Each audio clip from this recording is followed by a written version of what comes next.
Hello everyone, welcome back to my channel. Today I'll be bringing you the second part of He Travels 5,000 Years Back, unlocks a modern city system, and gains a fully modern arsenal. But before we begin, let's briefly review the plot summary of the first video. A modern youth accidentally travels back to the ancient Great Qian Empire and becomes the only son of Jiang Batian, a powerful and influential family. However, Jiang Chen is met with a disastrous start as soon as he wakes up. His father, Jiang Batian, disappears during a northern expedition, and Emperor Xiao Jiutian and left Prime Minister Murong Dengyun frame him in an attempt to strip the Jiang family of their military power. In the imperial court, Jiang Chen initially stabilized the situation with his outstanding adaptability and unexpectedly activated a cheat code, a city system linked to the number of kills. Killing enemies can expand the area of one's own city and unlock modern military weapons and resources in the surrounding area. Having just transmigrated to another world, Jiang Chen used the system to teleport to a modern police station's equipment depot and obtain modern weapons such as a Type 92 pistol and bulletproof vest. With this equipment, he first eliminated several spies in the Marquis's mansion, and then discovered that the system could accumulate kills based on the number of kills, and the city area would expand accordingly. To counter the relentless pressure from Emperor Qian and the Murong family, Jiang Chen maintained his playboy image to deceive the enemy while secretly training his guards. He combined modern military training methods with modern military weapons and equipment to create an elite squad. In order to completely control the military, Emperor Qian first sent assassins from brothels to kill him, then had Empress Murong Yen pretend to teach him, but actually monitor him, and even arranged for Princess Janning to marry him in an attempt to control him. But Jiang Chen cleverly thwarted all of these attempts. Jiang Chen used modern drugs to interrogate spies and obtain intelligence.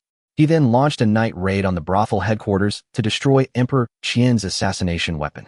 He also turned Emperor Qian's illegitimate daughter, Xiao, to become his informant.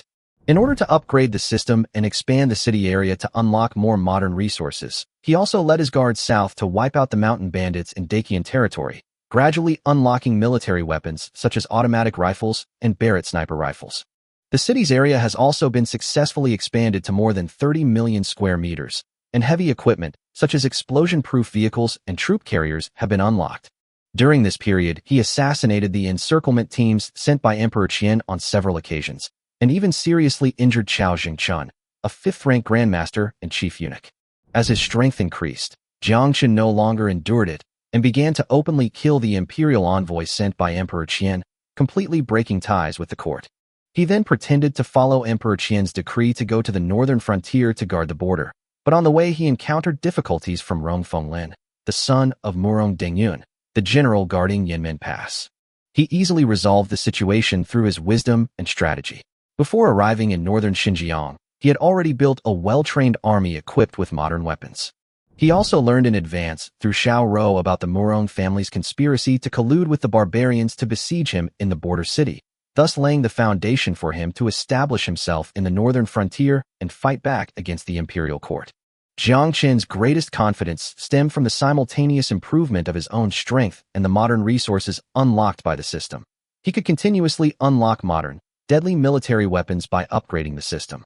His bodyguards transformed from ordinary soldiers into elite warriors proficient in modern tactics, and the city's continued expansion provided him with a steady stream of modern supplies. But his story is far from over. In the ancient world to come, he will use his wisdom and the system's mysterious functions to embark on new challenges. Chapter 201 Murong Yan's Polite Refusal. 5 million taels of gold. According to the system's exchange rate, 1 tael can be exchanged for 100 bullets. That's a full 500 million bullets. Jiang Chen was overjoyed. So many bullets. He was practically struck it rich. Although there was a fair amount of gold in the city, the system had long since patched this loophole, making it impossible to exchange gold for gold on the market. The gold sent by Emperor Qianlong was a timely help, solving their immediate crisis. A mortar shell cost 1 tael of gold, a tank main gun shell cost 10 taels, and armored vehicles and main battle tanks were priced exorbitantly. But there's no rush right now. Weapons aren't scarce at the moment. Jiang Chen just needs a large amount of ammunition. After thinking for a while, he quoted a fair price, 5 million taels of gold for 5,000 rounds of ammunition. Jiang Chen spoke with absolute confidence, feeling incredibly generous, his face practically beaming with joy. But Murong Yen, standing to the side, felt this deal wasn't quite worthwhile and kept having her doubts. She was about to speak when Jiang Chen interrupted her before she could finish, saying, "We're already like this. Why are you still being so formal?" As he spoke, Jiang Chen started to get restless again, so Murong Yin had to suppress her embarrassment and call him Jiang Lang instead. "No, you should call me Prime Minister Jiang," Jiang Chen said seriously, but he was secretly overjoyed. That address of Prime Minister, coupled with Murong Yan's expression, was simply too captivating. Jiang Chen felt like he was about to ascend to heaven. It took him a while to recover, and he smiled and said, "All right, continue." Murong Yin then continued, saying that she was sent by Xiao Jiutian to handle the matter, and that this 5 million tael deal had to be done well. Look, 5,000 bullets is really a bit too few. She was too embarrassed to be too direct, so she could only subtly hope that Jiang Chen would give her more, and also do her a favor. Jiang Chen understood that her words implied a desire to protect her family and Emperor Qian's side. "You don't still want to go back to Emperor Qian's side, do you? Did he send you here just to discuss business?" Jiang Chen looked at her, his voice neither loud nor soft, but every word was piercing. He reminded Murong Yan, "A man's intuition is usually right. Emperor Qian's arrangements this time are probably not so simple." Upon hearing this, Murong Yan's expression changed. She realized that she might just be a pawn in Xiao Jiutian's game.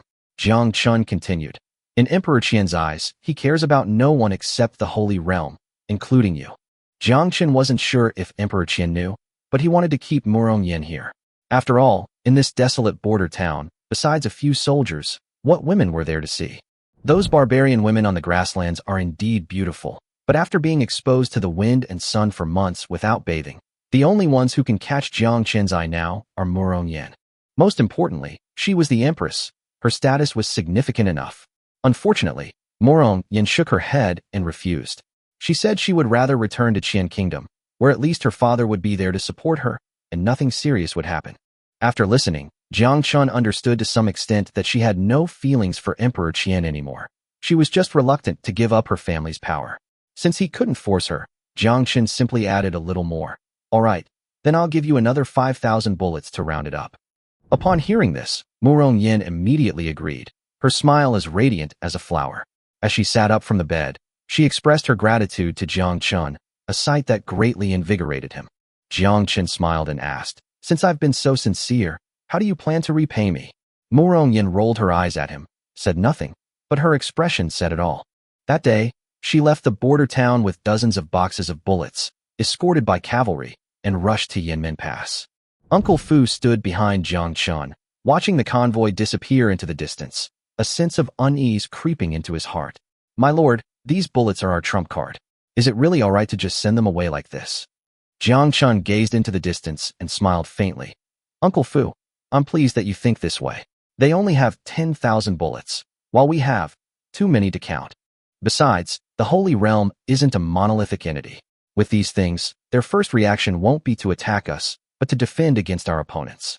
Jiang Chen had already considered whether to sell these weapons, but in the end, he couldn't resist the temptation of gold.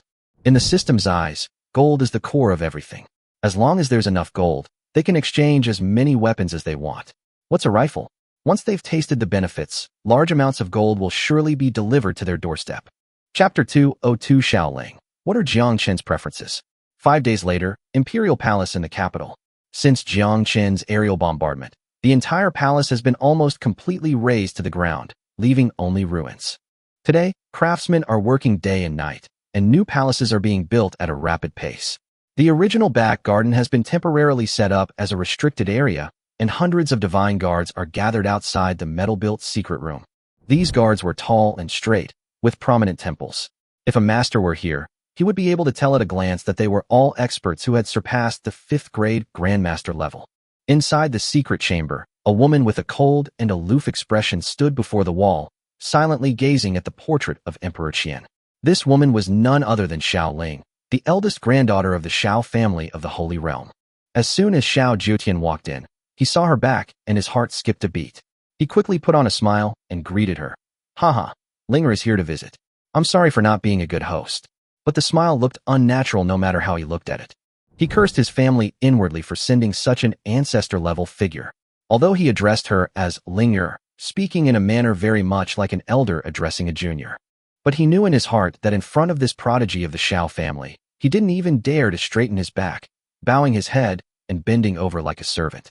Only then did Xiao Ling turn around, dressed in spotless white, her face cold and holy, yet her aura was terrifying. Her first words were as chilling as ice. "Xiao Jiutian, you truly deserve to die." After she finished speaking, she exuded a terrifying pressure, causing Emperor Qian's knees to buckle and he collapsed to the ground, kowtowing repeatedly. "Princess Ling, please calm down. Jiutian knows his mistake. Jiutian deserves to die." The sound of his forehead hitting the ground rang out repeatedly until a large bump appeared on his forehead before Xiao Ling spoke again. Her voice was unhurried, but every word was like a knife to the heart. "Your family pushed you into the secular world, letting you enjoy wealth and glory, but you were beaten to the point of losing your foundation by a useless son of the Jiang family." Emperor Qian nodded frantically, his mouth full of apologies, each sentence more sincere than the last. He knew that Princess Xiao Ling was not only of noble birth, but also ruthless. Several of her family's elders had already died at her hands. He couldn't waste any more words. He had to shift the focus. "Linger, please calm down. Although I haven't done anything great, I've never slacked off in collecting resources for the family over the years." As soon as this excuse came out, Xiao Ling frowned impatiently. She hated hearing this kind of, "even if I haven't done anything great, I've still put in the effort" talk. You can't even handle a mere abandoned son of the Jiang family? Guards. She immediately ordered the execution of Emperor Qian on the spot and the replacement with a new representative. Emperor Qian was terrified, and seeing that he was about to lose his life, he hurriedly shouted, "He has a mysterious weapon. That weapon can kill even a grandmaster." These words indeed made Xiao Ling stop her gestures and wave away the guards behind her. "Continue." Emperor Qian wiped away cold sweat, knowing that he had just saved his life, and quickly began to recount Jiang Chen's various strange phenomena. He explained everything from Jiang Chen's background to his weapons. "Although this was not my original intention, the border town has now become a major threat to my Xiao family." He said this through gritted teeth. Jiang Chen not only ruined his plans, but also almost cost him his life in the Holy Realm. Now, Jiang Chen has officially become a thorn in the side of the Xiao family. "You just said you bought Jiang Chen's weapons." Xiao Ling stared at him, her eyes full of doubt. Yes. Those weapons called rifles, used like crossbows, but with astonishing power, capable of easily killing grandmasters. If the princess doesn't believe me, the weapons are in the palace, and we can test them immediately." Emperor Qian was shrewd. He knew that as long as his family saw the terrifying power of these weapons, Jiang Chen would have no chance of survival. A quarter of an hour later, the palace's racecourse was converted into a testing ground. All palace servants were evacuated, replaced by hundreds of family martial artists, who were on high alert. A fifth-rank Grandmaster-level immortal slave stood in the center, facing the impending firepower test. Emperor Qian loaded the magazine, pulled the bolt, and nodded to Xiao Ling. Xiao Ling said calmly, "Let's begin. It's just the life of a celestial slave." Emperor Qian didn't dare to delay and immediately raised his rifle, aiming at the target. Rat-a-tat-tat. 3 bullets shot out in quick succession, whistling through the air. Sensing a strong sense of danger, the immortal servant immediately circulated his true energy and erected a chi shield for defense. Bullets rained down, the first few creating ripples on the chi shield, but they forced him to retreat step by step, his inner strength rapidly depleting. Bang! The 10th bullet arrived, shattering the air shield. Immediately afterward, subsequent bullets pierced his body, blood gushing out, and he collapsed dead on the spot. Xiao Ling looked down at the corpse, her expression finally changing. This was what truly shocked her. "Look, princess, this wound may be small on the front, but on the back it's like a crater. The inside is already a pulp." Emperor Qian said smugly, a glint of malice flashing in his eyes. "Now, Xiao Ling will definitely attack Jiang Chen." Sure enough, after a moment, Xiao Ling asked softly, "Does this Jiang Chen have any particular hobbies?" Emperor Qian was about to reply when he suddenly froze. "What hobbies?" Chapter 203 Supply Escort Team, Mysterious Man in White. 5 days later, in the northern border of the Qian Kingdom, a team of over 1,000 people was struggling to traverse towering mountains. Everywhere they looked was covered in snow, the cold wind howled, and the narrow mountain paths allowed only a few people to walk side by side. The entire team snaked forward like a silver-white earthworm. Xiao Rou, walking at the front, tightened her fox fur cloak. The cold wind still seeped in through the gaps in her clothes, and she couldn't help but breathe out warm air to keep warm. A middle-aged man beside her chuckled and joked, "Commander Xiao, is this your first time escorting supplies? You'll get used to marching in the wind and snow." The speaker was Murong Lin, a fifth-rank grandmaster sent by the Murong family. Although he was smiling, his tone carried a hint of arrogance. Let alone those ordinary people. Even our fourth and fifth rank experts are almost unable to withstand this awful weather. Xiao Rou responded with a faint smile, her words light, but she dared not relax for a moment.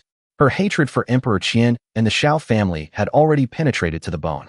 If not for power struggles and intrigues, how could her mother have died so violently? If not for this holy realm, she should have lived a peaceful life as a simple peasant woman. Ever since learning of the holy realm's existence, Xiao Rou has regarded it as her lifelong enemy, and she never lets go of any related information. Murong Lin continued, "How can the holy realm be compared to ordinary people? Even though you and I are grandmasters, we are no better than a watchdog there. The holy realm is so cold and harsh, and it is precisely because of this that treasures like spiritual fruits can be produced. For 20 years I have been escorting supplies day after day, and only recently was I rewarded with a low-grade spiritual fruit, which allowed me to step into the Grandmaster realm. Commander Xiao, you are fortunate to have such cultivation at such a young age." He said no more after that, but the meaning in his tone was clear. If it weren't for your good father, how could you have achieved this? Xiao Rou's lips twitched slightly, suppressing the sarcasm in her heart. If it weren't for revenge, she would rather have spent her life as an ordinary village woman, unable to lift a finger or carry a heavy load. With her parents alive, farming, raising livestock, getting married, and having children, wouldn't that have been better? Unfortunately, she had no other way out. A wave of irritation washed over her, and she suddenly thought of Jiang Chen. She was furious. What was he thinking? How could he sell weapons to the Xiao and Murong families? Had Jiang Chen forgotten how his father died? He was handing a knife to the enemy. The more she thought about it, the angrier she became, wishing she could slap Jiang Chen across the face and burn all those rifles to the ground. At this moment, Murong Lin impatiently shouted at the rear of the group. "Can't even move a broken cart. You're supposed to be a fourth-rank expert. Don't embarrass yourself." These laborers were actually highly skilled individuals trained by the two families in the secular world. But at this moment, with the mountain path rugged and the wind and snow raging, even the horses could barely pull the cart. There was no time for anyone to slack off. These usually imposing figures were now reduced to human laborers, working in groups of 4, pushing heavy carts laden with goods. Grain, salt, chili peppers, tea, cloth curtains, even porcelain, silk, and spices were all on display, leaving Xiao Rou mesmerized. So even those seemingly extraordinary and otherworldly experts in the holy realm yearn for worldly pleasures. Indeed, even the most divine are still human. As she pondered this, a sudden chill ran through her, a strange premonition rising within her, as if she were being watched. She instinctively turned her head and, sure enough, met Murong Lin's wary gaze. Both of them tensed simultaneously. "You felt it, didn't you?" Murong Lin said in a low voice. "Forget about the other supplies. The most important thing is to keep the rifles." As soon as he finished speaking, a sharp whooshing sound came from afar. A white figure rushed in like an arrow from hundreds of meters away, with graceful movements and a terrifying aura, at least above the Grandmaster level. "Enemy attack. Be on guard." Xiao Rou and Murong Lin instantly separated, keeping a distance of several dozen meters between them, each on guard. This was both a tactical necessity and a reflection of their mutual distrust. Although they were escorting weapons shared by both families, in this day and age, who knew if anyone intended to take everything? A white figure landed, draped in a white robe, his face covered by a cloth, revealing only a pair of piercing, tiger-like eyes and stubble peeking out from beneath the cloth. This man, judging by his aura, is no ordinary person. The fourth-rank laborers around them were too frightened to move. They knew they couldn't get involved in a battle of this level and could only watch helplessly as things unfolded. Xiao Rou, Murong Lin, and the man in white robes faced off, the atmosphere tense and ready to erupt. Murong Lin spoke first. "This road is reserved for the escort teams of our two families. May I ask who you are and what your purpose is in blocking our way?" The man in white sneered. "I knew it. Only dogs like you would leave this godforsaken place." His tone was full of contempt and murderous intent, and the word dogs made the two men's expressions change drastically. Murong Lin's eyes turned cold as he made a final attempt. "If you know what's good for you, please step aside, and we will forgive your past mistakes and not pursue today's events further." Before the words were even finished, the man in white snorted coldly, his face turning completely grim. "Your Xiao family and Murong family are all dogs." With that, the white figure moved and vanished. The next instant, he was already upon Murong Lin, his speed so fast that even the eyes couldn't catch a glimpse of him. Chapter 204. He said, "I am Jiang Chen."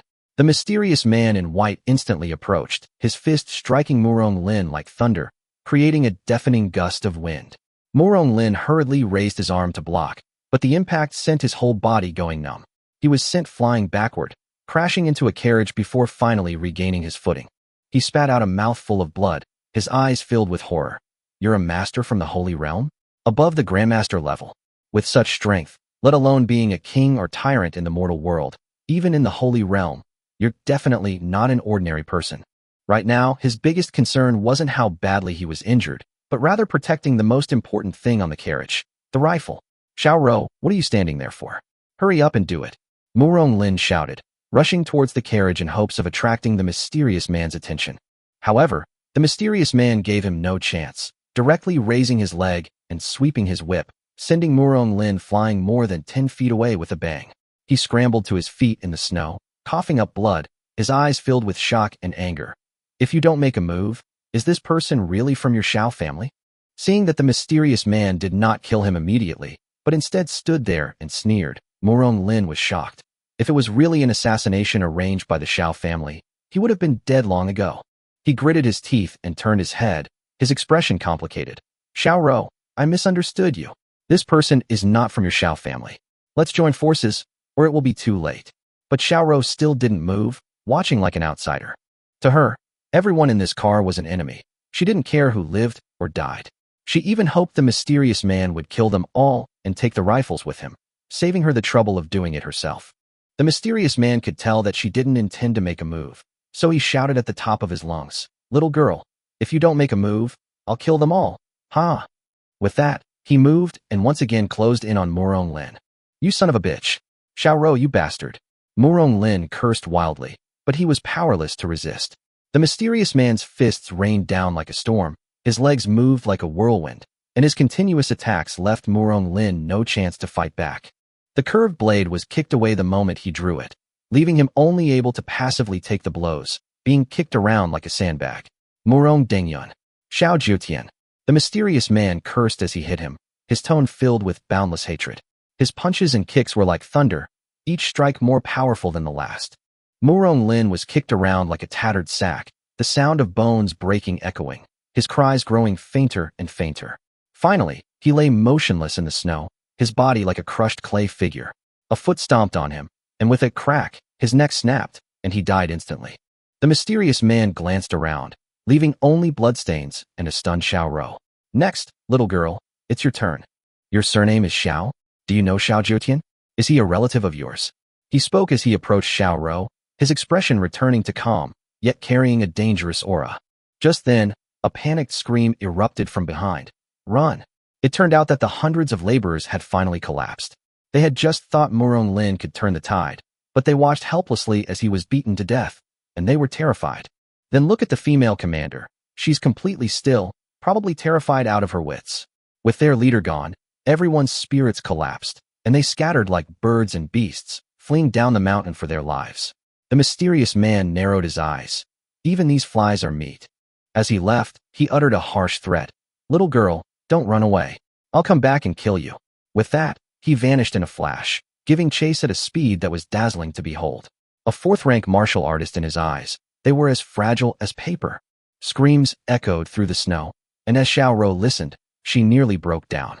Her legs trembled as she collapsed to the ground, reaching for the walkie-talkie in her pocket. She carefully unwrapped the layers of clothing covering it and, with trembling hands, switched it on. Calling. Less than 10 minutes later, the mysterious man returned covered in blood. A smug smile lingered on his face, as if he'd just finished exercising. "Hee, little girl, your turn. I'm in a good mood. Come on, pick your death method." With that, he picked up a curved knife from the ground and slowly walked toward Xiao Rou. Xiao Rou gritted her teeth and raised the walkie-talkie, shielding it to her chest like a human shield. "Hey, little girl, that delaying tactic is a bit lame. Everyone surnamed Xiao is going to die today, so stop struggling. Come on, this knife won't hurt too much, it'll be over in a bit." Just as he was about to make his move, a furious male voice suddenly came from the walkie-talkie. "Hey, what's Xiao Rou up to? Why is she silent again? Hey, you over there. I'm warning you. Xiao Rou is my woman, Jiang Chen's woman. If you dare touch her, I'll dig up your entire family's ancestral graves." The roar stunned the mysterious man. His raised scimitar froze in midair, and he hadn't even had time to wipe the twisted smile from his face. "What did you say?" "Little girl, he just said his name is Jiang Chen." Chapter 205. I heard you're going to dig up my family's ancestral graves. Meanwhile, in a safe house in an ancient border town. "Chener, it really sounds like your father's voice." Jiang Shi was reading a book when Jiang Chen paused for a moment, his feelings complicated. Although he had never met his adoptive father before transmigrating, the various experiences he had over the past year had long since dispelled his initial resentment. He could even guess that the old man probably had some hidden difficulties. At that moment, an angry shout came from the other end of the walkie-talkie. "What did you say?" The next second, Jiang rushed up excitedly. "Master, is it really you?" "Wah." While crying, she handed the walkie-talkie to Jiang Chen and went back to the sofa to continue watching Empresses in the Palace. To be honest, after arriving in the border town, this drama really got her hooked. "Chener, your father has something to say to you," Jiang Shi added without looking up. There was a long silence on the other end of the walkie-talkie before Jiang Batian finally spoke. "I heard you're going to dig up my family's ancestral graves?" Another moment of silence. Jiang Batian said, "I'll arrive at the border town in 2 days." Jiang Chen replied calmly. "That's it." "Wait a minute." Jiang Chen suddenly remembered something and quickly asked, "What about Xiao Rou? Is she all right?" As soon as he finished speaking, Jiang Batian on the other end of the walkie-talkie paused for 2 seconds, then glanced at Xiao Rou out of the corner of his eye. He hadn't paid much attention during the fight, but now, looking closer, he thought, how this little girl has grown up. Tall and slender, with a cold and aloof face, that face seemed somewhat familiar. He thought for a moment, then realized he had indeed seen her once when he was a child. "Oh, Rua is quite nice," Jiang Batian grinned. "Why are you suddenly interested in her TSK? Such a good girl, and you're using her as a spy." He didn't bother arguing with the old man and went straight to the point. "Xiao Rou, do you still want to continue?" It was a choice, and he respected her answer. Xiao Rou's tone was firm. "Of course I want to continue. I swear I will not rest until the Xiao family is destroyed." Jiang Chen hummed in agreement, pondered for a moment, and then said, "But now the entire team has been wiped out, and you are the only one unharmed. If the Holy Realm has any doubts..." Before he could finish speaking, Xiao Rou's eyes hardened, and she suddenly drew her sword. Whoosh! Jiang Batian thought she had gone mad and stepped back, only to watch helplessly as Xiao Rou plunged the knife into her own abdomen. Uft! The blade sank in, blood gushing out, but Xiao Rou didn't even flinch. "This," Jiang Batian gasped, thinking, "this girl is too ruthless." He hurriedly stepped forward, unsure whether to help her up or not. "What happened?" Jiang Chen's voice rose in alarm. "She stabbed herself in the back," Jiang Batian said with a hint of admiration. "Didn't you just say it was unreasonable for her to be too clean? She covered up the loophole herself." "Chener, your subordinate is truly remarkable." Jiang Chen's face darkened, and he roared, "Foolish, utterly foolish." "Enough," Jiang Batian interrupted Jiang Chen, coldly saying. "As someone in a superior position, how can you treat those who trust you and are willing to risk their lives for you like this? Xiao Rou infiltrated the enemy camp for you, betrayed her own father, and now she's even bleeding herself to cover her tracks, and your first reaction is to reprimand her." Jiang Batian unleashed a torrent of abuse, hurling insults at Jiang Chen, accusing him of going from ungrateful to worse than a pig or a dog. Finally, Jiang Chen weakly spoke up. "Actually, what I wanted to say was that it was more reasonable for you to do the stabbing than for her to do it herself." However, Jiang Chen cleared his throat and said, "Those martial artists in the Holy Realm are crude and vulgar. They probably won't investigate this thoroughly." His words only made things worse. Xiao Rou immediately broke out in a cold sweat. Jiang Batian quickly tried to smooth things over, saying, "Ahem, Xiao girl, you'd better hurry up and set off. It's less than 100 li from Hanggu Pass. You can get there in half a day at your pace." Just then, Jiang Chen suddenly called out, "Wait. The next batch of medicine I sent out will arrive soon. You can wait a bit." Xiao Rou interrupted him directly, her voice cold. "No need to bother. I am already a 5th grade grandmaster. Your medicines have no effect on me." She was clearly agitated at this point. She had been addicted to the euphoric effects of those medicines and had almost exposed her identity because of them. That time, she personally killed her trusted confidant. Now it seems that, apart from Jiang Chen, no one else deserves the title of ally. "This medicine is ineffective against grandmasters." After the call ended, Jiang Chen fell into deep thought, his fingers slowly stroking his chin. He had originally planned to control several high-ranking members of the Holy Realm through drugs, but now it seems that this path is completely blocked. The situation is becoming increasingly complicated, and he is becoming more vigilant. He had enough gold and rifles, but the enemy was slowly figuring out his hand. He needed to quickly search the city again to see if there were any weapons that could kill silently. Chapter 206. It's a shame this guy isn't used for a cameo in a horror movie. For the next 2 days, Jiang Chen didn't interfere with the guards' training. With a systematic video training program and several trusted confidants taking turns supervising, the unit gradually began to resemble a modern army. Discipline, coordination, tactics, and teamwork are all approaching those of a regular army. As for the remnants of the barbarian tribes of Corina, Jiang Chen neither crippled them nor used them as cannon fodder. Instead, he divided them into 3 production brigades. The first brigade focused on agriculture along the small river west of the border town. With water and fertile land, coupled with iron farm tools and fertilizer, these barbarian farmers worked harder than anyone else. The other 2 battalions were mostly composed of adult men, equipped with horses and some melee weapons, and were responsible for herding livestock, specifically supplying the border town with large quantities of beef, mutton, and dairy products. These once bloodthirsty barbarian warriors were now herding cattle and sheep. At first, they were still resentful, but after witnessing Jiang Chen's artillery test firing, their resolve crumbled. The moment the tank fired, he nearly collapsed to his knees. Isn't life good enough? Why would I rebel? So he decided to give up. After all, he now lived on the top floor of an apartment building, ate fine food, and was respected by the people. Not being emperor was pretty good. Meanwhile, Jiang Chen was spending the last 2 days riding his electric scooter alone, wandering through the newly developed urban areas. He wandered through the streets and alleys, scavenging for usable supplies, but his inspiration was completely gone. Is there anything that can kill without leaving a trace? He browsed through pesticide shops, glancing at pesticides like dichlorvos and paraquat, but gave up immediately upon smelling them. Too strong. Who would drink this? Not to mention that the masters of the Holy Realm possessed invulnerable defenses like the Golden Bell and Iron Shirt, and might even turn around and curse you for being weak after drinking this. After wandering around for several days, Jiang Chen had practically scouted the entire city but hadn't found anything suitable. All right, I'll take out a few more test subjects and keep exploring. At noon, Jiang Chen had just returned to the safe house to catch up on some sleep when the intercom on the city wall crackled to life. My lord, unidentified individuals are approaching. Suspected experts, requesting instructions. It was Jiang Yin's voice.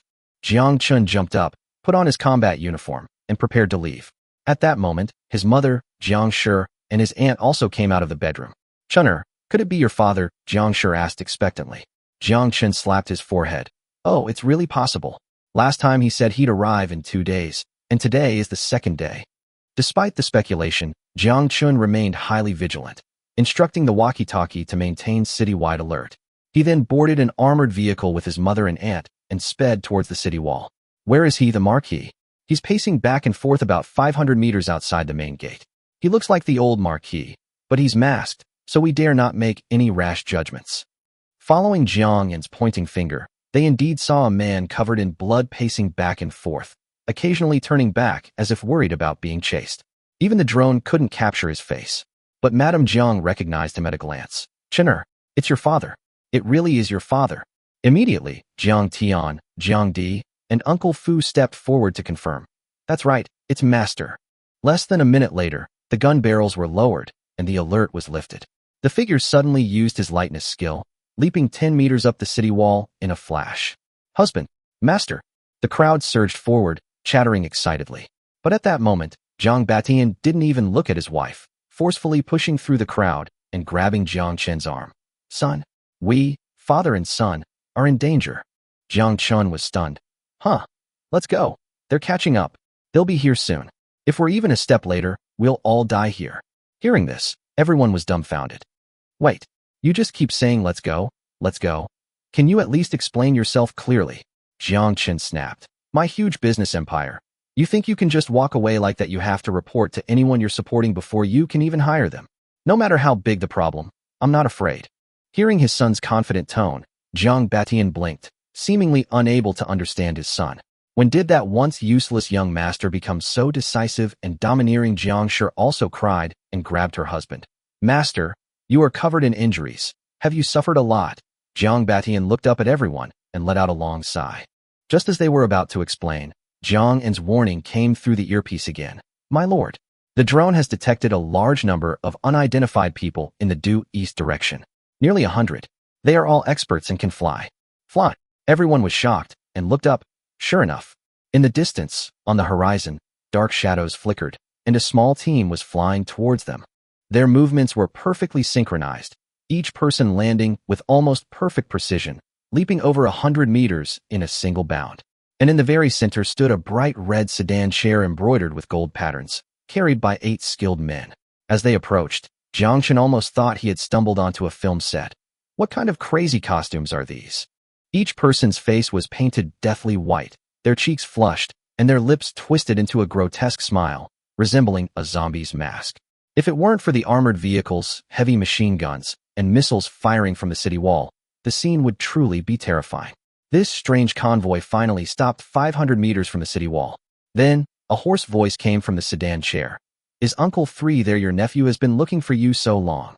Chapter 207 The Shameless Jiang Family, demanding weapons at our doorstep. Jiang Chen stood on the border city wall, but was startled by a shrill voice coming from the sedan chair opposite him. The voice was high-pitched and piercing, just like a character who played a eunuch on TV, instantly sending goosebumps down the spines of all the border soldiers. Father, this person calls you third uncle. Could he be a relative of yours? Jiang Chen shivered as he couldn't help but tease him. Jiang Batian didn't respond, but instead frowned and said in a deep voice, that person is Jiang Xiao, the eldest grandson of the Jiang family. At this point, the old man's face turned solemn as he continued recounting his experiences from back then. It turned out that he had narrowly escaped the battle at Fenglang Valley, and the mastermind behind it all was Xiao Jiutian, who intended to eliminate him in one fell swoop. Hunted down, he fled north, hoping to seek help from the Jiang family, only to be imprisoned and deprived of his freedom. This was an unexpected turn of events. As Jiang Batian spoke, his gaze fell on Jiang Chen and his mother, his tone filled with remorse. He had assumed the Marquis's mansion was long gone, given the Xiao family's penchant for eliminating any potential threats. But Jiang Chen was not only alive, but thriving. Looking around, he saw the border soldiers dressed strangely, their faces serious, each holding a dark, menacing weapon.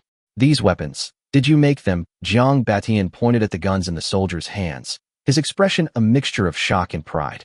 Jiang Chen nodded. That's right, but we don't have time to talk in detail now. As he spoke, the curtain of the large red sedan chair below the city gate was lifted, and a figure in a white robe slowly walked out. When Jiang Chen saw the face clearly, his face turned green, and he immediately started gagging. Ugh. When the border soldiers saw the face with thick white powder, red circles on the cheeks, and an extremely stiff smile, they also began to collectively vomit. Is this thing male or female? Laughter rose and fell. Jiang Zhao's face was ashen. He was so angry that steam was coming out of his nostrils, and the oil on his face was almost evaporated by his anger. Insolence. Jiang Batian, did you send your son and this rabble to humiliate me? Jiang Xiao, burning with rage, attacked directly, smashing the immortal servant next to him into pieces with a single palm strike, blood and flesh flying everywhere. This palm strike stunned everyone present. The immortal slave was a grandmaster-level expert, yet he was utterly crushed without a fight. What was even more chilling was that the other immortal slaves around him didn't even flinch, their eerie smiles remaining unchanged, lifeless like puppets. Seeing that everyone was stunned by him, Jiang Xiao was overjoyed and began to feel smug. These bumpkins have seen my methods. Are they scared now? Just as he was feeling smug, Jiang Chen's voice came again, his tone even more cheerful than before. Hey, lady down there, why are you taking your bad mood out on your own people? A few words made Jiang Zhao's face twist in anger, and the soldiers laughed and slapped their thighs. Jiang Xiao gritted his teeth, staring at Jiang Chen on the city wall, his anger burning. But he knew the mission was important, and he couldn't afford to lash out immediately. Seeing this, Jiang Batian quickly pulled Jiang Chen aside and whispered, don't provoke him. Although we're family, the Jiang family itself has never truly considered us one of their own. Jiang Chen nodded, I understand. From beginning to end, they've never taken us seriously. Jiang Batian was taken aback, realizing that his son had changed. He was actually more rational and clear-headed than before. When did this kid become so opinionated? Meanwhile, Jiang Xiao had already put away his killing intent, put on his fake smile again, and said softly, Third uncle, I heard that your son has recently made a name for himself, and the clan leader specially sent me to bring people to congratulate him. Jiang Chen, seeing his affected smile, was afraid he'd vomit his lunch if he heard another word. He quickly raised his hand to interrupt. Stop. Speak like a normal person. Okay, Jiang Zhao's face twitched a few times, suppressing his anger as he changed his tone. Jiang Chen, I've heard you have a powerful weapon. As a member of the Jiang family, the clan leader believes you should contribute these weapons free of charge. What do you think? You mean these guns? Jiang Chen pointed to the equipment in the guard's hands, looking at him with a smile. No problem, as long as you bring gold. I have plenty here, as much as you want. We're family, don't be shy. Come on, let's go into the city and talk slowly. These words completely stunned Jiang Xiao. Was this guy as quick to change his tune as a dog, or was his skin thicker than anyone imagined? Jiang Xiao hesitated for a moment, then finally understood what Jiang Chen meant. You mean you want to do business with me? Jiang Chen smiled innocently. What else do you really expect me to give it to you for free? Jiang Xiao was so angry, he almost exploded on the spot. The eldest grandson of the Jiang family. You actually expect me to negotiate a deal with you like a merchant? He gritted his teeth and said, I'm saying, as a member of the Jiang family, you have a responsibility to hand over these resources to the clan. Understand? Why should you take money? Oh, I, Jiang Chen, am not a philanthropist. What's the point of doing business if I don't make money? Jiang Chen's tone turned cold, and he retorted directly. Not paying, what are you talking about? No discussion. Show your guest out. Upon hearing this, Jiang Zhao's smile vanished completely. This was the first time in his life he had been so thoroughly rebuffed. He said in a cold voice, I'll ask you one last time. Is there really nothing to discuss? Unfortunately, Jiang Chen didn't want to pay any attention to his words. Chapter 2, 8:30 seconds, 45,000 bullets. The two armies were less than 50 meters apart when Jiang Chen suddenly channeled his inner strength, spitting out a mouthful of yellow phlegm that landed directly at Jiang Zhao's feet. This sudden action silenced the atmosphere instantly, and the immortal servants below the city held their breath, daring not to make the slightest move. Jiang Zhao's gaze was fixed on the spittoon, his entire body trembling slightly, from his fingertips to his torso. Clearly, his anger was becoming uncontrollable. Then, he let out a chilling, eerie laugh, as if he had gone mad. Jiang Chen, Jiang Batian, your whole family, you won't leave this city alive today. Hearing Jiang Zhao's almost out-of-control roar, Jiang Batian on the city wall tensed up and hurriedly said to Jiang Chen, quickly take your mother away. These immortal slaves are all experts above the Grandmaster level. No matter how hard I fight, I can't hold out for long. After saying that, he immediately summoned Afu and ordered him to take his wife and Jiang Chen to retreat. But strangely, Afu, who always obeyed orders, did not move. Instead, he looked at Jiang Chen, as if waiting for his command. At that moment, Jiang Batian also sensed something was wrong. Just as he was about to ask, Jiang Chen stepped forward, his tone calm and cold. Old man, there are some things you may have forgotten. From the day the news of your death came, I, Jiang Chen, faced the entire world. The phrase, enemies of the world, struck Jiang Batian like a thunderbolt, leaving him stunned. He suddenly remembered how much blood and tears Jiang Chen had borne alone over the years, tears that were beyond his years. Jiang Zhao's voice interrupted the atmosphere once again. What are you two doing, father and son? Being so sentimental, it's disgusting. Jiang Batian raised his head, his face turning cold, and retorted, Jiang Xiao, from this day forward, I have no further connection with the Jiang family of the Holy Realm. Having said that, he looked at Jiang Chen and his mother, his eyes resolute, as if making a belated decision. Ha ha ha, good, good. Jiang Xiao clapped his hands with a sneer. Since you refuse to listen to reason, then you'd all die. As soon as he finished speaking, the previously still celestial servants seemed to suddenly receive an order, rising from the ground and rushing towards the city tower. At the same time, Jiang Xiao abruptly retreated, stopping 100 meters away. He wasn't stupid. He knew the firearms Jiang Chen carried were extremely dangerous, having already learned they could easily take a life within 100 paces. But just as he was about to watch the spectacle, a deafening explosion erupted from the city wall. Bang bang bang bang bang. Rat-a-tat-tat-tat-tat-tat-tat-tat. Before Jiang Xiao could even see clearly, hundreds upon hundreds of soldiers in green uniforms emerged from the entire city wall, their guns raised in unison. Dense firepower spewed scorching flames, like a steel net sweeping across the sky, instantly enveloping the entire airspace. The celestial slaves who rushed forward had no time to react before being met head-on by an invisible rain of bullets. Some of the immortal servants were instantly riddled with bullets, falling headfirst to the ground. Others, even those who managed to raise their protective chi, only managed to hold on for a few more seconds. Bang, bang, bang. A dense barrage of bullets struck the protective chi, creating ripples. The continuous suppressive fire made it difficult for the immortal servants to even parry. In less than 30 seconds, the first wave of bullets pierced through the chi, penetrating flesh and blood, exploding into bursts of blood.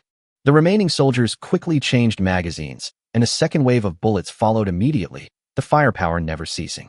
In less than a minute, 500 soldiers, each emptying 3 magazines, had used up all 45,000 rounds of ammunition. The airspace less than 100 meters wide became a bloody inferno, and the once ferocious celestial slave troops were now nothing but piles of mangled corpses on the ground. Jiang Xiao had already retreated 500 meters away, his pupils fixed on the scene, his face filled with shock and fear. He had always thought this mission would be a simple matter of dealing with Jiang Chen and his son, never expecting such a brutal counterattack. Only now did he fully realize how important the patriarch's parting words were. The Xiao family and the Murong family are extremely wary of Jiang Chen. You must not act impulsively or recklessly. Unfortunately, it was all too late. Jiang Chen, Jiang Batian, you wait. When the Jiang family army arrives, we'll raze this wretched place to the ground. After uttering these harsh words, Jiang Xiao turned to flee. But he forgot that Jiang Chen was not someone who could be threatened. Jiang Chen coldly asked, "Are the mortars ready?" Commander Tori's voice quickly came through the radio. "Reporting to your excellency, 100 mortars, ready to fire at any time." Chapter 209. Old man, I have enemies everywhere I look. After uttering these harsh words, Jiang Zhao's figure flashed, and he quickly flew eastward, covering a kilometer in just a few breaths. As the commander of the guard, Tori had rich experience in combat command. Since taking over the armored forces, he was not only familiar with firepower configurations, but had also studied a large number of practical combat manuals. He stood on high ground, watching Jiang Xiao flee, his eyes as calm as ice. After calculating the lead time, he decisively ordered, bearing 20, distance 1500, artillery barrage. As his command fell, deafening cannon fire erupted from the open ground behind the city gate. 100 mortars opened fire simultaneously, shells whistling through the air like a storm, tearing through the sky and soaring into the heavens. The steel bombs soared into the sky before plummeting downwards like meteors streaking across the heavens, crashing down upon the earth with a destructive aura. Whoosh, whoosh, whoosh. Jiang Xiao, who had just fled 2 kilometers away, breathed a sigh of relief, only to be met with a series of sharp whistling sounds. Although he didn't know what was approaching, his instincts as a powerful individual instantly alerted him. The aura of danger above him was terrifyingly strong. Without a second to think, he landed abruptly, leaped, and fled to the side at top speed. Just the instant he dodged, the first round of artillery fire roared in, turning the ground into a sea of fire in a series of explosions. Fire, smoke, and shrapnel covered the area where Jiang Xiao had been standing. Although he had escaped a kilometer away, his pupils constricted sharply when he looked back and saw the apocalyptic explosion. Before he could even gasp in surprise, he heard a whooshing sound as several shards of metal hurtled towards him at breakneck speed. Uft, uft, uft. 3 high-speed metal fragments struck his body precisely, one of them embedding itself deep in his thigh, tearing through his muscles. The intense pain caused him to scream in agony, staggering backward and nearly falling to the ground. He snapped out of his daze and hastily raised his protective chi, but it was too late. Damn Jiang Chen, he cursed through gritted teeth, but the second round of attacks came. Whoosh, whoosh, whoosh. Thunderous shrieks echoed across the sky again. His expression changed drastically. He dared not waste any more words and hurriedly activated his movement technique, sprinting to the side. If he had activated his inner energy from the beginning, with his strength above the Grandmaster level, he might have been able to nimbly dodge the blast wave. But now, injured and obviously slowed down, he had already revealed a huge opening. At this moment, Tori had already reached the top of the city wall and was personally observing Jiang Zhao's movements. He gripped the walkie-talkie tightly in one hand, his eyes locked on the fleeing black figure, and quickly made a judgment. Direction 26, distance 2000. Before he could finish speaking, a large hand suddenly pressed down on his walkie-talkie. Tori was startled and looked up to see Jiang Batian, his face filled with anxiety. He knew that soldiers only obeyed their commanders, but he still couldn't help but try to stop him. "Chener, you mustn't." Jiang Batian thought that killing the group of immortal slaves was enough, and there was no need to exterminate them all. He didn't want his son to become mortal enemies with Jiang Xiao. After all, the latter was a direct descendant of the Jiang family, and couldn't be killed. But Jiang Chen didn't turn his head, coldly saying, "Old man, you can say what you have to say later." Tori, continue. Outside the city, Jiang Xiao had already escaped for nearly 2 miles and was about to escape the mortar's firing range. Jiang Chen watched the receding figure, his eyes icy. "We can't let him get away." Bearing 030, distance 4,000, fire. Upon receiving the order, Tori immediately waved his hand to issue the third round of attacks. Boom, boom, boom, boom. The cannons roared as hundreds of shells once again soared into the sky, piercing the air and crashing down on Jiang Zhao's location in an instant. Boom, boom, boom, boom. The earth shook violently, and smoke and dust rose hundreds of meters high, with explosions and flames rising like mushroom clouds. When the explosion subsided, the area was a scorched wasteland, with not a single intact figure to be seen. Jiang Zhao's figure was completely swallowed up by the dust and flames. Jiang Batian felt a darkness engulf his vision and slumped down against the city wall. "What should I do now?" he murmured, his face filled with confusion and panic. Although Jiang Xiao was a madman, he was still the legitimate son and the hope of the Jiang family in the Holy Realm. Now, he died in the border town at the hands of his own son. If the Jiang family learned the truth, their revenge would be utterly devastating. But at this moment, Jiang Chen's gaze remained calm and firm, his eyes fixed on his father without flinching. Jiang Batian then realized that his son seemed to have become completely different. "Old man, I know what you're afraid of. You're afraid of the Jiang family's pursuit, afraid that we can't handle it. But you should also know that there are more people in this world who want me dead than just them. When you were in Fenglang Valley, your life hanging in the balance, I, Jiang Chen, was already the target of everyone's hatred.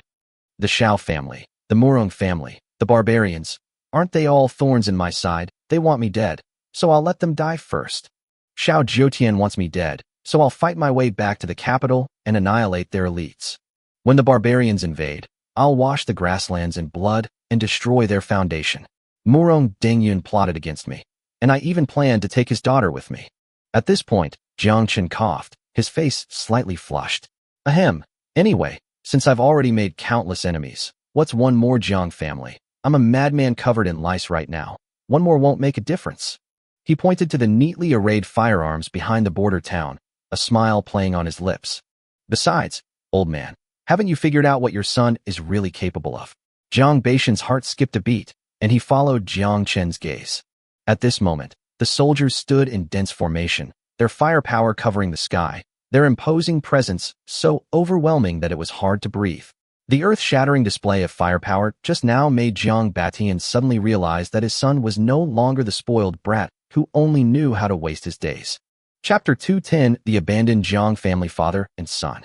An hour later, Jiang Chen took Jiang Batian and Jiang Shi for a stroll around the border town, briefly introducing his trump cards.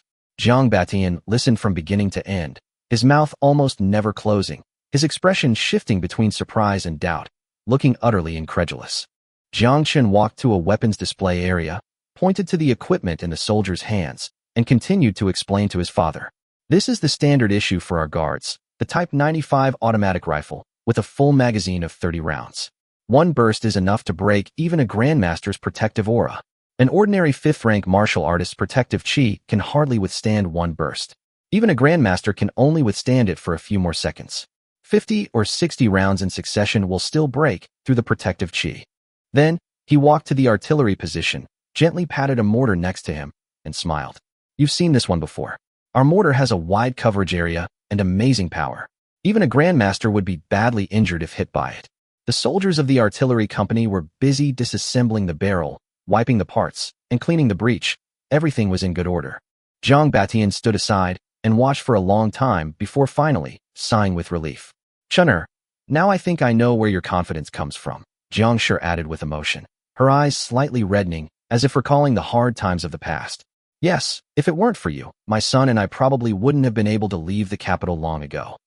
The parents were sensible and didn't ask much about the weapon's origin. After all, this family reunion was the most precious thing right now. After the tour, Jiang Chen led them back to the safe house.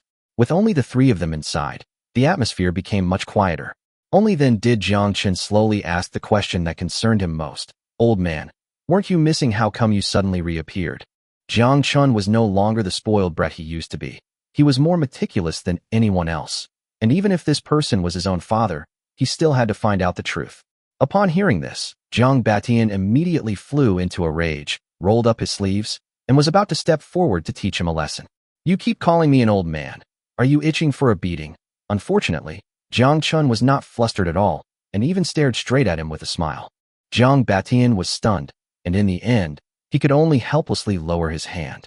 This brat has really grown up, he sighed, sat down, and began to explain the truth behind his disappearance back then.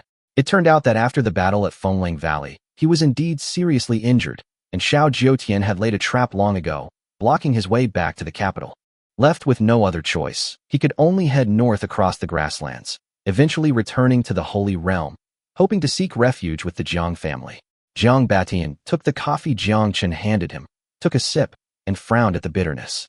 Unfortunately, my cultivation was too poor back then, only a fourth-rank cultivator. The Jiang family didn't take me seriously at all. My father, who is also your grandfather, saw that I was still useful, so he placed me under house arrest. At this point, his voice lowered, and his eyes dimmed.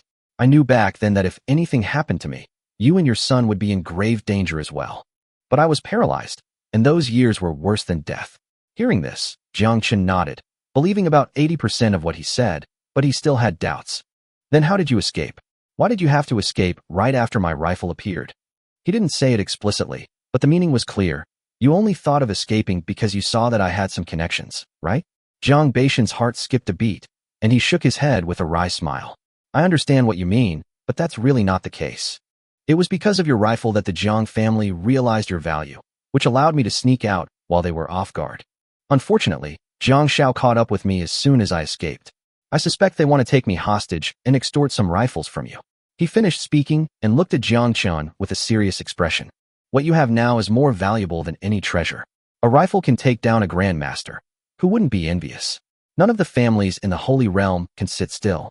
Jiang Chen nodded in agreement, then changed the subject with a smile, asking, So tell me, if I kill Jiang Xiao today, will I be in big trouble?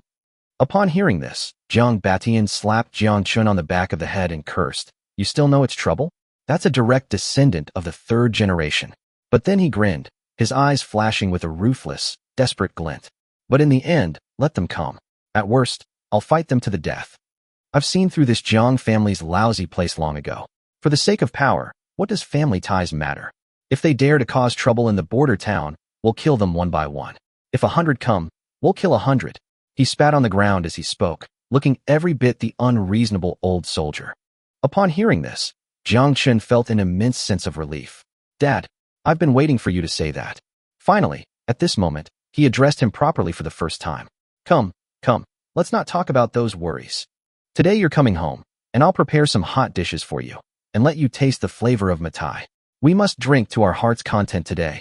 Chapter 2:11 The Holy Realm, Clan Heads Gather.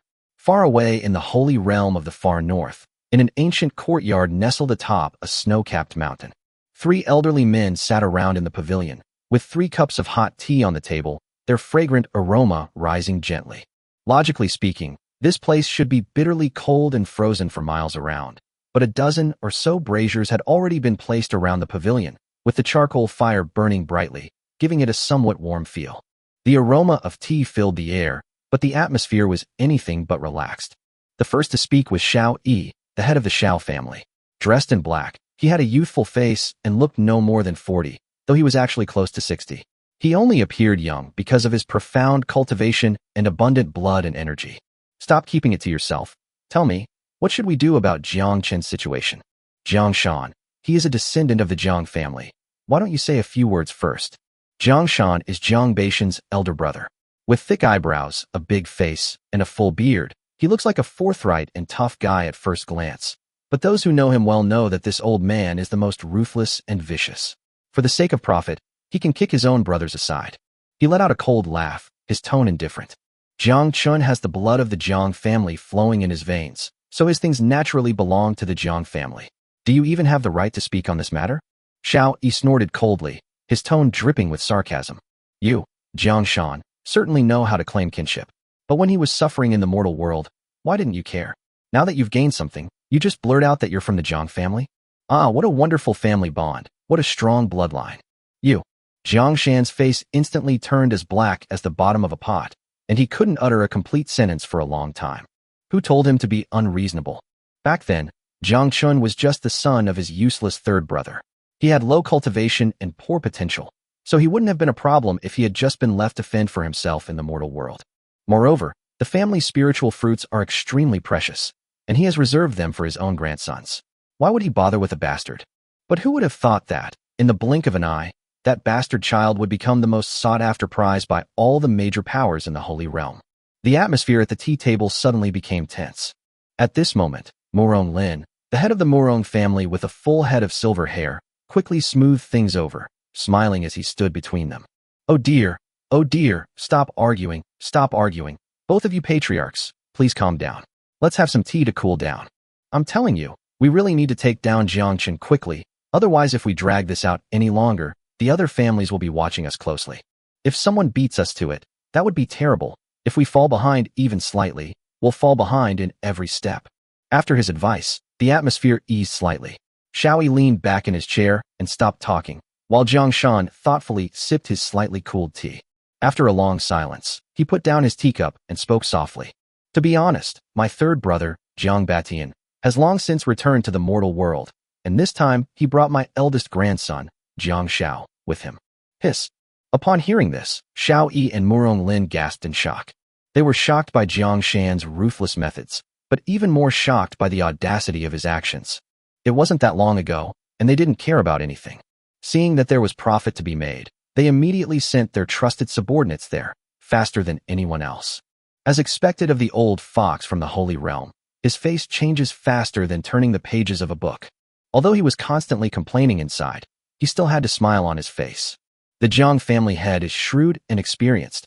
I admire him greatly.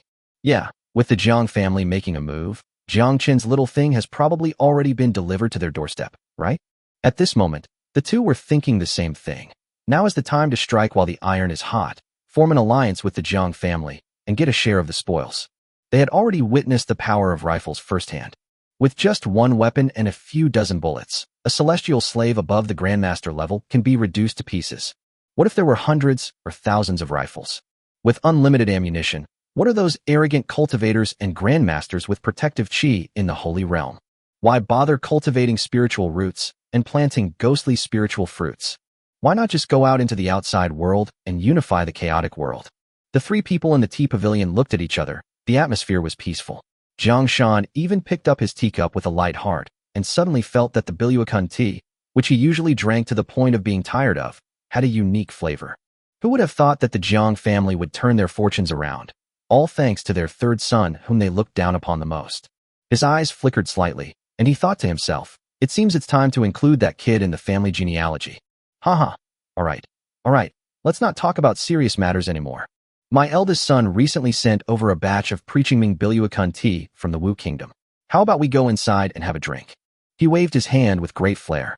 Murong Lin and Xiao Yi, of course, understood his meaning and quickly echoed him. Excellent tea. We should ask Patriarch Jiang for a cup. Just as the three of them got up to move to another place for tea and to catch up, a fairy servant suddenly rushed over from a distance and knelt down outside the porch. Master, something terrible has happened. Jiang Shan frowned, his face showing displeasure. What's going on? What kind of behavior is this, making such a racket? The fairy servant knelt down with a thud, her face pale and her voice trembling. Young Master Jiang Xiao, he's dead. He was killed on the spot by Jiang Chen. The moment these words were spoken, the entire courtyard fell silent. The three men froze, and the teacup rolled to the ground, its shattering sound clear and jarring. Jiang Shan was stunned for a few moments, then suddenly roared, his voice seemingly tearing the heavens and earth apart. Ah, Jiang Chen, you beast! You unfilial son! How dare you kill my grandson? You are unworthy of being a son. Unworthy of being a son. Chapter 212. The Xiao family arrives. Xiao Ling Jiang Chen, far away in the border town, is unaware that he has been added to Jiang Shan's kill list. Right now, he's driving a police armored vehicle, inspecting the progress of the barbarian reclamation team in the western suburbs. Not bad. Damn it, this efficiency deserves praise. Thanks to your excellency's great kindness, our barbarian tribe is willing to follow your lead. Inside the armored vehicle, Jiang Chen sat in the driver's seat, Corina in the back, and Jiang Tian and Jiang Di on either side, their eyes blazing as they stared intently at Corina, ready to strike at any moment. I'm not bothered if the date is wrong. He had once dreamed of rebuilding the barbarian royal court, and even though his people were dying, the fire in his heart had never been extinguished. Until that day, he was sunbathing on the rooftop in the east of the city, dozing off with two barbarian girls in his arms, watching the distant artillery fire explode all afternoon. The earth cracked and mountains collapsed. The sky crumbled and the earth collapsed. From that moment on, he understood a principle. Jiang Chen is not human. He is a calamity sent by the eternal heaven. Now, forget about rebellion. You'd be lucky to even survive. However, the soil fertility of this land is poor, so it can only produce one harvest a year, resulting in a lower yield. As Jiang Chen spoke, outside the car window were fields irrigated by artificial ditches.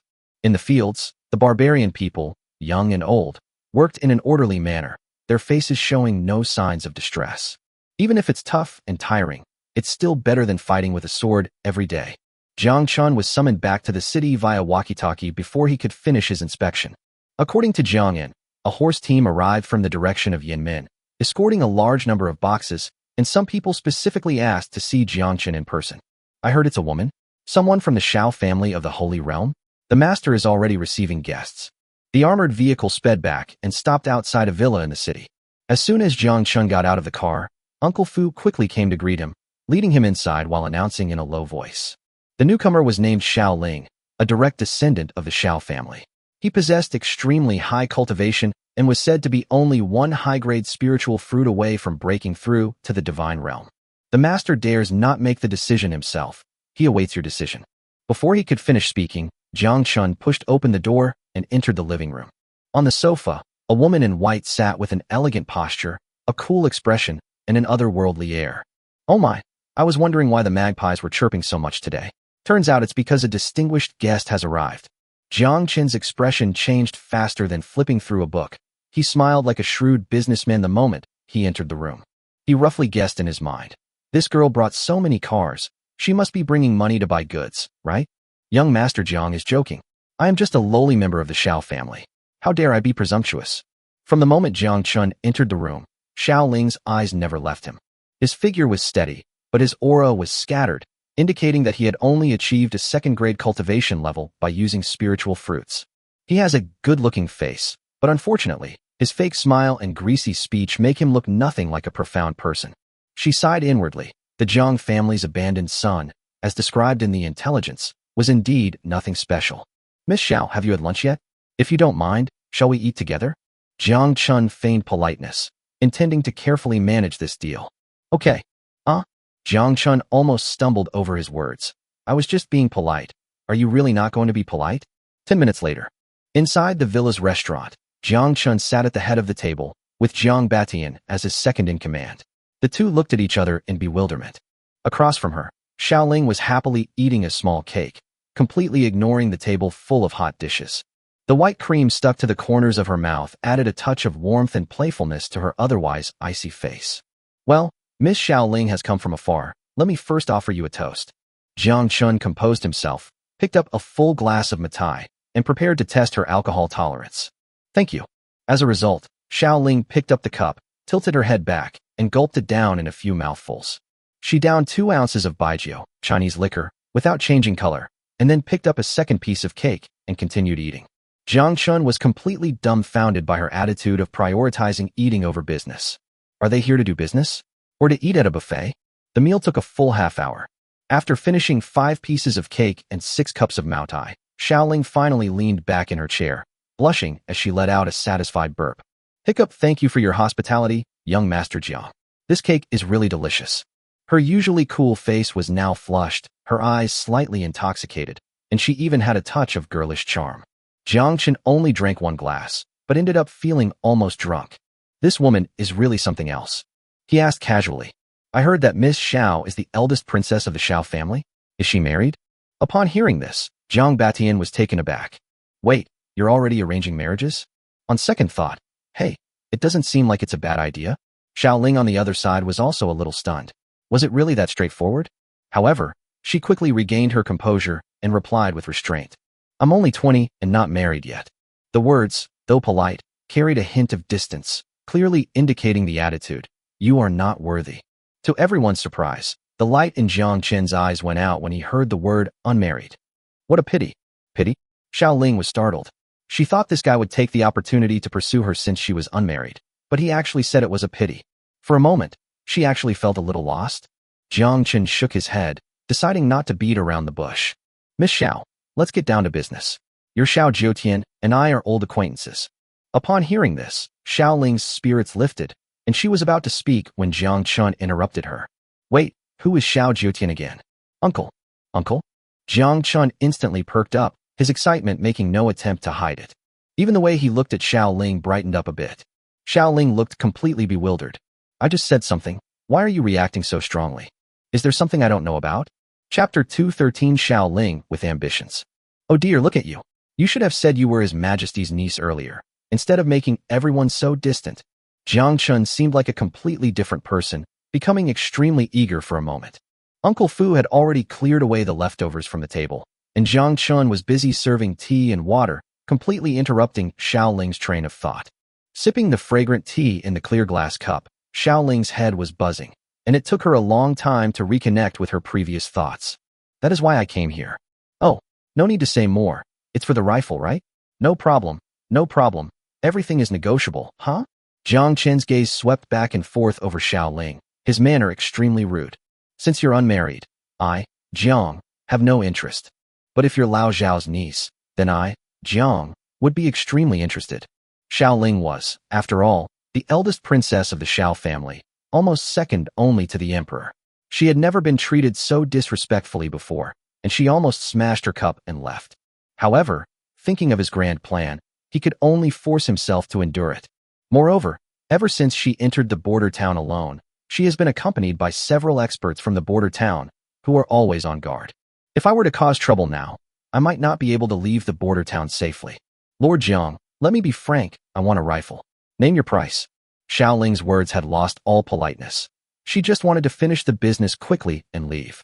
Jiang Chen calmed down and pondered in silence. He wanted gold. He wants to play too, but given the current situation, it's unlikely to happen in the short term. Yes, Miss Xiao. As you know, rifles are my lifeline. Without these weapons, I'm afraid I would already be a skeleton. Xiao Ling remained silent, her expression returning to its usual coldness, as she quietly watched his performance. So you have to pay extra? Xiao Ling. Goodness, that sharp turn almost hurt Xiao Ling's slender waist. 5 low-grade spirit fruits or 1 mid-grade spirit fruit, plus 5,000 taels of gold, can be exchanged for a rifle. Of course, I'll also throw in an extra 100 rounds of ammunition for each rifle. You're getting a great deal. Seeing Jiang Chen's smug expression, as if he'd gotten away with something, Xiao Ling was instantly furious. Lord Jiang, isn't this a bit too much like taking advantage of someone's misfortune? As far as I know, what you sold to Xiao Jiutian before was only 1,000 taels of gold, in addition to the spirit fruit. Xiao Ling felt that Jiang Chen was treating her like a rich dog, asking for an outrageous amount. Meeting Xiao Ling's gaze, which seemed to regard him as a shrewd businessman, Jiang Chen looked extremely aggrieved. Miss Xiao, you've misunderstood. To be honest, I only have a few hundred rifles left. After selling a batch to His Majesty last time, there aren't many left. Now, with tens of thousands of troops in this city, on average, only one gun can be distributed for every 100 people. These things are my life-saving weapons, Jiang. I'm only parting with them because we're family. Miss Xiao, it truly breaks my heart to see me this way. As he spoke, Jiang Chen pretended to be heartbroken and almost burst into tears. Seeing Jiang Chen's Oscar-worthy performance, Xiao Ling almost believed his nonsense at first. But then I thought about it again. All the way from the city gate, whether it was the guards on the city wall or the soldiers training inside the city, almost everyone had a rifle. There were already thousands of people in sight, which meant thousands of rifles. Jiang Chen, that bastard, is really lying through his teeth. Whoosh whoosh. Xiao Ling felt her Dao heart was about to shatter, and enduring the headache, she spoke frankly. The spiritual fruit is family property, and I personally have no authority to use it. Lord Jiang, 5,000 taels of gold and 500 rounds of ammunition. If you think this price is acceptable, I'd like 1,000 rifles. How about that? Before coming to the border town, Xiao Ling secretly mobilized 5 million taels of gold from the Qian Kingdom's national treasury. She had ordered Emperor Qian to collect this gold by invoking her family's influence, and Emperor Qian did not suspect anything. What she had to do was to arm herself with her own power before her family could react.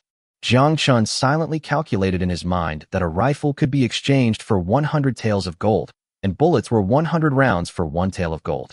1,000 rifles, plus 500,000 bullets, would only cost a little over 100,000 taels of gold. The cost is around 100,000, but it can be exchanged for 5 million taels of gold. That's how many times the profit is again. I really do have the nature of a shrewd businessman. While feeling smug, Jiang Chen also noticed something amiss from Xiao Ling's few words. Xiao Ling is the eldest princess of the Xiao family. Logically speaking, she should be able to access some of the family's spiritual fruit reserves, no matter how much. Based on what she said, I personally do not have the authority to transfer it. Could it be? This is a secret deal kept hidden from the Xiao family? Good heavens! What exactly is Xiao Ling trying to do? That tiger woman is ambitious. Noticing Jiang Chen's probing expression, Xiao Ling realized her slip of the tongue and, startled, nervously spoke up. Whether it will work or not, please give me a definite answer, Lord Jiang. Okay. Of course. Miss Xiao is as beautiful as a flower and has a heart full of passion. I admire her to the extreme. Then it's settled. Miss Xiao, please have some tea while I send someone to the warehouse to move the guns. After saying that, Jiang Chen left the villa without looking back and went to move the weapons. Actually, there's no warehouse. All the weapons are in Jiang Chen's city. As Jiang Chen traveled at a brisk pace, he began to ponder. I originally thought Xiao Ling was sent by the Xiao family to purchase weapons, but I didn't expect this woman to have her own ideas. We're still keeping it from your Xiao family. Am I about to witness internal strife within the Xiao family? And that bastard Emperor Qian, I hope he doesn't die at Xiao Ling's hands. Jiang Chen felt he would be missing out if he didn't kill him himself. 15 minutes later, in an empty villa, hundreds of guards carried military green boxes out one after another, loaded them onto delivery trucks, and soon drove to the city gate. At this moment, Xiao Ling was already waiting here, led by her adoptive father. Xiao Ling had naturally learned about Jiang Chen's strange carriages from intelligence reports, so she wasn't surprised. For martial arts practitioners, it's no exaggeration to say they can travel 1,000 miles a day. These things are fine for transporting goods, but they're useless for walking. Miss Xiao, here are all 1,000 rifles and 500,000 rounds of ammunition. Please inspect the goods. Lord Jiang, there are at least 5 million taels of gold. Please verify them. After both sides took stock and confirmed that everything was in order, Xiao Ling gracefully mounted her horse, cupped her hands in greeting to Jiang Chen, and said, Lord Jiang, until we meet again, and thank you for the cake. As she spoke, she licked her soft lips as if savoring the memory. Haha, no problem. Miss Xiao, if you ever need anything in the future, feel free to come to the border town to find me. Jiang Chen shouted loudly, his voice carrying a meaningful meaning, as Xiao Ling's figure quickly disappeared into the distance. But what exactly is the need he's referring to? Hey. Chapter 214, Exchanging Ammunition, the Three Forces Allied Forces Attack. With the new round of investment from the client, Jiang Chen upgraded the equipment of the border town's guards once again. Each mortar costs 10,000 taels of gold. These are currently the main heavy firepower of the border city. We'll spend 1 million taels of gold to exchange for 100 mortars. Adding to the original 100 mortars, there are a full 200 mortars. A single salvo can easily cover an entire hilltop. Are you scared yet? Of course, apart from mortars, he can't afford to exchange for military armored vehicles or even the Type 99 main battle tank for the time being. An armored vehicle costs 500,000 taels of gold, while a main battle tank costs an astonishing 1 million taels. This thing is too expensive, and the military camp already has 50 armored vehicles and 20 tanks, which is enough for the current needs. There is no need to waste precious gold reserves for 1 or 2 more. He used the remaining 4 million taels of gold to exchange for various types of ammunition. 1 tael of gold could buy 100 rifle bullets, so 1 million taels of gold could buy 10 million bullets. Each mortar shell costs 10 taels of gold, so 1 million taels would be enough to exchange for 100,000 shells. As for the more expensive tank main gun shells, 100 taels of gold per shell, exchange them for 10,000 shells, and fill the base number of each tank. Of the remaining 1 million taels, Jiang Chen used 500,000 taels to exchange for 5,000 Type 95 rifles. To this day, a small number of guards are still not equipped with rifles and are using sharpened steel bars. After this round, every soldier in the guard was equipped with a modern rifle. As for the remaining 500,000 taels of gold, Jiang Chen exchanged it for various small equipment, such as uniform combat uniforms, uniform helmets and bulletproof vests, and even a lot of tactical vests. And you know what? While the weapons in the dog system were expensive, these non-offensive equipment were ridiculously cheap. In the end, the 500,000 worth of supplies were piled up like a small mountain. Now that's great. The guards, equipped with all kinds of ammunition, no longer need to pretend to do aiming training from today onwards. After practicing aiming, riflemen can occasionally indulge in some shooting practice and hone their precision shooting skills. Tank gunners can also occasionally fire a few shells, firing a few shots at the distant hills whenever they feel like it. Jiang Chen squandered all 5 million taels of gold in less than a day. In the end, he discovered that the oil reserves in the cities that had already been developed were running low. Tanks are known as fuel guzzlers. Even disregarding maintenance, the amount of fuel required for a single daily training exercise is staggering. According to the previous training manual, the already limited amount of diesel fuel could only last for about 10 days at most. You don't know the cost of firewood and rice until you're in charge of the household. Jiang Chen truly felt this at that moment. If those powerful families don't send money soon, Jiang Chen will start considering breaking through Yanmen Pass and plundering gold and silver deep into the Qian kingdom. Perhaps it's true that whatever you wish for comes true. 3 days later, when a large number of troops appeared to the east of the border town, Jiang Chen couldn't help but grin and burst out laughing.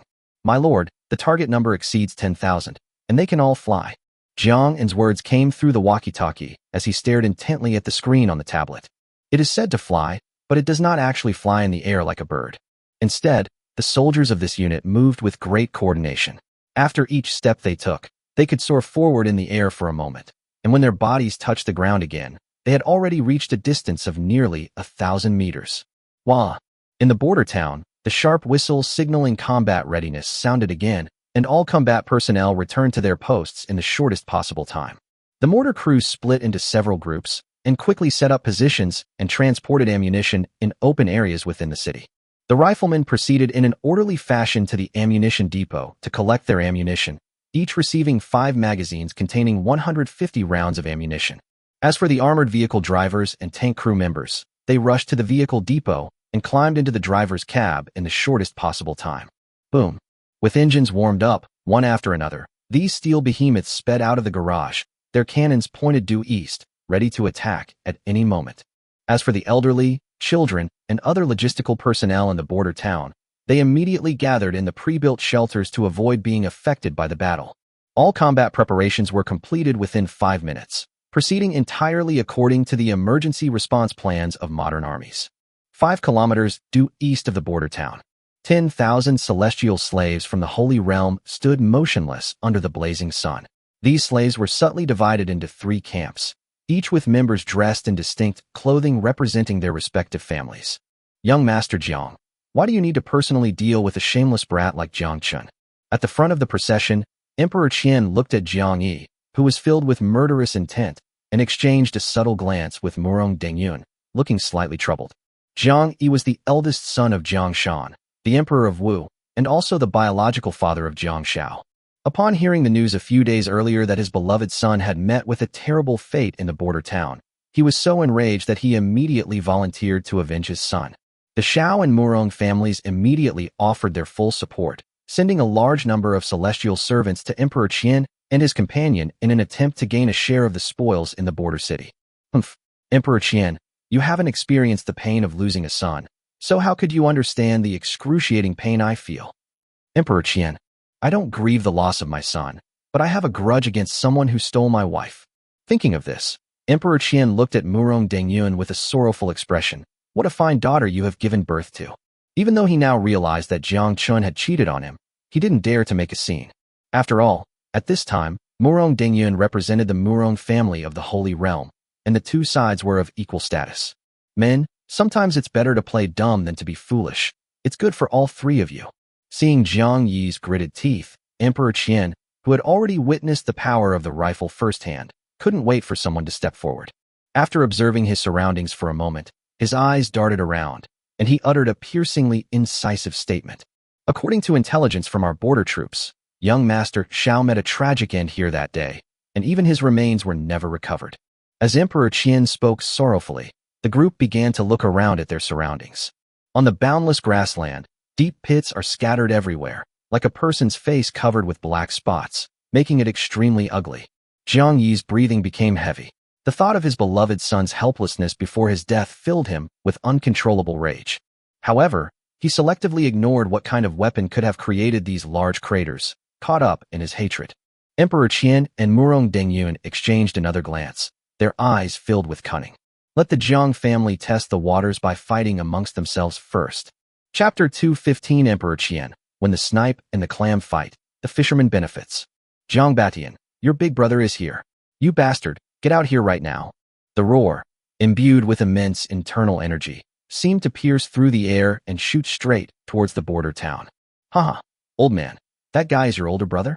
Isn't he Jiang Zhao's sissy father? On the city wall, Jiang Chen and his son, along with a group of trusted followers, were ready to fight. Seeing his eldest son not only not nervous in the face of nearly 10,000 celestial slaves, but even making exaggerated jokes, Jiang Batian was speechless for a moment. Chener, my Jiang family is a prominent family in the Holy Realm. You must not be so impolite. Jiang Yi is your uncle. After Jiang Batian finished speaking with a serious expression, he turned to face the allied forces outside the city and shouted loudly using his internal energy. Jiang Yi, you son of a bitch, get out of here. Stop trying to claim kinship with me. I am who I am, and I have absolutely nothing to do with you, you beast. I killed your son, so come and bite me if you dare. Jiang Chen, where is the promised elder uncle? Where is the proper etiquette of a large family? The people from the border town sighed and facepalmed, while Jiang Chen gave them a thumbs up in admiration. All right, he knew his cheap old man was a rough fellow. Within the allied forces, Emperor Qian and others were trying their best to suppress their laughter, eager to watch the show. Before he left, he received special instructions from Xiao. He must be extremely cautious in dealing with the border town and must not act rashly. Although he didn't know why the eldest princess of the family had such thoughts, he was happy to stay behind and observe for a while. Phew, phew. Jiang Batian's blunt words thoroughly enraged Jiang Yi. He was panting heavily and angrily turned to face Emperor Qian and the other man. Gentlemen, let's send out our troops. Our three families have a total of 10,000 immortal slaves, while this small border town has only tens of thousands of ordinary people and at most a few hundred grandmasters. We can flatten it in no time. Although he was angry, he had not lost his mind. The border town possesses an unknown number of rifles. Even if it can be taken down quickly, the Jiang family's celestial slaves may suffer heavy losses. If all three parties contribute, the losses can be shared, greatly reducing the losses suffered by the immortal slaves. After all, training a celestial slave would also consume a low-grade spiritual fruit. But with Emperor Qian's words, the fighting spirit on Jiang Yi's face instantly froze. Emperor Wu, before our two families left, our heads gave us some instructions. The main purpose of our trip to the border city was to intimidate, and to put it another way, we might be able to establish a long-term cooperative relationship with Jiang Chen, since Jiang Chen and our two families have not officially become enemies. Your son was killed by Jiang Chen. That was an internal conflict within your Jiang family, and it was really inconvenient for our Xiao family to get involved. After Emperor Qian finished speaking with righteous indignation, Murong Dengyun chimed in. Absolutely. Absolutely. This is also the will of the Murong family. You guys. Jiang Yi was shocked and pointed a finger at the two shameless people. These few sentences are even more diplomatic than diplomatic rhetoric. The three family heads had clearly agreed to jointly send troops to the border city and destroy Jiang Chen's stronghold.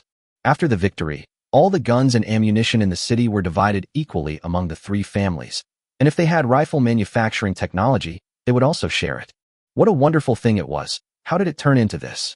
Very well. Your Xiao and Murong families are truly shameless. After today, I will report all your deeds to the family.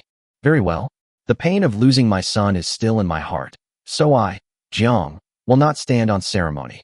However, once my Jiang family conquers the border city, you won't get a share of any of the spoils.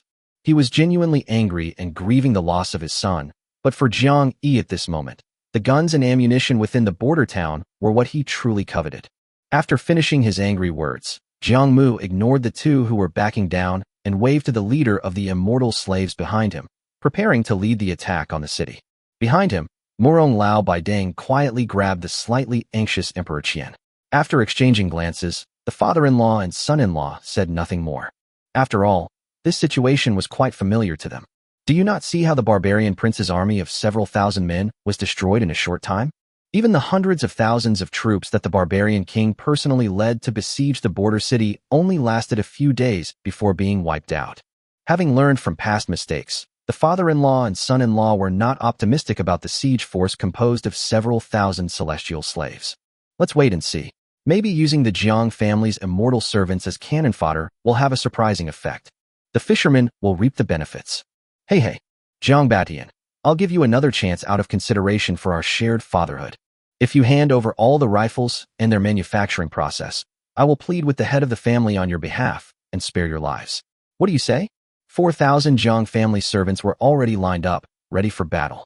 Jiang Yi wasn't distressed by the injuries to his immortal servant. Rather, he wanted to trick the Jiang family father and son into giving up their resistance and surrendering voluntarily. Then humiliate them severely again, then torture and kill them. Hey old man, someone's asking you a question. Answer me already. How can you be so rude? After observing the enemy's camp, Jiang Chen put down his binoculars and picked at his ear with his little finger.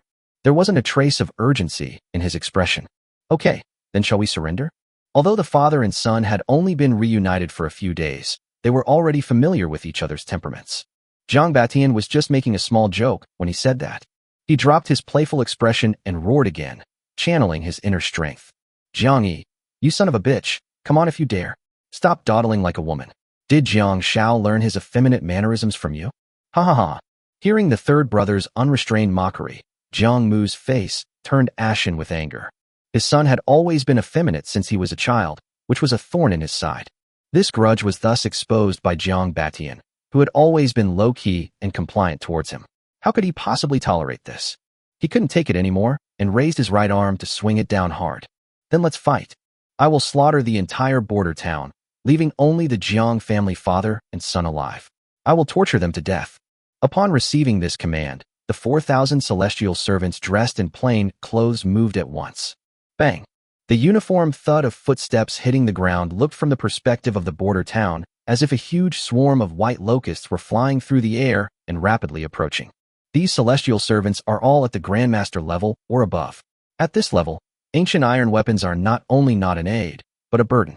Therefore, these celestial servants rising into the air were all empty-handed, and they did not make a sound as they moved. With each step taken out, the next landing will be hundreds of meters away. Shoot. Each step forward was accompanied by the soft rustling of clothes in the breeze, yet the momentum of their attack was like a silent giant wave, awe-inspiring. Chapter 216 Anti-Personnel Mines. Looking at the charging formation representing the Jiang family's immortal servants, Jiang Yi couldn't help but feel secretly delighted as the two remaining allied forces stood before them. While it was heartbreaking to see her son killed, the Holy Realm was ultimately a dog-eat-dog world where the concept of family ties had long since faded. Gentlemen, after the city falls, I hope you won't covet the weapons inside. Of the three, only Qiandi himself was at the Grandmaster level or above, while Qiandi and Murong Dengyun were only at the 5th grade Grandmaster level. So he stayed here only to serve as a deterrent after the city fell, so as to prevent the other two families from making any underhanded moves. Not at all. Since it was your Jiang family who took the lead this time, we naturally understand the situation. I only hope that once Emperor Wu obtains the rifle manufacturing technology, he will consider selling some to our two families. Emperor Qian remained silent, and Murong Dengyun opportunely revealed a shrewd and mercenary demeanor, displaying the typical characteristics of a merchant. Of course. After all, the three of us rely on each other in the Holy Realm, so these little things are easy to discuss. Then thank you very much, Emperor Wu. While the group was congratulating themselves on their victory, Jiang Jiaxianu's team had already rapidly closed to within 2 kilometers of the border town. My lord, it's 2 kilometers away. 1,500 meters away. Tori was already proficient in operating the drone and was now using radio to accurately report the enemy's distance to every soldier. Son, quick, fire the mortars. The power of the immortal slaves must not be allowed to approach. Seeing that Jiang Chen and his men had grim faces and still showed no intention of ordering a defense, Jiang Batian was getting increasingly anxious. He thought his eldest son had underestimated his opponent, and that things could easily go wrong. Old man, can you please be quiet? It's like the emperor isn't worried, but the eunuch is. Jiang Chen couldn't help but pick at his ear. Wasn't his father a general of the Qian kingdom? How come he didn't have any composure in the face of danger? Bullshit. You're asking for it. If I were a eunuch, how would I have given birth to you? Jiang Batian was almost furious. It was a good thing that his son had the demeanor of a general, but disrespecting his father was unforgivable. The Type 95 rifle's effective kill range is only a few hundred meters, and besides, these celestial slaves have already learned their lesson.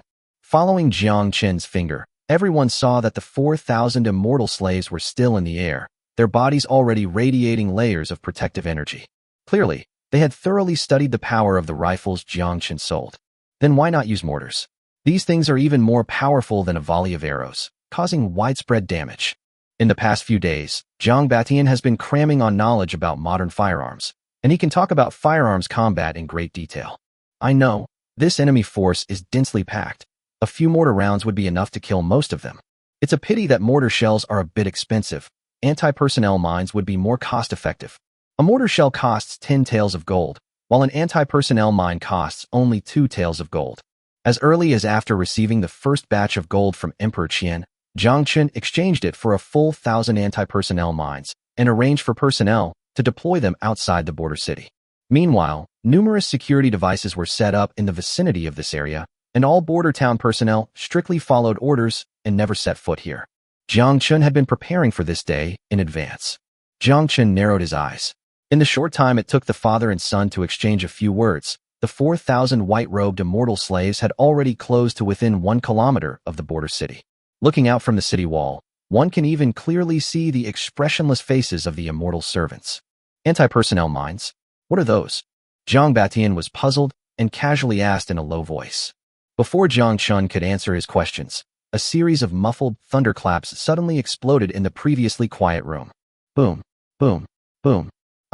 Amidst countless screams of agony, within a kilometer of the border town, severed limbs and mangled bodies flew about, and blood splattered everywhere. The domestically produced Type 72 anti-personnel mine has a diameter of 79 millimeters, weighs 125 grams, and is less than 35 millimeters high. It contains hundreds of steel balls and is detonated by pressure.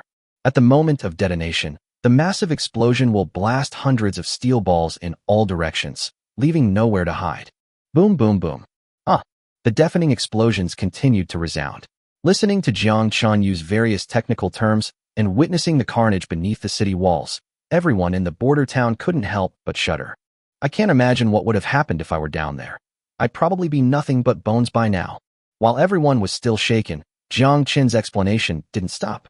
However, the drawback is that although this landmine has a large kill radius and a relatively dense attack, the damage it causes is not as great as the direct impact of a bullet. Following Jiang Chen's gaze to the battlefield, everyone then realized that as the smoke cleared, many immortal slaves had their protective auras broken, their bodies ruptured, and they had died. But in this minefield, which is 2 kilometers wide and 500 meters long, there are still quite a few lucky survivors. These celestial servants were either lucky enough to avoid stepping on landmines, or they possessed such strong personal protective energy that it was able to withstand the impact of the steel balls before shattering. Apart from those immortal slaves who died instantly, there were more than 2,000 surviving immortal slaves. After the initial shock of being suddenly attacked, these celestial servants quickly came to their senses. Don't stop, keep going. Kill them all. Immortal slaves are the lowest-ranking resource in the Holy Realm. Due to their long-standing habit of obedience, their families do not allow them to desert. As the first immortal slave charged forward with a shout, the other immortal slaves reacted and once again exerted their protective chi, leaping towards the border city. Less than 500 meters, a single step is all it takes to storm the city walls. You beasts! Jiang Batian, Jiang Chen, I'll kill you. Jiang Yi was furious at the front of the Allied forces formation. He never expected that in less than a breath, nearly half of the 4,000 immortal servants would be lost, which was equivalent to 2,000 spirit fruits. And another thing, what exactly is that weapon? Why has it never been mentioned in the intelligence reports? Damn it, the intelligence misled me. However, even with only half their fighting strength remaining, they have already approached the city walls, and victory is just around the corner, right? Behind Jiang Yi, Emperor Qian and his son-in-law also gasped in shock, feeling a lingering fear. If I hadn't been shameless just now, my own fairy servant would probably be badly injured by now. Compared to Jiang Mu's optimistic attitude, the father-in-law and son-in-law, who had already witnessed Jiang Chen's endless attack methods, were clearly not optimistic about the future of this batch of Jiang family's immortal servants. Sure enough, a short while later, continuous gunfire came from the direction of the border town. Da-da-da-da-da-da? Aowa. One by one, the celestial slaves, their faces contorted with savage grins, were still in midair when they were met head-on by a barrage of bullets. Bang, bang, bang. Bullets struck the protective aura, producing a continuous series of muffled thuds. The immortal slaves' charging posture froze instantly, and the enormous recoil force pushed their bodies directly to the ground, while their protective aura shattered continuously. Da-la-da-la-da-la. Golden shell casings fell from the ejection port, and the ground of the city gate was piled up in less than a minute. Chapter 217, You Won't Get Away with This Either. Da-da-da-da?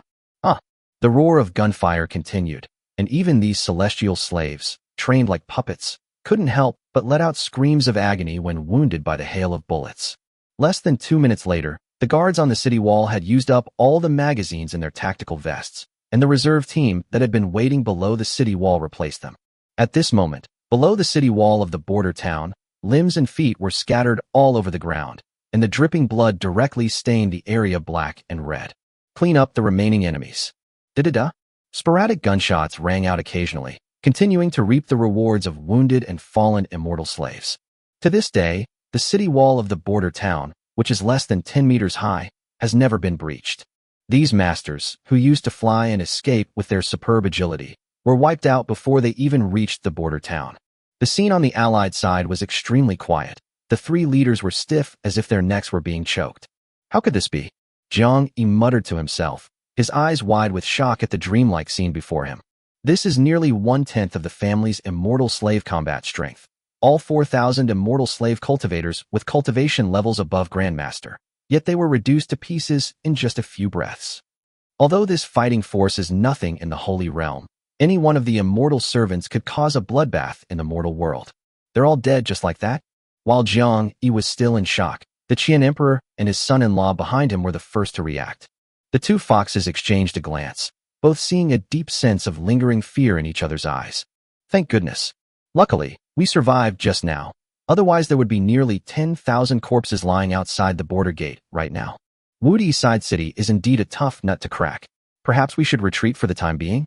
After a while, Emperor Qian temporarily abandoned his idea of profiting from the chaos. He was afraid too. The 3,000 celestial slaves his family had approved him to lead this time absolutely could not be lost, or he would face dire consequences. Emperor Qian and the old man from the Murong family. At Emperor Qian's command, Jiang Yi snapped out of his shock, his eyes bloodshot as he glared at the two men. You all knew this would happen from the start, didn't you? They were all shrewd people, and he finally realized why the emperor and the other man had disregarded ownership of the weapons in the city and given him the opportunity to claim the first credit. This was too abnormal. So, you two dogs wanted me to be cannon fodder? Glug. The father-in-law and son-in-law were only at the 5th grade Grandmaster level, and when they suddenly encountered the malice of Jiang Mu, who was above the Grandmaster level, they were immediately terrified. Gulu Wudi, don't misunderstand. Murong Dengyun forced an awkward smile and hurriedly began to explain. Before we set off, our patriarch ordered us to follow the lead of your Jiang family in this operation, so we dared not compete with you for credit. Besides, we didn't expect Jiang Chen to have explosive weapons in addition to rifles, right, Jiutian? Say something. As Murong Dengyun explained, Jiang Mu approached the two of them step by step with a gloomy face. Yes, Emperor Wu. You are the strongest among the three of us, so naturally we follow your lead and would never dare to compete with you.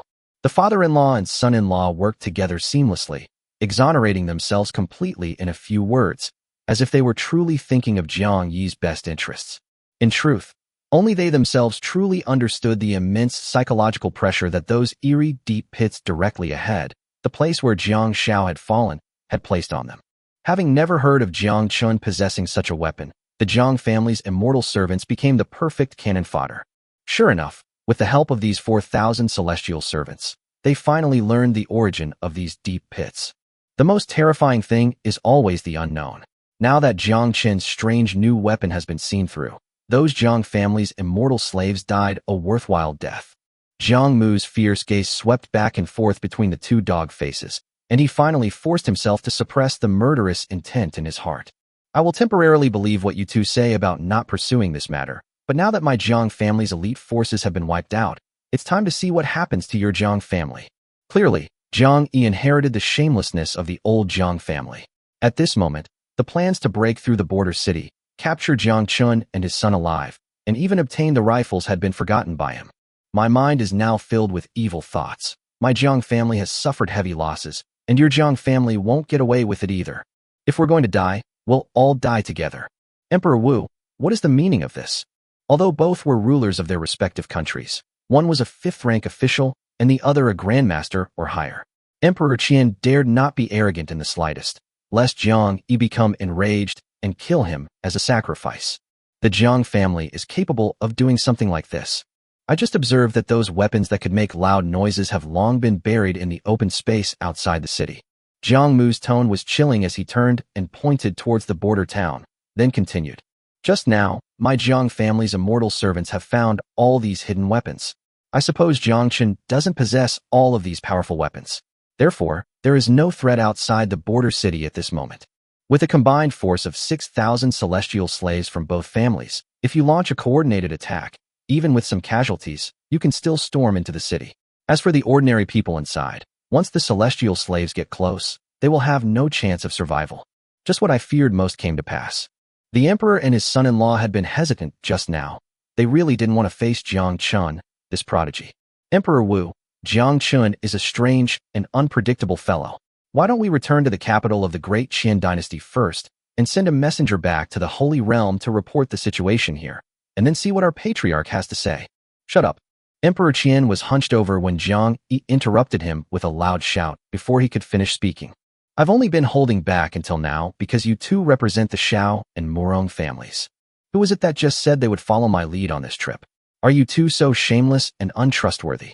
As he finished speaking, Jiang Yi's face contorted with rage, and an overwhelming murderous aura emanated from his body without any attempt to conceal it. All right. Emperor Wu, please calm down. We will listen to you. Yes, we'll do whatever you say. Faced with a life-threatening situation, the father-in-law and son-in-law dared not consider any family interests anymore. Saving their own lives was the only thing that mattered. The next moment, the two families' 6,000 immortal slaves, under Jiang Yi's unified command, formed a long formation that was 2 centimeters wide. This is a formation that Jiang Yi summarized based on the previous failure, and its length is exactly the same as the border city wall. The first wave of attacks, with the 4,000 celestial slaves clustered together, greatly increased the hit rate of those weapons. Alright, now he has spread out 6,000 immortal slaves in a straight line. No matter how dense your firepower is, there will always be some immortal slaves who manage to break through the blockade, right? Jiang Mu was secretly pleased with himself and began to fantasize about capturing Jiang Chen's family alive and then brutally torturing them to death. Chapter 2:18 One-line formation, mortar fire. My lord, the enemy has moved. Of course I'm not blind at this close range. The view outside the border city was extremely wide, and Jiang Chen took in every detail of the Holy Realm Allied Forces movements. Chenner, this is terrible. Jiang Yi was also sent to the Holy Realm for training from a young age, and he is very skilled in military formations.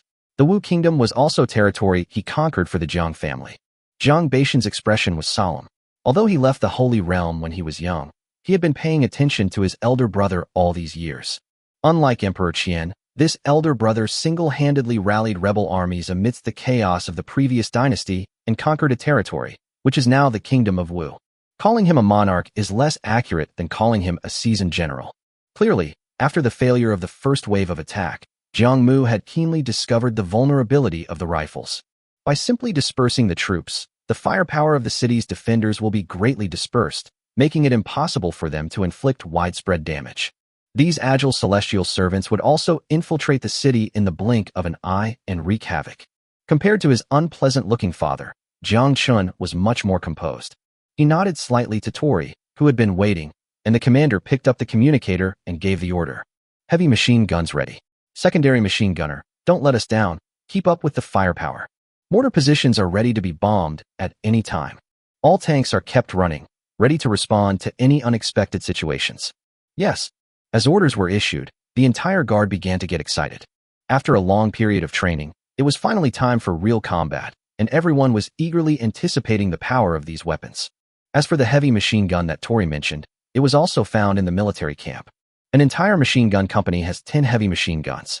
These heavy machine guns use belt-fed ammunition. Compared to the 50-round magazine capacity of ordinary light machine guns, a A single belt of a heavy machine gun can hold 200 rounds of large-caliber machine gun ammunition. These heavy machine guns weren't expensive. One gun cost only 1,000 taels of gold, and 100 bullets cost 20 taels of silver.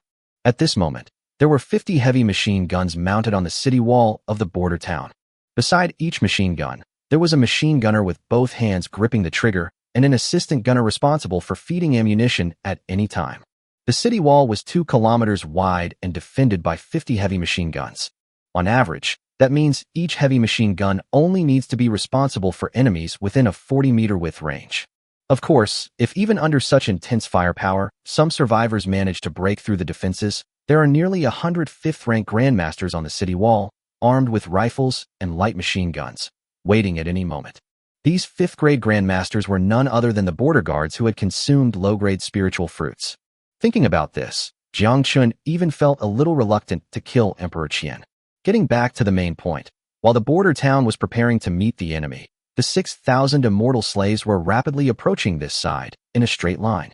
Having learned from the previous attack, this time all the immortal servants, even from 5 miles away, activated their protective chi, preparing to face the barrage of bullets at any moment. At the same time, during this surprise attack, the celestial slaves did not move in unison, but instead increased their speed to the extreme, charging forward in a slightly chaotic formation. The enemy is 4 kilometers away. 3 kilometers. 2 kilometers. Tori said calmly. To be honest, this was the first time he had ever witnessed the terrifying speed of movement of someone above the Grandmaster level. In less than half a minute, the immortal slaves had already rushed to a point 2 kilometers away from the border town.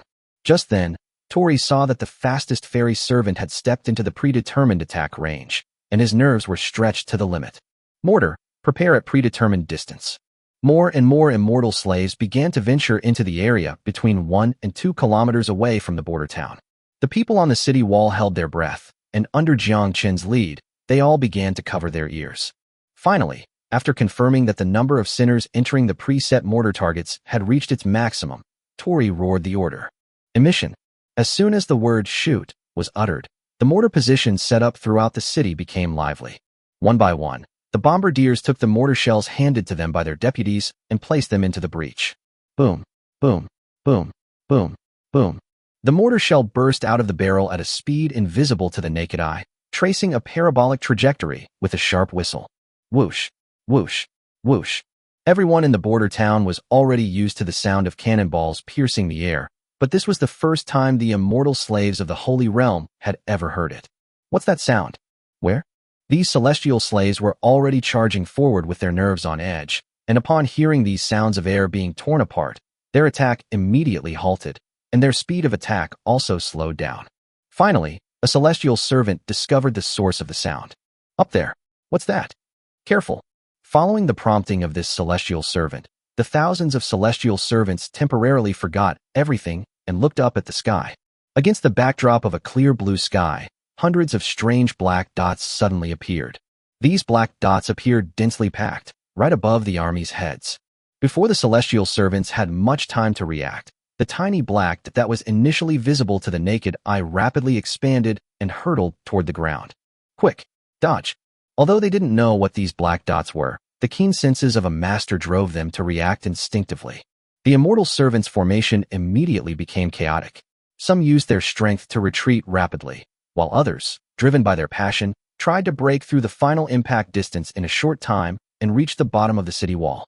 Unfortunately, faced with the absolute speed of free fall, these expert so-called skills are as slow as a baby learning to walk. 5 kilometers away, only Jiang Mu and his 2 companions remained. Originally, he saw these 6,000 immortal slaves charging forward with unstoppable momentum under his proper command. Jiang Chen, on the other hand, seemed to have run out of ideas and did not react at all, while Jiang Yi's face was full of bloodthirsty excitement. Even Emperor Qianlong and his son-in-law felt a sense of absurdity at one point. Jiang Chen, is that all? Then they both regretted it immensely. If they had known that Jiang Chen had no more means of attack, they would have been better off leading the army to attack the city themselves, which might have yielded more spoils. It wasn't until the 3 of them saw with their own eyes that small black dots shot into the sky and then plummeted rapidly towards the heads of the Allied forces. A gloomy atmosphere suddenly descended upon the 3 of them. No. In disbelief, Jiang Yi's sinister smile had not yet faded when it transformed into a deep, chilling shriek. Unfortunately, it was too late. When the whooshing sound of mortars cutting through the air from the border town reached this side, within the three's field of vision, bursts of fire suddenly appeared in the immortal slave camp, and along with the flames soaring into the sky were pieces of limbs and broken bodies blown away. Chapter 219, An Insurmountable Defense Line, Heavy Machine Gun Harvest. 1 kilometer outside the city wall, 200 mortars fired 10 salvos in less than a minute. So, in just 1 minute, a full 2,000 mortar shells landed in this area of less than 2 square kilometers. To say that those above the Grandmaster level are truly formidable is an understatement. Of the 6,000 immortal slaves, nearly 1,000 had their protective auras shattered by a dense barrage of shell fragments before they could even react. No matter how these people dodged, the dense barrage of shells exploded from left to right. Without the protection of their protective aura, no matter how strong their physical bodies were, they could not withstand the attack of the metal bullets and were reduced to pieces of severed limbs. The screams of the dying continued throughout the bombed area. Because the mortar bombardment was not a precision strike, nearly 5,000 immortal slaves survived in this small area, in addition to the 1,000 who died. The only good news is that, after being attacked by countless fragments, most of the immortal slaves' protective auras have been shattered, or are flickering, and are about to lose their ability to maintain their protective auras. As the mortar barrage ceased, the celestial servants did not react immediately. Many of them were still using their movement techniques, darting left and right to dodge the attacks descending from the sky. You bunch of idiots. Charge now, while you still can. As the celestial servants were bewildered and at a loss, they heard Jiang Yi's urgent and furious roar coming from afar behind them. Is it safe now? The celestial servants looked around at each other and finally realized that they were still alive. Kill them. The next moment, their long-cultivated servility made them charge towards the city wall with fearlessness. Since they couldn't kill us, let's now face the wrath of the Holy Realm. In the distance, Jiang Yi took a deep breath, and his expression finally relaxed a little. You too. Although Jiang Chen's attack methods were unexpected, and your two families lost nearly 1,000 immortal slaves, the outcome was ultimately good. At this moment, Emperor Qian and his son-in-law finally recovered from their shock. Jiang Chen actually has an attack weapon that falls from the sky? Damn it, what other treasures is that little bastard hiding? However, compared to Jiang Yi's relaxed and cheerful mood, these two did not seem optimistic about the prospects of this battle. There was no joy of impending victory in their eyes. Instead, they kept their gaze fixed on the border town, ignoring Jiang Yi's words. At this moment, the military formation was less than a kilometer from the city wall. For those above the Grandmaster level, this distance was merely a step or two. Everything. In the end, Jiang Yi's smug tone instantly turned into deep astonishment. At this moment, in the eyes of these three, Bianxing was like a naked girl who was at the mercy of others, but in an instant, she transformed into a ferocious beast that would devour anyone who came to her aid. In the distance, one after another, the immortal servants, like locusts, used their movement techniques to leap into the air towards the city wall at an extreme speed. Just as the first celestial slave was about to scale the city wall and wreak havoc, the celestial slave camp behind him was about to follow closely behind. Just then, hundreds of orange-red tongues of fire erupted from the city wall. As countless tongues of fire appeared, the celestial slave formation charging through the air seemed to encounter an invisible wall. It crashed, and then plummeted heavily to the ground. The powerful rifle firepower of the border town was already within the expectations of Emperor Qian and his men, and they had long been prepared to sacrifice a large number of immortal slaves. Although the immortal slaves have now instantly returned to a loose linear formation, with their extremely fast skills above the Grandmaster level, surely some of them will break through the rifle blockade line? But reality slapped Jiang Yi and his friends hard in the face. They watched the center of the battlefield expectantly until, a dozen seconds later, the deafening sound of gunfire finally reached them. Along with the terrifying gunshots came a scene of utter despair. The gunfire on the city wall seemed endless, never ceasing. Despite the valiant attacks of the immortal servants, not a single one had managed to break through the blockade. The characteristics of rifles have been thoroughly understood by several families through the batch of rifles sold by Jiang Chen. A magazine holds 30 bullets, and if you keep pulling the trigger, a full magazine will be emptied in just a few breaths. This is followed by a few seconds of firepower vacuum, and even the most skilled shooter needs at least 2 seconds to change the magazine. In Jiang Yi's earlier battle plan, These precious 2 seconds were the opportunity to seize. And now? Almost half a minute has passed since the first bullet left the barrel, and the gunfire on the city wall has not stopped for even a moment. Within those short 30 seconds, the remaining 5,000 immortal slaves also suffered heavy losses. Logically speaking, the immortal servants should all have protective qi, so even if they are weak, they should be able to hold out for a few breaths. In this short moment, we can break through the barrage of bullets and storm into the city. However, the mortar attack just moments before had already shattered the protective aura of most of the immortal slaves. Therefore, the current guards only need to maintain continuous firepower to firmly block these celestial slave armies outside the city walls, or even annihilate them all. Under continuous firing, the barrels of many heavy machine guns began to glow red-hot, and the smoke from the muzzles became increasingly dense. Jiang Chen wasn't bothered by these circumstances. Compared to the survival of the border town, the loss of dozens of heavy machine guns was nothing. In less than a minute, the spent shell casings piled up on the ground of the city gate tower were almost ankle-deep. This wave of ammunition consumption, converted into gold, would amount to at least several 100,000 taels of gold. However, Jiang Chen didn't feel bad, because it was all worth it. Looking around, the corpses of the dead immortal slaves were scattered everywhere below the city walls. No matter how skilled they were still just mortals and could not withstand the attack of modern firearms. Run away. Finally, one of the celestial slaves who had survived by sheer luck could no longer bear the fear in his heart.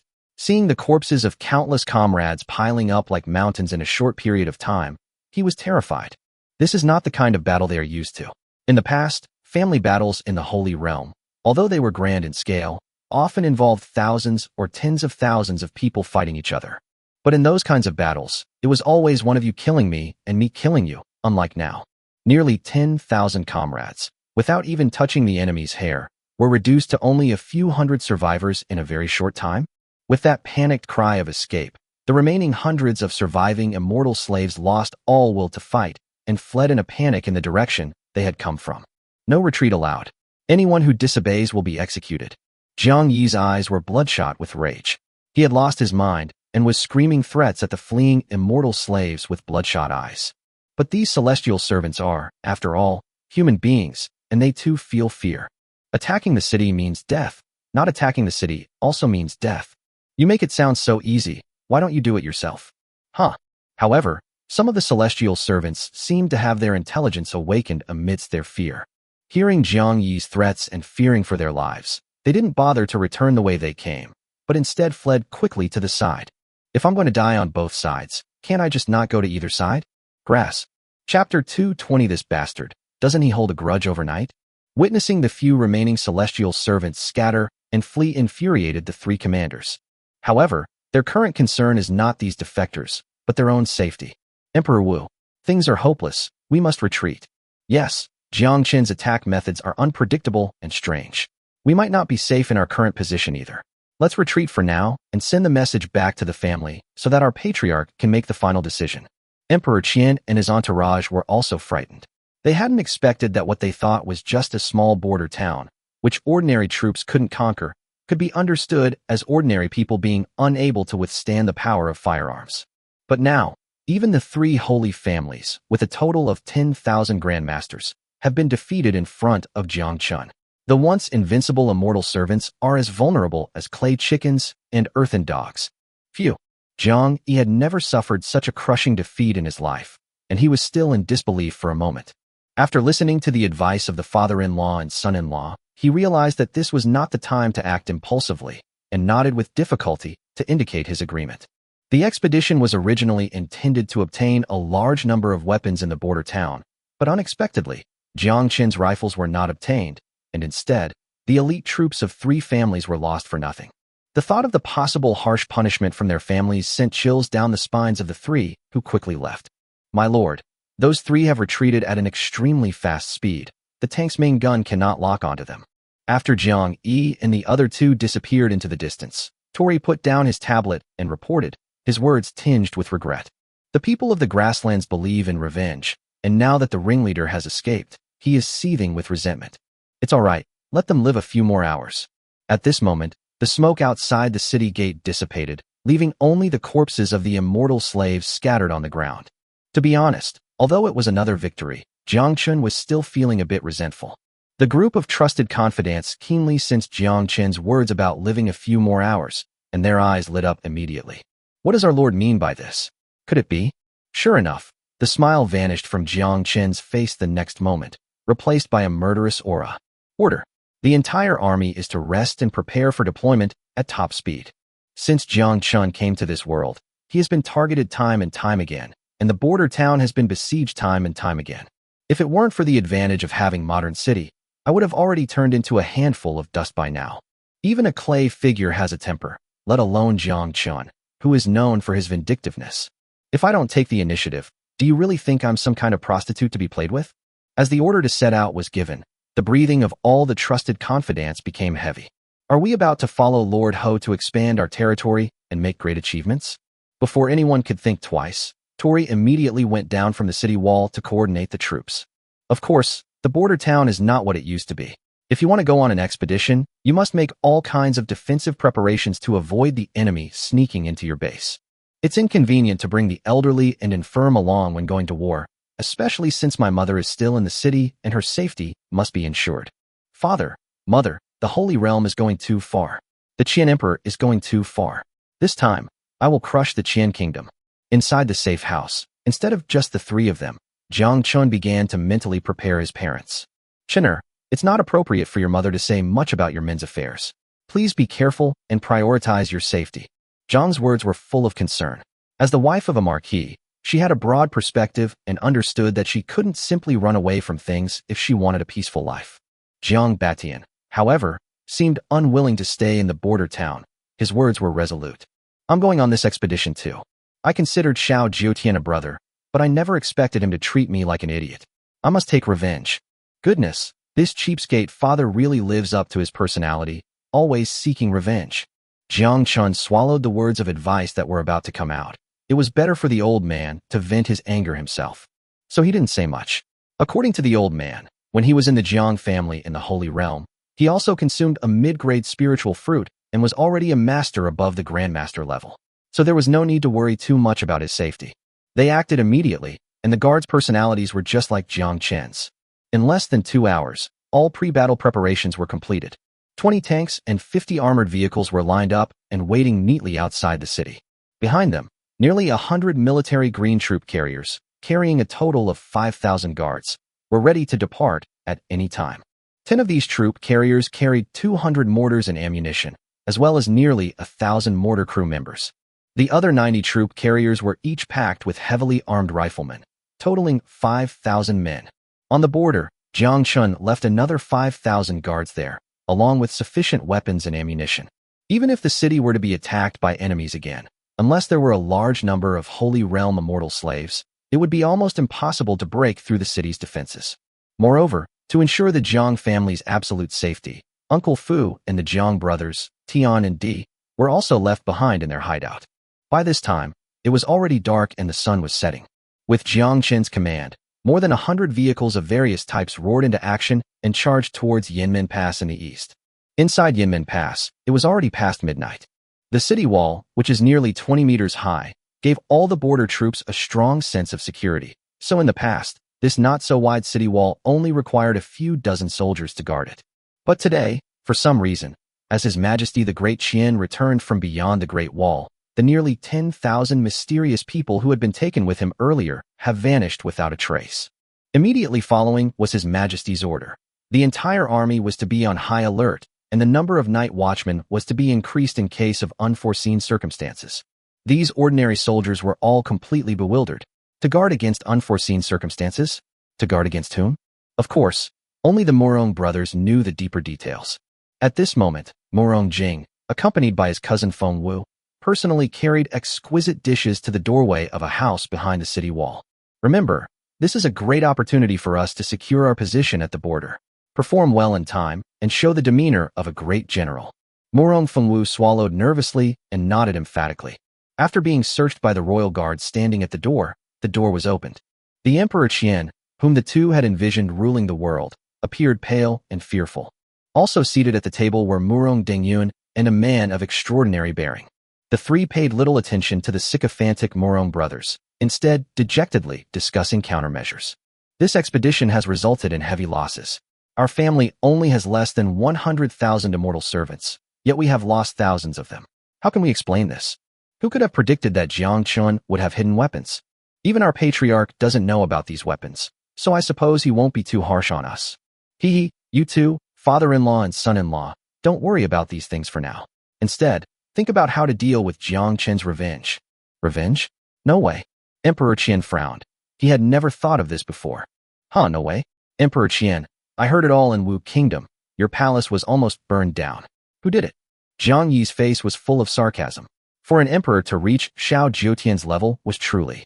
Upon hearing Jiang Mu's words, Emperor Qian's heart clenched. You know what? That bastard Jiang Chen might actually smell the scent and come looking for us. Report. Just as the Murong brothers were placing various exquisite side dishes on the table, and before the group could even enjoy them, they were interrupted by the panicked voice of the messenger. Report. Scouts have spotted a large number of unidentified troops outside Yanmen Pass. The 3 Qian emperors. Good heavens, Jiang Chen, you bastard, you're the type to seek revenge so quickly, aren't you? Chapter 2:21 Murong Jing. Your subject has a method to defeat the enemy. As the messenger finished speaking, the 3 people at the table were startled and stood up, causing the dishes they had just set out to be overturned and the table to be in disarray. Emperor Wu, you were absolutely right. Emperor Qian's voice trembled, and even his thighs began to quiver. What to do? What to do? The most anxious one was Murong Dengyun. His 5th grade skill was forcibly developed through spiritual fruits, and he had no practical combat experience whatsoever. Emperor Wu, a scholar can be killed but not humiliated. That little beast Jiang Chen dared to so blatantly offend our holy realm. His crime deserves death. Today, after a moment of panic, Emperor Qian forced himself to calm down, but a feeling of being offended welled up inside him. Who is he? The emperor of the Great Qian dynasty, a descendant of the Xiao family of the Holy Realm. When has anyone ever dared to come knocking on his door so brazenly? Fortunately, there is still Wu Di, who is above the Grandmaster level, here. Moreover, Jiang Chen has left the impregnable border city this time, so it seems that our side is not without the strength to fight. As long as Jiang Chen's head is taken amidst the chaos, this crisis can be resolved. Little did Emperor Qian know that his beautiful plan was doomed by Emperor Wu's next words. Emperor Qian, this is your Qian kingdom, the Yanmen Pass of the Xiao family, not my Wu kingdom of the Jiang family. Jiang Chen's target this time is your Qian kingdom's border. What does it have to do with my Jiang family? He was terrified of Jiang Chen's firearms and didn't want to get involved in this mess. Emperor Qian was clearly enraged by Jiang Mu's shamelessness, pointing at him and holding back for a long time without uttering a single harsh word. They arrived in good spirits, with the 3 allied forces sharing the spoils equally. So you're denying everything now that you've lost a battle? You bastard. What do you mean, you? Emperor Qian, don't put on that aggrieved face. When my Jiang family's immortal servants attacked the city, why did your 2 families remain silent? Don't you have any idea? I can't even be bothered to expose you, Xiao. As a master above the Grandmaster level and a direct descendant of the Jiang family, Emperor Wu could not tolerate criticism from others. All right. Now that Jiang Chen's army is at our gates, the 3 of us must not fight amongst ourselves. We should come up with a plan as soon as possible. I will immediately send a message to the family for help. Could you 2 also send a message to the family? Murong Dengyun was just a businessman. He still needed to stay alive to enjoy the glitz and glamour of the world. At this moment, he also wanted to do what Jiang Yi did, simply stay out of this mess and leave. But when he thought about how he could just retreat like that, he would save his life, but his stronghold would still be in the capital, and the foundation of his business empire would also be in the capital. He couldn't afford to break ties with Emperor Qian. Telegram? That thing takes at least a day to reach the Holy Realm, and another day for the family to formulate a strategy and reply. We can wait, but Jiang Chen won't be so kind as to wait with us. Emperor Wu's cold words completely shattered the self-comfort the father-in-law and son-in-law had. That's it, Emperor Qian. I advise you not to hold out at Yanmen Pass to the death. As the saying goes, where there's life, there's hope. Emperor Wu now only hopes that these 2 fools can leave together. When he faces the harsh criticism from his family, he can say that since neither the Xiao nor the Murong families are willing to defend the border, there is no need for him to defend the border for the Qian kingdom. Fathers of both his majesties. Amidst the chaotic infighting among the 3 temporary allies, a few hesitant words drew everyone's attention. When Murong Dengyun saw that it was his youngest son and that scapegoat from a distant relative, he immediately lost his temper. Can't you see we're discussing countermeasures? What are you two doing causing trouble here? Get out. If there weren't so few trusted generals in the court, Emperor Qian would never have appointed these two incompetent generals as city defense commanders. So, does that mean we have no choice but to abandon Yinmen Pass? But Yinmen Pass is the northern border of the Great Qian dynasty. If it falls, the entire heartland of the Great Qian dynasty will be exposed to Jiang Chen's eyes, and even your Jiang family's Wu kingdom will be in danger. So what do you suggest we do? Are you all just going to die here? The three ignored the Murong brothers and continued biting each other. The Murong brothers exchanged a helpless glance. Driven by ambition, Murong Jing closed his eyes, hardened his heart, and disregarded all decorum between ruler and subject, shouting loudly. "Stop, everyone!" The room fell silent the moment the words were spoken. Suppressing the tremor in his heart, Murong Jing closed his eyes and continued. "I have a plan to repel the enemy." 5 minutes later, the entire Yinmen Pass was illuminated by torches and brightly lit. Squads of border soldiers busily moved through the passes and then converged on the high city walls, making preparations for battle. Murong Jing, clad in armor, led the way through the winding fortifications, followed by Emperor Qian and his two companions. That's how it happened. Not long ago, His Majesty ordered us to launch a surprise attack on the border city while Jiang Chen was far away on the grasslands. Our army was instantly annihilated by the border city's defenders. These past few days, Feng Wu and I have thought about it a lot and done countless experiments. Finally, we have cracked the method of using Jiang Chen's weapon of mass destruction. Hearing his cousin subtly mention his own contributions while speaking, Murong Feng Wu felt extremely grateful.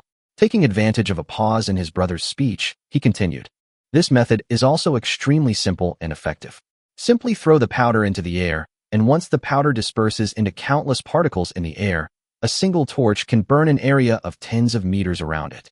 Of course, conditions were limited during the experiment. We threw a few bags of flour, which only burned within a radius of a few hundred meters. But as long as there is enough flour. Upon hearing this, Emperor Qian and his companions, who had been following closely behind, were astonished. Who would have thought that there was such a simple way to defeat the enemy? If this method is true, then isn't it a joke that the Great Qian dynasty spent so many years wasting countless resources and the lives of countless soldiers to resist the eastward advance of the barbarian army? Of course, this is not something we need to consider right now. Thinking this through, Emperor Qian was already half convinced. But Jiang Chen must have brought a large army with him this time. Your Majesty, please rest assured. Murong Jing displayed the demeanor of a great general at this moment. A smug smile played on his lips as he said self-satisfiedly. Some time ago, I sent people everywhere to purchase fine flour. In addition, there were already quite a lot of reserves inside Yinmen Pass. At this time, our border army has stored nearly 10,000 bags of fine flour. If we can catch them off guard, dealing with Jiang Chen's siege force of at most 10,000 men will be a piece of cake. As they spoke, the group had already reached the top of the city tower, which was several tens of meters high. In the darkness, looking due west, all the people could see was a large number of bright white lights in the distance, rushing towards the gate from afar. Murong Jing stepped aside, revealing the view before him, and pointed to the area below the city wall. After the last defeat, I have lost my appetite and have been waiting for this day to come. As long as Jiang Chen's troops break through to the city wall, his army will collapse instantly and be completely wiped out. The rumbling of the engine grew closer and closer, as oppressive as a giant beast in the night. However, at this moment, Emperor Qian and the others were no longer worried or afraid, but instead began to look forward to it. Chapter 222. The army approaches Yinmen Pass, full of sarcasm. The speed of a fully mechanized force is undeniably fast. The border town is more than 200 kilometers away from Yinmen Pass, and the guards who set off at dusk had already arrived by dawn. Gazing at the silhouettes of two towering mountains lying across the land in the distance, Jiang Batian sighed with emotion. I've spent half my life defending Yinmen Pass against foreign enemies and protecting the Great Qian dynasty, but I never imagined that in my old age I would lead a large army to attack her. Jiang Chen rolled his eyes in annoyance and said with a hint of teasing, Father, why don't you talk to old Xiao now and ask him to reappoint you as the general who guards the north? As you know, I've always wanted to be a playboy since I was little, indulging in eating, drinking, and having fun. I'd walk my dog around and bully ordinary people whenever I wanted. How wonderful that would be.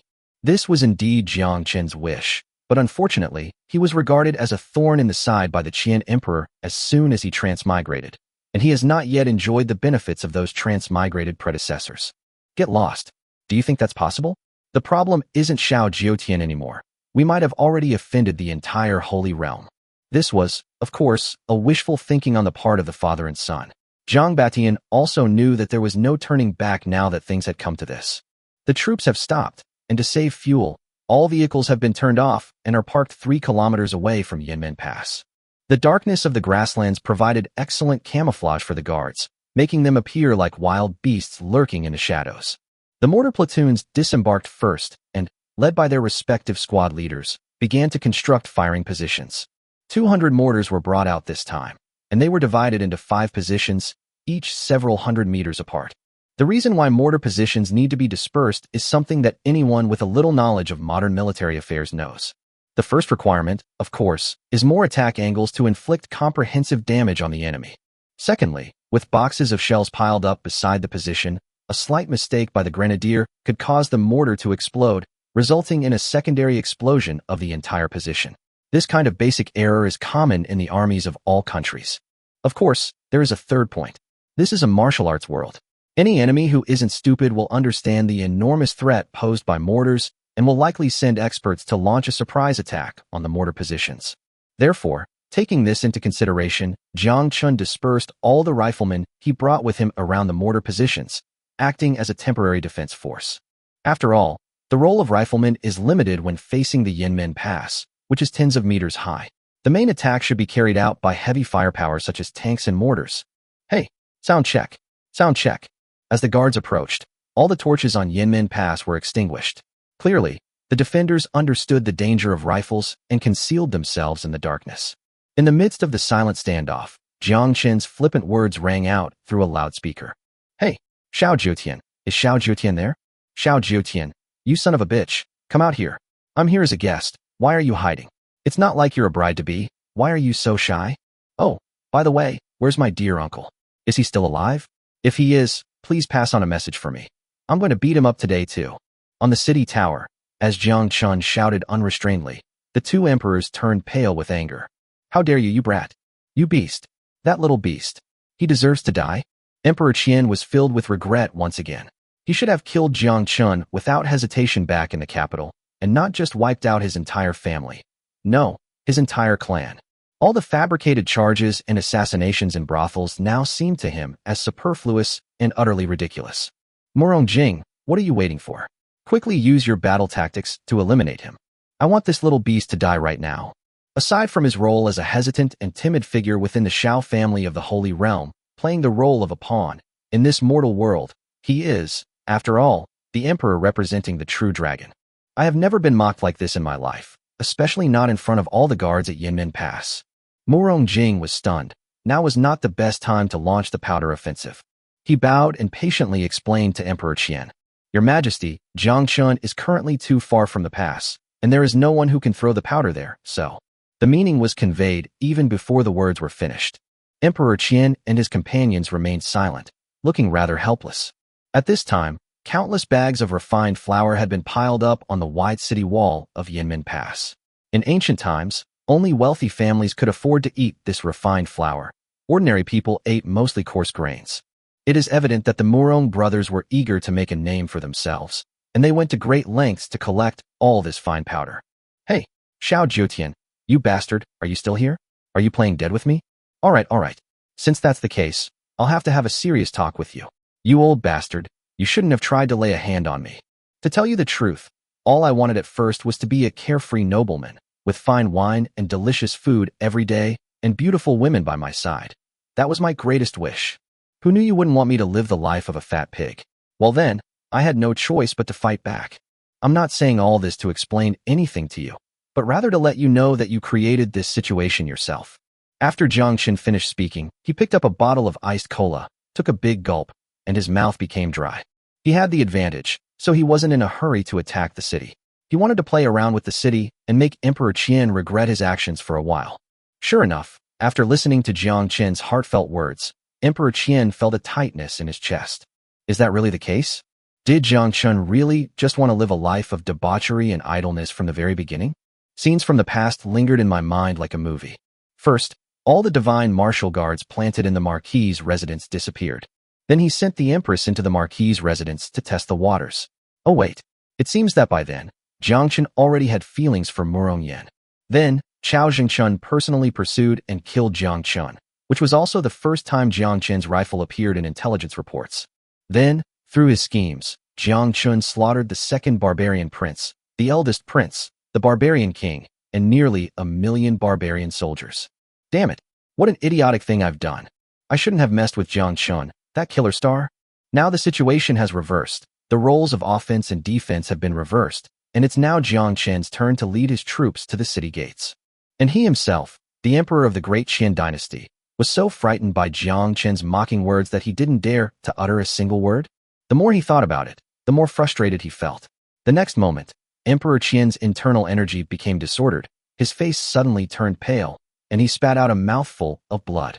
He swayed and became unsteady on his feet. Your Majesty, please take care of your health.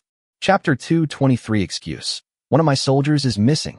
After a long while, Emperor Qian finally managed to suppress the surging blood and qi within his body. At this point, he finally understood. I made a huge mistake back then. I should have either decisively taken down Jiang Chen or chosen to trust my old brother Jiang Batian so that he wouldn't do anything to harm the Great Qian dynasty. Unfortunately, he missed both of these options, and it was too late for regrets. However, the most important thing now is to resolve the current crisis. A few minutes ago, he had already written a letter and sent it back to the Holy Realm using a spirit pigeon to report the situation here to the family, and was just waiting for the family head to make a decision. However, it would take at least 2 days for the spirit pigeon to travel back and forth, and Jiang Chen wouldn't just wait idly during that time. After thinking it over, he decided to use a delaying tactic. Batian, I, Xiao Jiutian, have indeed wronged you, and I regret it. A 5th-grade grandmaster with equally formidable inner strength, this apologetic voice quickly reached Jiang Chen. Hey old man, your good brother admitted his mistake and apologized to you, right? Why don't we just forgive him? In Jiang Batian's eyes, his son's grinning face was truly worthy of a beating. Jiang Batian admitted that he had misjudged Xiao Jiutian, his former good brother.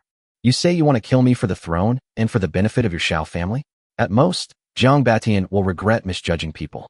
But after his fate was unknown, this beast actually wanted to harm his only son? This is intolerable. Having already reached the level of a grandmaster, Jiang Batian didn't need to imitate Jiang Chen's use of a megaphone. He simply opened his tiger's mouth and shouted loudly. Xiao Jiutian, stop pretending here. I can accept your betrayal, but my Chun'er is still so young. How could you do this to me? I'll go to your grandma's legs. I'll go to your Xiao family ancestors for 18 generations. Let me tell you, this matter has to be resolved today. Today, it's either you or me who dies. Huh. After cursing viciously, Jiang Batian was still not satisfied and spat a mouthful of yellow phlegm towards the distant city wall. Watching their emperor being so insulted, everyone at Yinmen Pass held their breath and dared not move, fearing that the emperor would kill them in his rage. Jiang Yi alone was unafraid. He was eager for a good show and, with a grin, fanned the flames, saying, Hey, Emperor Qian, you've been verbally abused to your face. How can you stand it? Are you really going to become a coward? Ha ha ha. The veins on Emperor Qian's forehead bulged, and the slight guilt he had just felt towards the Jiang family father and son vanished amidst the insults. Not to mention the turtle Jiang Chen mentioned.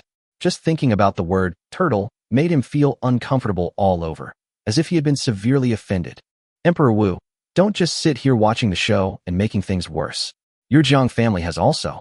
Before Emperor Qian could finish speaking, Jiang Batian's gruff voice rang out again from outside the city. And Jiang Yi, you bastard. I'm your third brother. Just because my cultivation foundation is poor, how have you treated me since we were kids? Putting all that aside, I escaped from my family and finally managed to become a Marquis of Champion in the Qian Kingdom. Well, can't I just live a peaceful and carefree life now? Damn, while my Chun'er was alone in the Qian Kingdom, his life hanging in the balance, you, his uncle, were living a carefree life in the Wu Kingdom. You say your Jiang family prioritizes profit over family ties, fine. We might as well just cut all ties and never speak to each other again. Damn it. As Jiang Batian spoke, his emotions grew increasingly agitated, unleashing the pent-up anger he had been suppressing for so long. Damn it. Now you know our Chun'er has a powerful weapon. Oh, so we, father and son, have become part of your Jiang family again, haven't we? Your face is just like your son Jiang Zhao's. You're both shameless. They all play dead when there's no benefit, but the moment there's a benefit, they lick your boots and fawn over you. Tell me, aren't you like a dog? You only go for the smell of shit. Jiang Chen, who was standing to the side, grimaced as he listened. Through his adoptive father's explanation, he finally understood Jiang Batian's helplessness these days. He gently patted Jiang Batian's tense shoulder, handed him a cigarette at the right moment, and lit it for his father himself. Well, as expected of my own father, his swearing is just as vulgar as mine. I'm impressed. But don't get too angry and hurt yourself. Take a few puffs to calm down. Don't worry, this time my son and I will settle our scores and avenge our grudges.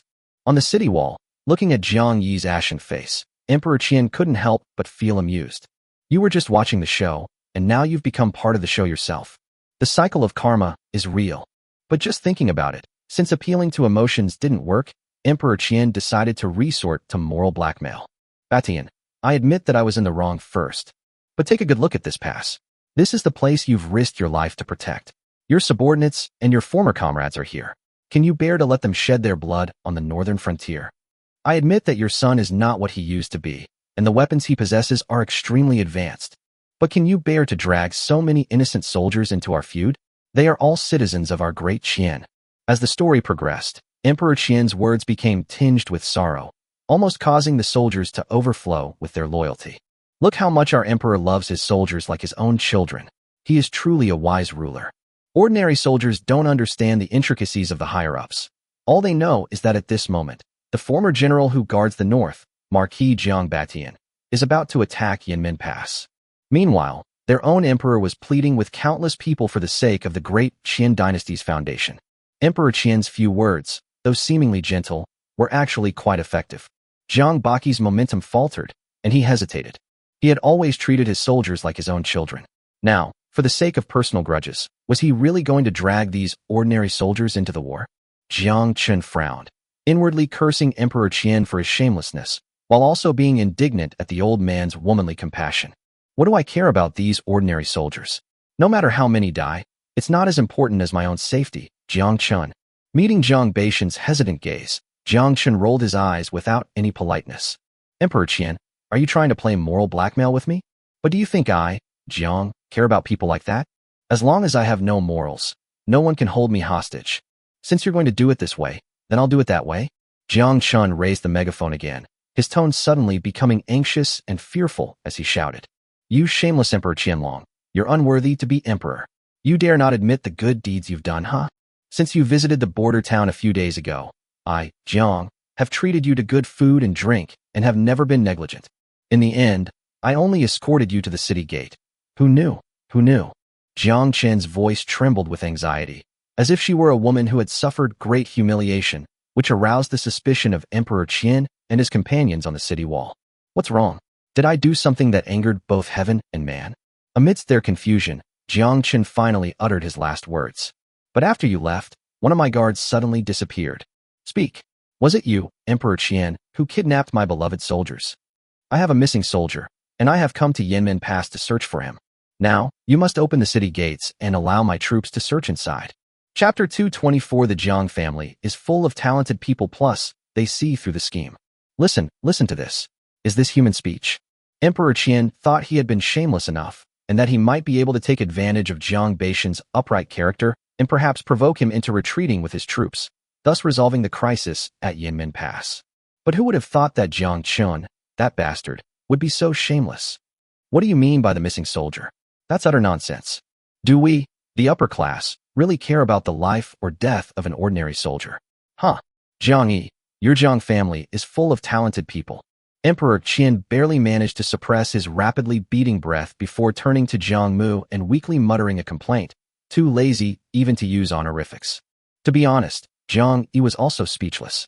How could his honest and simple third brother have given birth to a thing like Jiang Chen? The group was stunned by Jiang Chen's shamelessness and didn't know how to respond for a moment. Deny it. There's no evidence.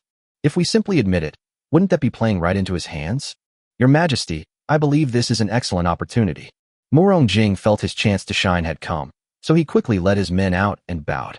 Oh, tell me, if the plan works, you will inherit the position of left Prime Minister of the Great Qian dynasty.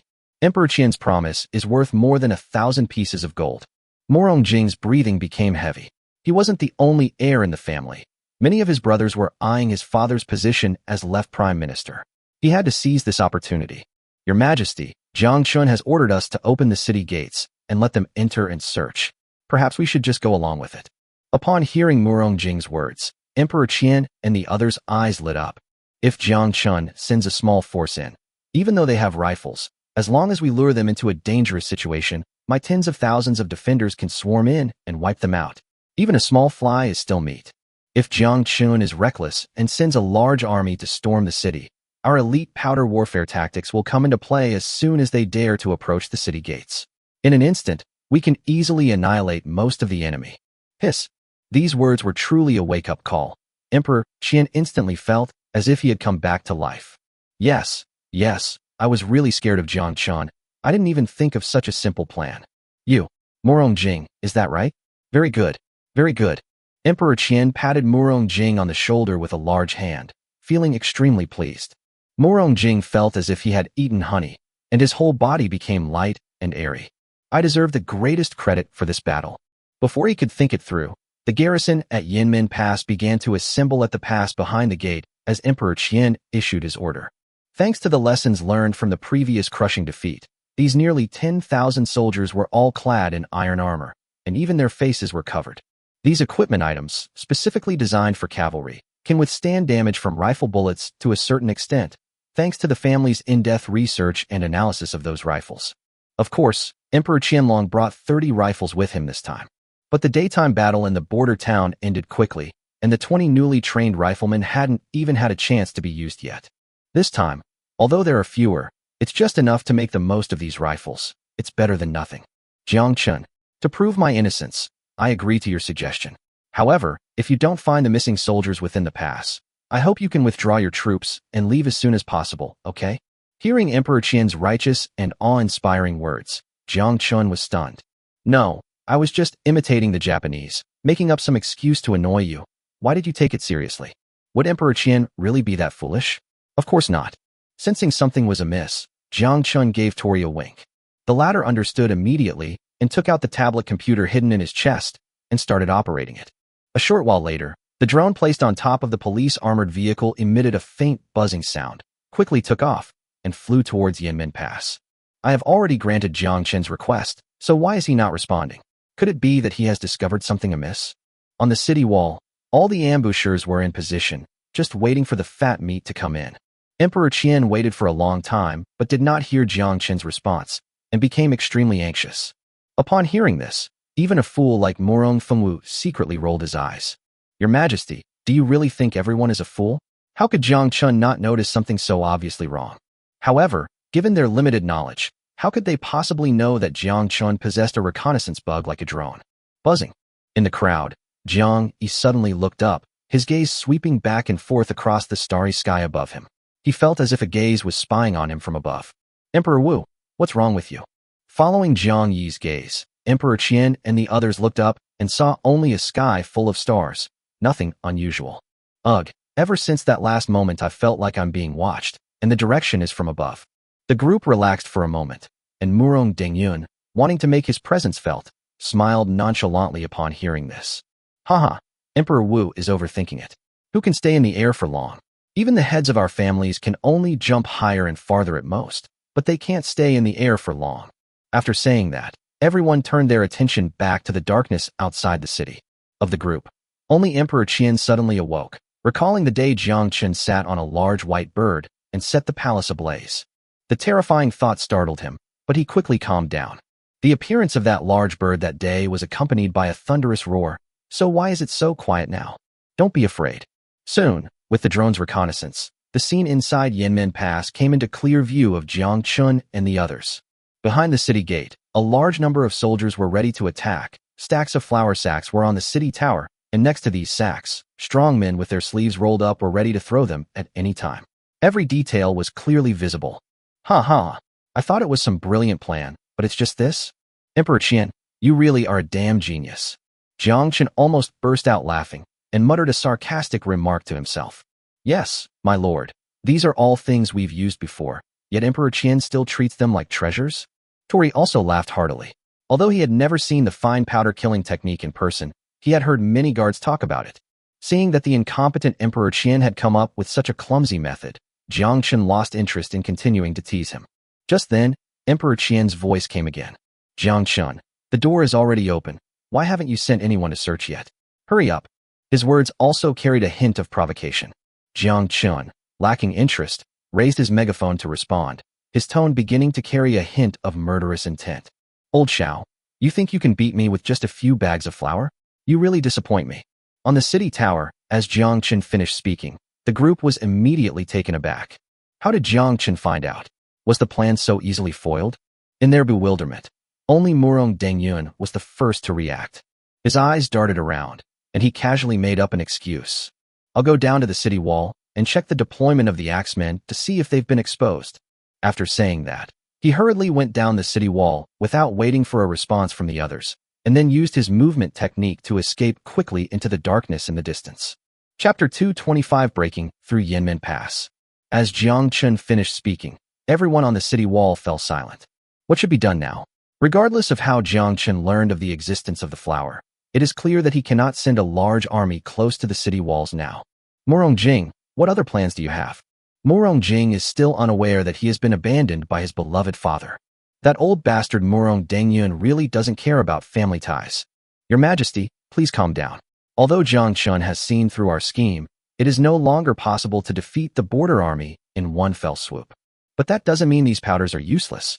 In order to leave the impression of Emperor Qian as a wise general, he demonstrated his resourcefulness and then said, although Jiang Chen's rifles were incredibly powerful, our army found in several engagements that their range was only a few hundred meters.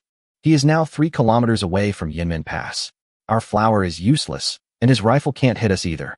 After finishing his analysis with great pride, Murong Jing was expecting praise from Emperor Qian when he turned around and was met with terrified looks from 2 human emperors. Murong Jing paused, about to speak in confusion. His Majesty. But before he could finish speaking, countless sharp whistling sounds suddenly erupted in the originally quiet night sky. Whoosh, whoosh, whoosh. Damn it! Xiao Jiutian and Jiang Yi's hearts jumped into their throats in an instant. They were all too familiar with that sound. They'd heard it just this morning. While everyone at Yanmen Pass was still wondering, Xiao Jiutian and Zhang Mu had no time to care about the lives of others. They immediately used their speed to dart behind the city wall and disappeared in an instant. Your Majesty, where are you going? Murong Jing was still dreaming of a prosperous future when he suddenly saw his big benefactor disappear, and he was extremely anxious. However, he doesn't have time to think about these things now. As sharp, piercing sounds rang out, flames soon appeared around Murong Jing. The massive shockwave sent the 2 Murong brothers flying, instantly engulfing them in smoke. Boom, boom, boom. On the guard side, 5 mortar positions were firing at full power, and a skilled gunner could fire a full 6 shells in 30 seconds. Although less than 10 seconds had passed since Jiang Chen ordered the attack, the 200 mortars had already fired 400 shells. Furthermore, through drone reconnaissance, the troop deployment of all the garrison troops inside Yanmen Pass was clearly visible, which also facilitated the aiming and calibration of mortars. 3 positions with 120 mortars were specifically aimed at the more than 10,000 swordsmen and axemen ambushed inside the city. Shells exploded one after another in the crowd.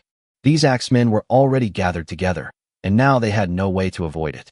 Those axemen who landed right in the middle of the shells were lucky. They were blown to smithereens before they could even react, dying without suffering. Those axemen who were some distance from the explosion's epicenter were not so lucky. Fragments of the shells flew out in all directions at extremely high speeds. Even though the axemen were wearing armor, it was just a layer of iron. How could it stop the dense shrapnel?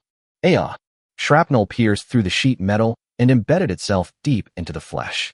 The swordsmen screamed in agony as they collapsed to the ground, blood gushing from the bullet holes. The scene was like a living hell. As for the vast city towers of Yanmen Pass, the situation was even more tragic. The remaining 80 mortars fired a salvo, not to mention the Murong brothers and soldiers who were taken away by the first wave of shells. Those soldiers who had survived by sheer luck, relying on the bodies of their comrades and various forms of cover, pushed and shoved each other, all wanting to escape the city walls as quickly as possible. Unfortunately, the tall city tower was already piled with a lot of powder, which temporarily shielded everyone from shrapnel during the artillery attack. But as the mortars continued to bombard, these stacked bags of fine powder were constantly being blown away and then shattered by the shrapnel, sending the fine powder inside flying everywhere. Tui.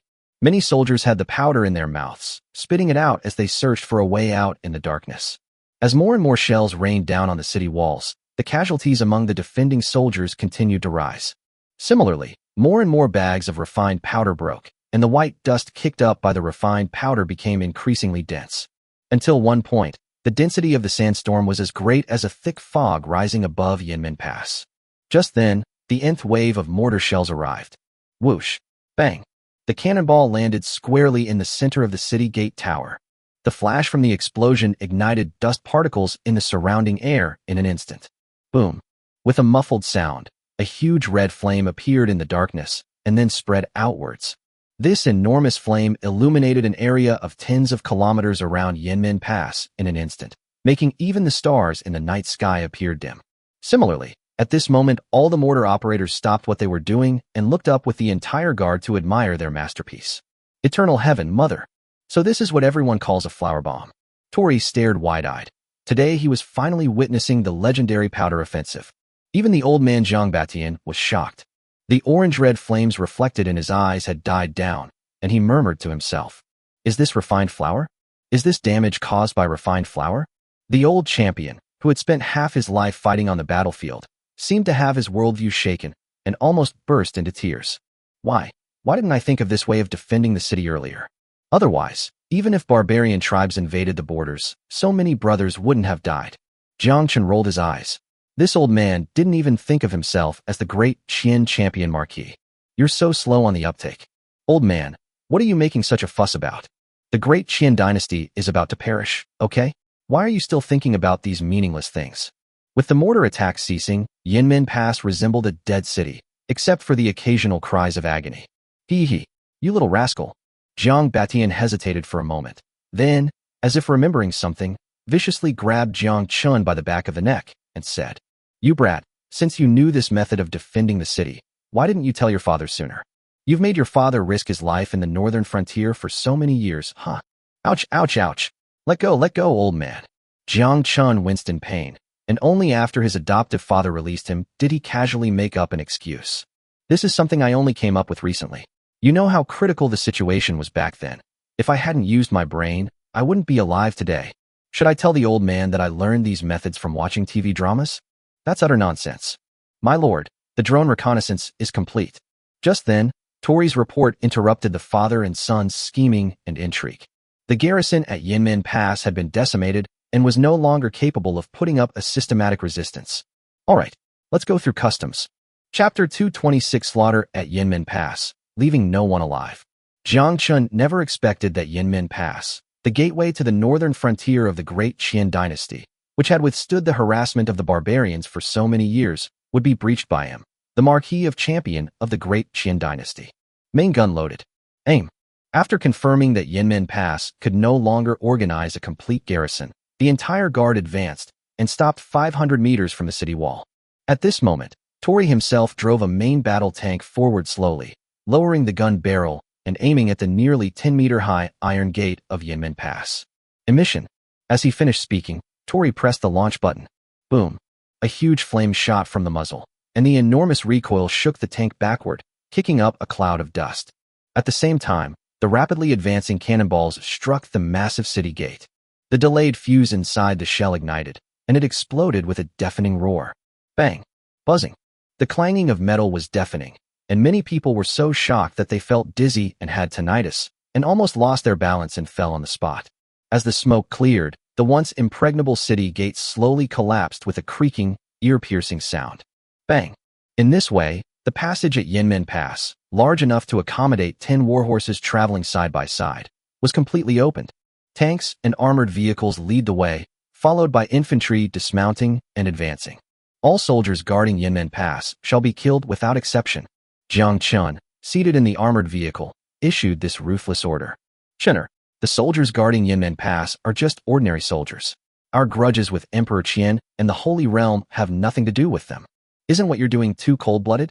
In the passenger seat, Jiang Batian heard Jiang Chen's order and couldn't help but try to dissuade him, only to be met with his son's cold gaze. "Old man, you've been a commander before. Don't you understand the principle that a merciful general cannot command an army?"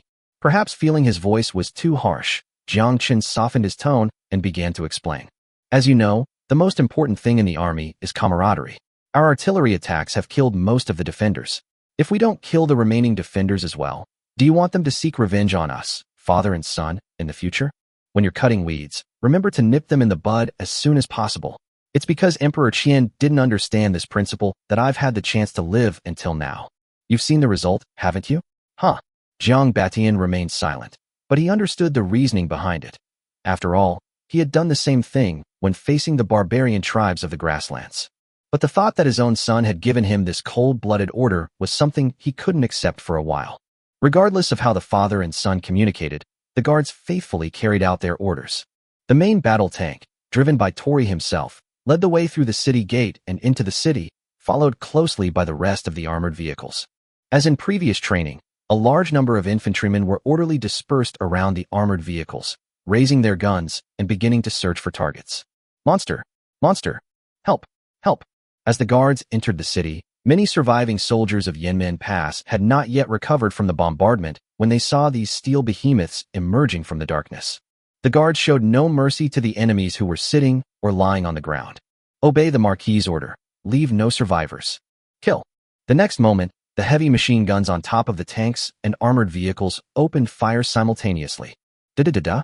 The brilliant muzzle flashes continued, and one after another, the soldiers guarding Yanmen Pass were seriously wounded in the back, their bodies turning into pieces of limbs under the impact of the large-caliber bullets. Aowa. Run. It's a monster. These defenders knew that the person attacking the city was the Marquis of the Great Qian dynasty, and originally thought that they were family. Now that the Marquis of Champion has breached Yanmen Pass, there is no reason for him to exterminate everyone. After all, the rebel leader still needs to expand his army. Perhaps surrendering would allow him to continue earning a living as a soldier? Who would have thought? Before everyone could even gather and kneel and surrender, these killing stars started a massacre without warning. Seeing that something was wrong, many soldiers immediately fled in the opposite direction like madmen. No matter how fast a person walks, can they outrun the impact speed of a bullet, let alone dozens of heavy machine guns with extremely high rates of fire? Da-da-da-da. Human bodies were shattered, and the barracks inside Yanmen Pass could not withstand the impact of large-caliber bullets. The walls were pierced through, and they collapsed under the pressure. Those soldiers who rushed into the barracks hoping to find a sense of security against the walls were crushed under the rubble and died in agony. While the heavy machine guns were wreaking havoc, several thousand infantrymen were not idle either. After all, the heavy machine guns were mounted on top of armored vehicles, limiting their firing range, and many scattered soldiers defending the city also hid in these blind spots. However, even though they managed to dodge the heavy machine gun fire, they weren't so lucky when facing the sole rifleman. At 5 o'clock, that guy escaped behind the tank. As the infantry commander, Inqing stood atop an armored vehicle, using the overhead night vision goggles to search for these cunning rats. Da-da-da-da. The next moment, more than a dozen riflemen rushed forward and turned the hiding Yanmen Pass garrison soldier into a bloody pulp. Also, at the 11 o'clock direction, someone jumped into that well. Perhaps they were truly terrified, because in their panic they jumped into a well. They were only thinking about saving their lives for the time being, and had no time to think about how to climb out of the well later. A rifleman stopped his comrades from pointing their guns down into the well, and to their bewilderment, he grinned and pulled out an egg-shaped object. Save your son's flint. We need to use this for these rats. As he spoke, the rifleman pulled the pin off the grenade and threw the military green grenade into the well. Amidst the smirking laughter of the rifleman, a deafening explosion erupted from the depths of the well. Boom. Accompanied by several short screams of pain, a large gushing stream of bright red well water shot into the sky, a scene of extreme cruelty. How about that? Usually, the Marquis only lets us practice with training rounds. This time, we've finally witnessed the power of the real thing. Haha, that's fucking awesome. It's great, but I heard that each of these things costs 10 taels of gold. I'd better not let the Marquis find out. Yes, let's get out of here. The few figures were incredibly sleazy. After saying that, they were about to raise their guns to continue pursuing the remaining enemies. Little did they know that their actions had been observed by their own commander. Damn it, you bunch of foxes. You think I didn't see this? After the battle, they came to find me on their own initiative, having marched 100 kilometers on foot. Inqing gritted his teeth and roared angrily. These bastards have the wolfishness, but they're too reckless. In this way, through the combined arms tactics of infantry and tanks, The entire garrison in the Yanmen Pass area was wiped out in less than half an hour, truly leaving no survivors. Chapter 227 Father-Son Conversation, Shocking Change in the Xiao Family. By dawn, the smoke of battle had cleared from Yanmen Pass. The entire guard did not rest all night. After searching every nook and cranny of Yanmen Pass to ensure that there were no rats hiding, everyone began to clean up the battlefield without stopping. First, the bodies of the soldiers guarding Yanmen Pass need to be cleared away. It is currently the height of summer, and the daytime temperature on the grassland is extremely high. Bodies exposed to the sun are prone to rotting and smelling bad, and may even cause an epidemic. Of course, it's difficult to find intact bodies after being attacked by firearms. Almost all of them are severed limbs. Fortunately, most of the guards were veterans of the Qian Kingdom's frontline army who had experienced battles, as well as barbarians who were already accustomed to eating raw meat and drinking blood. These scenes were nothing special to them. Reporting to your excellency, my men searched all the enemy corpses, but found no trace of the enemy leader Xiao Jiutian or his men. It was the same garrison commander's house. Jiang Chen and his son were drinking tea and resting in the room when Tori came to report. Jiang Chen seemed to have anticipated this outcome. These guys were all at least at the 5th grade Grandmaster level, and they escaped quite quickly. After waving Tori away, Jiang Chen gave his adoptive father a dashing smile. All right, Emperor Qian will let him live a few more days. When the time comes, you can hand him over to the old man and kill him yourself. Actually, by now, Jiang Batian's hatred for his good brother has lessened considerably. After all, the two sides originally belonged to different families, so naturally they would prioritize the interests of their families. Jiang Batian was actually worried about something else at this moment. Chinner, Yanmen Pass has been captured. What are your plans now? Do they intend to march directly to the capital and seize control of the entire Great Qian Empire? It must be said that if Jiang Batian were an ordinary person, he would probably be immersed in the joy of victory by now. He considered things more deeply and further. The entire Qian Kingdom is actually serving the Xiao family of the Holy Realm. Not to mention that all the top-tier resources in the country are being secretly supplied to the Xiao family, thus providing long-term support to the upper echelons of the Xiao family. In addition, the growth of the Xiao family's spiritual fruits also requires a continuous supply of experts of various ranks from the Qian Kingdom. This is the Xiao family's most important strategic resource in the Qian Kingdom. With our current equipment, conquering the Qian Kingdom would indeed be a piece of cake. But have you considered that this would be tantamount to cutting off the Xiao family's foundation, which would drive them to their wits' end? Jiang Batian's worries were not without reason, and Jiang Chen's expression also became a little more serious. A moment later, his brows relaxed, and he smiled nonchalantly. Old man, you know me. From childhood to adulthood, I've never cared about anything. All I've ever wanted is to lie down and live a comfortable life. That's called being a spoiled brat, do you understand? What are you trying to prove with your own self-aggrandizement? And another thing, you've been hiding your true colors for so many years, you even fooled me. Don't you think you deserve to die? Jiang Chen. Its predecessor was quite a birthplace. Without offering further explanation, Jiang Chen's tone became serious. There's no point in saying anything more now. Even setting aside our irreconcilable enmity with the Holy Realm, the very fact that I possess these advanced weapons already makes me a walking death trap in the eyes of the various families within the Holy Realm. Therefore, war cannot be avoided by simply retreating. The best defense is offense. I will break the rules of this world and shatter the damned veil of mystery surrounding the Holy Realm. Only in this way can our family live peacefully until we pass away. By saying all this in one breath, Jiang Chen was both brainwashing his adoptive father and encouraging himself. Having said that, ignoring his father who was sitting there frowning and pondering, Jiang Chen walked straight out of the house.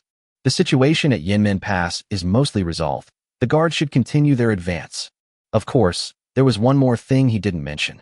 The system needed more precious metals to exchange for weapons and ammunition, and relying solely on trading with the Holy Realm was not a sustainable solution. Now, including the batch of rifles sold to Shaoling, the Holy Realm already has quite a few weapons. Although the enemy's rifles could not yet match his heavy firepower, he ultimately did not want to strengthen the enemy.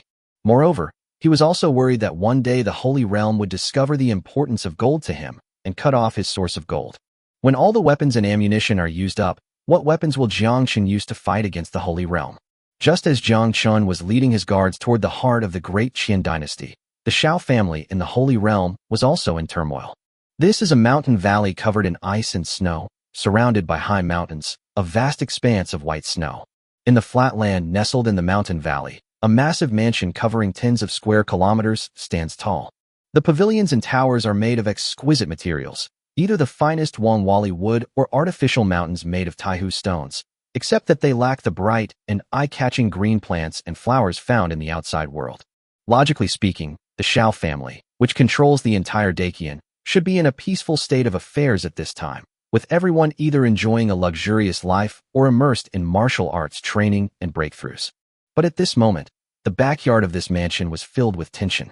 Nearly 1,000 celestial servants dressed in fiery red robes formed a huge encirclement. Within this encirclement were 1,000 men dressed entirely in black, with only their murderous eyes visible. Bold thief, don't you know this is the Xiao family mansion in the Holy Realm? How dare you trespass? A thin, middle-aged man stood in front of the celestial servants, confronting the leader, a masked man in black. Put down your rifle immediately, or you will be killed on sight.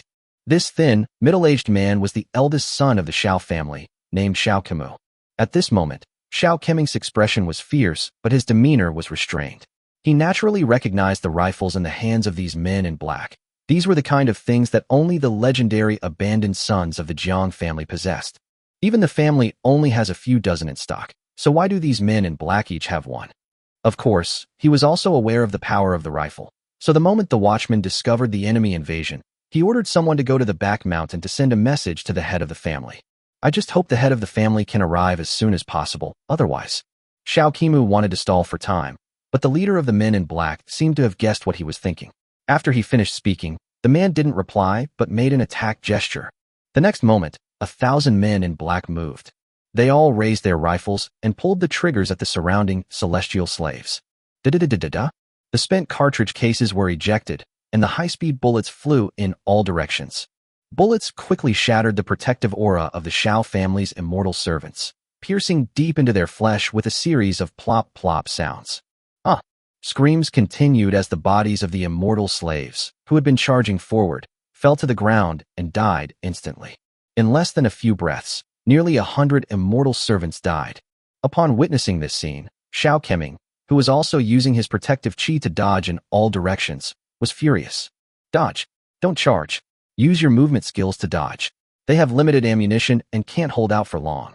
Upon hearing the young master's order, the dim-witted servants quickly realized what was happening and began to flee in all directions. The patriarch is almost here. Hang in there. Upon hearing Xiao Keming's words, the leader of the men in black furrowed his brows slightly, a hint of panic flashing in his beautiful eyes. No, this is not going to work. We have to get out of here immediately. Chapter 228 Xiao Ling escapes. Flashbang saves her life. Da-da-da-da-da. The once peaceful and harmonious Xiao family manor was plunged into great chaos in a short period of time. The dense bullets, like venomous snakes, pursued the fleeing celestial slaves. Fortunately, these fairy servants were very skilled, their movements darting left and right, occasionally disappearing into the artificial hills or hiding directly in their master's bedrooms. Boom, boom, boom, boom. The expensive rosewood window frame was shattered by bullets, and the snow-white courtyard wall was riddled with bullet holes, a complete mess. Although the Xiao family's immortal servants were extremely fast at dodging, these mysterious people were just as skilled. Seeing that the bullets were only occasionally hitting their targets, the men in black simply scattered, using their agility to closely pursue the immortal slaves while locking their guns on the targets' backs. Da-da-da-da. The recoil of the rifle is almost non-existent in these experts, so a series of bullets can all hit the target in a short time. As the screams of the Xiao family's celestial servants rang out again in rapid succession, the situation on the battlefield became tense once more. Within just a few minutes, the huge manor was littered with corpses, most of which were Xiao family's immortal slaves. As for the men in black, although they were invincible with their rifles, there were always reckless immortal servants who launched desperate counterattacks. As time went by, the casualties among the men in black continued to increase.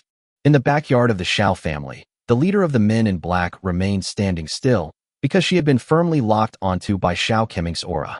Are you a Jiang Chen faction assassin? As far as I know, only Jiang Chen could possess so many rifles. Xiao Keming stared intently at the rifle in the man in black's hand, his protective aura already fully activated, ready to defend himself. Xiao Ling tightened her grip on the trigger, remaining silent. Her back was already soaked with cold sweat, and she cursed herself for being rash. He thought that with the 1,000 rifles Jiang Chen had sold him, and his familiarity with the manor, He could reach the secret chamber in the backyard and steal the family's treasured spiritual fruits. She never expected that the inner garden, which had been lax in its defenses in the past, would suddenly become heavily guarded for some reason, and that a vigilant fairy servant had even discovered her whereabouts. No, that's not right. All of your subordinates are at least grandmaster level. I've never heard of Jiang Chen having so many experts under his command. As Xiao Ling racked her brains for a plan to escape, her father Xiao Qiming continued to speculate, which made her heart tighten. Then you must be someone from within the Holy Realm. Tell me, which family are you from? Which family dares to covet my Xiao family's spiritual fruits? This is outrageous. If you tell the truth, I, Xiao Qiming, can guarantee your safety today. We can't wait any longer. Faced with her biological father's aggressive questioning, Xiao Ling decisively raised the gun and pulled the trigger. Da-da-da-da-da. A series of bullets shot out from the muzzle, hitting Xiao Qiming's protective aura, which was already on guard, and creating ripples. How dare you? You dare to resist, even when you're about to die. By gathering his inner strength to withstand the attack, Xiao Qimu instantly used his movement technique to chase after the attacker. After emptying an entire magazine, Xiao Ling had no time to spare and immediately turned and fled out of the Xiao family manor. She heard Xiao Qimu's hoarse shouts behind her, but she didn't even bother to turn her head. All she wanted to do was escape as quickly as possible and figure out what to do next. As mentioned before, Xiao Ling has exceptional talent in cultivation. Apart from the patriarch Xiao Yi, everyone else in the Xiao family is like a chicken or a dog in front of her. Even Xiao Qiming, who was chasing after her, couldn't keep up with her speed of escape. It wasn't that Xiao Ling was reluctant to kill Xiao Qimu out of consideration for family ties, but rather that she didn't have enough time to fight him. The commotion here is too great. Patriarch Xiao Yi must already know about it, and will arrive to provide support in no time. At that point, she will only face death. As Xiao Qiming's roar grew fainter and fainter behind her, Xiao Ling finally felt a little relieved. Not far ahead was a small path nestled among several mountains. Only I knew of this place. Once she entered that path, thanks to her familiarity with the terrain, she would be able to completely shake off her pursuers and soar freely in the sky. Just as Xiao Ling was secretly rejoicing, she suddenly felt a powerful pressure approaching from afar, pressing down on her at an extremely fast speed. Oh no, it's Xiao Yi. As soon as the thought arose, that oppressive aura rushed towards him at an extremely fast speed. Before Xiao Ling could turn around to observe, she felt a tremendous force coming from behind her. Bang! A snow-white hand slapped her tightly bound protective aura, instantly shattering it. Forehead. Although the protective energy neutralized most of the impact, Xiao Ling's body fell from the air due to inertia and plunged headfirst into the thick snow, leaving only a human-shaped crater in the snow. Creak. With his feet firmly planted on the snow, Xiao Yi, the head of the Xiao family, landed. He calmly closed his eyes and sensed the location of the man in black. A moment later, Xiao Yi opened his tiger eyes and instantly locked onto a snowfield more than 10 meters away. Call out. His legs stopped abruptly in the snow, and his entire figure vanished from the spot in an instant. When he reappeared, he spread his 5 fingers wide and threw a punch at the flat snow. Bang! The snow exploded with a loud bang, and countless tiny snowflakes scattered, revealing a hard layer of soil buried several meters underground. Thief, we've got you. Looking at the black figure that had been revealed from hiding in the snow, Xiao Yi felt smug, as if it were a game of cat and mouse. If you want to live. Before she could finish speaking, the figure in black waved her hand, and a small cylindrical object flew towards her. Huh, such trivial skills. Hidden weapons are useless against me. Seemingly driven by a playful mentality, Xiao Yi saw the hidden weapon flying towards him, but instead of dodging, he prepared to use his true energy to penetrate his body and deflect it. Who knew that something would happen in an instant? The hidden weapon, which he found laughable, exploded with a bang when it flew less than 2 meters away from him. Boom! The flashbang had a sound exceeding 200 decibels, and at such a short distance, even Xiao Yi, with his strong physique, couldn't withstand it. For a moment, Xiao Yi felt his mind stop, his vision went black, and the buzzing in his ears made him lose his balance and fall to the ground. The so-called experts in this world might still be able to fight back against attacks from ordinary firearms. However, no matter how skilled a person is, they cannot shut down their hearing. In fact, the more skilled a person is, the more acute their hearing becomes. And so, when Xiao Yi finally came to his senses, countless colorful stars were still flashing before his eyes. Where was the man in black in that deep pit in the snow? Ah, shameless. Shameless little thief. Who is it? Which family is trying to covet my Xiao family's spiritual fruits? All that remained was Xiao Yi's impotent rage and the chilling wind. Chapter 229: Infiltrating Jiang Chen's side, a beauty trap. That night, the Xiao family manor was bustling with people, and nearly 1,000 torches illuminated the vast estate. Father, apart from the leader who escaped, all 1,000 men in black have been killed. At this moment, all members of the Xiao family in the Holy Realm gathered in the inner hall, especially the women, all of whom had tears in their beautiful eyes, clearly still shaken. For many years, although the major families in the Holy Realm have had disputes over the ownership of spiritual fruit planting areas, they have always adhered to their bottom line, and no one has ever attacked the residents of their opponent. Because in this icy and snowy environment, disturbing a family's home is tantamount to leaving them homeless.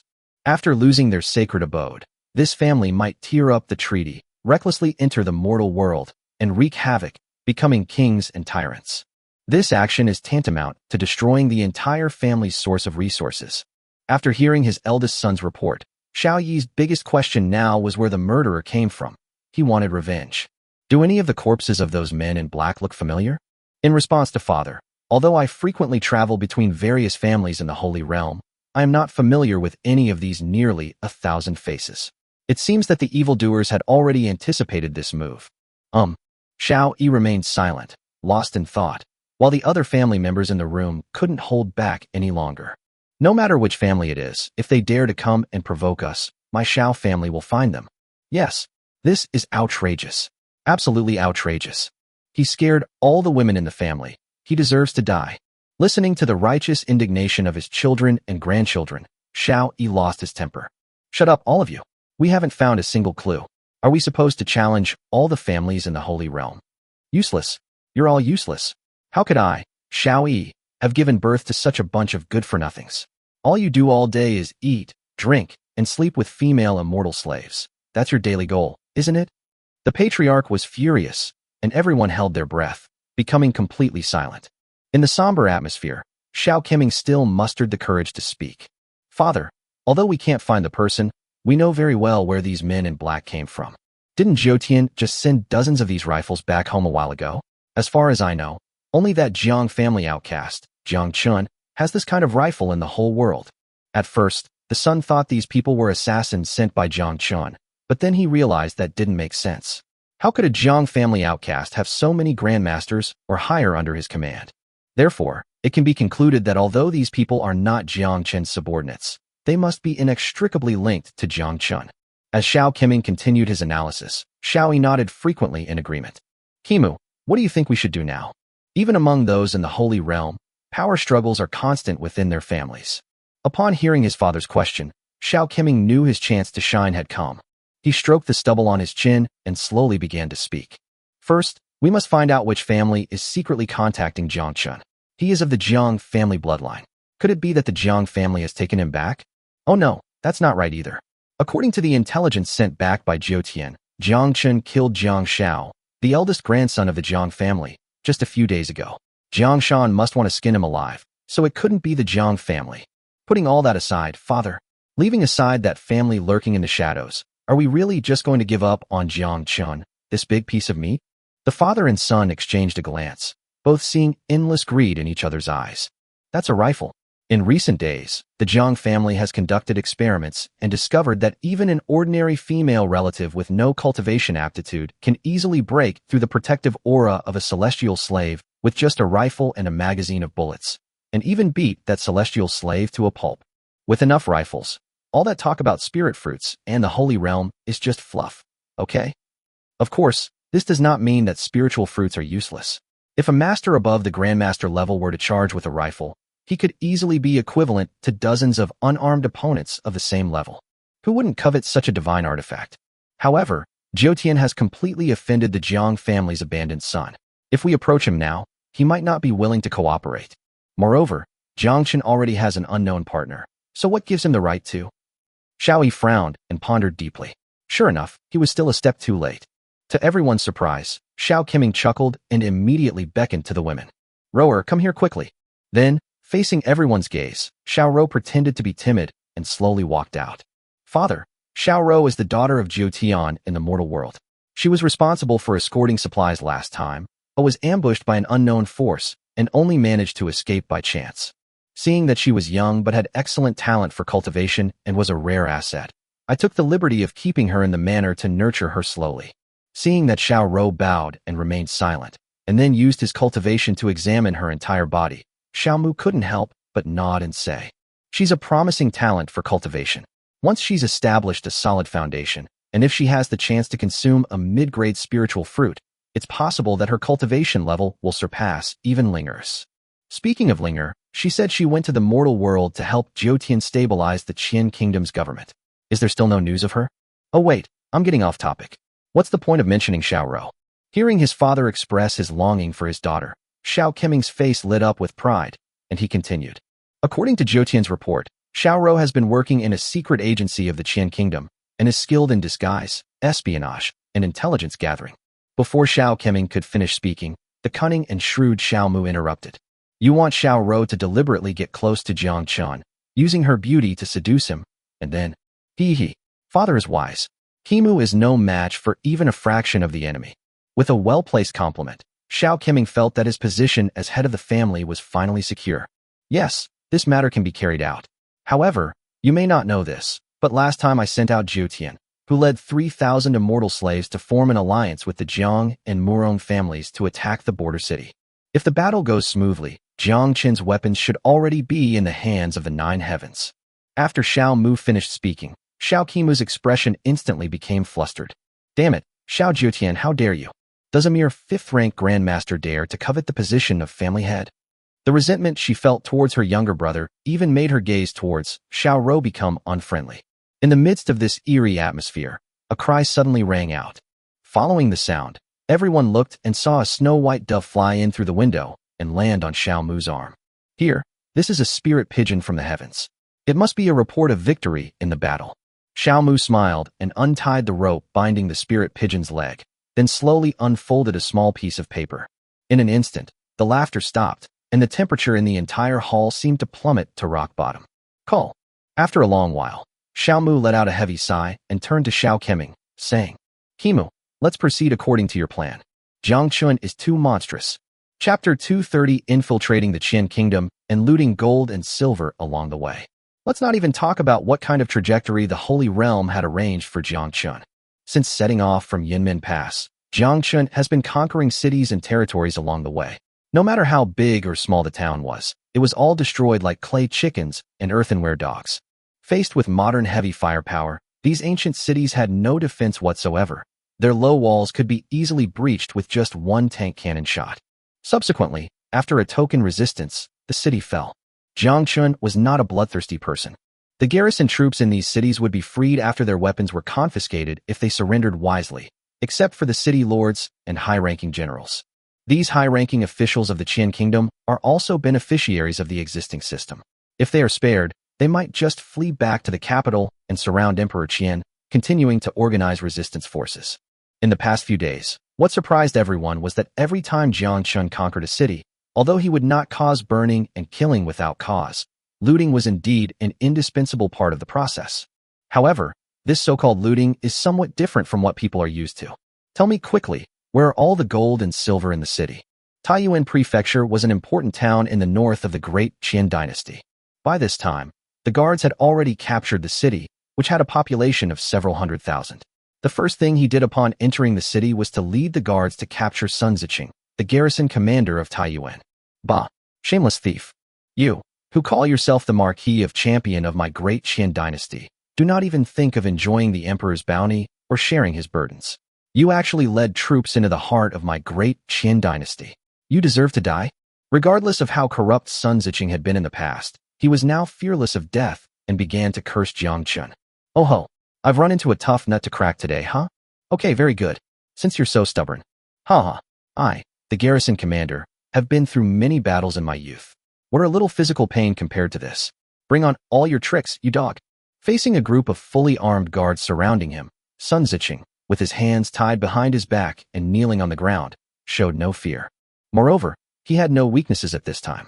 Shortly after Yinmen Pass was breached, he had already sent his wife, children, and elderly parents to the rear of the capital. Jiang Chen could not threaten him. However, It's a bit of a pity that the vast amount of money and resources plundered from the people over the years simply couldn't be transported away in time.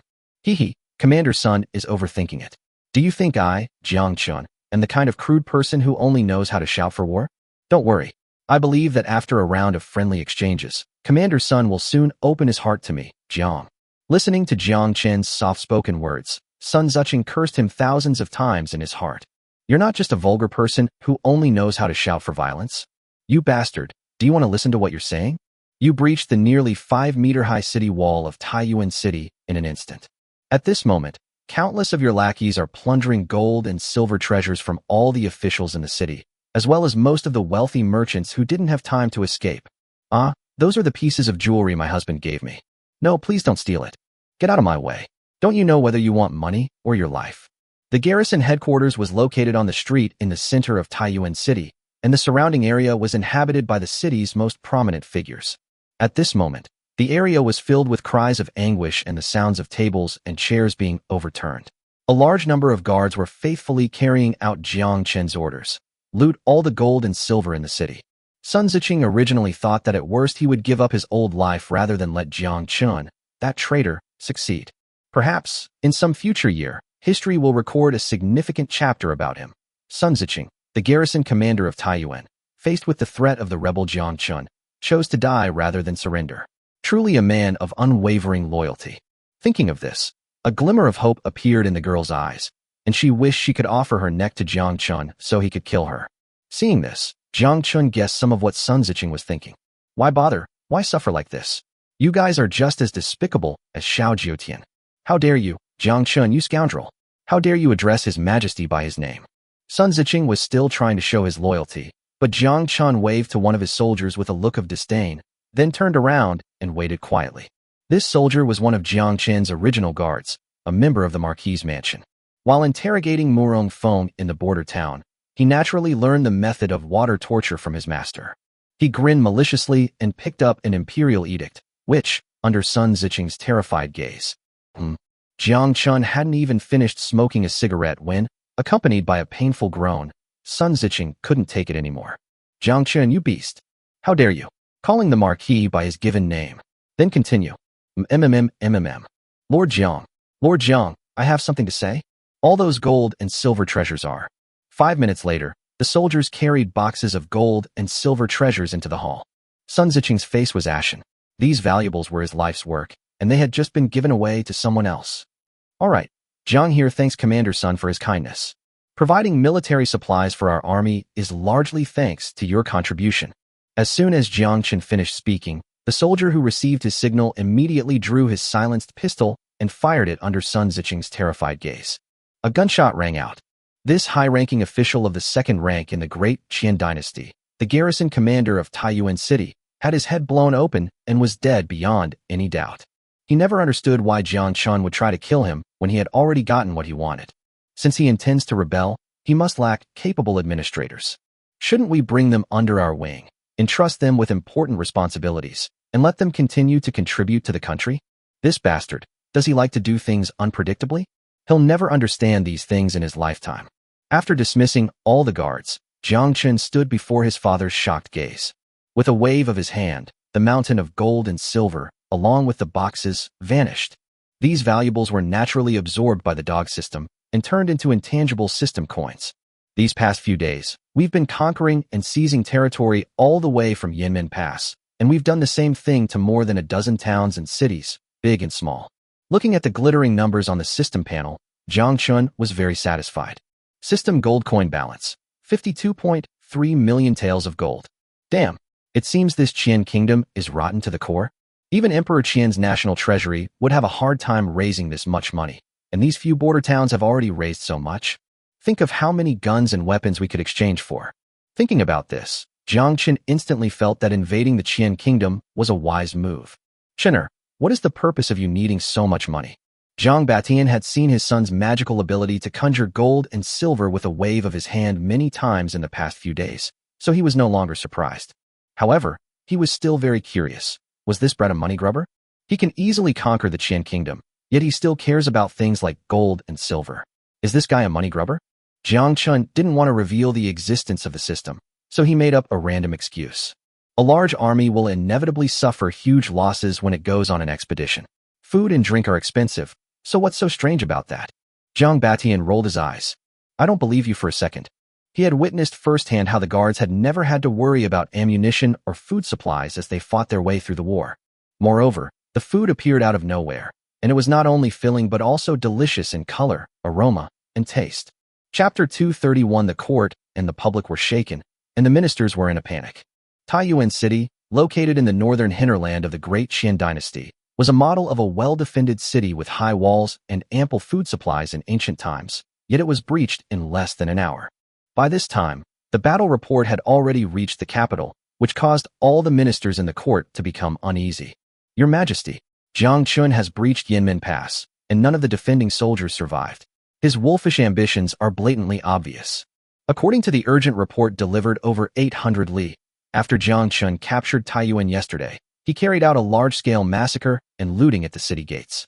The cries of agony echoed throughout the city for an entire day. Sun Ziqing, the garrison commander of Taiyuan, has died in battle, sacrificing his life for his country. In the newly built Golden Palace used for deliberations, the Minister of War led his entourage out, causing a great stir. What? His Majesty trusted Jiang Chen so much, even bestowing upon him the title of Marquis of Champion. How could he do this? With such wolfish ambitions, does he intend to destroy my Great Qian dynasty? The high-ranking officials in the court were terrified and discussed the matter extensively. Everyone was reminded of that terrible night months ago, when the capital's defense forces were almost completely wiped out, and Jiang Chen even burned the Empress's palace to the ground.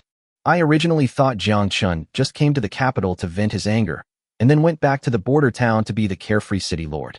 Who knew that so little time had passed before he attacked again? Moreover, this time, he recklessly attacked and seized territory, displaying the intent to destroy a nation. As members of the upper echelons of the Great Qian dynasty, they knew more or less about the past grievances between their own emperor and Jiang Chen.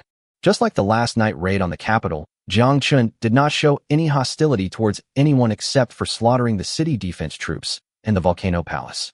But this time it's different. Jiang Chen didn't even bother to hide it anymore and led that legendary, invincible army to attack. Although not many people knew much about the guard force, they had heard of it to some extent.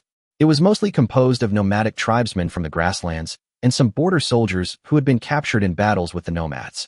Since Jiang Chen went to the border town to take up his post, this army has grown from a few hundred people to a force that has been fighting and expanding all the way. Even the entire barbarian army could not withstand its iron hooves and was wiped out, leaving only tens of thousands of old, weak, sick, and disabled people. Who are the barbarians? Since the previous dynasty and the dynasty before that, they have been constantly raiding the borders of the Qian kingdom. The monarchs of several dynasties could only rely on the towering mountains and the fortified Yanmen Pass to stop their invasion. And what about Jiang Chen? Not only did they utterly defeat the barbarian invading forces, but not long ago they personally led a large army deep into the grasslands, eventually annihilating the barbarian royal court. That wasn't all. It said that this beast didn't even spare the old and young of the barbarian tribes, turning the entire sacred lake blood red. What a joke. How can you fight against a cold-blooded animal like Jiang Chen? Many people shuddered and felt a chill run down their spines when they thought of this. Your Majesty, Champion Jiang Chen is incredibly audacious, but intelligence reports indicate that the troops he leads are formidable. I urge Your Majesty to make a decision soon. Yes, Your Majesty. According to the Divine Martial Guards, after entering the pass through Yanmen Pass, the border guards have been attacking cities almost without rest, and they can quickly conquer the next city. He captured Taiyuan yesterday, which is only 5 small cities away from the capital. If he had been faster, he might have already reached the capital the day after tomorrow. No, he might have even arrived tomorrow. Your Majesty, please dispatch a large army as soon as possible to intercept them, at least to keep them outside the capital. One minister after another offered advice and suggestions to Emperor Qian on his throne, as if Jiang Chen's butcher's knife would fall on their heads at any moment. On his throne, Emperor Qian looked down at his ministers, lost in thought, his eyes unfathomable.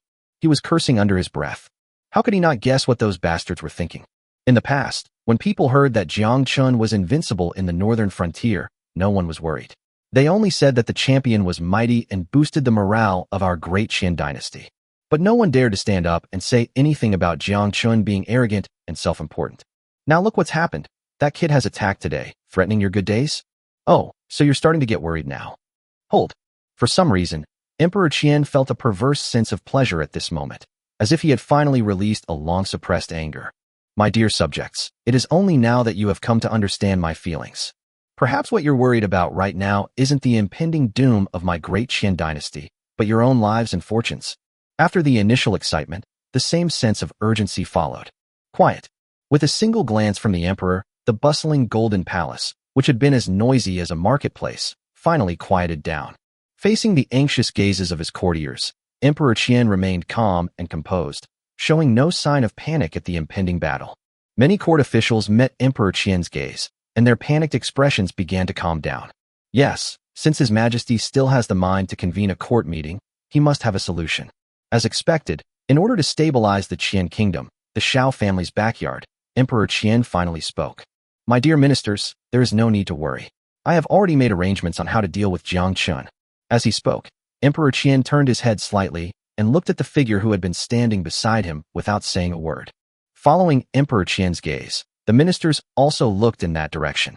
The figure, dressed entirely in a white silk robe, possessed a graceful figure. Her face was also covered with a white silk scarf, except for her phoenix eyes, which revealed a deep, cold glint. This person is clearly a woman, and a very beautiful one at that. Everyone was wondering who could be so favored by His Majesty that they could stand beside the imperial carriage. Could she be His Majesty's newly acquired concubine? Facing the probing looks of his ministers, Emperor Qian was in high spirits and explained cheerfully. This is a grandmaster personally invited by me, and she also has many experts under her command. After Emperor Qian's simple explanation, the ministers came to their senses. What? How could such a delicate-looking woman be a grandmaster? Oh no, that's not the point. Since His Majesty has invited such a master, then, does this mean they intend to take Jiang Chen's head amidst a vast army? Upon realizing this, the ministers thought they had found the answer and all breathed a heavy sigh of relief. Being able to keep one's comfortable life is better than anything else. Well then, Princess Ling, I'm counting on you for the rest. Emperor Qian spoke to Xiao Ling with a slightly respectful tone. Several days ago, he had already received instructions from his family that since he could not defeat Jiang Chen by force, he could only outsmart him. Xiao Wu had already set off, and if she moved quickly, she should have already sneaked into Jiang Chen's side. Once Xiao Wu gains Jiang Chen's trust, taking his head will be a piece of cake. Emperor Qian did not reveal this matter to his court officials. After all, there were many people and many gossips in the Golden Palace, and who knows what might happen. Xiao Ling, on the other hand, was responsible for supporting Xiao Wu and making all the necessary preparations. The morning court session ended with everyone full of confidence. As for Xiao Ling, her beautiful eyebrows were almost twisted into a pretzel under the mask. She barely escaped the clutches of the family head a few days ago and infiltrated back into the Great Qian, creating the illusion that she had been overseeing the country all along. Unexpectedly, one problem after another arose. The patriarch ordered him to cooperate with Xiao Wu to kill Jiang Chen and obtain all his weapons. This is not the outcome Xiao Ling wanted. No, Jiang Chen must not die. With that thought, Xiao Ling leaped out of the palace and flew towards the northern frontier. Damn it, I thought 1,000 riflemen would be enough to overthrow the family, but things still went wrong. I underestimated the family's strength. Then there is only Jiang Chen, you bastard, please don't die. Chapter 232 Jiang Batian. My disguise has been exposed. Taiyuan City. After a full day of burning, killing, and looting, the homes of all officials and merchants in Taiyuan City were in complete disarray. Jiang Chen wasn't truly bloodthirsty. The targets of his robberies over the past few days were mostly people who had committed crimes in their daily lives. Those who were honest and upright businessmen or incorruptible officials were not harmed by the guards. It was already night. After the guards had taken control of Taiyuan City, Jiang Chen ordered the entire army to rest for the night. During these days of rapid marching and fighting, the guards were eating military rations that they had redeemed from the system space. As for rest, with so many military vehicles, there's no need for the cumbersome process of setting up camp and cooking meals like in ancient times. Apart from the driver, the rest of the passengers could rest in the carriage. Apart from the bumpy ride on the ancient official road, there were no major problems. This is also something that the Great Qian dynasty finds extremely puzzling. Are the troops led by that bastard Jiang Chen all animals? Don't they even need to set up camp and rest? Of course, all of this is thanks to the modern steel torrent. However, although they encountered no significant resistance along the way, The guards did not suffer any casualties in the battles after conquering so many cities, which is terrifying. However, Jiang Chen also understood the principle of moderation, so tonight was the rest time he reserved for the guards. All vehicles were parked in a drill ground within the city, except for the soldiers who stayed behind to guard the vehicles and the sentries on the 4 city walls. All the soldiers were given a night's leave. "Oh, sir, come quick. These soldiers look so dashing in their uniforms. I'm practically drooling. Gentlemen, why don't you come in and rest for a while? Our Spring Breeze Pavilion has countless beauties. Not only can you admire the singing girls, but you can also bathe and get a massage. First-class service guaranteed." In the very center of Taiyuan City, the wide streets were brightly lit and filled with the sounds of birdsong. There was no trace of the tension that had just come from a battle that had just taken the city by storm. Indeed, for ordinary people and these drifters, it doesn't matter who is in charge. The most important thing is to earn money in their pockets every day to support themselves. "Oh my, girl, you're practically drooling, but I wonder which mouth is drooling from." Hee. In front of Chunfeng Pavilion, an old man and a young man dressed in modern military uniforms were unintentionally pulled aside by a prostitute. The young soldier among them cooperated by revealing a lewd expression, and obscene language naturally gushed from his mouth, making him extremely lewd. "Oh dear, what are you saying, sir? If someone is drooling, shouldn't you discover and explore that yourself?" After a few simple banter, the two sides didn't waste any more words and, with perfect understanding, headed to the second floor of Chunfeng Pavilion. If you were to ask what soldiers like best, it would undoubtedly be places like these places of entertainment. Inside the Spring Breeze Pavilion, many guards were laughing and joking. "Grandpa, don't be in such a hurry. Let me play you a tune." "What are you playing? Hurry up and take me to the room. I'm getting impatient." "More than any of that, I'd like to play music and sing with you guys in the room, huh? Hurry up and make the most of our time. We only have one night of vacation left." "Oh dear, please put me down. Gentlemen, please don't rush me.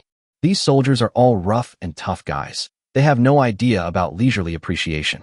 In an instant, shouts of battle filled the entire Spring Breeze Pavilion. "You little brat, look at the trash in your crew. Don't you even know how to manage them?"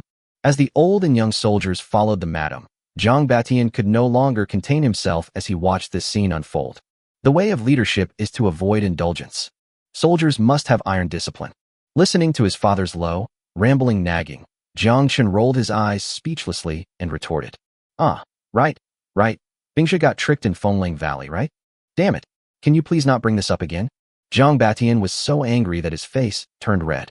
He really didn't understand how Jiang Chen, who had always been so timid and submissive in front of him before he left the capital, could now shut him up in less than 3 sentences. "But why did you bring me to this place of entertainment? Are you really going to patronize prostitutes?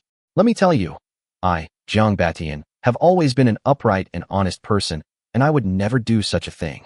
While saying this, Jiang Batian's gaze was restless, lingering frequently on the brothel madam's ample breasts.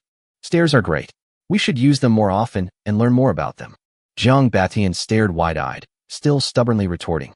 "Bringing your own father to this filthy place. Only you would do something like that. But don't let your mother find out about this, otherwise. If it weren't for protecting your safety, I wouldn't bother coming here." Listening to his cheapskate father's attempts to cover up his misunderstandings the whole way, Jiang Chen's head was about to explode. Fortunately, the journey wasn't too long. Before long, the madam brought the father and son to the door of a wooden private room and said with a charming smile, "The 2 gentlemen and Miss Lu Ruyan are already waiting inside. She's the star attraction of our Spring Breeze Pavilion. Esteemed guests, please treat Miss Lu with kindness." After saying this, the madam waved her flower fan and swayed as she retreated to attend to the other guests. "No, wait a minute." Just as Jiang Chen was about to reach out and push the door open, his cheap father grabbed his arm. He hesitated, appearing quite embarrassed. "My dear son, are we really going to play this complicated game? There's only one girl. What am I going to do?" Now that they were here, Jiang Batian stopped pretending. As he spoke, his gaze towards Jiang Chen carried a hidden threat. Although the two were biological father and son, he was still horrified at the thought of them being completely honest with each other later. This isn't a place where grown men can shower together without any inhibitions. They might even have a competition to see who's the coolest. Is your own son playing such fancy games? I can't even imagine it, but it seems really exciting, huh? The father and son stood frozen at the doorway, Jiang Chen speechless with emotion. Well, my cheap old man doesn't seem to be a good person either. He rolled his eyes in exasperation, about to explain, when he was interrupted by the creaking sound of the door opening. A pair of fair, white hands gripped the doorframe, and a clear, melodious voice rang out. "Why haven't you two come in yet?" Ruyan had been waiting impatiently for a long time. A moment later, the three of them, 2 men and 1 woman, sat at the table and stared at each other for a long time. "Hey Chinner, why don't you go first?" Jiang Batian ultimately backed down. He really couldn't bear to be rough with Lu Ruyan's charming and lovely appearance. Having no experience in this area, he decided to first observe his son's performance. After all, Chinner has more experience in this area. Unexpectedly, upon hearing his lewd tone, Lu Ruyan, sitting opposite him, looked puzzled. After a moment's thought, I finally realized what it meant, and I almost burst out laughing. However, she quickly remembered her business, stood up, slightly curtsied, and respectfully bowed, saying, "See the 2 champions. Jiang Batian. What's going on? How did my disguise come to light?" Chapter 233 Meeting with Spy Number 2. A few more moments passed. Under the teasing gazes of Jiang Chen and Xiao, Jiang Batian's face turned a deep purplish red, and he remained silent for a long time. If Jiang Chen hadn't held him firmly for his own safety, he would have loved to go outside and find a hole to crawl into. "So, you were sent by Xiao Mu to lie in wait by my side and wait for an opportunity to make your move?" "Yes." Xiao nodded, added some tea to the teacups of the Jiang father and son, and continued. "Xiao Mu meant that I should try my best to figure out your weapon configuration, and preferably obtain the manufacturing process of the rifle. Also, didn't you annihilate nearly 10,000 immortal slaves of the 3 allied forces a few days ago? You used a mysterious weapon that no one had ever heard of, right?" The mysterious weapon Xiao mentioned was naturally the large number of mortars possessed by the guards. Jiang Chen sneered and nodded in agreement. "Yes, besides rifles, I also have other heavy firepower." "What? Is the Xiao family even eyeing my mortars?" "Yes, according to the intelligence sent back to the Xiao family by Xiao Jiutian, this weapon is extremely powerful. With a single loud bang, it can easily kill dozens of immortal slaves, making it even more terrifying than a rifle." "Oh wow, this old man has come up with a good idea." Jiang Chen lowered his head and remained silent. Xiao, honestly, ever since he used drugs to coerce her, although Xiao has provided Jiang Chen with several important pieces of information. However, this situation arose because Xiao was eager to kill Emperor Qian, their common enemy. Now, Xiao has infiltrated the Xiao family of the Holy Realm. With her talent for cultivation, her status in the Xiao family has likely surpassed that of Emperor Qian. At this point, was Emperor Qian, her biological father, still a mortal enemy to her? That is the question. People's hearts are prone to change, especially when it comes to Xiao, with whom he has no emotional connection. Therefore, Jiang Chen is still wary of Xiao and has even brought his father, who is a grandmaster, with him by his side. Seeing Jiang Chen lower his head and remain silent, Xiao, being quite intelligent, quickly understood what he was afraid of. "I am now a 5th grade grandmaster, and I no longer depend on the medicine you gave me." Jiang Chen was startled and leaned back sharply. He quickly realized that if Xiao wanted to harm him now, she would never say anything. Besides, his cheap father was right there. What was there to be afraid of? He subtly leaned closer to his adoptive father and chuckled awkwardly. "So what are you doing now?" "I am not reconciled to the fact that Emperor Qian is not dead. Although he was the direct murderer who caused my mother's death, the Xiao family of the Holy Realm was also an accomplice. If it weren't for the Xiao family of the Holy Realm, Emperor Qian would not have schemed for power, much less abandoned his wife to marry into the Murong family. Therefore, I will make the entire Xiao family pay the price." Having vented her thoughts in one breath, Xiao felt as if a weight had been lifted from her heart, and she breathed a heavy sigh of relief. "During this period, I infiltrated the Xiao family. People in the Holy Realm treat human life as worthless, and there is no trace of kinship even within the Xiao family. This can be seen from the fact that Jiang Mu sent her to feed the tiger with her own body and to ambush Jiang Chen. It's heartbreaking. It's heartbreaking." Since she could remember, Xiao had never experienced true family affection. All of this was caused by the Xiao family, making them even more despicable than Emperor Qian. Therefore, her greatest wishes now are, firstly, to kill Emperor Qian, and secondly, to witness the destruction of the Xiao family. And all of this was created by Jiang Chen, this bug. Jiang Chen remained silent after listening. Could this be part of the Xiao family's counter-espionage plot? On the surface, Xiao is on my side, but in reality, she has completely submitted to the Xiao family. Then, foolishly, he cooperated with Xiao and kept her by his side. Then, Xiao naturally gathered intelligence on all the guards, waiting for a crucial moment to reveal her identity. Hiss! It has to be said that Jiang is truly a cunning and despicable person. He didn't easily believe Xiao Rou's few heartfelt words. Instead, for the sake of his own life, he began to suspect more and more terrible conspiracies. However, just as the master and servant were in silence, they were interrupted by Jiang Batian's loud shouts. The more he listened, the more something seemed off. He naturally knew about the Qian Emperor and the Xiao family. You're Xiao Rou? So you were. Jiu? Jiang Batian naturally knew Xiao Rou. They had even met in the Holy Realm not long ago. Xiao Rou's disguise skills were so good that even Jiang Batian only recognized her at this moment. Back then, he followed Xiao Jiutian, who was not yet the emperor, to conquer the world, and Xiao Rou often accompanied him in the army. When Xiao Rou suddenly disappeared one day, he missed her for months. Unexpectedly, when the two met again, the snotty-nosed little black girl from back then had grown into such a graceful and beautiful young woman. Xiao Rou rolled her eyes and said, "Uncle Jiang, you finally recognized me. Haha, Ryutu, you really are Ryutu." Upon suddenly seeing an old friend, the straightforward Jiang Batian was overjoyed and burst into hearty laughter. Then, when he thought of his own wicked expression just now, he blushed again. Oh no, these two are my juniors. How could I have made such a fool of myself? Where am I supposed to put my face now? You brat, you tricked me on purpose, didn't you? Huh. Ouch, ouch, ouch. Old man, let go. Enraged, Jiang Batian grabbed his son by the collar and roughly ravaged him. So you two actually knew each other a long time ago? After a while, Jiang Chen finally confirmed it. He had thought that the two of them first met back in the Holy Realm. My husband has a fairly good impression of Xiao Rou, though it's been many years. Wait a minute, since you and my old man have a good relationship, why did you try to kill me back then? That time outside the capital, if I hadn't been on guard, I would have been dead long ago. Hearing this, Xiao Rou blushed and said shyly, "At that time, it was widely rumored in the capital that you were a playboy who did nothing but waste your time and even cause someone's death. I thought that since it was a task assigned by the higher-ups, and it could also rid the people of a scourge, I was not to blame. As the head of the Suzhou branch, I was far from the capital and naturally did not know the inside story." Okay, so it turns out I deserved it after all. Exactly. Who told you to hide your talents for over a decade? Even I thought you were a beast and wished I could kill you.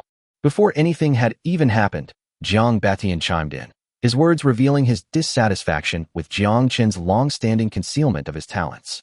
Jiang Chen was speechless and choked with sobs. He was wrong, too. Who knew how many sins his predecessor had committed? After the group had discussed and decided on their next course of action, the next task was to deal with the Divine Martial Guards. This Spring Breeze Pavilion is the Taiyuan branch of the Divine Martial Guard. Perhaps what happened tonight will reach the ears of Emperor Qian in the capital tomorrow, and even reach the Xiao family in the Holy Realm. I said, I'm not familiar with this thing. Why don't you do it? With such a delicate beauty like Lu Rian by my side, it would only arouse suspicion if there were no sounds coming from the room. Old man, what do you mean you're not familiar with me? You and my mother. Hey, shut up. Is that something you can say? Watching the father and son joking around, Xiao Rou blushed with embarrassment. Finally, Jiang Batian made a gesture as if he had taken advantage of her, left the room, lingered in the corridor, and lit a cigarette as a post-coital act. From the door behind them, huge moaning and groaning sounds kept coming out, almost blowing the roof off Chunfeng Pavilion. Chapter 234, Destroying the Spring Breeze Pavilion. That night, Jiang Chen stayed up late in the private room of Chunfeng Pavilion. When he staggered out of the room, pretending to be completely satisfied, Xiao Rou followed behind him, also feigning a look of utter despair.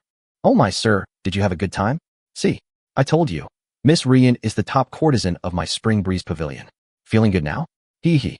It was past midnight, but instead of quieting down, the Spring Breeze Pavilion was filled with the enthusiastic shouts of the live chickens. The madam, who had been secretly observing, was actually the head of the Taiyuan branch of the Divine Martial Guard. She approached him, waving her brothel. Rian is quite lovely, very fresh and pretty. Oh, by the way, how much is it? Check please. Jiang Chen rubbed his hip, walked with a pigeon-toed gait, and asked in a very soldierly manner. Oh dear, sir, what are you saying? We're too busy congratulating the army on their entry into the city to dare accept their money. Tonight, I, Zhao Sanyang, will cover all the expenses for the military officers. I only hope that our soldiers can reach the capital soon and overthrow Emperor Qian's tyranny. In ancient times, laws were already imperfect, let alone in places ravaged by war. In general, large armies leave nothing but desolation in their wake, so the fact that Jiang Chen's guards did not commit further atrocities is already a testament to their strict military discipline. Wow, you old madam are quite sensible. You even know to entertain the troops. Huh? That's right. As long as the soldiers have fun, we sisters are happy too. Zhao Sanyang looked fearful and ingratiating. If Jiang Chen hadn't already known her background, he would have almost been fooled. These divine martial guard spies are really professional. Bullshit. Damn it. Meeting Zhao Sanyang's terrified gaze, Jiang Chen's smile vanished, and he angrily cursed.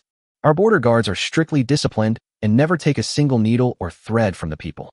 How could we possibly eat for free? Moreover, I've taken a liking to this Miss Liu, and from today onwards she's mine. As he spoke, Jiang Chen reached into his training uniform pocket and pulled out a large stack of silver notes. With a snap, the silver note was slapped onto Zhao Sanyang's chest.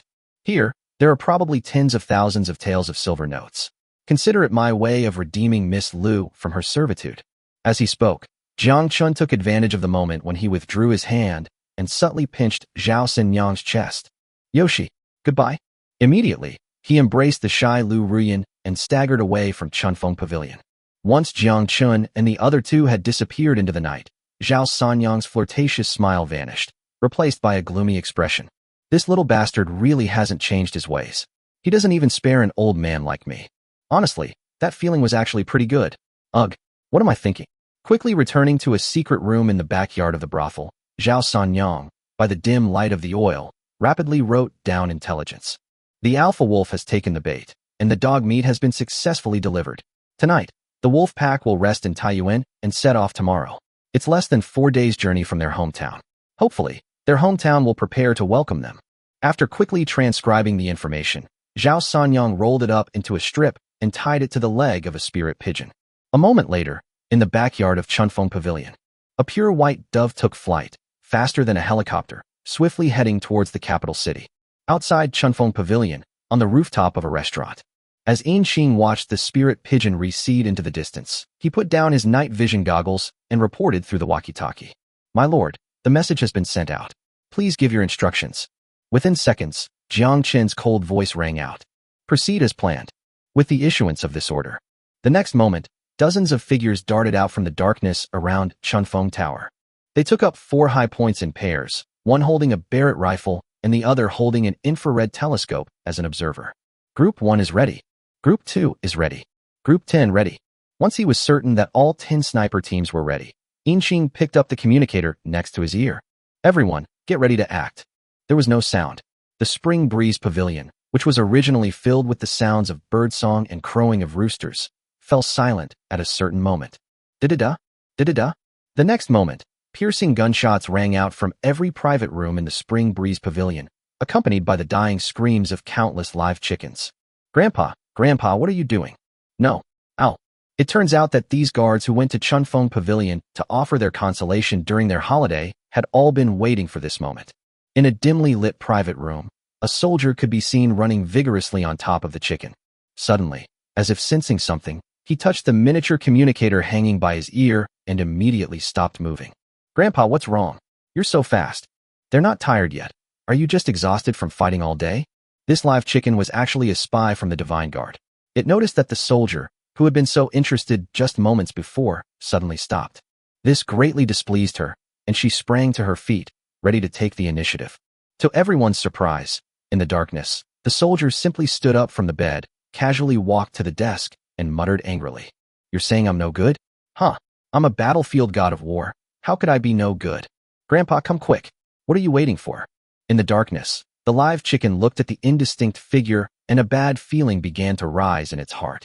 Grandpa, are you thirsty? You're sweating so much. Let me get you a glass of water. A sense of unease rose within her, and she felt she should do something. Before she could even get out of bed, she suddenly heard a clicking sound of metal machinery. What followed was the soldier's cold voice. No need. Save it for the next life. Before he could finish speaking, the soldier turned around quickly, pointing his gun directly at the figure on the bed. Grandpa.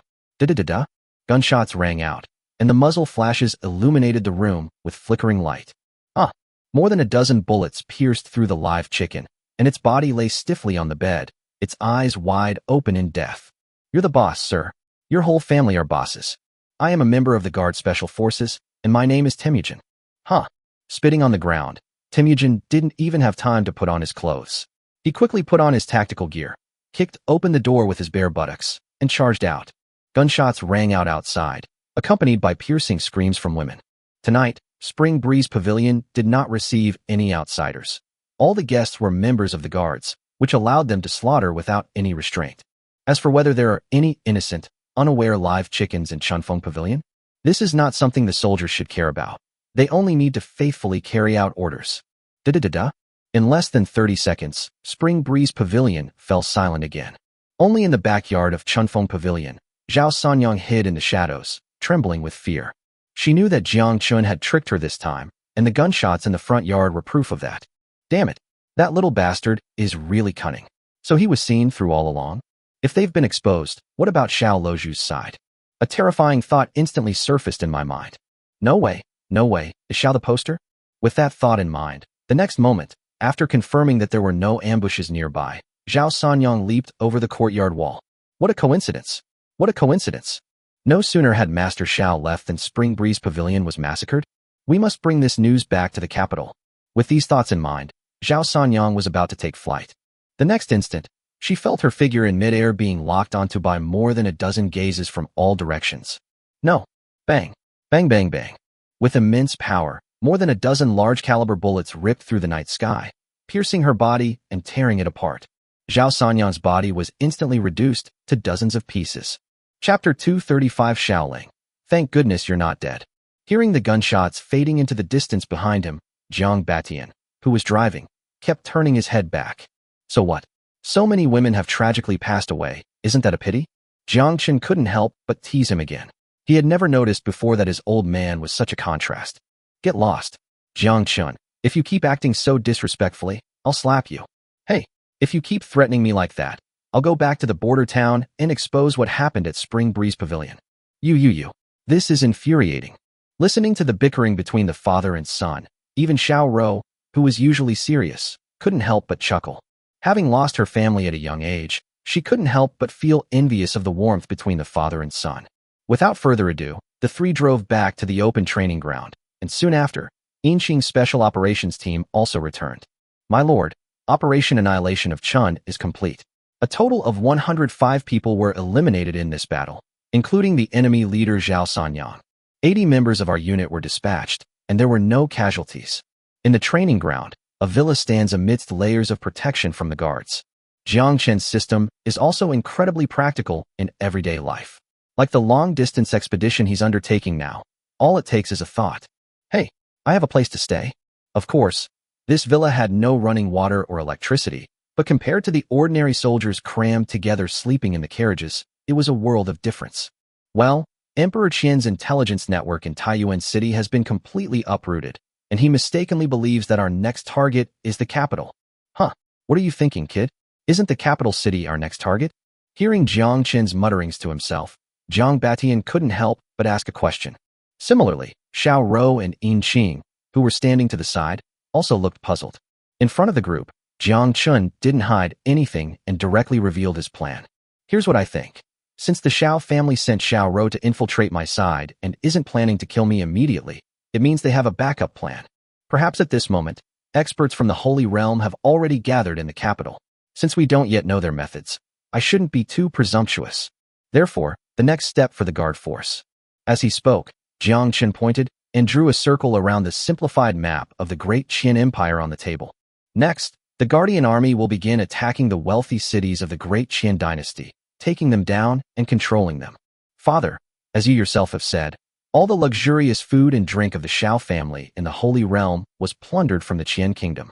Things like rice and top-grade tea are all produced in these places. Now that they're trying to harm me, how can I let them get away with it? I'll take over their supply lines and make them suffer. Hiss. After hearing Jiang Chen's plan, even Jiang Batian was shocked by his son's shamelessness. Good grief, someone wants to kill you, and you're ruining their happy life, huh? Looking across the entire world, only you could have such a dog-like way of thinking, right? However, even if supplies from the south are cut off, the supplies stored in the capital alone can meet the Xiao family's basic food needs, right? Xiao Rou raised a different point of view. The capital city is not short of food and supplies, and there is more than enough to supply the Xiao family, right? I already said it, it's just to annoy them. Of course, it would be best if we push the Xiao family too far, as long as they send out their immortal servants. That's what I want to see too. In the previous attack on the border town, the three allied forces only sent nearly 10,000 immortal slaves, which was not even enough to fill Jiang Chen's teeth. As for the Holy Realm, according to all those in the know, it is a place of towering mountains and snow-covered peaks, making it unsuitable for large-scale troop marches. Moreover, Jiang Chen currently has no plans to invade the Holy Realm. After all, his reserves of firearms are insufficient, and his guard force only numbers around 10,000. It is not yet time for him to deal with the entire Holy Realm. There's another point he didn't mention. Jiang Chen is now considered a traitor within the Qian kingdom. Rebellion, on the other hand, means doing things that are unreasonable and illegal. Conversely, with the added advantage of this identity, everything he does is reasonable and compliant. For example, the gold and silver of those wealthy cities. Jiang Chen had read many time travel dramas and novels before, and the protagonists all possessed the ability to destroy countries. But instead of taking the money directly, these main characters actually come up with all sorts of ways to make money through business. Jiang Chen would never do something like that. I'm the strongest, so what if I steal it from you? What's the point of developing technology or business? I don't want to be an emperor, and I don't want to govern any damn country. Isn't it better to enjoy life? The others listened to Jiang Chen's battle plan in silence, completely bewildered. However, considering his absolute trust in Jiang Chen, he simply didn't say anything more and let him do as he pleased. After the meeting, Jiang Chen specially arranged a room for Xiao and her father in the villa for them to rest. Don't get the wrong idea. The sounds the two of them made in Chunfeng Pavilion were just to lull Zhao Sanyang into a false sense of security, so that she would send the wrong information to the capital. Nothing actually happened between them. It would be a lie to say that Jiang Chen had no feelings for the pretty and charming Xiao. Unfortunately, Xiao didn't seem to have any such thoughts, so he had no choice but to give up. I suddenly miss the Empress so much. I wonder if she's doing well in the capital? Exhausted after a long day, Jiang Chen drifted off to sleep, still feeling like he was doing some accounting. My lord. Calling for the lord. Jiang Chen was awakened by a call on the walkie-talkie. Hearing Jiang En's urgent call, Jiang Chen shook his head to dispel his drowsiness. I looked at my watch and realized it was only 3 a.m., and I had only slept for 2 hours. What's up? If it weren't an emergency, I'd beat you up. Jiang Chen woke up fuming. There was a moment of silence on the walkie-talkie, followed by a clear, cold voice. Jiang Chen, it's me, Xiaoling. 10 minutes later. Led by Jiang En, who was on night duty, Xiaoling arrived at this conspicuous villa. To save his life, Jiang Chen put on 2 layers of police stab-proof vests and carried a shotgun across his waist, a close combat weapon. He even woke up his adoptive father, and they waited together in the living room. Phew, thank goodness. As soon as Xiaoling entered the villa, she breathed a sigh of relief upon seeing that Jiang Chen was unharmed. It should be noted that she was seriously injured, and her current cultivation level was at most at the 5th grade Grandmaster level. It took most of the night to get here from the capital, and I'm exhausted. Miss Xiao, what are you saying? Jiang Chen was puzzled. Why was this woman always acting so strangely? Last time she acted like a naive woman, but this time she was behaving like his own mother? Thank goodness you're still alive. Jiang Chen. Chapter 236. This world shouldn't be like this. Miss Xiao, please have some self-respect. Jiang Chen got angry. Is this woman a tiger? Is it really possible to curse someone like that? Now that I am a traitor to the Qian kingdom, I am naturally an enemy of your Xiao family. Miss Xiao, you have come here uninvited. Aren't you courting death? After Jiang Chen finished speaking, Jiang En and the others who had been restraining her raised their weapons and aimed them at her, waiting for the Marquis's order. Jiang Chen wasn't stupid either. Seeing Xiao Ling's anxious expression, an idea began to pop into his mind. As expected, Xiao Ling remained calm in the face of the dark gun barrel and instead asked, "Have you taken in a woman recently? This concerns your safety, so I hope you will answer me truthfully." Hearing this, Jiang Chen understood. It seems that Xiao Ling might actually become an ally. Just as he opened his mouth to answer, the door to the bedroom on the 2nd floor of the villa creaked open. Xiao was woken up in the middle of the night by the conversation downstairs. Considering that she and Jiang Chen were now on the same side, she decided to go out and see if there was anything she could help with. To her surprise, just as she was covering her mouth and yawning, a sharp shout came from downstairs. "It's her. She's from the Xiao family, a spy planted by the divine martial guard by your side." Xiao Ling's eyes were sharp. Before anyone could react, she flashed and rushed straight to the 2nd floor. It wasn't until she heard the sound of clothes rustling through the air that Xiao belatedly realized what was happening. She instinctively ducked, barely managing to avoid Xiao Ling's whip kick. Damn it! Cursing inwardly, Xiao didn't have time to think and used her movement technique to leap far away from where she stood. Behind her, Xiaoling followed closely. She drew a short blade from her waist, gripped it in her hand, and stabbed it into Xiao Rou's back. Clang! The sound of metal clashing rang out, and Xiao Rou's supple body turned unconventionally, drawing her dagger to parry in an instant. Damn it! Who are you? The sudden attack made Xiao Rou so angry that she cursed. Xiao Rou, I'm the one who killed you. Clang! Clang! The two figures moved at incredible speed, so fast that only Jiang Batian, who was above the Grandmaster level, could see them clearly. Two figures were locked in combat, flying from upstairs to downstairs and back again. The furniture in the villa was suddenly struck and shattered. Clang! Clang! Jiang Chen, hurry and help. Jiang Chen, hurry and help. Xiaoling felt frustrated. Logically, her cultivation level above Grandmaster should have been enough to kill Xiao Rou before she could react. Unfortunately, he was severely injured by Xiao Mu last time, and he can only exert less than half of his strength. Xiao Rou was also annoyed. This woman who suddenly appeared attacked without asking any questions, and it seemed that she was on Jiang Chen's side. While the two were locked in combat, they simultaneously turned to Jiang Chen, who was downstairs holding his forehead, for help. Fortunately, Xiao Rou realized in that short time that it might be a misunderstanding. As for Xiaoling, she had no idea that Xiao Rou had always been Jiang Chen's man. When she heard this damned spy daring to pretend to be a good person and cry for help, she was immediately filled with rage. Crocodile tears. Die. Having the advantage in combat strength, Xiaoling seized the opportunity when Xiao Rou wasn't paying attention and grabbed Xiao Rou's wrist as she approached. At this moment, she held a dagger in her other hand and stabbed it straight at Xiao Rou's heart. The dagger was incredibly fast. In the blink of an eye, the tip of the blade was close, sending shivers down Xiao Rou's spine. The knife tip was about to slice through Xiao Rou's clothes and pierce her chest. Just as Xiaoling's lips curled into a smile, a whooshing sound came from the air. A pair of large hands easily grabbed the two women and threw their bodies to either side. Bang! Bang! The two women slammed their backs against the wall with a loud crash, and their delicate bodies fell to the ground at the same time. Jiang Batian, what are you doing?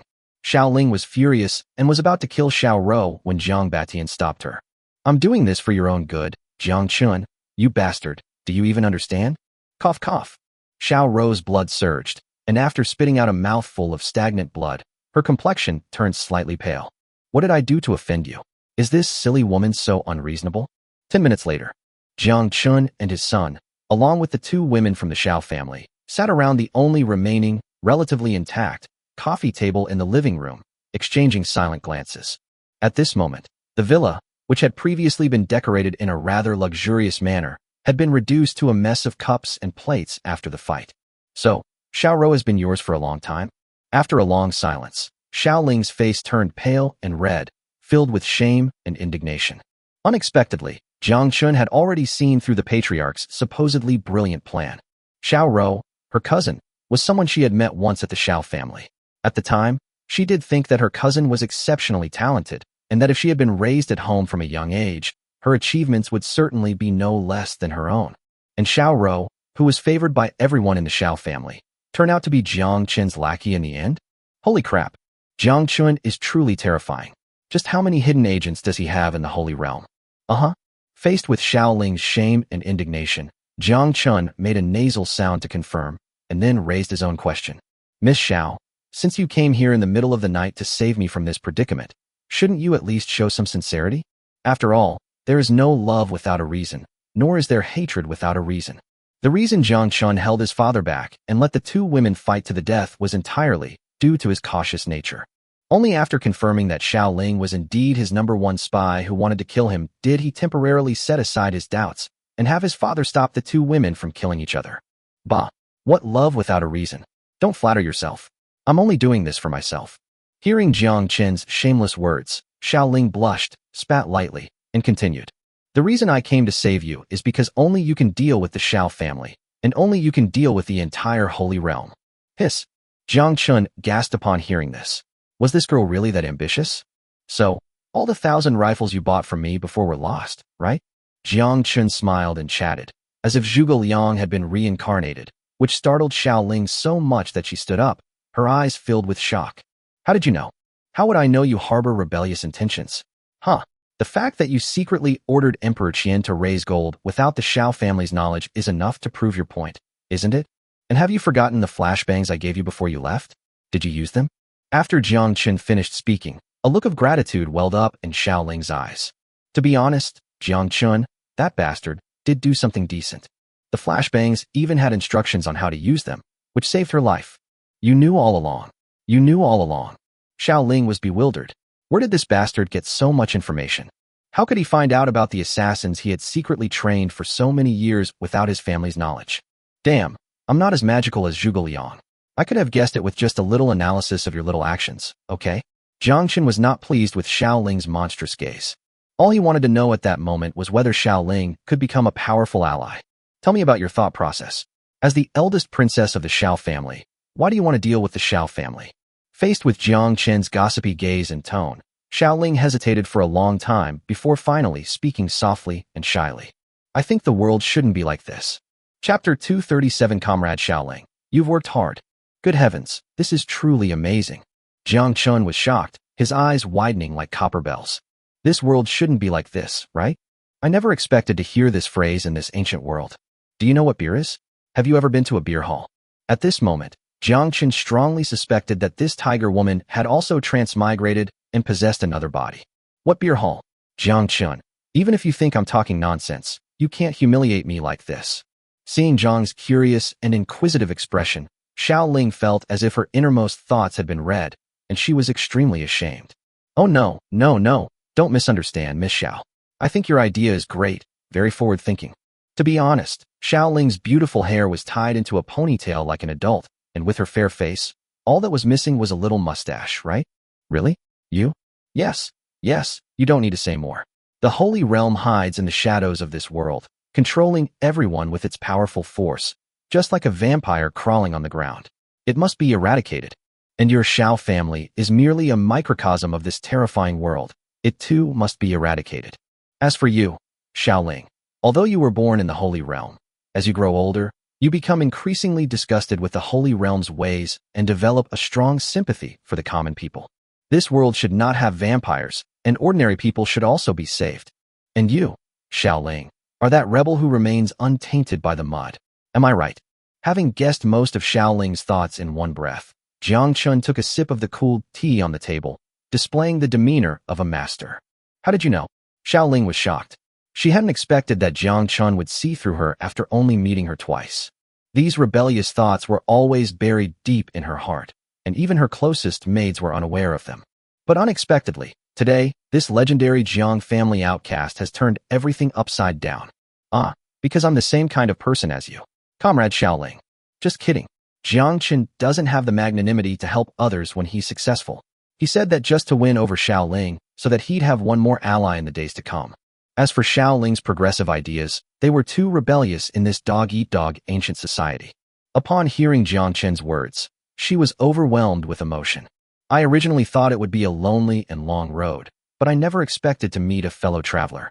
In an instant, Xiao Ling's heart completely opened up to Jiang Chen, and she began to feel close to this former enemy from the bottom of her heart. Comrade, what does that mean? Jiang Chen's forehead was covered in sweat, and he casually began to explain. Comrades are people who share the same aspirations, like you and me. Xiao Ling tilted her head and thought about it carefully, then realized it made sense. She stared intently into Jiang Chen's eyes and solemnly called out. Hello, comrade.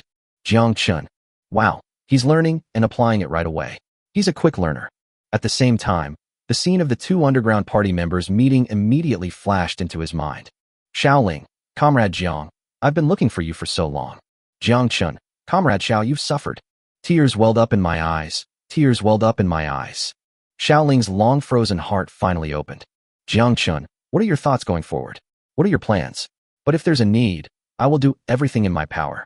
To be honest, I originally intended to use the 1,000 rifles I bought from you last time to eliminate the Xiao family, but things didn't go as planned.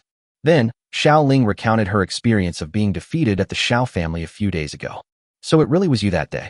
Jiang Chen, you knew all along, didn't you? The top spy, Xiao Rou, finally realized why Jiang Chen had only smiled and remained silent after she reported this situation to him during their meeting that night. So, he had already guessed who was behind it? Xiao Ling didn't hide it any longer, and instead opened up and continued. I originally thought that with your weapon, I could eliminate the Xiao family no matter what, preferably by killing the Xiao family's leaders, taking control of the Xiao family, and thus destroying the Holy Realm from one point to another. Unfortunately, I oversimplified things. Of the nearly 100,000 immortal slaves that the Xiao family has raised over the years, 1,000 rifles are far from enough. Moreover, all the assassins I've secretly trained over the years have been wiped out, making it virtually impossible to rebuild a team of top-tier fighters. Xiaoling fell into worry. Originally, with my status as the eldest daughter of the Xiao family, I could have secretly amassed power. However, the rifles I purchased from you last time were all procured with gold and silver at my behest by Xiao Jiutian, combined with the rifles already left in the Xiao family. As soon as Xiao Jiutian contacts the Xiao family, I'll be exposed and will be hunted down by the family at any time. Xiaoling frowned, deep in thought. She had been keeping an eye on Emperor Qian, and since Emperor Qian hadn't given much thought to the 1,000 rifles, he assumed that Xiaoling had purchased them at the behest of her family. But now that she has left the capital, her misdeeds might be exposed at any time. It seems we need to revise our previous plans. After hearing Xiaoling's intelligence, Jiang Chen felt that she had the potential to become spy number 3. The climate at the border between the Holy Realm and the Mortal Realm is harsh, and the mountains are connected, making it impossible for the Guardian Army to launch a large-scale attack there in a short period of time. Planting Xiaoling as a spy in the Xiao family, or even using her to continue spying on the Holy Realm, would be far more useful than keeping her by your side. No, we have to leave now. The next moment, a sharp whistle rang out in the training ground. After a night of fussing, it was nearly 5 a.m. In the height of summer, the eastern sky was already beginning to lighten. Drivers, wake up. Ready to go? Although it was called an emergency assembly, most of the soldiers actually slept in the carriages. With these modern vehicles, the soldiers didn't have to get up in a hurry. Even the drivers of these vehicles eat and drink in the driver's seat. Upon hearing the order to depart, there was no panic. They simply sat up and started the vehicle. Boom, boom. Hundreds of military vehicles of various models started up simultaneously, their engines roaring across the training ground. Before long, the guards' vehicles started moving in an orderly fashion, heading out of Taiyuan City along the streets. As for Taiyuan City, which had been breached, Jiang Chen didn't make any further arrangements. There were still many relatively honest officials in the city, so after the guards left, the order of the entire Taiyuan City did not fall apart. All drivers, listen up. Take my lead car as the guide and get to the capital as fast as you can. This time, we will besiege the capital and take Xiao Jiutian's dog head as a sacrifice to the heavens. Xiaoling's appearance caused Jiang Chen's original strategy to be bypassed. Corrupt officials and wealthy merchants in the cities between Taiyuan and the capital were thus temporarily spared from disaster. Chapter 238: The Siege of the Capital. The so-called official road in ancient times was actually just a dirt road less than 2 meters wide. The Great Qian dynasty had only been established for a little over a decade, and the entire Qian kingdom was merely a granary for the Xiao family, so Emperor Qian did not expend resources on such livelihood issues. Although the bumpy dirt roads were like flat ground for tanks and armored vehicles, Jiang Chen temporarily returned them to the city in order to advance faster. All the guards were crammed into the troop carriers, and the marching speed reached 50 kilometers per hour, which was the maximum speed under these conditions. Jiang Chen passed through several cities along the way, but he simply ignored them, planning to deal with them at will once he conquered the capital. After nearly 8 hours of nonstop work, the 300 troop transport vehicles of the escort army finally arrived at the south of the capital at dusk. Jiang Chen was quite familiar with this area. Xiao Rou led the assassins to ambush him here. Further south was the location of Gao Feng's old mountain stronghold. When a large number of escort vehicles suddenly appeared, the city guards on the capital's city walls began to panic. Report to the palace immediately. A large number of armed men have suddenly appeared outside the city, suspected to be Jiang the rebels. Damn it, wasn't it said he wouldn't arrive for another 3 or 4 days? How come he arrived so early? Even steppe cavalry wouldn't be this fast, since they don't eat or drink. Clearly, as Jiang Chen advanced eastward, the imperial capital's city guards had already received the news and begun deploying their defenses. With the combined efforts of dozens of soldiers, the nearly 10-meter-high city gate creaked shut quickly. Those civilians who happened to be entering or leaving the city gates also retreated back into the city in the chaos. It's Champion Ho. He's come back. Be careful what you say. The Marquis of Champion is a thing of the past. He is now the Jiang rebel appointed by His Majesty. Hurry home, collect your laundry, and get your wife and kids safe. A fight is about to break out. Ordinary people don't know who is good and who is bad. They only know that Jiang Chen is now a rebel. At the same time, Jiang Chen was also making arrangements for the high command of the guard. Tori, you and your unit wait at the south gate. Inqing, I'm allocating 50 mortars, 2 tanks, 10 armored vehicles, and 5,000 riflemen to block the east gate of the capital and prevent anyone from escaping, especially nobles and wealthy merchants. In addition, scouts were dispatched around the capital to relay messages via walkie-talkie if any unidentified troops were encountered. The capital city covers a vast area, and in theory, a capital city like this should have at least 4 gates: east, west, south, and north. However, perhaps due to considerations such as barbarian invasions, the entire capital only had 2 city gates, one in the east and one in the south. As for the other 2 directions, they were both surrounded by tall city walls. This unique layout provides a natural advantage in defending the city against barbarian cavalry, as it only requires guarding 2 city gates. However, when facing the heavily armed guards, it actually made things much easier for Jiang Chen. Without needing to allocate more troops, the entire capital can be completely besieged. Yes. After receiving the order, Inqing immediately mobilized the corresponding personnel and equipment from the army, and the group drove military vehicles toward the east gate. Inside the palace, for the past few days, Emperor Qian has felt extremely anxious. Xiaoling set off for Taiyuan last night. With her skills as the second best in the Xiao family, it shouldn't be difficult for her to take down Jiang Chen, the leader, amidst a vast army. However, just to be on the safe side, Emperor Qian had already ordered all troops around the capital to enter the imperial city a few days earlier, in case of any unforeseen circumstances. Xiaoling, you must prove yourself. Sitting in the kitchen, facing a table full of delicacies, he still couldn't muster any appetite. Your Majesty, why are you so worried? Have a piece of chilled melon to cool down your temper. Murong Yin naturally knew that Jiang Chen had broken through Yanmen Pass and was on his eastward expedition. However, in her opinion, this might not be a bad thing. Just thinking about Jiang Chen's handsome, yet shameless smile and terrifying stamina made her feel a tingling sensation all over her body. Upon seeing Emperor Qian's wrinkled old face, his previously good appetite vanished instantly. In the ensuing silence, she simply picked up a piece of chilled melon and placed it in Emperor Qian's bowl with a smile. Yinner, the cold melon is too cold in nature. I really shouldn't eat too much of it. Emperor Qian frowned, looking at the crisp, green melon in the bowl and plate, and suddenly felt that even the golden crown on his head was starting to turn green. He had naturally guessed about Murong Yin and Jiang Chen's affair long ago. However, Murong Yin was, after all, a bridge for communication and cooperation between the Murong family and the Xiao family, so he couldn't expose the truth and could only pretend to be ignorant.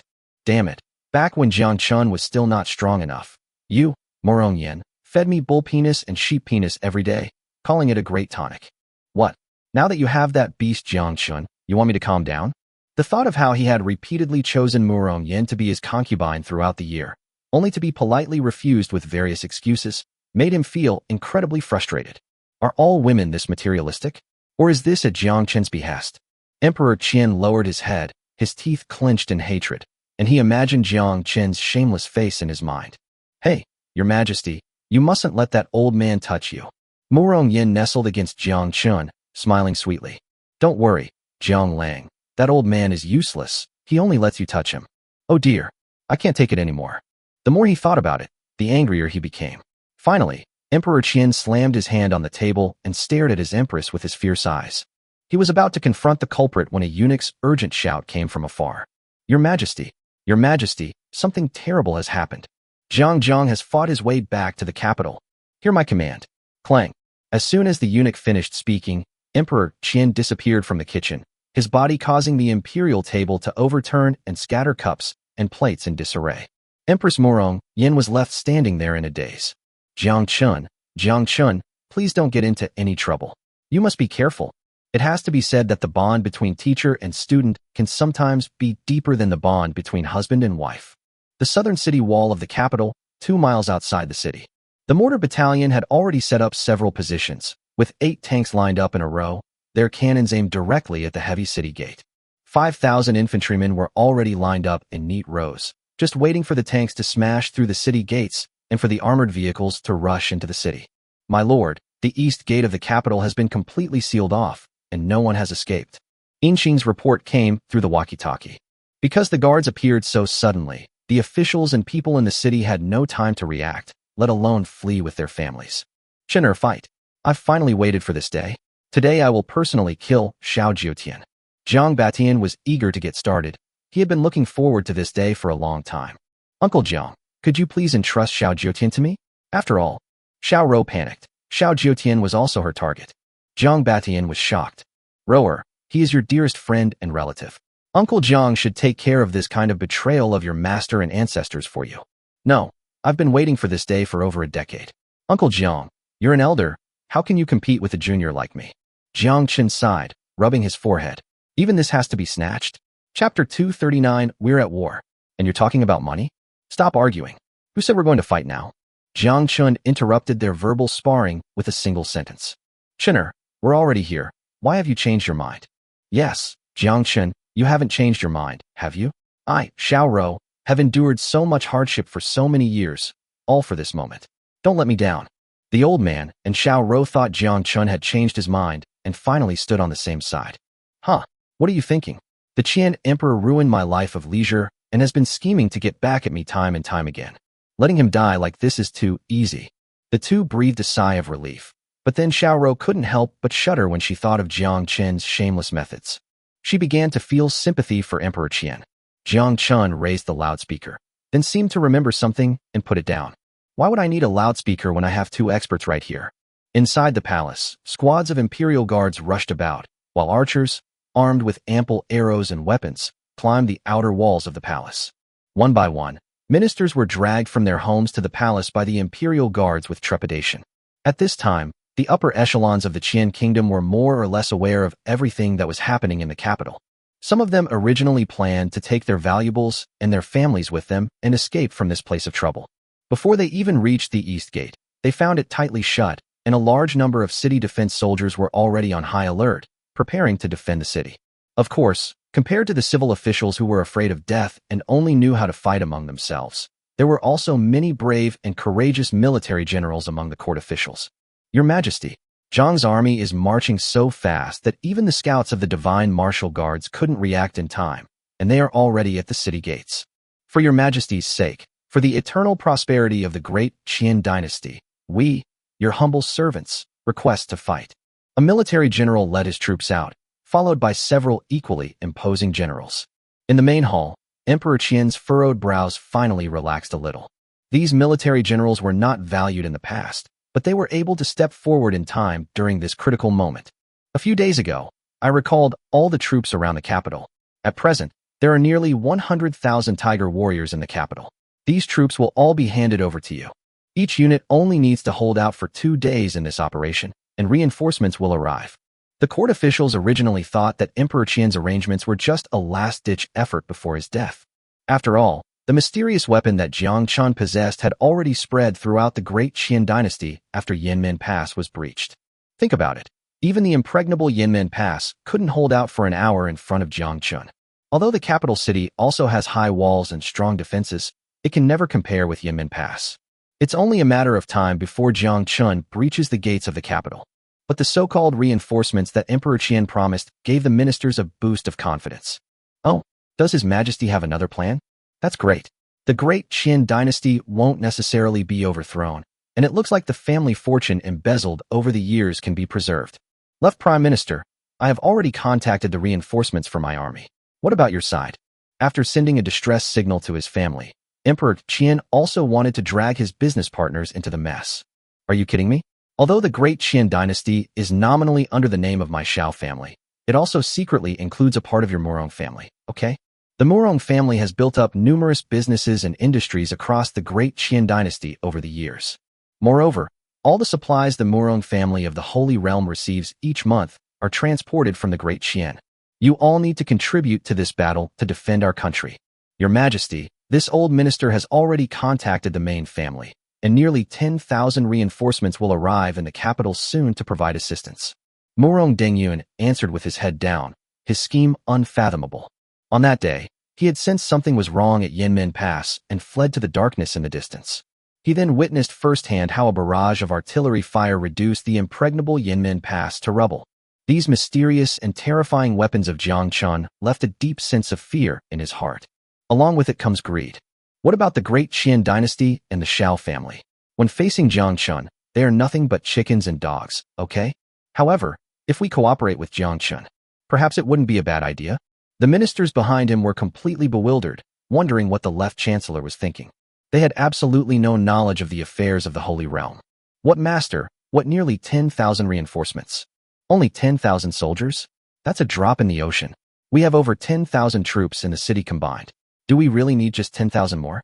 After hearing Murong Dengyun's assurance, Emperor Qian breathed a slight sigh of relief.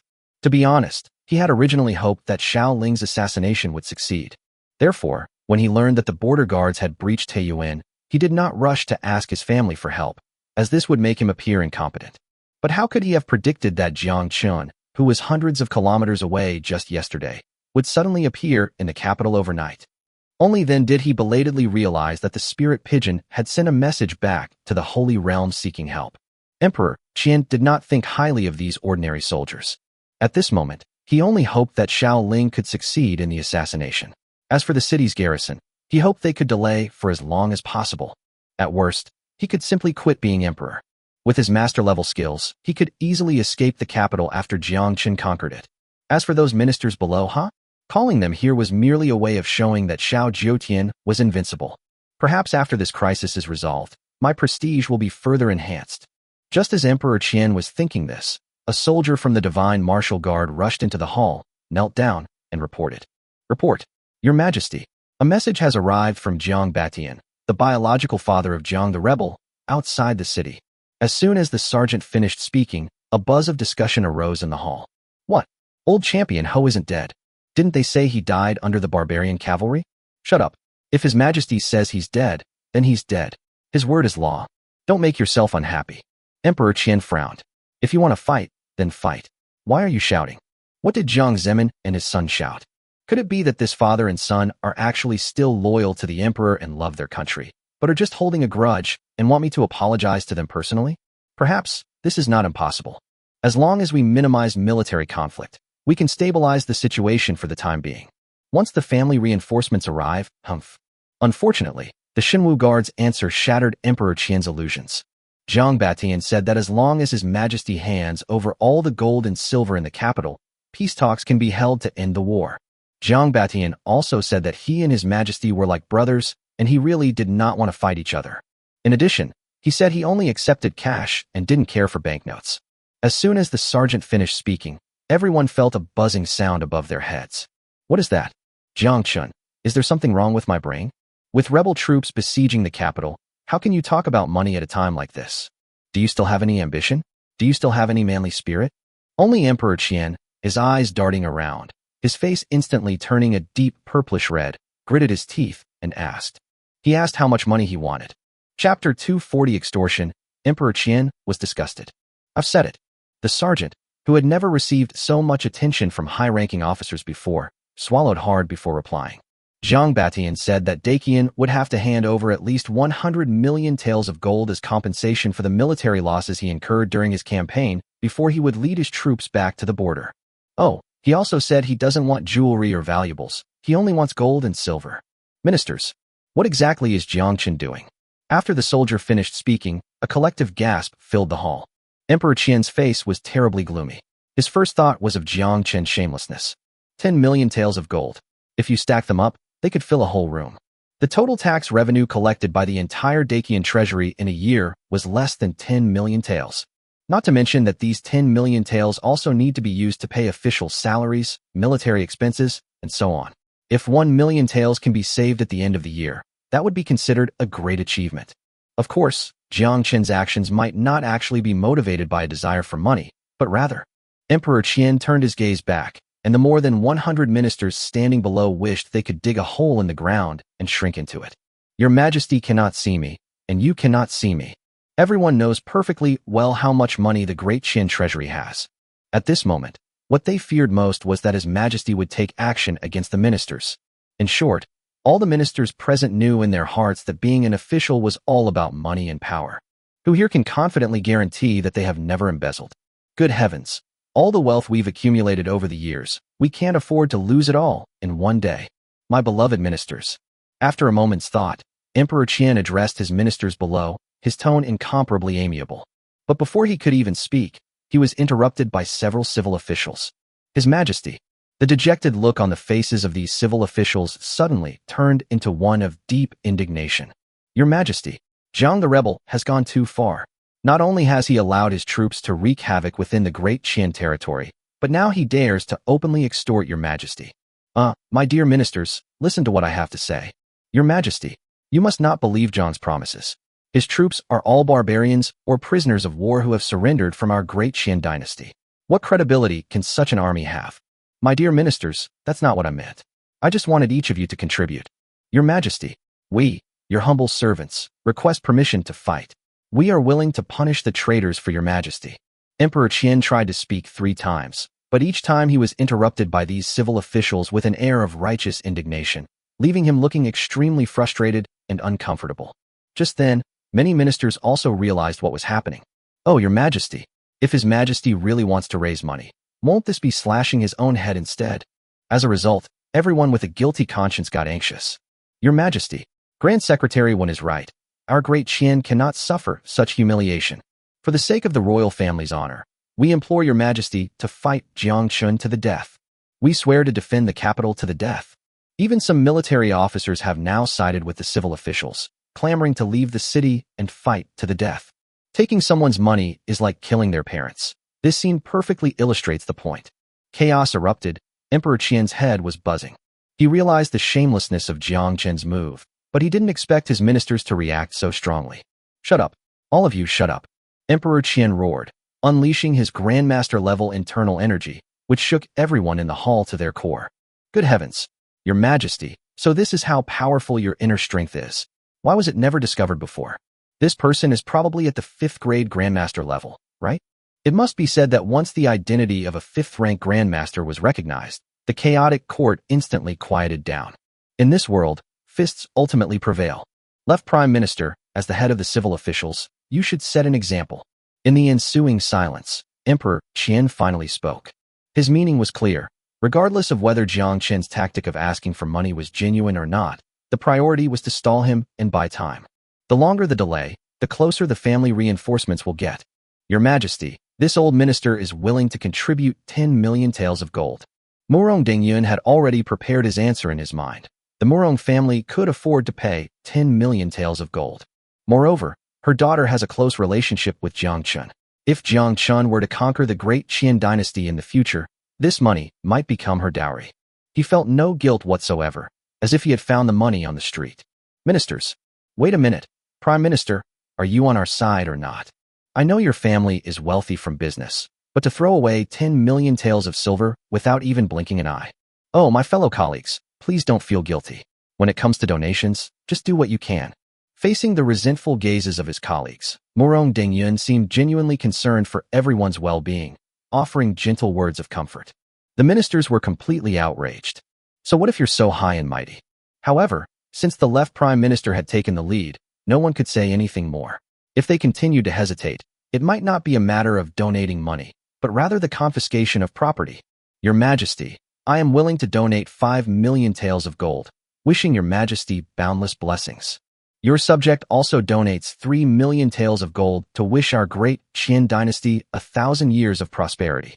Your humble servant offers 1 million taels of gold, hoping that this dog Jiang Chen will keep his promise and withdraw his troops in time. In no time, the 6 ministers took the lead and began to contribute money to show their support. Everyone present was shrewd. Just listening to their words, they were all spouting blessings like, "May you have boundless good fortune." But what exactly do these words imply? The survival or demise of Emperor Qian and the Great Qian dynasty. The sounds of clenched teeth don't lie. One minister after another is taking turns being perverted. But on his throne, Emperor Qian's brows twitched. He was shocked. Damn it, all of you. I knew you were unclean, but I never imagined you were this filthy. The Minister of Personnel spent 5 million taels of gold in one go. How many officials did he promote illegally? The Minister of Works is constantly complaining about a lack of funds for urban construction. 3 million taels of gold. Could it be that he's starving the public while enriching himself?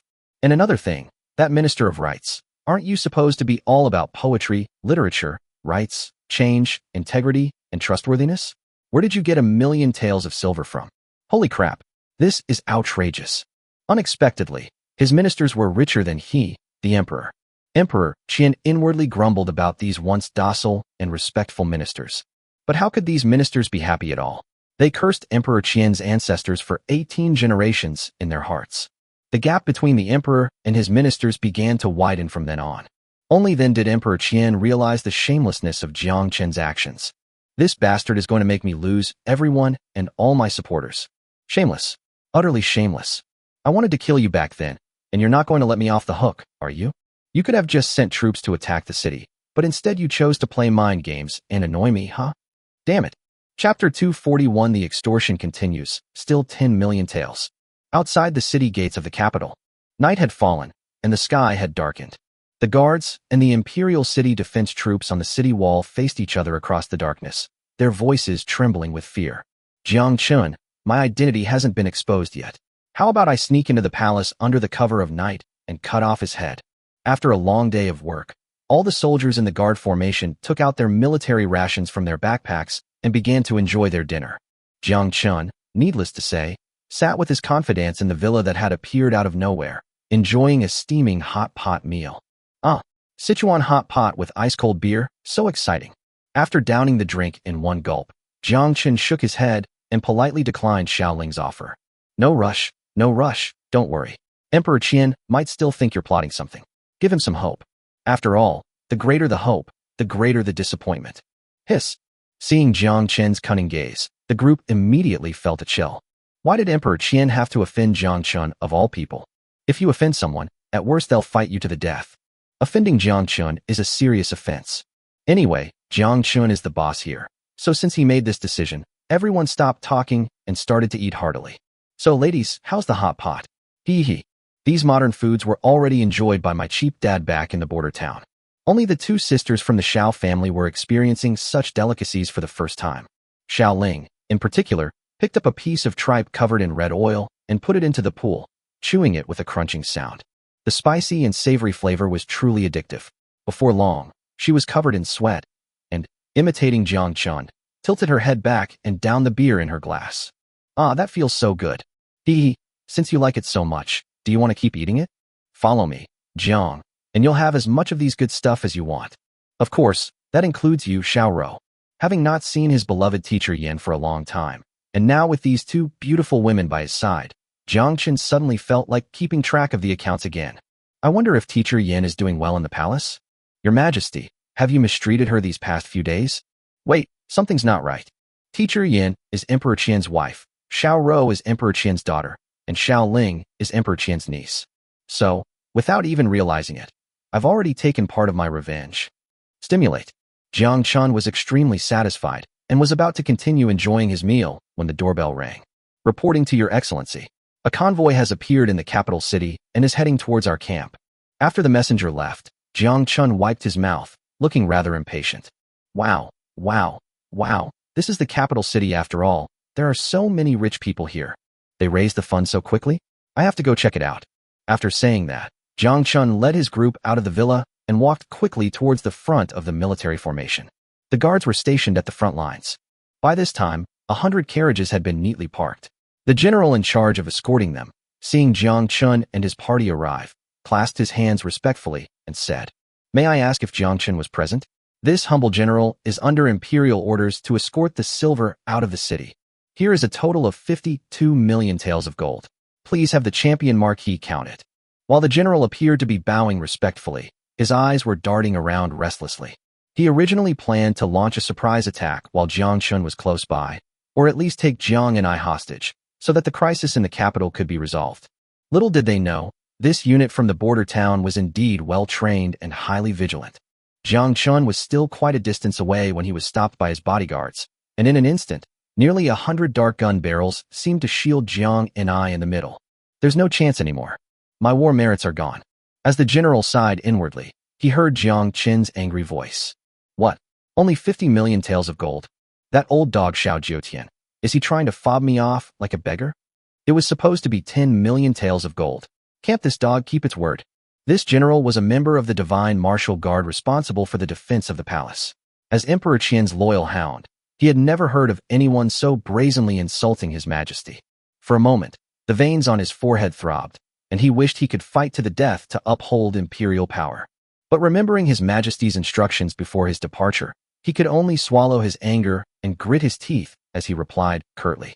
Jiang Chen, His Majesty said that there is no extra gold in the capital city. This was only managed to be collected by His Majesty through the efforts of his ministers. If you are really not satisfied, can the remaining 40 million taels of gold be converted into equivalent jewelry and valuables? Laugh. Jiang Chen chuckled. Jewelry and valuables? Why don't you go ask my system if it eats jewelry and valuables? Go back and tell Emperor Qian that if he can't gather the rest by tonight. I've changed my mind. Upon hearing Jiang Chen speak, the general felt relieved, wondering if Jiang Chen had relaxed the conditions. I want to see the remaining 100 million taels of gold before the sun rises tomorrow. Otherwise, you can expect bloodshed in the capital. After saying that, Jiang Chen led everyone back to the villa without looking back. We've only eaten half of the hot pot, and if we don't hurry, the crispy fried tofu rolls will turn into mush. Behind him, the Divine Martial Guard General shouted anxiously. Jiang Chen, wait. Wasn't there only 48 million taels left? How did it become 100 million taels again? This is Xiao Guo's punishment for messing with me. It's 10 million taels. Remember that, it won't be served again. Jiang Chen's voice came from afar, making the general tremble with anger. Your Majesty, Jiang the traitor has gone too far. He's deliberately making fun of His Majesty and us. We can't wait any longer. Your Majesty, please make a decision soon. With Jiang Chen's army pressing in, the Golden Palace was brightly lit in the dead of night. Perhaps feeling uneasy about sending these disloyal ministers home, Emperor Qian kept them in the palace for a simple dinner and waited there for news. After listening to the Xinwu Guard General recount what had happened, Emperor Qian's face fell. Similarly, all the ministers who contributed funds were heartbroken and their hearts ached. Damn it, that's all the illegal gains from so many years. You, Jiang Chen, should have just stopped while you were ahead. Is it now like throwing a meat bun to a dog, gone and never to return? The ministers were getting anxious. They still had the illegal gains, and they dared not continue to let others off the hook, okay? Your Majesty, please send troops to fight Jiang the rebels to the death. Yes, Your Majesty, Jiang and I is slapping our Great Qian dynasty in the face in front of everyone. This must not continue. Jiang Chen is a bottomless pit. Emperor Qian's head was about to explode. He originally thought Jiang Chen was just looking for an excuse to humiliate him, and that the gold was gone once it was gone. Once the family's reinforcements arrive and Jiang Chen is driven back, this money might even replenish the national treasury. But what about now? This bastard has gotten addicted to this. He just paid off 52 million taels of debt, and now his debt has piled up again. Where can I go to seek justice? Chapter 242, even the landlord's family has no surplus grain. Helpless, Emperor Qian turned his attention to the ministers below his desk, who were on edge and in a state of panic. No, Your Majesty. My family has no extra money left. Yes, that was all my savings from all these years, sob. Your Majesty, please spare these old bones of yours. Jiang Chen is a wicked man, Your Majesty. He is deliberately mocking the Great Qian dynasty. He deserves to die. The ministers were terrified. They even considered the money they had paid earlier as money to buy their positions. Here we go again. Even corrupt officials don't have any surplus grain left. I really don't know what Your Majesty is thinking. Even if Jiang Chen's ships are strong and his cannons are powerful, you either have to fight to the death or just lead everyone out of the city and surrender. Everyone knows a little about the feud between Jiang and Emperor Qian. Jiang Chen clearly came here targeting Your Majesty. Why did he have to drag us lowly soldiers into this? Emperor Qian naturally understood what the ministers were saying. The reason he has been putting up with this and playing this blackmail game with Jiang Chen is simply to buy time and wait for the arrival of his family's reinforcements. According to a previous letter from the family, the Xiao family's residence was suddenly attacked by a mysterious gang a few days ago. Each member of the gang was armed with a rifle, causing great damage to the Xiao family's servants. However, every cloud has a silver lining. After the mysterious gang was wiped out, the rifles fell into the hands of the Xiao family. With these rifles, we might be able to annihilate Jiang Chen's entire force. It is said that there are as many as 1,000 rifles in this batch. Wait, something's not right. A flash of lightning suddenly struck Emperor Qian's mind, reminding him that Xiao Ling had also purchased a batch of rifles from Jiang Chen, the quantity being exactly around 1,000. Could it be? The absurd idea had barely formed in Emperor Qian's mind when his thoughts were interrupted by the wails of his ministers below. Your Majesty, Jiang Chen is toying with you. We, your subjects, have suffered this undeserved calamity. Please, Your Majesty, spare us. Wah! The person crying and shouting below the stage was the Minister of Personnel. Seeing that Emperor Qian had no intention of letting his colleagues off the hook, he was filled with regret. Why did you spend 5 million taels of gold all at once just to show off how rich you are? Okay, that's not enough. If that happens again, his whole family will starve. It must be said that the Minister of Personnel shout interrupted Emperor Qian's absurd idea, but also brought about his own demise. Humph. You, the Minister of Personnel, where did you get those 5 million taels of gold? Did you plunder the people's hard-earned money, or was it a tribute from your subordinates? Emperor Qian was furious. These officials usually presented themselves as loyal and patriotic, incorruptible. Now Jiang Chen has brought them to their doorstep. Oh, suddenly I'm rich. Oh, suddenly they're advising me to send them out to their deaths. The more Emperor Qian thought about it, the angrier he became. What use was such a minister? It would have been better to kill the goose that lays the golden eggs in an emergency. His words were filled with murderous intent. The Minister of Personnel has a large amount of unexplained funds. The Imperial Guard is ordered to search his home and conduct a thorough investigation. With a firm and decisive order, the entire hall fell silent instantly. The ministers stopped crying and making a fuss. They all shrank back and bowed their heads, not daring to look directly at those above. Your Majesty, spare my life. Your Majesty is willing to donate funds to repel the enemy. Oh no, no, no. I am willing to donate all my family's wealth, totaling 20 million taels of gold, just begging Your Majesty for mercy. The cries for mercy gradually faded away, and Emperor Qian became even angrier. 20 million taels. Putting aside where all that money came from. At this critical moment, you dog, you have 20 million taels, but only contributed 5 million? Damn it. The hall fell silent for a moment. Seeing the bloody examples before their eyes, all the ministers dared not pretend anymore. However, no one is willing to contribute funds voluntarily. Left Prime Minister, why don't you take the lead? At this moment, both Emperor Qian and other ministers turned their attention to Murong Dengyun. The left Prime Minister provided the funding, and they followed suit. If the left Prime Minister doesn't contribute funds, then he can conveniently stand in front of everyone. To the dismay of the ministers, Murong Dengyun showed no sign of distress, instead displaying an air of righteous indignation. Your Majesty, at this critical juncture, the Murong family can no longer stand idly by. This old minister is willing to offer all his family property, including more than 20 million taels of gold and silver, to resolve the crisis in the capital. Hiss. After Murong Dengyun finished speaking, not only the ministers, but even Emperor Qian was stunned. Wow, are you really that willing to go all out? The ministers gritted their teeth again. If you want to be a good person, why do you have to drag us into it? Emperor Qian was deeply moved, truly worthy of being his father-in-law. Although Murong Yin was not proper, this flaw could be completely ignored in the face of her father-in-law's discerning judgment. Left Chancellor, old man. I, the Emperor. Emperor Qian was moved to tears. If it weren't for the inappropriate timing, he would have rushed up and given his father-in-law a few big kisses. After a long while, Emperor Qian finally composed himself and addressed his ministers with a threatening tone. My fellow officials, the left Prime Minister has donated all his family fortune. What about you? When you're under someone's roof, you have to bow your head. Facing the gleaming weapons in the hands of the Imperial Guards inside the Golden Palace, the ministers bowed their heads.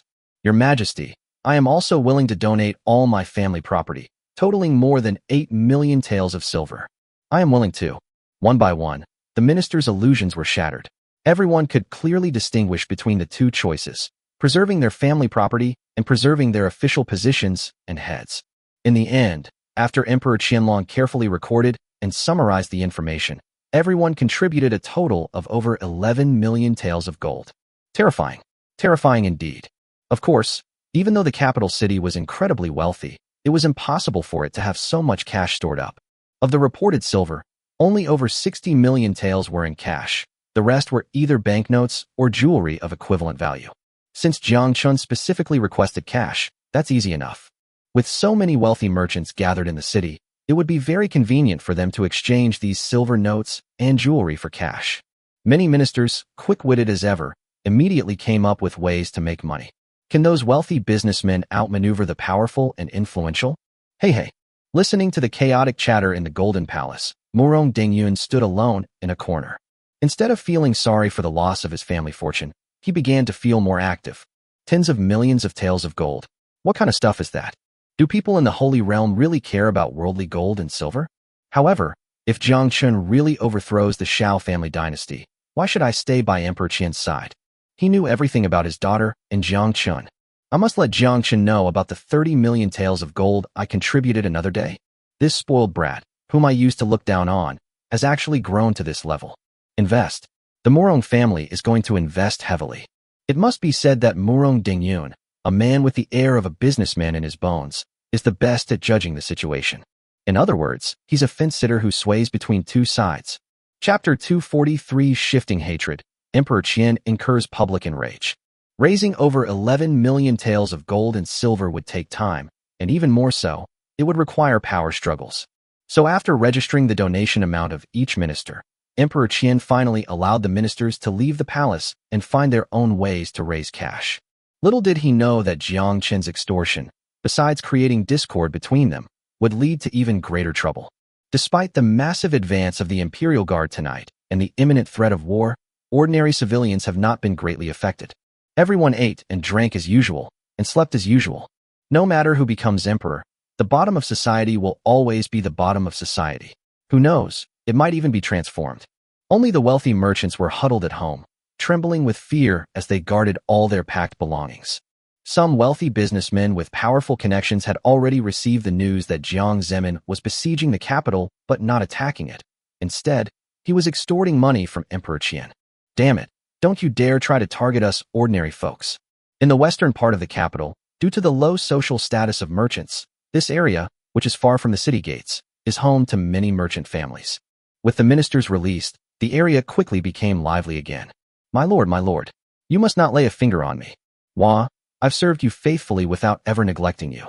This gold and silver is the last of my family's possessions. Please spare my family's survival. A merchant, dressed entirely in fine silks and satins, knelt on the ground and tightly embraced the official in front of him, weeping bitterly. This official was a principal officer in the Ministry of Revenue and had previously taken good care of this wealthy merchant. The two were a prime example of collusion between officials and merchants. To be honest, he didn't want to fall out with this white glove, but he had already made his point in the Golden Palace. A full 500,000 taels of gold. He could scrape together that amount from his own pocket, but wasn't that exactly when the white glove stepped in?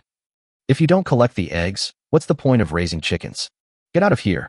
My own head is in danger. How can I have the time to care about you? The head of the Ministry of Revenue kicked the merchant aside, then gave a wink to the Xinwu guards who were following behind him to help with the fundraising. Several divine martial guards immediately drew their sabers, their killing intent palpable. This scene terrified the merchant's entire family, who could only watch helplessly as the divine guards ransacked and looted their home. After all, their lives were the most important thing. Perhaps feeling that the relationship shouldn't become too strained, the official from the Ministry of Revenue softened his voice as he looked at the white-gloved man who appeared as if he had lost his parents. Master son, I have no choice but to accept this. The rebel army of Jiang is besieging the city and is demanding a large amount of cash from His Majesty. We are deeply concerned for His Majesty and the Great Qian dynasty, and naturally we must share the burden for the empire. Not only you, but all the merchants in the city are enthusiastically donating money. After this matter is over, I will report your contributions truthfully, and you will certainly receive your due rewards. In this official's eyes, giving you small merchants an opportunity to share the country's burdens is a sign that the court values you. Having said that, the official in charge of the Ministry of Revenue ignored the weeping merchant family and hurriedly led dozens of Xinwu Guard soldiers to the next house to raise funds. The desolate courtyard was now just a vast, empty mess. My lord, how are we going to live from now on? Dad, I'm so scared. Looking at his wife, children, and elderly relatives who were still trembling with fear, the merchant's eyes flashed with anger. He could no longer control the anger that had been suppressed for so long. That damned corrupt official, that damned Xiao. Guards, summon all the guards in the house and bring their weapons. To take someone's money is like killing their parents. How much more so for merchants who regard money as their parents? Not only merchants, but the entire capital was plunged into panic. The south gate of the capital city, the garrison of the city patrol. To guard against the Jiang rebels' attack on the city at any time, more than 50,000 soldiers were stationed behind the city wall at this time. The torches rushing from the palace drew ever closer. Many soldiers felt that their commander might have brought the order to start the war from the palace. For a moment, The allure of military merit made all the soldiers breathing heavy. However, with the arrival of more than a dozen generals, instead of receiving an order to attack, they were met with an infuriating call to arms. By His Majesty's decree, all members of the Tiger Guard, the City Patrol Battalion, and the Capital Protectorate are to donate all the cash they possess. Note: silver notes are not accepted. This order, bearing the name of the Qian Emperor, left everyone puzzled for a moment, but some soldiers still speculated. They've already been driven all the way to the capital. Why isn't there an order to start a war? That's right. Instead of starting a war, Your Majesty is raising money, and he wants cash. What does Your Majesty mean by this? Fools. War is no child's play. So many people need money for food, drink, and shelter. His Majesty is preparing for a desperate battle with the rebel Jiang. Whispering began to appear among the soldiers. Although they were puzzled, due to their long-standing obedience mentality, everyone took out their belongings and handed them to their superiors. May I ask, sir, why do you not want banknotes but only cash? Yes, we soldiers are not greedy for money.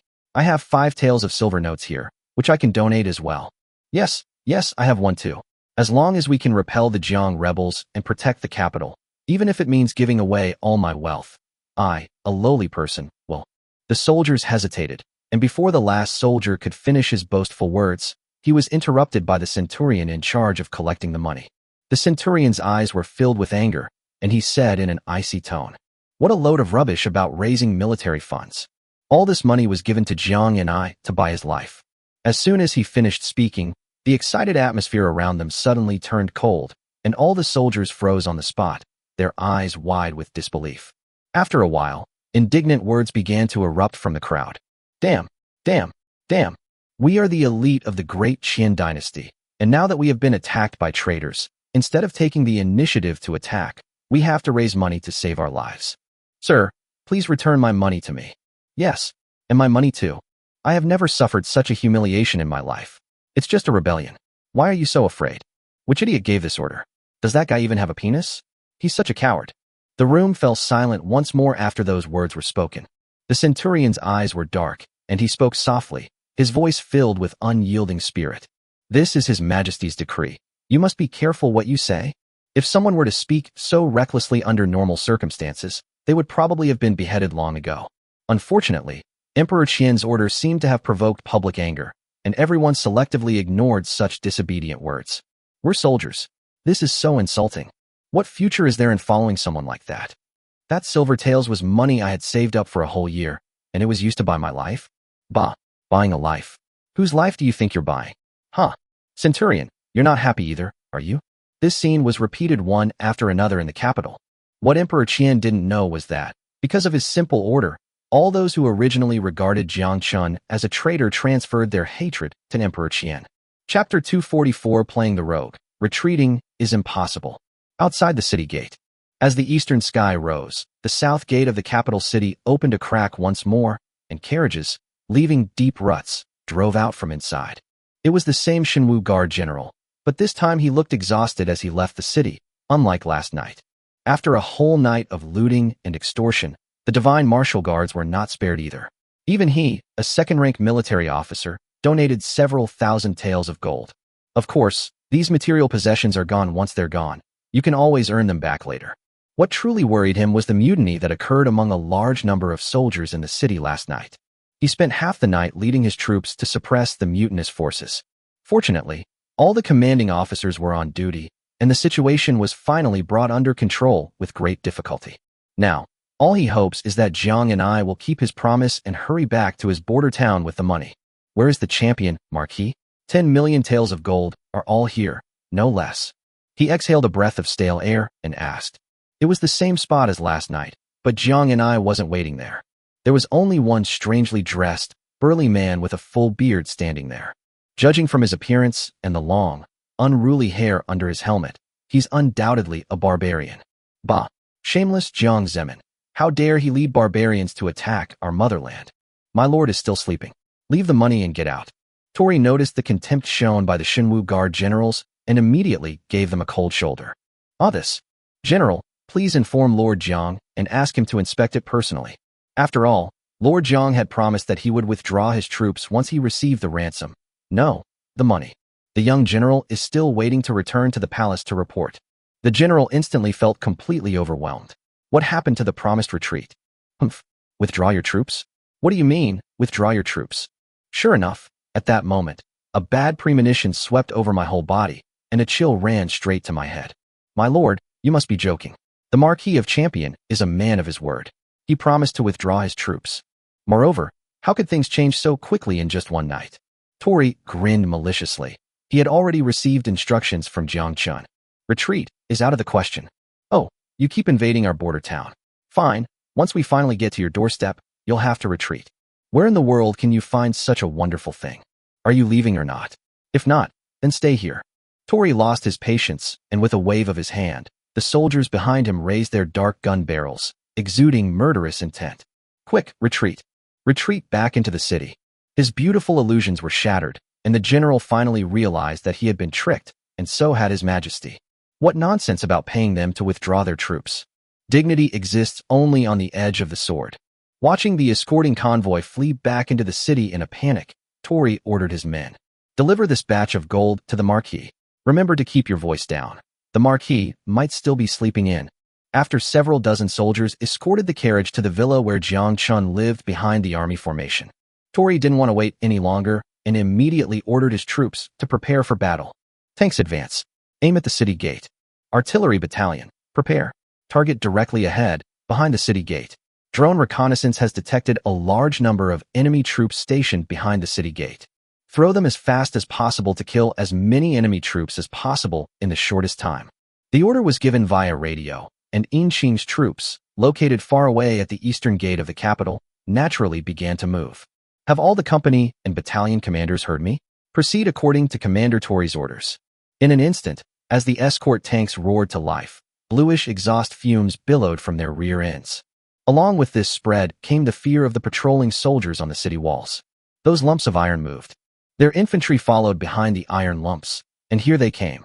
Report this immediately. The enemy is about to attack. Prepare stones and tung oil. Archers, get ready. Attack as soon as the enemy gets close. The Imperial Palace, quickly send this message to His Majesty. When the military intelligence reached the palace, Emperor Qian could no longer remain seated. Jiang Chen, you scoundrel, you truly have no credibility whatsoever. Snap. With a slap, he shattered the rosewood imperial desk, and the Qianlong Emperor paced back and forth in anger. The ministers, exhausted from a whole night's work, couldn't help but roll their eyes inwardly. Your Majesty, if only you had known this would happen, why did you do it in the first place? These are all the sins you committed. They have nothing to do with us. However, the thought of how everyone had worked so hard all night and the funds they had finally raised had gone down the drain made everyone's hearts ache. If only I had this money. Your Majesty, time is of the essence. Rather than passively defending, we should take the initiative. I command a full 100,000 elite warriors, while Jiang Chen only has a little over 10,000 men. Even if his weapons are incredibly powerful, we could drown him with a single spit. Yes, Your Majesty, we can't hesitate any longer. Let's launch a surprise attack. It might have a miraculous effect. Your Majesty, I request permission to personally lead the troops out of the city. These ministers had only heard that Jiang Chen's troops possessed mysterious and extremely powerful weapons. But no one has ever witnessed just how powerful it was. So even now, the ministers are still dreaming of defeating Jiang Chen. Only Emperor Qian and Murong Dengyun, among everyone present, had personally witnessed Jiang Chen's terrifying firearms. Not to mention that each of Jiang Chen's men had a rifle and countless bullets. The terrible nightmare I had at Yanmen Pass that night is still vivid in my mind. Those terrifying lumps of iron could easily blast a large hole in the thick walls of Yanmen Pass with a single roar. And then there were those terrible munitions falling from the sky. The capital city's defenses, compared to Yanmen Pass, are only wider, but their defensive capabilities are perhaps even inferior. Just as Emperor Qian was rapidly considering whether to continue holding out or simply flee, several loud explosions ripped through the air for kilometers and reached straight into the Golden Palace. Boom, boom, boom. The chaos in the main hall froze for a moment, followed by a flurry of speculation. What was that sound? And why was it so loud? Could it be thunder? A bolt from the blue? Ha ha ha. Jiang Chen is a wicked and rebellious person who defies the imperial court. Even the heavens can't stand it anymore. Is this heavenly lightning sent down to punish him? Great. Excellent. Ha ha. My Great Qian dynasty is blessed with immense fortune. These ministers were overjoyed, but some of them quickly realized something was amiss. No, that's not right. This sound is not the sound of thunder at all. Listen carefully. The main hall fell silent again. After those muffled thuds, the area around the south gate of the capital city suddenly became lively. Ah! Help! Demon! Demon! Rumble! Countless desperate shouts could be faintly heard, accompanied by the sound of large sections of brick and stone walls collapsing. Panic quickly spread throughout the Golden Palace. Chapter 245 Bombardment, breaking through the gates of the imperial capital. The south gate of the capital. With a salvo from 10 tanks, the nearly 10-meter-high imperial city gate exploded with a deafening roar, shattering into pieces of scrap metal of varying sizes. Unlike the city gates of other cities, the city gates of the capital, as the central hub of the Qian kingdom, were cast in one piece using refined iron and were a full 30 centimeters thick. However, it couldn't even withstand a single round of firing from a tank's armor-piercing projectile before it was destroyed. As the city gate exploded open, the numerous elite troops lying in ambush behind it were instantly engulfed in the debris from the explosion. Severed limbs, heads shattered in half by shrapnel, and some even had their entire bodies reduced to pieces of mangled flesh. The city gate has been breached. Defend. Damn it, that iron lump is coming this way, and there are infantrymen following behind. On the city wall, a large number of Qian soldiers were stunned by this sudden attack. They were all ordinary soldiers. How could they have ever seen the power of these modern weapons? After shaking for a while, they realized that the rebels had moved. Archers, put your guns on the wall. Wait until they get close before you shoot. My lord, what do we do with those iron lumps? Arrows can't penetrate them at all. What a load of rubbish. Do we even need to ask that? Once that iron lump gets close, just unleash a flower offensive, plus some tung oil. As long as we hold out until the enemy gets close, victory will come. Yes, your excellency is wise.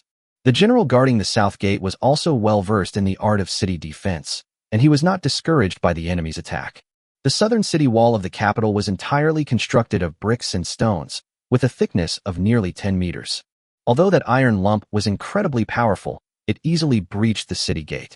The thickness of the city gate was only about 1 foot, which is understandable. However, it would take quite a bit of effort for these iron lumps to penetrate the city wall, which is 10 meters thick. This gave the defenders time to counterattack. Your Majesty is truly wise. I wonder how you came up with the idea of burning flour. This time, I'm determined to make sure you don't leave alive. Now, all that's lacking is time and distance. Just as the Tiger Legion commander was thinking this, he suddenly heard a series of ear-piercing hoofbeats coming from high above. Whoosh, whoosh, whoosh. What the hell? The question slipped out of his mouth without his noticing, and at the same time, a huge sense of crisis rose in his heart. Quick, get out of the way. Everyone, get out of the way. Without time to think, the garrison commander, with his fourth-rank skills, leaped down from the city wall, which was more than 10 meters high, leaving behind countless panicked subordinates. Boom, boom, boom, boom. Before he could even regain his footing, a series of loud crashes came from behind him. Accompanying these loud noises were waves of heat carrying tremendous force, which sent his body flying far away. I'm going to die. Help. The garrison commander struggled to his feet, blinked his starry eyes, and then looked back. The scene that he would never forget flashed before his eyes. The city wall still stands, but the southern wall, which is several kilometers wide, is now engulfed in flames. Atop the city wall, flames roared, illuminating the dawn as if it were a winter sunset. Many soldiers were engulfed in flames, turning into human torches, and ran around screaming in pain without their conscious minds. Finally, these soldiers who had survived the artillery fire could no longer endure the flames and jumped off the tall city wall, turning into corpses. This is undoubtedly the work of the mortar battalion. Originally, the power of mortars alone could only create a few explosions on the city walls. Although shrapnel from ammunition is equally lethal, there are many defenders on the city walls, and there will always be lucky ones who survive and escape. But Emperor Qian's flour tactic, with so much flour purchased from the capital, was used to burn his own people before it could even be used to defend the city. The defending general didn't understand the principles behind these things, and he didn't have the mind to think about them in detail right now. The mortar bombardment continued, and the city's defenses were completely breached. Under the reconnaissance of the drone, Tori ordered the artillery battalion to adjust its firing angle and aim at the defenders behind the city wall. Artillery battalion, adjust the gun muzzle. Direction 010, distance 1500, fire. Direction 010 means directly ahead, and distance 1,500 is exactly what it sounds like, meaning 1,500 meters away. Upon receiving the order, the mortar positions scattered in front of the city wall quickly adjusted their gun barrels. Gunner loads. Put. Boom, boom, boom. The next moment, mortar shells shot out of the muzzle at a speed invisible to the naked eye, falling in parabolic arcs behind the city wall. Whoosh, whoosh, whoosh. Boom, boom, boom. Run. What kind of weapon is this, and why is it so powerful? The Tiger Legion behind the city wall was in dire straits, with cannonballs raining down on their ranks. Not only were the shell fragments incredibly lethal, but a single exploding shell could easily kill dozens of defenders. The shockwave from the explosion sent the soldiers flying like rag dolls, crashing to the ground, their fates unknown. The Tiger Legion commander used his agile movements to dodge the shells, and watched as nearly half of his 100,000 men were killed in a short period of time, and the army was in complete disarray. He was extremely anxious, knowing that staying here would only lead to his death. So he hardened his heart, gritted his teeth, and roared the order. Everyone retreat into the city. Use the houses in the city as cover, fight and retreat simultaneously. This tactic is impeccable from a military standpoint, but it is also extremely cold-blooded and vicious. A large number of defeated troops entered the city streets. If Jiang Chen wanted to exterminate the garrison, he would inevitably kill the city's civilians by mistake. It all depends on whether Jiang Chen can bring himself to do it. Of course, having already witnessed Jiang Chen's shamelessness, he had no hope that the rebels would stop their attacks. What he wanted was to use the buildings as cover to engage in close-quarters street fighting with the rebels. Even if your rebels have long-range attack methods, it will be difficult for them to exert their power under the cover of houses. At that time, with the Tiger Legion's numerical advantage, they will engage in close-quarters combat with the rebels, and the outcome will be uncertain. Unfortunately, his idea was good, but reality gave this garrison commander a harsh slap in the face. His order to retreat into the city had just been issued when many civilians in the city heard it. The thought that the defending troops of the Great Qian Tiger warriors were not only incompetent, but also wanted to bring the war to the civilians aroused public anger. Damn it, is this still our guardian army? How could they be so shameless? If the garrison retreats later, our house will be blown up too. No, we have to think of a solution quickly. The deafening roar had already piqued the curiosity of the people, who hid in their houses and observed the battle through the cracks in the doors and windows. Those thunderous explosions terrified everyone, sending chills down their spines. We're just ordinary people, can't we just stop them from coming? Are you out of your mind? Everyone wanted to stop the defenders from escaping this way, but no one dared to step forward. They could only rage in vain. Just then, an old man squinted his dim eyes and suddenly noticed countless figures appearing on the street behind him. These people did not wear uniform clothing, but they all carried various weapons, such as scimitars and swords. This is Chapter 246. The Emperor and his minister turn against each other. Your Majesty, please surrender. Guards in the army. Jiang Chen was awakened by the loud artillery fire as soon as the tank's main gun bombarded the city gate. It wasn't that he didn't care about the battle situation, but rather that he had absolute confidence in his own troops. The huge technological gap in weaponry between the two sides is not simply a matter of comparing the superiority of Millet Plus rifles to the US military. If we had to make a comparison, it would be more accurate to say that there was a vast disparity in strength between a modern army and the remnants of the late Qing dynasty. It's only a matter of time before the capital is captured. We can leave everything to Commander Tori. The training of the guards during this period was not a waste of time. My lord, something's wrong. When he saw Jiang Chen arrive at the command vehicle with 2 women and a man, Tori immediately handed him the intelligence about controlling the drone. Oh, what's wrong with that? At most, the enemy has retreated into the city. Tori, remember this. This is war, and war inevitably affects the innocent. My lord, you should see for yourself. Jiang Chen stared intently before focusing his gaze on the screen. At this moment, the armored formation of the escorting army was advancing rapidly, with heavy machine guns on the tanks and armored vehicles firing intermittently, taking the lives of the enemy soldiers who tried to resist. The riflemen also had a clear division of labor, their gun barrels roaming around, reaping lives that weren't quite dead yet. Further in, dark shell craters dotted the back of the city wall, and the corpses of the defenders piled up like mountains, their blood staining the ground red.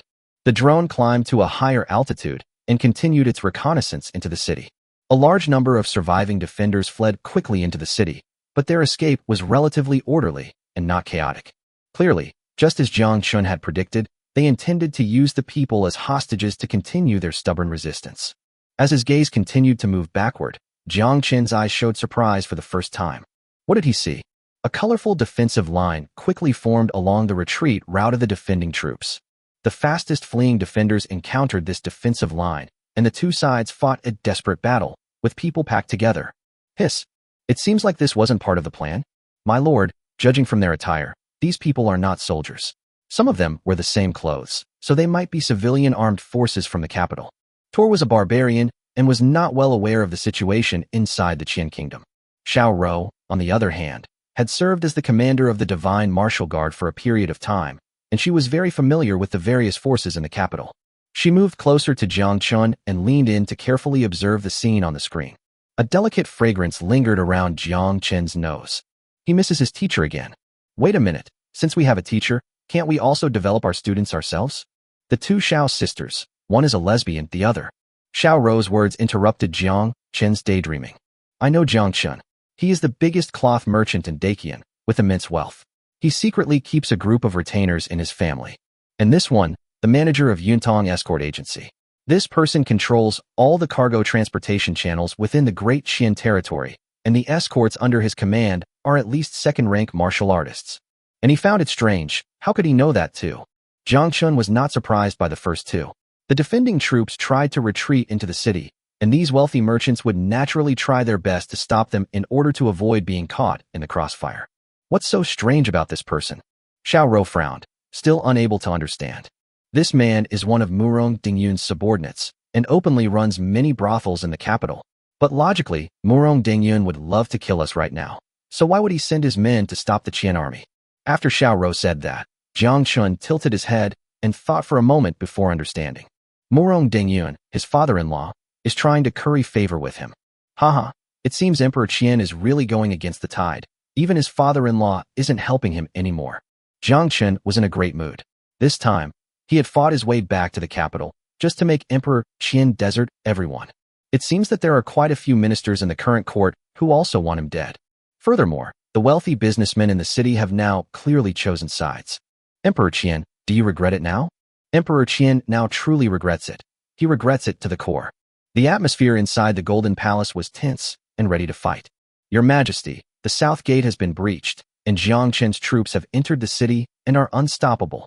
The Tiger Legion has abandoned its military honor and retreated into the city, which will bring countless innocent civilian casualties. Your Majesty, please give the order that the Tiger warriors must not retreat and must fight to the last man. Seeing the situation become so tense, the ministers began to have their own ideas. See, yesterday he was calling him Jiang and and today he's become Jiang Chen? Is it going to be time to call him Marquis of Champion again soon? Or will he want to address him as His Majesty tomorrow? How cold and heartless the world is. Emperor Qian gripped the edge of the dragon throne, the veins on the back of his hand bulging. He had anticipated this situation. But what he couldn't accept was, where was Xiao Lingren? And why was Jiang Chen still alive? He could guess some of what the ministers below the stage were thinking. They just wanted Jiang Chen to take the throne and establish a new ruler, right? What truly disappointed him was that so many ministers used to address him as Your Majesty so affectionately, as if they wanted to confide in him. Now that the situation has reversed, why don't you abandon your studies and join the army to stop the traitors? But here they are, putting up a coup. Finally, the Minister of Revenue could no longer resist. He was going to take a gamble. Perhaps his bicycle could turn into a motorcycle. Your Majesty, the situation has deteriorated to this point. For the sake of the people in the city, we beg Your Majesty to leave the palace and surrender. The Minister of Revenue was filled with hatred. His hatred for Emperor Qian was even greater than that for the traitor Jiang Chen. All those years of hard work, isn't it all for a few taels of silver?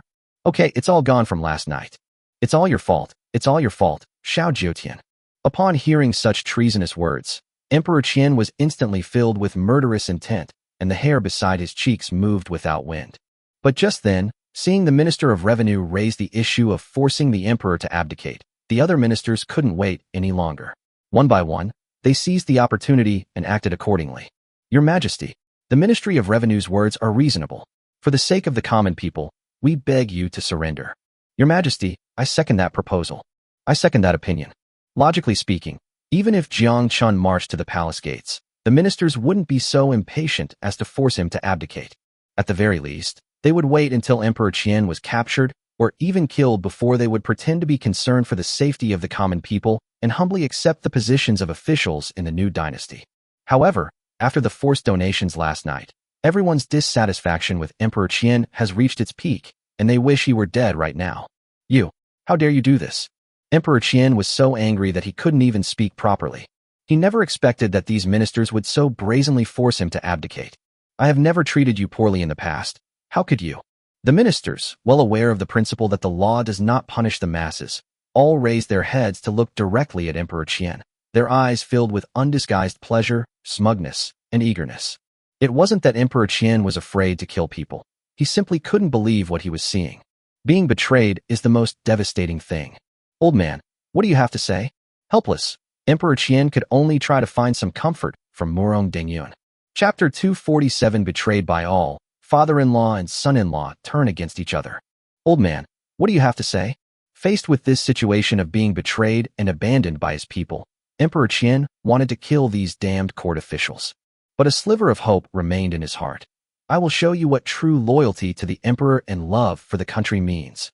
Meeting Emperor Qian's earnest yet encouraging gaze, Murong Dengyun sighed subtly, but his words sent a chill down Emperor Qian's spine. Your Majesty, stop. There's no chance left. Qiandi, father-in-law, don't you want to listen to what you're saying? Wait a minute. In his anger, Emperor Qian saw stars and thought he had misheard. But Murong Dengyun, with a serious expression, spoke again. Your Majesty, you did not survive. This old minister also requests your abdication. Buzzing. Emperor Qian's mouth was wide open, and his head was buzzing. This is his own father-in-law, the link between the Xiao family and the Murong family in the Holy Realm. You actually want to step down? You've got a mistake. No, Murong Dengyun is just a front man. He couldn't possibly have made such a statement on his own. Could it be? You Murong family. You. Only then did Murong Dengyun finally speak his mind. Your Majesty, this old minister is merely a tool. I must obey the orders of the patriarch in all things. After saying this, Murong Dengyun lowered his eyes to look at the ground and said nothing more. Emperor Qian seemed to lose all his strength in an instant, and his legs went weak, causing him to collapse to the ground. Upon hearing the emperor's father-in-law's perverse words, the ministers, who had been feeling uneasy, instantly regained their composure. I never expected that even the left prime minister would be on our side. In an instant, everyone's heart stopped racing and their legs stopped going weak. The Golden Palace became lively again. Emperor Qian, you are going against the tide of history and defying the will of heaven. You should abdicate at once. Xiao Jiutian, you are incompetent and foolish. Not only were you unable to resist the barbarian invasion, but you also secretly funded the barbarians and instigated the grasslands to assassinate the Jiang family father and son. You truly deserve to die. You have failed heaven above and the countless ordinary people below. How many border soldiers have died because of your schemes? Get out of here and step down. You treacherous villain. You're not even worthy to carry Jiang Chen's shoes. Ugh. The ministers were in high spirits. Jiang Chen's army would soon be at the palace gates. If they didn't show their loyalty now, when would they? Even worse, some people, in the heat of their anger, spat directly at Emperor Qian's feet. The once powerful emperor of the mortal realm lost everything in an instant and became the enemy of everyone. Such a huge difference was unbearable for Emperor Qian, who was used to being high above others. Shut up. You all deserve to die. Emperor Qian's eyes were bloodshot, and his dragon robe fluttered even without wind. With a wave of his hand, a gust of wind left his body and rushed towards the group of ministers below. The ministers were blown about by the strong wind, and those who were close by coughed up blood and were seriously injured. Run. Emperor Qian has gone mad. The ministers then remembered that Xiao Jiutian was a 5th-rank grandmaster who had concealed his true cultivation level. In an instant, their legs stopped hurting and their backs stopped aching, and they all fled towards the outside of the Golden Palace. As for the divine martial guards who protect the Golden Palace, they had never seen His Majesty so mad. Everyone was stunned for a moment, standing there at a loss. Only a few quick-witted individuals, fearing being killed by the enraged Emperor Qian, pretended to chase after the ministers and disappeared in an instant. Old man, why are you treating me like this? My empress is your own daughter, and my son is your own grandson. We are one. Why is it? Emperor Qian, looking like a madman, stared at Murong Dengyun, who remained in place, and muttered to himself. Well, Murong Dengyun sighed, and while preparing his defenses, said, Your Majesty, I understand what you're saying. Our two families have cooperated for so many years without ever having any disagreements. Emperor Qian remained silent. He wanted to know the answer. Murong Dengyun continued. If things continued like this, it wouldn't be so bad, but now, the situation is different. I also wanted Jiang Chen dead back then. After all, Jiang Batian was a threat to us, and we had to eliminate him completely. However, the schemes against Jiang Chen failed time and time again. Who knew that this kid was like a resilient grass, growing better the stronger the wind blew? Now, this little grass has grown into a towering tree. The near million-strong barbarian tribe was wiped out. Perhaps it could be explained by the fact that he was a soldier reincarnated. The Yinmen Pass was breached in the blink of an eye, and none of the defending soldiers survived. What does this show? It shows that this man is ruthless and merciless, determined to eliminate the enemy completely. These things are actually not so bad. What really made the Murong family change its strategy was the allied forces of the three families, with nearly 10,000 immortal slaves. 10,000 celestial servants. Even just 10 of them could roam freely in the mortal world. However, Jiang Chen easily killed them all, with only a few hundred escaping. The whereabouts of these immortal servants are still unknown. Perhaps they are hiding in the mortal world enjoying life. Since that incident, the head of my Murong family has learned his lesson and decided to do everything in his power to win over Jiang Chen. Compared to your Xiao family, investing in Jiang Chen is more cost-effective. As Murong Dengyun explained, Emperor Qian gradually calmed down. However, he still had one question. Old man, since your Murong family has made such a decision, have you not considered Murong Yan's feelings? She and I are husband and wife. Hearing Emperor Qian's unwilling question, Murong Dengyun scoffed and retorted. Your Majesty, you are a descendant of the Xiao family, yet the Holy Realm has no kinship, only interests. Do I need to teach you this principle again? Huh. Ha ha ha. Good, good, good. What a wonderful world where there is no kinship. Ha ha ha. Murong, you old scoundrel, I admit you tricked me, but today, you won't get away with it. You're going to take my life. Before he could finish speaking, Emperor Qian's figure vanished from the spot in an instant. He was unwilling to accept this, and Murong Dengyun, who was closest to him, was the best place to vent his anger. Moreover, he knew Murong Dengyun. His fifth-grade cultivation was entirely due to being fed with spiritual fruits, and his combat skills were practically non-existent. In a swift maneuver, Emperor Qian clenched his fingers into claws, about to dig into Murong Dengyun's heart. An accident can happen in an instant. Murong Dengyun's entire body disappeared from the spot, so fast that even Emperor Qian couldn't see it clearly. Xiao Jiutian, I have to thank Jiang Chen. The patriarch entrusted me with an important task and bestowed upon me a mid-grade spiritual fruit. Now, I am also above the Grandmaster level. The Qian Emperor was shocked. Murong Dengyun's figure was elusive, sometimes hiding behind the dragon pillar, sometimes flying to the rooftop, making it impossible for Emperor Qian to catch up. Murong Dengyun may lack practical combat experience, but he can escape. Survival is no problem for him. Chapter 248 Hide and Seek, surrounding the palace. The father-in-law and son-in-law, now bitter enemies, are playing hide and seek in the imperial palace. The guard's offensive has not stopped. At this time, the army commander, Tori, had personally led his army into the city, and large numbers of retreating Qian soldiers fell from time to time under the dense rain of bullets. Behind the Qian army, a militia organized by numerous merchants brandished their weapons and desperately resisted the retreating Qian army. At this moment, the Qian army was like dumpling filling, trapped on the southern side of the capital city, unable to advance or retreat. Kill. Overthrow the tyrannical rule of Emperor Qian. When Emperor Qian died, the world prospered. Under the instigation of those with ulterior motives, Emperor Qian has become known as a tyrant who levies exorbitant taxes and engages in tyranny, and the merchants are eager to kill him. Da-da-da-da. Bullets kept spitting from the guards' guns, and the remaining 50,000 Tiger Warrior soldiers fell in large numbers to pools of blood. Behind them, numerous assassins kept by the merchants brandished their weapons, swiftly taking the lives of the Tiger Legion. Don't underestimate these lowly merchants' henchmen. These wealthy merchants, in order to protect their vast fortunes, had long since recruited many skilled individuals in the martial arts world. Among these assassins, the lowest level was a second-rank martial artist, and the highest level could even reach the fourth-rank martial artist realm. Facing the Tiger Army, which was mostly composed of ordinary people, these experts were ruthless in their attacks and fast in their movements, reaping lives like harvesting wheat, one crop after another. The Tiger Legion soldiers were terrified. After all, they were only human. Seeing his comrades turn into corpses in an instant, utterly powerless to resist. Finally, as one of the tiger warriors dropped his spear, knelt down, and shouted for surrender. "Stop fighting! Stop fighting! I surrender! Wah, please stop!"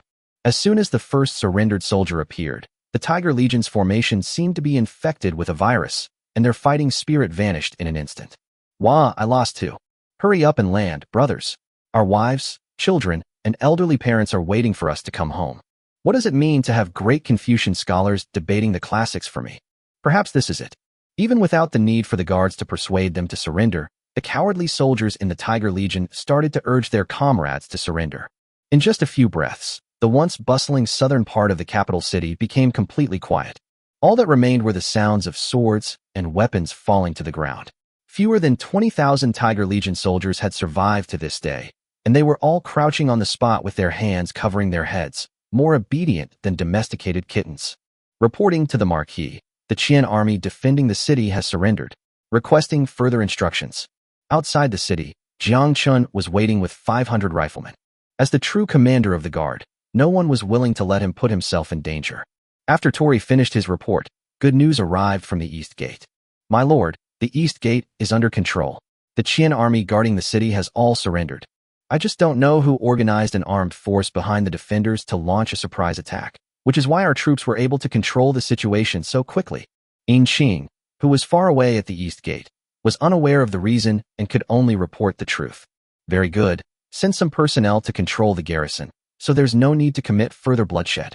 The rest of the troops immediately headed towards the palace and surrounded it. Yes, as Jiang Chen gave the order, the guards began to clear the battlefield. The majority of the other combat forces, under the cover of loading trucks, rapidly advanced towards the imperial palace in the center of the capital. "Let's go. It's time to settle accounts with Emperor Qian." Jiang Chen took the lead, boarding a police armored vehicle with his father and the two women from the Xiao family, and quickly drove into the capital city. Chener, Xiao Jiutian, being a 5th-grade grandmaster, has probably already fled the capital by now, hasn't he? On the train, Jiang Batian did not believe that Emperor Qian would sit idly by and wait for his death.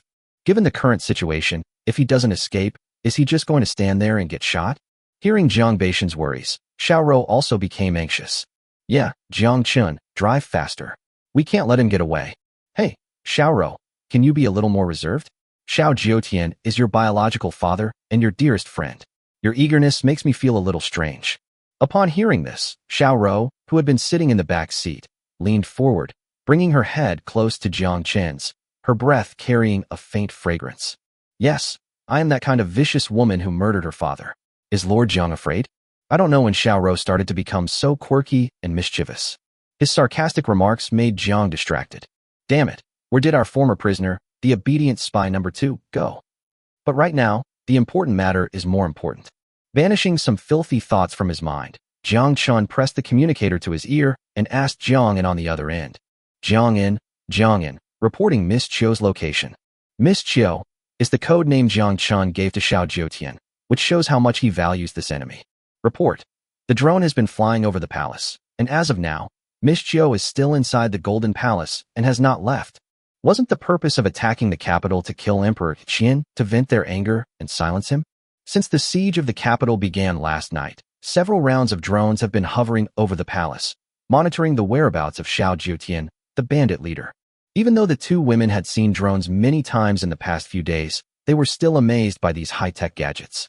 "To be honest, Jiang Chen, when I ambushed you that day, didn't you already know where I was using a drone?" Thinking about this, Xiao still felt indignant. A top-notch assassin like myself actually stumbled in front of a playboy. "Jiang Chen, you little thief, you're truly hateful. Hey, you want to know?" Jiang Chen chuckled, whetting Xiao's appetite. Xiao poked her head out from the front seat and nodded cutely. It was incredibly alluring.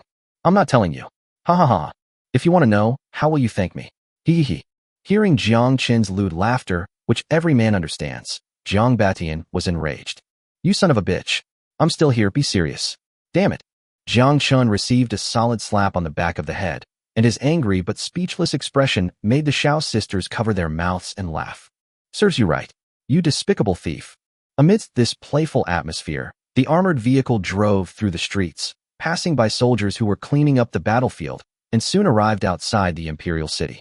I never imagined that after all these years, everything here would be so different. Looking at the desolate palace gate, Jiang Batian couldn't help but feel emotional. The last time he stood here, he was a subject of the Great Qian dynasty. Now, the father and son have become leaders of the rebel army that has occupied the capital. Life is always unpredictable. At this moment, the guards had already arrived at the palace gate. Tanks and armored vehicles were positioned directly opposite the palace walls, while riflemen, using the armored vehicles for cover, stood ready to fire at any moment. Inside the palace walls, countless guards, eunuchs, and palace maids were as anxious as ants on a hot pan. His Majesty is dead and no orders have been issued. What should we do? Just then, as Jiang Chen and the others got out of the car, a roar came from the depths of the palace. You old scoundrel Murong, don't try to run away if you dare. I will tear you to pieces. Jiang Chen and the others exchanged glances, completely dumbfounded. What happened? Did the father-in-law and son-in-law have a falling out? Chapter 249 Your Majesty, where do you think you can run? Inside the palace. With the entire outer perimeter of the imperial city surrounded by the guards, the divine martial guards, who were specifically tasked with guarding the palace, had no intention of holding their posts and were all anxiously looking for places to hide. The two figures moved with incredible speed, darting through the palace in a chase. The aura of the Qian Emperor. He knew that the situation was hopeless. The roar of the mechs had reached the outskirts of the palace, and Jiang Chen must have arrived by now. However, the feeling of betrayal made him extremely resentful, and Murong Dengyun in front of him naturally became the best target for his venting. But this old man, somehow acquired a master above the grandmaster level? I've pushed my speed to the limit, but I haven't even been able to touch the hem of his clothes in all this time.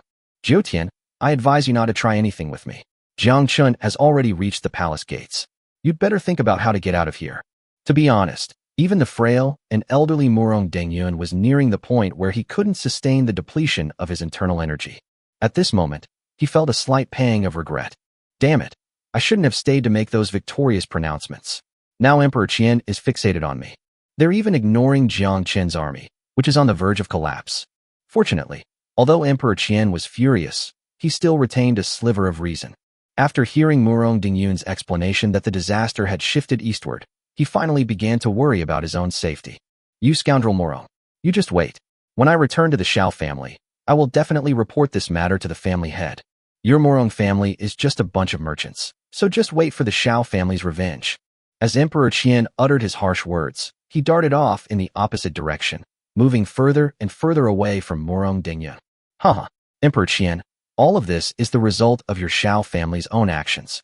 You didn't even spare a discarded son of the Jiang family, which shows that your Xiao family's vision is so small that it's smaller than the eye of a pin. Sensing that Emperor Qian had given up on pursuing him, Murong Dengyun, panting heavily, gathered his inner strength and uttered some harsh words. He knew that Jiang Chen was nearby, so he had to hurry up and win over more of his favor. Sure enough, as soon as he finished speaking, he heard several whooshing sounds coming from behind him. Turning around, one could see Jiang Chen, whom they had been longing for, standing in the open space, being led by the old champion, with two masked women following behind him. Oh ho ho ho, so it's Lord Jiang who's arrived. Lord Jiang, I have held Xiao Jiutian back for you for a long time. He has now fled north of the palace. You should pursue him as soon as possible. In just a few words, Murong Dengyun portrayed himself as a great hero who had slowed down Emperor Qian's progress. His face was all smiles, a far cry from his previous confrontational and murderous demeanor towards Jiang Chen. As expected, among large families, interests come first. Without time for pleasantries, Jiang Chen simply nodded to Murong Dengyun before taking to the air again, pulled by his father, and chasing after the enemy to the north.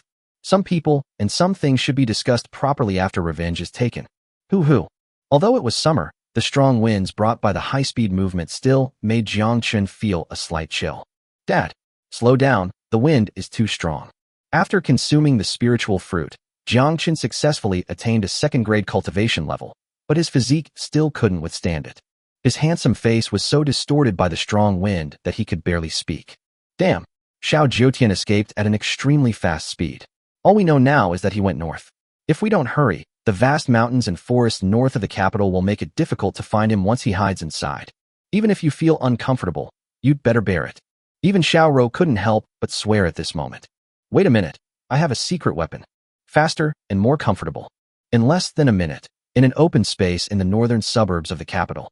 As the roar of the engine filled the air, the surrounding vegetation was blown about, and the helicopter, which had not been seen for a long time, took off. Hey Brad, why didn't you bring out such a magical artifact sooner? Jiang Chen, I've noticed you're becoming more and more of a beast. Xiao frowned and, with a charmingly coquettish air, pinched Jiang Chen's ear, who was focused on driving. Jiang Chen, we need to hurry. Since Xiao Jiutian is fleeing north, he must be trying to enter the Holy Realm. Perhaps Holy Realm reinforcements are coming to meet him right now. We must intercept him before reinforcements arrive. Xiao Ling's concerns were not unfounded. Her secret purchase of rifles without the Xiao family's knowledge would be exposed once Xiao Jiutian returned to the Holy Realm. When that time comes, her ambitions will be exposed, and she will lose her value to Jiang Chen. Just you wait and see. As he spoke, Jiang Chen pushed the control stick, and the helicopter nose suddenly plunged down, increasing the flight speed to its limit, close to 300 kilometers per hour. Emperor Qian was only at the 5th rank in martial arts. Even if he could leap hundreds of meters in one step, it would still take time to cover that distance in the air, far from the speed of a helicopter. Of course, Jiang Chen wasn't just randomly chasing after them in his helicopter. Since Emperor Qian fled the palace, the police drones, programmed to automatically follow the target, have been trailing far behind him. At this time, according to the footage transmitted back by the drone, the helicopter was less than 10 kilometers away from Emperor Qian. In this chase, the distance between the two sides closed rapidly in less than 10 minutes. Perhaps it sensed the watchful gaze coming from the high sky not far behind it. Emperor Qian fled in a straight line, constantly shifting left and right, sometimes hiding under the cover of trees, sometimes jumping into the river, and when he reappeared, he was already thousands of meters downstream. However, under the surveillance of the drone raised to its maximum altitude, these little movements were as childish as a kindergarten child playing hide-and-seek, and actually slowed down his escape speed. Finally, when the roar of the helicopter reached Emperor Qian's ears from high above, he gave up on escaping and stayed put. Whoosh! This is a huge meadow covered with green grass, and there is a clear stream around the meadow. The scenery is beautiful, suitable for long-term residence, and also suitable for burial. The helicopter landed on the grass, and as the wings stopped rotating, Jiang Chen and the others opened the side door and landed. Oh, Your Majesty, I've been searching for you for so long. Jiang Chen took the lead and spoke directly from a distance of 100 meters from Emperor Qian. It was as if he were still the loyal marquis of the Great Qian dynasty, facing his beloved emperor. Emperor Qian pulled out a jeweled sword from somewhere and remained silent in the face of Jiang Chen's greeting. What's wrong, Your Majesty? Our capital has been breached by the rebels. Why aren't you staying there to oversee the defense? Why are you here on an outing? Hee, the emperor is guarding the country's gates. You can't just leave us, your subjects, to our fate. After all, this Great Qian dynasty belongs to your Xiao family, doesn't it? Hee. Chapter 250. A dead end, a direct strike at the heart. At first, Emperor Qian was furious at Jiang Chen's merciless mockery. Jiang Chen, I admit I underestimated you, and I regret it. I regret not killing you directly, allowing you to grow into a great threat to my Xiao family. Now that things have come to this, Emperor Qian has shed his lofty and aloof demeanor as a human emperor. Then, his gaze finally turned to Jiang Batian, who had remained silent. Batian, the battle at Fenglang Valley was indeed a plan devised by me in alliance with the barbarian king. What a pity. I never expected the barbarian king to be so useless, unable to even kill you when you were only a 4th-rank cultivator. Now that you've heard me admit it myself, are you finally giving up? Ha. Jiang Batian had long since given up on Emperor Qian, and these words did not stir any emotion in him. There was only one thing he could never let go of. Jiutian, this is the last time I will call you that. As a member of the Xiao family, you eliminated me, the champion of the Great Qian dynasty, and you also have the blood of the Jiang family. I understand that the interests of the major families come first. At this point, Jiang Batian's tone changed, and he angrily demanded, but why are you even targeting my spoiled son? He has no cultivation, no ambition, and is just a child. I treated you like my own child when you were young, but what did you take my son for? The anger that had been building up for so long was finally released at this moment. Oh, faced with his old brother's questioning, Emperor Qian seemed to disregard life and death, and retorted with a sneer. A spoiled brat? Batian, I originally thought your son was just a good-for-nothing who only knew how to eat, drink, and have fun. But look at him now. He's like an unkillable cockroach, with brothel assassins and barbarian armies totaling over 1 million people. Not only did they not kill him, but he grew stronger with each battle. He has even now taken over my empire? You call this guy a spoiled brat? Put your hand on your heart, and answer me. Does such a spoiled brat even exist in this world? What do you mean by good brothers? How did you secretly cultivate Jiang Chen? Did you want him to destroy the Qian kingdom so you could take my place? I even suspect that you two are spies sent by the Jiang family of the Holy Realm. Jiang Batian. Seeing Emperor Qian becoming more and more aggrieved, Jiang Batian's anger faltered, and he turned to look at his beloved son speechlessly. Son, why don't you explain this yourself? Jiang Chen shrugged, also quite speechless. What could he say? Could he say that his predecessor was really a spoiled brat, and that he himself was a transmigrator with a system? This is just making things worse. Seeing the speechless father and son opposite him, Emperor Qian seemed to have seized the moral high ground and continued to lament his grievances. Furthermore, isn't my intention to nip it in the bud? Ask your good son what he has done. Murong Yin, that's my woman. On a grand scale, she's the empress of the Great Qian dynasty. On a smaller scale, she's his aunt. And he actually... Xiao Jiutian couldn't continue speaking. Beside Jiang Chen, the two women from the Xiao family seemed to have overheard some incredible gossip. They both turned to stare at Jiang Chen and subtly took a few steps back. Jiang Chen, you bastard, are you playing such fancy tricks? Jiang Chen, Jiang Batian. In just a few words, Emperor Qian transformed from a perpetrator into a victim? To be honest, Jiang Batian had heard some things about Murong Yin from his wife in the border town. At first, he didn't believe it, thinking it was just a woman's wild guess, and he scoffed at it. But at this moment, seeing his obedient son's slightly guilty expression, he gave up. Damn it, is the thing I gave birth to really a penis? However, despite his deep admiration for Jiang Chen, Jiang Batian's desire for revenge did not diminish in the slightest. So what? Xiao Jiutian. Although my Chener has done such audacious and despicable things, it is all just a means for him to protect himself. If you hadn't wanted to eliminate him completely, my Chener would still be in the capital, even working in brothels, and there would be no rebellious act like besieging the capital. Believe it or not, I, Jiang Batian, am making this clear. Before we entered Phonlang Valley, my son and I had absolutely no ill intentions towards you. Now that things have come to this, it's time for us to settle things once and for all. With all these things already happened, Jiang Batian could no longer allow Emperor Qian to leave. Revenge begins today. However, just as Jiang Batian was about to make his move, there was still one person on the scene who hadn't had enough fun. Wait a minute. A delicate shout stopped the two who were about to draw their swords, and Xiao Rou stepped out with her face covered. To ensure secrecy, the two women from the Xiao family had always kept their faces covered. Emperor Qian regarded the two women beside Jiang Chen as just passers-by. Just then, that familiar voice reached his ears, and Emperor Qian's heart skipped a beat. His eyes widened in disbelief. You are...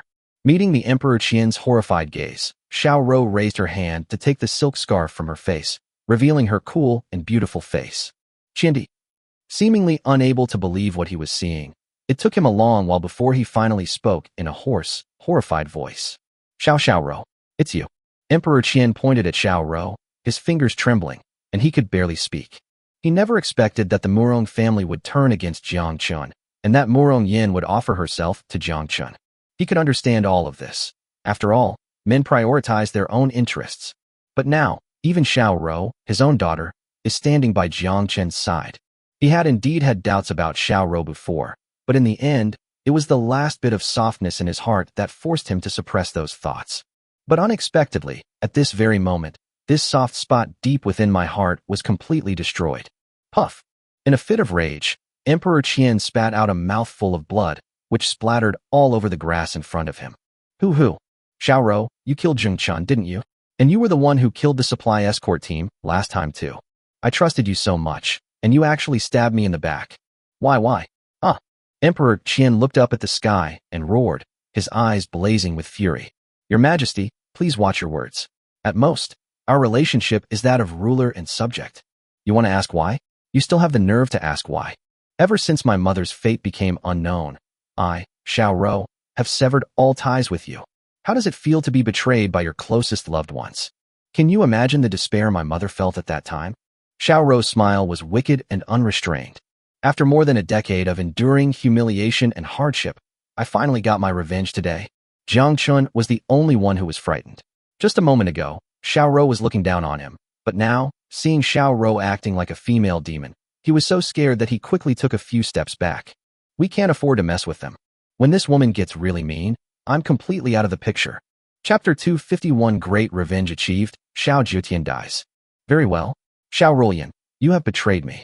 However, regarding your mother, you have indeed wronged me.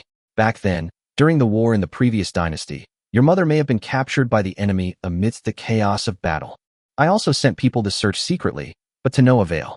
Emperor Qian, as expected of a ruler of many years, still seemed unwilling to give up, his eyes darting around. And have you forgotten? Did I provide you with spiritual fruits to help you break through to the 5th grade Grandmaster realm? I obtained this spiritual fruit from Princess Xiao Ling of the Xiao family with great difficulty. Do you know how much I had to talk and how much face I had to save? How can you treat me like this? Clearly, Emperor Qian knew he was at his wit's end, and before his death, he tried to salvage Xiao Rou's fickle nature. Even if I die today, I won't let Jiang Chen get away with it. The best thing would be to win Xiao Rou back and bring her to my side. He could tell that Jiang Batian's cultivation level was above that of a grandmaster. If Xiao Rou listens to his words and changes her mind, then 2 5th-rank opponents and 1 master-level opponent. Even if he didn't kill Jiang Batian, he might still be able to escape smoothly with Xiao Rou's cover. As for the other woman beside Jiang Chen, oh, that little beast is a womanizer. He must just be his plaything, right? As Emperor Qian sneered inwardly, his gaze was drawn to the remaining woman. She gently raised her hand and slowly unbuttoned her veil. Emperor Qian was deeply moved by this scene. You bunch of idiots, all of you running around in front of me pretending to be mysterious? I'm already mentally prepared for these family members betraying me after just 1 or 2 times, okay? Who is this? Could she be Jiang Chen's mother? Haha, I have never taken any action against the Jiang family, so why is she coming to me to report this? Hatred? Emperor Qian? When Xiao Ling's veil was lifted, Emperor Qian felt as if his throat was being squeezed, and he could no longer suppress the fear in his heart. Princess Lingling, how could it be you? How could it possibly be you? Standing before him was the eldest princess of the Xiao family in the Holy Realm, the second most powerful cultivator in the Xiao family, and his own niece by name, Xiao Ling. What's wrong, Xiao Jiutian? Is it strange? Are you shocked? When it was Jiang Chen's turn to go on stage, he laughed unrestrainedly. Betrayed by your in-laws, abandoned by your own daughter, and now even your Xiao family treats you like a discarded pawn. Doesn't this feel great? Emperor Qian's old face visibly turned ashen, and the expression in his eyes changed rapidly. Impossible. Just a few days ago, news came from the family claiming that Xiao Rou had been sent to infiltrate Jiang Chen's inner circle. This shows that the family's policy towards Jiang Chen remains hostile. Therefore, it is absolutely impossible that Xiao Ling is standing next to Jiang Chen at this moment, because she was assigned by her family. Suddenly, the memory of Xiao Ling ordering him to raise gold and go to the border town to buy rifles came to mind. One hidden clue after another was quickly connected. He vaguely sensed something, but he still couldn't believe it. Why? Why Xiao Ling? In the end, Emperor Qian was almost in tears. Seeing this, Xiao Ling felt quite desolate. To be honest, she had no personal grudge against Xiao Jiutian, and since she entered the mortal world to secretly train assassins, she had received more or less help from Xiao Jiutian, both openly and secretly. But ideals are always paramount. If you want to destroy the Xiao family, and even the entire Holy Realm, you can't afford to think about these trivial details. The entire Holy Realm is a cancer in this world. If we want to rebuild a peaceful world, this cancer is our enemy. Xiao Jiutian, don't blame me. If you have to blame someone, blame yourself for knowing too much. I cannot let you return to the Xiao family alive. After Xiao Ling finished speaking, Emperor Qian's guess came true, and he could no longer bear it, and took a few steps back. Ha ha ha. Okay. You know too much. Ha ha ha. I, Xiao Jiutian, have lived a heroic life, serving the mortal emperor and making numerous contributions to the Xiao family. I've wasted half my life, only to be separated from my wife and children, and even my family won't stay with me until death? Ha, I'm innocent. I'm innocent. Xiao Jiutian has completely lost his mind. As for why Xiao Ling betrayed him and his family, he had no interest in investigating further. He suddenly unleashed a burst of inner energy, his limbs outstretched, and he talked incoherently to the sky. You all deserve to die? I am the emperor of the Great Qian dynasty, the sovereign of all under heaven. No one may disobey me. Traitor, die. Xiao Jiutian's eyes were contorted with rage, and all that remained in his world was the culprit who had caused him to be abandoned by everyone. Jiang Chen. Chenner, get out of the way. Faced with the charging madman, Jiang Batian threw Jiang Chen toward the 2 women of the Xiao family, and then charged toward the madman. Thud, thud, thud. 2 former brothers and comrades in arms engaged in hand-to-hand combat in this open grassland. One was a 5th grade grandmaster, and the other was a newly promoted grandmaster. Their speed was extremely fast, and Jiang Chen was dazzled by what he saw, protected by the two women from the Xiao family. Good heavens! This is the true power of individual combat in this world. Seeing it in person is far more enviable than bombarding with guns and cannons. Uncle Jiang, go easy on him, don't kill him. Xiao Rou's urgent voice reached Emperor Qian's ears, and he finally regained his senses during the battle. A hint of relief flashed in his eyes. Just as he thought, his own daughter still cared about him and didn't want anything to happen to him. Little did he know, Xiao Rou's next words plunged him into utter despair. Leave your last breath for me. I want to avenge my mother with my own hands. Puff. Emperor Qian, who was locked in a fierce battle with Jiang Batian, was so enraged by these words that he spat out a mouthful of blood. Taking advantage of this opening, Jiang Batian seized the opportunity, channeled his inner strength into his right leg, and delivered a whip kick straight to Emperor Qian's heart. Two figures reappeared before them. Jiang Batian stood with his hands clasped, not even panting, clearly showing he was in complete control of the fight. As for Emperor Qian, he was whipped away by a kick and flew backwards for dozens of meters. It landed on its back, still with considerable momentum, leaving a brown mark on the green grass and revealing the soil underneath. Cough, cough, cough. Emperor Qian finally managed to stop coughing, and in his alarm, he was about to turn around and flee. But just then, a gust of wind swept in from behind. A beautiful figure stood directly in his escape route. Xiao Rou, are you really going to kill your father? You have my blood in your veins. Even now, Emperor Qian has not given up hope. Haha, Xiao Jiutian, you're right. My body contains your blood, but also my mother's blood. Today, consider this my mother avenging herself. Xiao Rou's almond-shaped eyes widened, radiating murderous intent. Without waiting for Emperor Qian to speak again, he drew his curved sword from his waist and vanished from the spot. After being severely injured by Jiang Batian's whip kick, Emperor Qian was already seriously wounded. Facing Xiao Rou, a killer at her peak and of equal caliber, he was utterly powerless to fight back. In just a fleeting moment, Xiao Rou reappeared 10 meters away. Sheathing his sword, drawing back his legs, he exudes a heroic and dashing air. Behind him, Emperor Qian stood still, and only then did a red line appear on his neck. Immediately afterwards, blood gushed out. Snap! His head fell to the ground, and he died with his eyes wide open in disbelief. Chapter 252. One wave subsides, another rises. Ah, so refreshing.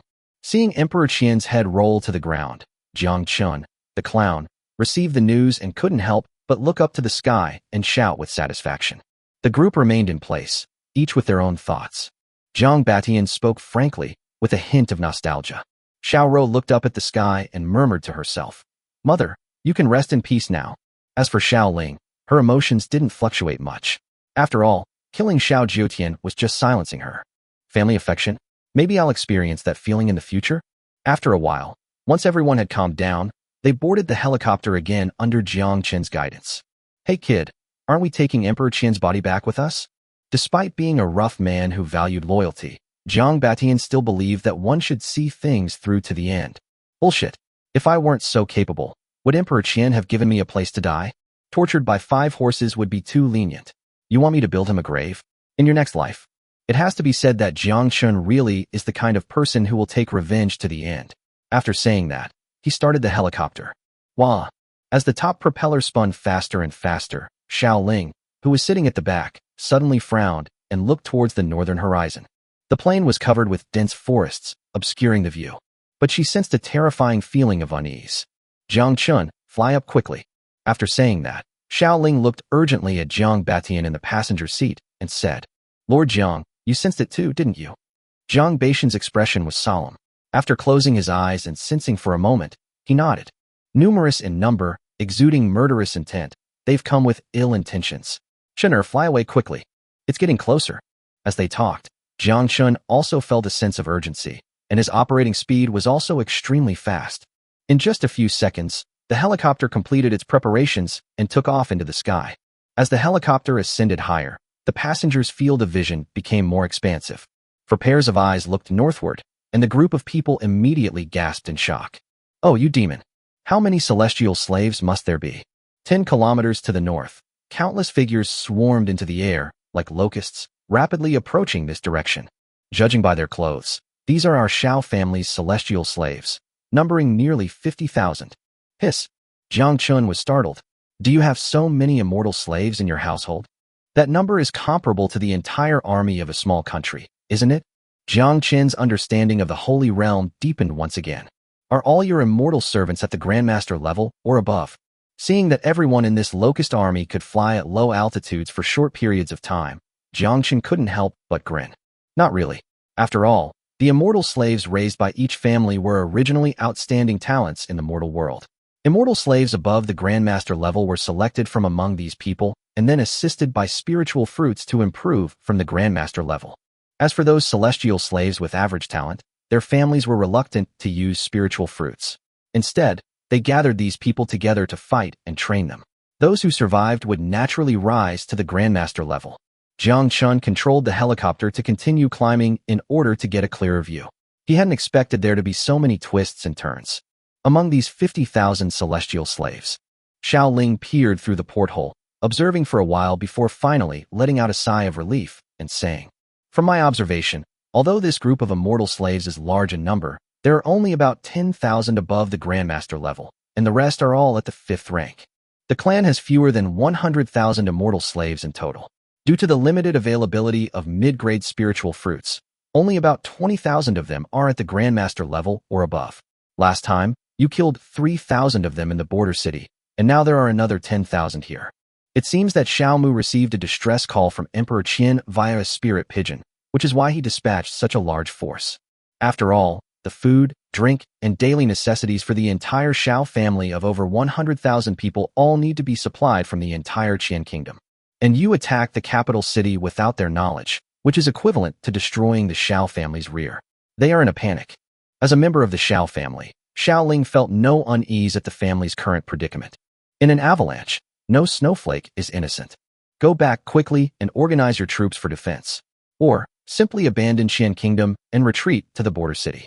After careful consideration, Xiao Ling offered her suggestions. Jiang Chen stirred up a hornet's nest in the Xiao family, and the swarm won't let it go easily.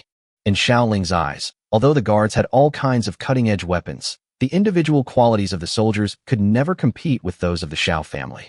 If these experts from the Xiao family were to infiltrate the capital and get close to the enemy, the ranged weapons of the guards would be completely ineffective. Jiang Chen took Xiao Ling's advice to heart. The great grudge has been avenged, and the mission has been accomplished. Logically speaking, he could have retreated to the border town and stayed there for a while. But he also understood a principle. Sometimes the tree may wish to be still, but the wind will not cease. The threat from the Holy Realm doesn't simply disappear just because he wants to escape it. This time, he really wanted to clash directly with the Xiao family of the Holy Realm and see whose fist was stronger. In addition, the strength of the Xiao family can be used to comprehensively assess the strength of the entire Holy Realm. With that thought in mind, the helicopter began to turn 180 degrees and quickly returned towards the capital. At the edge of a dense forest, beside a stream, when Xiao Jiutian's body was discovered and brought to him by a celestial servant, Xiao Qiming knew he was too late. "My dear brother Jiutian, you've suffered so much. Who says there is no kinship in the Holy Realm?" Xiao Qiming always believed that kinship still existed in his heart. He wiped away non-existent tears and looked up, gazing southward. Heading south from here leads to the Xiao family's back garden. However, with the appearance of Xiao Jiutian's corpse, he realized that perhaps the Great Qian Empire was now under the Jiang family's control. Now that things have come to this, should we take Xinyu south and storm into the capital? Should we retreat first and let the head of the family decide everything? After only a brief moment of thought, Xiao Qiming quickly made up his mind. Fight. How dare anyone lay a finger on my Xiao family's granary? Moreover, almost 10 days have passed since the last supply delivery, and the tribe's food and drink supplies are running low. What will they do then? All celestial servants, heed my command. The Jiang father and son dared to lay a finger on the Xiao family's property. Their crime is unforgivable. Follow me and storm the capital. Promise. These celestial servants seem to have no thoughts of their own. They do whatever their master says. In no time, the team, which had just stopped, sped up again and rushed south. On the other side, thanks to the helicopter's speed, which far exceeded that of the ferry slave, Jiang Chen returned to the vicinity of the northern suburbs of the capital in just over 10 minutes. Everyone stopped clearing the battlefield. Quickly capture all 4 sections of the capital's city walls. Tanks and armored vehicles were evenly deployed along the 4 city walls, as were mortar positions. All riflemen, with plenty of ammunition, climb the city wall. Brothers, our tough battle is about to begin. Chapter 253, shifting from offense to defense, preparing for defense. It must be said that Jiang Chen's rigorous training of the guards in the border town has truly come in handy at this moment. When the helicopter landed in an open area near the northern city wall of the capital, Commander Tori was already waiting there with some high-ranking generals. My lord, all the guards have been deployed to 4 different areas and are now ready. Furthermore, if I may be so bold as to ask, what exactly is this enemy that has caused such tension? Indeed, since taking over as commander of the guard army, both the barbarian cavalry and the Xiannu allied forces have suffered repeated defeats under the guard army's firearms. This was the first time Tori had ever seen his lord speak with such nervousness. It wasn't that he, as the army commander, was arrogant, but rather that he found it hard to imagine. Time is of the essence. The drone has already spotted them, and Xiao Ji's immortal servants will arrive soon. Jiang Chen then gave Tori a brief overview. This time, the enemy is also a group of immortal slaves, numbering nearly 50,000. When he said this, Jiang Chen turned on the microphone so that all officers of the guard at the middle and higher ranks could hear him. Hiss! A collective gasp came through the microphone. 50,000 people, and they're all grandmasters. Immediately afterwards, the entire guard did not feel afraid. Instead, they were filled with fighting spirit. Damn it! The Imperial Guard is the best in the world, and the most awesome in the border city. Exactly, one tank shell, and even ghosts would be helpless. Seeing his men's high morale, Jiang Chen was pleased, but didn't forget to continue his analysis. The immortal slaves aren't scary, but don't forget we're in the capital now. This is not like a small town like the border town. The 4 city walls combined are dozens of kilometers long. We have 10,000 men to defend such a large area. Besides, the people of the Holy Realm aren't fools. After their failed invasion of the border city, they won't be so stupid as to rush right into our guns again. What's even more alarming is that these celestial slaves are individually very strong, and with their incredible speed alone, they can easily enter the city and wreak havoc within it. So this time, all riflemen, get your spirits up. Jiang Chen spoke rapidly, and after he finished speaking, he didn't linger, but began to check and fill in any gaps in the city's defense arrangements. On the north side of the city wall, facing the Xiannu army directly, the most powerful and densely packed firepower was deployed. 10 tanks were lined up in a row, their cannons raised to their maximum elevation angle, ready to attack the distant Xiannu army at any time. As for the 20 armored vehicles, since they only had 1 heavy machine gun on the roof and were difficult to move, they could only be evenly distributed behind the city wall to deal with the Xiannu who might break into the city at any time. This won't do. At a glance, Jiang Chen realized that the arrangement was inadequate. The heavy firepower lacked flexibility. Old man, take me to the city wall. The next moment, Jiang Batian grabbed Jiang Chen, and the two jumped onto the north city wall. As mentioned earlier, as the capital of the Great Qian dynasty, the city walls of the entire city were nearly 10 meters wide. At this moment, a mortar was deployed every few dozen meters on this city wall, and the corresponding artillery teams were carrying ammunition to the mortars. Meanwhile, the riflemen were also making preparations for battle among these mortars. One by one, the golden bullets were loaded into magazines, and they placed these full magazines on the edge of the city wall so that they could be used at any time to ensure sufficient firepower. Jiang Chen frowned. He needed to deplete a large number of the enemy's troops the moment the battle began, and this amount of firepower was not enough. Having considered this, he already had a plan in mind. At Jiang Chen's request, his adoptive father grabbed him again, and the two began to move along the city wall. As the two figures moved quickly, the soldiers on the city wall, who were preparing for battle, suddenly exclaimed in surprise. "Oh my God! Holy crap! That's a mortar! Lots of shells! Holy crap! Who was so thoughtful to pack so many magazines for me? Good heavens! Where did this heavy machine gun come from? And so many machine gun bullets!" All of this was naturally done by Jiang Chen. It has to be said that Jiang Chen was incredibly grateful to the wicked Emperor Qian at this moment. He was truly a kind person. If it weren't for the ransom of nearly 200 million taels, where would he have gotten the extra money to exchange for weapons and ammunition? It really is a case of taking from the capital and using it for the capital. Emperor Qian, we're guarding your crystal. No need to thank me. Huh? Emperor Qian, beneath the 9 springs. Thank you and your whole family. In less than 5 minutes, thanks to Jiang Batian's superb skills and Jiang Chen's rapid exchange, the two of them had toured all 4 city towers of the capital. Correspondingly, the guards' weapons were piled up like mountains. At this time, the guards were extremely wealthy. Often, The weapons and ammunition piled up beside a single soldier were taller than the person himself. Of course, considering the urgent need for concentrated firepower to form a large defensive network, Jiang Chen used a full 50 million taels of gold to exchange for 1,000 heavy machine guns and corresponding ammunition.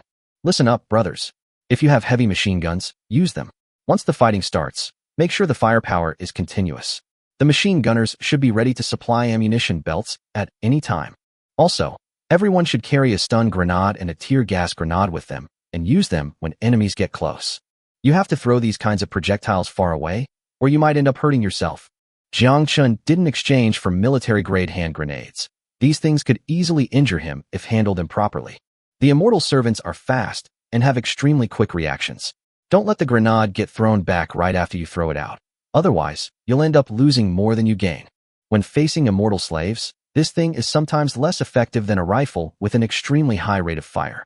As the guards prepared for battle, the residents of the capital, who had already been terrified all day, became even more fearful. No, wasn't the emperor already driven away? Haven't the rebels already occupied the capital? Why didn't they celebrate wildly? Instead, they've started to go on the defensive again.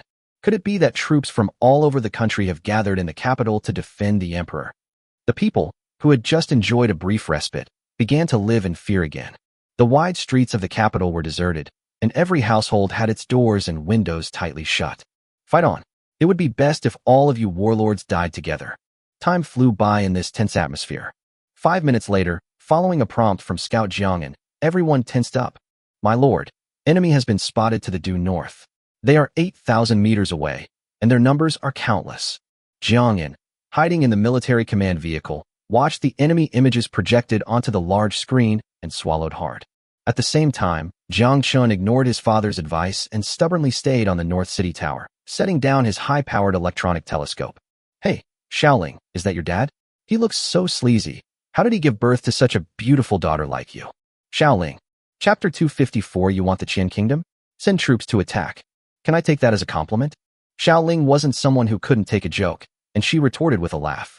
Little brat, my Tao heart is steadfast, and I only think about pursuing the truth, okay? Oh, don't get me wrong. I was just wondering if you're my biological child? Xiaoling. The defenses are breached. The major defenses are breached. I'm at least a grandmaster. Can't you show me some respect when you talk to me? All right. A major battle is imminent. Everyone be serious.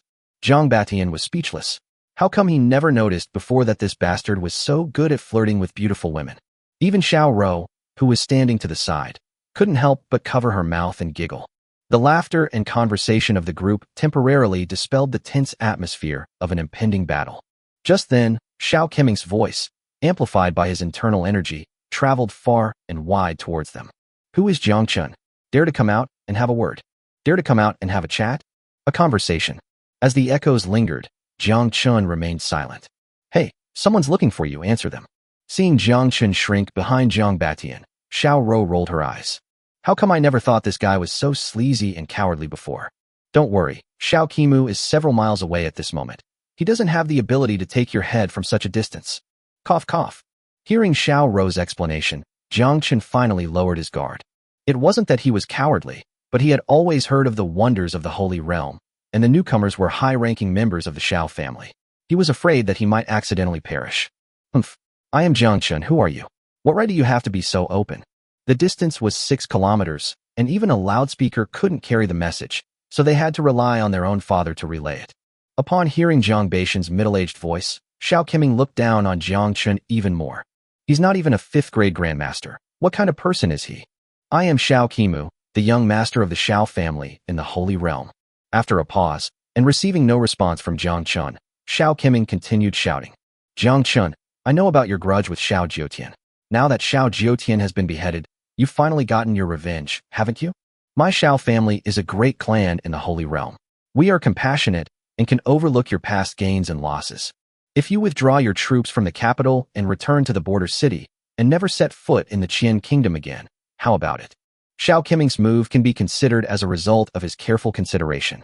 He did feel a moment of indignation upon seeing Emperor Qian's corpse. It wasn't that they were angry about their younger brother being killed, but rather that Jiang Chen's actions were tantamount to rubbing the face of the Xiao family into the ground. Where was their dignity? However, When he arrived at the northern suburbs of the capital and saw the dense crowd of people on the city walls, combined with all the intelligence he had gathered about Jiang Chen, he realized, perhaps it is not the right time to start a war. As the intelligence reports say, nearly 10,000 celestial slaves from the three allied forces stormed the border city, and in less than the time it takes for an incense stick to burn, they were all brutally killed. Besides rifles, Jiang Chen must have other, even more mysterious weapons. Although this time when he rushed to the aid of the capital, the patriarch handed over all 1,000 rifles that had been captured last time to me. Not to mention that there are only 1,000 of these rifles, and the ammunition they come with is also not much. How much of a chance do they have against Jiang Chen's even more mysterious weapons? If we start a war like this, even if we win, it will be a Pyrrhic victory. How many of those 50,000 immortal slaves will be left by then?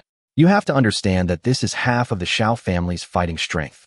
If they all perish here, the Xiao family's strength will plummet, and sooner or later it will attract the covetous eyes of other families. Therefore, we should avoid war if possible. It would be best to scare Jiang Chen away. Unexpectedly, just as Xiao Qiming was frowning in thought, Jiang Batian's sleazy voice came over. You son of a bitch. I haven't even settled the score with you for invading the border town yet. Oh, so I, Jiang Chen, am a lowly bastard? You can fight me if you want, and tell me to get lost if you don't. I'm putting my words here today. It has to be a fight. Xiao Qimu, stop being so effeminate. Let's fight if we want to. Ugh. Xiao Qiming's brows twitched as he listened to those words. Jiang Chen, you bastard, you still say you're not a lowly person? My Xiao family, with its boundless compassion, has spared you without holding a grudge, yet you dare to be ungrateful? As the young master of the Xiao family, Xiao Qiming had never been insulted like this in front of so many immortal servants. I'll endure it. He knew this wasn't the time to act impulsively. Jiang Chen was certainly hateful. However, sacrificing combat strength to eliminate him is related to the entire Xiao family strategy.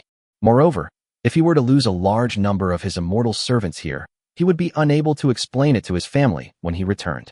While Xiao Qiming hesitated, Jiang Chen continued to provoke him. Oh dear, the Qian kingdom is changing its name and surname from today onwards. What a beautiful land, and so many talented masters. Oh, by the way, the Qian kingdom is located in the Central Plains, and it's rich in resources. There's rice, seafood, and countless other things that will benefit me, Jiang. Young Master Xiao, are all the members of your Xiao family cowards? Are you just going to hand over this beautiful land to others like that? Want to reclaim the Great Qian dynasty? Send troops to attack. Oh ho ho ho. Xiao Qiming understood that Jiang Chen was trying to provoke him, but at the same time, these words hit the Xiao family's weak spot. What on earth was that bastard thinking? Is he born in the year of the dog? Does he need a fight to feel satisfied? Forcing himself to calm down, after some deliberation, Xiao Qiming finally made his decision to fight. He believed that even if he retreated now and returned to the family to report, the head of the family would make the same decision. The fact that the Great Qian dynasty's backyard is in the hands of outsiders means that the family will lose all supplies, which is the most terrifying thing. Jiang Chen, remember this. You asked for death. Once he understood the crux of the matter, Xiao Qiming could no longer hold back. After uttering those harsh words, he retreated back into the immortal slave camp. Clearly, he wasn't a reckless fool. He went off to study engineering strategies. Chener, be careful. On the city wall, Jiang Batian, who had just shouted words of great satisfaction, now looked very serious. I also know Xiao Qimu to some extent. He never fights a battle he's not confident of winning. At this moment, he must be secretly plotting something wicked, racking his brains for dirty tricks. Jiang Chen didn't dare to ignore his father's reminder. Having learned a painful lesson from the border town, the Xiao family would naturally not send their celestial servants to their deaths again. Jiang Chen wondered what kind of plan Xiao Qiming could come up with. He began to look forward to it. After all, family members know their own affairs. Jiang Chen, through the battle in the capital, has gained control of the entire Qian kingdom, this backyard of the Xiao family. This world has probably never produced a prodigy like himself before. It seems that starting today, Jiang will appear on the intelligence desks of various families in the Holy Realm. What will follow is the Holy Realm's endless malice. Xiao Qiming, the Xiao family. Hurry up and come up here. Quickly become the touchstone of my guard. Chapter 255 Testing the Waters, Three-Sided Attack. As it turns out, Jiang Chen really overestimated these ancient people. The faction of Xiao family's immortal slave has begun to shift. The massive army of immortal slaves quickly dispersed, splitting into 4 camps in a short time. Subsequently, Three of the factions left their original positions and began to move rapidly towards the outskirts of the capital, clearly intending to surround the capital from three other directions. Each of these factions had 10,000 immortal slaves. Xiao Qiming himself remained outside the northern city wall of the capital, surrounded by 20,000 immortal slaves. In less than 10 minutes, the three armies of immortal slaves quickly arrived outside the other three city walls in the drone's view. Perhaps having learned from the previous border battle, these celestial slave armies maintained a distance from the capital's city walls, neither too far nor too close, just outside the range of all firearms. Among the escort troops, the one with the longest range is the main gun of the Type 99 main battle tank, which can cover a range of up to 5 kilometers. These armies of celestial slaves stopped simultaneously when they were 6 kilometers away from each city wall. My lord, the enemy is incredibly cunning. Even the tank's main gun can't reach them. Tori, who had been following Jiang Chen closely, couldn't help but complain upon seeing this scene. What's the rush? This is our home ground now. If they want to take the capital, they'll make a move sooner or later. As soon as Jiang Chen finished speaking, Xiao Qiming's voice echoed throughout the entire capital from afar. Commence the attack. The next moment, apart from the 20,000 immortal slaves outside the north gate, the immortal slave armies from the other three directions moved. Jiang Chen couldn't help but grin. These experts' ability to transmit messages over long distances was truly a bug. No matter how the situation on the ground changes, there is no need for the communications soldier to transmit orders. One shout is enough for the entire army to hear. Fortunately, he has his own bugs too. However, since Xiao Qiming's army formation did not move, Jiang Chen had figured out his thoughts. Is this a test, to see if they can gauge the true strength of the guards? Inqing, don't use heavy firepower on the three sections of the city wall yet, or you'll scare them away. While ensuring the city's defenses are not breached, prioritize the use of mortars and rifles. Heavy machine guns and tank main guns are on standby for now. Yes, my lord. The guards at the other three city gates were the brothers Inqing and Jiang and Jiang Quan. Jiang Chen felt at ease entrusting the city's defense to them at this time. The southern gate of the capital city was breached by tank cannons, so the Xiao family's servants saw an opportunity. Kill them. Although the 10,000 Xiao family servants were numerous, they appeared extremely scattered across an area spanning several kilometers. With shouts of battle, the immortal slave army had already attacked and closed in within a few breaths. Unlike in the past, most of these immortal slaves were carrying a cold weapon, and a few were even carrying rifles. Brothers, rifles have a short range. Don't move yet. Wait for the enemy to get closer before firing. On the city wall, Jiang was in charge of defending the area. Seeing the swarm of celestial slaves rapidly approaching, he restrained his riflemen and then gave the order via radio. Artillery battalion, listen to my orders. Head towards the front, at a distance of 500 to 1,000 meters. Prepare. He kept a calm gaze, his eyes fixed on the charging celestial slaves. Since the celestial servants can fly short distances, it is necessary to calculate their landing lead.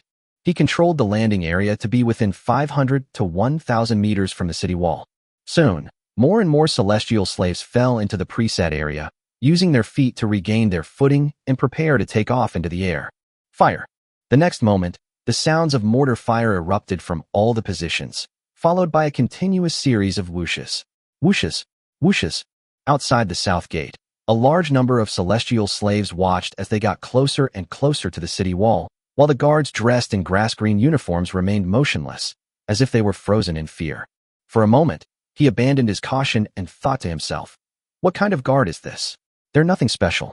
They're not even as good as ordinary Qian Kingdom soldiers. Despite their initial contempt, all the celestial servants' eyes began to flash with killing intent, and they raised their weapons high. Just then, a series of sharp whistling sounds came from high above. While all the celestial servants were surprised, they all subconsciously looked up. But how could they possibly spot and dodge mortar shells falling with such tremendous acceleration? Danger! Hide! Several people who appeared to be the leaders of the immortal slaves were hiding in the army. Before they could finish their words of warning, a huge explosion was heard. Boom, boom, boom. Sparks exploded on the ground, creating huge shockwaves.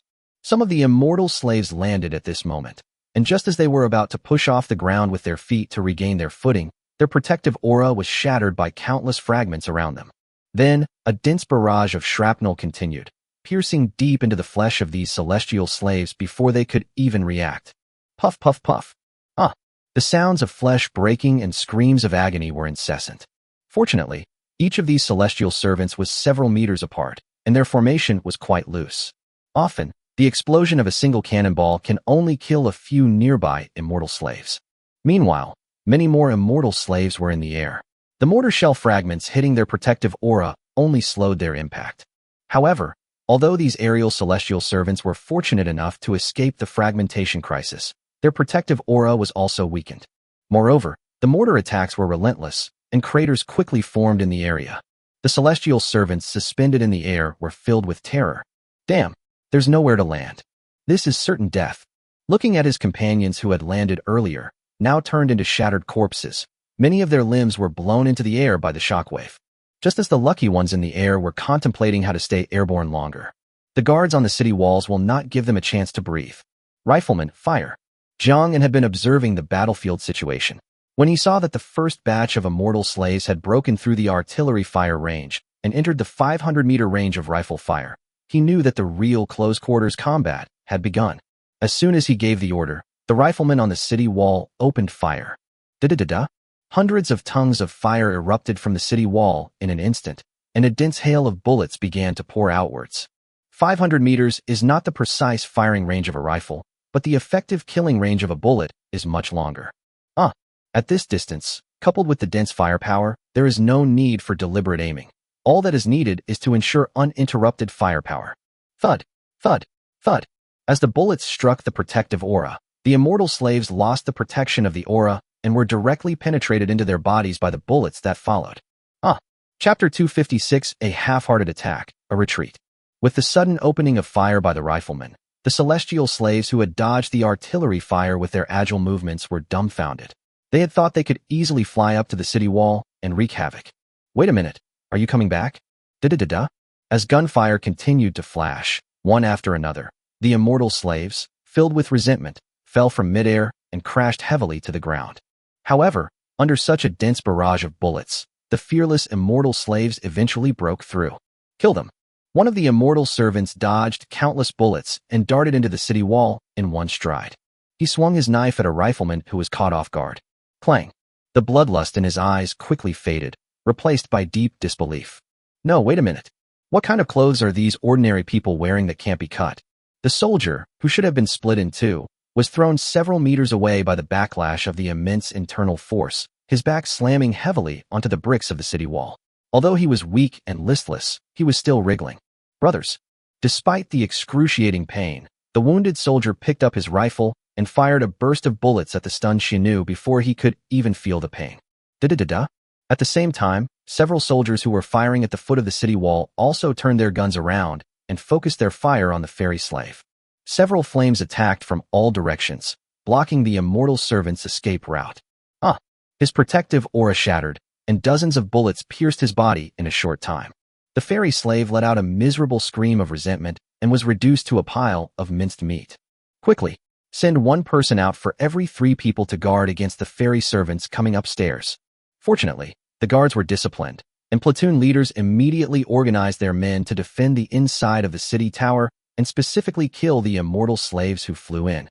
Of course, despite having so many modern firearms, most of the guards were still ordinary people, and casualties were inevitable when facing immortal slaves who were above the Grandmaster level in close combat.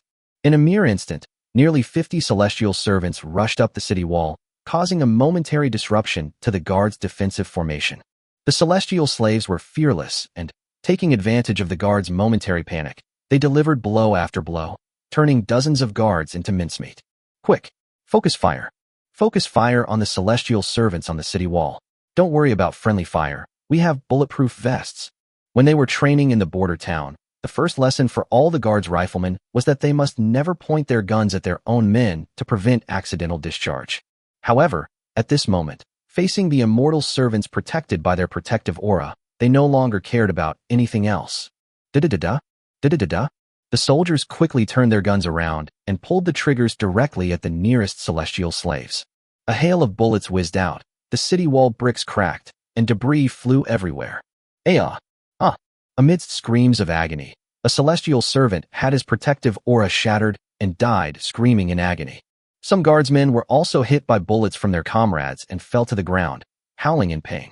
Fortunately, Everyone was wearing full bulletproof gear, with even their groin areas protected by bulletproof plates. Although these bullets are not fatal, when they hit a bulletproof vest, the force is like a series of sledgehammers falling, causing excruciating pain. Despite the disregard for losses, the group of celestial slaves who stormed into the city were ultimately all killed. Similarly, the guards on the South City Tower also suffered heavy losses, with nearly 100 men being killed in close combat by the immortal slaves, leaving almost no intact corpses. Many more soldiers were hit in the bulletproof vest by bullets fired by their own troops. Although they survived, they were temporarily rendered unable to fight. Whoosh, whoosh, whoosh.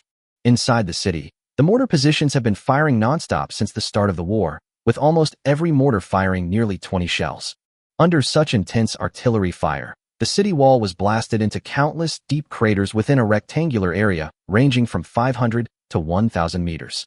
Here, a large number of still-shaken immortal servants used their agility to dodge the bomb attacks from high above. Perhaps these celestial servants are not very bright, or perhaps they have received some kind of instruction. After the first batch of celestial slaves stormed into the city walls, these slaves merely darted around within the bombing zone and did not charge forward fearlessly. The same scene occurred in front of two other sections of the city wall.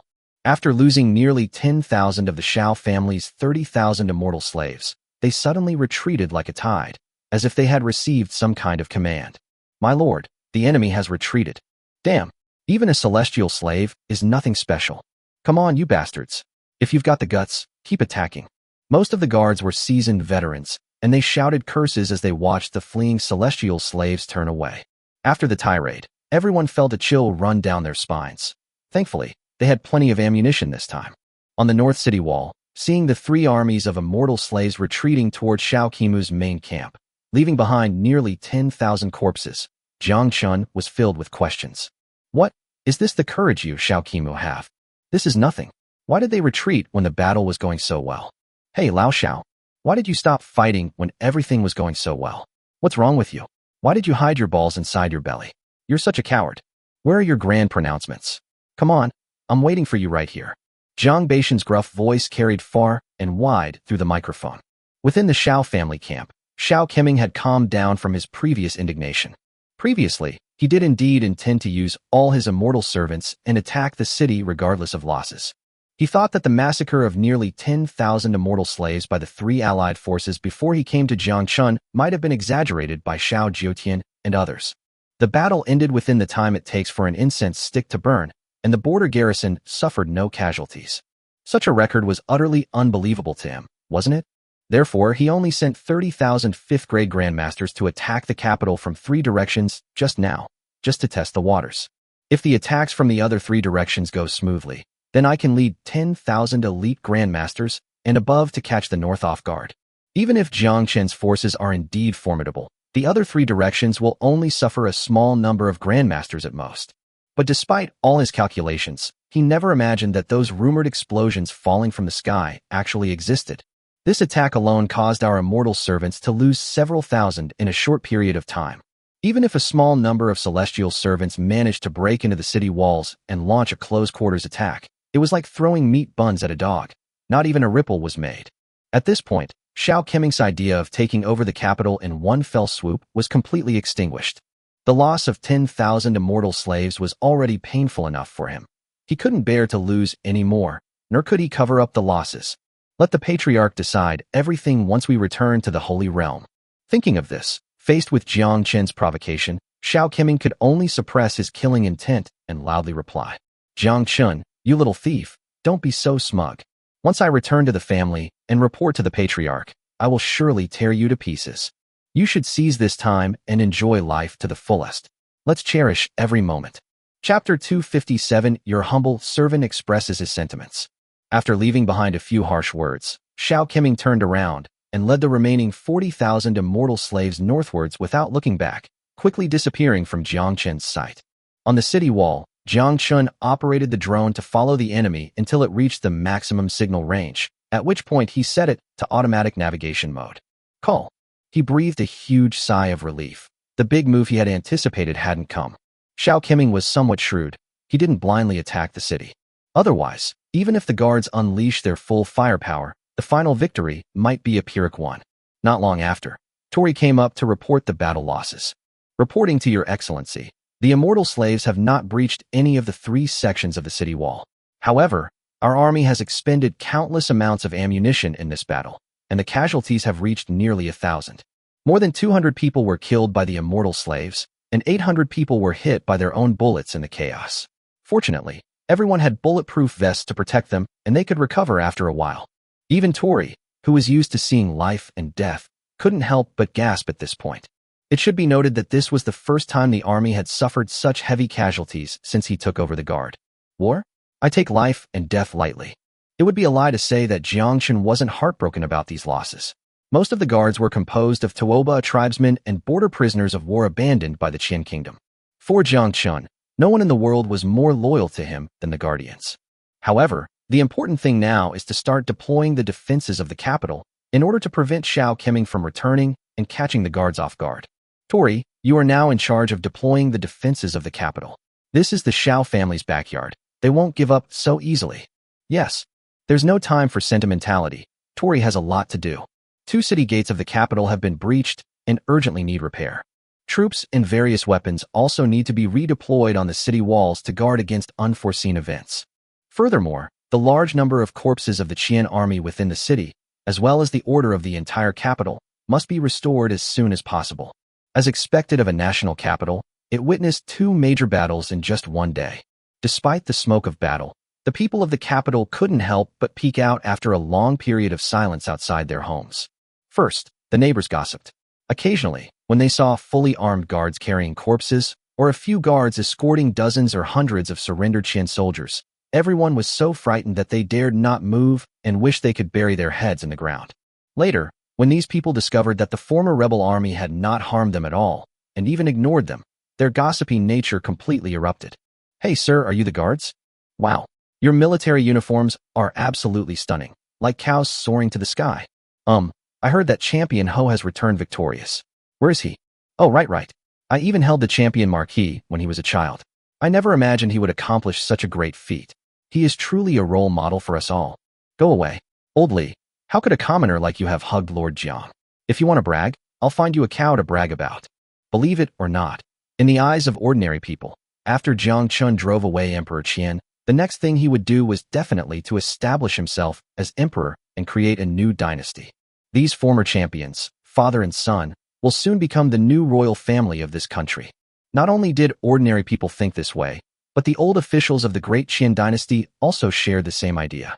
It was already afternoon, nearing dusk.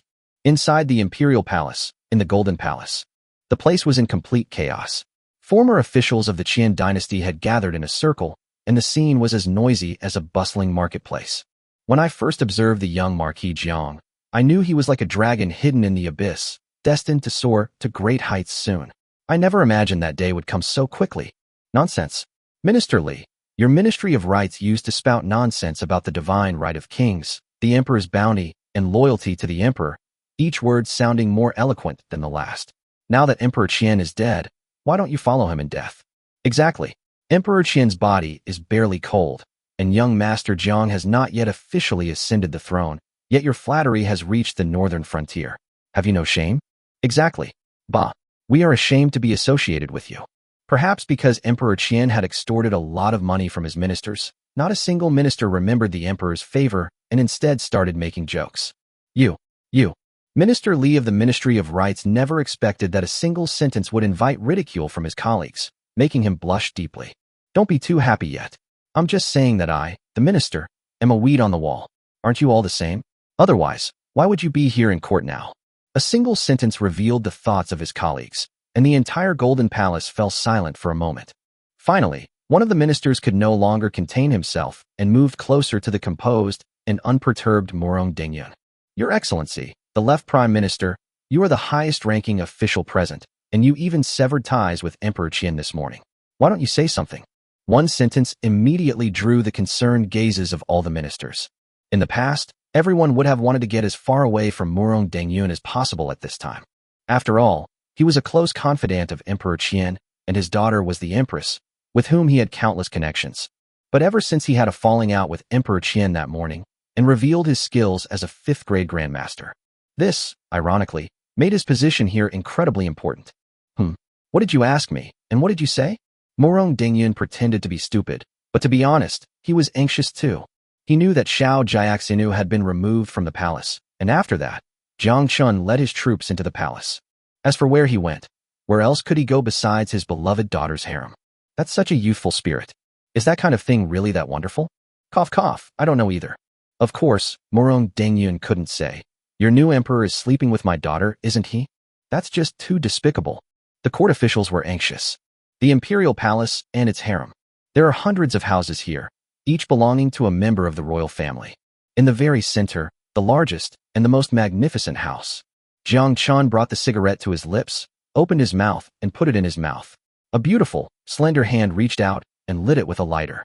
Call. Jiang Chen exhaled a puff of smoke contentedly, then embraced Murong Yin and thanked her. Your humble servant thanks your majesty for lighting the cigarette. Murong Yin gave him a coquettish glare, her delicate body trembling uncontrollably once again. Damn it, he still calls me empress? This bastard only likes this kind of thing, doesn't he? Jiang Chen, you are the marquis of the Great Qian dynasty. How can you be so frivolous? I am the empress of the Great Qian dynasty. Now you have killed his majesty and are so forcefully taking me as your own. Aren't you afraid of being ridiculed by the world? Aren't you afraid of divine punishment from heaven? As she spoke, Murong Yan's eyes welled up with tears, which complemented her beauty mark. The overwhelming feeling of being a royal widow is palpable. Hiss. Jiang Chen hadn't even finished exhaling a puff of smoke when he felt like he wanted to start making accounts again. Wow, this level of coordination is way better than any Lolita costume style. No man could tolerate this. Your Majesty, I have been reckless and am begging for your forgiveness. Jiang Chen apologized earnestly, but then his tone suddenly shifted, becoming tactful and flippant as he continued. Your humble servant has a little bit left here as a token of apology. I humbly request that your Majesty accept it. After saying that, Murong Yin was furious again. This bastard, is he really that powerful when he's young? Chapter 258 Empress, Xiao. The champion has arrived. The Empress has arrived. With a shout from the eunuch, the noisy golden palace fell silent instantly. To the astonishment of the assembled officials, they saw Jiang Chen leading the way, followed by Murong Yin in a golden palace robe. The two emerged from behind the screen, and Jiang Chen, in front of everyone, helped Murong Yin with her skirt. Pointing to the throne that originally belonged to Emperor Qian, his face was full of respect. Your Majesty, please take a seat. The ministers below were stunned. No, wait a minute. Lord Jiang, you just killed someone's husband. Shouldn't you eradicate the Xiao family dynasty? Why are you still so respectful to this widow? When their gaze fell upon Murong Dengyun, who was seated below, the assembled officials finally understood. Indeed, although Murong Yin is the empress, she is also Murong Dengyun's biological daughter. The left chancellor really has some clever tricks up his sleeve. No matter who becomes emperor, his position is as secure as a rock. But why is the empress's complexion so rosy, and why are her hairs so wet and plastered to her face? Could it be? Seeing Jiang Chen's satisfied expression, the ministers were once again shocked and exclaimed, "Good heavens! So, Emperor Qian is targeting your Jiang family, and you, Jiang Chen, are messing with someone else's wife? Your industry is truly chaotic." Jiang Chen didn't care what the ministers thought. In his eyes, these so-called loyal ministers of the state were like ordinary NPCs. If it weren't for the fact that we would need their help to stabilize the internal affairs of the Qian kingdom later, all of these people would have been sent to the guillotine. Ahem, well then, let's announce the imperial decree. At this time, the entire capital was under the control of the imperial guards. Even the divine martial guards in the imperial palace had their armor and equipment removed and replaced by a large number of imperial guard soldiers. Inside the golden palace, dozens of fully armed modern soldiers surrounded everyone. As for the eunuchs and palace maids in the palace, only a small number were left, just enough to be deployed. Upon hearing the new emperor's order, the lucky little eunuch opened the scroll that had been prepared beforehand. My eyes were immediately taken aback by the contents of the book. After a moment of hesitation, the young eunuch began to read in a high-pitched voice. Emperor Xiao Jiutian of the Great Qian dynasty was warlike and aggressive, incurring the wrath of heaven and the resentment of the people. He has now been executed. In just one sentence, Xiao Jiutian, who was the ruler of the world just a day ago, was redefined. The ministers had already anticipated this, so it didn't cause much of a stir. They continued to listen attentively. Will Jiang Chen become the leader of the world, or will he give way to his father, the Marquis of Champion? Thinking of this, The ministers turned their gazes forward. There, the former champion host stood upright with his sleeves tucked in and eyes closed. Beside him, Murong Dengyun bowed slightly, leaning closer and whispering with a fawning expression, a complete lackey. Bah, one dog with multiple owners. Does that make you feel proud of it? The ministers cursed inwardly and scoffed at Murong Dengyun's claims. However, along with resentment, there was even more envy. It must be said that those who can reach the position of left prime minister are truly extraordinary. In terms of foresight, who among those present could compare to him? On the platform, the eunuch continued reading the imperial decree. A country cannot be without a ruler for a single day. For the sake of the people of Great from this day forward. For a moment, the ministers' gazes were unfocused. Isn't this script wrong? What country cannot be without a ruler for a day? You've already conquered the capital. Why don't you change the dynasty and establish yourself as king? Who is being chosen as the new emperor? Why don't Jiang Chen and his son sit on the throne themselves? Do you really intend to leave this vast empire to Xiao Jiutian's descendants? The ministers knew that the two princes, the eldest and second princes, were still minors. If one of these two brothers were to inherit the throne, wouldn't Jiang Chen be afraid of raising a tiger that might eventually become a threat? You killed their father with your own hands. Fortunately, the young eunuch didn't keep the ministers waiting too long. As their minds raced, an unfamiliar name stirred up a storm in the imperial palace. Therefore, today the empress of the Great Qian dynasty has established a new ruler, Xiao. Call. Hearing this, the ministers were truly worried for Jiang Chen. Oh, it's not the eldest prince or the second prince. That's good. After all, unless they are Xiao Jiutian's flesh and blood, they will not seek revenge against Jiang Chen, let alone target these ministers who have defected in the face of battle. Soon after, the ministers, belatedly realizing what had happened, were once again taken aback. Xiao. Who is Xiao? Whether it's a man or a woman, I've never heard of it before. Since this person's surname is Xiao, could he also be a descendant of the Xiao family? Hiss. When did this person appear in the Great Qian dynasty? This entertainment circle is really in chaos. As the ministers sighed with emotion, a series of footsteps sounded behind the Golden Palace. Following the sound of footsteps, everyone in the hall turned their gaze in that direction. A woman in palace attire slowly emerged from behind the screen. She stared straight ahead, her steps stiff, her cool face flushed, creating a striking contrast. Clearly, Xiao hasn't adjusted to her new identity yet. Hiss. How could it be that she is a woman? Our Great Qian has never had a woman as emperor before, nor has it been heard of in any other country. This won't do. Jiang Chen seemed oblivious to the cacophony of questions swirling around him. At this moment, Murong Yin quickly stood up from the throne, pulled the dazed Xiao over, and pressed her back onto the throne, while she herself stood beside Jiang Chen again. As you can tell from her name, Xiao is the legitimate daughter of Xiao Jiutian, born before Xiao Jiutian became the Qian emperor. Later, for various reasons, Xiao changed her name and joined the divine martial guard, running around for the Great Qian dynasty. Some of the old ministers who followed Emperor Qian in conquering the country naturally knew about Xiao, and this matter could not be faked. Below the stage, Murong Dengyun and Jiang Batian were the first to react, echoing in unison. Really, when Xiao Jiutian led his army to overthrow the previous dynasty, he had Xiao with him. I originally thought that Xiao might have met with misfortune, but I didn't expect that she was still alive. With the endorsement of these two heavyweight elders, Xiao's identity as Emperor Qian's biological daughter was naturally confirmed. However, the idea of a woman becoming emperor was still too inconceivable to some officials. Your Excellency, Your Majesty the Empress, this old minister believes this is inappropriate. A woman becoming emperor is unprecedented in all dynasties. Whether or not the order can be reversed is up to you, Lord Jiang, or the two princes.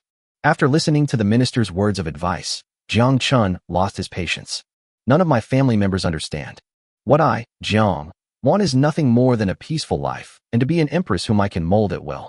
You're asking for trouble, aren't you? This matter has been settled. From this day forward, I, Jiang Chen, will remain the champion marquis of the Great Qian dynasty, generation after generation. If any of you colleagues have different opinions, perhaps you can go down below and speak to Emperor Qian. I kindly spared your lives, and you still dare to talk nonsense here? Do you really think my guards are pushovers? At this point, Jiang Chen's gaze turned cold as he stared at these reckless ministers, as if he were about to bare his fangs. Ministers. Well, this guy's made up his mind. Let's not make things difficult for ourselves, okay? As for who will become emperor? Whatever. We're lucky if we can keep our positions. Thus, amidst the kneeling and shouts of "Long live the Emperor" from the court officials, Xiao's status as the Empress of the Great Qian dynasty was officially established. Chapter 259 Murong Lin arrives. In the height of summer, after a full day of war clouds, order in the capital was restored the next day. Apart from the corpses scattered all over the ground and a few broken walls, it seemed that the Great Qian dynasty was still the same Great Qian dynasty. The only difference is that the ruler of this empire has changed from Xiao Jiutian to his daughter, who has never appeared in the public eye. This incident naturally sparked heated discussions among the public, but for Jiang Chen, it was just a minor episode.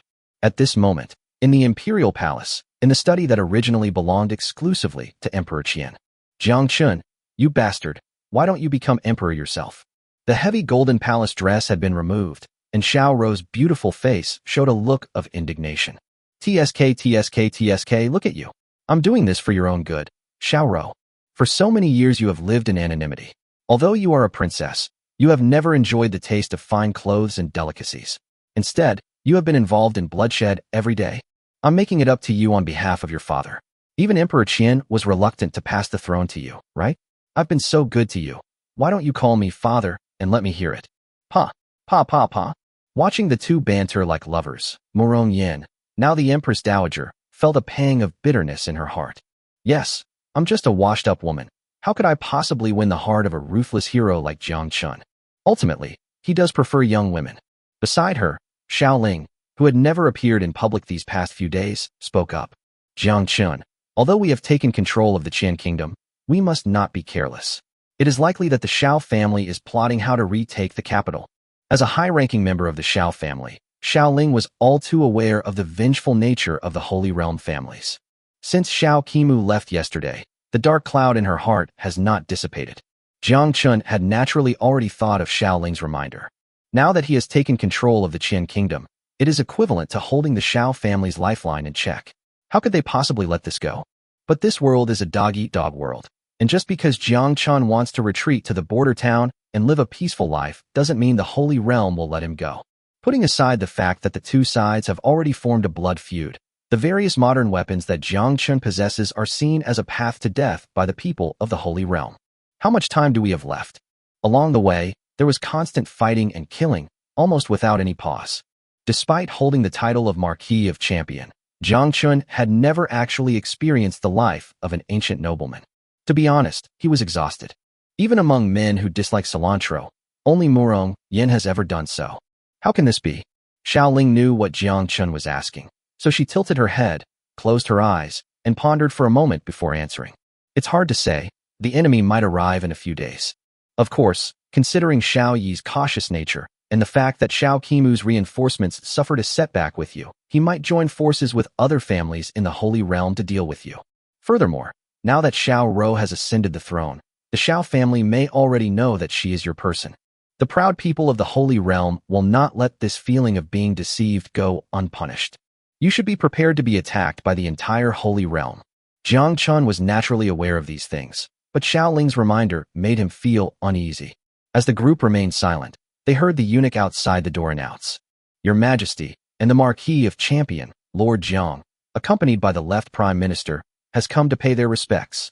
Well, it seems unlikely that I'll be able to try and win over the Empress anytime soon. Young man, when will you come back to live with me at the Marquis's residence? What kind of behavior is it for someone your age to live in the palace? Jiang Batian, as always, was thick-skinned and launched into a lecture the moment they met. Since yesterday, Jiang Batian has voluntarily moved back to his original residence, the Marquis of Champion's mansion, while Jiang Chen has stayed in the palace under the pretext of discussing political affairs with the new emperor. As for what they do in the palace, is that even a question? Murong Dengyun, however, was tactful.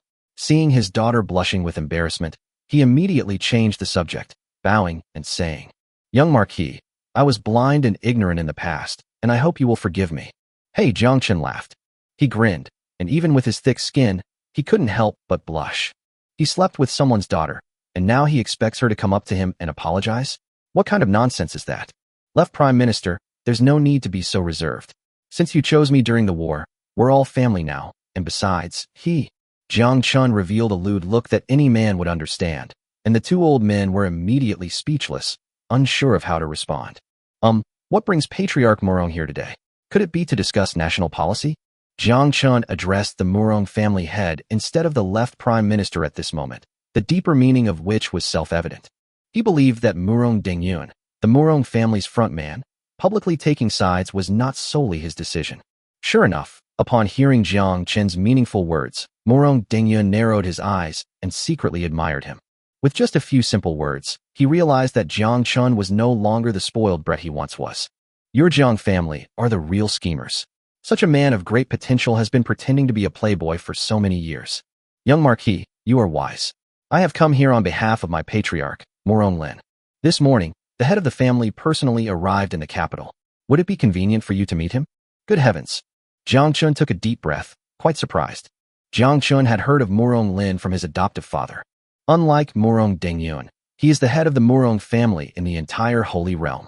The Murong family could be described as the most socially adept families in the Holy Realm. They travel throughout the Holy Realm, profiting from the price difference of spiritual fruits. In the mortal world, the Murong family's businesses are said to be spread across various countries on the continent. They involved in all sorts of businesses, from money shops and cloth shops to security escort agencies, and even secretly dabbled in salt and gold mines, which were considered forbidden by various countries. The world's top socialite has actually come knocking on our door? Is this to start a business, or what? After tilting his head and thinking for a moment, Jiang Chen roughly guessed some of the Murong family's plans. I am just a commoner, and aside from being a little lustful, it's only a tiny bit. All that's left are all sorts of modern weapons, right? Having figured this out, Jiang Chen was naturally open to having a powerful ally. As long as the profits are big enough, businessmen might even dare to attack the Holy Realm Alliance, right? Haha, look at what the left prime minister is saying. When friends come from afar, though they are far away, I am sure they will come to visit me. Is this not a joy? Oh, the head of the Murong family has come in person. How can I, as a junior, sit here uncomfortably? Please lead the way, Prime Minister. I will personally go to greet the head of the Murong family. Murong Dengyun was stunned. No, wait a minute. Lord Jiang, how can you change your attitude so easily? You're even more mercenary than us merchants. Chapter 260 Game Theory, Business Negotiation. Ha ha ha, no need to trouble you, young friend Jiang. My old arms and legs need a little exercise. As Jiang Chen finished speaking, a hearty laugh came from afar. Then, a figure with an air of otherworldly grace appeared in everyone's sight. Murong Lin was dressed in thick, white robes, his aged face was fair with a rosy glow, and he had a small white goatee, giving him an air of otherworldly elegance. He stood there, twirling his goatee with 2 fingers, exuding an air of superiority. Jiang Chen was also observing, seeing for the first time in his life the living head of a Holy Realm family. Both of them smiled broadly, but neither of them took the initiative to speak. As we've said before, it's business. Whoever speaks first is at a disadvantage. They're all ancient foxes. What are they doing playing out like a ghost story here? Jiang Chen's earlier statement about personally visiting was just a polite way of putting it. Because of the communicator he had been keeping in his left ear, Jiang En's companions already knew that the old man had been waiting on the roof of the Qinzheng Hall. The way he was cautiously listening was incredibly sleazy. Well, now that you're here with me, you're playing dead, aren't you? Hee hee, haha. Come here, Yenner. This is my elder brother Murong Lin, who is also the true head of our Murong family. Why don't you quickly pay your respects? As the two were putting on airs, it was Murong Dengyun who broke the awkward atmosphere and pulled Murong Yin over to introduce her. Yenner pays respects to the head of the family. Murong Lin sighed helplessly. This Jiang Chen was quite patient, wasn't he? He wouldn't act until he saw the benefit, would he? Oh, Yenner, don't be so formal. Although we've never met, your contributions to the Murong family are always remembered by your uncle. Murong Yin felt a pang of bitterness in her heart, unable to discern whether the contribution the patriarch spoke of was from Xiao Jiutian or Jiang Chen. Seeing that Murong Lin and the Empress Dowager were exchanging pleasantries, Jiang Chen was far from relaxed. His hands, tucked into his sleeves, held an oval-shaped grenade in his left hand and a stun grenade in his other. Regardless of their strength, the patriarch of this holy realm is at least much stronger than those immortal servants above the grandmaster level, right? Even Murong Lin's adoptive father, Jiang Batian, was on edge, secretly gripping the shotgun hidden at his waist in case Murong Lin suddenly attacked. How could the father and son's subtle actions escape Murong Lin's notice? Seeing this, he was quite pleased with himself, thinking to himself, even with many weapons at his disposal, Jiang Chen is still no match for me. Young friend Jiang and Batian, there's no need to be so tense. I've come here today to discuss cooperation between us, and I have no ill intentions. Besides, if I had any ill intentions, how could you still be sitting here so calmly? Haha. In the midst of their conversation and laughter, they acted as if they had the upper hand in the negotiations. Faced with this situation, Jiang Chen was not intimidated. He simply withdrew his hands, grinned, and said, "The Murong family head is absolutely right. It was my petty thinking that led me astray. The main reason is that my men are very worried about my safety. Ever since they learned of your arrival, and considering how long you waited on the roof, they've been quite nervous. There are currently over a dozen tank main guns pointed directly at the Hall of Diligent Governance. If I were to cough even a few times by accident, this place would be reduced to scorched earth. Sigh, having a high status can be really troublesome sometimes. With the system city as his cheat code, Jiang Chen has no problem surviving. He can simply shrink into the city, and even a god wouldn't be able to find him. However, for the sake of his father and the others, he felt he should still show off his muscles." Murong Lin's smug expression froze, and his old face quickly turned red with embarrassment and urgency. He didn't know what a tank main gun was, but he figured it must be one of Jiang Chen's mysterious weapons. At this moment, what he cared about most was how Jiang Chen, that little thief, knew that he was hiding on the roof. What other skills does he have? I was hoping to put on a show in front of others, but it turns out I'm under their watchful eyes all along. Who exactly are the capable people under Jiang Chen's command? He hadn't even noticed them himself. The somber atmosphere froze. Fortunately, Murong Dengyun proved to be a competent businessman and was adept at easing tensions. "Oh dear, we're all family now. Why bother with all this testing and probing? Lord Jiang, an elder brother, you really are something else. We're here to talk business. Stop putting on airs." Murong Lin, Jiang Chen. A moment later, the palace servants served up the tribute of fine tea. Inside the Hall of Diligent Governance, the Jiang family father and son, the three members of the Murong family, and the new Emperor Xiao were all seated. Apart from Xiao Ling, who had already left the hall a moment before Murong Lin appeared. Her existence is currently a secret and must not be known to outsiders. Amidst the wafting aroma of tea, Murong Dengyun acted as a messenger. "Lord Jiang, you are now second only to the emperor in the Qian kingdom, but the Xiao family of the Holy Realm will never let this go. It would be best to make preparations as soon as possible. I know you have countless capable men under your command and a constant stream of mysterious weapons. If it were just a matter of facing the Xiao family of the Holy Realm, perhaps you would still have the strength to contend with them. But you should know that your existence has already attracted the attention of the major families in the Holy Realm." Murong Dengyun paused slightly at this point, as he had spent most of his time in the mortal world and did not have a comprehensive grasp of the latest developments in the Holy Realm.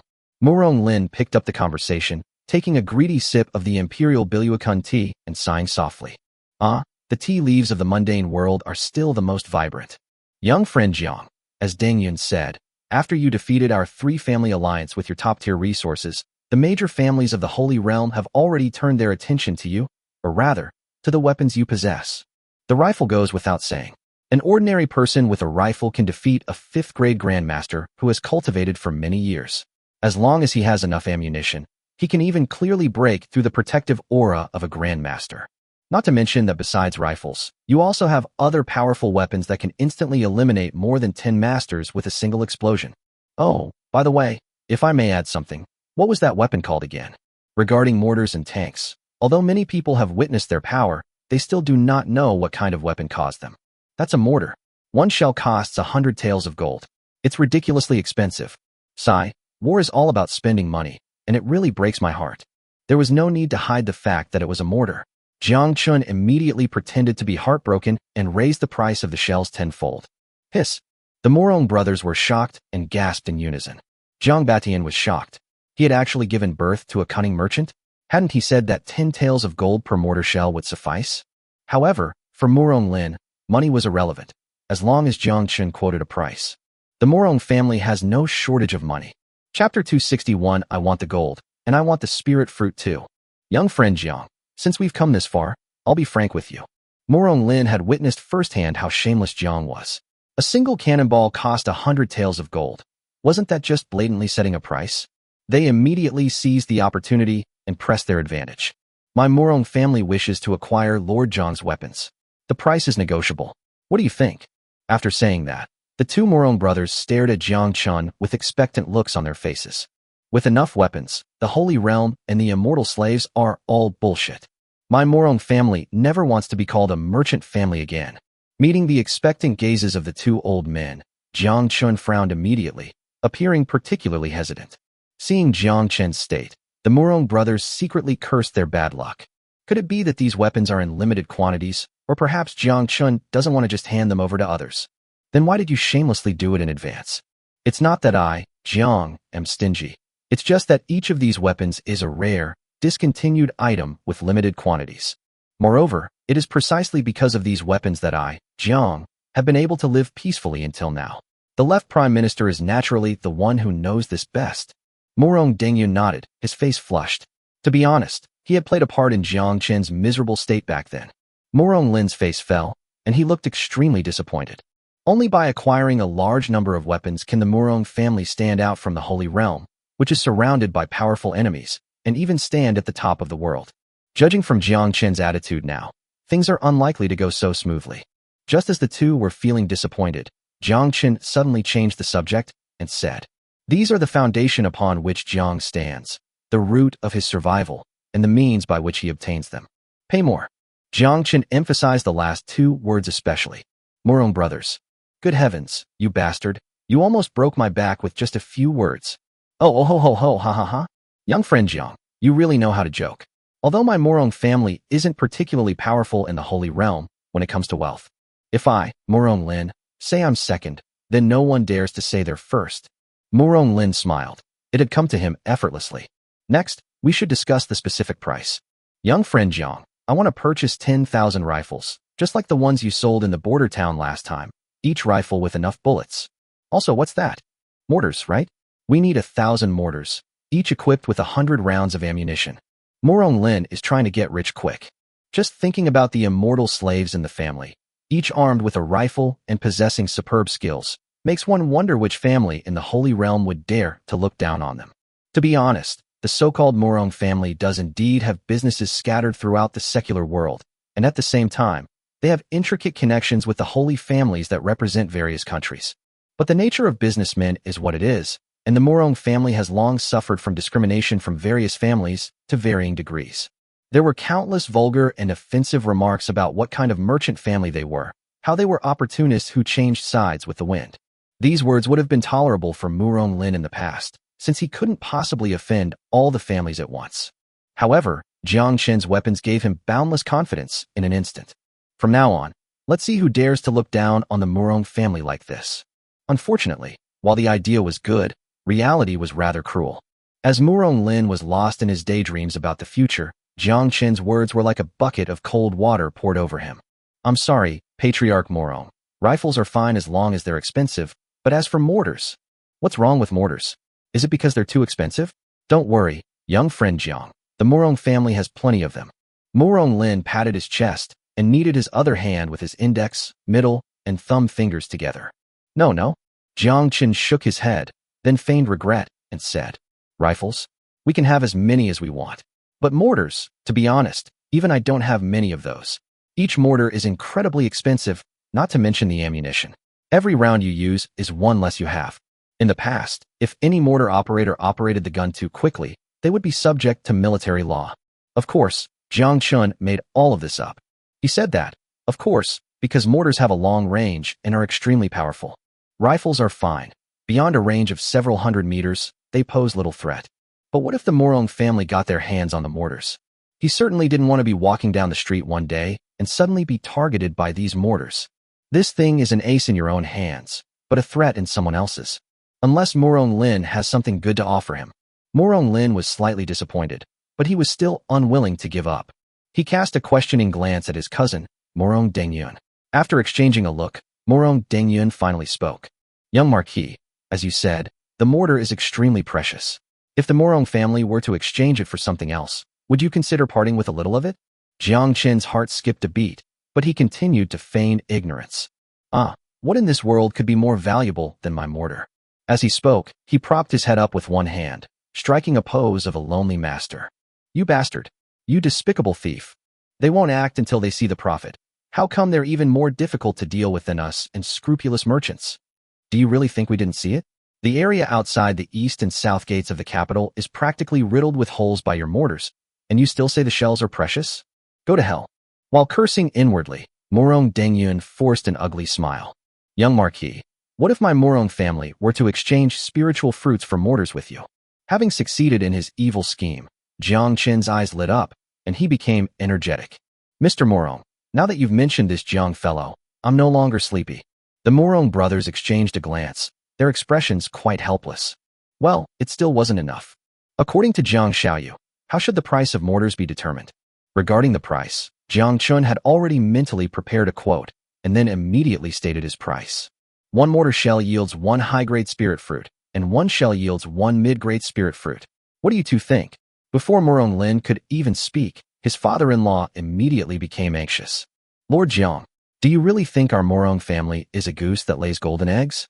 Oh dear, my heart is hurting. After a long pause, Murong Lin finally continued, slowly explaining. Spiritual fruits are so precious that even the largest families in the Holy Realm consider them delicacies. Take our Murong family, for example. Our spiritual fruit plantation has tens of thousands of fruit trees, yet it only produces about 1,000 low-grade spiritual fruits and a few dozen mid-grade spiritual fruits each year. As for the most precious top-grade spiritual fruits, they haven't been produced for several years. Chapter 262. Young Friend Jiang, do you want to become above Grandmaster? Young Friend Jiang is living in the mortal world and probably has no idea how precious spiritual fruits are. Just like your weapons, spirit fruits are not only precious, but also important strategic resources for various families. Last time in the border town, my younger brother and Emperor Qian bought the spiritual fruit for the rifles from you. It was a share that our two families managed to squeeze out from our warehouses. Murong Lin's tone was rather helpless, and he didn't seem to be lying. Jiang Chen turned his gaze to his adoptive father and saw Jiang Batian nod in confirmation before he believed what he had said. That was indeed presumptuous of me. But since you two, Gentleman Murong, want the mortars that will allow me to make a living, you must come up with a price that satisfies me. The price previously offered was just a preliminary offer, and Jiang Chen believed that the Murong family would not let go of the mortar. As expected, after exchanging glances, it was the family head, Murong Lin, who made the bid. How about exchanging 100 mid-grade spirit fruits for 100 mortars, young friend Jiang? After saying that, seeing that Jiang Chen was about to start showing off and complaining about being poor again, Murong Lin raised his hand to stop him, and then, enduring the throbbing pain in his head, continued. Young friend, please be patient. I haven't finished speaking yet. You don't need to say you don't have enough mortars. I've already seen the shell craters outside the city, and with yesterday's incessant explosions, I imagine you have quite a few mortars. Murong Lin's words were very direct and to the point. As for the shells needed for these 100 mortars, it will be the same as before, 100 rounds for each mortar. There are a total of 10,000 cannonballs. In addition to each one being priced at 100 taels of gold, I have something else as a bonus. Jiang Chen's eyelids twitched. Another addition? Why not just give them money? Why is this old man being so kind? As Jiang Chen looked on in confusion, he saw Murong Lin reach into his robes and rummage around in front of everyone. The next moment, as that withered hand reached out from the robe, the entire hall of diligent governance seemed to be illuminated by red light. Hiss! Inside the hall, apart from the bewildered Jiang Chen and the Empress, everyone else gasped in shock. This is incredible. Top-grade spiritual fruit. Jiang Batian was the fastest. Sensing the familiar aura of the spiritual fruit and seeing its crimson surface, he instantly guessed what it was. Murong Lin, suppressing his heartache, brought the crimson spirit fruit closer to Jiang Chen and said, as I just said, top-grade spiritual fruits are 1 in 10,000, and some families may not be able to harvest even one for several years or decades. This spiritual fruit is the extra I wanted to give to young friend Jiang.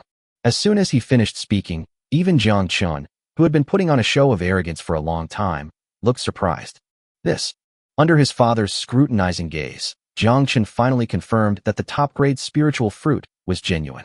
But he still couldn't understand why everyone should just do business honestly, deceiving and cheating each other to get what they want. Why are you suddenly offering me a top-grade spiritual fruit? Are you trying to bribe me? I, Jiang, have always acted uprightly and honestly, so why would I? Based on my observation, young friend Jiang's aptitude is mediocre, and theoretically he has no foundation in cultivation. But at this point, he was already a second-grade martial artist, so he must have consumed a low-grade spiritual fruit. But, my dear friend, what you don't know is that with your cultivation level and aptitude, even if you consume 10 or 100 low-grade spiritual fruits, it will be difficult for you to advance to the Grandmaster level. Jiang Chen bowed his head, feeling dealt another heavy blow. However, Murong Lin's next words made his eyes light up.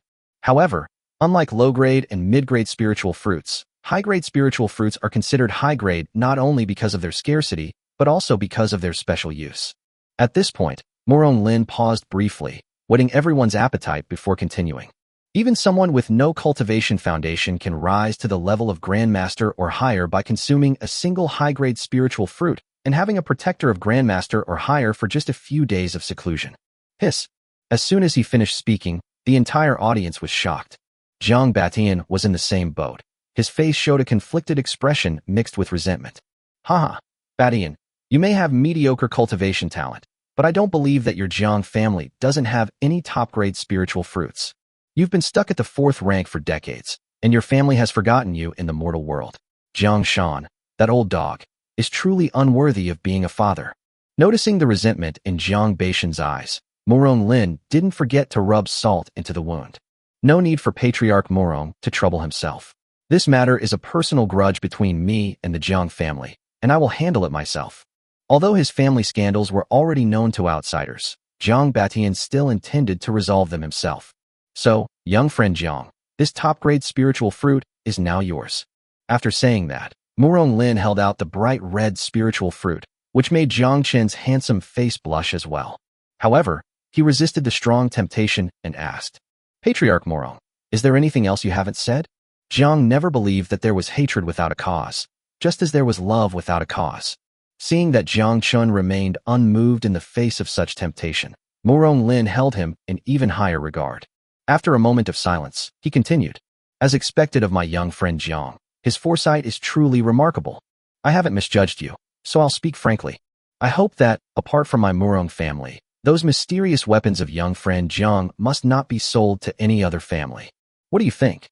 Logically speaking, both sides had clearly stated the price of rifles and mortars, so Murong Lin didn't need to go to the trouble of offering up his precious spiritual fruit.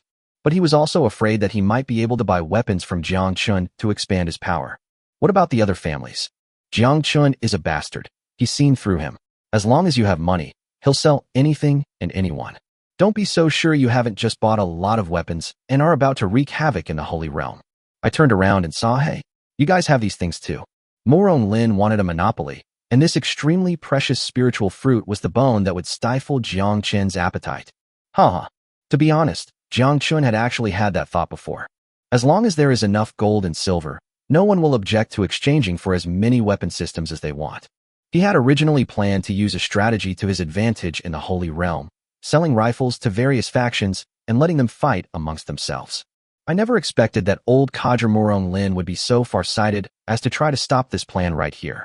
However, the plan to sell rifles to various families and expand the power of the Holy Realm also carries risks. Who knows if these beasts, driven by insatiable greed, will unite against me? When that time comes, Jiang might not even have anyone to cry to. Therefore, compared to the uncertainty of the former, the superior spiritual fruit that is right at hand is obviously the best choice. Deal. Patriarch Murong Lin, I must say you have a long-term vision. The Murong family will surely flourish under your leadership. After exchanging a few pleasantries, Jiang Chen reached out to take the bright red spiritual fruit from the other person's hand. Little did he know, the moment his fingers touched the warm, smooth skin of the spirit fruit, a sudden change occurred.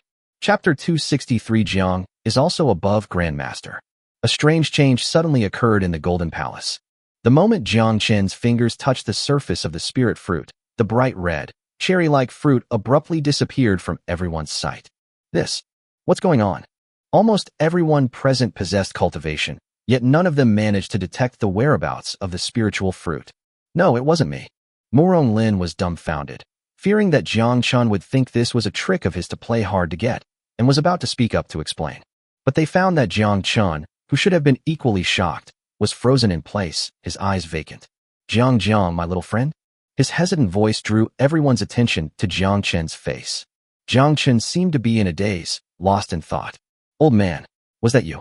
Damn it, my son kindly made a deal with your Murong family, and you actually resorted to underhanded tricks. I'll fight you to the death. The most anxious person present was Jiang Batian. He was furious at the thought that his eldest son had finally achieved something, and the two of them had led troops to conquer the Qian kingdom, only to have their efforts fail in such a ditch. While cursing angrily, Jiang Batian was about to fight to the death under Murong Lin's aggrieved gaze. The mutation has occurred again. A chilling aura emanated from Jiang Chen's previously frozen body. Then, in a short moment, the skin exposed outside his robe turned red, and even his lifeless eyes turned from black to red, making him look exactly like Red Boy. This. The tense atmosphere froze instantly, and a chilling aura spread rapidly, causing even Murong Lin to take a few steps back. What is this? His muttering to himself startled the flustered Jiang Batian. At this point, everyone had more or less guessed that this phenomenon might be related to the spiritual fruit. Patriarch Murong, what exactly is going on? A scorching heat emanated from his body, and Jiang Chen's clothes began to burn within a short time. Surprisingly, despite the intense heat, the hair on Jiang Chen's body remained undamaged, as if it were protected. I have never seen such a sight before. Murong Lin glared at Jiang Batian with annoyance. You were just trying to mess with me, and now you're asking for my advice? Have you no shame? However, faced with such a strange sight, Murong Lin also began to pay close attention. Perhaps this scene is indeed related to the spiritual fruit. I can feel that young friend Jiang's body is brimming with true energy, which is impacting his internal organs. This is the same situation I experienced when I ate a top-grade spiritual fruit, the only difference being that I didn't turn red. Lord Jiang, please don't be anxious. Young friend Jiang still possesses a vital energy, which is even extremely active. Perhaps young friend Jiang has his own cultivation method and is attempting to break through the restrictions. As Murong Lin said, although Jiang Chen was unable to control his actions at this moment, his mind was extremely active. In his mind, the system panel emitted a voice that only he could hear. A high-order energy source has been detected and is being absorbed.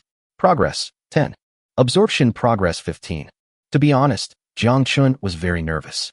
What's going on with this system? Why is it showing me a progress bar? A high-level energy source? Could it be that top-grade spiritual fruit? He had seen spirit fruits before, and even ate one himself, which helped him advance to the second-grade martial arts realm. Why is it that this is the first time I've encountered a top-grade spiritual fruit, and before I can even eat it, the damn system is more eager than I am? As time passed, Jiang Chen's panicked mood gradually calmed down. Never mind. Since the system is absorbing the energy of the spiritual fruit, it at least means I'm not in danger. Perhaps this is a special ability of the system. Time flies by so quickly.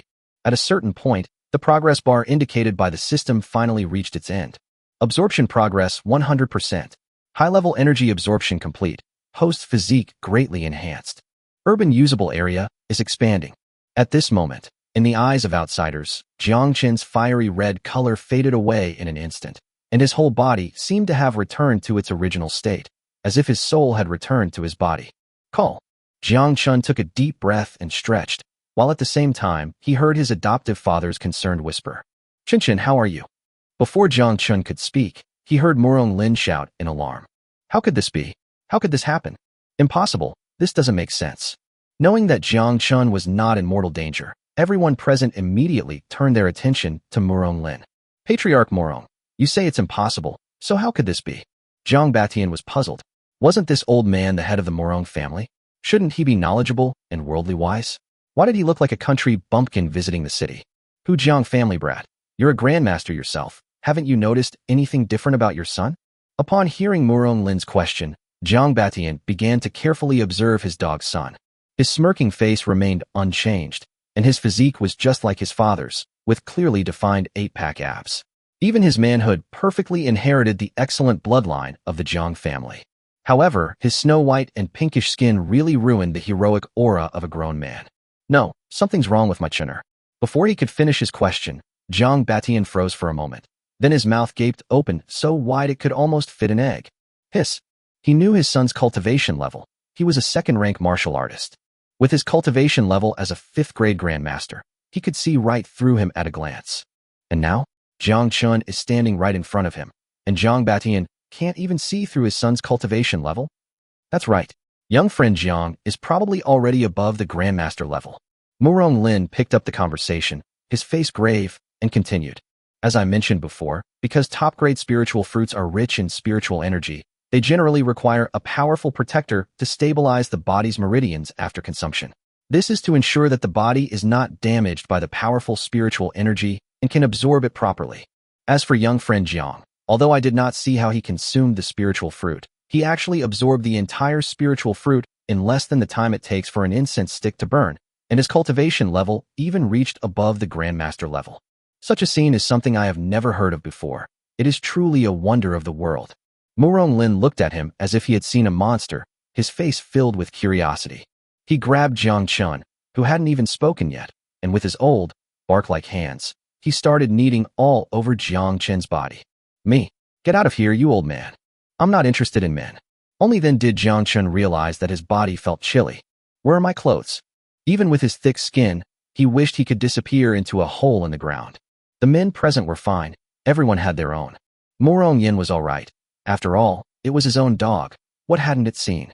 Empress Xiao, who should have avoided suspicion, not only failed to leave tactfully. Those mischievous, beautiful eyes scanned Jiang Chen's entire body until they locked onto his lower abdomen. Oh, what's with the shyness? As the head of the brothel above me, what haven't I seen? When the two first met, Jiang Chen tormented her to the point of near death. She must take this opportunity to get her revenge. Well, Jiang Chen, you really are very capable. Jiang Chen. System, clear my name. Chapter 264 Science, Education, Culture, and Health. None can be dispensed. Murong Lin left, taking 10,000 rifles and 100 mortars back to the Murong family in the Holy Realm. Ever since he learned of the existence of the Holy Realm, he had been puzzled as to why the people of the Holy Realm were so powerful. Why don't those families just rush out and take control of the entire secular world? It would be much more comfortable than staying in the freezing cold, lacking food and clothing. It was Murong Lin who cleared up his doubts. It turns out that the Holy Realm is filled with powerful factions, with different families hindering each other. If all families were to enter the secular world, it would quickly lead to conflicts everywhere. As mentioned earlier, for the Holy Realm, the most valuable resource in the mortal world is not food, drink, or daily necessities. Instead, they were mostly ordinary martial artists with cultivation potential. To avoid unnecessary disputes and damage, and also for the sake of fairness in a certain sense. There is an unwritten rule among the people of the Holy Realm that they must not enter the mortal world. Thus, frontmen like Xiao Jiutian of the Xiao family and Jiang Mu of the Jiang family were born. They secretly controlled a territory by virtue of their personal martial prowess, posing as ordinary people. These so-called territories are what the world sees as the Qian Kingdom, the Wu Kingdom, and other states. Of course, as a temporary ally, Murong Lin didn't want Jiang Chen to have any accidents in the short term, since the ammunition for these weapons would have to be replenished from Jiang Chen in the future. So before leaving, he left a reminder. Young friend Jiang, be careful of your family. Ever since they killed Jiang Xiao last time, your grandfather has wanted to eat you alive. Jiang Chen was already prepared for this. Not to mention that they are now independent. The Jiang family alone disregards their bloodline and lives outside. So what kind of kinship can they talk about? If that old bastard Jiang Shan dares to come, my guns and cannons won't be to be trifled with. Of course, when facing such formidable enemies, simply making threats is not enough. On the day Murong Lin left, Jiang Chen gathered together the soldiers in the guard who had considerable cultivation potential. While in the border town, nearly 100 soldiers in the guard army had advanced to the 5th grade Grandmaster realm by consuming low-grade spiritual fruits, thanks to the spiritual fruits they obtained at that time. This time he obtained a full 100 mid-grade spirit fruits, which is almost enough to elevate these Grandmasters to the level of Grandmaster or above. In the spacious square inside the palace, 100 carefully selected soldiers stood in neat rows. Brothers, you've all followed me, Jiang, from the border town. Though it's been a bloody and arduous journey, we've always been victorious. However, as everyone knows now, it's in the north. Jiang Chen pointed a finger, his tone filled with indignation. There, Grandmasters gather in great numbers, and those above the Grandmaster level are countless. Although we have the advantage in weaponry, as everyone saw in the last battle to defend the capital, if the Holy Realm's celestial servants get close, our brothers will be in grave danger. As Jiang Chen finished speaking, the soldiers all showed signs of lingering fear. Jiang Chen didn't say much. He nodded slightly to the side, and then Tori took a tray and distributed the mid-grade spirit fruits one by one. Each of you will receive one mid-grade spiritual fruit. After you consume it, Commander Tori and I will personally protect you. I hope that after you advance to the Grandmaster level, you will continue your efforts and fight bravely against the enemy. The soldiers didn't say a word, tilted their heads back, and swallowed the pills without hesitation. The Marquis is their god. They will do whatever the Marquis tells them to do. Over the course of the afternoon, Jiang Chen's guards gained another 100 members who were at least Grandmaster level. With these experts and various modern weapons, the strength of the guard force can be greatly enhanced. However, to be honest, that's not enough. Although the guards had strong ships and powerful cannons, they were still a drop in the ocean compared to the thousands or tens of thousands of immortal slaves above the Grandmaster level that the Holy Realm families could easily mobilize at once. We need to find a way to obtain more spiritual fruits and strive to turn all 10,000 soldiers into Grandmasters or above. At the very least, everyone should be a master. However, that old bastard Murong Lin is incredibly stingy. He probably also considered that he couldn't give Jiang Chen too many spiritual fruits, lest he raise a tiger that would become a threat. Jiang Chen refused to believe that the prestigious Murong family wouldn't have at least a few thousand spirit fruits stored up. These things can certainly be put on hold for now. After so much fighting, Jiang Chen hasn't even had a chance to properly enjoy the benefits of being a transmigrator since he transmigrated. And so, after nightfall, in front of the Golden Palace is a wide plaza. Originally, this open space was intended to guard against assassins, and at the same time, it allowed the emperor to observe the various characters among the ministers who came to court. Under the cover of night, a magnificent villa suddenly appeared. This villa is a replica of the safe house in the border town. It's an exact copy produced by the system, practically twins. As for this kind of non-offensive defense, the system's exchange price is ridiculously cheap. Only 1 million taels of gold. Jiang is afraid of dying, so he has to take this safe house with him wherever he goes, right? Jiang Chen's adoptive father also gave him plenty of private space, and he has been staying at the old Marquis's mansion these days. Therefore, this huge safe house has become Jiang Chen's place of daytime activity for the past few days. Jiang Chen, wait a minute, I can't take it anymore. Murong Yin collapsed onto the leather sofa, crying and begging for mercy. God knows how she's been these past few days. In the past, when she was teaching and resolving doubts, she was either rushed or afraid of being overheard. Although it was exciting, she did it just right. Who would have thought that Jiang Chen would act out of character these past few days, pulling her into the house whenever he had a spare moment? Moreover, this bastard somehow got hold of a bunch of so-called educational films and plays them 24/7.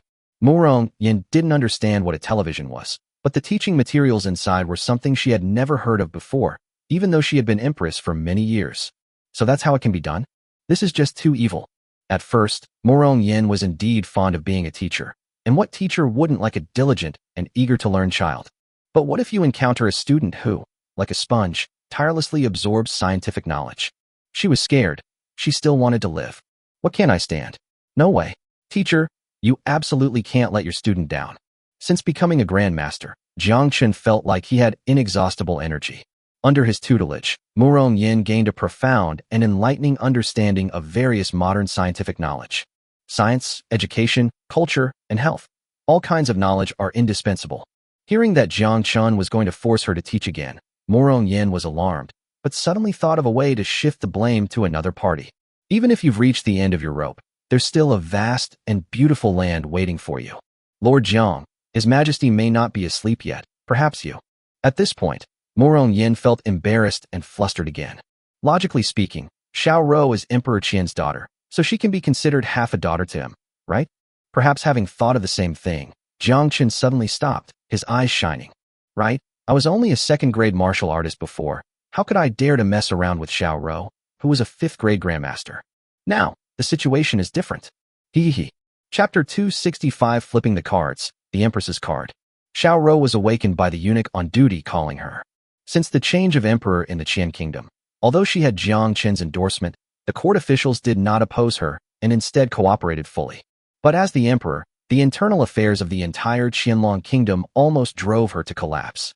The situation in the south is better, except that the flood season has arrived in various places and floods are rampant. All that is needed is to allocate money and silver for disaster relief. As for the northern part of the Great Qian dynasty, due to Jiang Chen's previous attacks, all the cities, large and small, from the border towns to the capital were in chaos. The garrison commanders of all the towns have been slaughtered, and the imperial court needs to send new commanders to maintain order as soon as possible. The sheer volume of official duties, both big and small, was almost overwhelming her. It was late at night, and she had finally managed to fall asleep and get some rest before being disturbed, so her words were naturally tinged with resentment. What is it?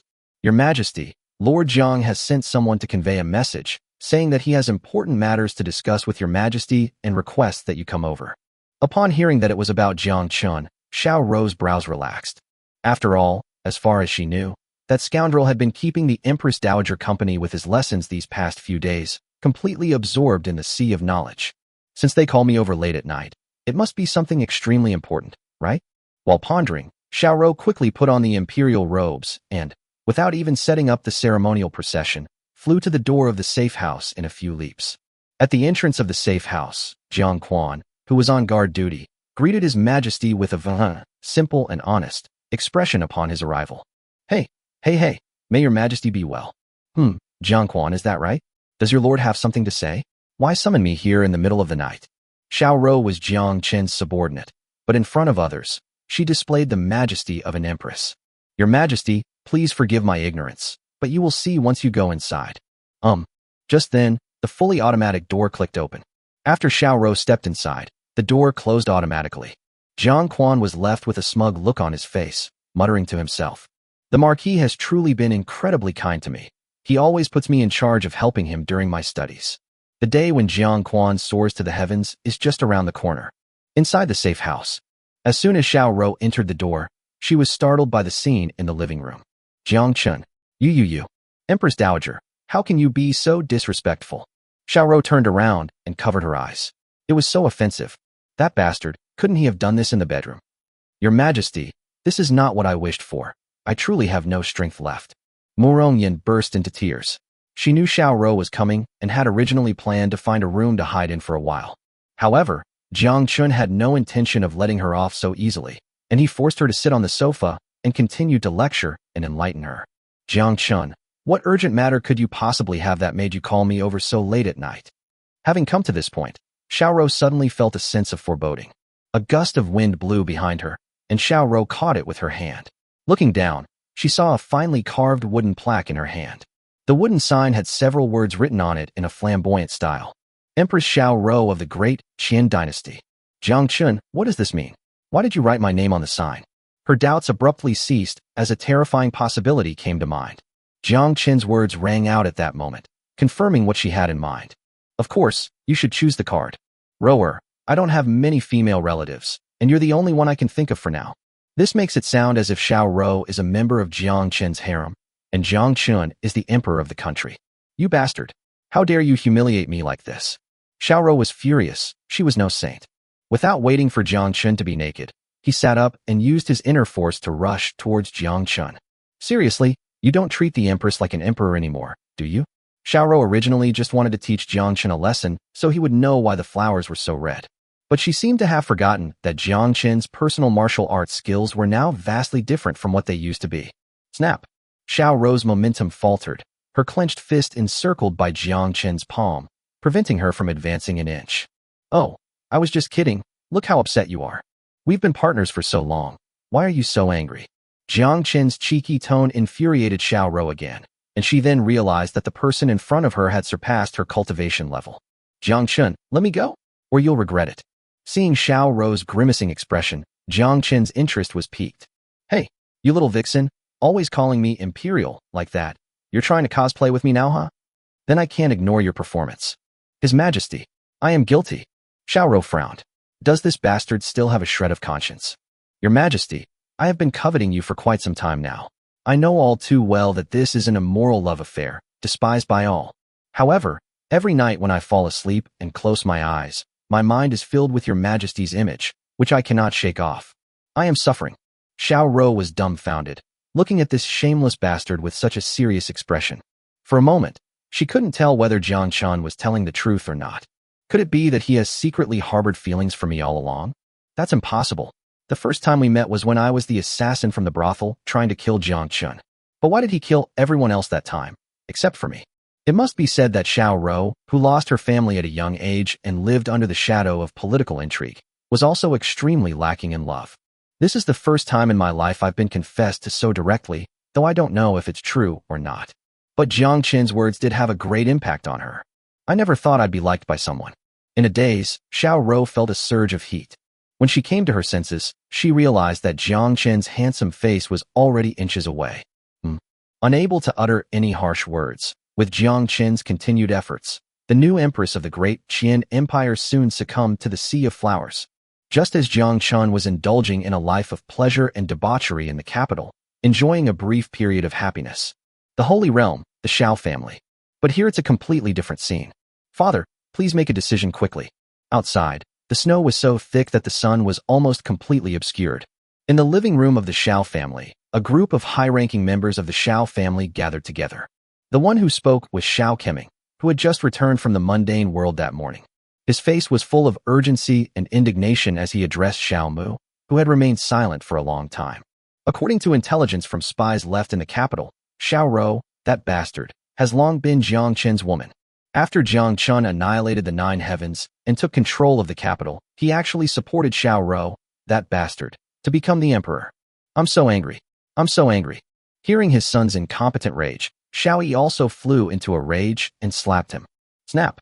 Xiao Keming was thrown onto the roof and then fell heavily back down, causing everyone to stand up and back away.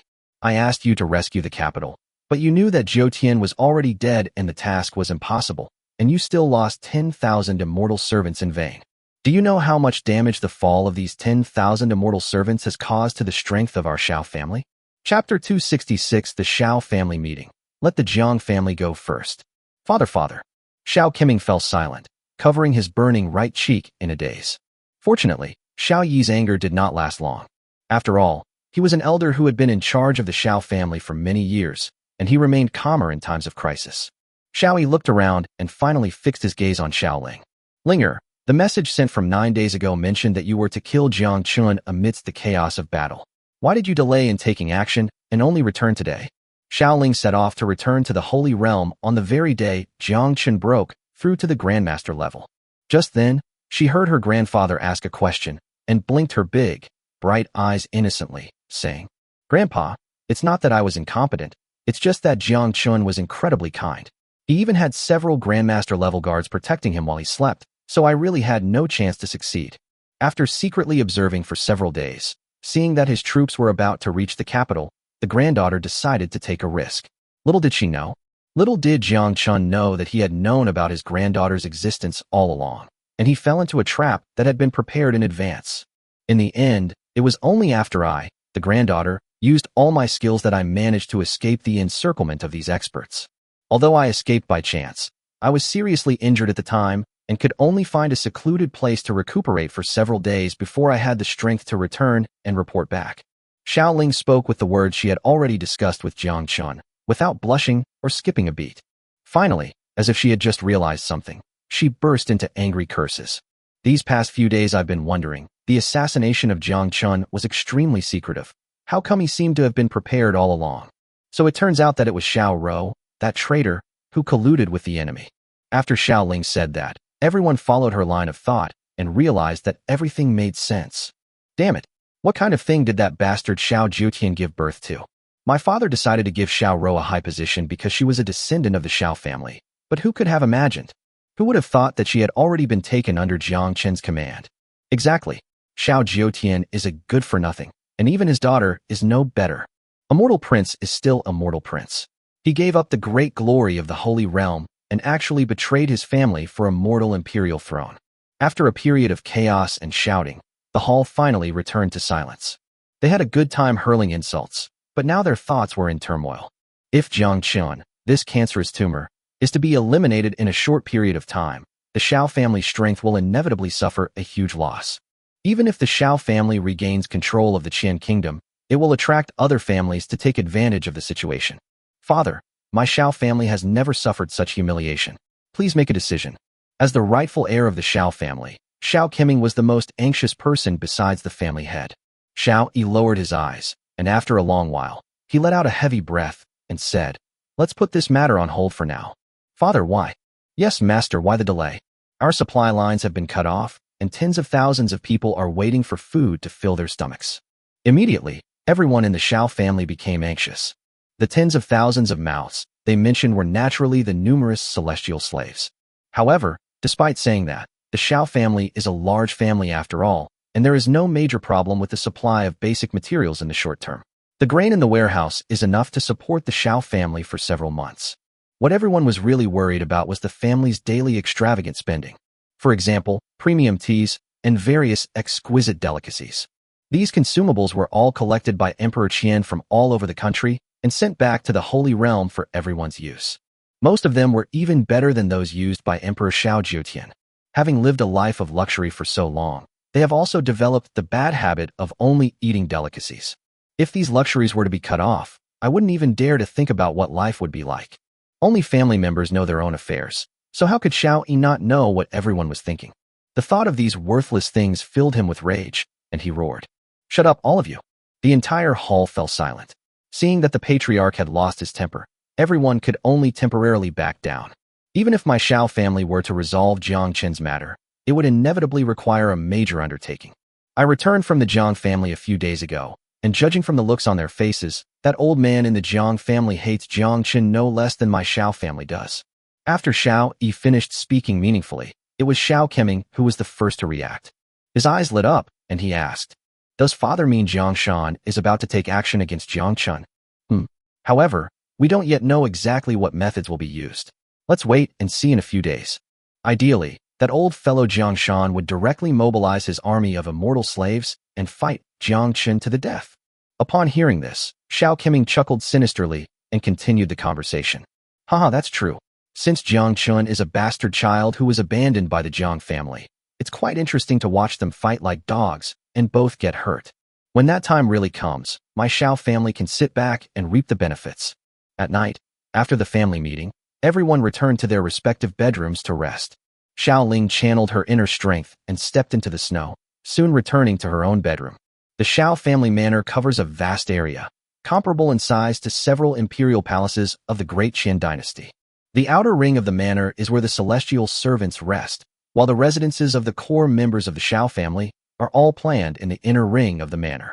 Back in her fragrant boudoir, Xiao Ling lit a charcoal fire for warmth, and the room temperature began to rise rapidly. Fortunately, a ventilation pipe was connected above the pile of charcoal, which prevented the room from filled with toxic fumes. The people in the Holy Realm are also human, not immortals who do not partake in worldly affairs. They also feel cold and get hungry. However, due to the long-standing disruption of the supply chain, ordinary family members have been ordered to reduce their use of charcoal during this period, so they have to tough it out. Core members like Xiao Ling are naturally excluded. She has special privileges. Sitting on her bed, Xiao Ling covered herself with a thick silk quilt before taking out the communication equipment she had hidden in her bosom. Following the method personally taught by Jiang Chen, after pressing the call button, whisper, steamed buns, butterflies are calling. Steamed buns, butterflies are calling. After waiting for a while, the walkie-talkie did not respond as expected. Xiao Ling was puzzled. Jiang Chen, that bastard, said this thing could transmit sound over 1,000 miles. Was he just trying to trick me? Suppressing her doubts, she tried calling several more times, until she was almost losing patience, when Jiang Chen's voice finally rang out. Please speak, you steamed bun. Oh dear, your majesty, be gentle. That area is tender. Hiss. A hint of doubt flashed in Xiao Ling's large, bright eyes. Tender? Where is it tender? What are you talking about, you bastard? However, the most urgent task is still to exchange intelligence. Rumor has it that the Jiang family is preparing to target you, but the specifics of their actions are unknown. Be careful. Jiang Chen once said that walkie-talkies have limited battery power, so you have to be concise. Wow, that feels great. Xiao Rou, bend over backwards. You've already forgotten what I just taught you? Ahem. What did you just say about the country? Okay, I got it. I'll be careful these next few days. Xiao Ling was puzzled by Jiang Chen's incoherent words. Clearly, he was with Murong Yan, and Xiao Rou was also there. Bending over backwards? Bending over what backwards? Just as Xiao Ling was wondering, two nasal sounds came from the walkie-talkie. In an instant, Xiao Ling's pretty face flushed, her mind filled with all sorts of images. You bastard. Jiang Chen, you bastard. Chapter 267 Heavy Firepower, Fire at Me. The next few days. Although Jiang Chen was tempted by not eating cilantro every day, he became more vigilant after being warned by Xiao Ling. The entire guard received orders and entered a state of first-level combat readiness. Everyone ate and slept next to the weapons and equipment, and even went to the toilet in groups of 3 to avoid being ambushed by the Jiang family's experts. Although Jiang Chen already possessed considerable cultivation, he ultimately lacked practical combat experience and could only spend his days holed up in the safe house, remotely directing the slightest movements in the capital. To be honest, Jiang Chen felt a deep-seated anger towards the Jiang family of the Holy Realm. This anger was even deeper than his hatred for Emperor Qian. At least I, Jiang, have your blood flowing through my veins, right? Back when I was besieged by Emperor Qian's malice and surrounded by the barbarian army in the border city, your Jiang family did not even think of coming to my aid. Oh, so now that they know I, Jiang, have a mysterious weapon, they finally sent Jiang Xiao to make contact? But Jiang Xiao's condescending attitude made it seem as if I, Jiang Chen, should obey the Jiang family. This is something Jiang Chen finds utterly intolerable. When I was suffering, you were nowhere to be seen. Now that I've finally made it, you actually want to fleece me? Bah. Facing the Jiang family's army of immortal slaves that could arrive at any time, Jiang Chen made thorough preparations for the battle. Weapons, ammunition, tanks, and armored vehicles were also exchanged in large quantities. This time, even if each city wall is attacked by 50,000 immortal slaves, these firearms will be more than enough to deal with it. However, as if sensing Jiang Chen's fighting spirit in advance, the expected Jiang family fairy servant never arrived. It's another night. It started a few days ago when I dragged Emperor Qianlong's wife and daughter to play cards together. The two women seemed to have taken a liking to this rather exciting game, and they would come uninvited every night, leading Jiang Chen to immerse himself in the ocean of knowledge. Tonight was no different. Xiao, dressed as an emperor, sat on the sofa with a cold expression. On the floor in front of him, Murong knelt, looking helpless and coerced. Your Majesty, I was forced by the Marquis of Champion. I didn't want to do it either. Seeing the Empress Dowager's tearful appearance, Xiao curled her lip, exuding an aura of imperial power. Shut up, you damn slut. I treated you like my own mother. How dare you have an affair with a foreign official? Do you have any respect for the deceased emperor? How can you face the people of the world? Your Majesty, please forgive me. I didn't mean it. It's just that the Marquis of Champion is too powerful. Despite kneeling and weeping, the Empress Dowager couldn't hide the lingering reminiscence in her eyes when she spoke of this. If your Majesty does not believe it, you are welcome to experience the might of the Marquis of Champion for yourself. After the Empress Dowager finished speaking, it was Jiang Chen's turn to go on stage. He walked towards the seated emperor, taking one step at a time, occasionally pulling up his trousers, displaying the utterly dissolute demeanor of a playboy. Yes, your Majesty, what the Empress Dowager said is true. If you do not believe me, I am willing to let you experience it for yourself. Xiao sat upright, but her feet, which were grinding back and forth on the floor, revealed an impatient eagerness. Oh, is the Marquis of Champion really that powerful? Then I shall reluctantly give it a try. Having said that, he lay back on the sofa and gestured to Murong. Empress Dowager, please remove my clothes. Champion Marquis, you'd better perform well. If you do well, I will promote you to the rank of first-class king. Jiang Chen rubbed his hands together and chuckled. Please rest assured, your Majesty, I will do my utmost. This is a game, and it was developed by Jiang Chen. The joy involved is something that cannot be explained to outsiders. Just as Jiang Chen was about to start working and give it his all, suddenly, Jiang En's anxious voice came through the walkie-talkie. My lord, be careful. There's an assassin. He's incredibly fast. As soon as Jiang En finished speaking over the walkie-talkie, before the people inside could react, a commotion mixed with gunshots erupted from outside the safe house. Who is this person? It's an assassin. Shoot. Da-da-da, da-da-da, bang bang bang. After a few muffled screams, the area outside the safe house fell silent. Grass. Jiang Chen was furious, and so were the Emperor and the Empress Dowager. Why did they have to come at the most crucial moment? Do you think writing a script is easy? As the people inside quickly put on their clothes, a series of loud bangs rang out. Clearly, the person outside the door is an expert. The moment they were spotted by the drone, they darted from the outskirts of the palace to the outside of the safe house, quickly killing several guards before attempting to break down the door. Unfortunately, despite all his calculations, the assassin never imagined that this seemingly magnificent building would be so difficult to breach. A moment later, the three neatly dressed individuals appeared on the monitor. The moment Jiang Chen turned on the monitor, the figure of a man in black leaped onto the screen. Perhaps this person was highly skilled and daring, and did not wear a mask. He repeatedly pounded his fists on the door, walls, and windows of the safe house, the sounds of thumping echoing incessantly.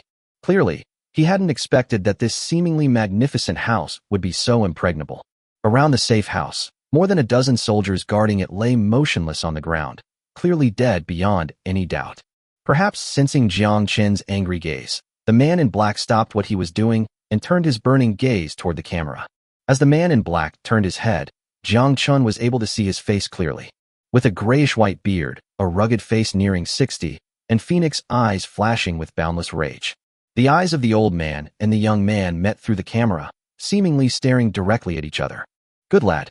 Even his dwelling is harder than a tortoise shell. I originally wanted to take you to the Holy Realm as a guest.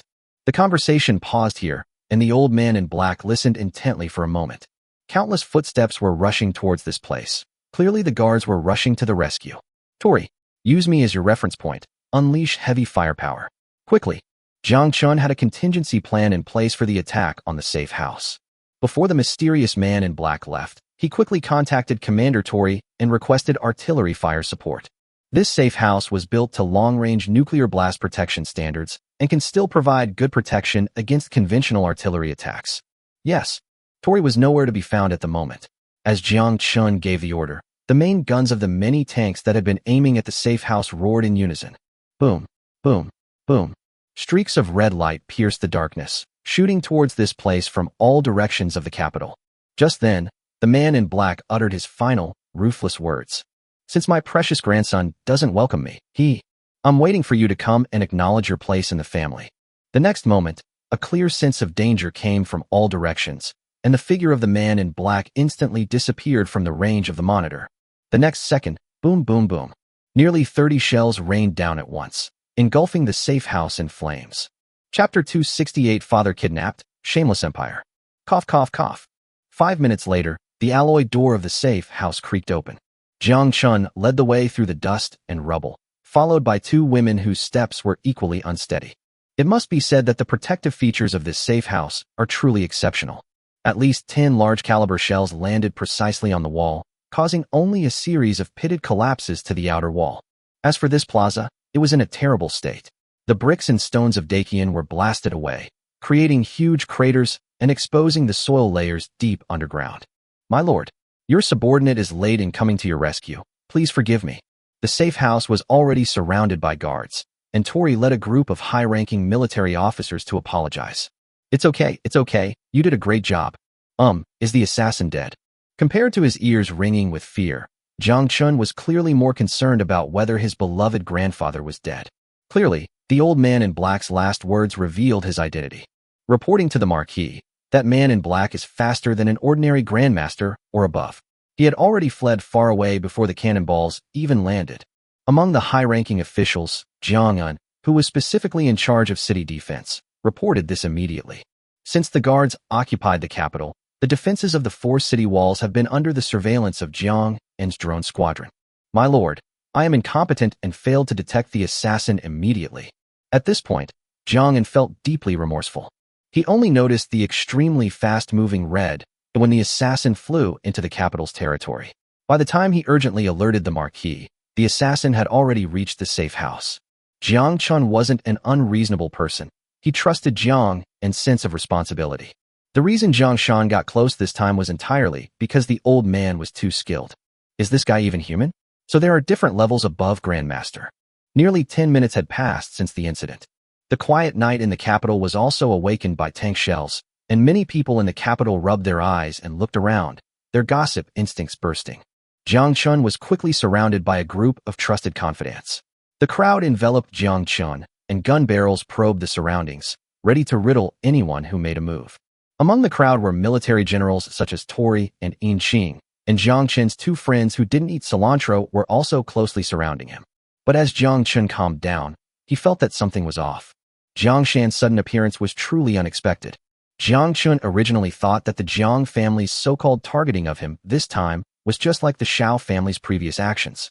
At worst, we can send out all our elite immortal servants to surround the entire capital and launch a siege. However, the truth is that Jiang Shan, the head of the Jiang family, came alone and sneaked into the capital city. The reason they were able to locate the safe house so precisely is perhaps because the Jiang family had already planted spies within the capital. Jiang Shan might want to kill Jiang Chen directly to eliminate future troubles. Or perhaps they wanted to capture Jiang Chen alive and then coerce him into revealing the source of the weapons. Wait a minute. Something's not right. Upon thinking of the word coercion, Jiang Chen suddenly realized that he might have overlooked something. Coercion. Damn it. Get to the Marquis's residence right now. Jiang Chen slapped his forehead, finally remembering what he had forgotten. Jiang Batian, what a cheapskate father. Such a commotion has occurred in the capital, and the direction of it is the imperial palace. Given Jiang Batian's nature, he couldn't possibly be asleep after such a commotion, could he? With his current cultivation level above Grandmaster, he can reach the palace in just over 10 seconds. Almost 10 minutes have passed, and we haven't seen a single person. The next moment, surrounded by numerous guards, Jiang Chen and the others used their movement techniques to rush towards the Marquis's residence. The crowd raced across the rooftops of the capital, and in no time, the spacious Marquis of Champion's mansion came into view. As Jiang Chen's biological father, Jiang Batian also did not neglect his duties as a bodyguard. At the main gate of the Marquis's mansion, heavily armed soldiers stood guard, and patrol teams along the outer walls were constantly on duty. This orderly atmosphere would normally be perfectly normal, but at this moment it looks extremely strange. Jiang Chen's heart sank. Old man, come out now. Before he even arrived at the Marquis's residence, Jiang Chen's anxious voice could be heard from afar. When Jiang Chen and his confidants finally entered the Marquis's residence, Jiang Batian's cheerful response ultimately failed to spread. At this moment, the guards of the Marquis's residence also noticed something was wrong and rushed towards the inner garden. Jiang Chen took the lead and pushed open the old man's bedroom door. All I could see was darkness.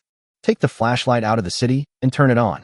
Under a beam of white light, the blankets on the bed in the bedroom were turned over. Jiang Chen reached his hand deep into the blankets, where the warmth still lingered. Clearly, the old man was resting in bed not long ago. My lord, there is a note on the table. As Jiang Chen grew anxious, Tori's eyes flashed, and he grabbed the note on the table, examining it closely with his bright eyes. My dear grandson, your father has been away from home for too long. I'm taking him back to visit his family. If you really miss him, you're welcome to come over for a visit. Bang! Jiang Chen was furious and smashed the table to pieces with a single slap. I was careless. They were only thinking about guarding against a large-scale attack from the Jiang family, but they never expected that old bastard Jiang Shan would be so shameless. What kind of visiting relatives is this? It's clearly using the emperor to command Jiang Chen. Hee. Amidst the fear in the hearts of his trusted followers, Jiang Chen's smile was terrifying. Very well. The Jiang family of the Holy Realm, is it? Trying to play dirty tricks on me, huh? I haven't even settled accounts with you yet, and you're already bullying me like this? Does Jiang Chen care about Jiang Batian? To be honest, he himself didn't know either. As a time traveler, frankly speaking, I shouldn't have any emotional connection with the parents of this body. However, perhaps because he inherited the memories and some of the emotions of his predecessor, his parents also hold an extremely important place in his heart. Jiang Shan has now taken his cheap father hostage, undoubtedly to coerce Jiang Chen. Whether they wanted Jiang Chen's life or coveted his armory, it didn't matter. Jiang Shan made the right move. At the same time, he also angered our Lord Jiang. I've only been having a few good days, and you can't stand to see me doing well, can you? Then your Jiang family can forget about living a comfortable life. My lord, please calm your anger. This humble general is willing to lead troops into the Holy Realm, raise the Jiang family to the ground, and rescue the old lord. My lord, please calm your anger. This humble general is willing. This was the first time the senior executives had ever seen Jiang Chen so angry, and they all immediately knelt down and volunteered to fight. Even Xiao Rou and Murong, who had come with him, didn't know what to say at this moment. They could only hold his arms tightly and offer silent comfort. However, Jiang Chen was not a reckless person. Judging from Jiang Shan's expression, his father was not in immediate danger. In that case, he still has plenty of time to prepare. We need to find someone who knows about the situation in the Holy Realm quickly and communicate with them. Chapter 269, The Supply Escort Team. A shocking turn of events at Hangu Pass. 2 days later, at Hangu Pass in the northern border of the Qian Kingdom. Amidst a blanket of white snow, a convoy of nearly 1,000 people braved the howling wind and snow as they traversed a narrow, winding path. These people were all dressed in milky white robes representing the Murong family of the Holy Realm, and they moved in silence. Nearly 500 horse-drawn carts were being transported by pack animals, and they were covered with cloth, obviously to prevent the goods inside from being damaged by wind and snow.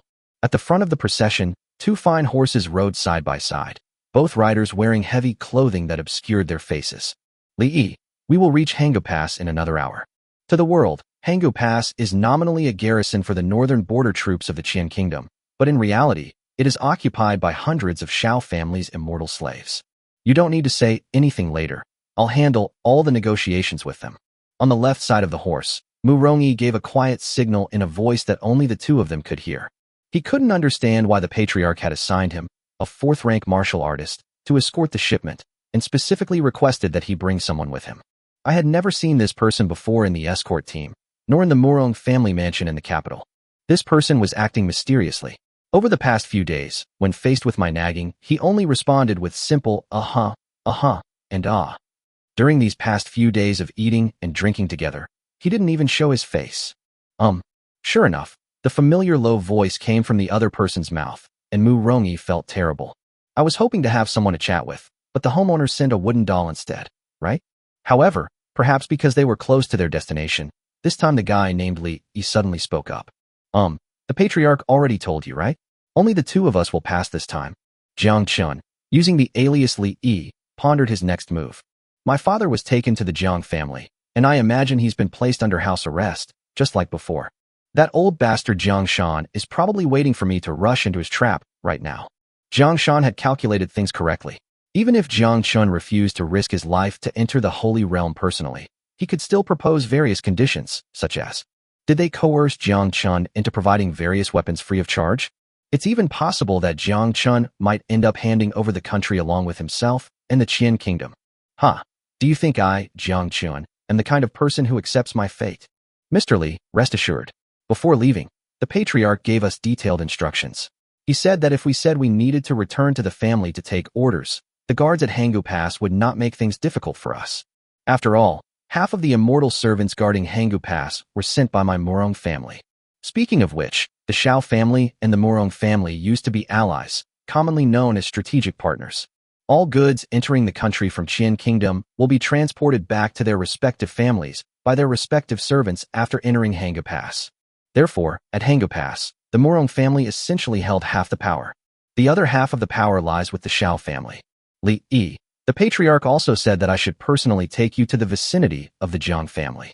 After we get there, I will leave on my own. Please don't take offense. Who is this Li? Why is he disguised as a member of the Murong family's escort? And why is he infiltrating the vicinity of the Jiang family? Mu is unwilling and dares not think about these issues too much. Jiang Chen expressed his understanding of Murong Dengyun's arrangements. At this time, although the Murong family had become strategic partners with Jiang Chen, it was only because both sides needed each other. Murong Yin alone is not yet important enough to become the link between the two sides. After all, even the Murong family wouldn't dare to offend the Jiang family, which was at the height of its power. I know that, but I'll have to trouble Chief Yi then. No problem. Murong bowed to the side, wanting only to complete the task assigned by the family head as soon as possible. As the two spoke, the wind and snow intensified, and the escort team quickened their pace. A moment later, a wide black city wall came into view from the crowd's blurry vision. Phew, we've finally arrived. Murong let out a loud breath, creating a cloud of white mist. He pointed to a spot not far ahead and said, Li, Hangu Pass is just ahead. Now that we can see the city walls, the guards on the city walls must have spotted us by now. Brothers, give it your all. After the handover is complete, come with me to the border to warm ourselves by the fire and eat meat. Traditionally, escort teams in the secular world were not allowed to stop and rest at Hangu Pass. However, with Li present this time, the escort team will also make its way to the Murong family's residence. Oh great! Finally, I can warm myself by the fire. My shoes were full of mud and water, and my toes were almost frozen off.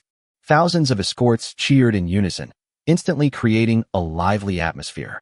However, after the group continued for a while, a hint of doubt appeared in Murong's eyes. Noticing this, Jiang Chen asked in confusion, Chief Yi, what's wrong? Oh, maybe I'm just overthinking it. As Murong spoke, his tone carried a hint of wariness. He continued, in the past, at this time, the city's celestial servants would complain that we were too slow and would rush out from inside the pass to meet us. But today is really strange. Following Murong's gaze, Jiang Chen looked ahead.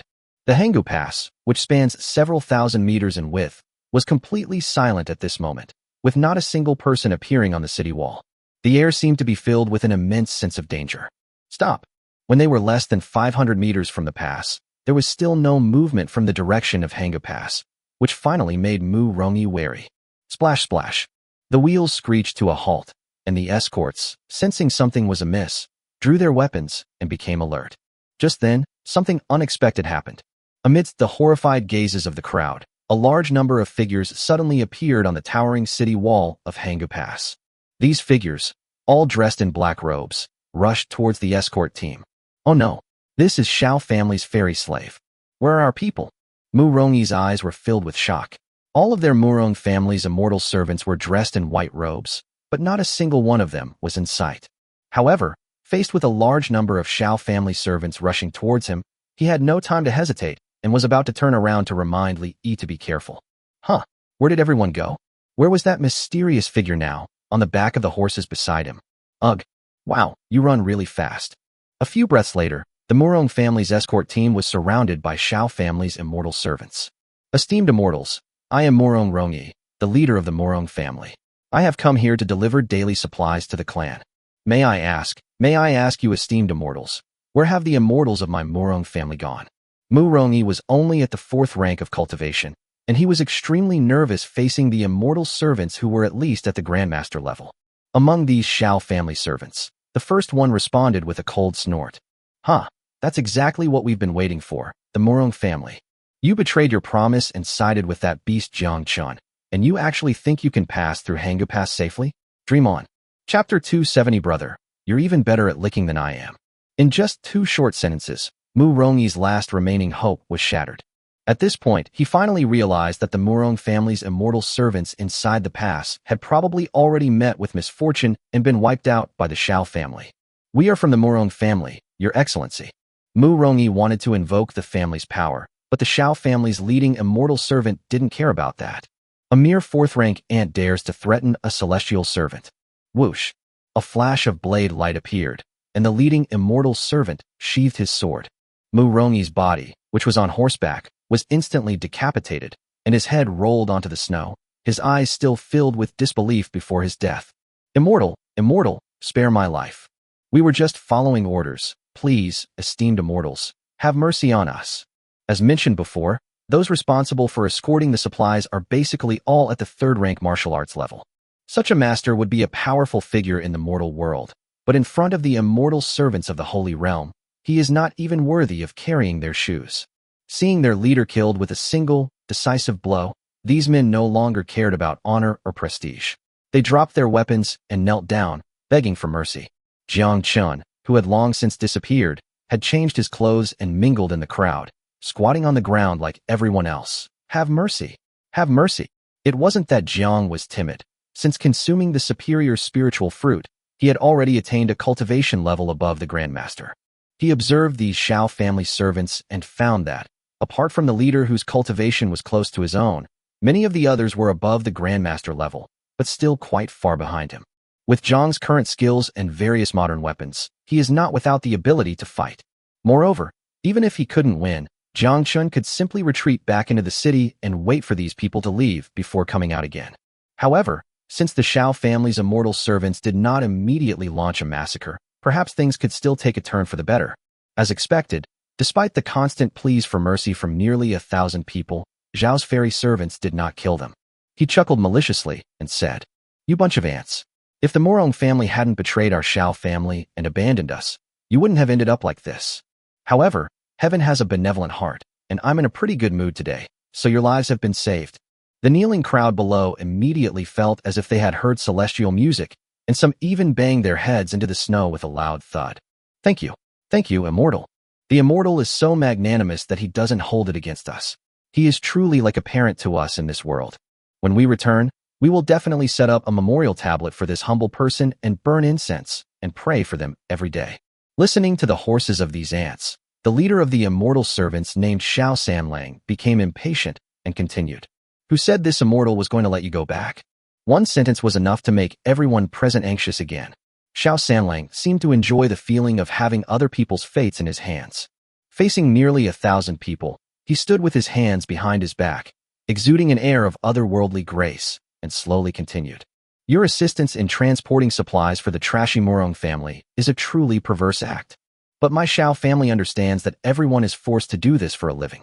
Although heaven has the virtue of cherishing life, he may be spared the death penalty, but he cannot escape punishment. Oh my God. May I ask, sir, what is this so-called living sin you speak of? One of the bolder guards mustered his courage and asked. Huh. Since you are experts even in the mortal world, it means you have quite a talent for cultivation. My Xiao family is recruiting talents from all over the world, and we are in dire need of your joining us. So what do you say? My Xiao family will not hold grudges and will help you become grandmasters, or even more than grandmasters. Hiss. As soon as he finished speaking, the more than 1,000 Murong family subordinates forgot even their life or death crisis and raised their heads with longing in their eyes. As a secret force, they had never been in contact with the Holy Realm, grandmasters, or those above the grandmaster level, but they knew a little about it. Hearing that even trash like himself could have such an opportunity to rise to the top in one step. Who wouldn't be envious? Immortal. Thank you for guiding me, Immortal. From this day forward, I, Sun Ergu, will be a member of the Xiao family in life and in death. Me too. Me too. Me too.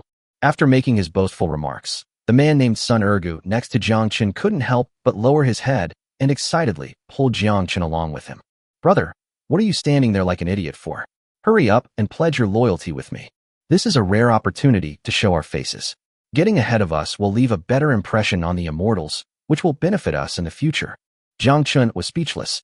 What did he mean by reaching the sky in one step and helping one become a grandmaster? Such words might fool those at the bottom of society, but Jiang would definitely not believe them. However, in order to appear as part of the group, Jiang Chen had no choice but to stand up and adopt a grateful posture. I am deeply grateful for the guidance, sir. From this day forward, I will serve you faithfully for the rest of my life. A polite remark that sounded perfectly normal to Jiang Chen. However, he stood out among these crude and uncouth men. Sure enough, Xiao Sanling's gaze followed the sound. Oh, there's a scholar here. That's great. Who doesn't like to hear nice words? Even Xiao Sanlang was no exception. Jiang Chen was shocked. None of you have ever been to school. Wow, bro, you're awesome. People who have studied really are different. Remember me from now on. Give your brother a hand. Sun Ergu, who was standing to the side, was shocked. How could this guy be even better at licking than him? But you look unfamiliar, bro. Which squad are you from? Faced with the talkative Sun Ergu, Jiang Chen wished he could just blast him with a cannon. Damn it.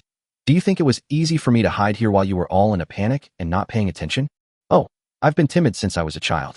Although my hand skills are average, I'm quite good at escaping. As soon as the immortals appeared, I took advantage of the chaos to leave my team and run away. But who knew they were so fast?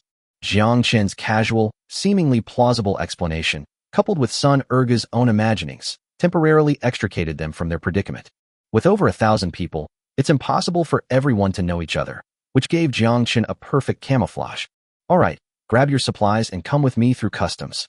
Once you arrive at the clan, there will be a dedicated immortal to take over your duties. The immediate priority is to return these supplies intact. After saying a few nice words, Xiao Sanlang waved his hand dismissively. Led by a group of men in black, all members of the Murong family set off again toward the pass. Soon, the group entered a formidable pass. Once you enter the pass, the scenery changes completely. Along the snow-covered roadside, blood was splattered everywhere, and the corpses of men in black and white lay scattered all over the ground. Clearly, a mutiny had occurred at Hangu Pass not long ago. The Xiao family's immortal servants, who had a numerical advantage, slaughtered all their former white-robed allies. Chapter 271 Ancient Version of the Telecom Fraud Park. See, this is the consequence of the Murong family's betrayal. Despite the terrified stares of the escorting personnel, Xiao Sanlang still managed to deliver a political lesson. Jiang Chen mingled among the crowd, holding onto the side of the carriage without saying a word. Clearly, the Xiao family had already learned of the alliance between the Murong family and themselves. The Hangu Pass, which was previously jointly controlled by the two sides, is now facing a battle for control. This is not hard to understand. Before this trip, Murong Dengyun had said that although the main family had not openly broken ties with the Xiao family, but cooperating with Jiang Chen is already a form of rejection. Even though the Murong family are social butterflies in the Holy Realm, they manage to avoid offending anyone. But the Xiao family cannot tolerate betrayal. Oh, the Qian kingdom has been seized by Jiang Chen, and our Xiao family has completely lost its source of supplies. Do you Murong family still expect to have a good life? This massacre was the Xiao family's retaliation against betrayal. Yes, the immortal is right. Damn it. How could I have done so many things for the Murong family, those opportunists, for so many years? The escorts selectively forgot that just 15 minutes ago, they were utterly loyal to the Murong family. Hearing the flattering words, Xiao Sanlang sneered inwardly. Do you ants really think you'll be valued by the Xiao family? Of these 1,000 people, most of them are just fertilizer used to feed the spirit tree in the Xiao family's orchard. Of these 1,000 people, only a small number will be given the opportunity to be given important responsibilities after being selected by the family trainers. The Murong family's escorts, who had defected at the last minute, were unaware of these matters, but Jiang Chen knew them perfectly well. Well then, I was just wondering how to get to the Jiang family, so I might as well go to the Xiao family to explore first. His own mustache is a high-ranking official in the Xiao family, so for a revolutionary comrade like himself to come to the door is to be a distinguished guest. Jiang Chen really wanted to take out his walkie-talkie and contact Xiao Ling right now to tell her to prepare to welcome the guests. However, with many people around and the incessantly chattering Sun Erga nearby, this idea had to be temporarily suppressed. After the group passed through Hangu Pass, Xiao Sanlang left only a dozen or so immortal servants to continue guarding the area, while he himself stayed behind at Hangu Pass to be responsible for defending the city. The supply convoy of over 1,000 people traveled in silence for nearly 5 hours before finally reaching a mountain pass before nightfall. Although it is called a mountain pass, it is actually an entrance and exit surrounded by mountains on all sides. Looking inside from here, one can see a magnificent manor standing there, with only a few solitary lamps, which makes it seem even more mysterious.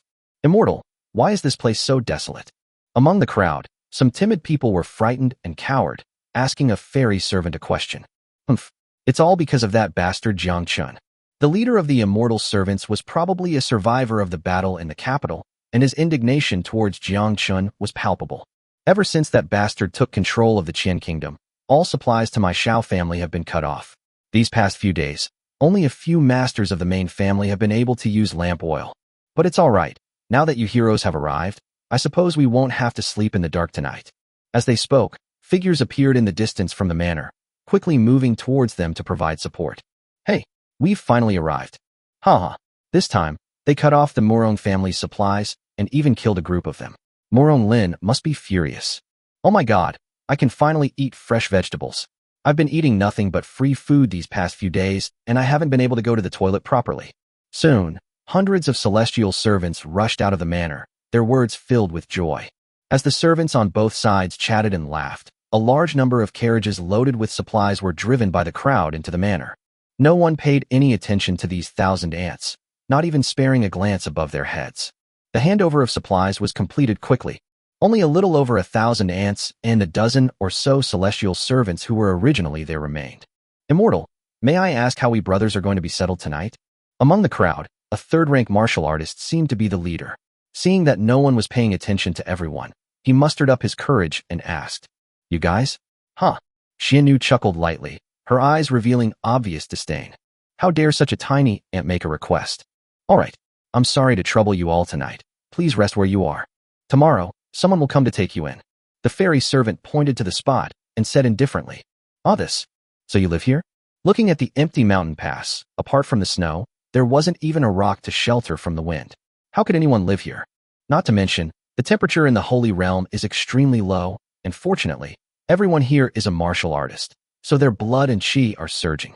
If it were an ordinary person, they probably wouldn't last even an hour before freezing into an icicle. Hearing the buzzing and noisy questions, the leader of the fairy slaves snorted in dissatisfaction, his voice full of intimidation. What? You're not satisfied? The scene fell silent, and it was only then that everyone realized what had happened. The idea that someone with exceptional talent can become a grandmaster in time is all a lie. It's like a top student who is confidently invited into a prestigious university, thinking they can make a name for themselves with their intelligence. Unexpectedly, full of confidence, they discovered after entering the institution of higher learning that we've been tricked. In the eyes of the Xiao family, we are less than trash. Is this how your Xiao family deceives us? You promised that joining the Xiao family would grant you cultivation resources. That's right.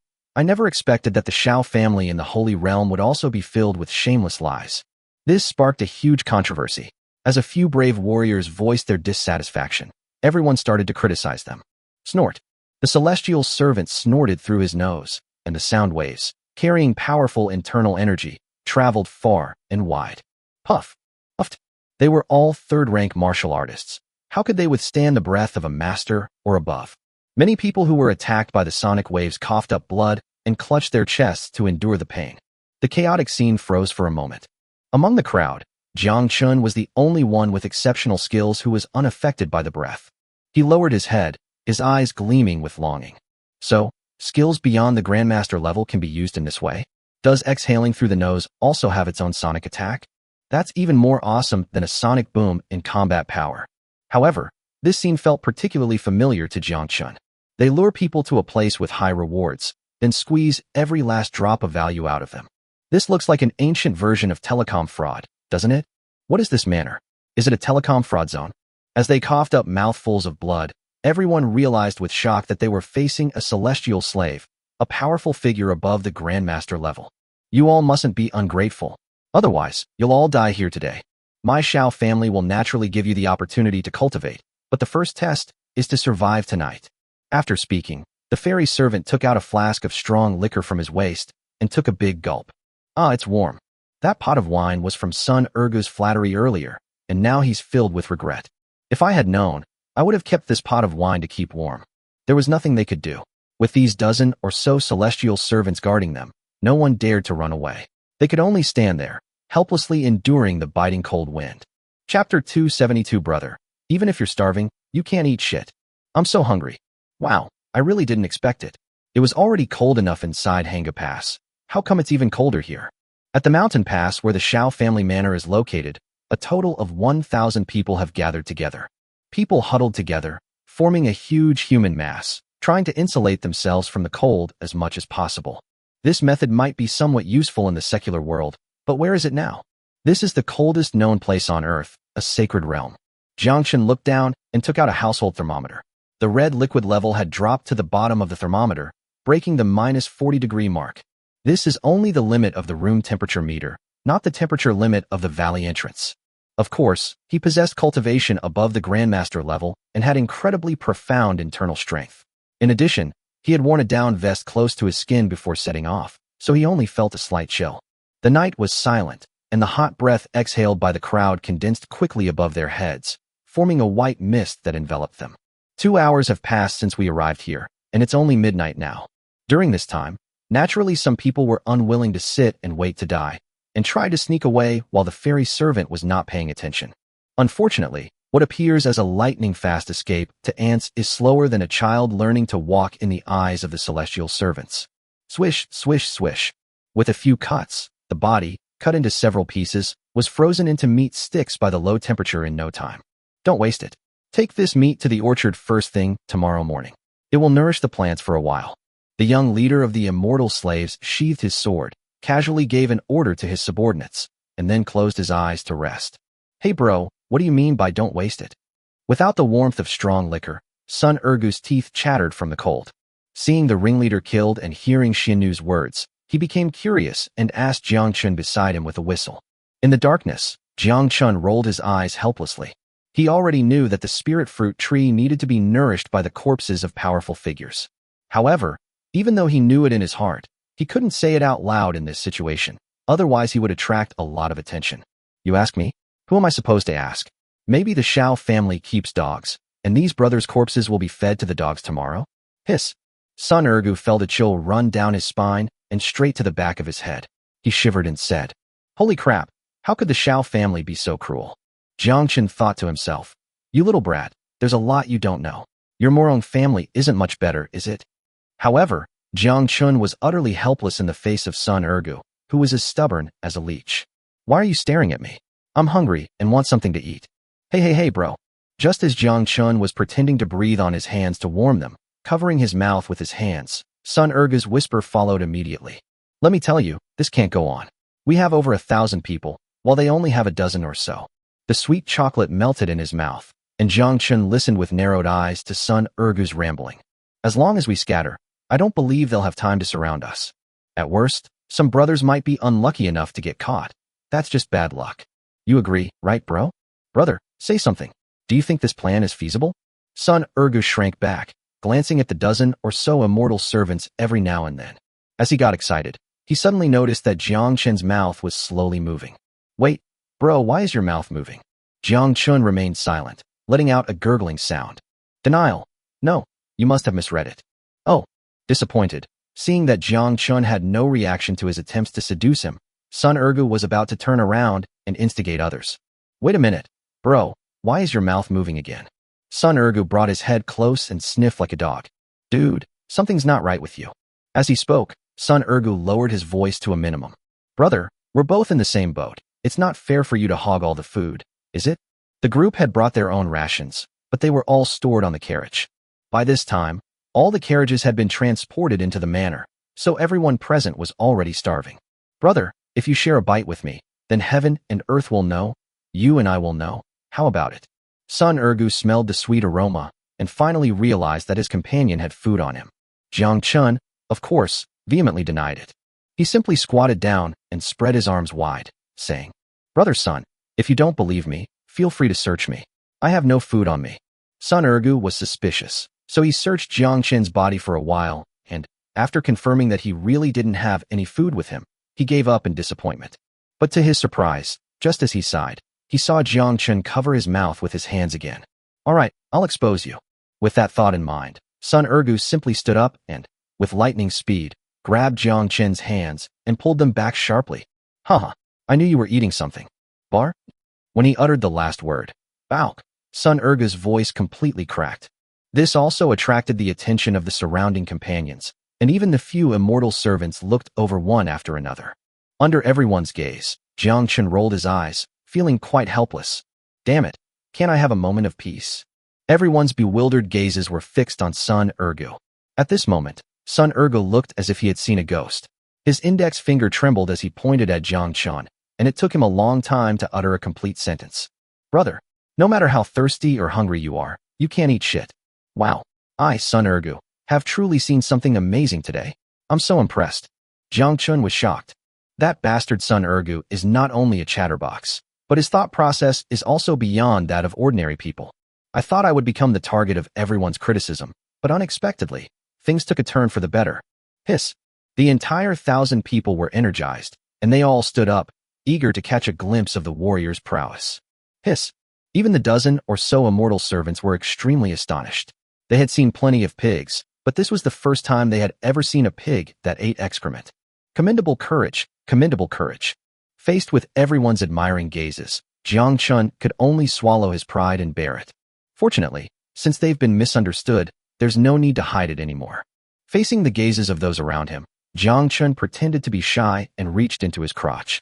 When he pulled his hand back, there was a dark, black thing in his palm, which made everyone gag. Vomit. Brother, I'm truly impressed. Watching Jiang Chen eat excrement without changing his expression, even with a hint of enjoyment on his face, everyone felt nauseous, but also gave him a thumbs up.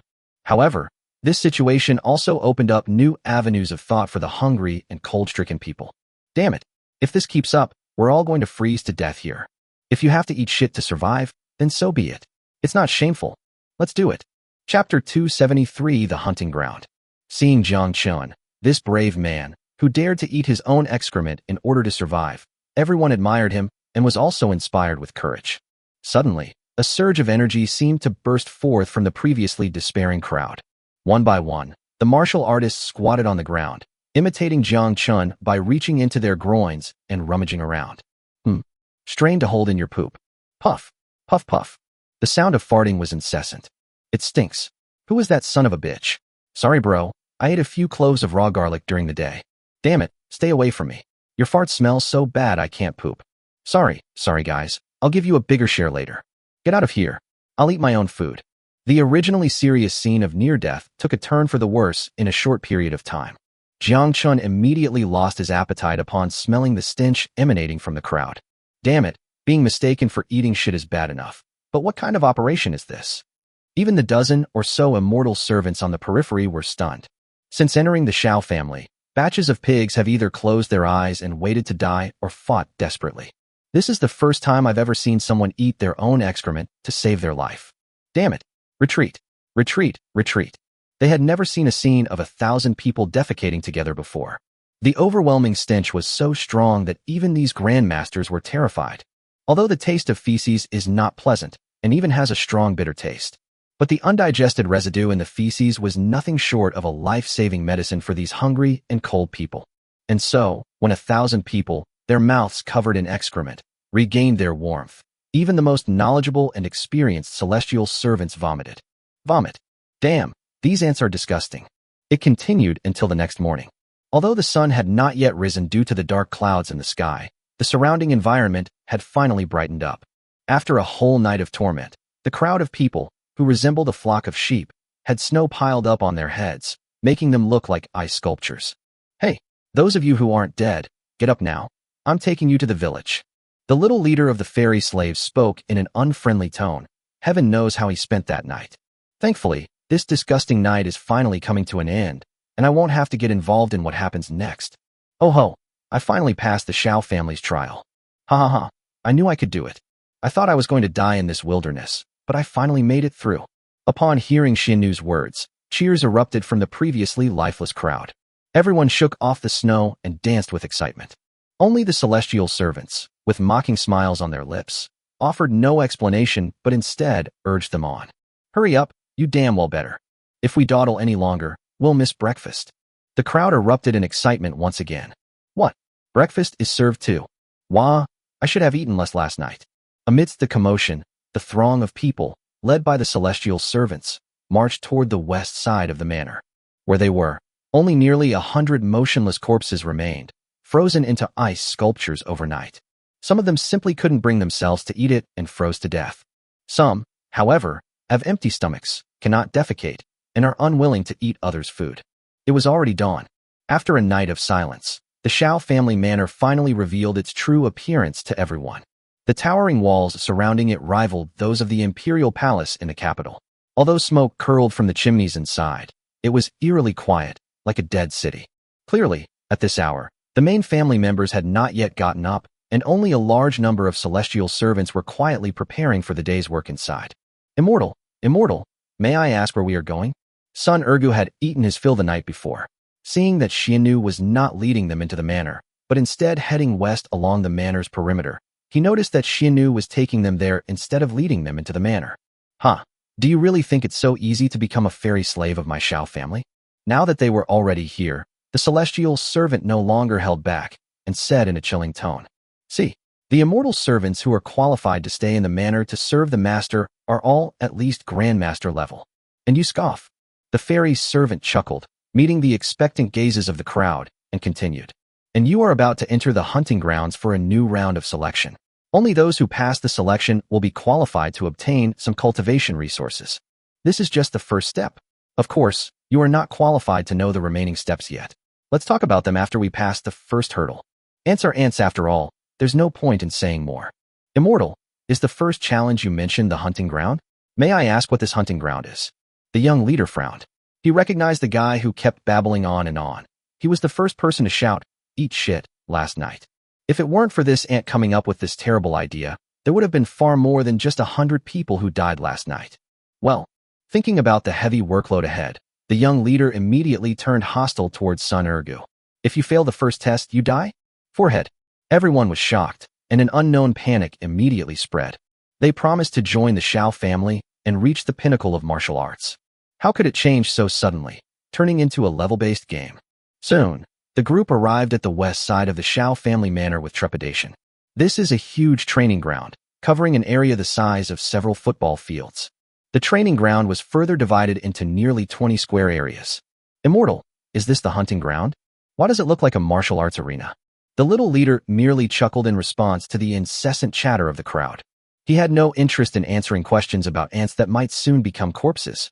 Jiang Chen, however, narrowed his eyes upon arriving and quickly considered a possibility. At this moment, dozens of immortal servants were already waiting in the training ground. The young leader led everyone to a high platform and then leaped onto it one by one.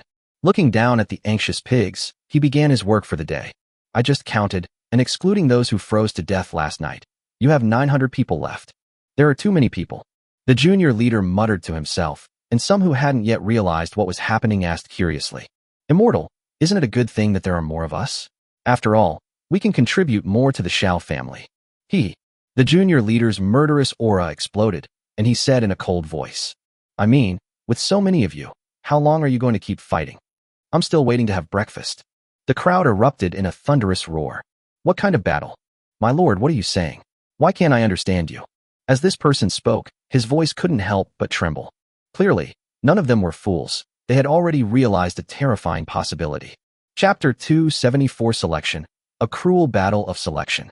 15 minutes later, when the 40 people were paired up and assigned to 20 small training grounds, the atmosphere became even more deathly silent. Even though things have come to this point, there were still some who refused to accept their fate and tried to resist. However, this is the Holy Realm, and there is no mercy shown here. After the junior leader wiped out more than a dozen people who tried to resist with a wave of his hand, the others had no choice but to accept their fate. Listen up, everyone. This immortal has limited time. Each group has 10 breaths to decide who lives and who dies, or you will both die. The message was clear. Of these 20 groups totaling 40 people, at most half could survive within 10 breaths. Now, the timer begins. Before anyone could react, the junior leader announced that the battle had begun. The 40 Murong family assassins looked at each other, their hands gripping and releasing their weapons repeatedly. Clearly, it is far too cruel to face someone who was a comrade one moment and becomes a mortal enemy the next. However, it is clear that everyone can distinguish between their own survival and the life and death of others. Brother, I'm sorry. Sun Ergu was unlucky and was drawn directly into the first round of the competition. His eyes hardened, and before he could finish speaking, he darted forward at lightning speed, his curved blade aimed at his comrade who hadn't even had time to react. Fuck you. Go to hell. Faced with the uncivilized Sun Ergu, the man hastily retreated, cursing Sun Ergu under his breath, and then nimbly turned around to slash away the knife that was aimed straight at his heart. Clang, clang, clang. With the example set by the first group, shouts of killing and clanging of weapons filled the hunting grounds. Blood splattered, and severed heads and limbs began to fall into the flying snow. 5 breaths left. 4 breaths. 1 breath. Stop. If it's said to be 10 breaths, then it means 10 breaths. As the little leader finished his countdown, most of the 20 fighting groups had already decided their winners, except for 2 groups of 4 people who were still locked in a fierce battle. Seeing this, the young leader did not show the others the patience they deserved. His figure, which was originally on the high platform, vanished instantly and reappeared in one of the killing fields. Swish, swish. In everyone's eyes, 2 flashes of silver light appeared, and the 2 figures that were advancing and retreating from each other stopped instantly. 2 heads were suddenly separated from the neck, and blood sprayed for more than several meters. Without stopping, the little leader darted directly to another battlefield diagonally to the side. Meanwhile, in this killing field, the 2 who had initially tried to stall and deceive were now filled with fear. You idiot. It's all your fault for pretending. Die now? Clearly, these 2 had been hoping for a lucky break, thinking they could just put on a show and demonstrate their martial arts talent in front of the immortal. Seeing their skills, even immortals would surely feel a sense of appreciation for their talent.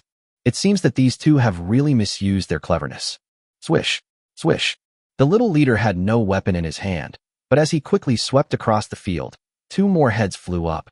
Thud, thud. The head fell into the snow with a dull thud. At this point, everyone else, including Jiang Chen, was shocked. Hiss. Wow, they're playing this really seriously. Not only were these Murong family assassins shocked, but even Jiang Chen was surprised. He had long known the cruelty of the Holy Realm, but he never imagined it would be this cruel. Is this another form of raising venomous insects? Jiang Chen raised his hand to cover his mouth, and then popped another nut chocolate into his mouth. Hey bro, the game's gotten this bad, and you're still eating? Beside him, a third-rank assassin was startled to see Jiang Chen's mouth moving again, and the brown marks on the corners of his mouth. This guy could still eat it, even if he were beaten to death right away? Or was he eating his own shit? Hey, why is your poop still so hard? Hearing the chewing sound coming from Jiang Chen's mouth, the assassin became puzzled again. Oh, I ate some nuts yesterday, and they're still not digested. Now I can chew them up and get some energy. Jiang Chen casually made up an excuse for this person who might die soon. Brother, you're awesome. The assassin gave Jiang Chen a thumbs up. Such a mindset is truly extraordinary. I admire it greatly. On the high platform, the junior leader looked on with disdain. Do you know that you are wasting this immortal's time? What should have been a 2-breath contest took so long. These 2 groups trying to slip through the cracks serve as a warning to you. Next, 22 more people will come out. Next round. As the young leader finished speaking, everyone in the room was filled with questions. Why are there 22 immortals? Shouldn't another 40 people be selected? Amidst the constant murmurs of doubt, only Sun Ergu, whose mind worked the fastest, instantly realized a terrifying possibility. Grass. As he muttered his curses, the junior leader's next words confirmed his suspicions. The 18 survivors will remain on the field. The remaining players will fill the remaining spots in the next round. Wow. One sentence caused a huge stir, and everyone was immediately shocked. The winner of the first round doesn't even get a break. Immortals, this is unfair. The one who spoke was the impatient Sun Ergu. He volunteered for the first round, partly because he was confident in his abilities, and partly because he wanted to make a good impression on the Immortals. Unexpectedly, his carefully laid plans backfired because of this unexpected rule. Fairness? You're talking to me about fairness? Upon hearing this, the junior leader didn't rush into a killing spree. Instead, he softened his tone and patiently explained. The Holy Realm never tolerates useless people, and there has never been any fairness in the Holy Realm. When we first joined the Xiao family, we were just like you are now. Out of thousands, less than 100 survived. My Xiao family in the Holy Realm has no need for chosen ones, much less for useless people. Well then, this is the suffering I've endured, and I want future generations to suffer it all too, right? If anyone has a different opinion, feel free to raise it now. This immortal will not mind explaining it to you properly. In the end, the young leader exuded a murderous aura. The entire room fell silent. By now, everyone has abandoned their unrealistic expectations. Everyone here is a rare master in the mortal world, but in this sacred realm, they have become like grains of sand that can be easily swept away. This stark contrast, though difficult to accept at first, is a case of being at the mercy of others. What's the point of resisting? I want to take a rest. You go first, brother. Oh yeah, me too. The situation is now very clear. Those who go first are at a greater disadvantage. The later it gets, the more stamina they have, and the greater their chances of survival. For a moment, everyone retreated in fear, afraid that it would be their turn to go first. Chapter 275. Jiang Chen makes his move. Sun Ergu dies. Hey, what are you all hiding for? Having probably seen this kind of scene many times before, the young leader reprimanded impatiently. He then gave a signal, and several fifth-rank immortal servants flew out from beside the platform and flew into the crowd. I don't want to. I'm not ready yet. Let me think it through. Accompanied by desperate howls, one after another, Murong family assassins were thrown into various killing fields. If you want to become a celestial servant of the Xiao family, the first thing you must do is be fearless of death. This is the first lesson I'm teaching you. Remember it. Start the timer.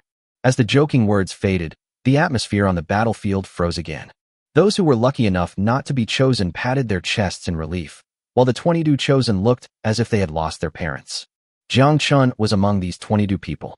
Even worse, he was thrown into the killing field where Sun Ergu was. Hey, you shit-eating buddy, isn't this just a coincidence? You and I are just unlucky to have been assigned to the same place. Sun Ergu had lost his previous dejected expression and now stared at Jiang Chen with murderous intent in his eyes. Brother shit-eater, if it weren't for you leading everyone to eat shit last night, I might already be frozen to death by now. But you can see the situation now. Only one person in our family can survive, so I'll take that spot, brother. Sun Ergu said this in an attempt to distract Jiang Chen, but in his heart he was fully focused on guarding against him. Hey, kid, what are you dawdling about? There are 6 more attacks. When the time comes, you will all die. Meanwhile, shouts of battle echoed from the other 19 battlefields, and those who acted quickly had already determined the victors. Sun Ergu's procrastination at the last minute drew the dissatisfaction of the junior leader, whose shouts also attracted the attention of everyone present. That bastard Sun Ergu is not only incredibly strong, but also extremely treacherous. I just saw it. That bastard took advantage of talking to someone and started hitting them without warning, using all sorts of dirty tricks. Wow, he's truly a role model for us all. Clearly, many people present recognize Sun Ergu. Just watch, that guy who ate shit is in big trouble now. But why does that guy look so unfamiliar to me, as if I've never seen him before? That's perfectly normal. There are over 1,000 of us. How can we possibly know everyone? Sun Ergu was oblivious to the chatter of the crowd outside. He was completely focused on Jiang Chen's every move, his mouth never stopping. Brother, to be honest, you're a good person. I really can't bear to see you die. Otherwise I would have taken my own life. Seeing that the guy opposite him, who was eating shit, was completely stunned, and that he remained motionless despite all that he had said, with no trace of the seriousness that came with facing life and death, he realized that the guy was still frozen in fear. Sun Ergu was only halfway through his sentence when he took advantage of the moment to charge forward. Before he could finish saying the word finish, he had already darted right in front of Jiang Chen. Whoosh! A flash of silver light appeared, aimed straight for Jiang Chen's neck. At this point, Jiang Chen still hadn't moved, and Sun Ergu's lips curled into a sinister smile. As long as you kill the shit-eating brother with lightning speed, your opponents will be intimidated by your powerful strength in the following rounds of fighting. In this way, you can gain the upper hand before the battle even begins, and your chances of survival will greatly increase. With this thought in mind, and seeing the blade less than an inch away from that fair neck skin, a smile spread across Sun Ergu's eyes. This one's in the bag.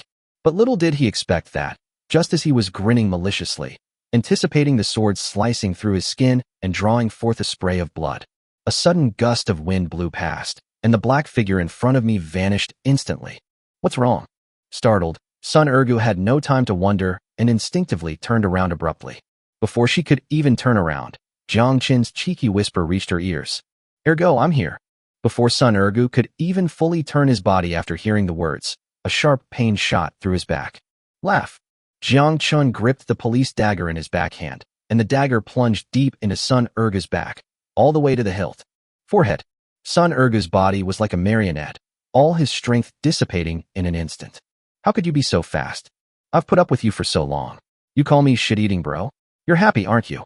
I'll show you today that giving people nicknames can lead to bloodshed. After cursing angrily, Jiang Chen gripped the dagger tightly, twisted it violently in the opposite direction, and then tore it apart. Whoosh! Sun Ergu's upper body was ripped open, and his hot, bluish-red internal organs rolled onto the snow with a splash. Cough! The mangled body fell, and after trembling for a few seconds, it became a corpse. Jiang Chen stared intently, as if he had just killed a chicken or a duck. He gripped the dagger in his backhand, wiped the blood off it onto his body, and then silently waited for time to pass. This. Someone just called him shit-eating brother. Who exactly is this person? Although Sun Ergu is cunning, he is still a peak, third-rank cultivator. How could he? How come I haven't even lasted a single move against him? That shouldn't be the case. I think his cultivation level is only third grade. How could he have killed Sun Ergu so easily? Damn it. Stop babbling. Instead of worrying so much about others, think about what you'll do when it's your turn. Dear members of Group 20, the chances of us running into him are not small. After he finished speaking, everyone fell silent for a moment. Aside from the startled Murong family assassins, the junior leader, who also witnessed everything, was extremely surprised. TSK. Who would have thought that such an expert would be among these lowly third-rank ants? Both being third-rank, how could they resolve the battle so quickly? It must be said that Jiang Chen's swift and decisive killing of Sun Ergu brought a slight shock to the young leader. However, it was only a slight shock. After all, in the eyes of the immortal slaves, those below the 5th rank are nothing but ants. Time flew by, and the second round of battle soon came to an end. Having learned from the experience of the first round, everyone is giving it their all in this battle, not daring to hold back in the slightest. Similarly, only 20 people survived this time. Nearly half of them had injuries, some more than others, and were covered in blood. Alright, next up, the third round. Before the winners of the second round could catch their breath, the celestial slaves randomly grabbed another 20 people and threw them into the killing field. It must be said that the selection of immortal slaves was extremely cruel, and there was no fairness to speak of. Perhaps this is why the immortal servants of various families in the Holy Realm seem to lack human vitality, even more so than death warriors. They crawled out of piles of dead bodies, perhaps even having killed countless brothers and friends to survive. Having come to this point, how much of our humanity can still be preserved? As Jiang Chen pondered, his understanding of the cruelty of the Holy Realm deepened. Chapter 276. This operation deserves at least a suspended death sentence. Brother, I really didn't ask you to eat or call you by your nickname. Really, you have to believe me. In the third round, a bearded assassin, facing Jiang Chen's relentless advance, spoke incoherently, sounding aggrieved. Jiang Chen's face darkened. This isn't over yet, is it? This assassin was unaware that mentioning the nickname would have made things worse. It would have made his death even faster. Die? Jiang Chen's face was filled with murderous intent, and he instantly appeared behind the bearded man using his movement technique. It's not you waiting. Despite being extremely vigilant, the bearded man was still too weak to defend himself, as a dagger was stuck straight into his back. Ugh. Using the same method, Jiang Chen withdrew his dagger and wiped away the bloodstains as the bearded man's body collapsed with a thud. Since the second round began, Jiang Chen's swift and decisive elimination of Sun Ergu has attracted the attention of most people. It wasn't until the bearded man died unwillingly this time that everyone belatedly realized what had happened. Such skill could not possibly be limited to only the third rank. Could it be that this person has been concealing his cultivation level and is actually a fourth-rank martial artist? My goodness, the Murong family is truly full of hidden talents. What Murong family? We are now candidates for immortal slaves of the Xiao family. On the high platform, the junior leader kept a close eye on the dark horse that had emerged. This person is incredibly resilient. He's even willing to eat his own excrement to survive. Tui. Vomit. After gagging a few times, the young leader's gaze fell on the dagger in Jiang Chen's hand, his greed evident in his eyes. That dagger is a good item. Time's up. The next group is starting right away. As the junior leader continued to issue orders, the tag team battles on the field started and ended rapidly. The victors who remained in these 20 battlefields changed constantly, except for the battlefield where Jiang Chen was located. Regardless of their height, weight, or build, he successfully ambushed all his opponents with his lightning-fast movements, round after round until the final match. Standing in his own killing field, surrounded by dozens of corpses, Jiang Chen secretly calculated that less than an hour had passed since the start of the fighting in the hunting grounds. However, in that short period of time, more than 900 worldly masters perished, leaving only 20 people, including him. The 20 men, each clutching a wound of varying severity, gasped for breath as they looked at each other. The place is completely silent. Finally, it's finally over. 20 pairs of eyes converged, and the young leader smiled with satisfaction. Congratulations, everyone. From this moment on, you are qualified to become immortal servants of the Xiao family. Everyone fell silent, looking around at the corpses of their brothers in arms from just yesterday. Now, in order to survive, or perhaps for his martial arts dream, he has killed these brothers with his own hands. For a moment, people didn't know whether to be grateful to be alive or to grieve for their lost lives. Jiang Chen sighed inwardly as well. He originally only wanted to sneak into the Xiao family and then take the opportunity to contact Xiaoling. With Xiaoling's guidance, he wouldn't be completely clueless in the Holy Realm. If he had always concealed his abilities regarding the selection of immortal slaves at the hunting grounds, he wouldn't have survived until now, let alone been able to rescue the old man. Fortunately, the immortal servants he encountered at the Xiao family, though some were above the Grandmaster level, were all below him in cultivation. So even though he disguised himself as a third-rank martial artist with extremely fast movements, everyone was kept in the dark and didn't realize it. Just as Jiang Chen was secretly relieved, trouble came knocking on his door. As soon as the little leader finished speaking, he immediately fixed his gaze on Jiang Chen. Hey, you who led the way in eating shit. Jiang Chen frowned, and a murderous intent rose in his heart again. However, in order to keep a low profile, he could only suppress his displeasure and pretend to be extremely apprehensive, bowing and saying, "Immortal or humble person?" The young leader was taken aback. This kid was incredibly polite. What excuse should I use to kill him? As he pondered this, the young leader unleashed a murderous aura that seemed almost tangible. Jiang Chen subtly probed the situation and clearly noticed the little leader's ill intentions. Looking up slightly, I noticed the other person's gaze was fixed on my hand, on the police dagger. Jiang Chen immediately understood. Immortal, you are above. I am a humble person who has just arrived at the Xiao family in the Holy Realm. I have received your guidance and care several times, and I am deeply grateful. Therefore, I am willing to offer up my family's heirloom sword, just to win a smile from the immortal.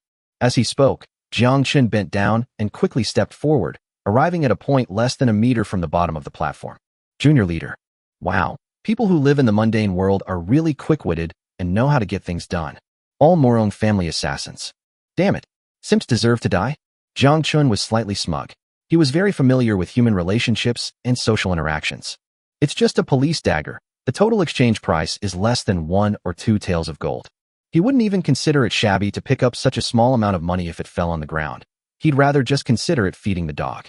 But what if even a servant of the Xiao family could be bribed with a dagger? This business has huge potential. Jiang Chen's mind wandered, and he started thinking all sorts of random thoughts. To his surprise, the young leader snatched the dagger from a distance and twirled it around in his hand with a few graceful flourishes. His satisfied gaze instantly shifted 180 degrees, becoming captivating. Hey, you audacious lowly commoner, how dare you bribe the hunting ground manager? Your crime deserves death. This. Jiang Chen looked up abruptly, utterly astonished. No, dude, this is so inconsiderate. You took my things but didn't do anything about it? If this were taken to me, it would at least be a death sentence with a reprieve. Haha, this shit-eating monster is so self-righteous. That's right. Thinking they've achieved great cultivation, they even try to curry favor with the immortals? How could he possibly know that the majesty of an immortal cannot be insulted? He's just being clever for his own good. The remaining 19 people did not feel any sense of sorrow for the loss of their comrade. Instead, they all gloated. Listening to the whispers of those people, the little leader was also very pleased with himself. Bribing the hunting grounds ferry servants is a capital offense. Jiang Chen was shocked again. He looked at the gleaming dagger in the young leader's hand. So, it's like I deserve to die for offering bribes, and you deserve to accept them? No, wait a minute. Jiang Chen wanted to try again, even though he wasn't afraid of that bastard. It was just a matter of a heavy machine gun and a few dozen bullets. But it's always better to keep a low profile if possible. But the little leader didn't seem to want to give him a chance. Before Jiang Chen could finish speaking, he used his inner strength to raise his hand. Jiang Chen's eyes darkened, and he was about to pull out flashbangs, grenades, heavy machine guns, and other heavy weapons when a delicate shout came from the far-off entrance of the hunting grounds. Stop! The junior leader paused, his gaze shifting to Jiang Chen's back, and his murderous aura vanished simultaneously. It was as if a fierce tiger had turned into a domestic cat, becoming incredibly docile. The change was so rapid that even Jiang Chen was taken aback. Soon, it was Jiang's turn to laugh. Hey, your own comrades are the most reliable. They're a lifesaver. Chapter 277 The Tacit Understanding Between Comrades. Your subordinate greets Princess Ling. May Princess Ling be well. As the light footsteps approached, the young leader led dozens of celestial servants to kneel down in unison, their heads hitting the snow. Many of the immortal servants trembled all over, as if they were afraid that they would be torn apart from their bodies at any moment. What are you looking at? If you don't want to die, kneel down. While kneeling and bowing, the junior leader did not forget to loudly reprimand Jiang Chen and the others. Jiang Chen rolled his eyes helplessly. Well, when in Rome, do as the Romans do. They're our comrades anyway, so kneeling down isn't shameful. Immediately, as the candidate immortal servants knelt down together, Xiao Ling quickly flew up to the high platform. After glancing at Jiang Chen, who was pretending to tremble, Xiao Ling looked around and noticed the dagger that the little leader hadn't had time to put away. She understood what was going on. Thankfully, Jiang Chen, that bastard, had already sent a message via walkie-talkie a few days ago, saying he wanted to enter the Holy Realm. For the past few days, Xiao Ling has been sending people to secretly observe the Jiang family in the Holy Realm, but she has never heard of any changes in the Jiang family. With doubts in her heart, she combined this with the fact that her family had sent out celestial servants to attack Hanggu Pass yesterday, and she began to have a vague guess. After their own immortal servants seized Hanggu Pass, they transported a large amount of supplies that originally belonged to the Murong family last night, and it is said that there were also nearly 1,000 mortal fertilizers. Given Jiang Chen's current cooperative relationship with the Murong family, this bastard might have mixed up among these people. However, to avoid arousing suspicion from her family, she waited until this morning before using the pretext of an inspection to approach the hunting grounds. While secretly relieved, she subtly rolled her eyes at him again. Jiang Chen quietly looked up, trying to give a wronged look to his eyes. Comrade, save me. That idiot tried to kill me. Xiao Ling gave her a disgruntled look. Kneel properly before I do. I'll only act on your behalf after you've had your fill of kneeling. These exchanged glances went unnoticed by the terrified crowd. Jiang Chen lowered his head again, thinking to himself, damn it, I'll kneel before you now, don't give me the chance. One day I'll make you kneel before me, and you'll have to raise your head and open your mouth to beg for mercy. Xiao Ling was naturally unaware of the evil thoughts in Jiang Chen's heart. When the celestial servants were growing increasingly anxious, she finally asked the young leader a question. Wang Xiaowan, why is the hunting ground so lively so early in the morning? The little leader was naturally unaware of Jiang Chen and Xiao Ling's illicit affair. He thought Princess Ling had just happened to be passing by, completely unaware of the seriousness of the situation. Princess Huiling replied, last night, my Xiao family captured several thousand members of the Murong family's supply transport team.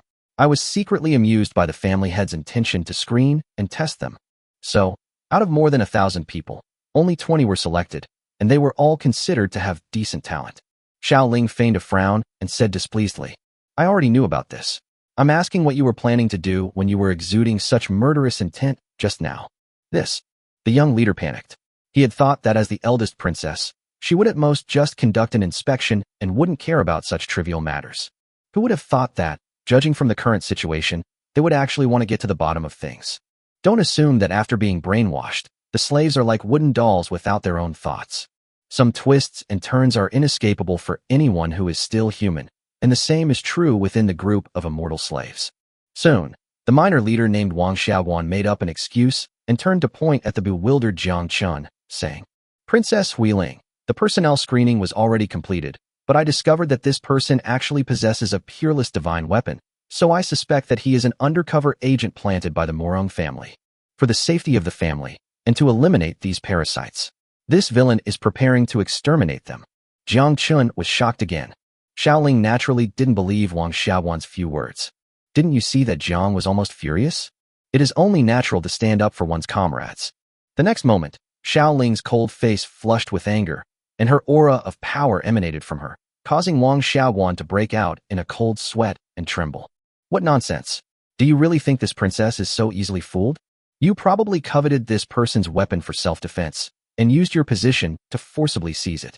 Then, fearing that this person would hold a grudge later, you wanted to kill him on the spot. When his wickedness was exposed on the spot, Wang Xiaoguan's legs trembled like a leaf. Damn it! Why is Princess Ling, who always stays at home and doesn't concern herself with family affairs, acting so strangely today, getting involved in such a trivial matter? Such acts of extortion and plunder are actually quite common among the immortal slaves. Because of their limited martial prowess, the newly recruited immortal servants could not keep anything of value on them. It would all be seized by the older immortal servants through trickery and force. Isn't this an unspoken rule of the Xiao family? Even if the host family finds out, they'll mostly just turn a blind eye. After all, even immortal servants have emotions and desires. Everyone knows that. No, Princess Ling, please let me explain. Things aren't really as you think. Wang Xiaoguan was almost in tears. He understood the consequences of deceiving his master's family. Within the family, the servants were as lowly as ants. If they accidentally displeased their master, they would be killed without hesitation. Even after death, the body becomes nourishment, which is then nurtured by the subordinates to grow into spiritual fruits. He didn't want to have worked so hard to become the head of the hunting grounds, only to have it all end up as nothing but dust. As he felt the increasingly stagnant killing intent before him, Wang Xiaoguan's fear gradually subsided, and a surge of ferocity began to boil within him. Jiang Chen and Xiaoling were both more powerful than Wang Xiaoguan. Noticing this unusual phenomenon, they exchanged a glance, and a silent understanding spread between them. Jiang Chen, should we put on a show? Xiaoling, how do I act? What do I act out? Xiaoling was still in a daze, not yet keeping up with Jiang Chen's train of thought. Suddenly, Wang Xiaoguan, who had been kneeling on the ground trembling with fear, shuddered and looked up with bloodshot eyes. You bitch die? The next moment, Wang Xiaoguan kicked off with both legs, splashing up snowflakes, and stabbed the police dagger in his hand directly at Xiaoling's chest. Die? As Wang Xiaoguan delivered his desperate attack, Xiaoling seemed to be stunned into silence, frozen in place. The other celestial servants around them were clearly not expected to see this scene, and even if they wanted to save their master, they didn't have time to react. The dagger in Wang Xiaoguan's hand sliced through the air at such a speed that it produced a brief sonic boom. His eyes were filled with a sinister smile, and the tip of the dagger was about to pierce Xiaoling's clothes. Just then, a black figure soared into the air, its speed also reaching its limit, and crashed straight into Wang Xiaoguan's side. Bang! Two figures rolled and fell onto the snow, creating a splash of white snow. Only then did all the celestial servants realize what was happening. Quick! Protect the spirit princess. Brute! Amidst a chorus of angry shouts, Wang Xiaoguan realized that things were hopeless and was about to flee. It was only at this moment that Xiao Lingkai appeared to realize what was happening. Her beautiful eyes flashed with rage, and she was furious. Damn it! Die, you princess! As mentioned earlier, Xiaoling's skills are second only to the Xiao family. How could a mere fairy servant steward escape under her nose? Soon, before Wang Xiaoguan had even run 100 meters away, she caught up with him and delivered a punch filled with rage, shattering his body into countless pieces, with blood splattering everywhere. Chapter 278. Xiao Ling invited the wolf into the house. You're great. 15 minutes later, Xiao Ling returned to the high platform. Despite having personally killed Wang Xiaoguan, her pure white robe remained as white as snow. I dare not. Ever since I entered the Xiao family, I have been a member of the Xiao family in life and in death. In front of all the immortal servants, Jiang Chen spoke very eloquently. Seeing that this newly promoted immortal servant had saved the entire Xiao family's spirit princess in a moment of crisis, many immortal servants couldn't help but glare at her with envy. Damn it! Why didn't I stand closer to Princess Ling just now? Even the 19 newly promoted immortal servants were secretly envious. Look at that. Someone who can eat excrement to survive must have something extraordinary about them. This guy who ate shit is incredibly lucky. What's your name? This princess intends to give you an important position. At this moment, Xiao Ling also realized that the reason Jiang Chen had asked her to pretend to be stupid was entirely to gain a legitimate foothold in the Xiao family. My name is Li Hao, and I am willing to serve Princess Ling. Jiang Chen made up a fake name and acted like a complete sycophant. Li Hao? This princess will remember you. Tell me, what kind of reward do you want? After Xiao Ling finished speaking, she saw Jiang Chen look up and stare directly at her, a certain signal flashing in his eyes. It roughly means, I'm completely clueless, so you decide? Xiao Ling was furious. You lazy bastard. Didn't you ask me to cooperate with the performance? I thought you had some brilliant ideas. These words could not be said in front of so many celestial servants. Faced with the difficult question posed by Jiang Chen, Xiao Ling was conflicted. But soon, her almond-shaped eyes lit up. That's right. Although Jiang Chen's destination this time was the Jiang family, the Xiao family, where he was staying at this time, was not without anything either. Since he had failed to seize the spirit fruit and had even lost many elites in vain, then why not just give this opportunity to Jiang Chen? After quickly finishing her mental calculations, Xiao Ling began her performance in front of the many immortal servants. Don't make promises you can't keep. Since you saved this princess, I will surely reward you with a bright future. Pretending to consider for a moment while stroking her chin, Xiao Ling continued. How about this? The spirit fruit garden is short-handed, so I'll arrange for you to plant the spirit fruits. As soon as Xiao Ling finished speaking, before Jiang Chen could say anything, a collective gasp of astonishment rippled through the surrounding area. Hiss! The celestial servants were astonished, filled with envy, jealousy, and hatred.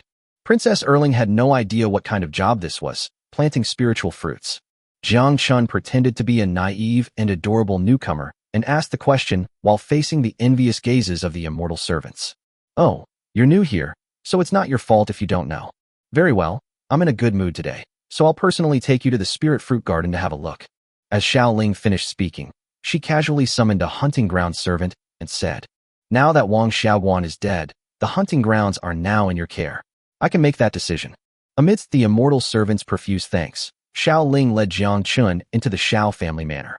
Hey, what are you thinking, making me plant trees? Only when there was no one else around did Jiang Chen quicken his pace, approach Xiao Ling, and ask in a low voice. Xiao Ling kept her eyes straight ahead, walking briskly, maintaining her dignified demeanor. How dare you? I am the eldest princess of the Xiao family. How dare you approach me like this? Jiang Chen. Damn it, you're addicted to acting, aren't you? How about we send you to Hollywood to get some experience? Uffed. Seeing Jiang Chen feeling frustrated because of her, Xiao Ling covered her mouth and chuckled. To be honest, although this was her home, the oppressive atmosphere she had felt for so long made her feel uncomfortable. Until Jiang Chen arrived, it was like the sun breaking through the clouds in the dark sky, letting in the sunlight. Okay, I'm not kidding you anymore. After the joke was over, Xiao Ling quickly explained. In the Holy Realm, the most important place for each family is not the residence of its core members, but the spirit fruit garden. Although the spiritual fruit grows relatively quickly, it requires the corpses of martial arts masters to nourish it, and the number of corpses is limited. Before Xiao Ling could finish speaking, Jiang Chen understood. Hiss! Jiang Chen's eyebrows curved into a smile. Just a few days ago, he was thinking about where to get more spiritual fruits to improve the strength of his team. Due to loyalty considerations, he has never expanded the number of his more than 10,000 guards. In the previous transactions, only a few hundred spirit fruits were handed over to mid to high-ranking officers of the guard. So far, there are only a few hundred Grandmaster-level experts in the guard. If we could borrow, a few hundred or a few thousand spirit fruits from the Xiao family manor this time. Stop making that face. Be aware that there are people around. A servant should act like a servant. Xiao Ling interrupted Jiang Chen's lecherous ramblings. As they spoke, the two entered the main gate of the Xiao family manor, where passing servants bowed and greeted them. Princess Ling, may you be well. The two traveled together, remaining silent whenever they encountered someone. In secluded areas, Xiao Ling intermittently explained things to them. The Xiao family orchard covers an area of over 100 mu, approximately 6.7 hectares. Although the area is not large, it contains nearly 1,000 fruit trees. However, each fruit tree can only bear fruit once a year, and each tree bears only one fruit. As for what grade of spiritual fruit is produced, it depends entirely on luck. In the last 3 years, there hasn't even been a single high-grade spiritual fruit. Jiang Chen didn't know this information before. He originally thought that spirit fruits were like ordinary fruits, growing in large patches. I didn't expect the output to be so low. So the spirit fruits are supposed to be fed to those immortal slaves, right? How can so many immortal slaves distribute 1,000 fruits a year? Xiao Ling scoffed at the question. Xiao, you've been through the trials of the hunting grounds. How come you still don't understand? Out of 1,000 people, only 20 survived. These things should be touched upon, but left unsaid. Jiang Chen understood. This time, with 20 people, even if each family swindles 1,000 pigs from the mortal world every month, they would only need a few hundred spirit fruits a year. Hiss, your holy realm is even worse than facing north. Facing north? What does facing north mean? Oh, it's nothing, it's nothing. In short, whatever method you use, whether you destroy the orchard or loot all the spiritual fruits, feel free to do whatever you want. Jiang Chen felt a deep respect for Xiao Ling's resolute decision. This woman is a beneficiary of the existing system. Now, for the sake of her ideal, she's even sabotaging her own family. Comrade Xiao Ling, do you realize that you're inviting a wolf into your house? Xiao Ling seemed to understand Jiang Chen's double entendre. She mimicked Jiang Chen's tone, a rare hint of coquettishness appearing on her usually aloof face as she retorted. Let's see what great things you, this wolf, can accomplish. If you can destroy the orchard, then this princess wouldn't mind being a little lamb for once. Hiss, Princess Xiao Ling, if you say that, I, Jiang, will no longer be sleepy. Chapter 279 Xiao Family Spirit Fruit Garden. As the two whispered to each other, although they were talking about serious matters just a moment ago, the conversation took an increasingly bizarre turn. Just as Jiang Chen was getting carried away and was about to drag Xiao Ling to a secluded spot to collect some interest for their services, they arrived at their destination. Here it is, the orchard. At this moment, the two were in the deepest part of the manor, where a large white garden was planned in the middle, and the orchard was surrounded by garden buildings with Suzhou characteristics. These houses are inhabited by core members of my Xiao family. The spiritual fruit is too important to keep under constant surveillance. Noticing Jiang Chen's gaze sweeping around, Xiao Ling explained. Oh, then which building is Princess Ling's residence? Jiang Chen's smile was lewd. To be honest, he didn't have many improper thoughts about Xiao Ling before.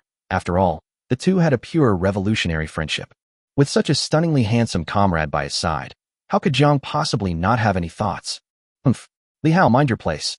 Xiao Ling naturally understood Jiang Chen's lewd tone, but with so many people around, she couldn't say anything more. The two had only been at the orchard entrance for a short while when a fairy servant noticed them.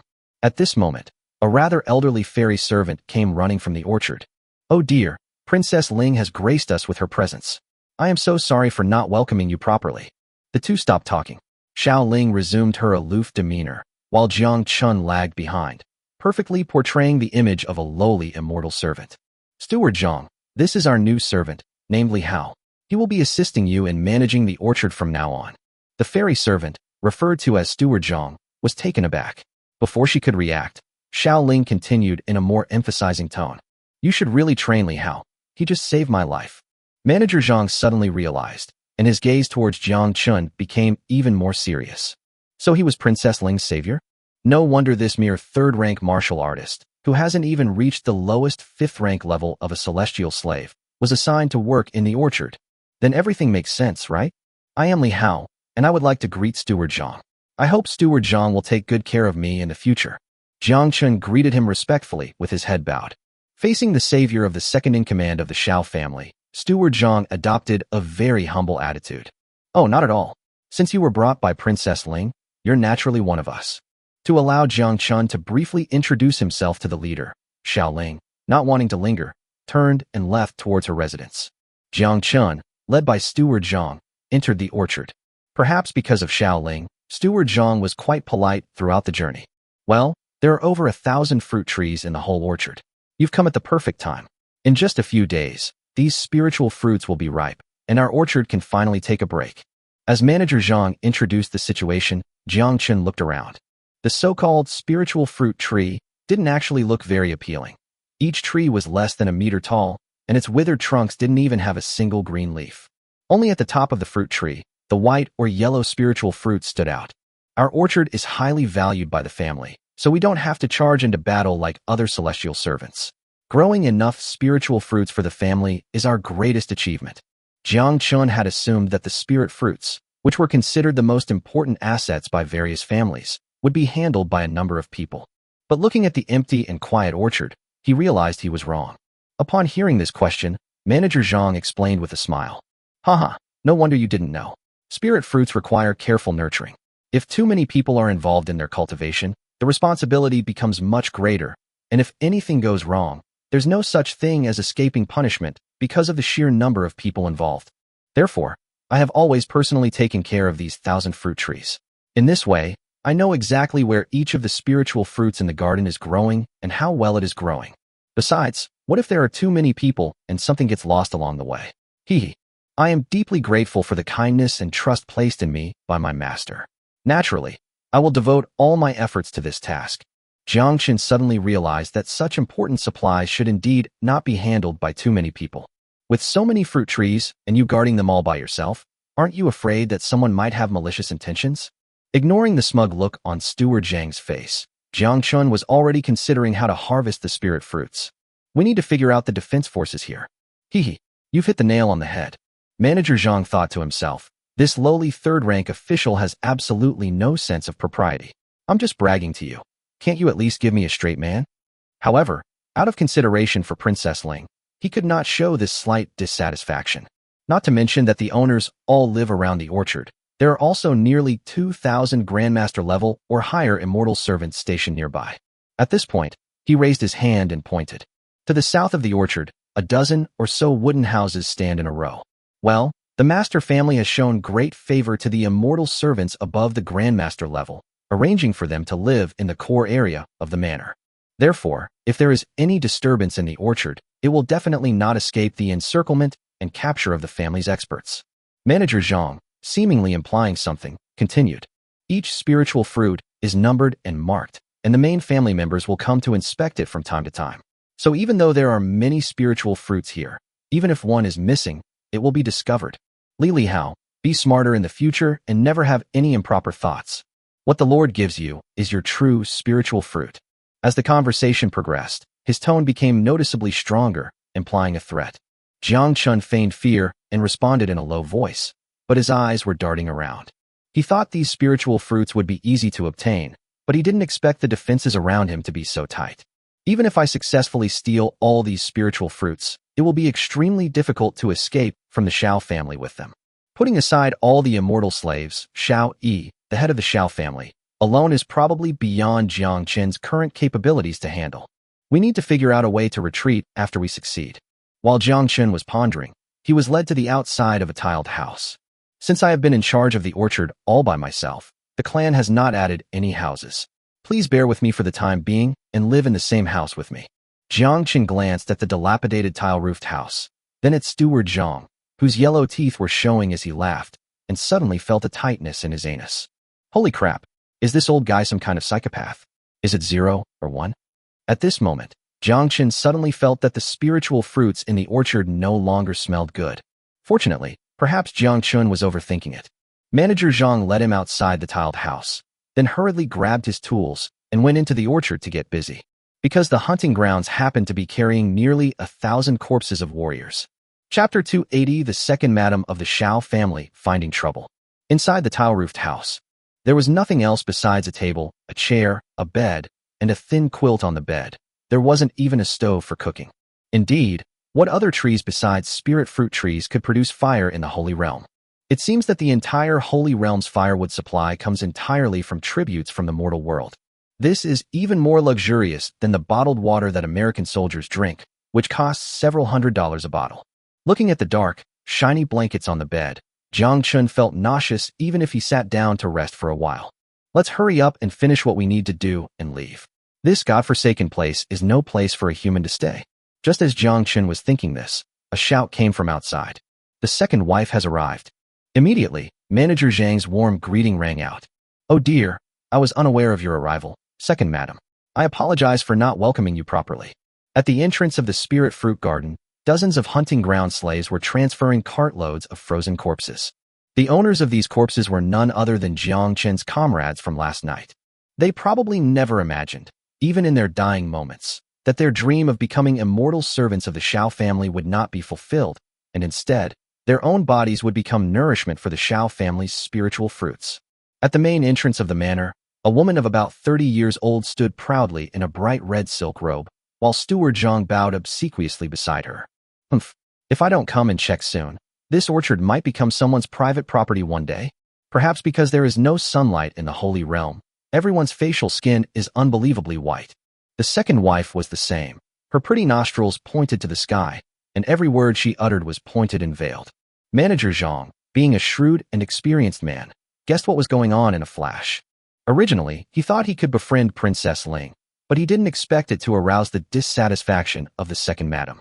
It's truly a battle between masters that affects innocent bystanders. Where's that person? Where are they hiding? I, the lady of the house, have personally arrived. Why aren't they coming out to greet me? Your Spirit Fruit Garden is getting more and more unruly. Do you even respect your master? The second wife was aggressive and domineering. Just as Steward Zhang was hesitating and flustered, a figure slowly walked out of the tiled house. How could Jiang Chen not hear the noise here? He didn't come out immediately, but instead used the time to ask Xiao Ling questions via walkie-talkie. This second wife is said to be the illegitimate daughter of a large family in the Holy Realm. As for why she married Xiao Mo, it goes without saying that it's a powerful alliance through family marriage. Although it's described as a powerful alliance, the second madam's family is far more powerful than the Xiao family, so calling it a marriage of convenience wouldn't be an exaggeration. Therefore, the second wife acted arrogantly and domineeringly in the Xiao family without restraint at all. Even the patriarch Xiao Mu sometimes had to avoid her when facing her. So what should I do? This is clearly aimed at me, which means you. Princess Ling, please save me. Jiang Chen protested his innocence. The plan hasn't even started yet, and someone's already causing trouble? Xiao Ling's answer was even more direct and straightforward. She covered her mouth and chuckled wickedly in her bedroom. Cluck cluck. This woman has been trying to take the lead ever since my mother died. But I am exceptionally talented, and even my grandfather dared not go too far with me. So, I am her stumbling block, and she is mine too. As for how to do it, Mr. Jiang, if you can't even handle such a small matter, how can I fight alongside you in the future?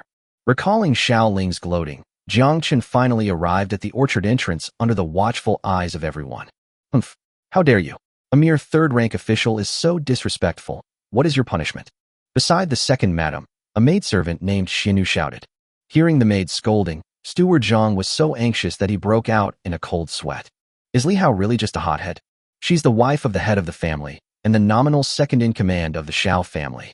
He just strolled over here with his nose in the air. Doesn't he want to live anymore? The hunting ground servants also stopped what they were doing and grinned as they watched the spectacle. As for the second wife, her originally fair and charming face almost turned ashen with anger.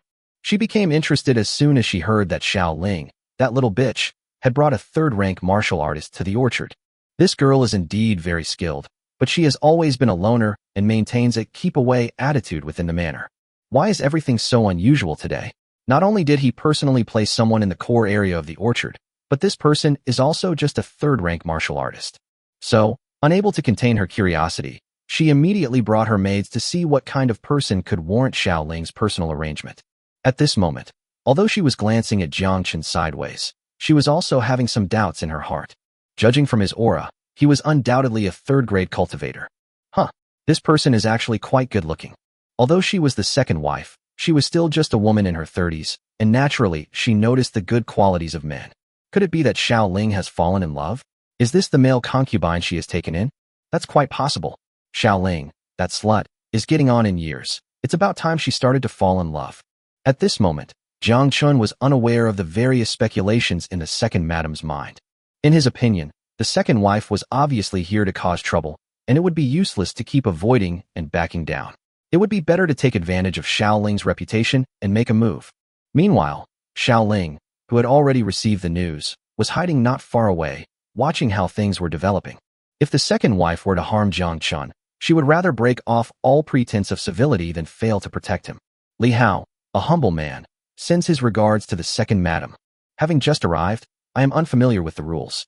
I was captivated by the second madam's beauty and charm, and thus I was extremely rude.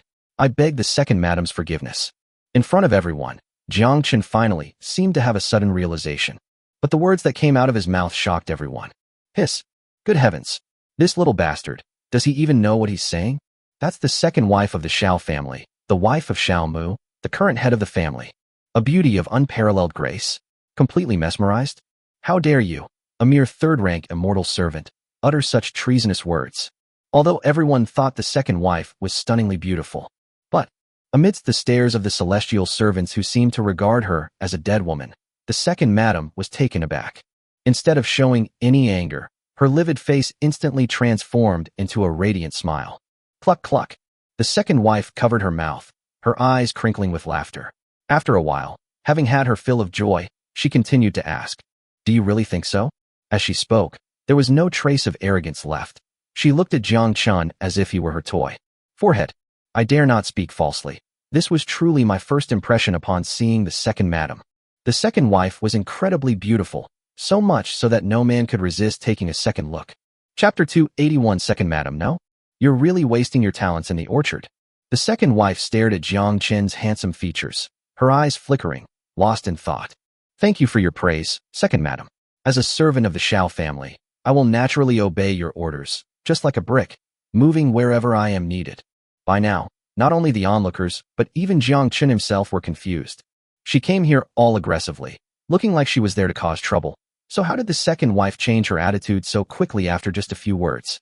Not far away, Xiao Ling, who had been secretly observing the situation, was also full of questions. Now that the second madam knows that Jiang Chen is one of her people, and considering Jiang Chen's lack of manners just now, she can easily find an excuse to kill him. However, everyone's bewilderment continued. The second madam's smile never faded. Her bright eyes gleamed with allure as she sized Jiang Chen up and down for a while, before finally speaking again. Li Hao, right? Although you're just a third-rank martial artist, it's a real waste of your talent to keep your silver tongue in that desolate orchard. Jiang Chen's heart suddenly tightened as she spoke with a charming smile. He could clearly see the seductive look in the second wife's eyes. No way, no way. Second madam, I only wanted to steal some spiritual fruits. What, you want to lose yourself to? If that's really the case, I, Jiang, am truly walking into the lion's den. Sure enough, the second wife's next words confirmed his guess. Well then, my courtyard is in need of a gardener. Would you be willing to do that? As the conversation progressed, the second wife raised her voice, implying a threat. This. Jiang Chen's premonition came true, and his mind went blank. What kind of situation is this? I barely arrived at the orchard, and before I even had a chance to settle in, I was reassigned. Is your Xiao family so casual in assigning subordinates? However, upon closer examination, he could easily guess the deeper meaning behind the second madam's actions. Jiang Chen has already been labeled as Xiao Ling's person, and the second madam, who sees Xiao Ling as a stumbling block, doesn't know where Jiang Chen came from. But if you stop Xiao Ling from doing what she wants, isn't that enough? You just said that you'd move a brick wherever it's needed. So what? You're saying that doesn't count? Clearly, Jiang Chen's hesitation only strengthened the second wife's resolve to steal him away. Jiang Chen remained silent. With so many people in front of him, it was naturally inappropriate to simply refuse. Otherwise, they might face punishment according to family rules. Everything is at the second madam's command. Jiang Chen cupped his hands in greeting, his resentment towards Xiao Ling rising within him. That tigress is probably watching and secretly gloating from somewhere. But why didn't they come out and stop it? Just when they thought their new helper had finally arrived, he was forcibly taken away by the second wife before he could even settle in. Manager Zhang watched Li Hao's retreating figure, tears welling up in his eyes. Well, it looks like I'll be planting trees all by myself again. The second wife's villa was actually not far from the orchard. Jiang Chen followed behind the second madam and her maid, his head bowed as he stared at her limping bottom, a strange expectation stirring within him. Don't be fooled by the fact that the servants keep calling her second madam. This title might not seem like much to others, but in Zhang's eyes, it has special protection, okay? Soon, a spacious villa stood before us. Leading Jiang Chen into the courtyard, the second madam waved away the maids beside her before turning to stare at Jiang Chen, her eyes brimming with tears. Li Hao, where were you looking just now? Or rather, what were you looking at? Jiang Chen was taken aback upon hearing this, only then realizing that this was the Xiao family of the Holy Realm, where even a lowly maid could be above the Grandmaster level, let alone the Xiao family matriarch. Clearly, The second madam noticed Jiang Chen's lewd gaze throughout the journey. But instead of making a fuss, she kept it to herself until they were alone together before asking the question. The purpose is self-evident, replying to the second madam's words. Although Jiang Chen also really wanted to, he had to pretend he didn't. Who knows if this is some kind of scheme by the second wife? Ugh, Li Hao, don't be like those bastards outside, calling everyone second madam all the time. Xiao Ling's grandmother died long ago. I am now the legitimate first wife of the Xiao family. Clearly, the second wife harbored a deep resentment towards her own second status. Hiss. Jiang Chen was shocked. This woman even used such vulgar language as, I hate you, and this humble servant. What did that mean? Seeing the second wife closing in step by step, Jiang Chen kept retreating, his mouth agape in panic. No, madam, please calm down. Since I entered the Xiao family, Princess Ling has told me that I must be careful with my words and actions and never be disrespectful to my master. As Jiang Chen waved his hand repeatedly, the second madam's figure quickly approached, and a faint fragrance filled the air. Humph. Li Hao, don't think I can't guess. Aren't you the male concubine chosen by Xiao Ling? Jiang Chen was taken aback, then looked at the second madam as if he were looking at the Emperor Wu. No, do you Holy Realm people play this game? And what about male concubines? How come I, Jiang, have never heard of them before? At this moment, Jiang Chen was forced into a corner. The second madam braced herself against the wall with both arms, firmly controlling the trembling and frightened Jiang Chen at the base of the wall. Since you can be Xiao Ling's male concubine, what harm is there in secretly serving this lady? That little bitch Xiao Ling. She usually acts all aloof, but isn't she a slut behind the scenes? Li Hao, just give in to me. As long as you don't say anything and I don't say anything, Xiao Ling won't know, right? The second wife parted her soft lips slightly, and her hot breath tickled Jiang Chen's ear. Second madam, you absolutely must not. Ever since I started following Princess Ling, I have sworn that I will only listen to Princess Ling's every word for the rest of my life. At this point, Jiang Chen actually relaxed. Clearly, his true identity had not been exposed, and this second wife was not someone sent by Xiao Mu to spy on military intelligence. That's true. Not every man is as generous as Xiao Jiutian, underground Emperor Qian. However, as the saying goes, what is easily obtained is never cherished, so he decided to be stubborn one last time. Little did he know, it would have been better if he hadn't said those words. As soon as he finished speaking, he heard the second wife's voice turn cold and chilling. You, Xiao Ling, not only do you overpower me in the clan, but even your trained male concubines are so obedient. In the past, you always dominated the Japanese lady, but today, I, the lady, refuse to believe in such superstitions. It's time for me to enjoy your male favorites. After saying that, the second madam didn't care whether Jiang Chen was willing or not, and grabbed his arms and pulled hard. Sizzle. Jiang Chen's clothes, which he had just put on that morning as a servant of the Xiao family, were torn open, revealing his perfectly sculpted 8-pack abs. Is the second wife really this fierce? No. Second madam, please listen to me. We can't. Jiang Chen's character is that of a third-rank martial artist, who is no match for the second wife, who is a fifth-rank grandmaster. Therefore, he could only close his eyes with tears in his eyes and accept this reality in humiliation. Comrade Xiao, look at what I, Jiang, have done for you. I've even offered myself up to the tiger.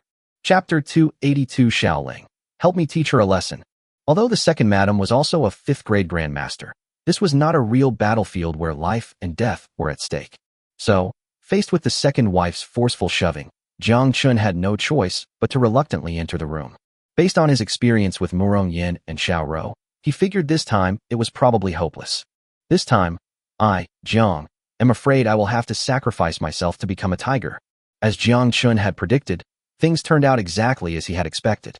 I don't know if it's just that city folks know how to have fun, or if Xiao Mu, whom I've never met, is too old to come.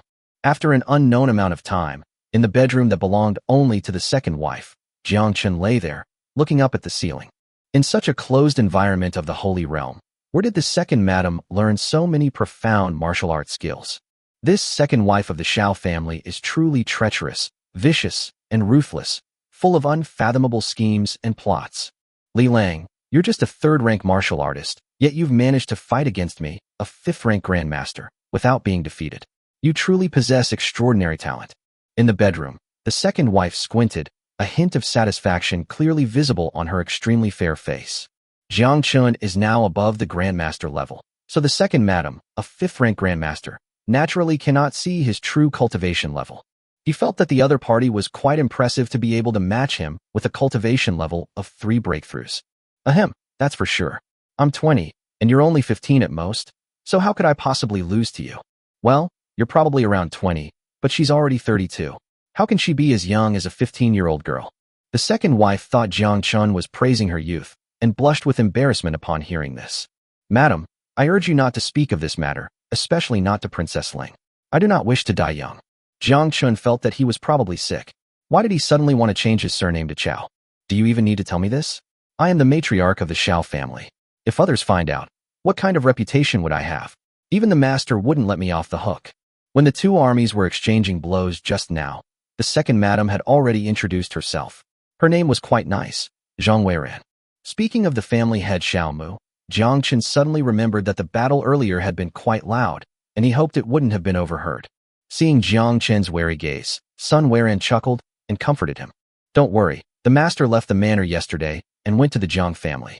This round trip, plus the discussion of details, will take at least 2 days. Sun Weiran was concerned about not being discovered, while Jiang Chen perked up the moment he heard this. However, to avoid arousing suspicion, he could only feign ignorance and casually ask, "The master has gone out? Is the Jiang family in the Holy Realm more powerful than our Xiao family? Does the master need to come in person?" After the great battle, Sun Weiran felt relieved and in high spirits.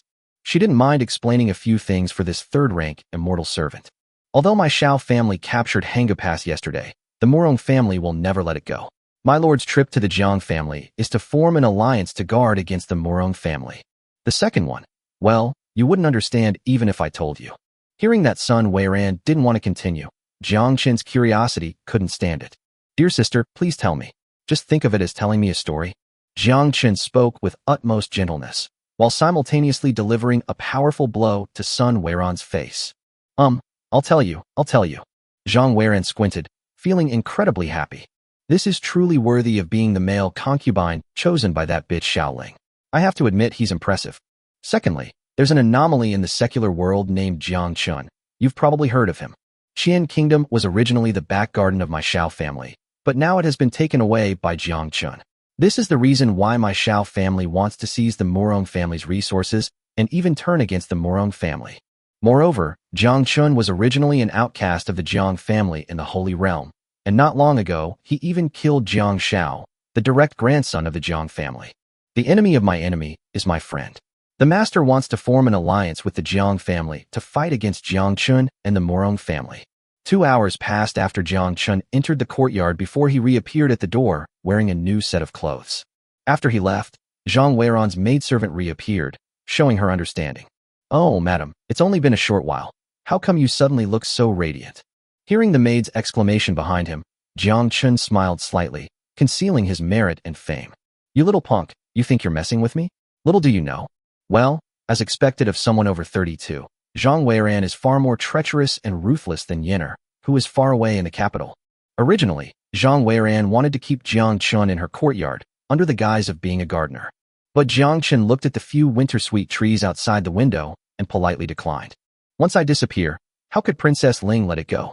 My lady, if lovers are meant to be together forever, why should they care about being together every day and night? Li Lang, you're right. From this day forward, I am yours. Thinking about giving away another hat, Jiang Chen felt a surge of pride. Hey, what's with that cunning laugh? Are you up to no good? Upon reaching a secluded spot, Xiao Ling, who seemed to have been waiting there all along, leaped down from the rooftop and blocked Jiang Chen's path. What thief? Li, sit upright and honest. Before Jiang Chen could continue speaking with righteous indignation, Xiao Ling quickly approached, bent down, and stretched her head, her lovely nose sniffing all over Jiang Chen. Jiang felt guilty.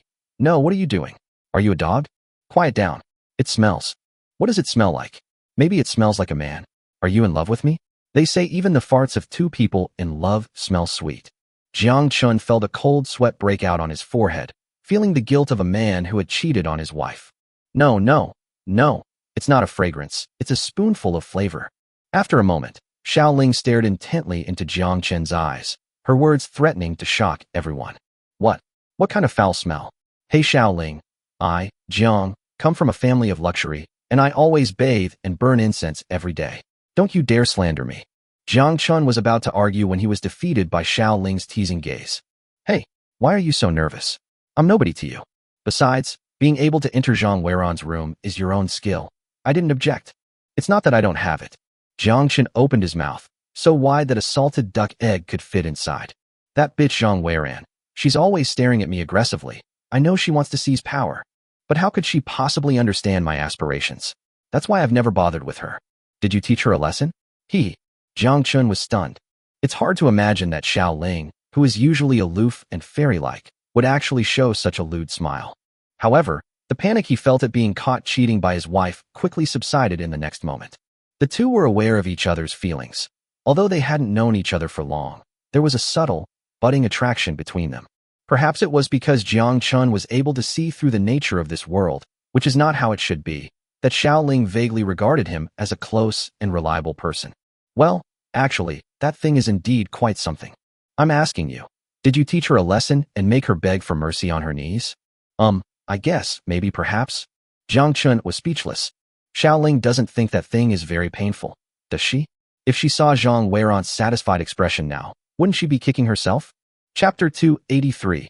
Work begins, digging holes and fertilizing. The two found a secluded spot, exchanged a few light-hearted jokes, and then got down to business. Sun Weiran just said that Jiang Mu set off for the Jiang family yesterday, intending to join forces with the Jiang family to deal with me and the Murong family. Are you aware of this? Oh, looks like you've really managed to subdue Sun Weiran. Not bad, not bad. Jiang Chen was speechless. Did this woman even understand the difference between happiness and pain? Indeed, I only learned about this situation this morning and haven't had a chance to tell you yet. The Murong family was suddenly attacked, and given Murong Lin's personality, he will definitely retaliate, but it is unknown to what extent. How's it going at the orchard? When are you planning to start? Jiang Chen rolled his eyes. How could he forget the most important spiritual fruit? According to manager Zhang, these spiritual fruits will take a few more days to ripen, so they cannot be processed yet. Xiao Ling sighed regretfully. It wasn't that she wanted to be a traitor and hand over the orchard to Jiang Chen. Rather, each of these spiritual fruits can produce at least one Grandmaster-level expert. With 1,000 spirit fruits, plus several hundred low to mid-grade spirit fruits in stock, Jiang Chen could produce a large number of experts. At the same time, the Xiao family, having lost these spiritual fruits, may not immediately suffer a major loss of strength, but they will at least lie low for a period of time. She could also take advantage of this lull to join forces with Jiang Chen to find an opportunity to control the entire Xiao family. As long as we control the Xiao family and use this as a starting point, combined with Jiang Chen's forces, perhaps in time, the two of them will overturn the entire Holy Realm and create a peaceful world. I'm not going to think about it too much for now. Let's just take it one step at a time. By the way, where are you going? Didn't Sun Weiran force you to stay? Xiao Ling asked in confusion. Knowing the second wife's personality, she wouldn't so easily spit out what she had already eaten. I could just make up a few excuses, like saying I was afraid the master would find out. But that would be far more exciting than secretly cuckolding him like this. There's also the idea of a slow and steady approach. You know, women, you just need to coax them a little. Seeing Jiang Chen's smug expression after getting the benefit, Xiao Ling's beautiful eyebrows shot up. She was jealous. I can warn you, we are of the same mindset. We are a perfect match in this world. Sneaking food is fine, but don't come around showing off in front of me. Otherwise, you'll regret it. Jiang Chen was shocked and gasped. Hiss. Xiao Ling, are you confessing your feelings to me? This is so sudden. Someone once said that the more beautiful a woman is, the more likely she is to lie. Are you trying to mislead me? No. To avoid being deceived by your feelings, you have to give me some leverage. Jiang Chen's heart was pounding, clearly indicating that he was in a very good mood. What Murong Yan? That's a married woman. And Xiao Rou, feelings? Perhaps, but his feelings for Xiao Rou were more straightforward, pure desire between a man and a woman. And as for Sun Weiran, Jiang was completely passive, offering himself up to the tiger.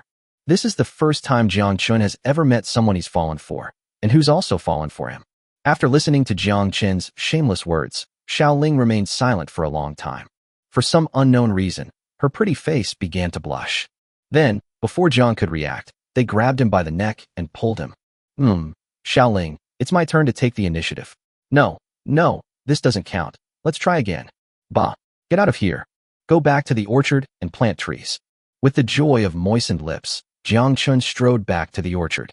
Along the way, Many of the immortal servants on duty were puzzled when they saw this third-rank ant. How can someone I've never seen before move freely within the main estate? Hey, where are you going? One of the ferry servants pulled another companion who was trying to stop Jiang Chen. Protecting our master's home is our duty. This person is all smiles and behaving in a way that is not in line with our expectations, so we naturally need to find out the truth. If you don't want to die, don't meddle in other people's business. Oh, brother, do you know any inside information about Xiao? Tell me quickly. Several watchmen gathered together, occasionally making clicking sounds.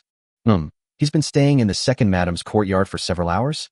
He had just left the second madam's courtyard when he was seen embracing Princess Ling again. Hiss! Don't make a sound. Don't make a sound. Shut your mouth if you don't want to die. Back in the orchard, Jiang Chen had no idea that he had become the subject of gossip. Equally delighted was Manager Zhang of the orchard. When he saw Li Hao return, he was so happy he almost burst into tears. Oh dear, little Li, why are you back again?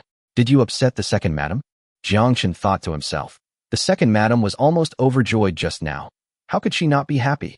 Oh, the second madam only summoned me to prune a few winter plum trees, and then sent me back after she finished. I think that as a newcomer who has just joined, I should work hard and be down to earth, right? Jiang Chen's understanding and reasonableness clearly won the heart of Manager Zhang.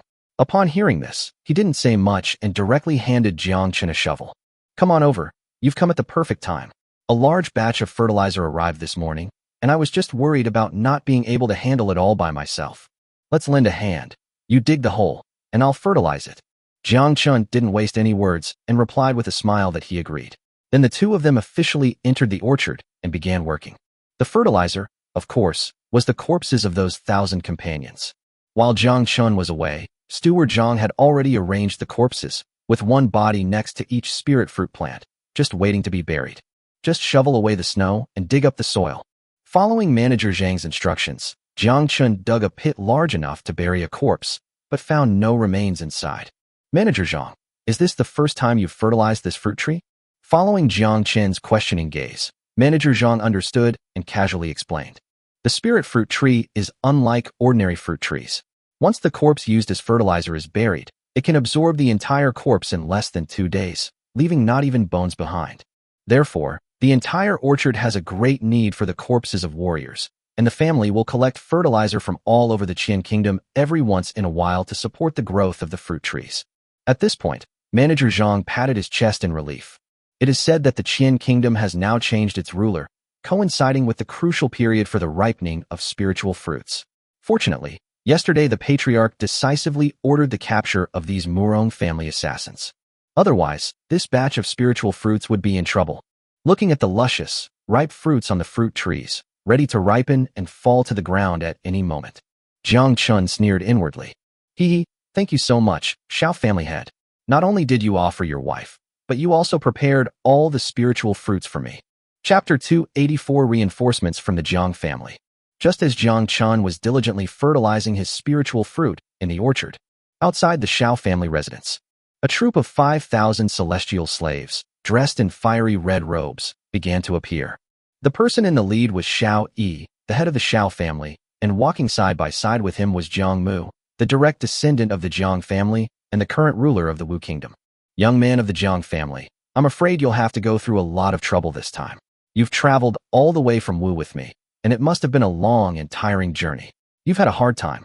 Xiao Yi held Jiang Mu's hand, speaking with boundless enthusiasm. Jiang Mu, with a calm expression, subtly withdrew his hand and said, Patriarch Xiao, there's no need to be so polite. I'm here to lend a hand on behalf of the patriarch. With my Jiang family's 5,000 immortal servants, I doubt the Murong family can cause any trouble. Haha, yes. It's true that our two families have been friends for generations. That merchant scoundrel Murong Lin is truly a heartless opportunist. Xiao Yi had just brought reinforcements from the Jiang family. Ever since he learned that Murong Lin and Jiang Chen had formed an alliance, he was furious. Just a few days ago, after he ordered the capture of Hanggu Pass, he had already anticipated that Murong Lin would not easily swallow this insult. However, considering the possibility of a counterattack or retaliation from the Murong family, he directly borrowed an army of 5,000 immortal slaves from the Jiang family. The person leading the Jiang family team was none other than Jiang Mu, the eldest son of the Jiang family. Patriarch Xiao, there's no need to be so polite. Just remember the 500 spirit fruits you promised the Jiang family. Xiao Yi's smile faltered, his heart bleeding. Although the two families have a good relationship, how could they send troops to help each other for no reason? The 500 low-grade spirit fruits were the price for borrowing troops this time. Jiang boy, rest assured. As long as you help my Xiao family repel Murong Lin's provocation, I guarantee you will receive 500 spirit fruits afterwards. Well, while the Murong family is indeed hateful, in my opinion, your father probably hates Jiang Chen the most. As a descendant of the Jiang family, instead of contributing to the family, you've joined forces with merchants to undermine my holy realm. While feeling sorry for Jiang Mu, Xiao Yi didn't forget to sow discord among him. As Xiao Yi continued rambling on, Jiang Yi's face grew increasingly dark. To be honest, if they hadn't learned that the Murong family's new partner was that bastard Jiang Chen, the Jiang family really wouldn't have sent troops to fight the thief for a mere 500 spirit fruits. Wouldn't it be better to watch the Xiao and Murong families fight like dogs and reap the benefits without lifting a finger? But how could Jiang Shan and Jiang Yi bear to think that the Murong family were allies of their son's killer? This is also the main reason why Jiang Mu temporarily left the Wu kingdom and returned to the Holy Realm. Jiang Chen. Once we crush the Murong family this time, I will personally chop off his dog's head. Seeing the hatred in Jiang Yimin's eyes, Xiao Mu secretly laughed. Alright, this means we've completely dragged the Jiang family into this. Since it was unknown when the Murong family's counterattack would arrive, all 5,000 Jiang family servants were temporarily arranged to camp in an open area outside the manor. Jiang Yi, who was leading the group, was welcomed into the manor as a VIP. Try this, it's preaching Ming Biluakun. It's a real delicacy. Your Jiang family's Wu kingdom doesn't produce it. An old man and a young man, each with their own thoughts, sat in the Xiao family's reception room. Oh, it is indeed good tea, with distinct tea hairs and a fragrant aroma. But this tea must be the supplies seized from the Murong family, right? Xiao Mu, I'm at least on the same level as Jiang Shan. Can't you give me some face? The atmosphere cooled down, and the old man and the young man remained awkwardly silent until they heard footsteps coming from outside the hall. Grandpa, you're back? Linger greets you. Xiao Ling always spoke in a cold tone to everyone, but Xiao Yi didn't seem to mind. Instead, he cheerfully introduced Jiang Mu to her. Nephew, this is my granddaughter, Xiao Ling, the eldest granddaughter of the Xiao family. Linger, this is Jiang Mu, the young master of the Jiang family and the ruler of the Wu kingdom. Why don't you pay your respects? Xiao Ling was startled, but her face remained expressionless. She slightly curtsied and said, Greetings, young Master Jiang. Jiang Mu was arrogant and haughty. Now that the Xiao family needed something from the Jiang family, he naturally put on a show of arrogance. However, his gaze subtly swept over Xiao Ling, who was as aloof as ice, and he secretly felt sorry for her. What a wonderful girl. Not only is she beautiful and pure, but it's also said that her cultivation aptitude is exceptional. If only my shower were still here. Thinking of this, Jiang Mu felt another pang of pain in his heart. Jiang Chen, you damn bastard. Xiao Yi was a shrewd old man, and he took in the regret and heartache in Jiang Mu's eyes. Weren't you just teasing me? Go ahead and try again. Oh, by the way, what brings Linga here? Xiao Yi used the tea lid to brush away the fine hairs on the tea, and asked casually. Grandpa, I heard that the Jiang family's army of immortal slaves has come to help, so I came here specifically to ask about it. After all, the food, drink, and other necessities for the 5,000 immortal slaves have to be taken from the warehouse these past few days. This was just an excuse, of course. Xiao Ling was only there to find out the truth before passing the information on to Jiang Chen. After all, the Xiao family still has nearly 10,000 immortal slaves remaining at their main camp, and together with the 5,000 immortal slaves sent by the Jiang family as reinforcements, they form a formidable fighting force. We must communicate with Jiang Chen to gather intelligence and make plans as soon as possible. Hearing Xiao Ling's concern, Xiao Yi was filled with relief, but before he could speak, Jiang Yi interrupted him first. Need not worry. My Jiang family army has brought all the necessary supplies for this trip, and the dry rations we brought are enough for Xianu to eat for half a month. Moreover, according to intelligence from my Jiang family, the Murong family's celestial servants set off last night, heading straight for the Xiao family's manor. If they are fast enough, they should arrive by dusk today. This is a war to the death.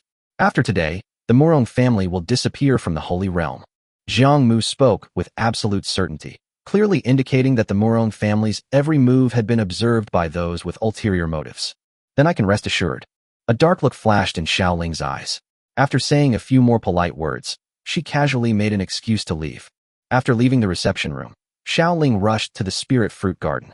Hey, Li Hao. At this moment, Jiang Chen was still working with Steward Zhang to fertilize the plants. Seeing Xiao Ling fly directly into the spirit fruit garden, his eyes showed a hint of anxiety, and he was filled with questions. What's wrong? This woman is already thinking about him again right after the breakup? Hee, my charm is truly irresistible. Greetings, Princess Ling. Manager Zhang stopped his work, bowed, and greeted them, his mind filled with questions. Damn, this Li Hao is truly a genius. He's only at the third-rank martial arts level, yet he's attracted Princess Ling's constant visits. Are these two up to something? Watching Xiao Ling grab Li Hao by the back of the neck, the two of them rushed into the tiled house, and the dilapidated wooden door slammed shut. A boy and a girl living together in the same room. Oh, Princess Ling, did you not realize you were blind? You don't even bother to hide your actions from others? No, I didn't see anything. I didn't hear anything. Keep working, keep working. With his life at stake, Manager Zhang could only bury his head in the sand and become an ostrich. Chapter 285. It's confirmed. Princess Ling's male favorite. Zhang Mu of the Jiang family has just arrived with 5,000 immortal servants, and Xiao Yi is currently having tea with him in the reception room. Murong Lin was furious that the Murong family had been tricked by the Xiao family. He led the family's elite forces out last night, and they will arrive here soon. A great war is about to break out. Ignoring Manager Zhang's despicable thoughts, Xiao Ling blurted out the information she had just obtained as soon as the two entered the room. After pondering for a moment, Jiang Chen wasn't in a hurry, but stared at Xiao Ling with a slightly strange expression. Why don't you react at all? The battle is about to begin, and this time it's probably a fight to the death. If either side wins, we won't get all those spirit fruits. Seeing that Jiang Chen was not in a hurry, Xiao Ling became anxious. No, let's put this small matter aside for now. Meeting Xiao Ling's eager gaze, Jiang Chen made a hollow fist and held it to Xiao Ling's lips, his face full of gossip as he said, Comrade Xiao, what are your thoughts now? What are your thoughts? Xiao Ling was dumbfounded. Her mind was a complete mess. Well, the Murong family has already attacked your doorstep. Shouldn't you be considering a strategy to repel the enemy and protect your Xiao family's foundation? Why are you starting by thinking about stealing the spirit fruit? Forehead. After Jiang Chen asked that question, Xiao Ling finally realized what was going on. Yes, she is the eldest princess of the Xiao family. Why is it that now that the Xiao family is facing a crisis, my first concern is not the safety of my family, but rather my relationship with Jiang Chen? They kept referring to the Xiao family, as if Xiao Ling was completely uninvolved. Xiao Ling remained silent for a moment, then quickly realized the deeper meaning behind Jiang Chen's words. Jiang Chen, you bastard. Are you worried that I, Xiao Ling, will betray you and expose you? When facing Jiang Chen, Xiao Ling didn't have the aloofness and superiority she displayed in front of others. At this moment, her cold demeanor vanished, replaced by a fierce expression as if she had suffered a great injustice. I told you long ago, I'm different from everyone else in the Holy Realm. I have lofty ideals. I want to restore the glory of this sky and this earth. I want to make the Holy Realm disappear from this world and restore the world to its original color. If it weren't for this, what would be wrong with me quietly being the eldest princess of the Xiao family, above all others? Why would I need to be hiding in this tiled house with you, plotting something? We've known each other for quite a while now. If I had any ulterior motives, would you still be alive today? In the end, even though you keep calling me comrade, you still don't trust me. Jiang Chen, you deserve to die? As Xiao Ling relentlessly accused him, Jiang Chen leaned back, his face covered in her sweet saliva. She's so beautiful, even her saliva tastes sweet. Xiao Ling was crying and sobbing, her heart filled with the resentment of not being trusted by her comrades. At this moment, their heads were only a few centimeters apart, watching as tears rolled down their fair faces, and the faint salty scent wafted into their noses. Coupled with Princess Ling's extremely aggrieved and charming appearance, how could Jiang possibly resist? Suck! Jiang Chen launched a swift and successful sneak attack. Xiao Ling a moment ago. Xiao Ling in the next moment. However, Jiang didn't give her any more time to be confused. The next moment, he reached out with both hands and hugged Xiao Ling to his chest. Well, it was my fault, Jiang. Please forgive me, Princess Ling.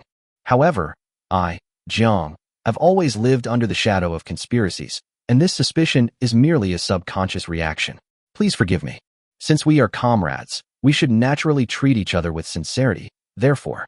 At this point, saying anything more would be superfluous.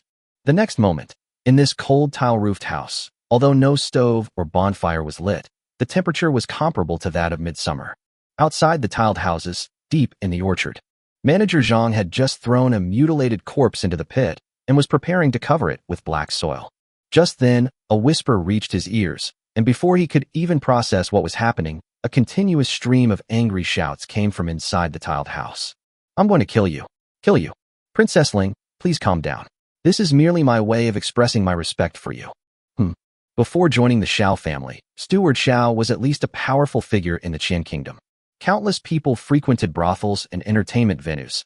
How could they not know what was happening in the houses? This young Leonardo DiCaprio is really something. That's awesome. How exactly did this mere third-rank martial artist manage to suppress the second-best expert in the Xiao family? Wait a minute, if Princess Ling doesn't agree, then Little Li can't possibly. No, my life is more important. Let's get out of here.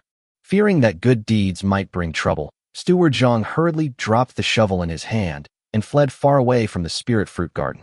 I didn't hear anything. I didn't see anything. Saving my life is the most important thing. The entertainment industry is truly chaotic. No one knows how much time passed, but when Manager Jiang returned to the orchard, he had already drunk 3 large pots of tea and urinated nearly a dozen times. Your subordinate respectfully sees Princess Ling off. At the entrance of the tile-roofed house, in front of Steward Jiang, Jiang Chen bowed respectfully with his hands at his sides, behaving very properly. Xiao Ling, with her head held high, snorted through her nose and walked out of the orchard without looking back. If her face hadn't been flushed and her steps had been smoother, outsiders really wouldn't have noticed anything unusual. Only after Xiao Ling's figure disappeared from sight did Manager Jiang straighten up, staring intently at Jiang. What's wrong, Manager Jiang? Is the fertilization finished? Shall we get back to work?" Although he had just exhausted himself, Jiang kept his job in mind. No need. This is such a small task. Why would you need to do it yourself? I'm not that old yet, am I? Hee. Well, Little Li, you can rest for a while. There's some fine tea in my house that the host has given you. If you don't mind, you can have a few sips. Faced with the undeniable fact that Princess Ling was a male favorite, how could Steward Jiang dare to actually let him do any work? She quickly pulled Jiang Chen's hand and led him into the house, then pulled out an earthenware jar from under the bed. "Oh dear, look, I haven't even lit a fire yet. Wait a minute, I'll go borrow some hot water to make tea." Manager Jiang was extremely attentive, afraid of displeasing the male favorite, and busied himself arranging tea. His attitude was as if Jiang himself were the next head of the family. Let's leave aside what's happening on Jiang Chen's side for now. Outside the Xiao family manor, 5,000 Jiang family servants rested on the spot. Looking outwards from this open space, dozens of kilometers away from the mountain pass where the manor is located, nearly 20,000 people are moving through the snow-covered plains like a swarm of locusts, moving at an extreme speed. Chapter 286. The shocked Murong brothers tipped off the others. "Brother, do we really have to go to such lengths?" At the front of the locust swarm, Murong Dengyun still hesitated. It should be noted that although the Murong family is quite powerful in the Holy Realm, they have always moved among the various families and have never had a direct conflict that broke off relations. For merchants, the principle of harmony brings wealth has always been their guiding principle. Murong Lin was well aware of Murong Dengyun's concerns. To be honest, he didn't want things to turn out this way either. For many years, the Murong family has never been involved in the conflicts of the Holy Realm, maintaining a friendly image. This has allowed the family to travel around doing business, and other families rarely make things difficult for them. But times have changed. Jiang Chen has emerged like a sword, disrupting the long-standing balance. He had originally planned to be on good terms with Jiang Chen while maintaining a superficial friendly relationship with the Xiao family. In this way, they could avoid offending either side and reap the benefits while the Holy Realm was in chaos. However, the fact is that the alliance between the Murong family and Jiang Chen has clearly angered their former ally, the Xiao family. Dengyun, there's no going back. The cold wind howled in his ears, and Murong Dengyun heard a helpless sigh. Since we assisted Jiang Chen in his rebellion against the Qian kingdom, Xiao Jiutian, the representative of the Xiao family, has died tragically. Now that the Qian kingdom has fallen into Jiang Chen's control, if my Murong family still thinks about not offending either side and operating peacefully, that's nothing short of wishful thinking. Yesterday, all of my Murong family's immortal servants were killed in battle at Hanga Pass. This is the best proof. Whether it's the Xiao family, Jiang Chen, or even the world at large, no one likes a fickle opportunist. Murong Dengyun remained silent, listening intently as the family head analyzed the overall situation. However, when considering both benefits, choose the greater one. Murong Lin's gaze was unfocused as he analyzed the situation. You've seen Jiang Chen's weapons. Leaving aside the mortars, the sheer number of rifles alone is enough to rival a large number of immortal slaves. Not to mention, he seems to have an endless supply of these weapons. And what about the Xiao family? Besides the resources within the Qian kingdom, what can they give the Murong family? A family's survival is always based solely on strength. Hiss. After listening to the patriarch's detailed explanation, Murong Dengyun finally understood. Yes, at most the Xiao family can only provide the Murong family with the Qian kingdom as a business environment, something that the other countries can provide. Even the supply route through Hangu Pass, which was previously provided to the main family, is now in Jiang Chen's hands. Aside from these 2 points, the Xiao family really has nothing else to offer. Compared to the Xiao family, who have run out of ideas, Jiang Chen, a rising star in the Holy Realm, is clearly a more worthy investment for the Murong family. Speaking of Jiang Chen, Murong Dengyun immediately frowned and said, "A few days ago, Jiang Chen infiltrated my Murong family's supply escort team, attempting to sneak into the Holy Realm to reach the Jiang family. I wonder what has happened to him now." Before he could finish speaking, his elder brother Murong Lin interrupted him, saying, "Don't worry about that. Since the intelligence didn't mention Jiang Chen, he's very likely already escaped. Maybe." Thinking that Jiang Chen was now a grandmaster or higher, Murong Lin showed no worry. Who knows, maybe this kid is hiding in some corner right now, waiting to see what happens. Since that's the case, Jiang Chen, just wait and see the determination of the Murong family. My Murong family is absolutely your staunch ally. The brothers talked as they walked, followed closely by a large number of celestial servants.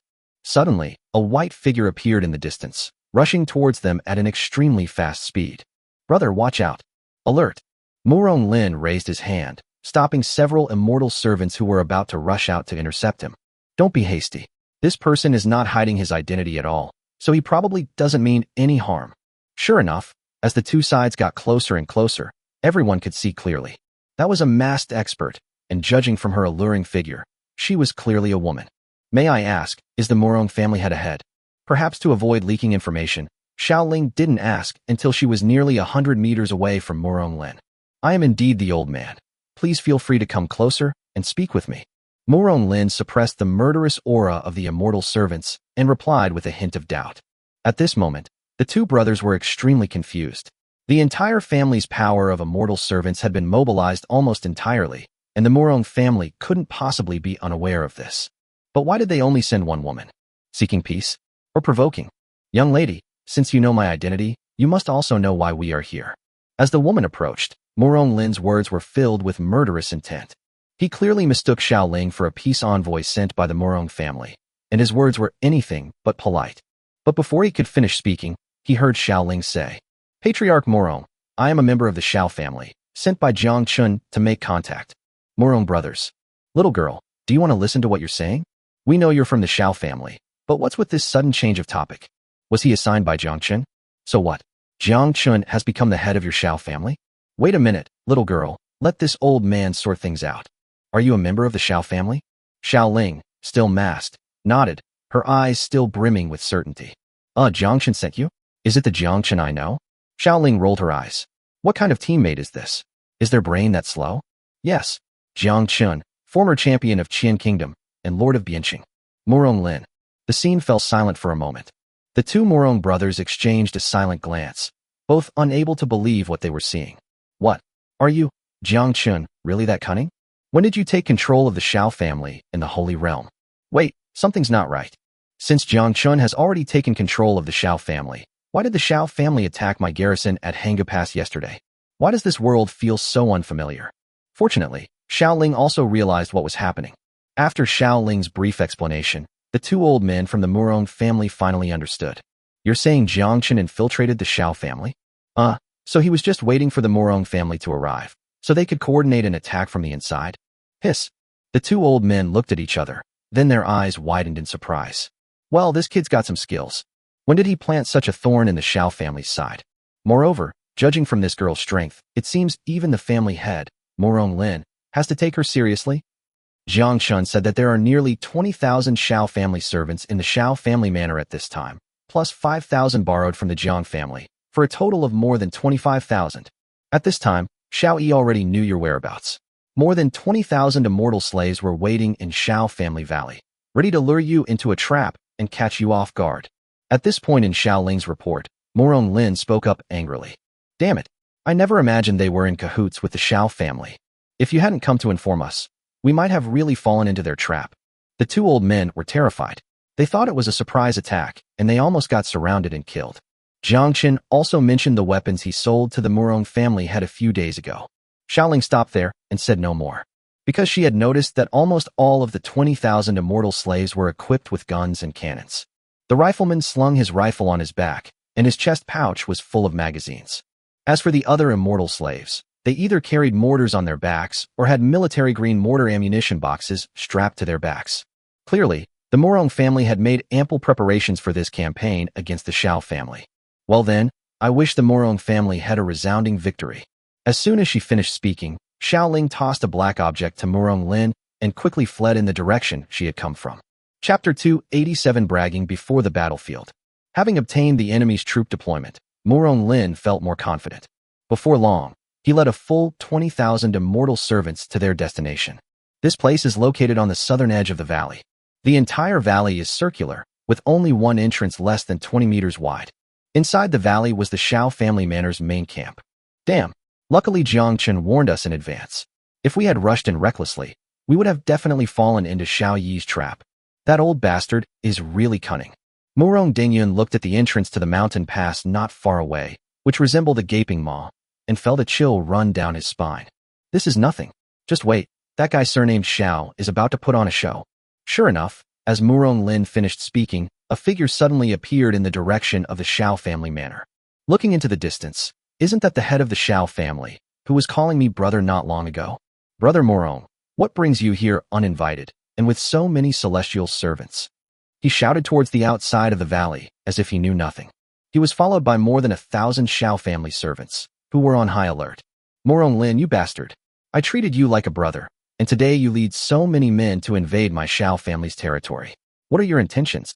At the front of the Murong family camp, even the Murong brothers, whose skin was as thick as a city wall, couldn't help but gasp when they heard Xiao's shameless words. Hiss! Good heavens, we thought we were shameless enough in business, but we never expected there was always someone even more shameless. Hey, you surnamed Xiao. Don't try to shift the blame. How did my Murong family's immortal servants die at Hanga Pass? Where are those supplies now? You dog dare to say you don't know? Damn it. Even if my Murong family cooperates with Jiang Chen, that has nothing to do with your Xiao family, right? Your actions are truly a case of the thief crying, "Stop thief," and turning the tables on the victim. Are all members of your Xiao family this shameless? You bastards. In all these matters, Xiao Yi played the part of an innocent party, saying, "What can you do if I deny it to the death?" Murong Lin, explain yourself clearly. What Hanga Pass? What supplies? What does it have to do with my Xiao family? Murong Lin laughed in anger, even though he had already guessed that Xiao Yi would act this way. Okay. You don't admit it, huh? Okay, ha. Only Murong Lin remained, laughing in exasperation. They were all ghosts for 1,000 years. Who could fool whom? Xiao Yi glanced around calmly. The family's celestial servants and the help brought by Jiang Mu were already lying in ambush at various points at the valley entrance, just waiting for Murong Lin to give in and kill them. Now, all we need to do is continue to provoke Murong Lin. This time, almost all of the Murong family's immortal servants have come out, so their family's territory will inevitably be empty. His and the Jiang family's backup plan was to take advantage of this opportunity and have the Jiang family send out celestial slaves to launch a surprise attack on the Murong family's base. This merchant family, which has been in business for nearly 1,000 years, must have stored an astonishing amount of spiritual fruits, not to mention worldly gold and silver. Anyway, afterwards, the Xiao family and the Jiang family would each get half of the spiritual fruit, as agreed beforehand. Since you, Murong Lin, fail to recognize the situation, you are destined to be dismembered. Xiao Mu sneered inwardly, while uttering infuriating words aloud. Ha! Murong Lin, all you want is an answer, don't you, old bastard? Then I'll give you an answer. Hanga Pass was the doing of my Xiao family, and those 1,000+ assassins of your Murong family were also swallowed up by my Murong family. I suppose they've become fertilizer by now. Ha. Xiao Mu laughed incessantly, becoming increasingly arrogant. Ha. Who would have thought that he would laugh loudly for a long time? But he didn't hear Murong Lin's exasperation. With a sense of doubt in his heart, he finally lowered his head and stared straight into the distance. The two Murong brothers, no longer as angry as before, now stood with their arms crossed, looking at him with a mocking expression. Xiao Mu was startled. Something wasn't right about this plot. Old man Xiao, why are you laughing? Why aren't you laughing anymore? Murong Lin spoke calmly, while Murong Dengyun offered a crucial assist from the sidelines. Damn, is this old guy a dog with a face like that? He's crying one minute and laughing the next. How did such an idiot become the head of the Xiao family? Xiaoyi, wait a minute. I've already cursed you like this. Why aren't you angry enough to attack? As Xiao Mu was puzzled, he heard Murong Lin's smile vanish, replaced by a playful tone. You bastard, are you thinking, why haven't I sent troops to invade yet? Upon hearing this, Xiao Mu's heart tightened immediately. He subconsciously looked around, thinking that someone on his side had leaked the information. But then I thought, it's impossible for anyone to have leaked the information. Since returning to the manor with reinforcements from the Jiang family, news of the impending war has only spread among a limited number of people. Jiangyi, impossible an ally. Xiao Keming Linga, that's even more impossible, their family. Huh, what are you talking about? You old scoundrel Murong, since you're determined to oppose my Xiao family today, then set up your formation. Even though my Xiao family suffered heavy losses after the battle in the capital, I, Xiao Mu, will change my surname to yours if I even flinch. After saying that, Xiao Mu adopted a tense, battle-ready posture, and the immortal servants behind him also drew their weapons, ready to fight at any moment. He still doesn't know that he has been completely sold out by his own granddaughter. The Xiao family's celestial servants, who appeared at the valley entrance and were waiting in full force, numbered only a little over 1,000. He wanted Murong Lin to believe that the Xiao family's strength had been greatly diminished, leaving them with only this much fighting force. Little did he know that his actions were utterly laughable in the eyes of Murong Lin, who already knew the Xiao family's true nature. The reason why Murong Lin did not attack at the beginning was partly because he really wanted to give Xiao Mu a good scolding for his lack of martial ethics. On the other hand, they are waiting for further information. Just as he was about to continue his tirade to buy time, the walkie-talkie Xiao Ling had given him rang at that opportune moment. Old Mu, I'm your son-in-law, can you hear me? Wow. The Murong brothers were startled, and Murong Lin almost threw the walkie-talkie away. Fortunately, he had exceptional mental fortitude and was able to grasp the small black object again. What is this thing? Is it really that amazing? Hearing the wind with super hearing? And son-in-law? What the hell is your son-in-law? Jiang Chen didn't give the Murong brothers any more time to be surprised.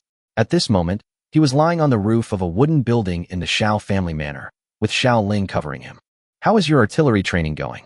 When the arms deal was being conducted in the capital, Jiang Chen sent several artillery officers to provide the Murong family with basic artillery training, including simple instruction on things like aiming and setting artillery shells. The training is almost over, but we haven't had any real combat yet. Hearing Jiang Chen's voice coming from the black box, Murong Lin replied uncertainly. Good. I will now report the bombing coordinates to provide intelligence support for your artillery. Get your men ready. Chapter 288, I have a cannon, Jiang Chen's cannon. There are 10,000 Xiao family immortal servants lying in ambush behind the mountain to your left, at coordinates 010 to 015, at a distance of 1,000 to 2,000. There are many more on the right side of the mountain. In addition to the 10,000 immortal slaves of the Xiao family, there are also 5,000 immortal slaves of the Jiang family personally, led by Jiang Yi.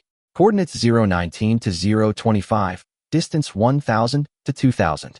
The artillery was divided into two parts, with the main attack focused on the area on the right side of the mountain. Listening to the intelligence on the walkie-talkie, Murong Lin didn't have time to sigh. He gave Murong Dengyun a wink, signaling him to pass the coordinates to the artillery unit.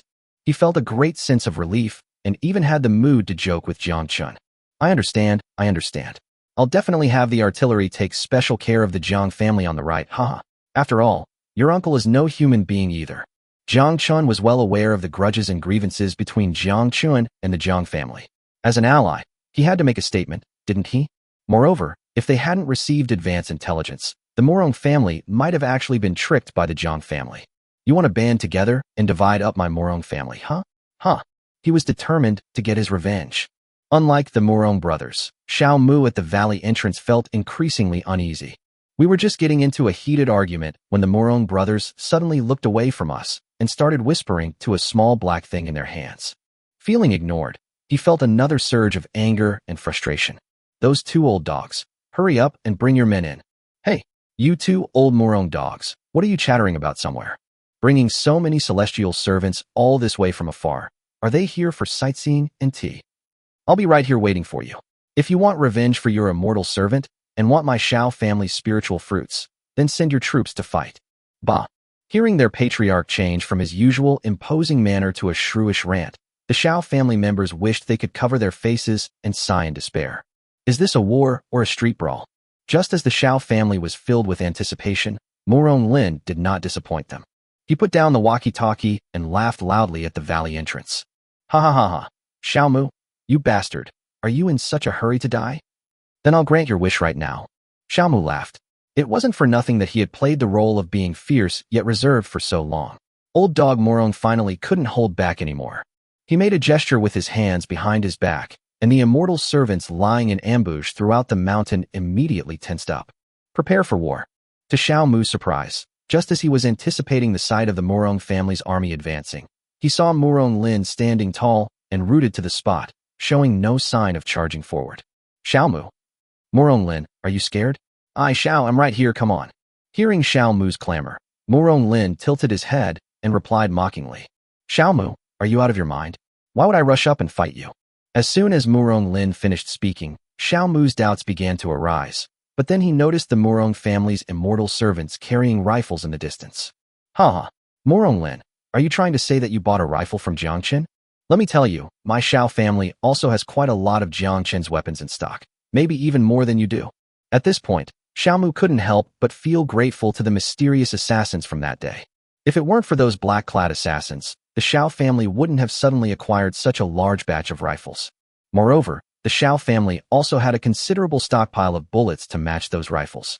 These more than 1,000 rifles had already been distributed to his servants. I originally planned to take advantage of the Murong family's servants breaking in and spray them with rifle fire. Nowadays, although the Murong family also has rifles, it only means sacrificing a few more immortal slaves. We have the home field advantage, and everyone's weapons are evenly matched, so who's afraid of whom? Murong Lin remained silent in the face of Xiao Mu's boastful words. Brother, the artillery has adjusted its firing coordinates and is just waiting for the order.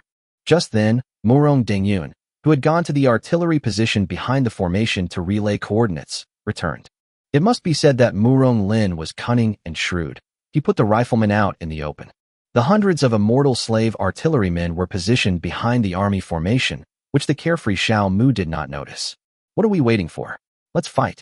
Upon hearing that the artillery was ready, Murong Lin could no longer wait. He had long been fed up with Xiao Mu's nagging and had been waiting for this moment. Huh, you have a rifle too? I have Jiang Chen's cannon. Immediately, Murong Dengyun focused his energy in his dantian and roared loudly towards the rear of the army formation. Artillery, listen to my command. Fire. At the valley entrance, Xiao Mu was expecting a piece of fat meat to be delivered to his door, but he was completely dumbfounded when he heard Murong Dengyun shout. What artillery? What are you firing? Jiang Yi, who had the same question as him, was also completely dumbfounded. Artillery? What kind of troops are artillerymen? An ominous premonition instantly surged into their hearts, and their pupils shrank to pinpoints. Wait a minute. Unfortunately, before Jiang Mu could react, he heard a series of explosions coming from behind the Murong family's army formation. Along with it, wisps of blue smoke also rose. Boom, boom, boom. Whoosh, whoosh, whoosh. In an instant, nearly 100 mortars roared, and shells flew in parabolic arcs as they fell behind the mountain at the mouth of the valley. Quick! Retreat! Xiao Mu was filled with fear and instinctively roared out. At the same time, he used his movement technique to retreat rapidly into the valley. Boom, boom, boom.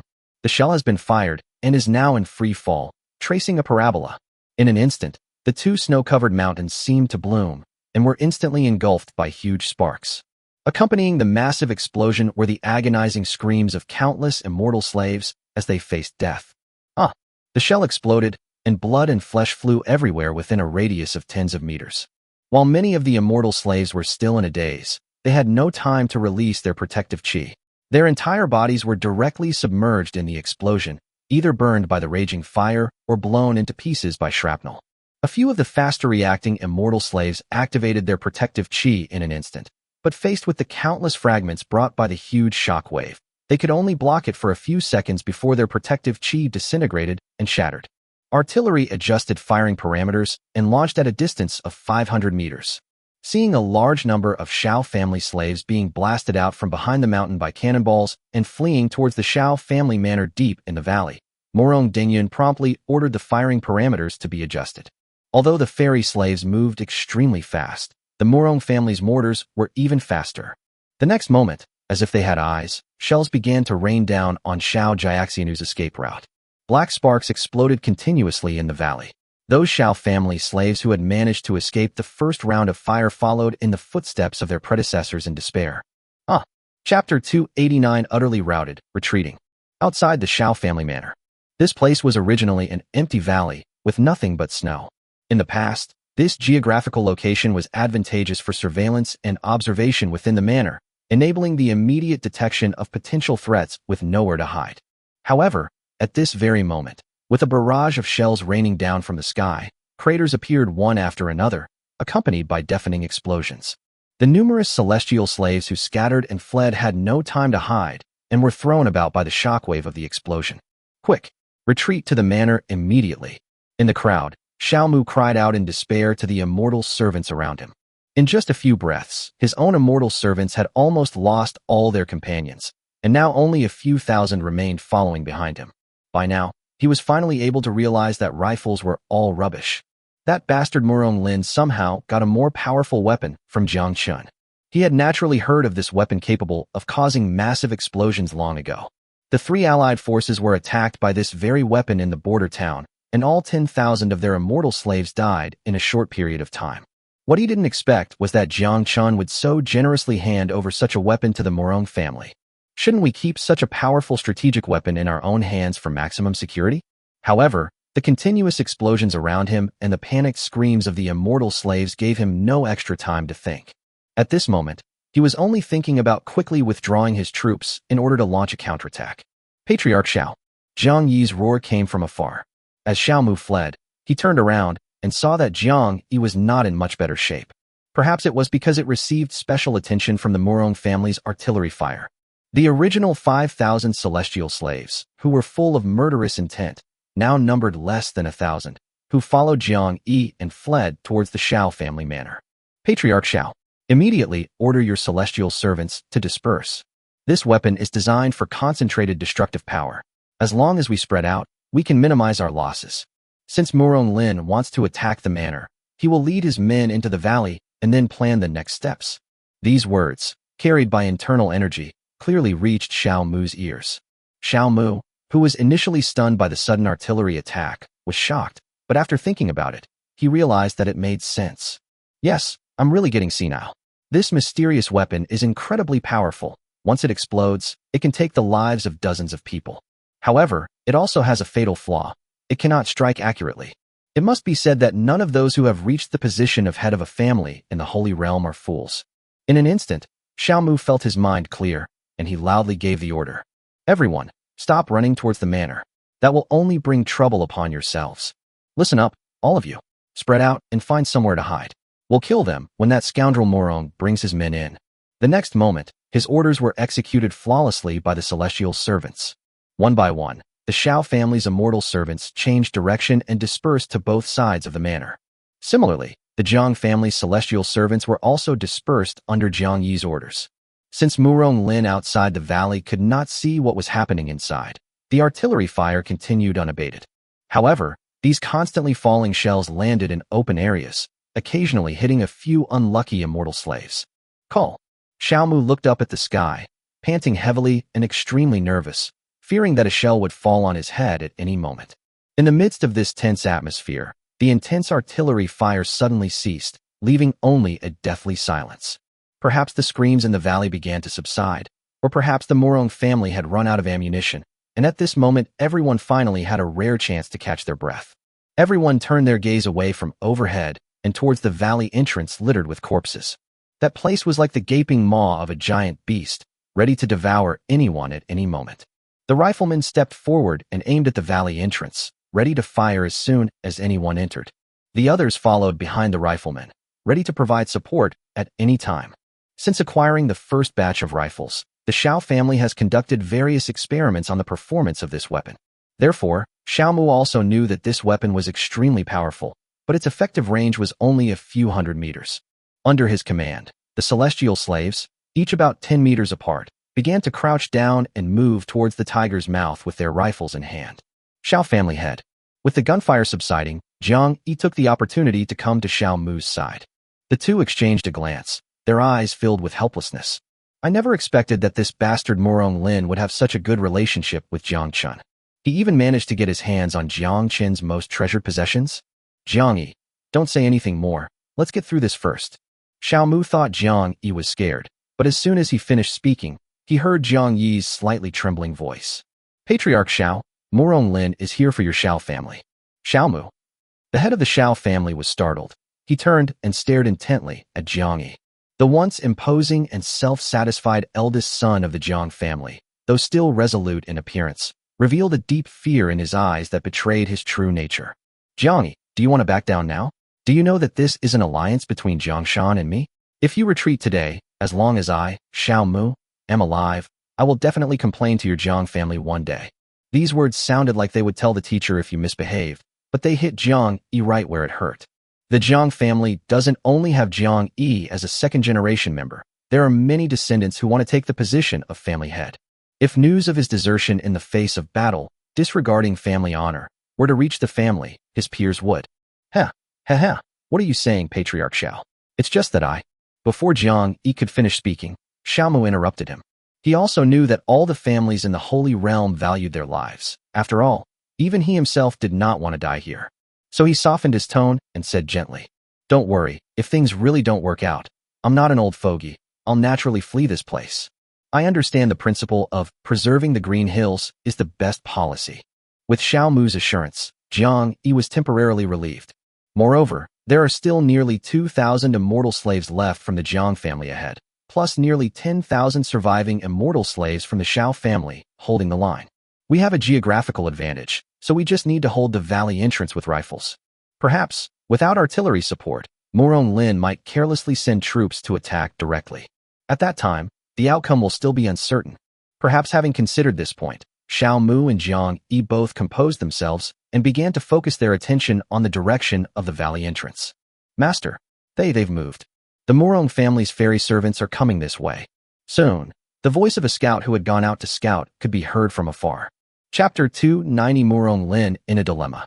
Riflemen, prepare. Xiao Mu and his companion hid some distance from the valley entrance, fearing they might be hit by a shell that could fly in at any moment. After the previous rounds of mortar attacks, the original 1,000 Xiao family riflemen were reduced to just over 500. Many of their guns were either lost or destroyed. Click, click, click. 500 Xiao family riflemen pulled the bolts, pointing their guns directly at the valley entrance. Kill. A deafening battle cry suddenly rang out, and the next moment, a large number of Murong family immortal servants flew into the valley entrance. Shot.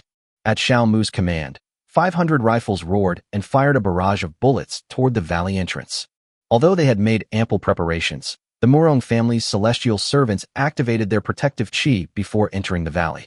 However, even with a valley opening only a few dozen meters wide, without precise shooting, the large number of celestial slaves crowded together still crashed head-on into a barrage of metal bullets. As their protective aura was continuously broken, a large number of Murong family immortal slaves fell from the sky with screams, like mosquitoes sprayed with insecticide, and died quickly. It wasn't that they didn't have rifles, but rather that the terrain was unfavorable. The Xiao family servants are scattered throughout the valley, so accurate shooting is required to attack them with rifles. But these celestial slaves had only received their own rifles for a few days, and with ammunition so precious, how could they possibly have the resources to train themselves to be good marksmen? So, these Murong family servants had barely raised their rifles in midair and hadn't even found their targets when they were attacked by the first wave of attacks. The situation is different for the Xiao family. They only need to aim their guns at the valley entrance, and those Murong family slaves, who are as crowded as mosquitoes, will have no chance of escaping. Okay, let's fight like this. I'll kill one if one comes, and two if two come. Seeing that the Murong family's immortal servants were fearless in the face of death, the corpses falling from midair quickly piled up into a small mountain. Xiao Mu laughed wildly, like a victorious general. This arrogant laughter naturally reached the ears of the Murong brothers. As more and more immortal servants perished, their eyes turned ashen and dark. They thought that with their numerical advantage and Jiang Chen's heavy firepower, they could easily break through the Xiao family manor. Unexpectedly, an inconspicuous valley entrance caused such heavy casualties to their side. Big brother. Murong Dengyun became anxious, his eyes turning bloodshot. These immortal servants were almost the majority of the Murong family's fighting force, yet nearly 2,000 of them were lost in just a few breaths. Merchants value profit above all else, and he certainly didn't want to lose too much on this trip. Murong Lin had also considered this point, and without much hesitation, he immediately sounded the retreat horn. Wah! The sound of bugles echoed across the fields. The next moment, the Murong family's immortal servants, who had been charging fearlessly at the valley entrance, retreated like a tide, leaving behind a field of corpses. Seeing this, Xiao Mu and Jiang Yi felt relieved and extremely proud. Haha, you old scoundrel Murong, why don't you charge? Why are you retreating? Are you such a coward? From now on, how about I call you Murong the Turtle? My Xiao family's ancestral home is right here, filled with countless treasures and spiritual fruits. Would you like some? If you want it, then send troops to attack. Xiao Mu laughed heartily, completely erasing his earlier disheveled appearance as he ran away with his head in his hands. Patriarch Xiao, although we can occupy the valley entrance and hold it to the death. Jiang Shan, who was standing nearby, looked around and was about to offer his opinion when Xiao Mu, who had noticed the scene, interrupted him. Young Master Jiang, I know what you're worried about. Aren't you afraid that Murong Lin might roll over the mountainside? Meeting Jiang Yi's questioning gaze, Xiao Mu looked slightly smug and continued. This valley is the ancestral home specially chosen by my ancestors. Although it is surrounded by mountains, each of these mountains is nearly 1,000 meters high and its steepness is like a sword standing on the earth. There are no cliffs for people to climb. So if Murong Lin wants to attack, the only way is through that valley entrance. Hiss! Jiang Yi gasped, filled with admiration. The ancestors of the Xiao family were truly far-sighted. That's right. Just wait and see. We only need to hold our ground and defend our positions. No matter how many of Murong's celestial slaves come, they will all die. Brother, the loss is too great. Outside the valley, the remaining 10,000 plus immortal slaves regrouped, with the two Murong brothers hesitating at the front of the column. I never imagined this battle would escalate to this point. My brother, I have miscalculated this time. To be honest, these two businessmen from the Murong family didn't have the courage to go all in. They always believed in valuing harmony, and that peace brings wealth. If the Xiao family hadn't cut off the Hangu Pass passage and hadn't just acquired a large amount of weapons and equipment, they would never have come to attack the Xiao family so easily. Originally, with Jiang Chen's mortars, the Xiao family's morale would collapse after the first round of bombardment, and then we could simply send riflemen to slaughter them at close range. But to everyone's surprise, the Xiao family also had a lot of rifles, and the natural barrier at the mouth of the valley gave the Xiao family hope of turning defeat into victory. Listening to Murong Lin's mutterings, Murong Dengyun suddenly had a terrible guess. Brother, do you think it might be Jiang Chen? The two brothers exchanged a glance, their eyes filled with fear. No way, really? Could it be that Jiang Chen also sold weapons to the Xiao family? What does he want to do? Does he want us to fight each other? What is his purpose? It's no wonder the two of them thought so much. Jiang Chen had already relayed the information about the Xiao family possessing a considerable number of rifles via walkie-talkie. However, he did not explain the origin of the Xiao family's batch of rifles. No, that's not right. It's not Jiang Chen. Murong Lin was the first to react. If Jiang Chen wanted us to fight among ourselves, why did he sell mortars only to the Murong family? And why hasn't the Xiao family retaliated with mortars yet? Upon hearing this, the two old men breathed a sigh of relief. As long as it's not a trap. Brother, Xiao Mu is currently holding a defensive position. If we try to attack into the valley, there will likely be many casualties. Furthermore, we are unaware of the Xiao family's ammunition reserves. For a moment, the two Murong brothers were in a dilemma. The battle has raged on for so long that both sides have suffered heavy casualties among their celestial servants. In a sense, the Xiao family and the Murong family have already formed a personal feud, which cannot be resolved simply by Murong Lin saying he will stop fighting and withdraw his troops. The best course of action now is to completely eliminate the Xiao family to prevent future troubles. Just as they were hesitating and at a loss, the walkie-talkie that Murong Lin had clipped to his waist crackled to life again. Hey, father-in-law, the way you guys are fighting is almost embarrassing to talk about.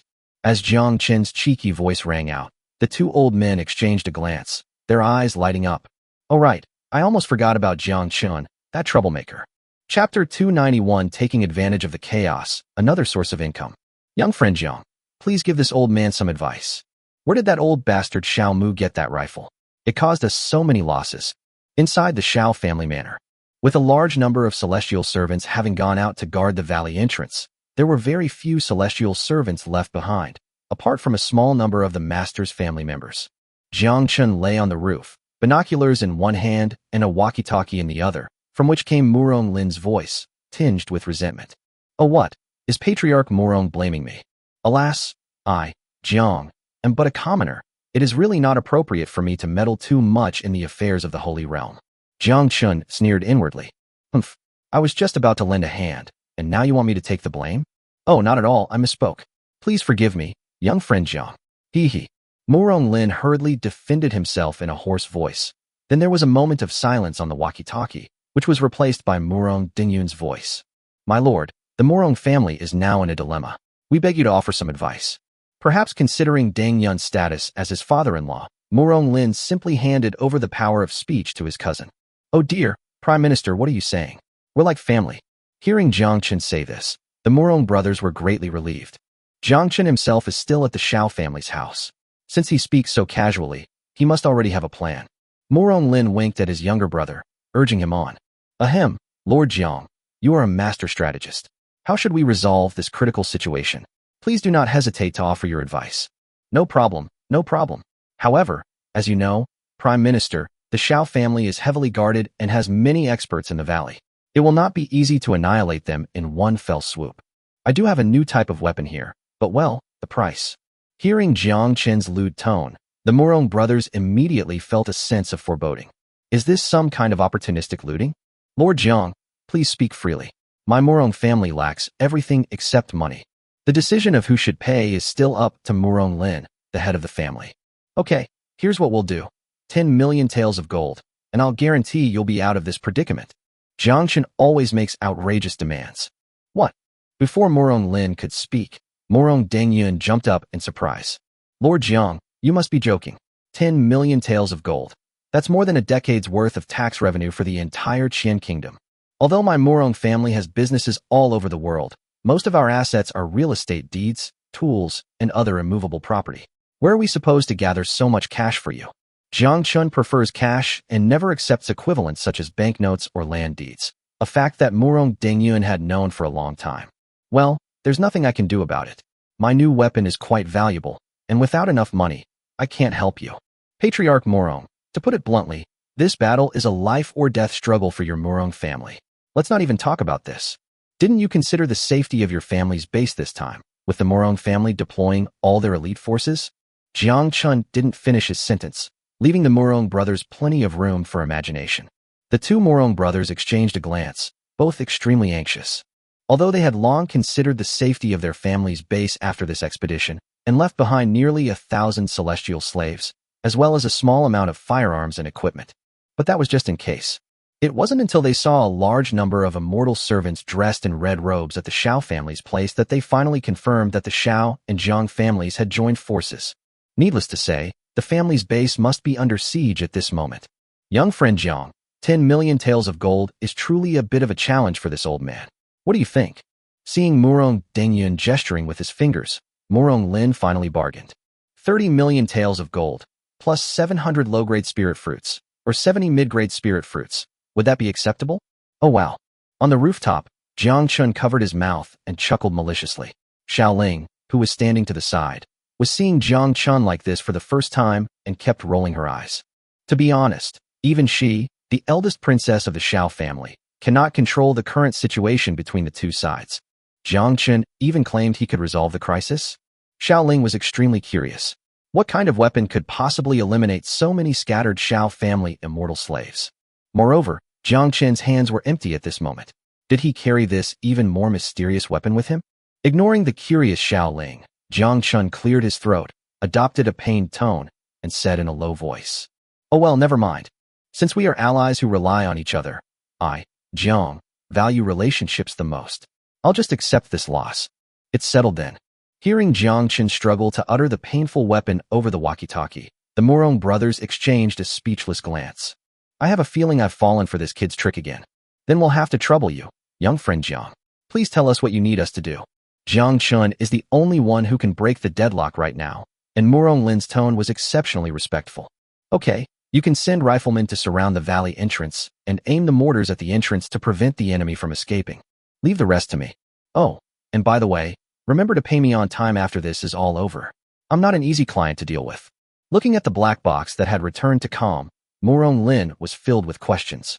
My brother, you've lived in the secular world for so long, yet you can still roughly guess what this payment brother means. What kind of description is Party B? Why did Jiang Chen say he wasn't Party B? Murong Dengyun. Damn it. I'm not Jiang Chen. How would I know what kind of rubbish he's spouting? The two didn't dwell on what they couldn't understand for the time being, and quickly started making arrangements according to Jiang Chen's instructions.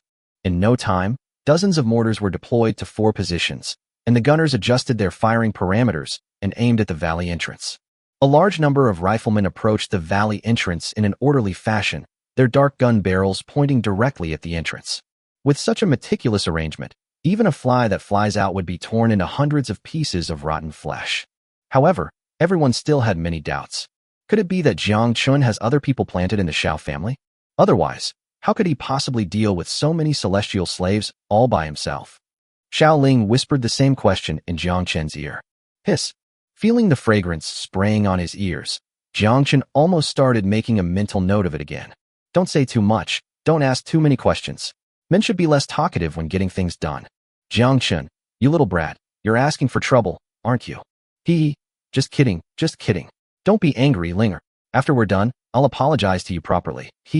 After exchanging a few casual jokes, Jiang Chen grabbed Xiao Ling and jumped off the roof, arriving at an open area within the manor. There's enough space here, it can fit everything. Jiang Chen muttered to himself. Before him was a gathering place for the immortal slaves, an area as large as several football fields. What? This place is big enough, Jiang Chen. Before Xiao Ling could finish her curious words, the pool suddenly opened wide. Wow, these are... Chapter 292, 10,000 Robot Dogs. Xiao Ling covered her red lips, staring at the training ground in astonishment. Suddenly, many things that looked like dogs but weren't dogs appeared in the once empty, vast flat area. Even without sunlight reflecting off its silvery white body, it still exudes a faint, cold light. On the backs of these neatly arranged iron dogs were rifles that Xiao Ling was extremely familiar with. Ignoring the shocked Xiao Ling, Jiang Chen used his movement technique to quickly fly across the training ground. As he moved left and right, a large number of war machine dogs appeared. To be honest, it wasn't that Jiang Chen was out of his mind before. He had a robot dog but didn't use it. This robotic dog is a weapon that has been developed in recent years specifically for modern warfare. It did not exist in the previous military camp. Therefore, this is not a product of actual combat. Previously, the guards fought their way from the border city into the heart of the Qian kingdom, and also fought several major battles in the capital, which increased the system's points accordingly. Therefore, a new area was opened up in the city, but Jiang Chen was too busy with various matters to explore it. This robot dog was a product showcased at an airshow on the other side of the city. As an exhibit, although it is fully equipped with weapons and ammunition and can be deployed in actual combat at any time, there is only one such item. But since I have plenty of points in the system, I can just redeem the same model of robot dog directly. Not expensive, 1,000 taels of gold per dog, including the rifle and ammunition carried on the dog's back. Jiang Chen, now I know where you got those weapons. It wasn't until Jiang Chen finished making the arrangements and returned to her side that the shocked Xiao Ling came to her senses. At this moment, her gaze towards Jiang Chen was filled with surprise mixed with reverence, and within that reverence, there was also a slight sense of distance. Jiang Chen was perceptive and naturally sensed this sense of distance. He smiled and pulled Xiao Ling into his arms, whispering in her ear, "Baby, don't worry, my secret is enough for you to live on for a lifetime, hee. Eat for a lifetime? What will you eat for a lifetime?" Seeing Jiang's sly smile, Xiao Ling finally realized she had been teased again. She immediately adopted the posture of a submissive daughter and threatened to hit him. "Hey, my dear wife, don't rush. Let's save our preparations for tonight and wake up the robot army first." Awaken? The robot? Wait, are they all alive? Amid Xiao Ling's confusion, Jiang Chen took the lead and arrived at the nearest robot dog. He had already studied this thing when he was enjoying himself in the safe house in the capital. This robot dog has 2 wake-up modes. One is to connect to a wireless signal and be controlled by a dedicated operator to launch attacks. Another type has a start switch on the bottom of the robot dog's body. Once the switch is turned on, the robot dog will automatically start and search for targets to attack indiscriminately. These robotic dogs were also the source of Jiang Chen's confidence in venturing alone into the Holy Realm this time. He originally intended to use it when dealing with the Jiang family, but he didn't expect it to be used in actual combat so soon. Very well, let's use the blood of Xiao family's immortal slaves to test the performance of modern warfare killing weapons. Under Jiang Chen's guidance, Xiao Ling followed suit, and the two quickly moved through the entire formation of 10,000 robot dogs to turn on the start switch. Fortunately, Jiang Chen had initially extended the startup time of these robot dogs to 10 minutes, so those robot dogs that had been switched on remained in place and did not launch an attack. Both of them are now masters above the Grandmaster level, so their movement speed is naturally incredibly fast, let alone such repetitive movements. Just seconds before the 10-minute time limit was reached, the last robot dog was turned on. Jiang Chen immediately led Xiao Ling away into the depths of the manor, returning to the rooftop to watch the show. Hiss! It moved. Jiang Chen, look! The first dog moved. On the rooftop, Xiao Ling pointed at the array of robotic dogs in the distance as if she were seeing a deity, her expression filled with excitement. Okay, I'm watching. As he spoke, Jiang Chen took out a drone that he hadn't used in a long time and controlled it to fly into the sky. This was a real battle, and also an experimental one. He must conduct a comprehensive assessment of the robot dog army's combat performance in order to prepare for facing more unknown enemies in the future. From the perspective of a drone, as the 10-minute startup time approached, more and more robot dogs began to move. These robotic dogs moved with somewhat clumsy steps, first turning their metal heads to survey their surroundings. After discovering that no infrared images representing living beings were being transmitted from the training ground, the first robot dog began to scout the road and headed south of the training ground. Creak, creak. The sound of the motors inside the robot dog grew louder and louder, eventually merging into a chilling metallic clanging sound that echoed in all directions. Are you kidding me? How could the noise from 10,000 robot dogs at the same time be quiet? Soon, several immortal servants who were closer to the training ground heard the noise and became puzzled. What was that sound? Could it be that the enemy is attacking from behind? Impossible. There were no shouts of killing. Let's go take a look. Soon, in the drone footage, all the immortal servants who had been stationed in various parts of the manor were converging on the training ground, numbering nearly 100. Good heavens, what is this? Monster. Soon, these remaining immortal servants witnessed the most spectacular and bizarre sight of their lives. One by one, the dog-like creatures seemed to be under unified command, scattering along the roads inside the manor as they searched for a way out. Perhaps the screams of the fairy servants were detected by the microphone carried on the robot dog. The next moment, a mechanical dog's head suddenly turned, causing its entire metal body to turn towards where the immortal slave was. With almost no aiming required, the machine dog's internal shooting program locked onto the location of the fairy slave in an instant. Da-da-da-da. A series of bullets whizzed from the muzzle of the gun on the dog's back, and the fairy slave, who had not yet recovered from the shock, fell into a pool of blood, her eyes still filled with terror. One stone stirs up 1,000 ripples, as if it had been planned beforehand. As the first robot dog fired, more robot dogs simultaneously found their own targets. The sound of gunfire immediately echoed throughout the Xiao family manor. Ah, a ghost. Run. Master, run. You idiot. Why are you still worrying about your master? Get out of the way. In an instant, the once relatively quiet rear area turned into chaos. Robot dogs aren't human. They can pick and choose between enemies and distinguish friend from foe. In addition, Jiang Chen doesn't understand programming control at all. It's fine for him to use the matching program to control one robot dog, but how can he manage 10,000 robot dogs? These 10,000 uncontrolled robotic dogs spread rapidly throughout the manor like a drop of ink in water, leaving behind only corpses in their wake. Chapter 293: The Robot Dogs Go to War, Leaving No Grass Behind. Not to mention the situation inside the Xiao family manor. At this time, it was several kilometers outside the Xiao family manor. Xiao Mu and Jiang Yi, the two leaders, were huddled together, nervously staring at the direction of the valley entrance. The celestial servants under his command were also on high alert, not daring to slack off in the slightest.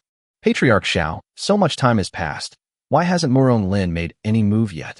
Hearing Jiang Yi's doubts, Xiao Mu thought to himself with disdain, thinking that young people are just too impatient. Jiang Yi, calm down and let the bullets take a little longer. The situation is now very clear. As a member of a prominent merchant family in the Holy Realm, Murong Lin usually gets along well with everyone and rarely gets into fights. These 20,000 immortal slaves were almost all of the Murong family's personnel, and he must have been heartbroken by the loss of those immortal slaves at the valley entrance. Now he is reluctant to lose Xianu in his desperate attack, but he also can't just retreat halfway through, lest my Xiao family come after him later. But it's different here. We just received a large amount of supplies from the Xiao family yesterday, enough for everyone here to eat and drink for more than a month. As for Murong Lin's side, how much supplies could each person carry when they traveled a long way from their homeland to fight? Xiao Mu analyzed the current situation in a logical and methodical manner, much like a great general. The Xiao family head is indeed shrewd and calculating. Jiang admires him. Judging from this, we can win this war without bloodshed simply by staying here. Yes. However, the people your Jiang family arranged.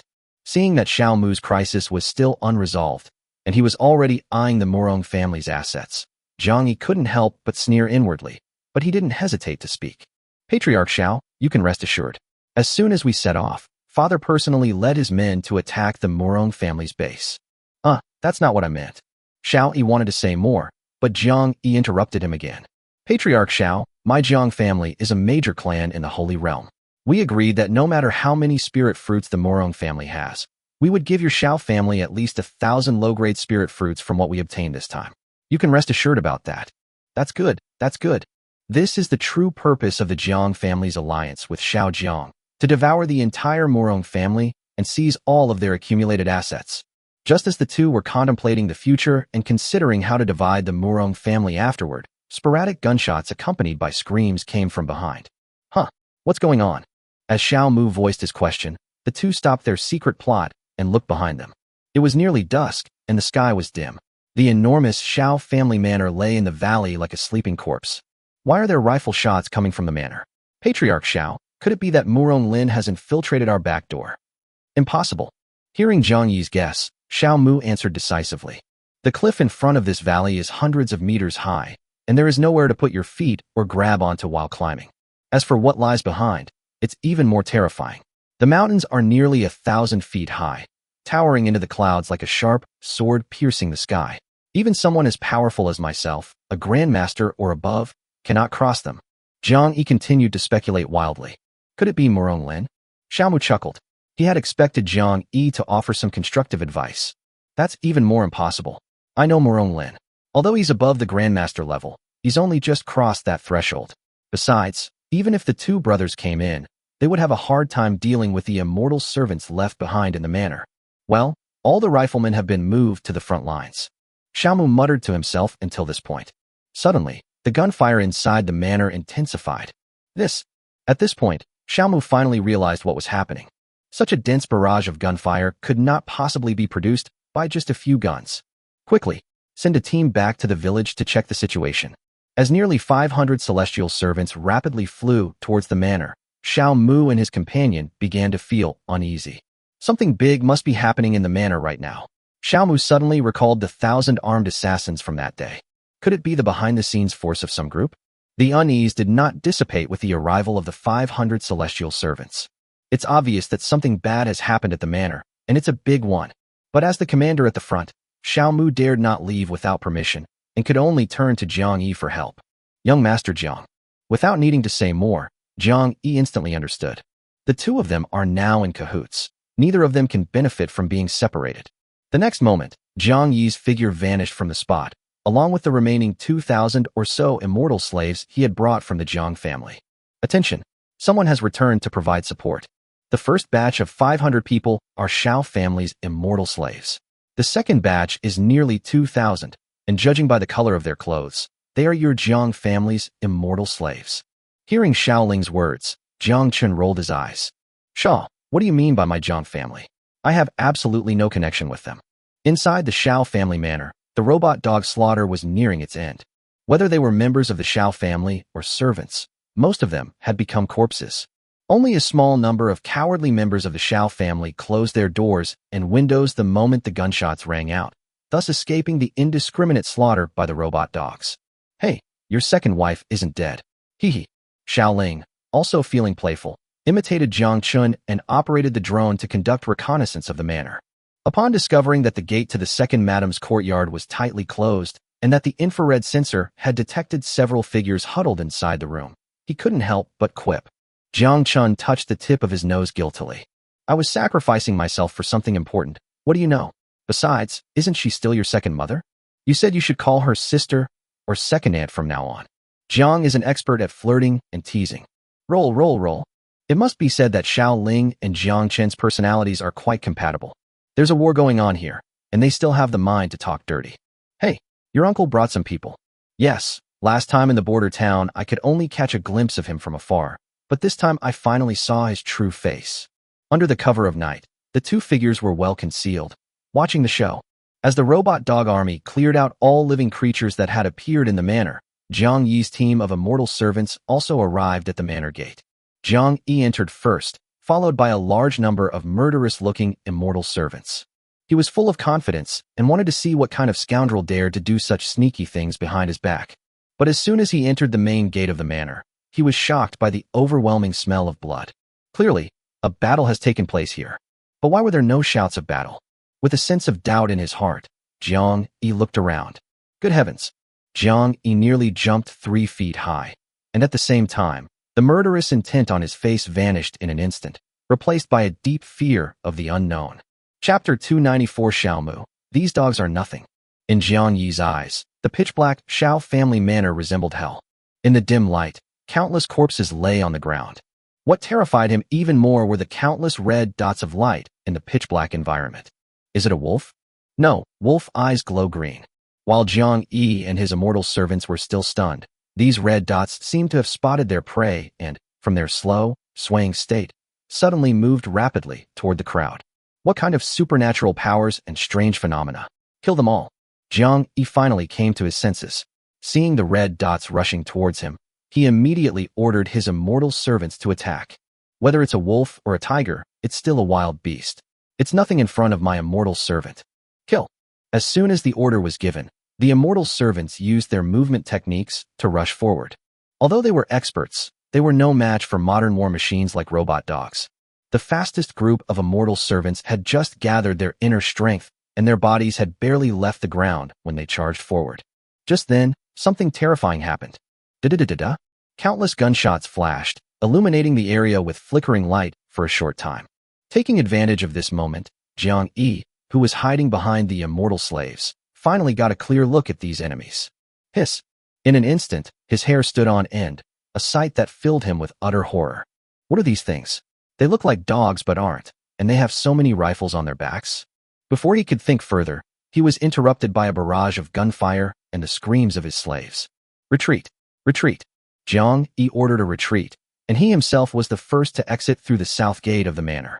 In that brief moment, more than 100 immortal servants were struck and turned into corpses. The fear of the unknown, coupled with the dim environment, made Jiang Yi want to retreat. The next moment, the celestial servants, having received the order to retreat, retreated like a tide. After leaving behind dozens more corpses, all of Xiao's servants withdrew from the manor. However, the robot dog's automated attack program does not stop when the enemy retreats.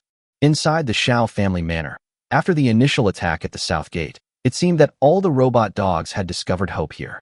The robot dogs, which were originally scattered throughout the manor, converged rapidly towards the south gate like a torrent in the night. Squeak! Squeak! The metal amplification sound coming from the manor grew louder and louder, clearly indicating that the wild beasts inside were chasing after them. Jiang Yi was momentarily panicked and at a loss. Damn it, where did these killing gods come from? Patriarch Xiao, there are no survivors left in the manor. I urgently need reinforcements. Left with no other choice, Jiang Yi had to lead his celestial servants back to where Xiao Mu was. Fortunately, although these killing gods were powerful, their movement speed was not comparable to that of humans, which allowed him to quickly escape the manor. What? No survivors? Jiang Yi, what nonsense are you spouting? Xiao Mu was furious. What kind of situation is this? The patriarch only asked you to reinforce the rear, but you, Jiang Yi, not only didn't launch an attack, but you also came back after only a short while. And you're saying there were no survivors? Are you cursing me? No, no. Patriarch Xiao, listen to me. It's true, it's true.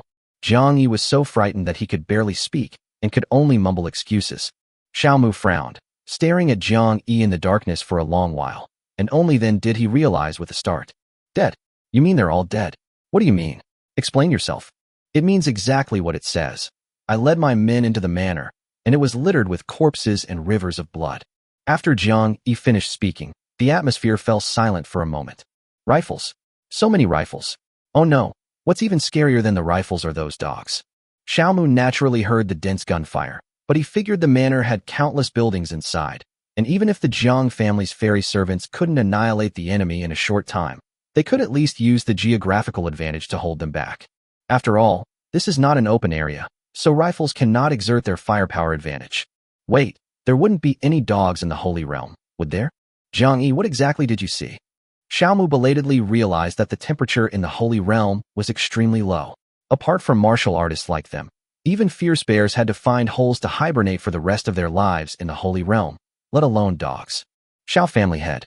Jiang Yi was about to continue explaining when his gaze fell on the Xiao family manor in the distance, and he couldn't utter the rest of his words.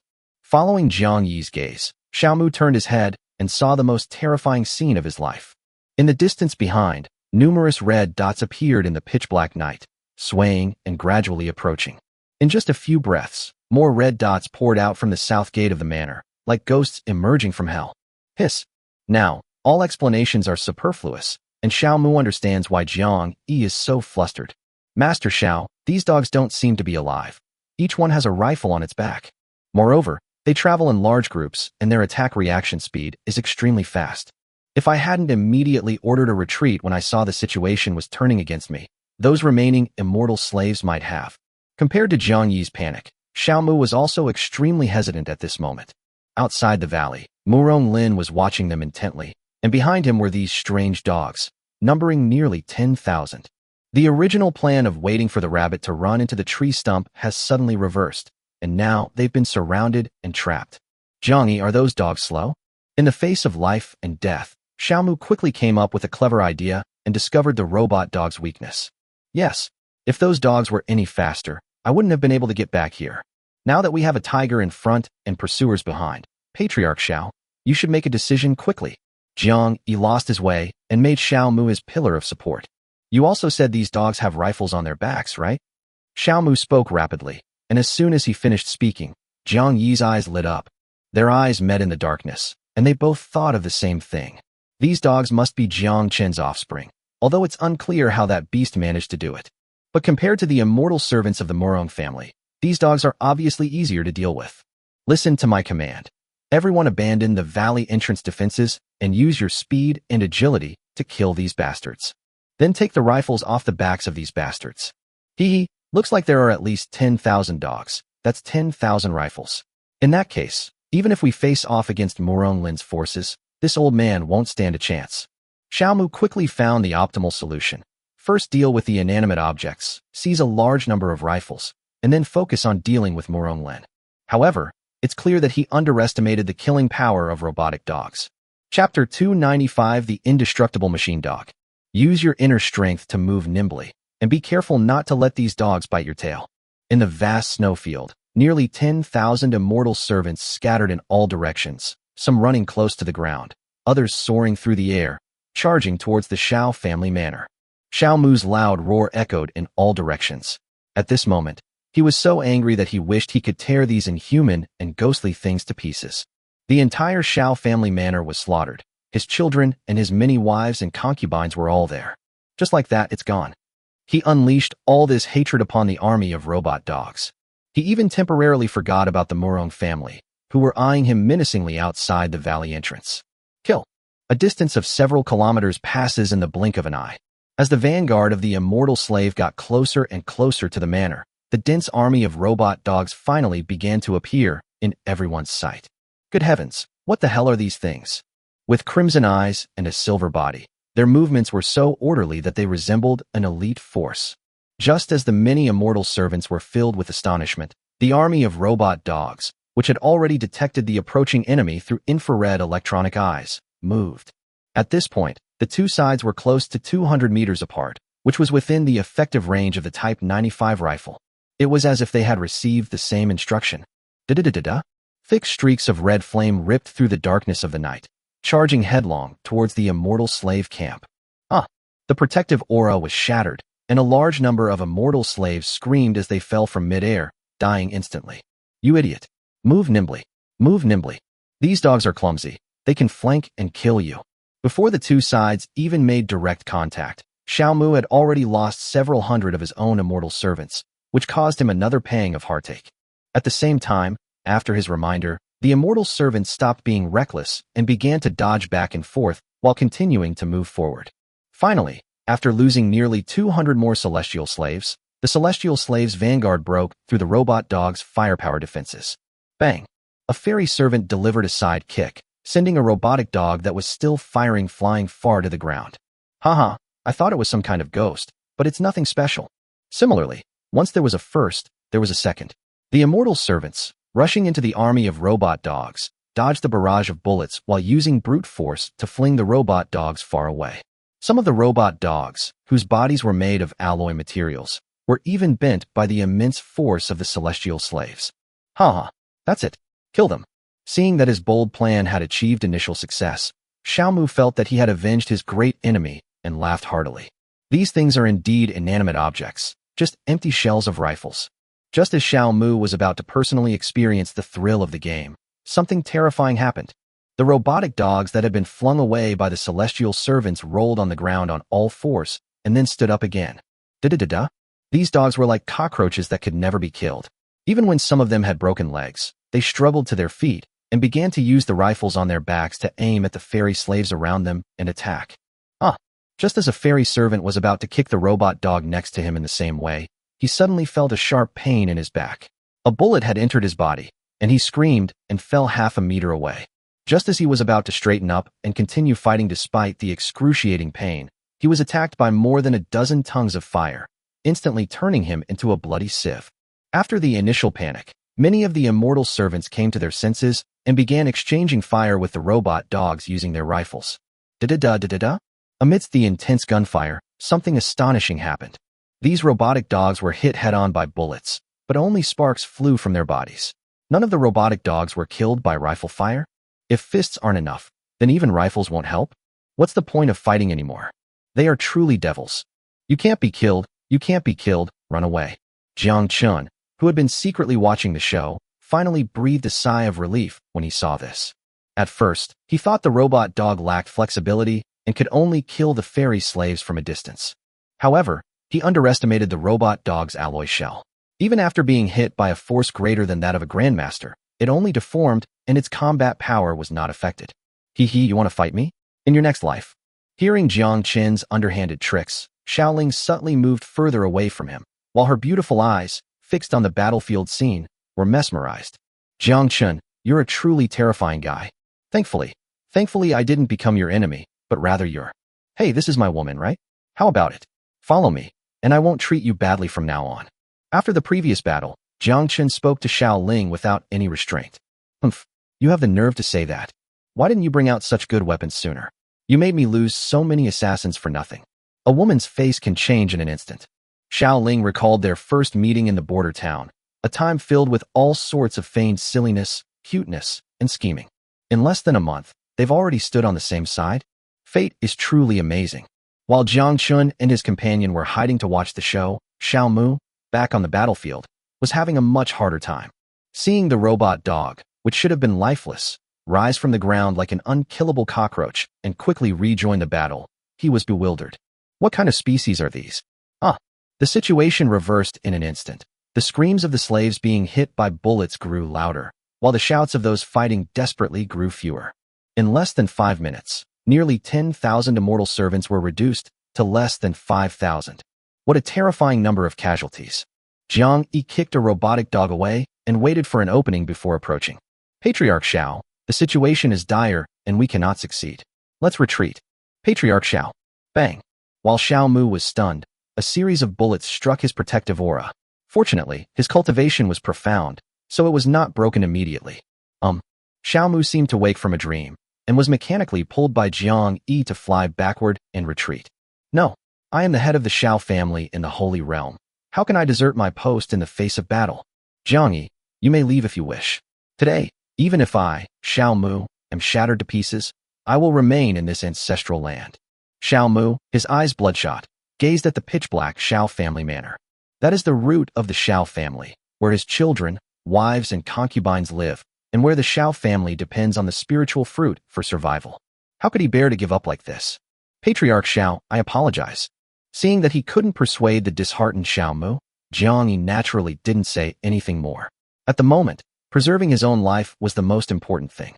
So he could only clasp his hands in a fist salute to Xiao Muyi, and was about to turn around and leave the battlefield, looking for an opportunity to escape. But no sooner had he finished speaking than a loud shout came from afar behind him. Xiao Mu, Jiang Yi, I'm still here.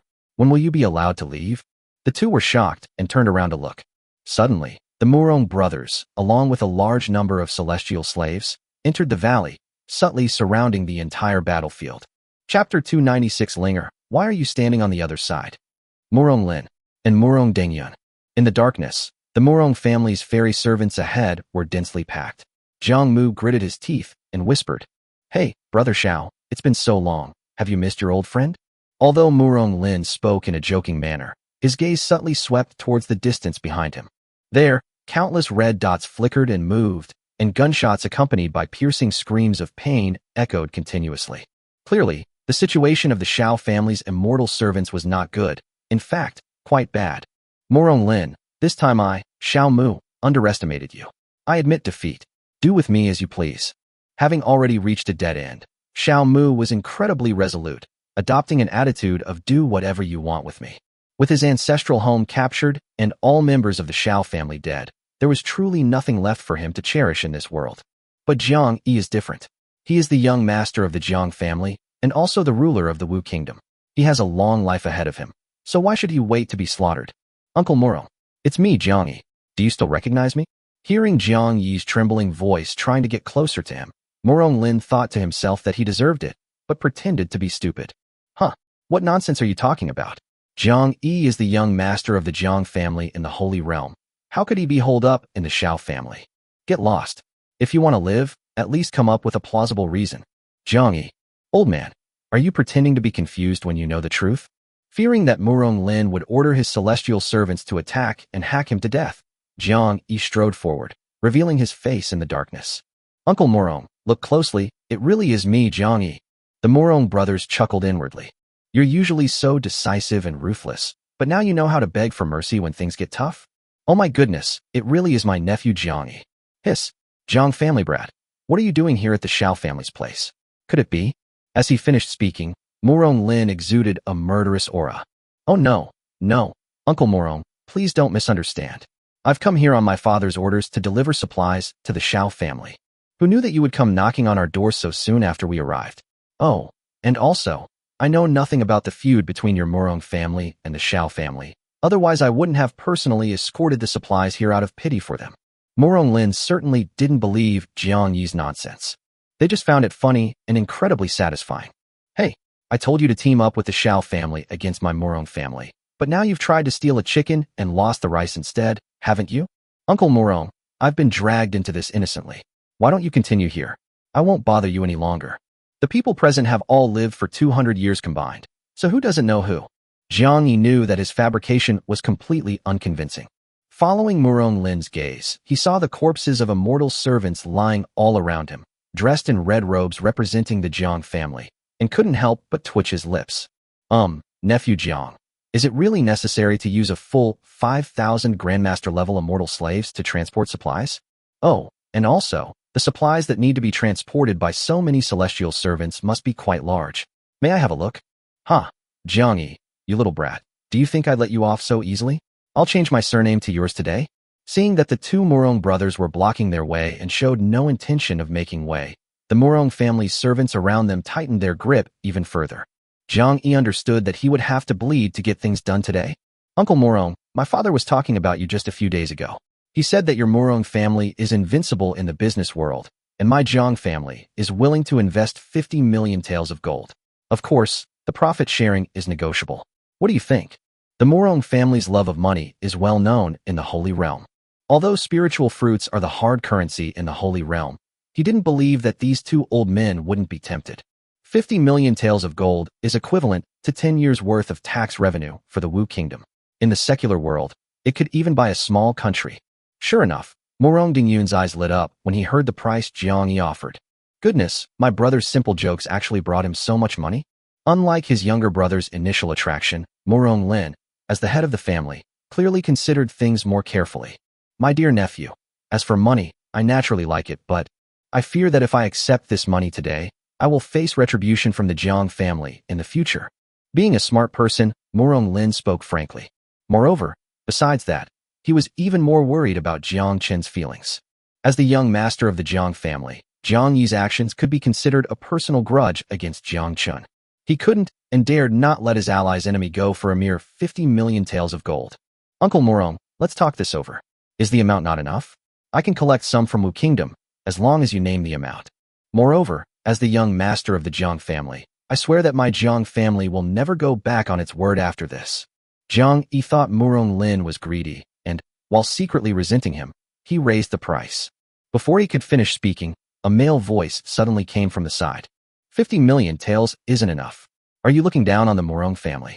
Everyone looked in the direction of the sound and saw two figures, a man and a woman, emerge from the darkness. They were Jiang Chen and Xiao Ling. Who are you to dare interrupt me? Jiang Yi was about to get angry and reprimand him when he was interrupted by Xiao Mu's delighted voice. Linglinger, thank goodness you're not dead. Xiao Mu, who had thought his family bloodline had been wiped out and was determined to die, was like a withered tree that had been reborn, his whole being full of vitality. Faced with her father's surprise, Xiao Ling avoided his eager expression and followed closely behind Jiang Chen. Only after the two stood still beside the Murong brothers did Xiao Mu realize something was wrong and subconsciously asked, Linger, why are you standing on the other side? Murong brothers. Jiang Yi. For once, these people were of one mind. Xiao Mu, that bastard, is really senile. Can't he see something so obvious? The battlefield fell silent for a moment before Xiao Mu finally came to his senses. His trembling finger pointed at Xiao Ling, then shakily pointed back and forth at the Murong brothers. Jiang Chen couldn't stand it anymore. Was he putting on a silent show? Hey, old man, what are you saying? Can't you see? Xiao Ling is mine. As he spoke, Jiang Chen opened his arms and pulled Xiao Ling into his embrace. As for Xiao Ling, this was the first time she had shown such a girlish side in front of so many people. Fortunately, it was dark and no one noticed the blush on her face. You, who are you? Xiao Mu took a few deep breaths, the overwhelming feeling of betrayal almost suffocating him. Xiao Ling is his most valued third-generation disciple. So when exactly did this happen? Faced with Xiao Mu's questioning, Jiang Yi's mind worked quickly this time. A familiar voice, and the same cheeky demeanor. Damn, you're Jiang Chen. Chapter 297 Missing Arms and Legs. Jiang Yi's threat. What? Jiang Chen. You're Jiang Chen. When Jiang Yi spoke, Xiao Mu almost exploded. No wonder, huh? No wonder my Xiao family's backyard is on fire. No wonder so many strange and supernatural things have suddenly appeared. It turns out that you were the one who was up to no good in the dark. Jiang Chen, you deserve to die? If I had known this would happen, I should have had the 9 heavens kill you as a sacrifice. Devastating. I was so wise. You're going to take my life. Muttering to himself until the very end, Xiao Mu's aura became chaotic, and with a burst of intense killing intent, he charged forward towards Jiang Chen. Thud, thud, thud. Before Jiang Chen could make a move, 3 figures blocked his way, taking the blow from Xiao Muman, who was filled with resentment. Well, Xiao Mu's eyes widened as he looked down at the dagger deeply embedded in his dantian, then looked up at the owner of the dagger through those fair, white hands, still in disbelief. Linglinger, why you? Puff. With a mouthful of blood, Xiao Mu's dantian shattered, and all his cultivation was destroyed. Bang. His body collapsed limply to the ground, oblivious to his own injuries, staring intently at Xiao Ling, wanting an answer. As for Xiao Ling, her heart was also unsettled at this moment. Ultimately, Xiao Mu, her grandfather, had always treated her well since she was a child, and had even prioritized providing her with various cultivation resources. The conflict between her and the Xiao family, or rather the entire Holy Realm, is a clash of ideologies. Well, that's how Jiang Chen explained it, and she understood it later. Grandpa, it's your granddaughter who has been unfilial. I know you are my grandfather, and you have never treated me badly, but I have never considered myself a member of the Xiao family. I have no ill intentions towards you personally, so I only destroyed your dantian. Don't worry, with my guarantee, Jiang Chen won't do anything to you. Xiao Ling whispered apologetically to Xiao Mu, her tone full of remorse, but even more so with determination. As for why your granddaughter did that, I'm afraid you wouldn't understand even if I explained it, so it's better not to say anything. All you need to know is that from now on, the Xiao family will no longer exist in the Holy Realm, and our family can live peacefully as an ordinary secular family. Feeling guilty, Xiao Ling's words were not very coherent. After struggling to explain for a few minutes, she took a few steps back and pulled Jiang Chen in front of her. Xiao Mu was completely bewildered by what his beloved granddaughter said, except for one sentence that he seemed to have taken in. Oh, our family. Were there no more families left? Weren't there no survivors on the manor? At this moment, he was utterly despondent. He had originally thought that the Xiao family had at least left behind a descendant, but in the end, he discovered that it was actually an illegitimate child. Huh, what? No survivors? Jiang Chen asked in return, and Xiao Ling was also completely bewildered. However, the two quickly realized what was happening, and Xiao Ling explained. Are you talking about Dad and Andy? They've been hiding in their room ever since the robot dog started attacking. The robot dog will only automatically attack living things within its line of sight. They were all hiding properly, so how could it attract an attack? Xiao Mu, nonsense, Jiang Yi clearly said. Xiao Mu still didn't believe it, and turned his gaze directly to Jiang Yi, who was trembling with fear. Faced with the various expressions on their faces, Jiang Yi felt extremely guilty. Patriarch Xiao, please don't speak nonsense. I only saw corpses everywhere, and the manor was completely silent, without a single sound or light, so, well, the intelligence was wrong, wasn't it? In an instant, Xiao Mushing had the urge to devour Jiang Yi alive. Speaking of which, Jiang Yi, right? Seeing is believing. Last time in Bianxing, you came and went in such a hurry that I, your nephew, didn't even get to show you my hospitality. Seeing Jiang Chen cast a malicious glance at him, Jiang Yi was initially timid and guilty, but then, as if remembering something, he spoke with a firmer tone. Jiang Chen, I admit defeat today, but what can you do about it? Don't forget, your father is currently a guest at my Jiang family's house. Jiang Yi emphasized the word guest heavily, his tone dripping with threat. In his mind, his younger brother Jiang Batian still had feelings for his family. Just like when he was confined to the house by his father, he often thought about Jiang Chen and his mother.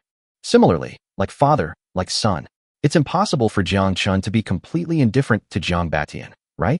I still have Jiang Chen's biological father in my hands. What can you do to me? Oh ho, so you're threatening me now? If you know what's good for you, release me as soon as possible. Considering that you also have the blood of the Jiang family flowing through your veins, I might consider sparing your life and that of your father. Seeing Jiang Chen fall silent, Jiang Yi thought his threat had worked and became even more arrogant as he spoke. Oh, by the way, if you don't want your dad to lose an arm or a leg, just letting me leave isn't enough. As he spoke, Jiang Yi's gaze drifted toward the main entrance of the manor. By this time, the gunfire had subsided, and only a small number of surviving immortal slaves were submerged in the robot dog ranks, fighting desperately to survive. More than 10,000 immortal slaves were wiped out by these mysterious weapons in less than the time it takes for an incense stick to burn. Moreover, these weapons don't require human operation. They launch bloody attacks completely automatically. Isn't this thing more advanced and more valuable than those rifles and the like? With a greedy glint in his eyes, Jiang Yi's voice was filled with intense craving. Moreover, you must provide enough weapons, like those iron dogs, and give the family as many as you can. Hiss. Before Jiang Chen could even speak, Jiang Yi had finished speaking, but the Murong brothers couldn't hold back any longer. We've been shameless and greedy enough, but I never expected you, Jiang Yi, to be even more ruthless. Shocked, the two brothers also felt a pang of panic. If Jiang Chen yields to Jiang Batian for his safety, then it will be obvious that the Jiang family will become the most powerful family in the entire Holy Realm. The balance of power in the entire Holy Realm will be broken, and even the Murong family will find it difficult to stay out of it. Jiang Chen. Seeing Jiang Chen lower his head and remain silent, Xiao Ling also became a little anxious. If the Jiang family really obtained so many weapons, how could she realize her dream of a utopian world? Before Xiao Ling could speak to persuade him, Jiang Chen raised his hand. Hee. Seeing Jiang Chen smile, Jiang Yi thought that the kid had come to his senses and was eager to get closer to him. Haha, as long as you recognize the situation, I, as your uncle, will definitely speak well of you in front of the Lord of the House. Although you were born into the secular world, you are still a member of the Jiang family. If the family head is so kind as to grant your request, it is not impossible to include your name in the family genealogy. I'll record your mother's ass. You son of a bitch. This bastard dares to threaten me? Missing an arm or a leg. I'll make sure you lose an arm or a leg today, You piece of trash. Jiang hated being threatened the most, and his shouts, each imbued with internal force, were deafening. Chapter 298 The electric net gun reappears. Jiang Chen. Seeing that Jiang Chen, who should have given in, did not resist at all, Jiang Yi's ferocious smile froze on his face. What do you mean, you? Do you think that just because that old bastard Jiang Shan arrested my father, I have to obediently submit to him? Do you really think I'm some kind of great philanthropist? As Jiang Chen's vicious whispers continued, Jiang Yi's heart sank lower and lower. He originally thought that he held the lifeline of this bastard in his hands, and that as long as he brought up Jiang Batian's safety, Jiang Chen would obediently hand over his weapons, and it was even possible that he would hand over the entire Qian kingdom. But reality slapped him hard in the face. Do you really not want Jiang Batian's life? Jiang Chen, are you really going to be so disrespectful that's your own father? As Jiang Yi spoke, he kept backing away, his eyes scanning his surroundings as he quickly considered an escape route. Jiang Yi's little actions were naturally noticed by everyone present. The Murong brothers darted behind Jiang Yi in a flash, blocking his retreat. Xiao Ling also temporarily left Xiao Mu's side and stood in front of Jiang Chen. Jiang Yi, you have nowhere to retreat. Just surrender obediently. Don't worry. I, Jiang, am an upright person and won't do anything to you. After all, strictly speaking, you are my uncle. You still know I'm your uncle? Then why are you glaring at me with murderous intent? They're all seasoned foxes. He wouldn't believe Jiang Chen's lies. Hooray! Jiang Yi let out a breath, pretending to give up resistance, and relaxed his whole body. Just as everyone relaxed, Jiang Yi suddenly sprang into action, charging straight towards Xiao Ling in front of him. Die! Jiang Yi decided to fight to the death. Although Xiao Ling is blocking Jiang Chen's way, he can kill her by surprise. Jiang Chen behind her will also be exposed. With Jiang Chen's cultivation level of just over Grandmaster, he is no match for her. Unfortunately, the idea was beautiful, but reality was incredibly cruel. Jiang Yi clenched his right fist, the speed of which was so fast that it broke through the air and created a sonic boom. It was about to smash into Xiao Ling's cold face. Of course, Xiao Ling was no pushover either. She was second in skill in the Xiao family for a reason. She had already reacted the moment Jiang Yi made a move. But Jiang Chen was right behind her. If she just hid like that, Jiang Chen's life would be in danger. In an instant, she subconsciously channeled her protective qi. As long as the protective qi can block Jiang Yi's first attack, the Murong brothers behind will be able to react. Bang! The powerful impact of the punch shattered Xiao Ling's protective aura instantly, sending her flying backward into the air. It has to be said that everyone, including Jiang Chen, underestimated Jiang Yi's strength. Even the Murong brothers behind Jiang Yi. At the same time Xiao Ling was hit and sent flying. Their movements had only just begun, and they were unable to keep up with Jiang Yi's speed at all. Jiang Chen, careful! Amidst the panicked whispers of the others, Jiang Yi grinned maliciously and extended his claws towards Jiang Chen. He changed his mind. Killing Jiang Chen like this would be too easy on him. This little beast caused the Jiang family to lose nearly 10,000 immortal servants, and twice humiliated their dignity. He must be captured alive and squeezed dry of his last bit of value before he will allow Jiang Chen and his son to reunite in the underworld. They were about to reach their target, but Jiang Chen, that little beast, seemed to be scared out of his wits, only now unleashing his protective aura. Huh? Protective aura, huh? If one can be shattered, what's the difference if a second one is broken? Just as Jiang Yi was excitedly thinking this, he saw that Jiang Chen's face remained calm. A strange unease rose in Jiang Yi's heart, before he could even think about it carefully. But then Jiang Chen suddenly raised his hand, and a black material suddenly appeared in his previously empty hand. A gun? Do you think my protective aura is just for show?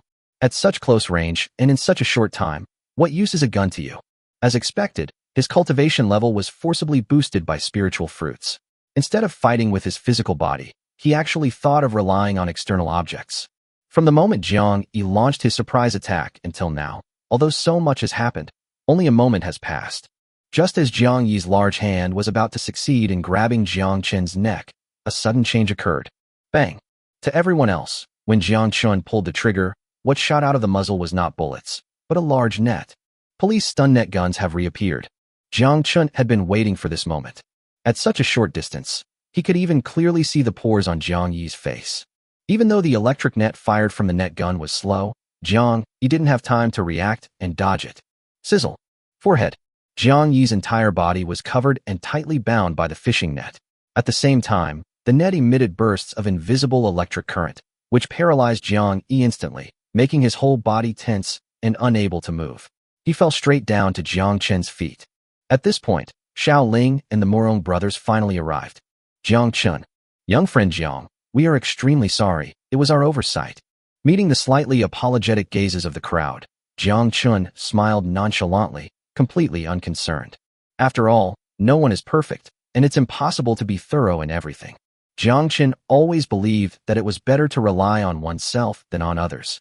Fortunately, this electric net gun had already been used in actual combat in the border town. Back then, that old man was a master or above, and he was still subdued by the electric net gun. Hee, uncle, the young master of the Jiang family?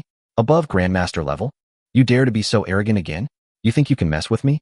At this moment, Jiang Yi had already been firmly controlled by several Murong family servants. The electric current in his body had not yet dissipated, and he was still in a state of paralysis. Although he was unable to move, he clearly heard Jiang Chen's mockery to his face. Cough cough Jiang Chen, you're so insidious. This time, I admit defeat, but I advise you not to even think about killing me. I am the young master of the Jiang family, with incomparably noble blood. How could you, a bastard, compare? If I, the young master, am to lose even a single finger here today, you can expect the Jiang family's revenge. Seeing Jiang Yi threatening him even as he faced death, Jiang Chen laughed instead of getting angry. Hee, young master Jiang, I was originally going to give you a respectable treatment, to provoke me, Jiang, who is also a man of principle. But now that you've reminded me, I've changed my mind. You may not know this, but I, Jiang Chen, hate being threatened the most. One less finger? Huh, how naive you are. Today, I'm going to make you lose several fingers, and see what the Jiang family behind you can do to me. Hearing Jiang Chen's ruthless words, Jiang Yi was shocked. No, you can't do this to me. Chapter 299 Murong Lin's covetousness for the robot dog. No, Jiang Chen, I am your uncle, your own uncle. I was wrong. Jiang Chen, please stop. Stop it now, Jiang Chen. My good nephew, if you stop right now, I guarantee the entire Jiang family will avoid you from now on. 5 minutes later, Jiang Yi's pleas for mercy, accompanied by his screams, echoed throughout the area, adding a touch of gloom to the dark, snowy landscape. My dear uncle, what's the point of saying all this now? It's too late. Jiang Yi was pinned to the ground by several immortal servants, while Jiang Chen held a pair of pliers in his hand, speaking as he precisely clamped a finger between them. At this moment, 2 of Jiang Yi's fingers had already been crushed into a pulp, and this was the third one. You think I wouldn't dare lay a finger on you, huh? I'm someone who can't stand being provoked, and today I'm going to take 10 of your fingers. After saying that, Jiang Chen tightened his grip again. With a snap, Jiang Yi's middle finger broke off in the middle, exposing the bare finger bone. Phew. Jiang Chen, I was wrong. Although he is the young master of the Jiang family and a master above the grandmaster level. But Jiang Yi was born into the Jiang family and could be said to have been born with a silver spoon in his mouth. He had never suffered such abuse before. He gasped for breath in pain, trying to relieve the tearing pain in his fingers, while unconsciously pleading for mercy. The group of people around the two of them felt their hair stand on end. The 2 Murong brothers exchanged a fearful glance. Killing someone is just a matter of beheading them. No matter how cruel the conflicts in the Holy Realm are, most of the time it's just a matter of people dying and debts being settled. After all, they are all people of standing and have face to save, don't they? Who knows when you might fall into enemy hands? Everyone understands the principle that fortunes change. Therefore, facing someone as vindictive as Jiang Chen, they were both secretly relieved that the Murong family had wisely chosen to side with Jiang Chen in advance. As for Xiao Mu, he remained unattended as he slumped on the ground. As he watched Jiang Yi's fingers turn more and more into powder, and heard Jiang Chen's devilish whispers in his ears, he broke down. Wah! Damn it, Jiang Chen is a demon. If I had known, I would never have provoked him. Among everyone present, Xiao Ling was the only one who didn't think Jiang Chen's wicked methods were excessive. Perhaps the two had already become blood-related, or perhaps they had put themselves in each other's shoes. She could understand Jiang Chen's resentment towards the Jiang family of the Holy Realm, so it was reasonable for her to take such a venting action. Well, everyone remained silent until Jiang Chen collected all 10 severed fingers and neatly arranged them on the ground. By then, Jiang Yi had already fainted from the pain, drooling. Oh dear, this isn't fun anymore. Jiang Chen withdrew his gaze from admiring the artwork and looked at the unconscious Jiang Yi, shaking his head in regret. Uncle, your nephew has worked so hard. How can you sleep? Don't you know how to respect people? With a loud roar, Jiang Chen stood up and raised his right leg high, stomping it down hard on Jiang Yi's dantian. Wow! Jiang Yi, who had fainted from the pain, howled as he sat up, almost breaking free from the control of the several immortal slaves who were holding him. Ugh! Jiang Chen, what did you do to me? Phew, my cultivation level. Where is my cultivation level? The next moment, Jiang Yi was filled with despair because he felt his dantian shatter, and his cultivation followed in Xiao Mu's footsteps, all gone. Martial artists rely most on their own cultivation, let alone those in the Holy Realm who value strength above all else. Ah, I'm going to kill you. Jiang Chen, you beast. May you die a horrible death. May you die a horrible death. You will be punished. In the end, Jiang Yi fainted again and lost consciousness. Young friend Jiang, shall we now? Murong Lin had been quietly waiting by the side all this time, waiting for this moment. Patriarch Murong, what should we do? Jiang Chen was puzzled, but then he noticed Murong Lin's eyes darting around in the direction of the manor, and he immediately understood. After so much time, the slaughter by the robot dogs at the manor has long since stopped. There were almost no living creatures standing in that area. The only sounds were the occasional low wails of the immortal slaves. The entire area was deathly silent. Perhaps the internal program detected that there were no living creatures around, or perhaps the rifle ammunition on the aircraft had been exhausted. At this moment, all the robot dogs remained motionless in place, their blood-red eyes flashing, creating an extremely eerie scene. However, while robot dogs are ravenous wolves and demons to the enemy, they are invaluable treasures to our own people. Murong Lin had the same idea. Good heavens! I thought that a high-powered weapon like a mortar was Jiang Chen's limit? Unexpectedly, this dear ally actually had such a hidden treasure? These mysterious weapons hidden in the darkness are not living beings, yet they faithfully carry out killing orders. What's even more valuable is that he doesn't need to consume spirit fruits to make these things. Furthermore, the performance of these weapons has been well demonstrated after the recent massacre. Its orderly advance and retreat are as beautiful as a carnivorous flower blooming amidst carnage. How delicious! Jiang Chen instantly guessed what the Murong brothers were thinking.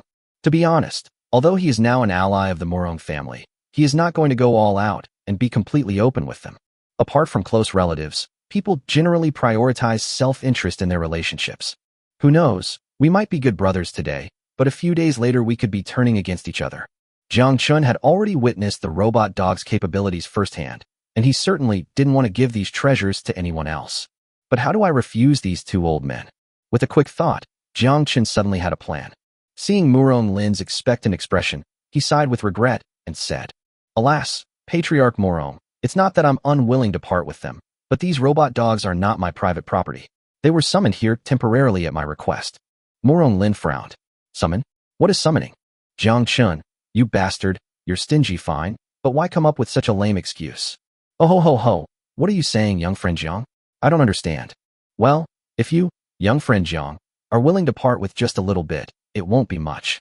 I only need a little over 100 here. As for extra money, we can discuss it. Even if it's in exchange for spiritual fruits, that's negotiable. Murong Lin rubbed his hands together, his back hunched, looking just like a shrewd businessman.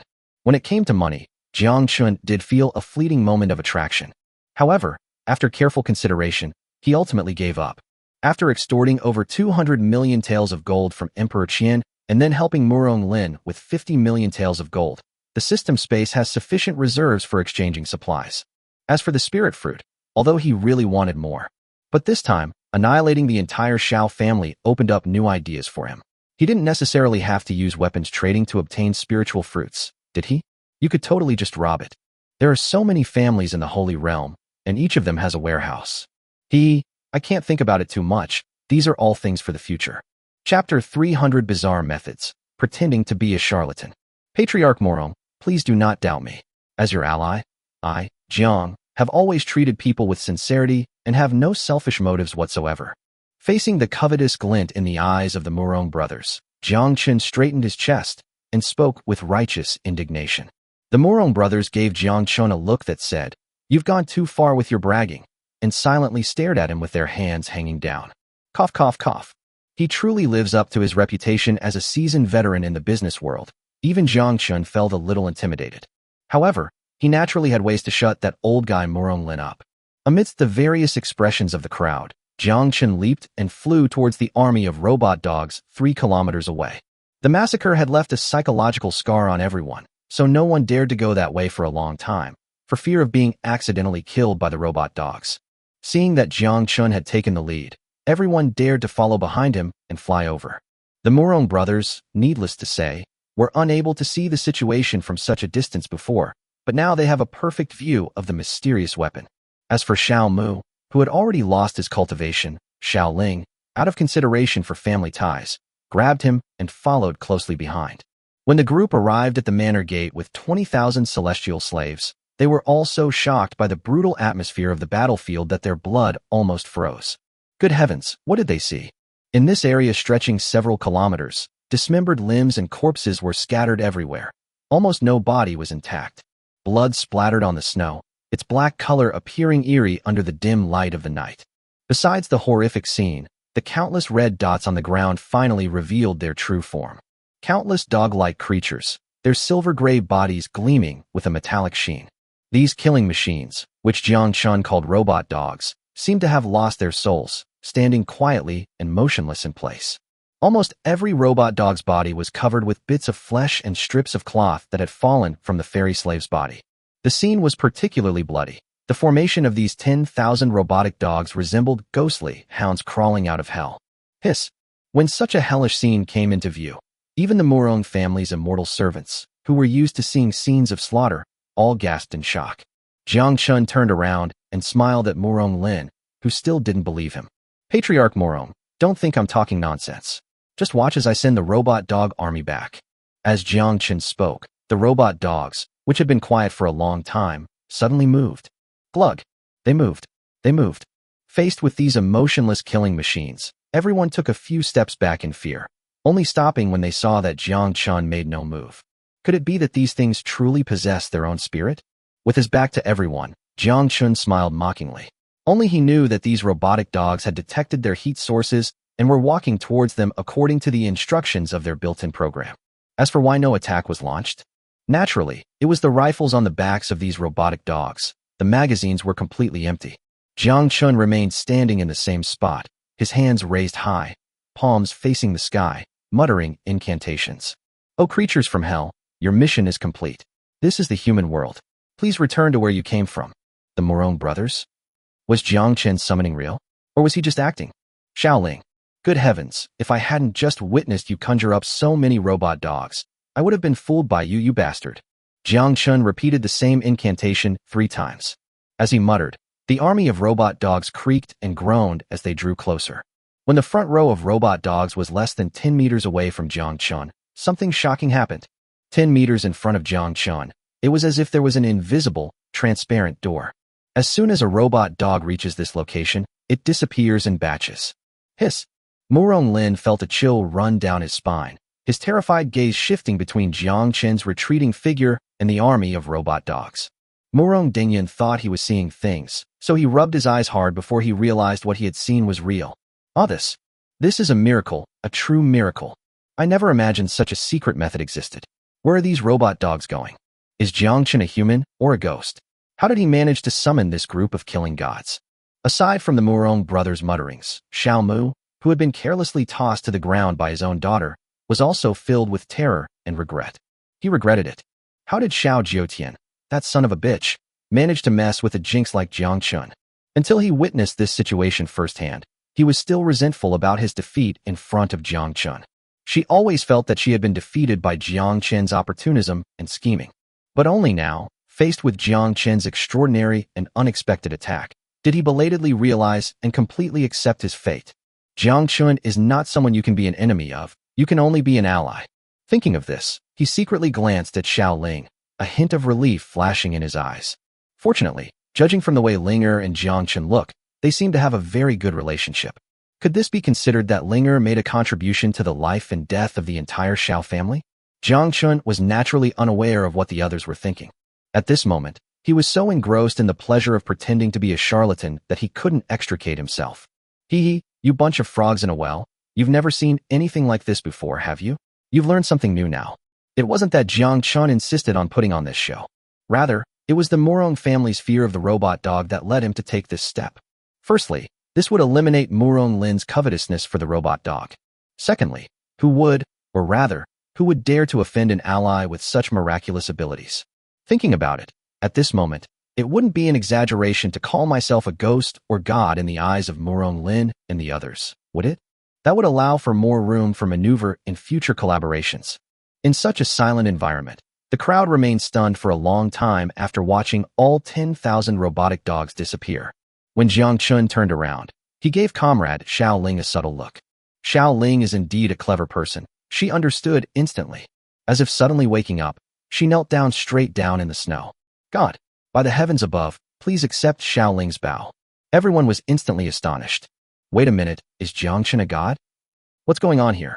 However, since the atmosphere has already reached this point, and given that Jiang Chen indeed possesses unpredictable and supernatural abilities, kneeling down wouldn't hurt, would it? In an instant, Xiao Ling and the Murong brothers, along with their numerous immortal servants, knelt on the ground. Gods above, please accept our bow. Jiang Chen was surprised to see so many people kneeling on the ground. I just asked Xiao Ling to make up some reason to support my claim. But why did this girl go to such lengths? Chapter 301, A Divine Move, a dramatic change in weapons. Ahem, well, everyone get up. Even though Jiang's skin was as thick as a city wall, he couldn't help but blush for a moment. He knew that those two old guys, Murong Lin and Murong Lin, wouldn't really believe he was a god so easily. At most, they were just intimidated by his methods. Sure enough, the Murong brothers had already come to their senses, and the shock in their eyes had faded slightly. They are the leaders of the Murong family. If they really treat Jiang Chen as a mysterious figure, not only will other families think the Murong family is stupid, but their immortal servants might also break free from their control and submit to Jiang Chen. This is absolutely unacceptable. These are just some minor tricks. I hope you'll forgive my poor skills. Feeling guilty, Jiang Chen touched his nose and didn't offer any further explanation. Haha, not at all. My Murong family is overjoyed to have an ally like young friend Jiang. After saying this, a hint of regret appeared on Murong Lin's face. Alas, so many precious weapons of mass destruction. Well, this old guy is eyeing the robot dog too. Left with no other option, Jiang Chen could only change the subject. Gentleman Murong, now that this matter is settled, what are your plans for the future? As soon as Jiang Chen spoke, Murong Lin frowned. The Xiao family was defeated by him. Their original plan was to plunder all of the Xiao family's assets. But now, considering Jiang Chen's relationship with the eldest princess of the Xiao family, the previous plan had to be abandoned. Just then, Xiao Mu, who had been silent all along, was quite astute. In that short time, he had analyzed the situation and hurriedly spoke up. Brother Murong, in the conflict between our two families, I have lost. However, I think you should put everything else aside for now and get back to the Murong family's base as soon as possible. At this moment, your Murong family's defenses are weak, presumably both families. Before Xiao Mu could finish speaking, Murong Lin was startled and realized what had happened. They were so focused on Jiang Chen's army of robot dogs that they almost forgot about the crystal at home. Young friend Jiang, I have an urgent matter at home and must take my leave now. I look forward to meeting you again another day. Murong Lin had already guessed what the Jiang family was up to. However, despite his initial guess, he was still extremely anxious when Xiao Mu finally confirmed it. Wait, Jiang Chen spoke up, stopping the Murong brothers who were about to turn and leave. Young friend Jiang, I didn't bring your military funds with me. How about I give them to you with interest when we meet next time? Murong Lin thought Jiang Chen was still thinking about the benefits of his help, so he hurriedly begged, his eyes almost brimming with tears. Jiang Chen was both amused and exasperated. How could the persona he projected to outsiders be so greedy? Oh no, I just thought that since you're going to take people back to get out of this predicament, you might need some weapons and ammunition. Jiang Chen had clearly heard the artillery fire from the valley entrance earlier. The dense shells had been raining down for a long time, as if they were free. It seems that Murong Lin doesn't have much mortar ammunition left at this point. Murong Lin then came to his senses and understood, but his brows remained deeply furrowed. I am naturally aware of this matter, but didn't you just say that the robot dogs have all gone back? Can you summon them again? A glimmer of hope appeared in Murong Lin's eyes. If they had the help of the robot dog, what would the small Jiang family be? Bah, they're all just a bunch of worthless idiots. Unfortunately, Jiang Chen's next words quickly extinguished the hope in his eyes. No, even if I summoned robot dogs to fight, it would come at a considerable cost, and robot dogs also need rest. Seeing that Murong Lin was losing interest, Jiang Chen didn't want to keep him in suspense any longer. However, while there are no robot dogs, there are plenty of mortar shells.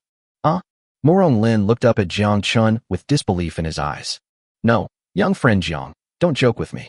As far as I know, you entered the Holy Realm alone this time, without any soldiers escorting the ammunition.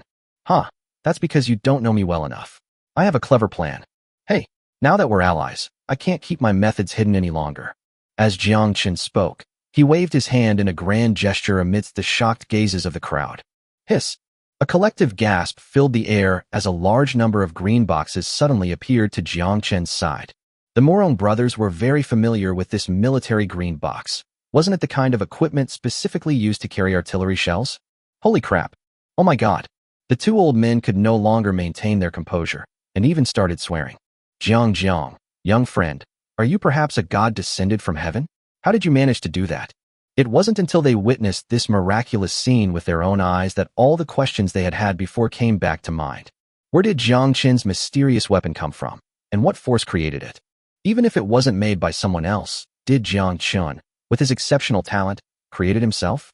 Even if Jiang Chen crafted them all himself, there were so many weapons that even if he worked day and night, he wouldn't have enough time to make them all by himself. At the very least, there should be a weapons manufacturing base, right? From the very beginning, after purchasing the first batch of rifles from Jiang Chen, various families had tried to replicate them. Even if they gathered all the world's most skilled craftsmen and studied and pondered day and night, they still couldn't replicate even a single rifle one-to-one. Leaving aside the complex structure of the rifle and its bullets, the materials used to assemble the rifle are unique in the world. This is just like seeing a ghost. Only now have the doubts that have been weighing on everyone's minds for so long been somewhat resolved. So, Jiang Chen's weapons weren't actually crafted. This bastard could just conjure them up with a wave of his hand? Why didn't you say so sooner if you had this ability? If I had known you were this capable, why would my Murong family have gone through all that trouble? Want a woman? You can choose any of the beautiful young women in the tribe. Want money? You can take anything we have at home, even the dishes and chopsticks. Where can I go to seek justice? However, despite their many concerns, the most important thing for the Murong brothers at this moment was to hurry back to their family to provide support. I won't say any more nice words. From now on, young friend Jiang, if you have any needs, the Murong family will be at your beck and call. At this moment, a single servant of the Murong family had already carried a box of cannonballs. Murong Lin clasped his hands in a fist salute to the people present, then led his army of immortal servants away in a hurry to aid his family. Young friend Jiang, well, I was very offended before, and I hope that my young friend Jiang will be magnanimous and not take it too seriously. While everyone was talking, some surviving members of the Xiao family had already walked out of the manor, along with a small number of immortal servants who had been lucky enough to escape the mechanical dogs. Only now did Xiao Mu finally realize that the Xiao family had not been wiped out, and that his second wife and eldest son were both standing safely at the manor gate, watching from afar without daring to come over. What else is there to say? Although most of the immortal servants died at Jiang Chen's hands, the core members of the family are still alive, which is the greatest hope. Having witnessed Jiang Chen's amazing abilities firsthand, Xiao Mu was determined to cling to this powerful figure. Jiang Chen was shocked to see Xiao Mu's fawning expression. Hiss! Where is the backbone of you Holy Realm people? Where is your unyielding spirit? Is it really that realistic? Chapter 302 Xiaoling, I agree. Soon, Jiang Chen received a warm welcome from the entire Xiao family. A group of several dozen people, consisting of men and women from the Xiao family, welcomed him into the manor like stars surrounding the moon. Oh dear, my dear nephew Jiang, if we had known earlier, would you and Linger have tolerated that wicked son Xiao Jiutian's reckless behavior? While everyone in the Xiao family was in a daze, Xiao Mu seemed to have forgotten all the previous hostility between him and Jiang Chen, and changed his address from little beast, dog, and that scoundrel Jiang Chen to nephew. As the saying goes, one cannot hit a smiling face, and Jiang Chen readily complied. Only now did he understand the meaning of the phrase, profit above all else. After exchanging a glance with Xiao Ling beside him, everything was understood without a word. Uncle Xiao, please don't say that. Everything before was done by Xiao Jiutian. I firmly believe that you were also deceived by him. Oh ho, yes. That beast, he's not even human. If Xiao Jiutian were still alive, he'd probably be turning in his grave. Even though I'm dead, you still won't let me go, huh? Damn it. Soon, the group arrived at the Xiao family's council hall, where surviving servants had already served them fragrant tea and snacks. Jiang Chen rightfully sat in the head seat, while Xiao Mu, though having lost all his cultivation, still retained some prestige and sat in the seat of Jiang Chen's deputy. Before he could even warm his seat, Xiao Mu asked impatiently, "My dear nephew, there's something I'm not sure if I should ask." Jiang Chen thought to himself, "Here it comes. This old guy really won't get up early for nothing." He gestured for him to continue, saying, "Just listen. I wonder when you and my Linger got together?" As Jiang Chen sipped his tea, he glanced at the impatient Xiao Mu, then met Xiao Ling's cool yet slightly shy gaze, and replied, "Oh, my meeting with Xiao Ling was purely by chance. After spending time together a few times, we discovered we shared similar interests." My dear nephew, you know that's not what I wanted to ask, but rather you all, Not hearing the answer he wanted, Xiao Mu interrupted Jiang Chen, clenching his fists and raising his thumbs, then closing them again. The meaning is self-evident. Damn, you old codger, you're really direct. To be honest, Jiang was used to being free and unrestrained, and had never really thought about settling down. Before him was Empress Murong, and in the middle was the new Emperor Xiao. In his eyes, although these two women did their best, they were still far from becoming his wives. It's only slightly better than not eating cilantro at all. Only after hearing the patriarch's words did all the Xiao family members come to their senses. Although no one knows yet why the family head is so eager to win over this legendary Jiang Chen, it must at least be beneficial to the family. Therefore, all the eager gazes were cast toward Jiang. Of all those gazes, one stood out as particularly fervent.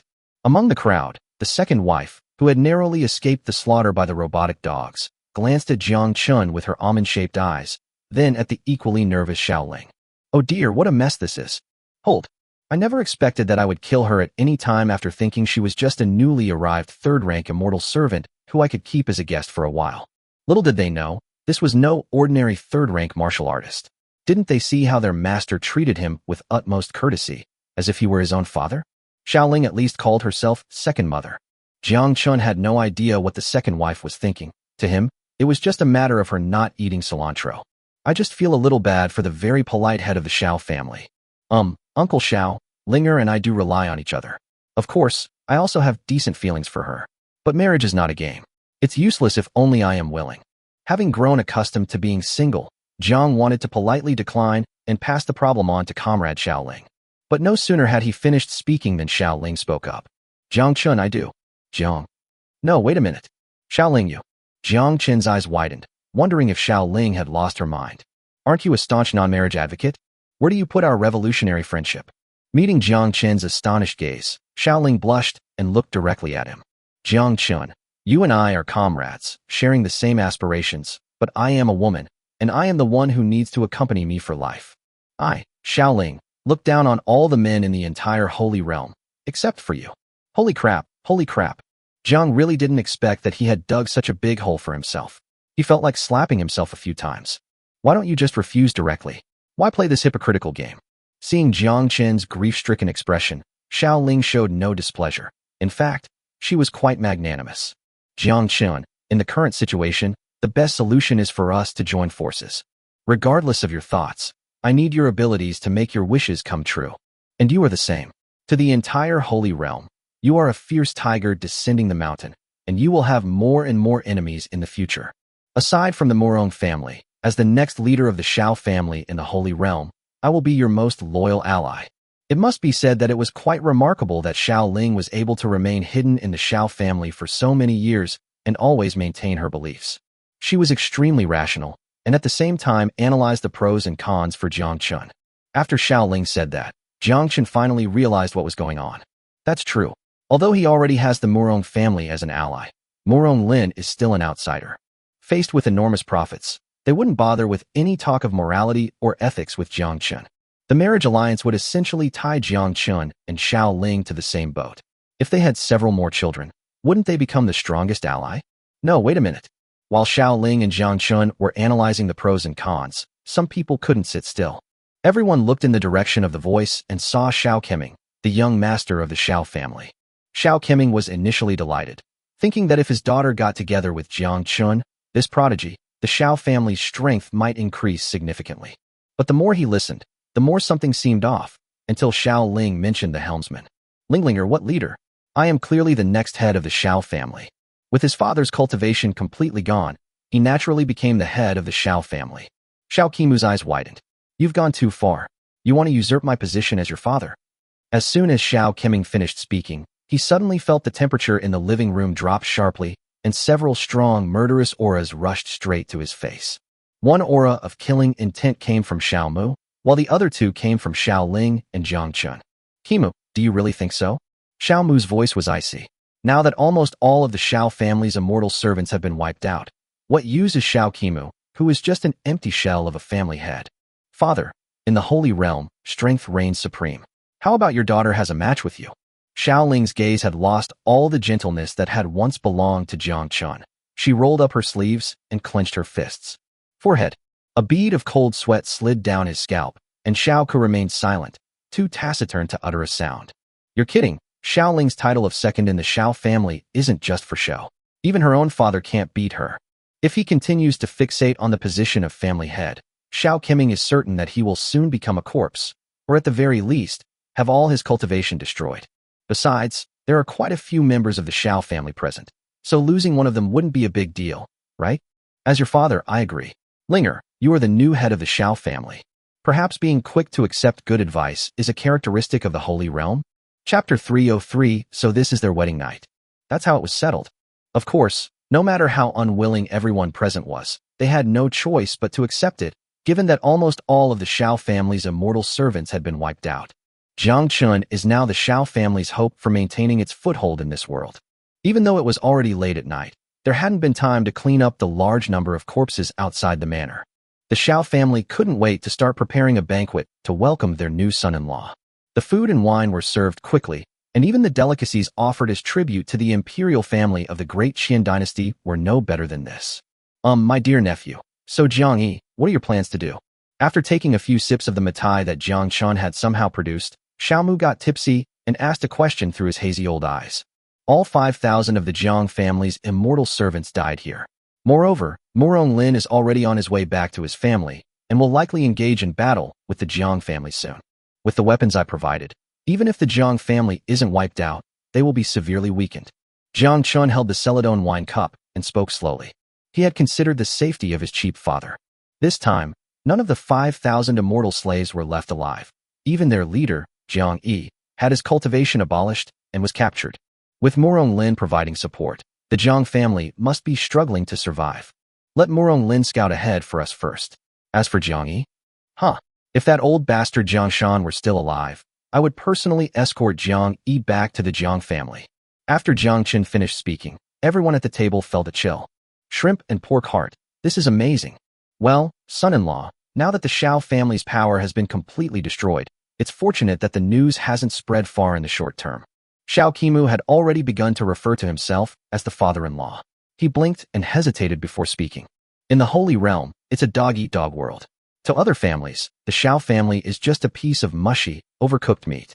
With nearly 1,000 spirit fruits about to ripen in the orchard, and a large stock of spirit fruits in the warehouse, which family wouldn't be envious? Jiang Chen had already considered this problem before the war began. While he was hiding on the rooftop watching the fight, he had already contacted Tori, who was far away in the capital. It's likely that at this very moment, those Grandmaster-level experts in the Guardian Army, nurtured with spiritual fruits, are already on their way. Don't worry about that. I've already contacted the Guardian Army, and they've dispatched nearly 500 Grandmaster-level experts to reinforce the Xiao family. If they act quickly, they should already be on their way. At that time, I would like to ask Patriarch Xiao to instruct the Hangu Pass authorities to allow them to pass through. Upon hearing that there were only about 500 people, Xiao Mu and the others initially felt uneasy. However, when they thought of Jiang Chen's mysterious weapons called robot dogs, they all understood. Yes, just now, Jiang Chen summoned the robot dog by himself and killed more than 10,000 immortal slaves who fled in disarray.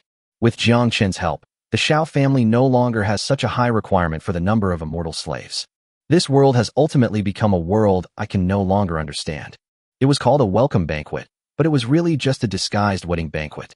After the toasts were exchanged, everyone was quite tipsy from Jiang Chen's strong liquor. However, Xiao Mu and his son, as the hosts, did not forget their business. Nephew, the Xiao family is in dire need of rebuilding. It may be a bit simple, but we can't neglect the important tasks. Yes, good son-in-law. A moment of passion on the night of love is worth 1,000 pieces of gold. You know what I mean. Jiang Chen was completely bewildered by the two men's lewd smiles. No, your Xiao Ling is still here. Can you be a little more tactful? Xiao Ling always seemed to have a cold face in front of outsiders, but upon hearing this, her expression remained unchanged, and she pulled Jiang Chen into her boudoir. Oh my lord, our Linger has such a great sense of the big picture. Look at her, for the prosperity of the family. Only after the two closed the door did the second madam look away from Jiang Chen's retreating figure, sighing inwardly at the pity. Here I would like to introduce the second madam. Although she was Xiao Mu's concubine, she was actually Xiao Ling's grandmother. However, because she was so young, she did not allow anyone in the mansion to call her second wife. Calling her second aunt makes her seem so young, right? Xiao Mu finally breathed a sigh of relief when he saw the lights go out in his granddaughter's room. By this time, all the members of the Xiao family had dispersed, not to go back and rest. After a major battle, the clan was severely weakened, and it was imperative to quickly count the number of surviving immortal servants and then direct them to clean up the battlefield and restore order. Youth is truly wonderful. Yes, it's great to be young. The second wife looked at the dark room and swallowed hard. Jiang Chen is now Xiao Ling's person. According to seniority, he's her grandson. Will there be another chance in the future?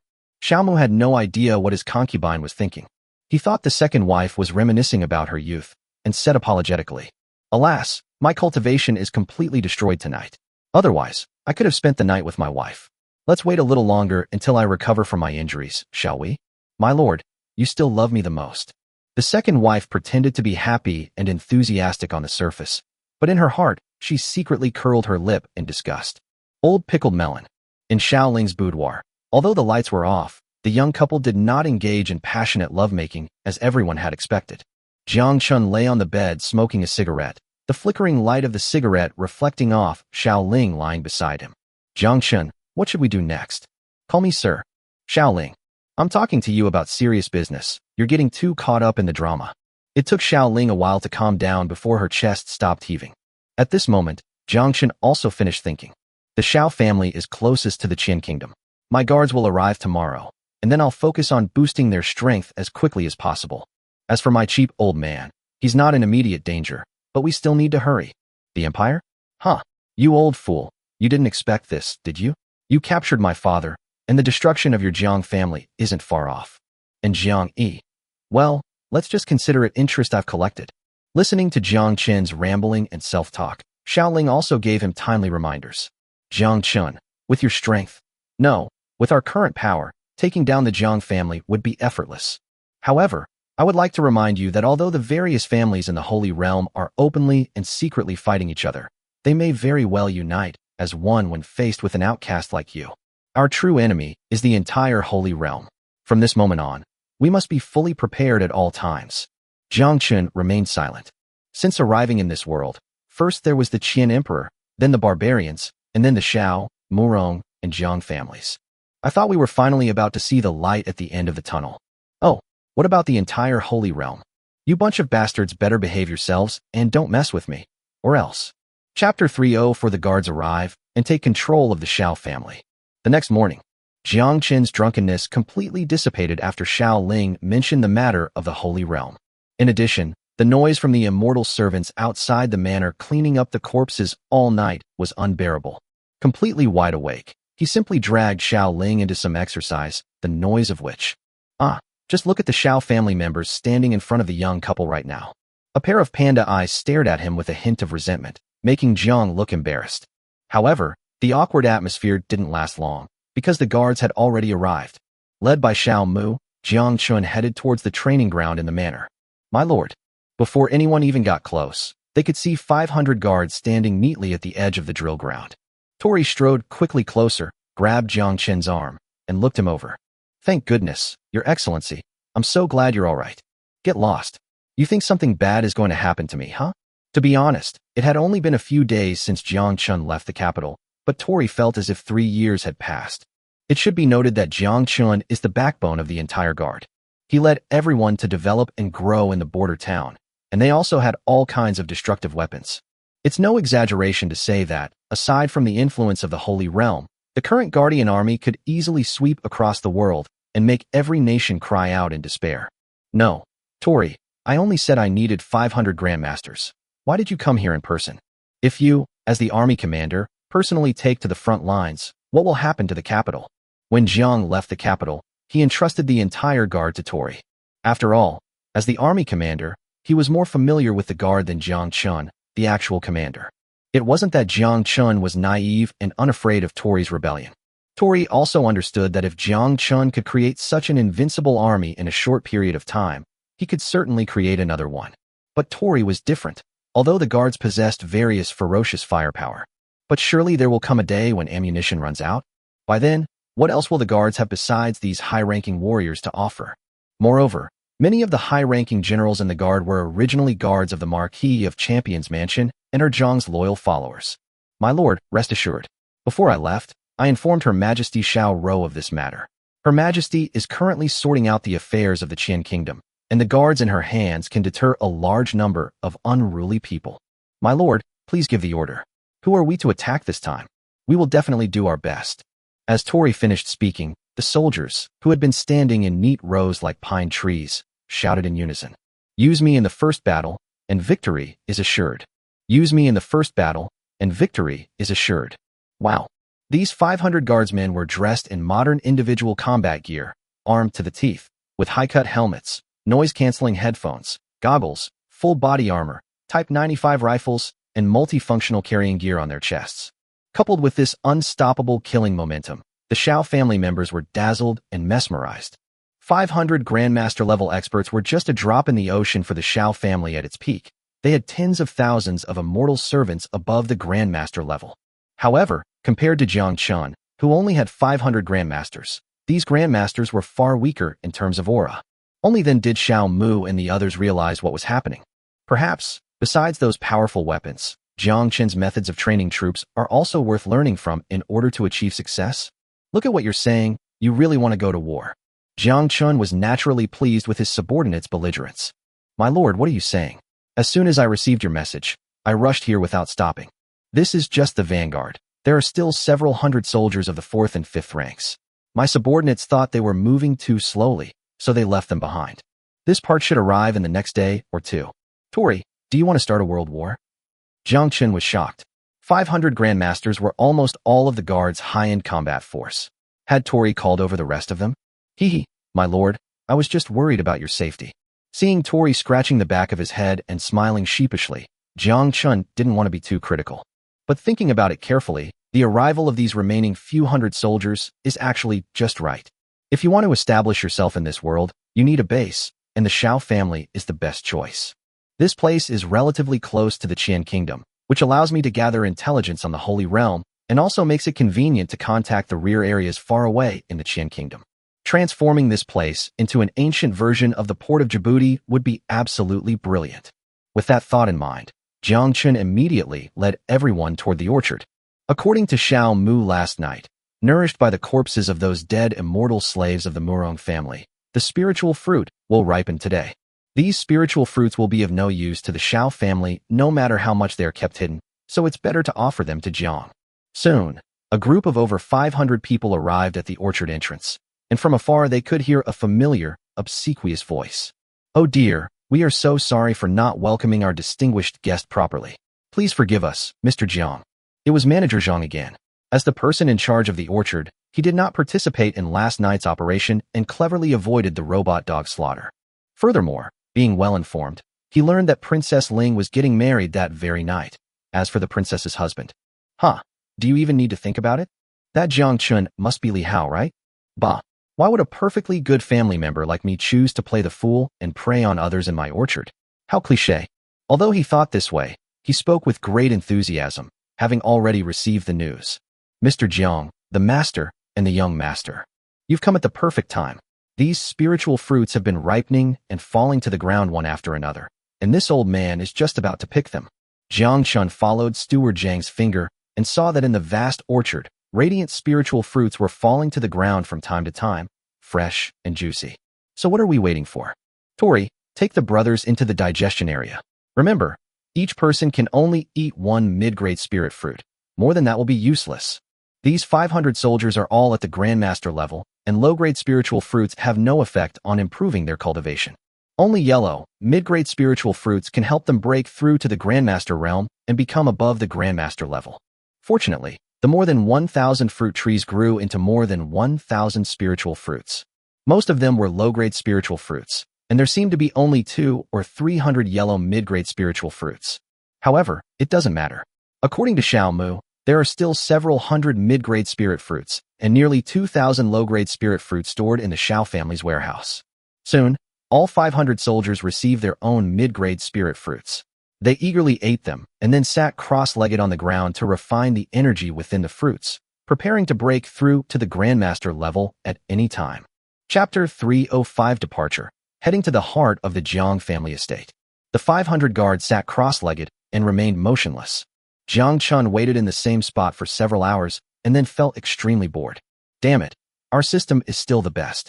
Back in the palace, the system directly absorbed and refined the energy of the top-grade spiritual fruit, and Jiang Chen went from a second-grade martial artist to a master in just a few breaths.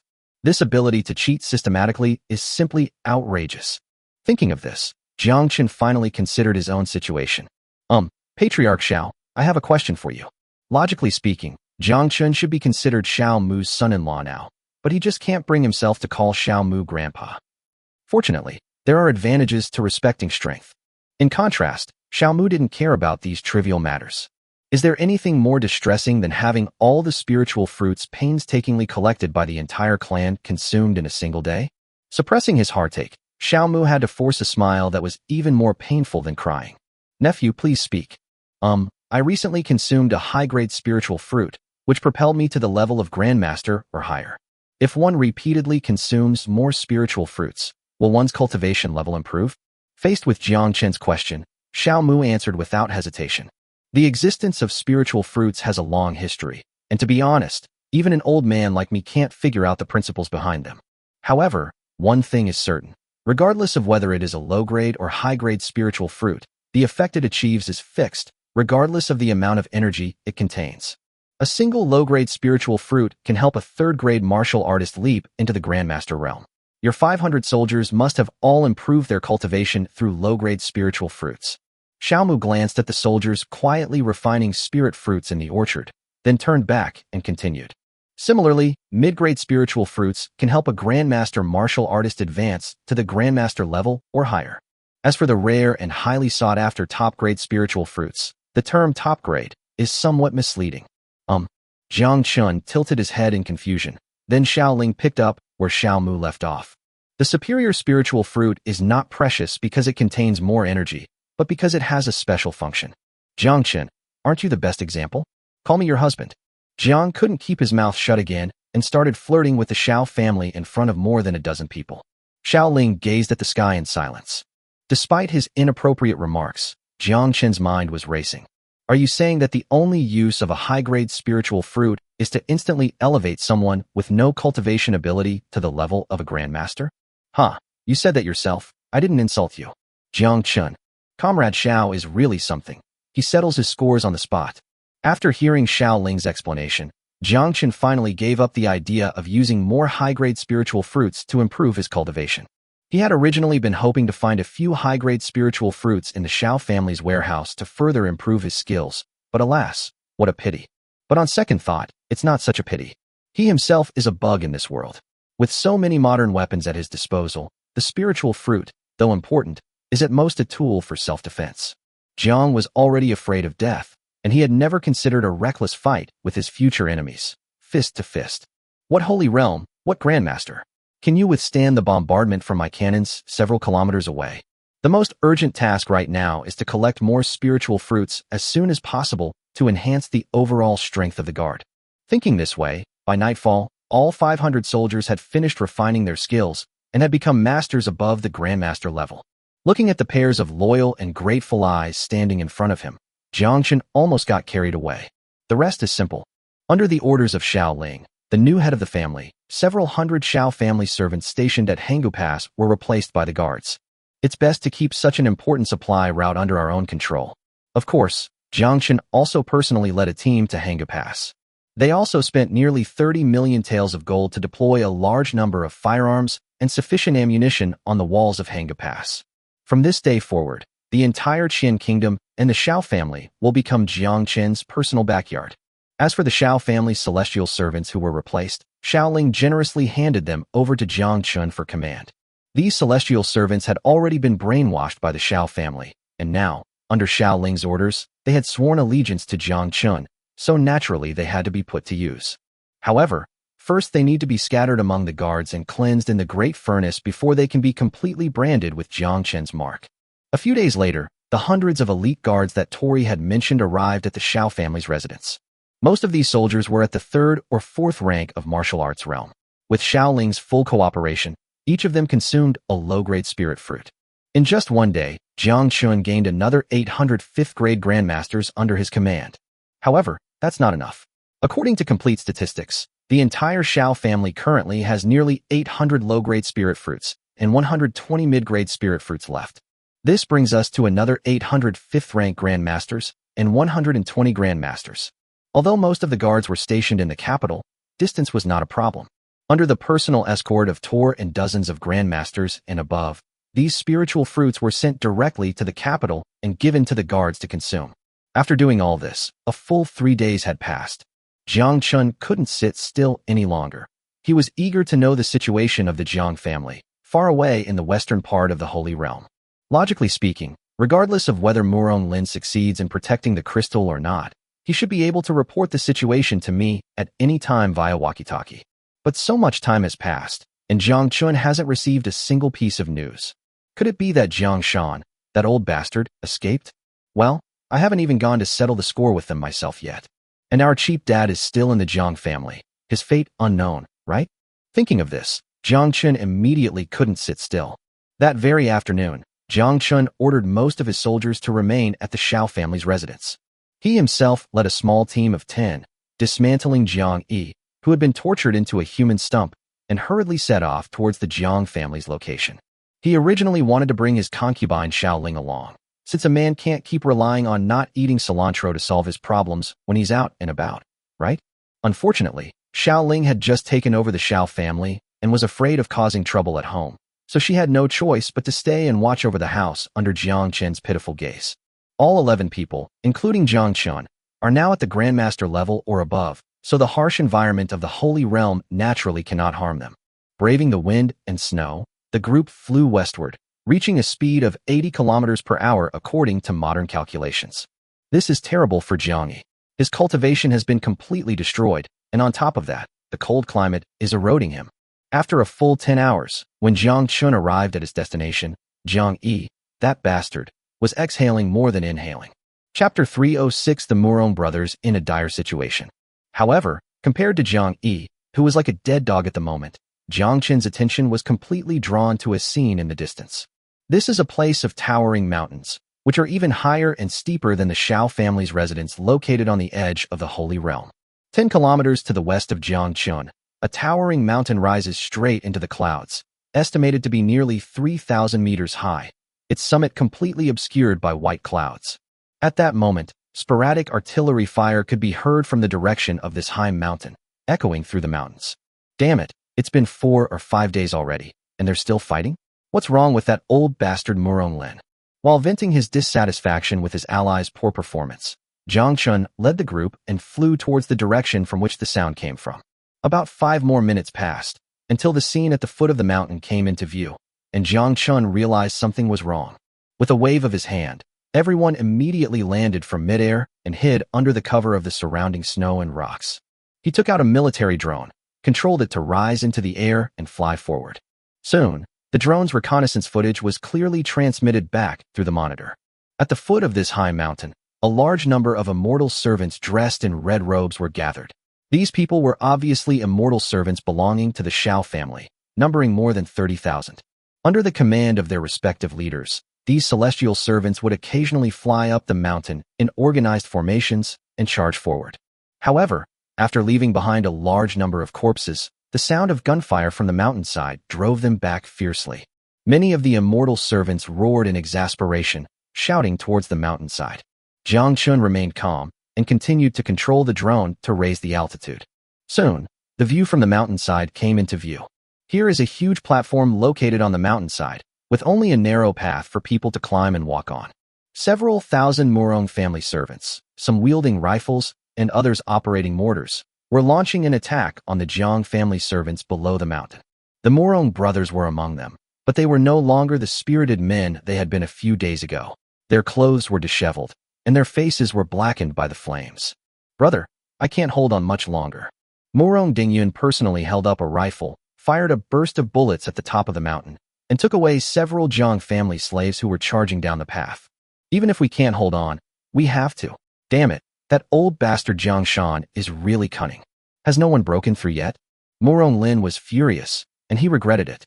He left a small number of celestial slaves armed with firearms in the family to guard against other families taking advantage of the family's undefended territory.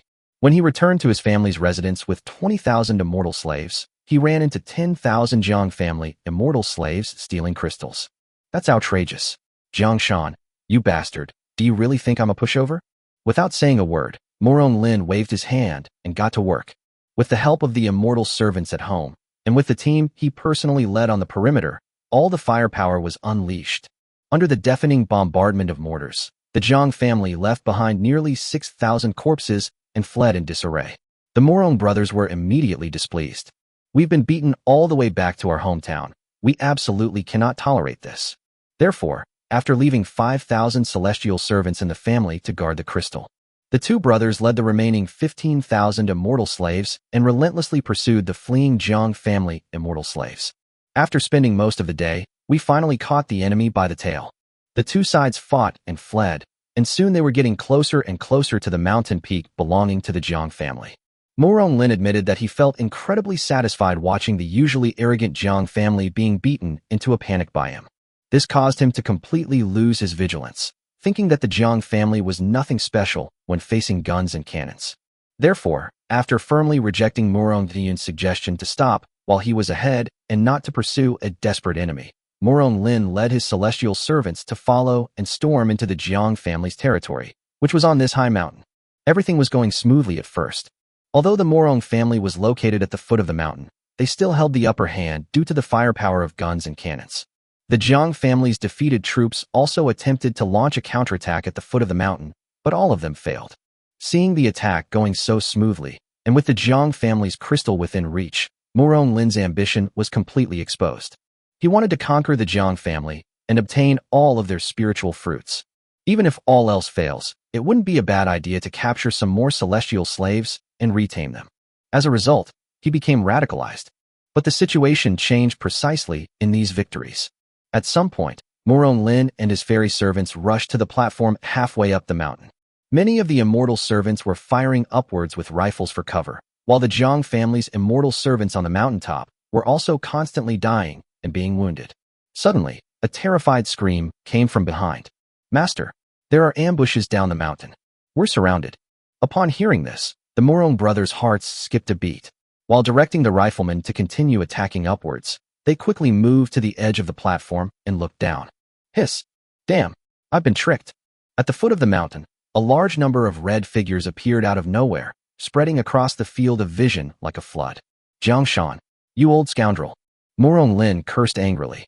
Only then did his burning passion cool down, and waves of lingering fear washed over him. "No problem. We have guns and cannons. Let's blast them to smithereens." Murong Lin's idea was quite wonderful, but he forgot that this mountain was particularly steep, and to say that it was easy to defend but difficult to attack would be an understatement. Just as the artillery began constructing positions on the platform, preparing to first deal with Jiang Jiaxinu at the foot of the mountain, something that sent chills down everyone's spines happened. "Stone. Big rock. Be careful, owner." Fortunately, with the reminder from their servants, the two Murong brothers managed to avoid the two boulders falling from the mountaintop thanks to their superb skills. Bang! The boulder fell and smashed onto the platform, instantly turning more than a dozen immortal servants into mincemeat. It wasn't that these immortal servants were too slow to react, but rather that although the platform was large enough, all 10,000 members of the Murong family were crammed there at the moment. Space for people to hide. Or perhaps they saw a successful attack, followed by more and more boulders rolling down from the mountaintop, one after another. On the platform, the Murong family's immortal servants had no will to attack.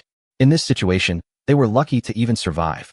As time passed, the platform became covered with numerous boulders, and even more so with mangled, bloody corpses.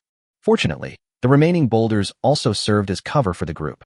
The few remaining artillerymen of the Xiao family picked up mortars from the ground and, while dodging the damage from the boulders, took the opportunity to fire at the Jiang family's immortal servants who were charging uphill. The battle between the two sides was thus brought to a stalemate, which has continued until now.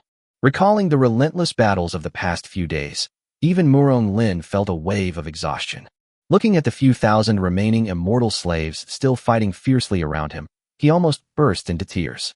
Of course, he had considered contacting Jiang Chen for help in the past few days. However, the walkie-talkie Jiang Chen gave him had already run out of battery because he didn't know how to operate it. As for the ferry servants who tried to break through the encirclement and seek help, none of them survived. In this desperate environment, the Murong brothers spent 3 whole days. Damn it, Jiang Chen, you bastard, why haven't you come to the Jiang family to save your father yet? Murong Dengyun hid back beside his brother, and the two of them tried to huddle together to avoid the stones thrown down from the mountain. Who's looking for me? Oh, aren't these the 2 heads of the Murong family? Murong brothers? Brother, I think I'm hallucinating. I actually heard that bastard Jiang Chen talking. Damn, I heard that too. After the Murong brothers finished speaking, they looked at each other, their eyes filled with disbelief. Chapter 307 Drone Reconnaissance. Military drones not only have long signal transmission distances, but also boast a wide range of functions. The microphone and speaker installed on the device allow for real-time communication. Following the sound, the Murong brothers discovered that a floating IoT device was emanating from above their heads, making a buzzing sound. What's wrong? Weren't you cursing me so enthusiastically just now? Now you're speechless? Well, when Jiang Chen's voice came from inside, the 2 brothers finally confirmed that the thing belonged to Jiang Chen.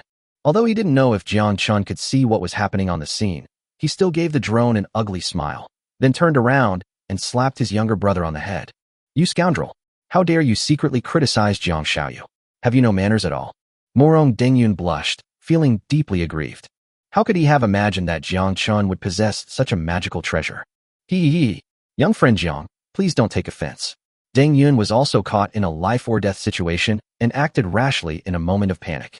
If you think about it from another perspective, wouldn't it be more touching that we brothers could still think of you on our deathbeds? Jiang Chen, that old man has a really thick skin. He can even turn black into white. However, Jiang is not someone to be trifled with. He'll get his revenge after being insulted, won't he? I appreciate your sincerity, so let's leave it at that. See you later. As he spoke, the drone hovering above the brothers' heads made a gesture as if it were flying down the mountain, giving the impression that it would never return. Hey, wait. Young friend Jiang, please wait. Murong Lin was almost in tears, wishing he could slap himself a few times. At a point like this, why bother with all the flirtatious talk? Fortunately, Jiang Chen wasn't really going to leave and ignore it. The drone swayed back and flew away. What? Are you 2 inviting me to stay for dinner? Well, judging from the situation on site, you probably don't have the time or inclination for that, right? Hearing Jiang Chen's teasing tone, Murong Lin knew that he would have to bleed more this time. Compared to life and death, material possessions are nothing but a pile of shit. Young friend Jiang, as you can see, we've been tricked by Jiang Shan and are now stuck here on the mountainside, unable to go up or down. Murong Lin had naturally visited the Jiang family's main residence, which was located at the top of this high mountain, nearly 1,000 meters above this place. A few days ago, he also tried to bombard the mountaintop with mortars, knowing that Jiang Shan was hiding there directing the overall situation. His mortars had a limit to their firing height. Instead of hitting the mountaintop, the shells landed on the platform, causing the deaths of many of his own immortal servants. But now that Jiang Chen has arrived, his hope has been rekindled. Young friend Jiang, if you help me out of this predicament, I still have a considerable amount of gold and silver in my home. Moreover, the Jiang family is our common enemy. After this battle, I will certainly not treat you unfairly. What do you say? The drone continued to buzz, and Jiang Chen, perhaps deep in thought, remained silent. Bang! At the top of the mountain, another huge rock rolled down. Fortunately, there are not many immortal servants left in the Murong family, so there is enough space to hide. However, a few immortal servants were unfortunately hit by the broken stones and cried out in pain. Murong Lin's heart was bleeding. Now, the Murong family only had less than 3,000 immortal servants left. Even if you include those who stayed at home, the number was less than 10,000. With their strength greatly diminished, they must use the stored spiritual fruits to cultivate more immortal slaves. Therefore, the conditions he offered Jiang Chen were only gold and silver, not spiritual fruits. At the foot of the mountain, Jiang Chen was also weighing the pros and cons. According to Murong Lin, this time he was only willing to pay money and didn't even mention spiritual fruits. Jiang Chen originally wanted to extract some spiritual fruits from the Murong family, since his own guards desperately needed them. However, upon further reflection, he realized that Murong Lin was, after all, his ally. In fact, their family might not even have as many spirit fruit trees as the Xiao family, besides having plenty of money. Pushing allies too far will not only create rifts in the future, but if word gets out, who will dare to cooperate with you in the future? Fine, money it is. As long as it can be exchanged for supplies, that's enough. Call. Jiang Chen's heavy sigh came from the drone, and the Murong brothers immediately perked up their ears, like prisoners awaiting sentencing. Fine, who told me, Jiang, that I can't stand seeing my allies suffer? But it will cost extra. The military expenses I owed you two for attacking the Xiao family a few days ago are still outstanding. Shouldn't I charge some interest? All right. Young friend Jiang, I'm willing to offer up all the liquid gold and silver in my family. Jiang Chen frowned upon hearing this. What did he mean by sacrifice? This was a mutual assistance between two willing parties, wasn't it? No. Patriarch Murong, this money is military funds that I, Jiang, sent to provide aid. Please make this clear to both of you. As the saying goes, when the cannons roar, gold flows like water.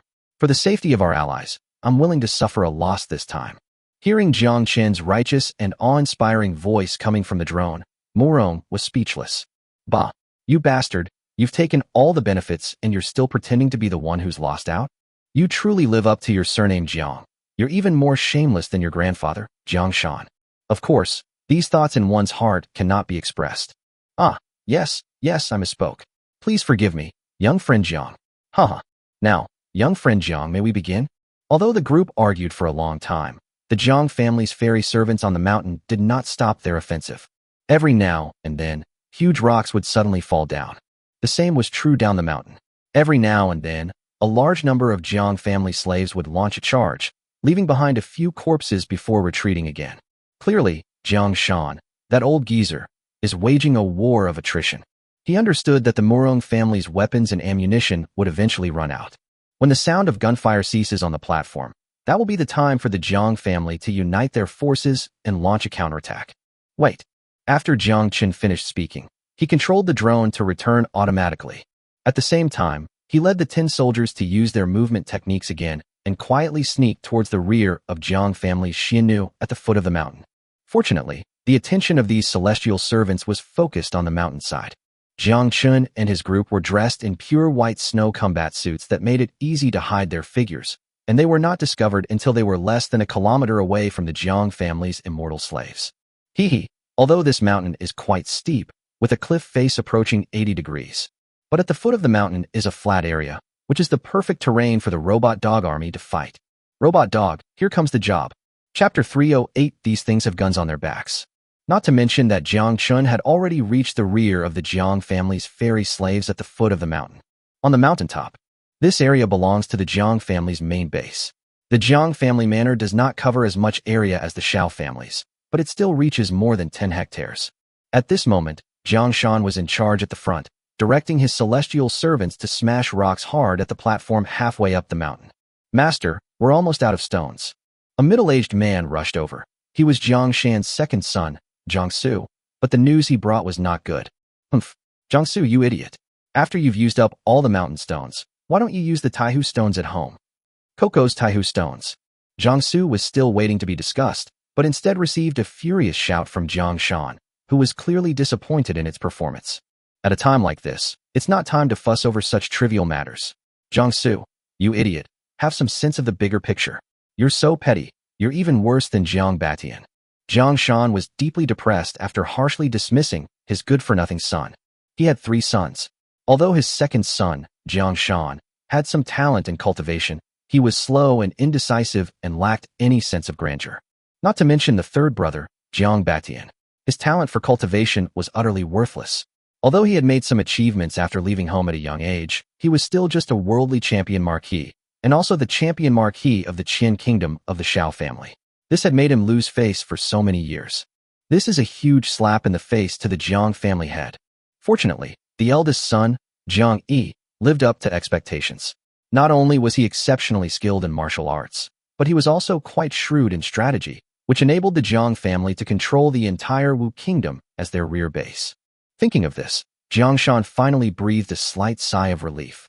Hurry, give it your all. That old dog Murong Lin won't last much longer. He stared at the mountainside, where the platform was littered with corpses, and Murong Lin was desperately hiding with his remaining few thousand immortal servants.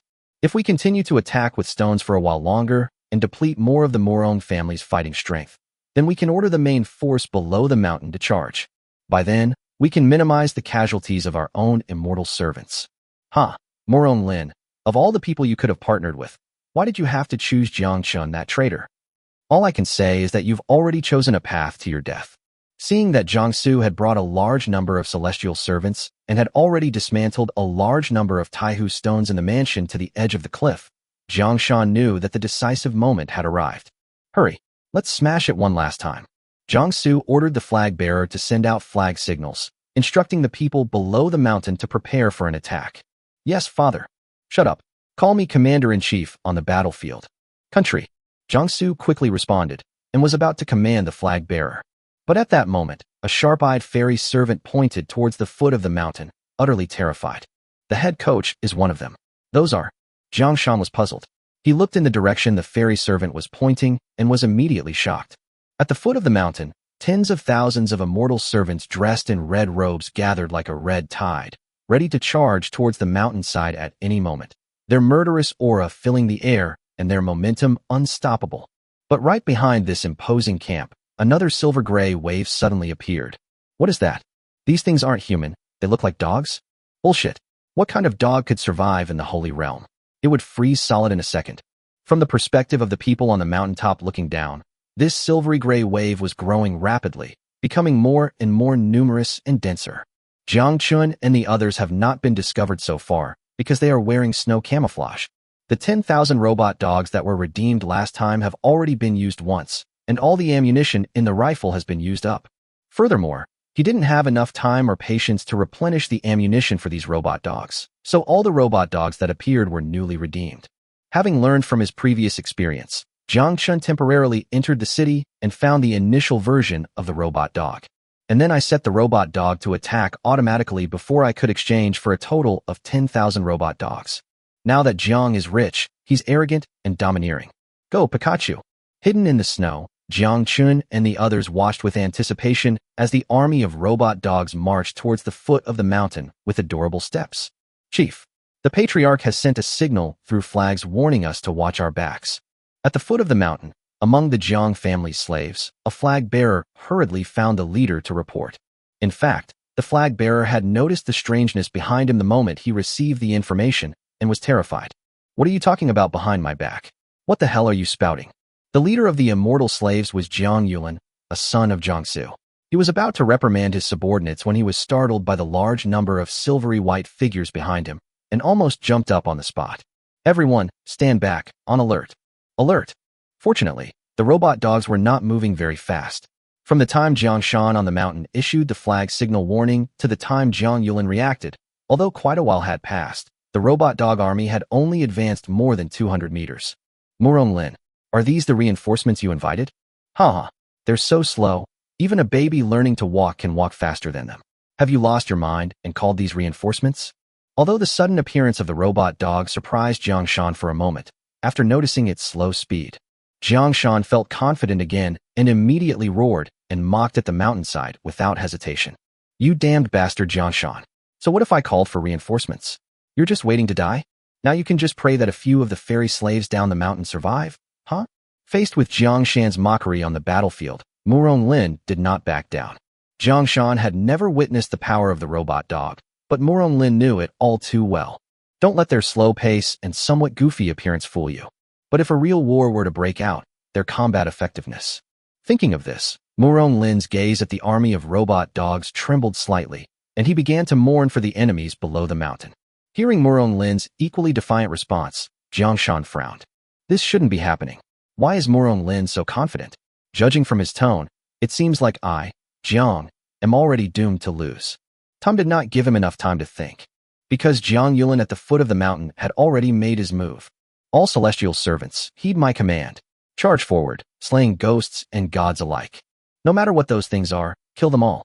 Then charge in the opposite direction with me and kill that old thief Murong.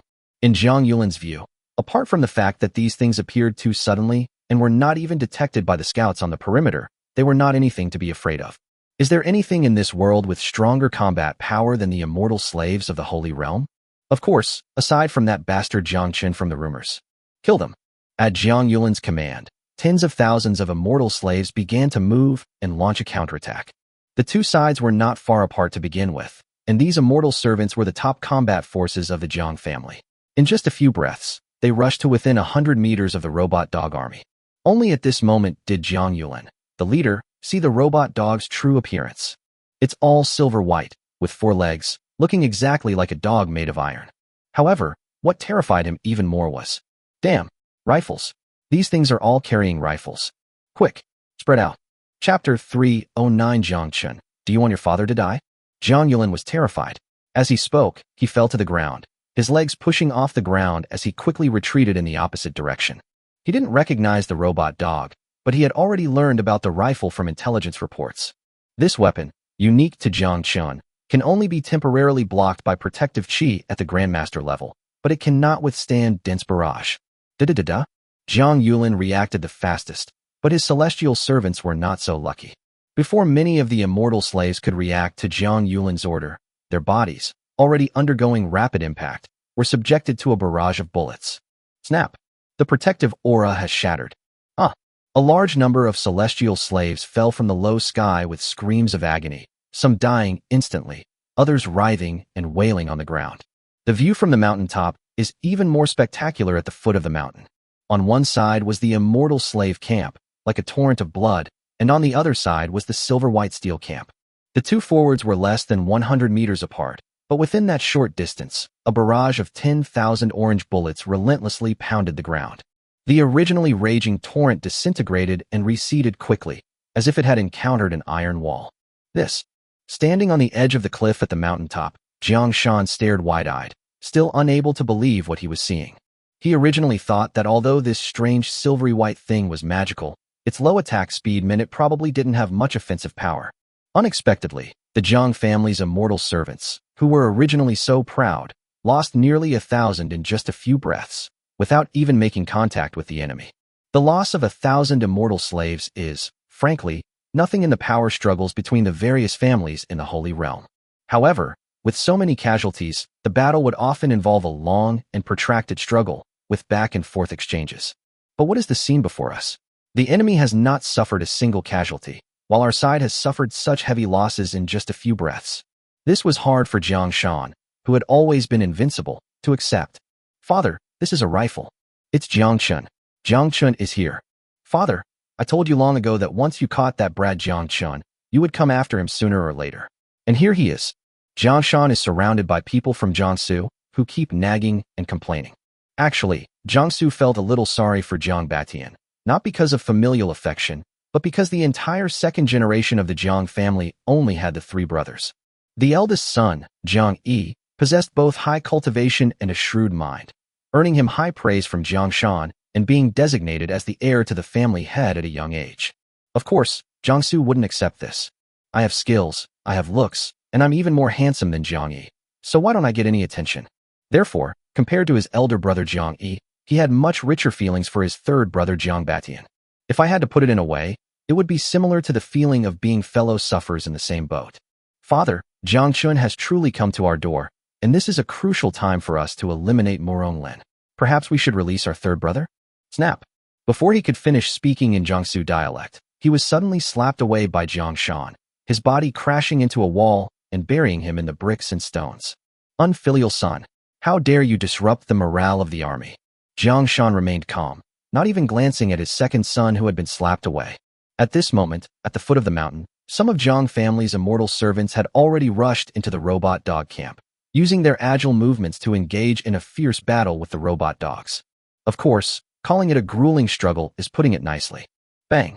A fairy servant weaved through the hail of bullets, seized an opportunity, and kicked a robot dog in the side. The robot dog was kicked dozens of meters away, crashing to the ground and leaving a snow trail more than 10 meters long. Haha, that's all there is to it. Seeing that he had succeeded in his attack, the fairy servant laughed heartily and was about to let his companions follow suit. It's just a bunch of iron things anyway. You can just kick it to pieces, right? Da-da-da. Forehead.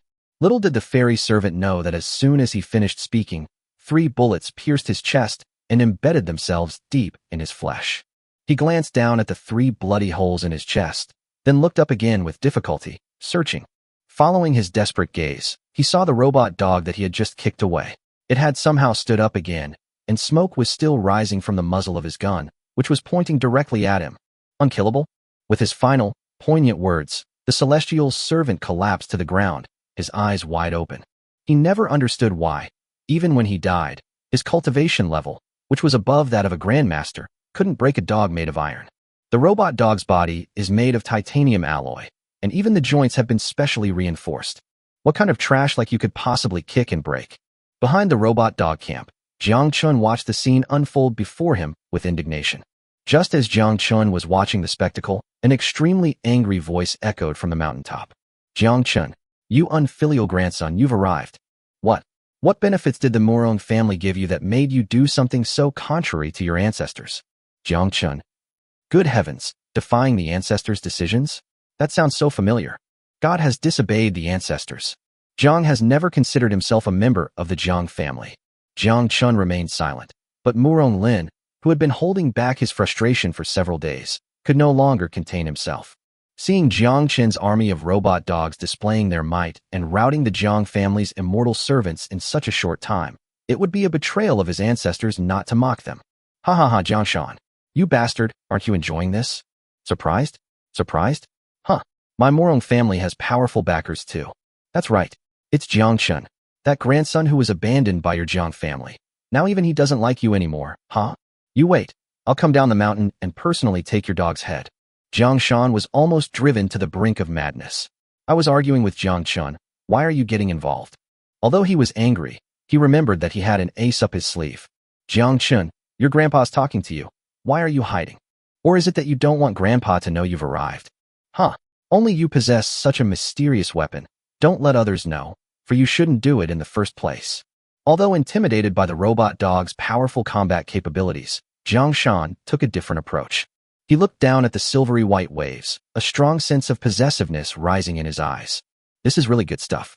If all these weapons belong to my Jiang family, then the entire Holy Realm might have to submit to them in the future. Jiang Chen, if you don't want your father to die right now, get out here right now. After saying his last words, Jiang Shan turned around and shouted towards Jiang Su, who had just crawled out of the ruins. Go, bring Jiang Batian over here. Hee, Jiang Chen, since you dared to enter the Holy Realm for Jiang Batian. Do you really not care whether your own father lives or dies? So much emphasis on family ties, it really doesn't seem like something a member of the Jiang family would do. Chapter 3:10 The robot dog runs out of ammunition. Jiang Shan's roar, imbued with internal energy, echoed across the battlefield. Jiang Chen's heart clenched, and his mood immediately became serious. Even Murong Lin, who had been so smug just moments before, was speechless. Jiang Chen was worried that Jiang Shan, that old bastard, might actually kill the hostage at the slightest disagreement. Although he hadn't spent much time with Jiang Batian, his adoptive father, it would be a lie to say he had no feelings for him. However, Jiang Chen is not the type of person who can be easily manipulated. From the moment Jiang Batian was kidnapped, although he was worried, he had no intention of surrendering. After all, if he were to admit defeat because Jiang Batian was kidnapped, it wouldn't be enough to simply give Jiang Shan some weapons and be done with it. Given the Jiang family's ways, not only will he lose his freedom forever, but he might also be deprived of his freedom until all his value has been squeezed dry. He believed Jiang Shan was capable of killing the goose that lays the golden eggs.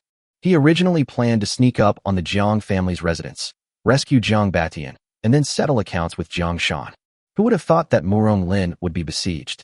As for Murong Lin, he was even more anxious than Jiang Chen at this moment. If Jiang Chen were to surrender for Jiang Batian's life, he would face a beating from both sides. He believed he still had a slim chance of escaping from the Jiang family. But what if Jiang Chen's army of robot dogs were added to the mix? They can't escape. Thinking of this, Murong Lin was terrified and immediately began to mentally prepare Jiang Chen by shouting, "Young friend Jiang, don't listen to Jiang Shan's sweet talk. If you surrender now, he will definitely settle accounts with you later. As you've seen, he even kidnapped his own son. What kind of credibility does he have? Don't let him succeed. At the mountaintop, Jiang Chen also became anxious. At this moment, at the foot of the mountain, a large number of their own immortal servants had already fallen, and it was estimated that there were less than 10,000 people still standing. He should have been heartbroken, but instead, he looked at the large number of robotic dogs with a drooling expression. Damn it, all these things belong to the Jiang family. Jiang Chen, my good grandson, I truly knew nothing about what happened before, including how you were targeted by Emperor Qian. Even this time, I brought Batian home without discussing it with you beforehand. It was all a misunderstanding. Grandpa is just taking your father home for a visit. Given your prejudice against me, I had no choice but to resort to this tactic, all so that you can be recognized as part of the family. As Jiang Shan uttered the words he had just remembered, Jiangsu had already brought Jiang Batian, whose cultivation had been sealed and whose mouth had been gagged, to the edge of the cliff. Batian, no matter what you think, these are truly your father's heartfelt words.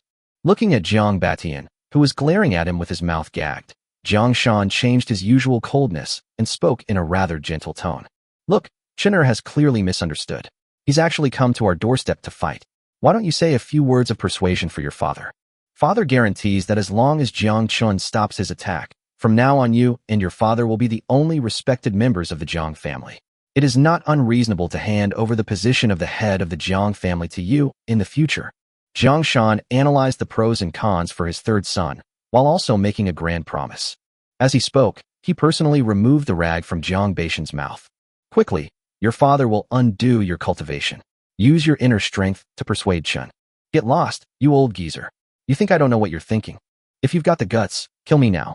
The gentle expression that had finally appeared on Jiang Shan's face instantly froze, turning into a deep gloom. Are you really so out of touch with reality? Batian, even if you don't think about yourself, shouldn't you at least think about Jiang Chen? Regardless of whether he can actually defeat the Jiang family's army, this child has a long road ahead of him, and other families in the Holy Realm. Jiang Shan took a deep breath and patiently spoke slowly. The meaning is self-evident. From now on, you and your son will follow the Jiang family to grow stronger. If you still think about going it alone, the other families in the Holy Realm are not to be trifled with. Jiang Chen's weapons have already begun to spread throughout the Holy Realm. When that happens, he will not only be facing the Jiang family, but the entire Holy Realm. Faced with Jiang Shan's subtle threat, Jiang Batian's face was full of disdain. He spat and said fiercely, "The life and death of my son and I are no longer a concern for Patriarch Jiang. Better to die a glorious death than live a shameful life. This is the principle that Chen'er taught me. Jiang Shan, what happened today is entirely your own fault. You have no one to blame but yourself. Just wait for Chen'er to avenge me." After Jiang Batian finished speaking fiercely, he took advantage of Jiangsu's inattention and was about to run towards the cliff to prove his point by dying. Bang! His nearly 200-pound body was sent flying by Jiang Shan's slap, following in Jiangsu's footsteps, and fell into the rubble. It should be noted that Jiang Batian's cultivation was sealed at the moment. This slap knocked him unconscious, and several sounds of bones cracking were heard from his body. Humph, they don't know what's good for them. This was the first time in Jiang Shan's life that he had to negotiate with someone so humbly, but he never expected to be met with such a cold shoulder. Jiangsu raised an eyebrow, looking at his third brother who was dying in the ruins, and it was as if he saw his future self in him. The rabbit mourns the fox's death. All of this happened in a time that was neither short nor long. Amidst the chaotic shouts and gunfire from below the mountain, Jiang Shan and the others failed to notice that a drone was hovering buzzing overhead a few hundred meters above their heads. The events that had just occurred on the mountaintop were transmitted back to Jiang Chen via drone. Although the distance limited the transmission of Jiang Shan and the others' words, they were not transmitted back to the drone. Just by looking at the scene, Jiang Chen could guess most of what was going on. Hey, my dear brother, you really did inherit your son's tough attitude. Since that bastard Jiang Shan has no sense of martial ethics, don't blame me for being inhuman. Da-da-da-da.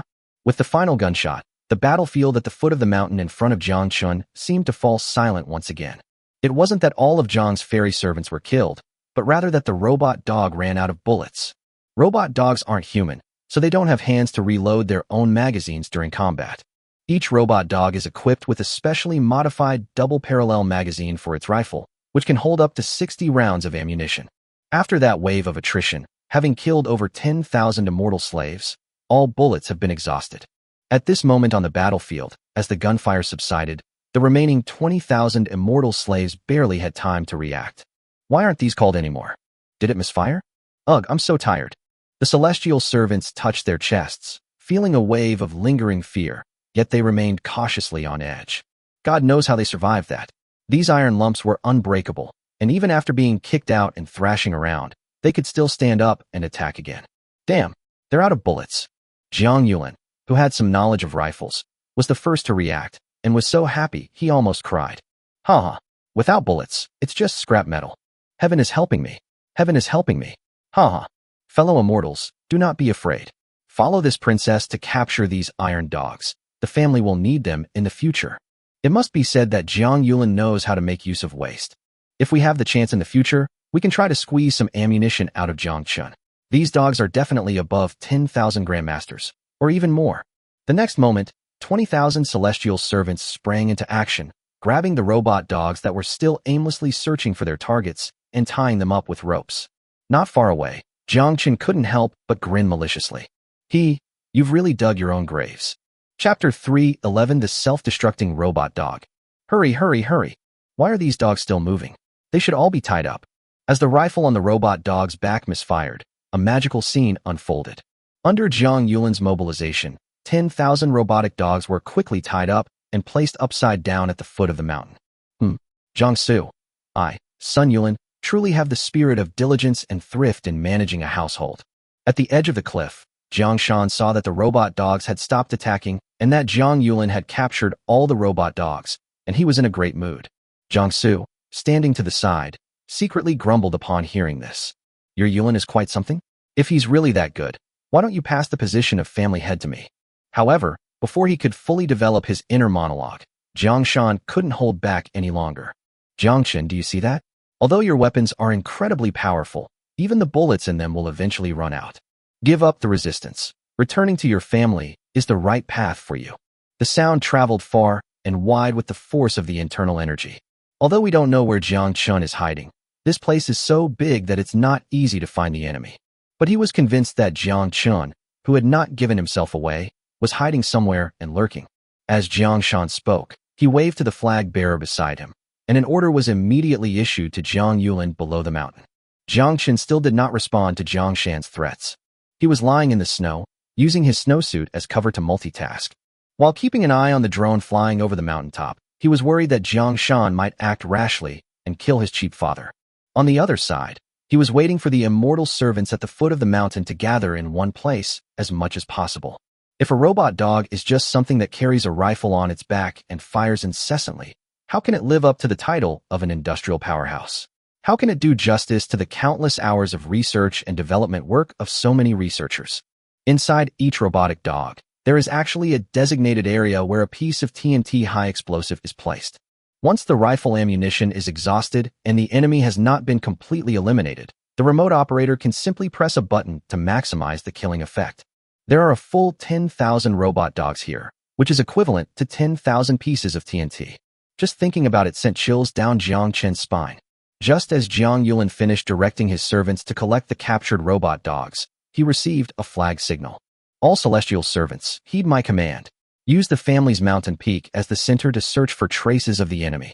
Once found, capture him alive. This person is extremely important to the family.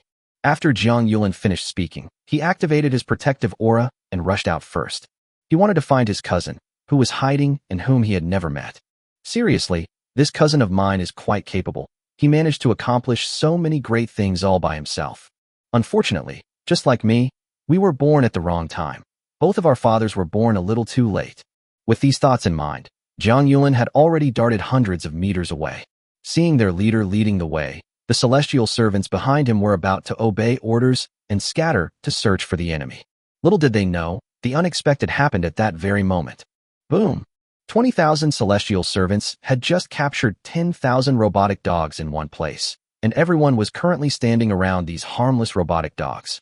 With a deafening explosion, a huge red spark accompanied by a large amount of black smoke rose from the spot. In an instant, the sky and earth changed color, as if the whole world had lost its luster at that moment.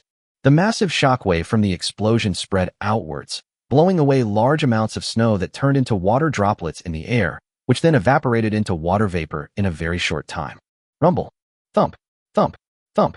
The mountain where the Jiang family manor was located also shook continuously with the huge explosion.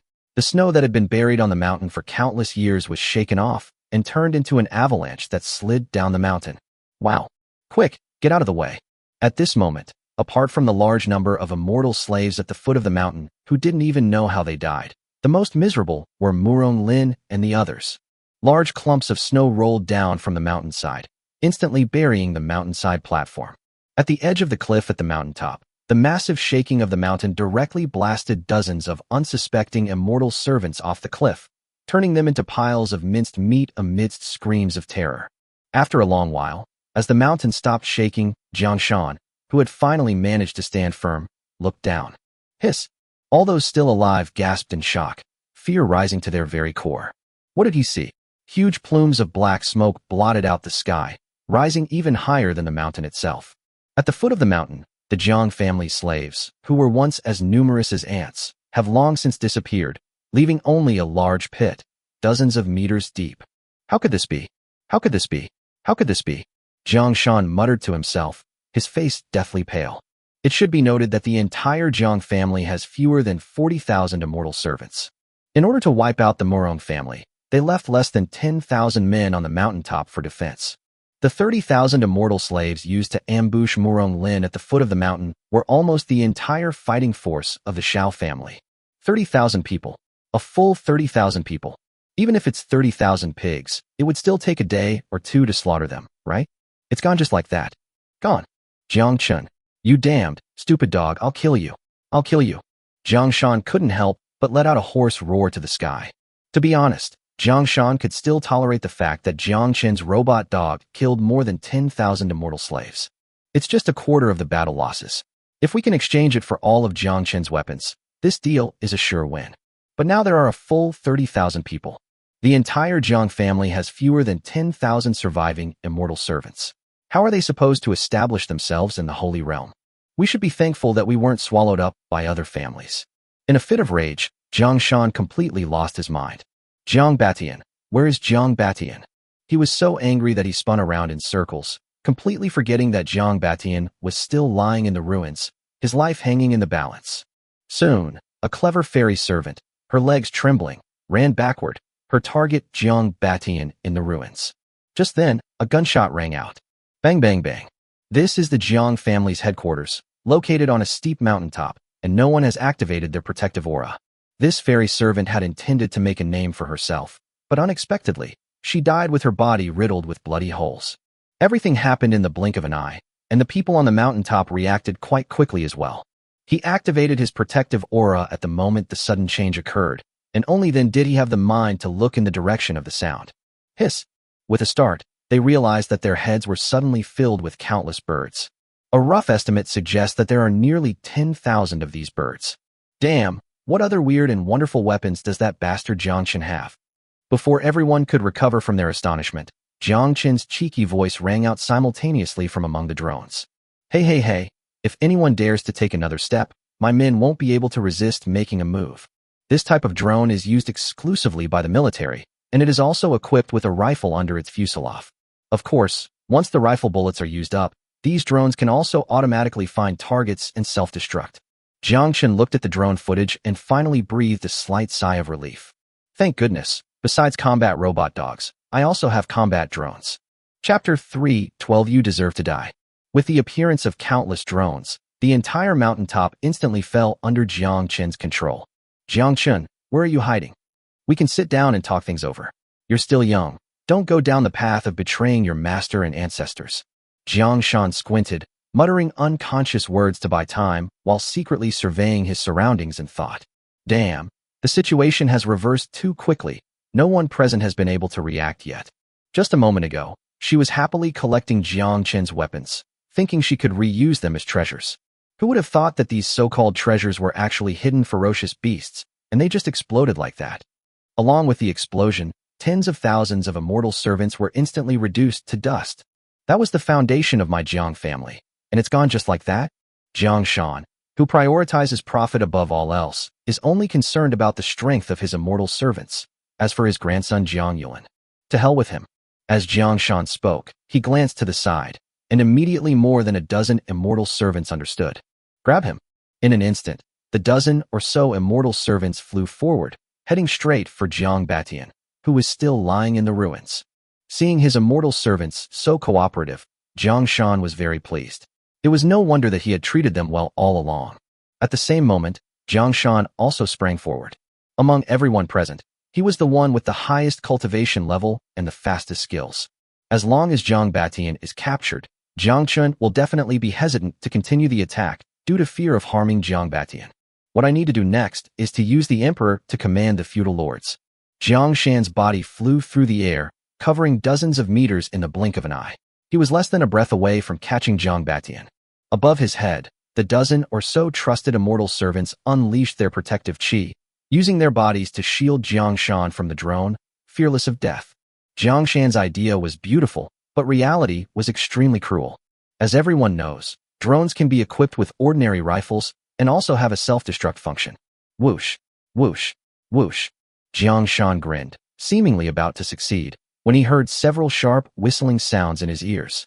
Immediately following was a huge explosion. Boom, boom, boom, boom. More than a dozen drones had already automatically calculated their flight trajectories and flew over Jiang Shan and the others in a very short time. Immediately afterwards, the self-destruct program inside the fuselage was activated. The protective aura of the dozen or so immortal servants shattered instantly, and the shockwave, carrying a large number of fragments, pierced into their bodies. Although Jiang Shan was protected in the middle by these immortal servants, he was also affected by the explosion and was thrown to the side. Bang, bang, bang. Before he could even regain his footing, a barrage of shrapnel struck his protective aura, creating ripples. Hold. Swearing, Jiang Shan prepared to charge again. The next moment, hundreds of drones flew overhead, densely surrounding him. Jiang Shan, are these things really that intelligent? Are they even alive? Jiang Shan felt a terrible headache coming on.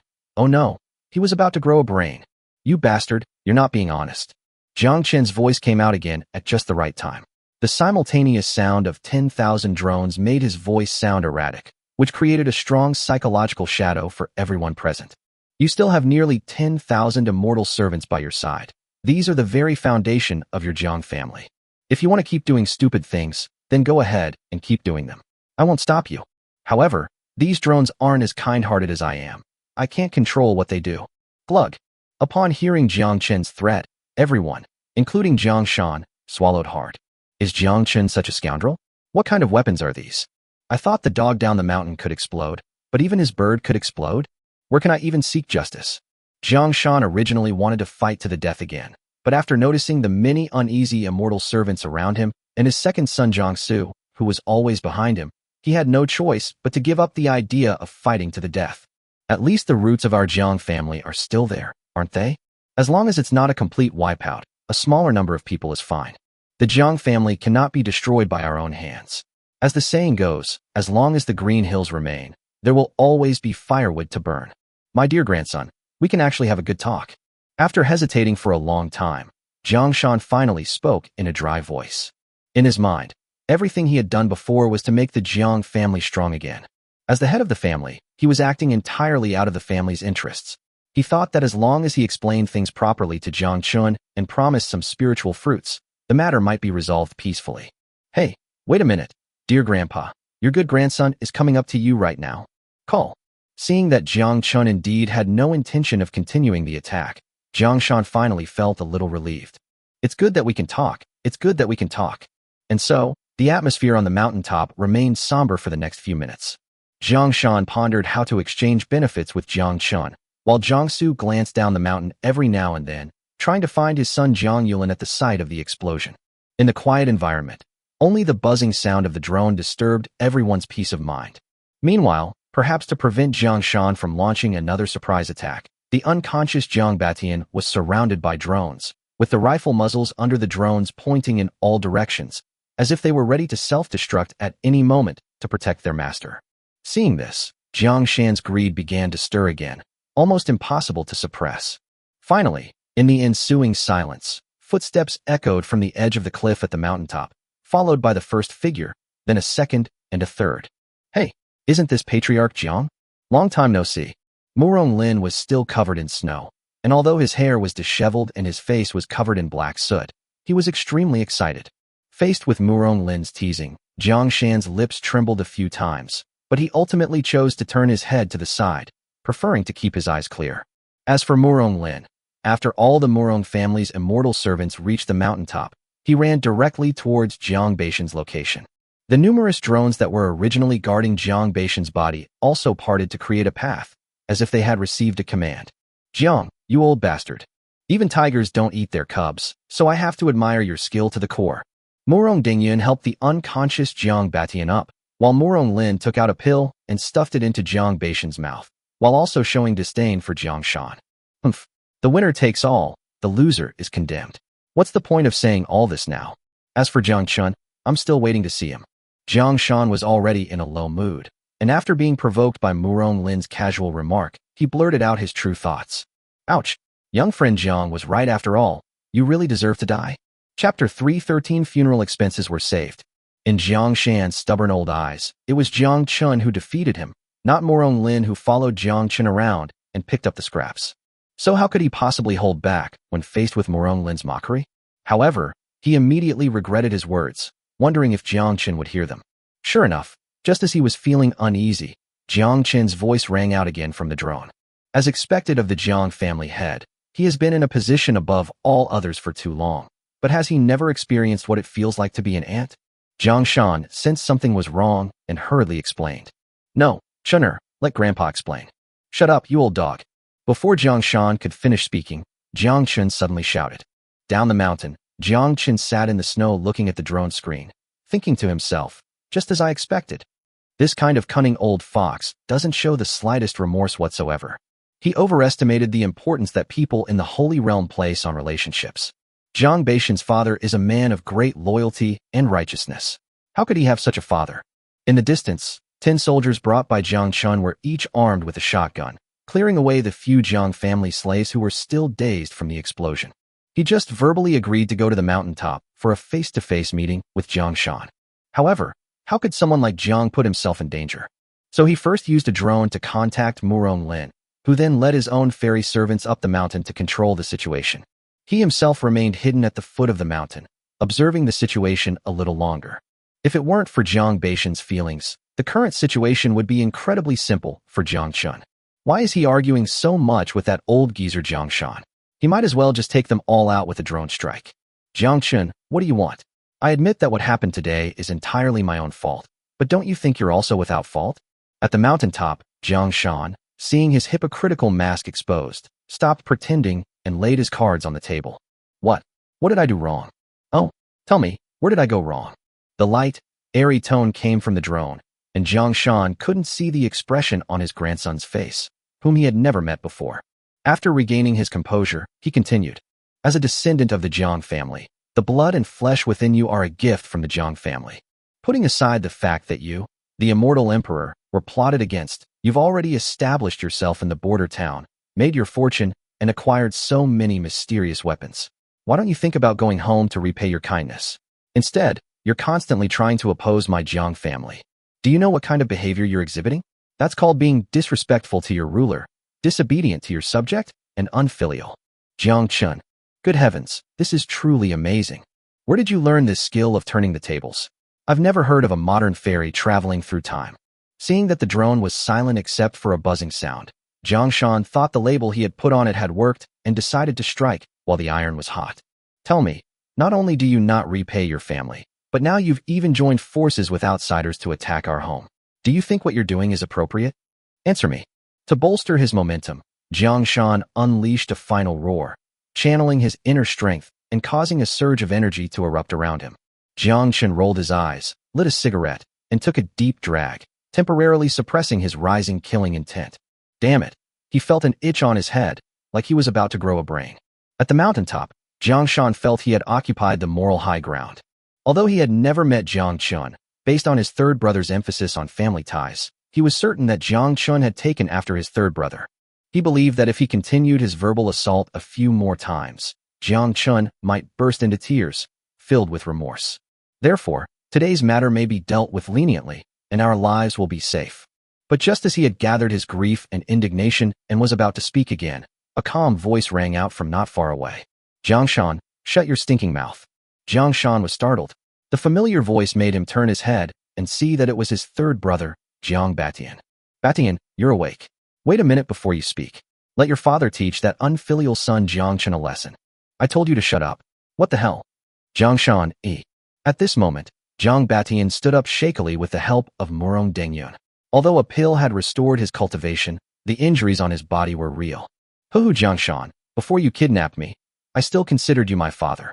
After all these years, although you never cared about me and Chun'er, but in the end, you never harbored any malicious intent to kill us, father and son. Jiang Shan's white goatee trembled with anger, and he didn't forget to warn. How dare you address me by my given name? Call me father. Ignoring Jiang Shan, who was about to explode with anger, Jiang Batian's previously calm tone suddenly rose, filled with heartache and indignation. But everything changed after you kidnapped me. Even your closest relatives are just bargaining chips for your own benefit. I ask you, father, grandfather, do you even deserve to be called a human being? Answer me. Jiang Shan was stunned, and all the teasing words he had prepared were forgotten in the face of Jiang Batian's roar.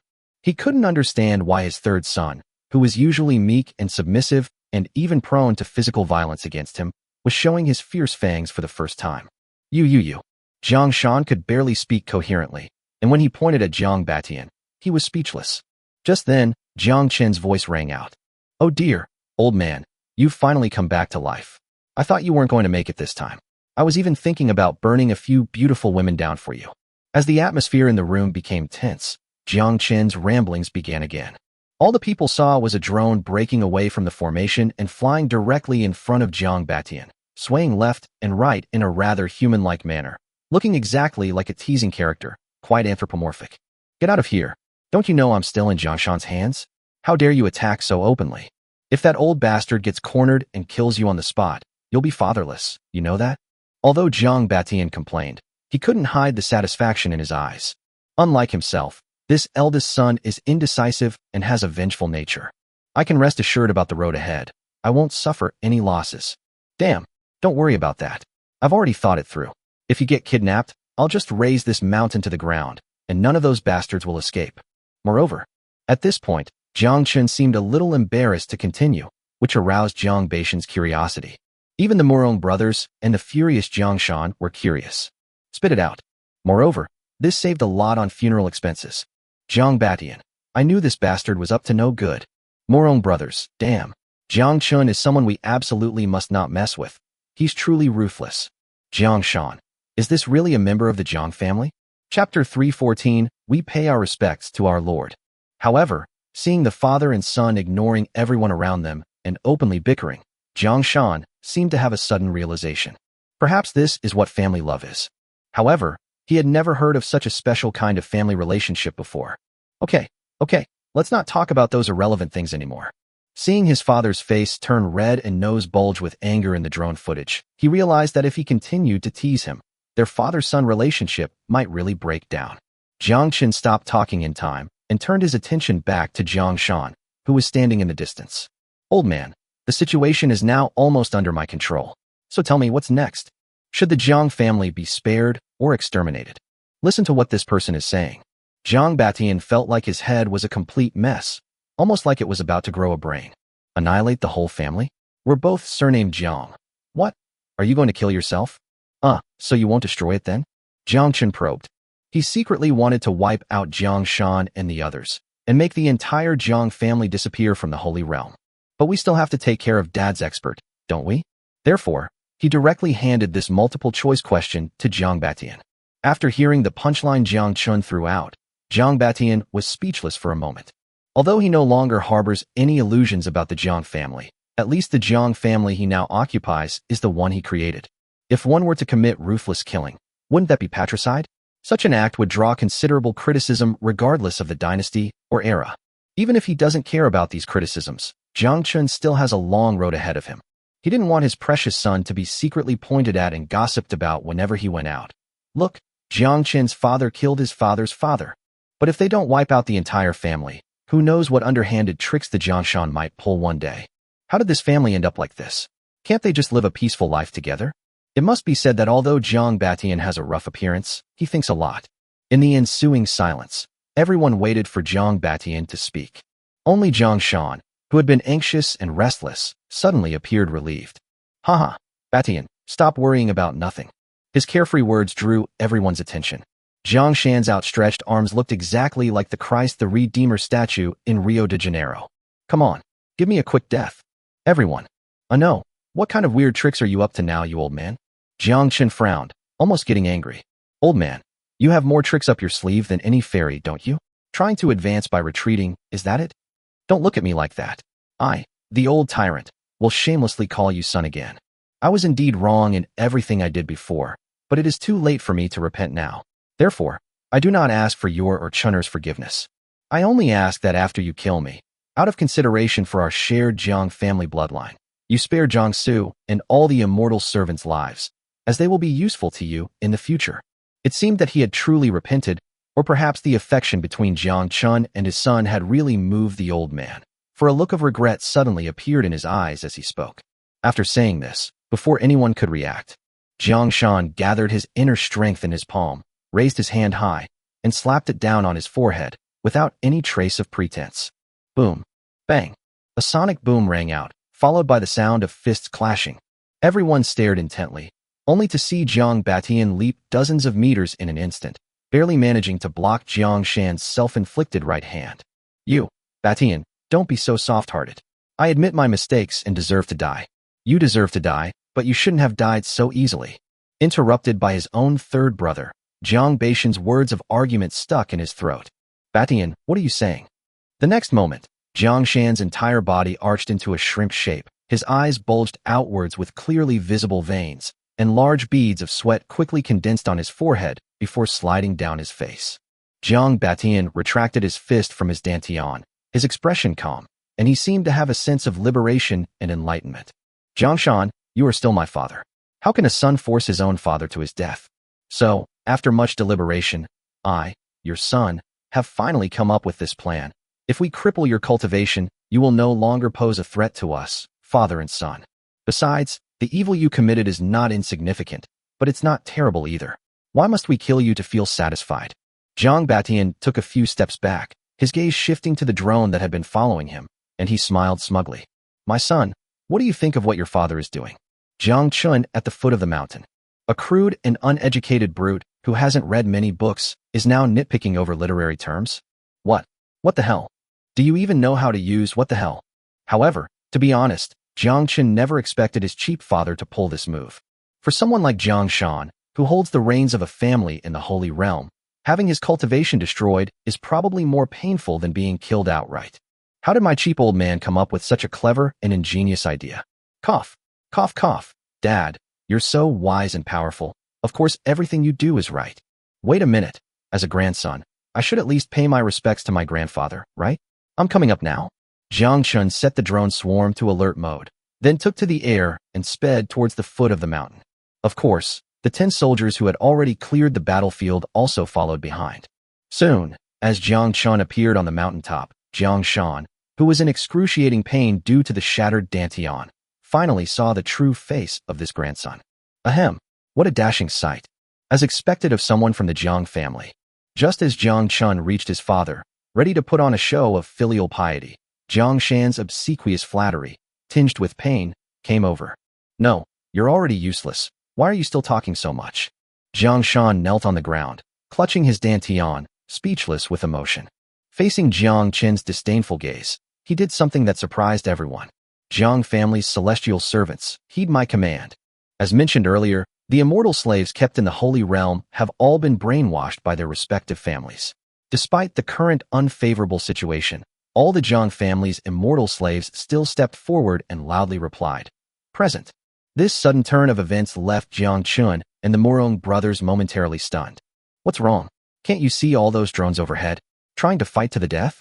Amidst this tense atmosphere, Jiang Shan raised his voice and then lowered it, saying, starting today, all members of the Jiang family are under Jiang Chen's command. Any violation will be punished according to family rules. Hiss. Jiang Chen was completely bewildered by the old man's actions. My old man crippled your cultivation, and now you want to give me all your family property?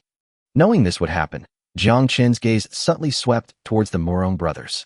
Or perhaps, maybe, possibly, everyone, including Jiang's fairy servant who had originally planned to perish together with the enemy, was completely stunned.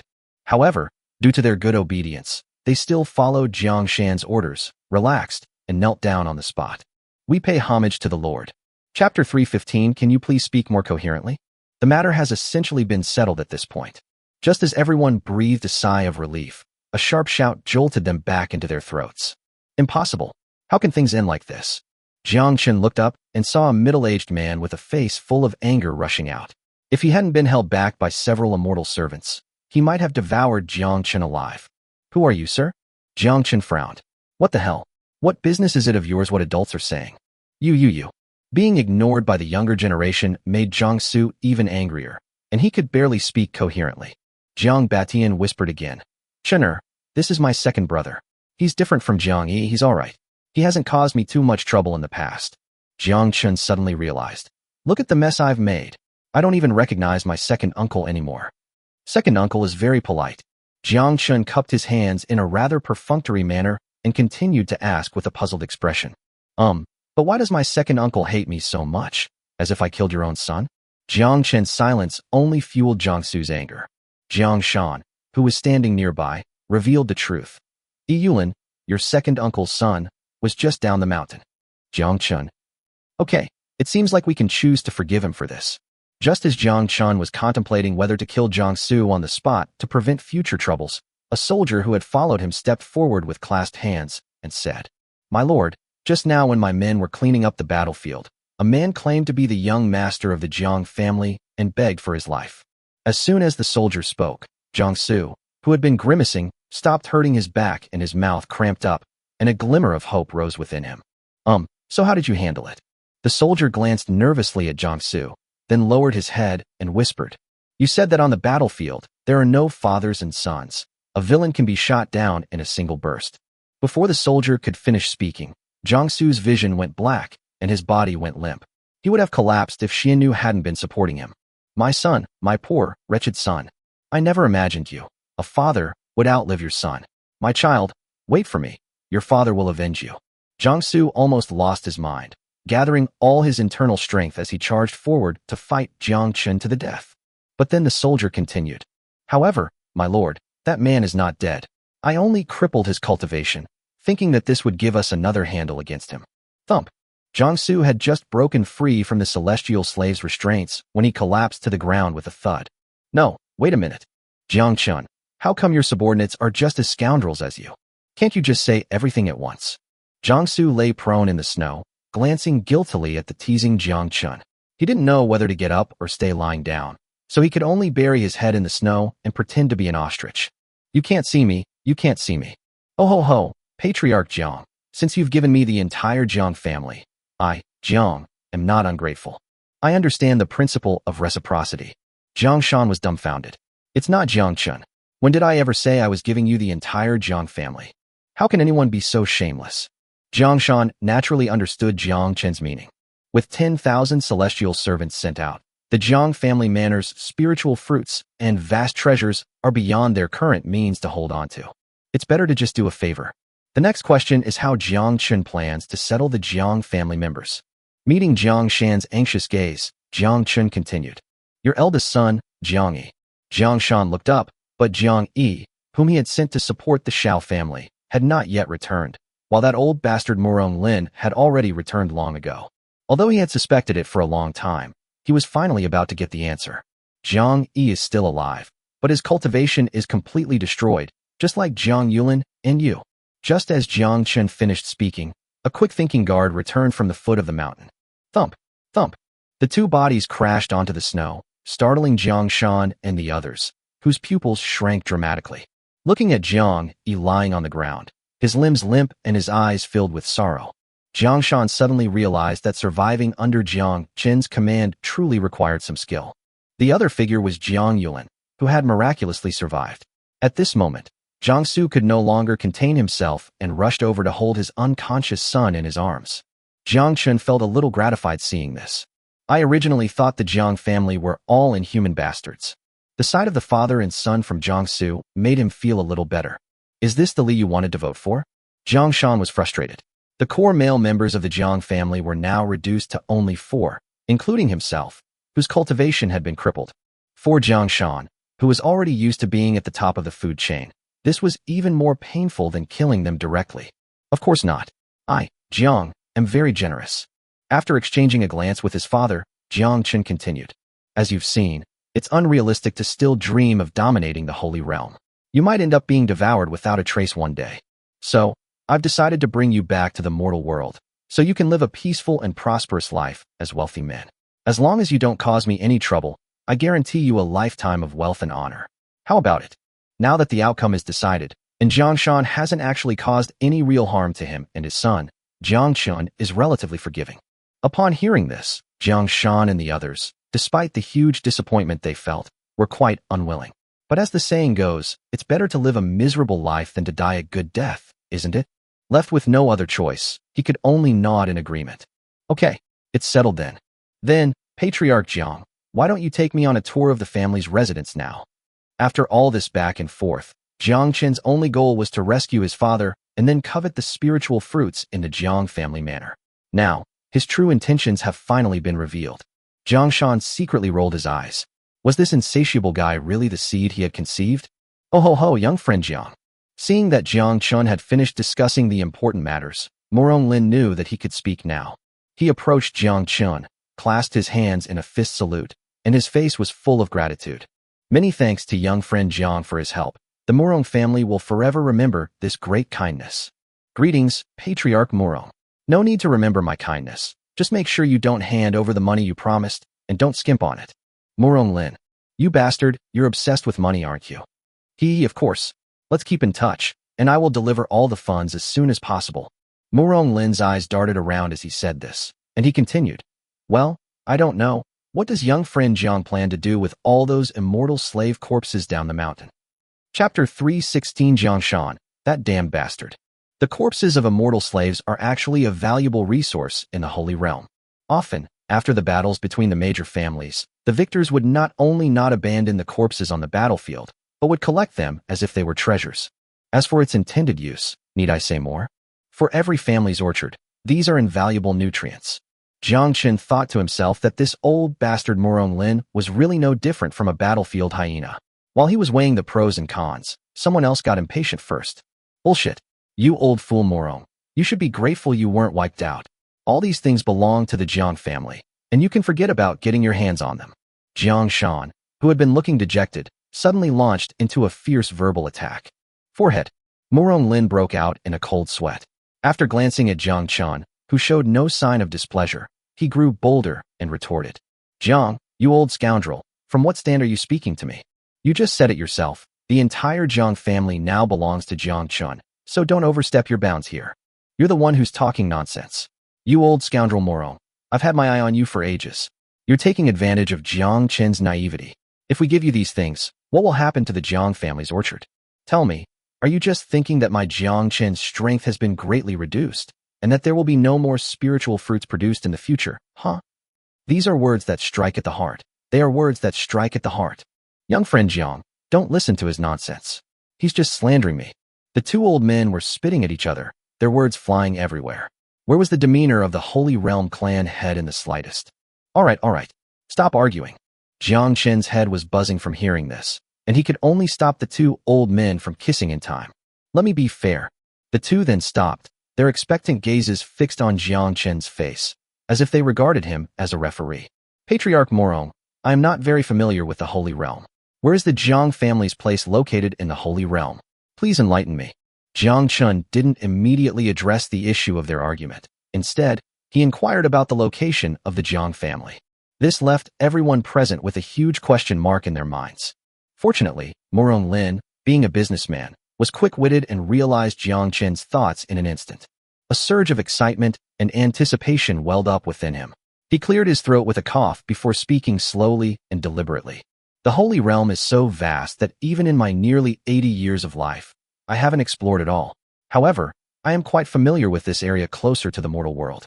Looking at Murong Lin, who was smugly putting on an air of scholarly refinement, Jiang Shan glared fiercely. Speak like a human. You. Murong Lin took a few deep breaths, forcibly suppressing a fit of rage, and continued. Taking the three families that Jiang Xiaoyu has already contacted as examples, the Xiao family is located in the southernmost part of the Holy Realm, close to the northeastern border of the Qian Kingdom, making it relatively convenient for the transportation of goods. My Murong family is located 500 li directly north of the Xiao family. The reason we formed an alliance with the Xiao family in the first place was simply because we valued this supply route. We are truly connected by a narrow strip of water. As for your Jiang family, sigh. Murong Lin shook his head, his tone full of regret. As for your Jiang family, your location is even further northwest, nearly 1,000 miles northwest of my Murong family, and almost 2,000 miles away from the Qian Kingdom. As Murong Lin spoke, he turned around and looked at the snow-white, towering mountains all around. Of course, except for this mountain. After the previous explosion, the snow that had accumulated on the mountaintop for many years was shaken off, revealing the bare, black mountainside. The Jiang family's location is deep within the Holy Realm, and it wouldn't be an exaggeration to say that it's in the southern part of the Holy Realm center. There are also more than a dozen large and small families scattered around it, so to put it more broadly, it's like being surrounded by wolves. If it weren't for the fact that your Jiang family has maintained a fighting force of nearly 50,000 immortal slaves all these years, you might have been wiped out by other families long ago. A hint of sympathy flashed in Murong Lin's eyes as he looked at Jiang Shan. Jiang Shan, too, felt a deep sense of sympathy. After working hard to build up the family business for so long, their power was becoming more and more stable. But little did they expect that their estrangement from the third branch of the family would lead to the destruction of the entire clan in an instant. This is the result of so many years of hard work and dedication. Where can I go to seek justice? Thinking back, Jiang Shan seemed to suddenly remember something, and his grief-stricken gaze began to dart away, unable to look directly at his beloved grandson, Jiang Chen. Jiang Chen keenly noticed this and immediately grabbed Jiang Shan's shoulder, saying, "Old man, what are you thinking about? Are you hiding something from me?" That vicious tone. It's nothing like a grandson talking to his grandfather. Jiang Shan, now devoid of all cultivation, was terrified by Jiang Chen's sinister words. "Well, what's up? Explain." With a loud roar from Jiang Chen, Jiang Shan resignedly closed his eyes and quickly blurted out, "Well, ever since you conquered the Qian Kingdom, I've known you were a formidable enemy. Therefore, I wanted to use a strategy of diplomacy and alliances to crush you, but I didn't want to deplete my family's strength too much. Therefore, I slightly leak your information to others." Jiang Chen. As soon as the words were spoken, Jiang Shan resigned himself to his fate, closed his eyes, and awaited death. Jiang Chen and his son were shocked, as were the Murong brothers. "No, Jiang Shan. You bastard. What a mess you've made." Murong Lin pointed at Jiang Shan and cursed loudly. Putting aside the past, he and Jiang Chen were now solid allies, sharing both glory and ruin. They originally thought that they could rely on Jiang Chen's weapons and various resources to survive and develop until they became the strongest family in the Holy Realm. "Oh, so you're telling me now that the other families in the Holy Realm already know about Jiang Chen, that beast? I didn't want this to happen either. Back then, things hadn't gotten to this point yet." Jiang Shan was on the verge of tears, for to be honest, his original plan was to harm others without benefiting himself. She only thought about Jiang Chen being eliminated as soon as possible, and never imagined that she would one day live under Jiang Chen's wing.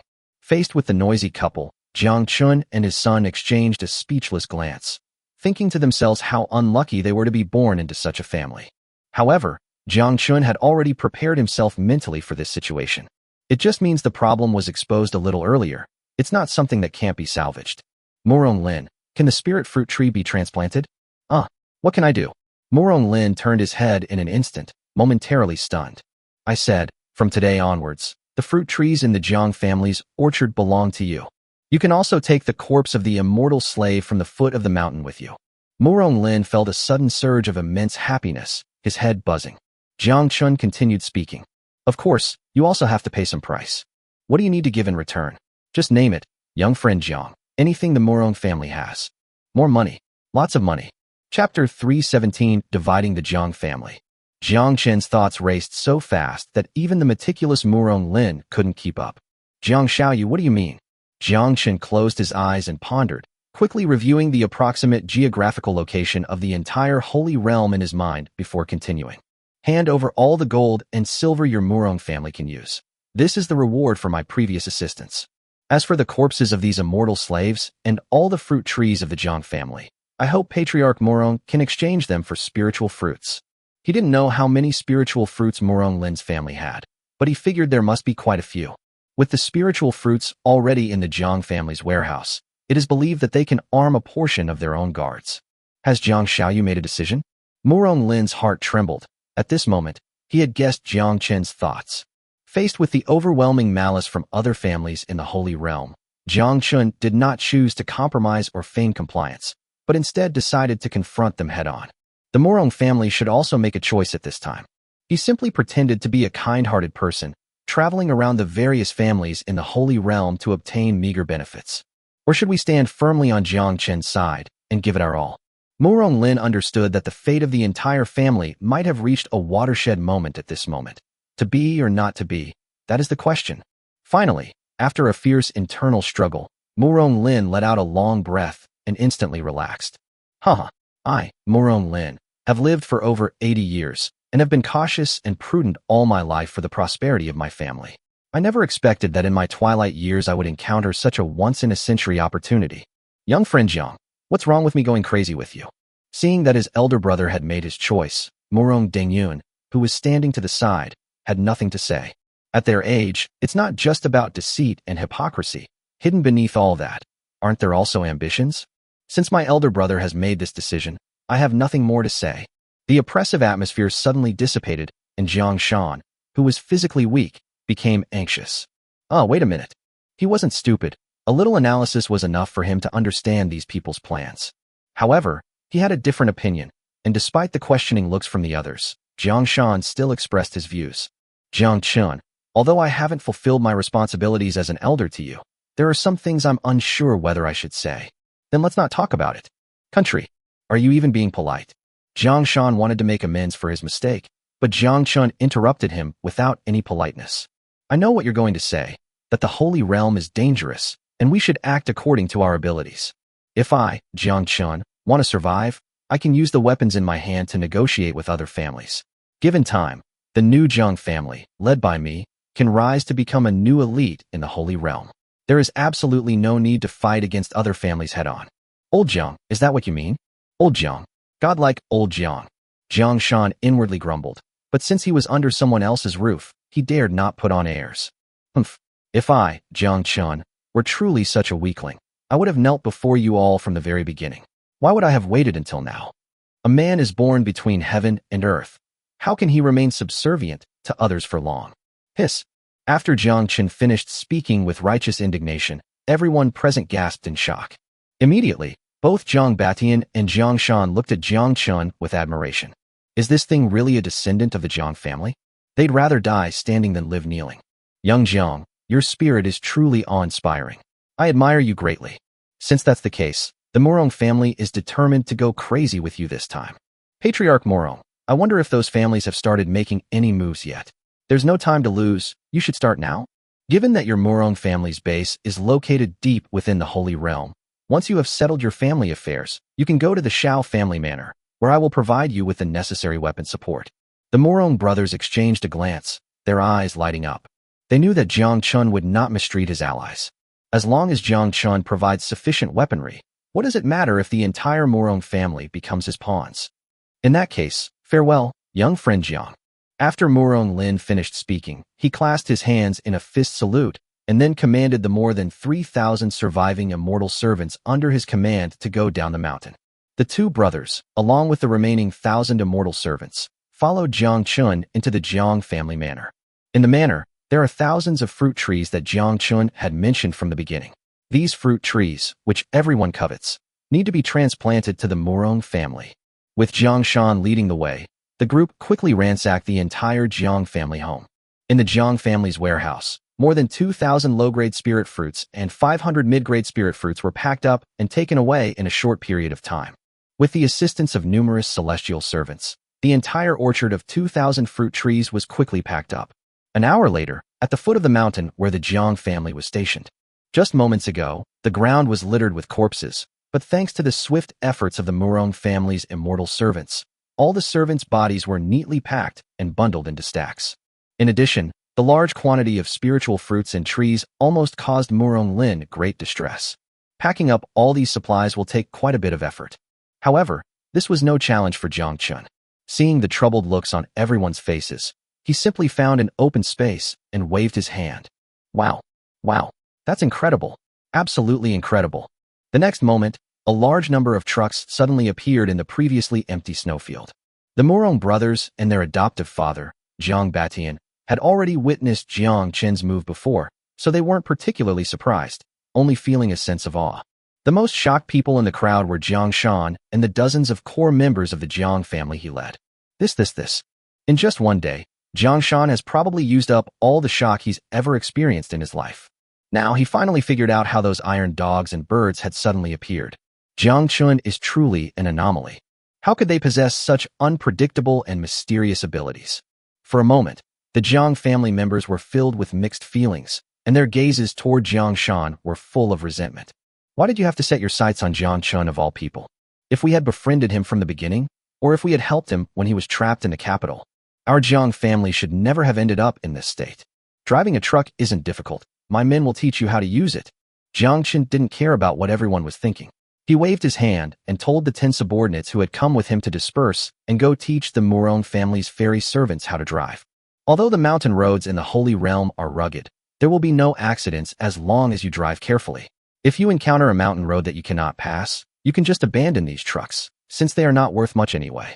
Murong Lin, you bastard, don't you feel any remorse for taking so much money from me? And so, everyone waited for a while longer, until the selected Murong family servants learned basic driving skills, before both groups dispersed and headed to their respective destinations. Chapter 318 Dark Clouds over the border town, on the wrong day to seek an audience. While Jiang Chen was engaged in a fierce battle in the Holy Realm, he was unaware that the border city in the northwest of the Qian Kingdom was also far from peaceful. After Jiang Chen led his troops into the heart of the Qian Kingdom, the border town underwent a period of intensive construction and has now become a modern city. The area is filled with high-rise buildings, most of which are residential communities where people who stayed behind live. The border town was bustling with activity at this time. Machine guns lined the city walls, their muzzles pointing outwards, and sentries kept an eye on the outside world through binoculars. Inside the city, a large number of guards who remained were also training enthusiastically. Infantry training includes 3-man assaults, urban combat, CQB, tactics, and more. As for armored troops, to ensure the safety of this important rear area, Jiang Chen left 5 armored vehicles and 2 tanks here. Fortunately, there was enough fuel left, so the armored units had enough for daily training. Rumble. With the engines roaring, the armored vehicles moved nimbly across the training ground, occasionally assuming a firing posture while on the move. Sister, lift your leg a little higher. Yes, just like that. In the very center of the border town, in a safe house belonging exclusively to Jiang Chen, Bai Jia knelt on the yoga mat in the living room, correcting her sister Bai Su's movements by imitating the poses she saw on TV. Hey little sister, be gentle. My old arms and legs can't take this kind of rough treatment.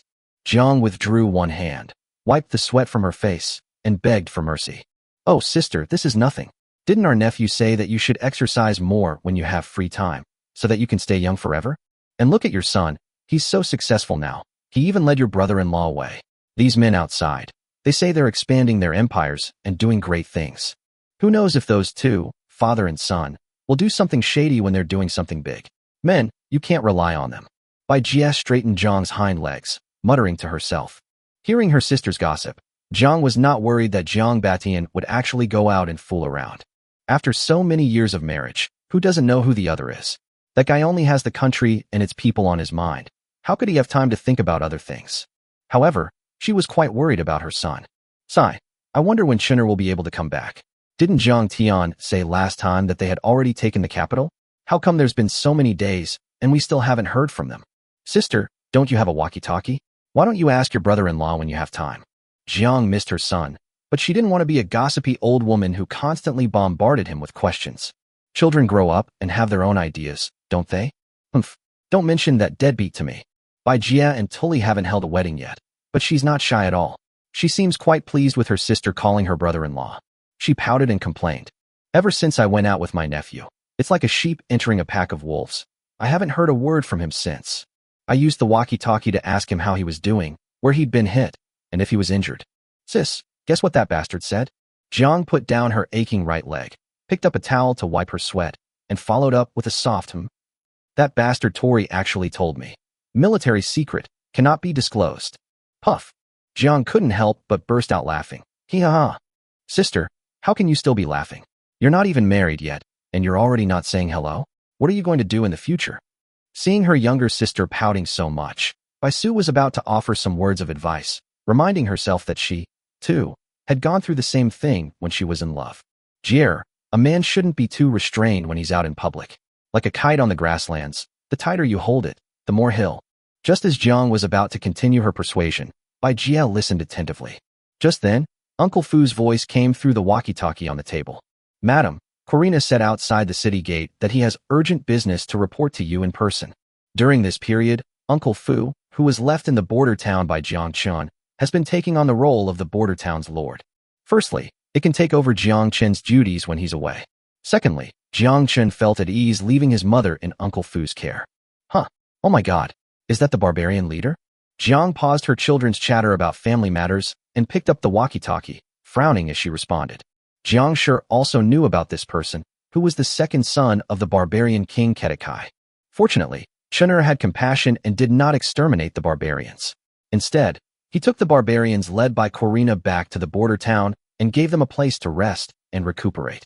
Of course, although Chener felt pity, she wasn't the kind of person who opened her heart completely. During this period, the Corina tribe lived only in an area west of the border town, grazing and farming. The city gates of the border town were also a forbidden area for this remnant of the barbarian tribe. Even their leader, Sorna, has never entered. Huo Ri was quite sensible, never attempting to enter the border town. Why do you suddenly want to come in today, and even specifically ask to see me by name? Clearly, even though Jiang was a woman, she sensed something unusual at this moment. Madam, this old servant also feels that something is amiss, so I am asking for your opinion. On the south gate tower of the border town, Uncle Fu gripped the walkie-talkie tightly, his questioning gaze fixed on Corina, who was riding a horse outside the city. Uncle Fu, I am just a woman and I don't understand these things. If Chener gave you any instructions before he left, then please do as he said. If Chener hasn't given any instructions, then do as you wish, but be careful. After Jiang finished speaking, there was no further sound from the walkie-talkie. Mr. Fu, does the mistress grant me an audience? This matter is of great importance, and we urge Mr. Fu to take it to heart. Outside the border town, Huo Ri was dressed lightly, without even carrying his own treasured sword, which was unique to the chieftain. He didn't have a single subordinate with him, making sure he appeared completely harmless. But the more Uncle Fu looked at it, the more he felt something was wrong. Our lord has been gone for many days. At first, we were still able to contact the border town every day and exchange information. But a few days ago, Tori sent a message via radio saying that the old Marquis had been captured by the Jiang family and his fate was unknown, while the young Marquis entered the Holy Realm alone the next day. Uncle Fu was naturally aware of this news. Since that day, he had tried to contact Jiang Chen, but Tori's response was that although the Marquis was no longer in danger in the Holy Realm, for some reason, radio communication was no longer possible. In reality, Jiang Chen simply put the walkie-talkie back in the city when he was lying in ambush at the foot of Jiangjia Mountain, and then forgot to take it out afterwards, which caused the signal to be interrupted. The Marquis has ordered that no one may enter the border town on any other day. If you have any questions, just tell me. There's no need to inform the mistress. Regardless of whether he could contact Jiang Chen or not, Uncle Fu still remembered his main task for staying behind, to survive until the end of time. What's wrong with that? Why worry about his feelings? It's just a dog that the Marquis keeps.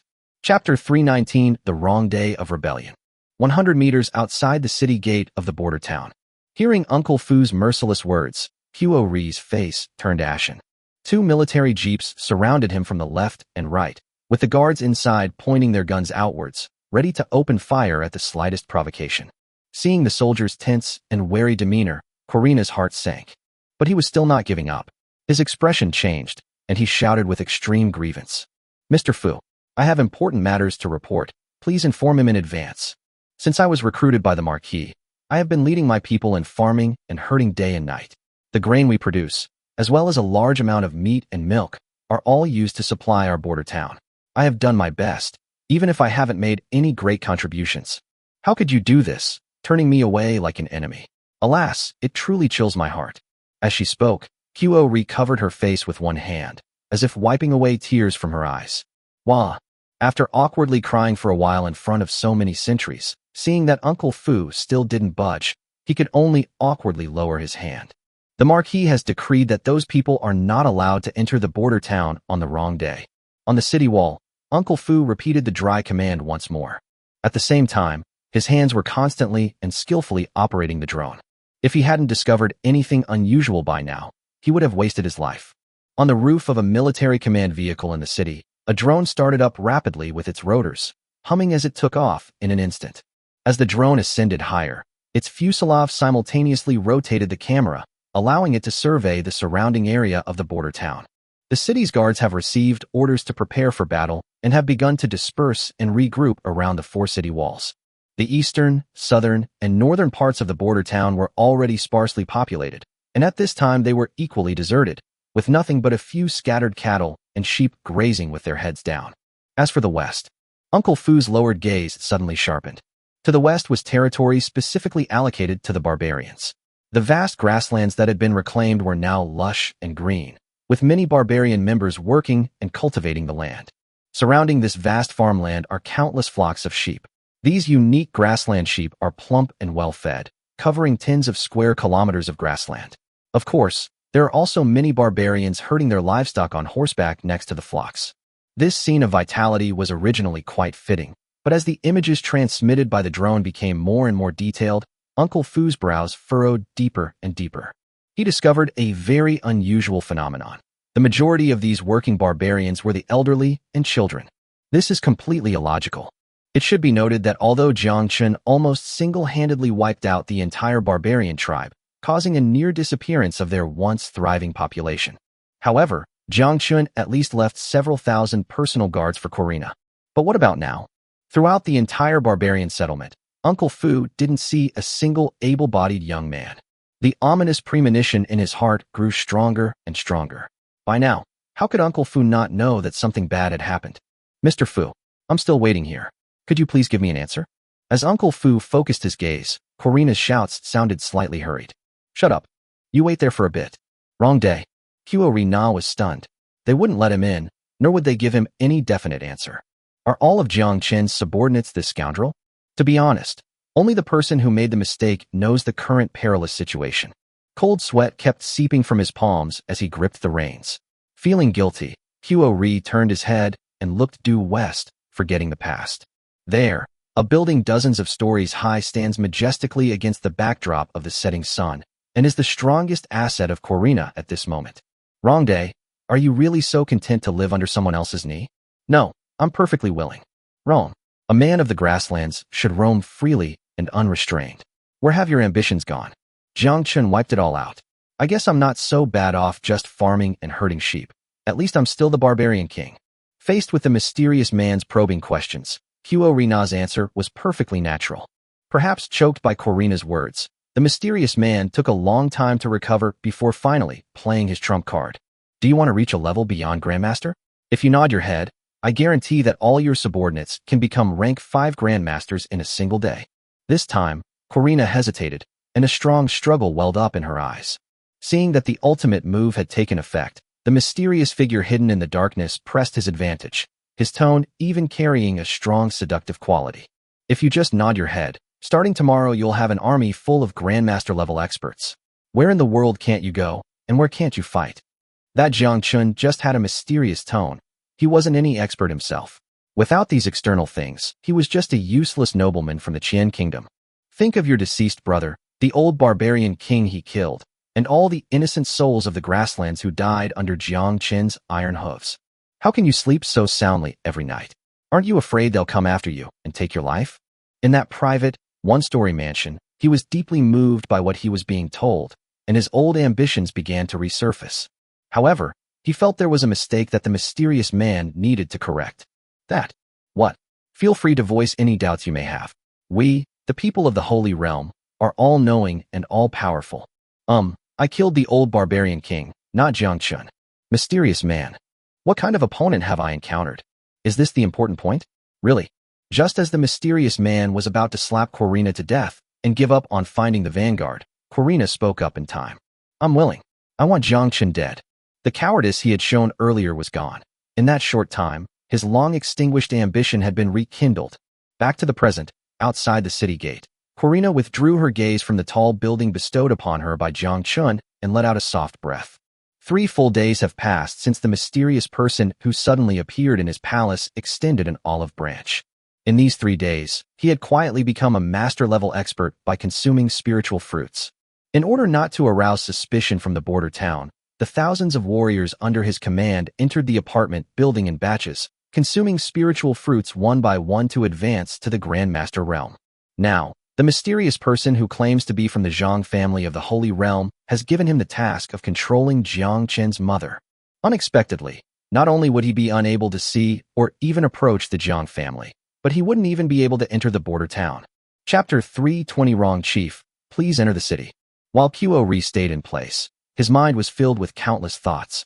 During this time, Uncle Fu also explored the area around the border town to a general extent. At first glance, everything around the border town seemed normal, apart from those barbarian youths who have disappeared without a trace. Finally, Uncle Fu focused his attention on the high-rise apartment building. This is the only place that hasn't been thoroughly searched yet. All of Qiao's several thousand able-bodied men must have hidden here, unless they have already unknowingly withdrawn from the vicinity of the border town. So, just to be on the safe side, Uncle Fu piloted the drone toward the apartment building. Buzzing. At this moment, thousands of barbarian soldiers who had disappeared from the outside world were all lying in ambush in this apartment building, which was dozens of stories high. Because there were so many people, they were almost shoulder to shoulder, and whispers were constantly going on. Is this the power of a grandmaster? A barbarian wearing a down jacket clenched his fist, feeling the surging internal energy within him, still unable to believe that he would one day become a grandmaster. Damn it, why are you looking at me like that? We're all grandmasters now, who's afraid of who? I only drank one more sip of your mare's milk wine. What? You want to fight me one-on-one? Go away. Shut up and be quiet. Hiding is the most important thing right now.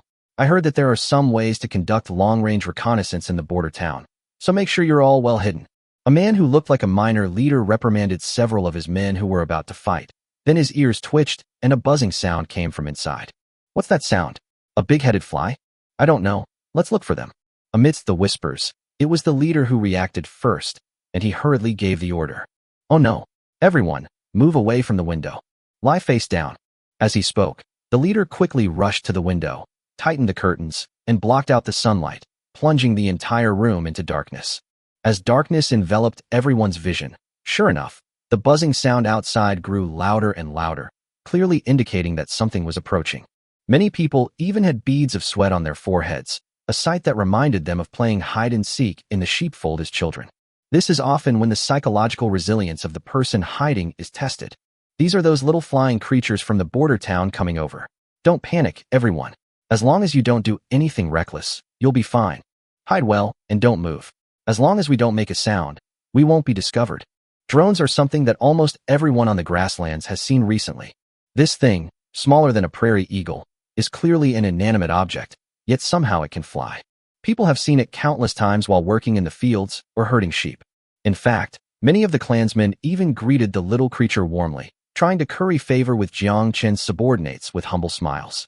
Unexpectedly, upon seeing this little creature again, they have become enemies.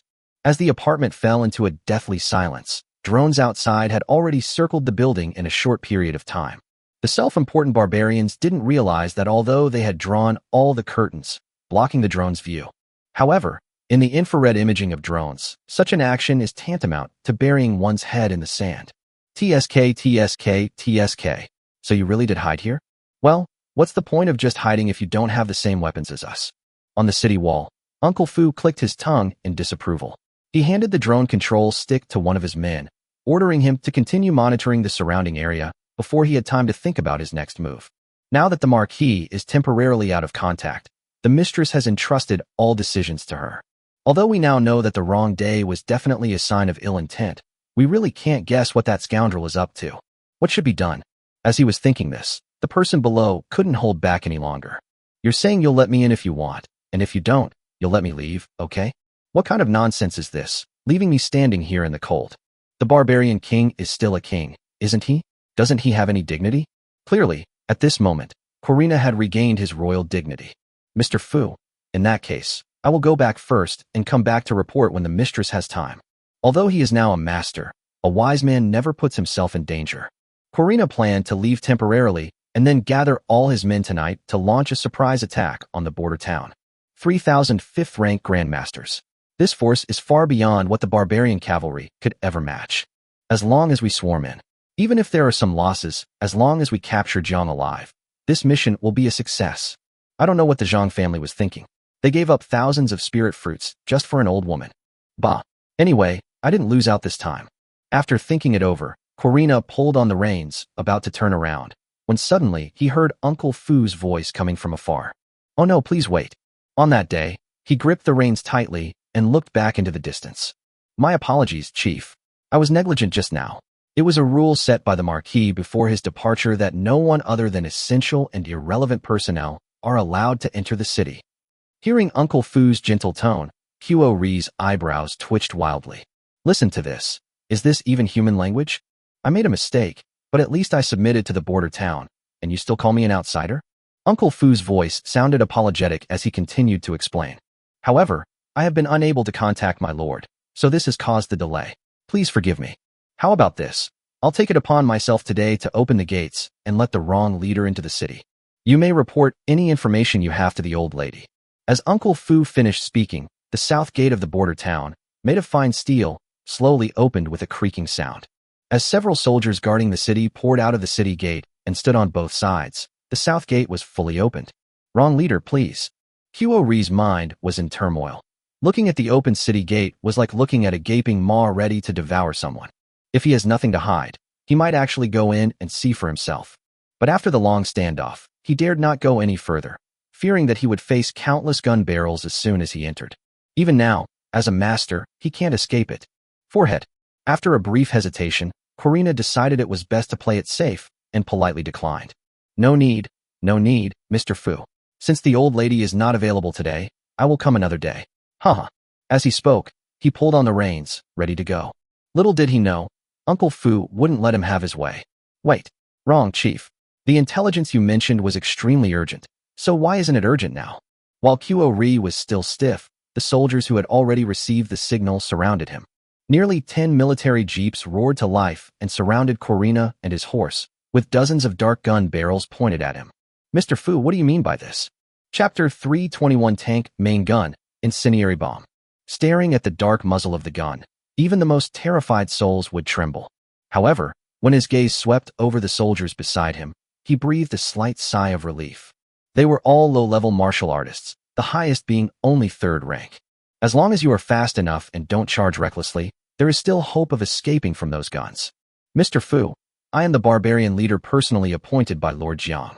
You are merely a servant of the Lord. Such reckless behavior, if the Marquis finds out, I'm afraid he won't get away with it.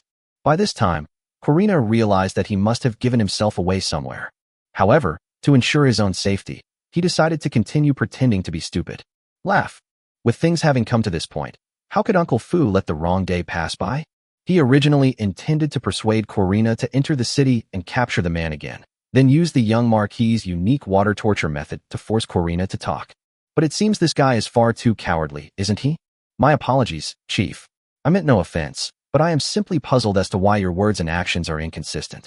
Therefore, I humbly request that Chief come into the city for a chat, so that I may resolve the doubts in my heart. At this point, Uncle Fu's voice was filled with solemnity. Seeing this, the guards didn't need to say anything more. They all raised their guns and surrounded the area. Even the heavy machine guns mounted on the city walls were now pointed at Corina. Given Uncle Fu's ramblings, how could Corina, who was already feeling guilty, possibly believe them?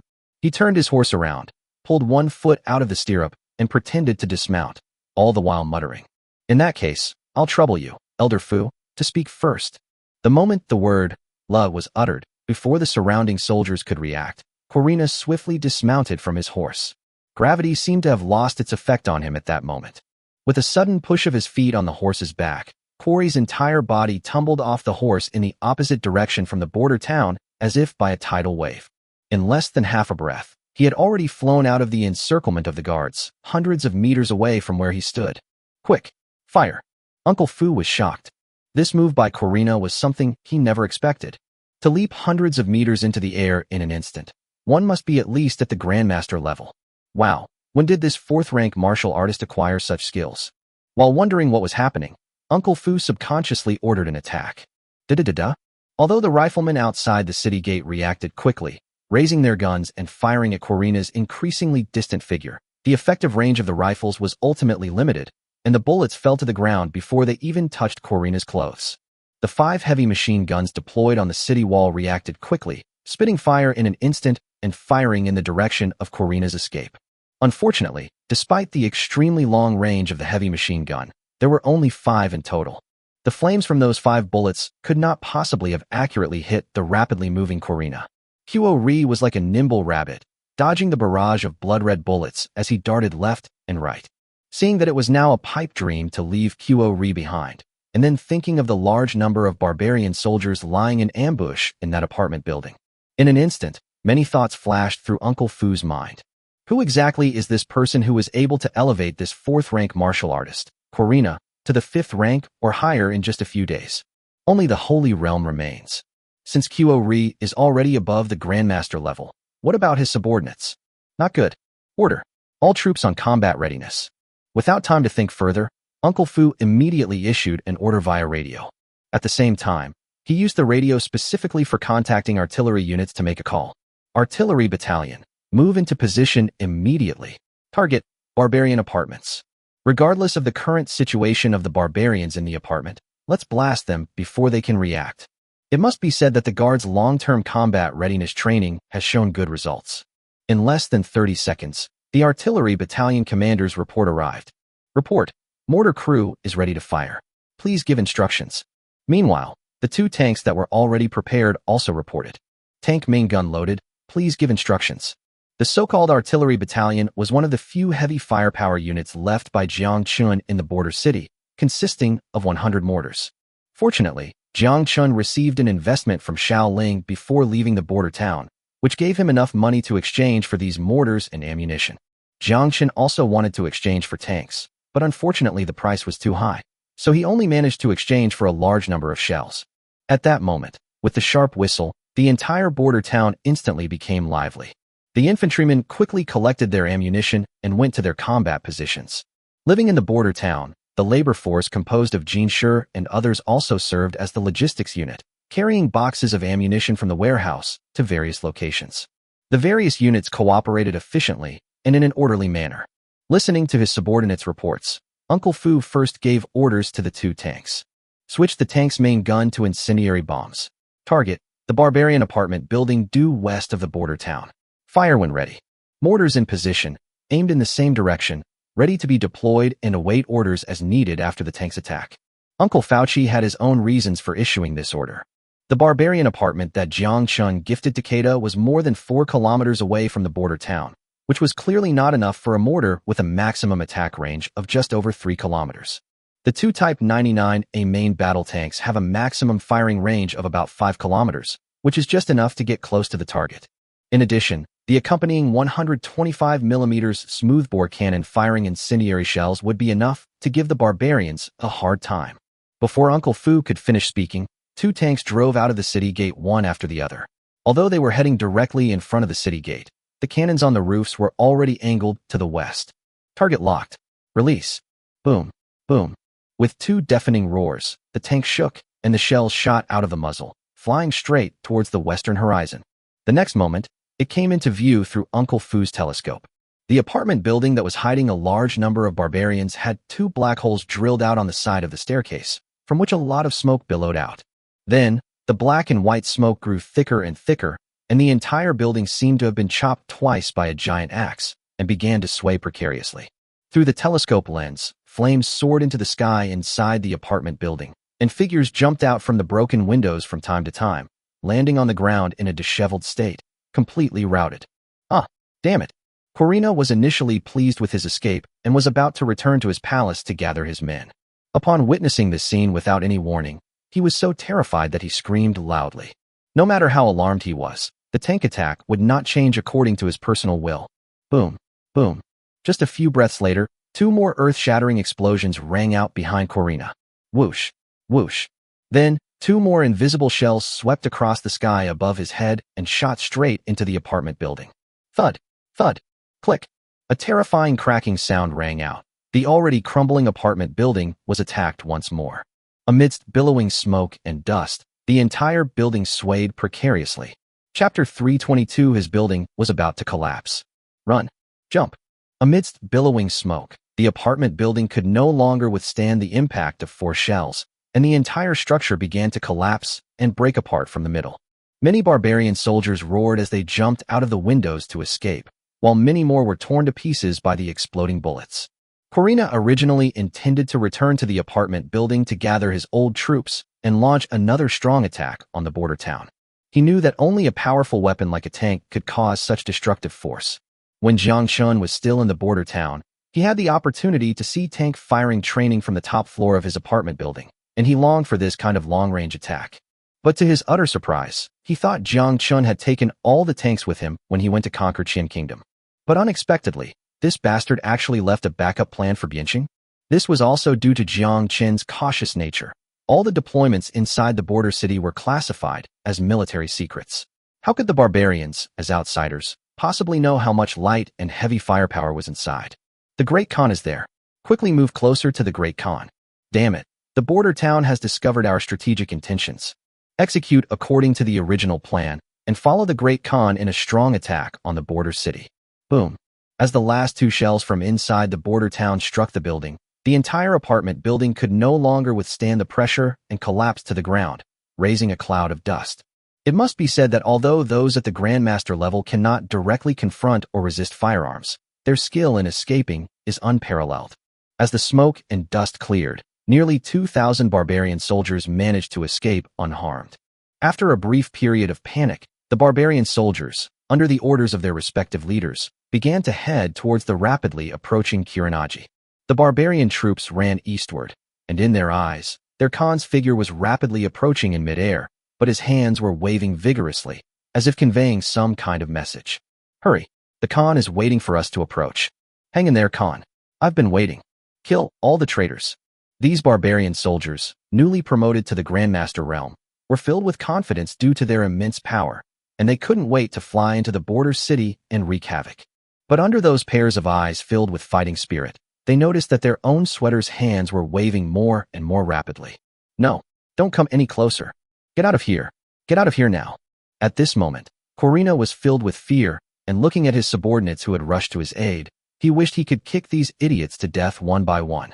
These barbarian soldiers under his command are all brutes, but he is different. Since moving to this apartment building, he has often gazed longingly towards the border town through the top-floor glass. Therefore, he was extremely familiar with the daily training of the guards. In addition to the powerful tanks, the guard also had another weapon called a mortar. Of course, they had already witnessed the power of mortars in Fengling Valley. After observation, he discovered that the maximum kill radius of the mortar was about 3 kilometers.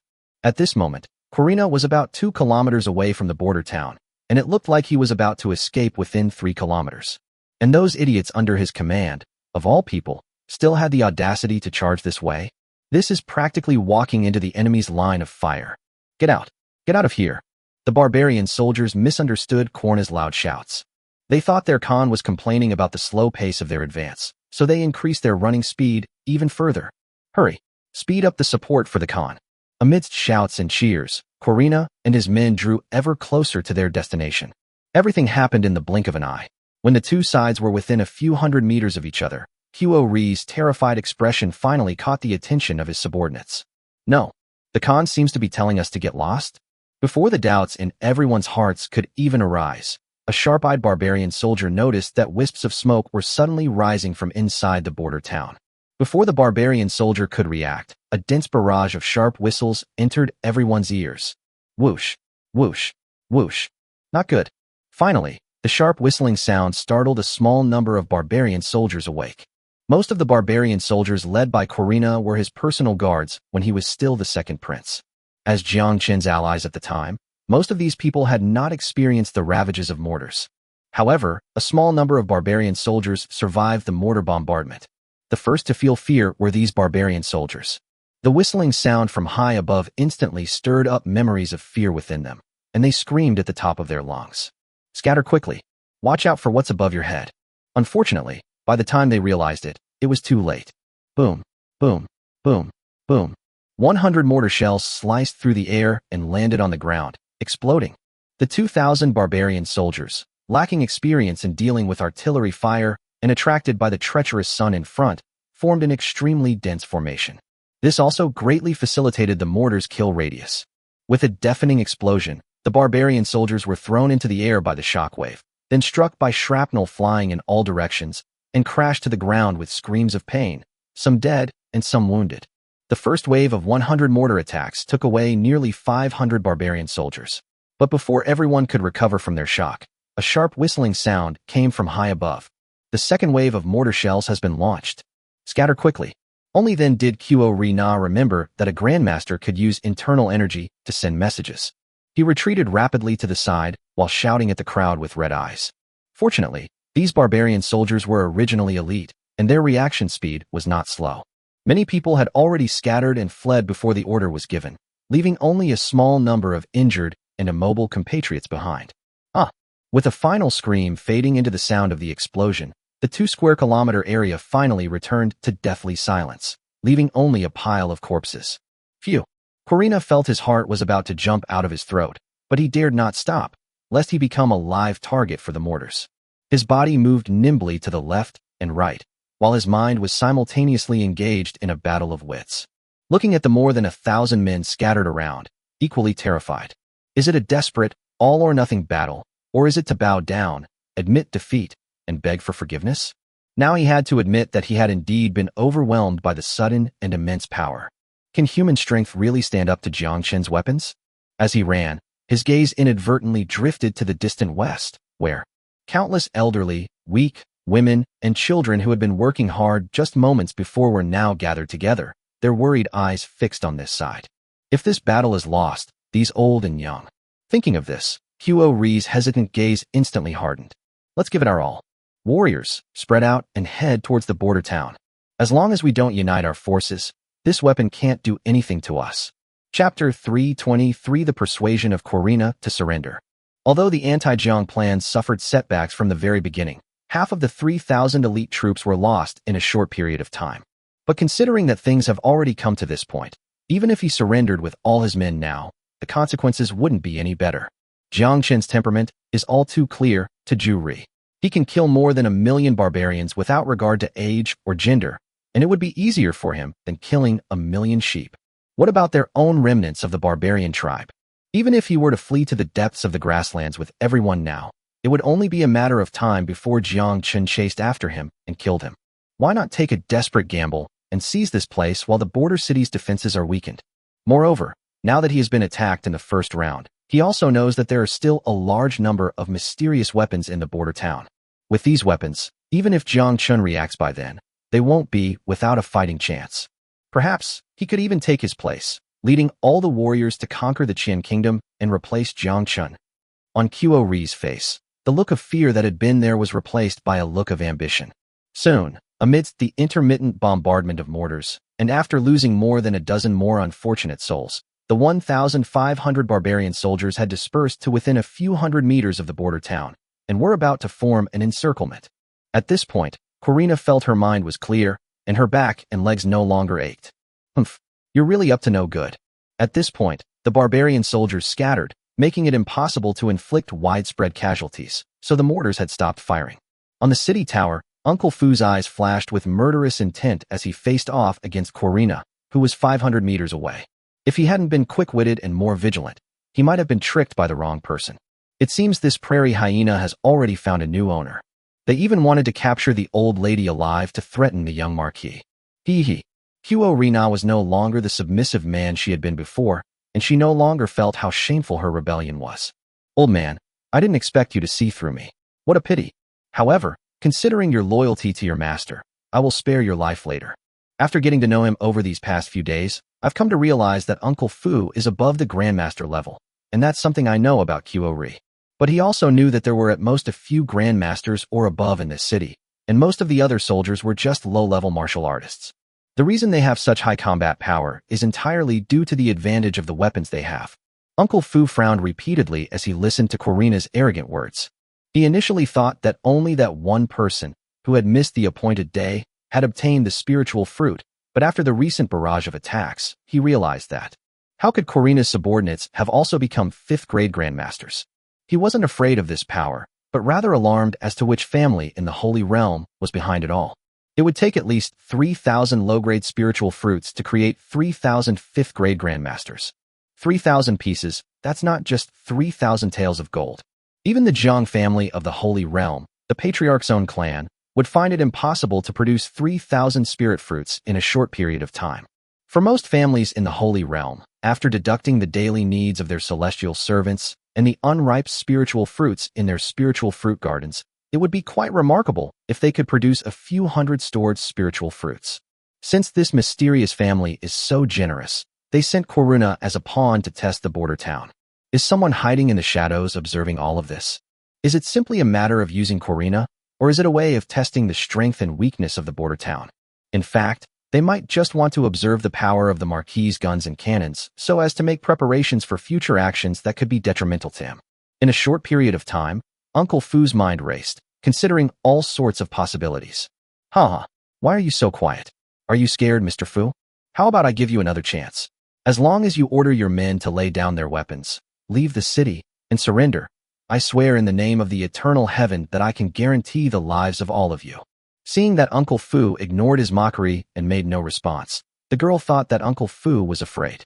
His eyes darted around, and he extended an olive branch towards the border town. It would be best to capture the border city without bloodshed. This way, I can gain a lot more combat power and so many weapons.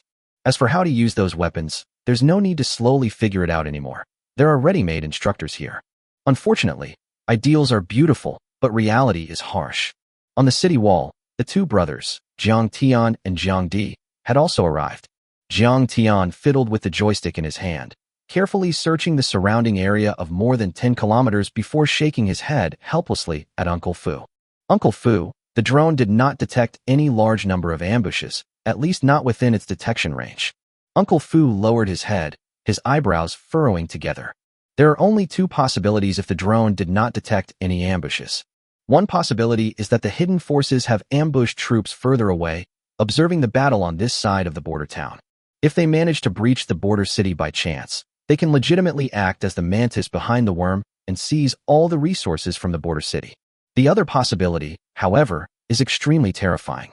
After taking one last deep drag of his cigarette, Uncle Fu tossed away the butt, stubbed it out, and looked up at the ambitious Corina outside the city. Idiot. You hyena, are you perhaps just someone sent by your master to test the waters? Damn it, I'll fuck your ancestors. Come on. Even if I'm shattered to pieces today, you won't succeed. Listening to Uncle Fu's dry-style cursing, Huo Ri's eyebrows twitched wildly. Since killing his father with his own hands, he has hated nothing more than anyone mentioning his ancestors. Haha, you old fool. I gave you a chance, but you brought this upon yourself. Don't blame me when you get down there. Warriors, scatter and attack. Whoever enters the border city first will be ennobled as a marquis. He's used to giving orders, but he doesn't realize that he only has a handful of incompetent people under his command. Where is he going to find so many marquis-level positions? However, these barbarian soldiers were also mindless. Upon hearing this promise, they didn't think twice and roared as they charged forward. In Corina's mind, everyone under his command was now a 5th-grade grandmaster, unlike the barbarian army of the past. His men, with their exceptional agility, could easily evade the hail of bullets. The border town's walls, only a few meters high, seemed to be nothing in front of the warriors. Then, the warriors can engage in close combat with the border garrison. How effective will those weapons be then? Slaughtering the border town and taking control of it is only a matter of time. If he hadn't witnessed the defeat of the 3 allied forces at the border city, he wouldn't be wearing that sinister smile now. Boom, boom, boom. As the unexpected explosions rang out one after another, Corina's sinister smile froze instantly. No way. Chapter 324 Retreat. Eliminate the roots. A grandmaster can briefly soar through the air in a single step, covering a distance of hundreds of meters. The 5th-rank masters under Corina had already figured out a bit about the range of rifles, so they were only at a distance of 700 or 800 meters. As soon as Corina gave the order to attack, they roared and flew forward, covering nearly 500 meters in a single stride. Following the normal attack procedure, with just one more step, everyone could easily leap onto the city wall and slaughter the ants around them. Unfortunately, They did not witness the horrific scene of the three allied forces that day. As the first barbarian soldier landed, a soft thud echoed from the soft soil beneath his feet. Without much thought, the barbarian soldier pushed off with his feet, intending to use the reverse force to fly diagonally upwards above his head. Bang! Suddenly, a huge roar sounded beneath my feet, and my protective aura shattered instantly. As his legs instantly went numb, the barbarian soldier screamed in terror as he was thrown into the air, as easily as a rag doll. Following the first barbarian soldier's unfortunate stepping on a landmine, more and more explosions followed. The area outside the four walls of the border town was instantly more lively than when fireworks were set off during the Lunar New Year. The only difference is that these fireworks are often accompanied by the loss of lives of fifth-grade grandmasters. He was dumbfounded. His mouth was agape, and he couldn't close it. His eyes reflected the horrific state of his master subordinates. Crimson explosions, shattered bodies and limbs, and spraying blood into the air. Now he finally had a guess. Why would that mysterious person who claims to be an envoy of the Jiang family, with so many precious spiritual fruits, not keep them for himself, but instead kindly help him improve the combat power of his subordinates? Why don't powerful families from the Holy Realm mobilize their forces to attack the border city? Instead, they've come after me, a loser under Jiang Chen? This is terrible. They've been used as cannon fodder. Despite his deep regret, he managed to suppress his fear and regain his composure. Retreat. Retreat now. Warriors, stop charging. He didn't understand what kind of weapon Jiang Chen had, since he hadn't heard a firing sound. Moreover, the dense barrage of explosions hit almost every warrior with incredible precision.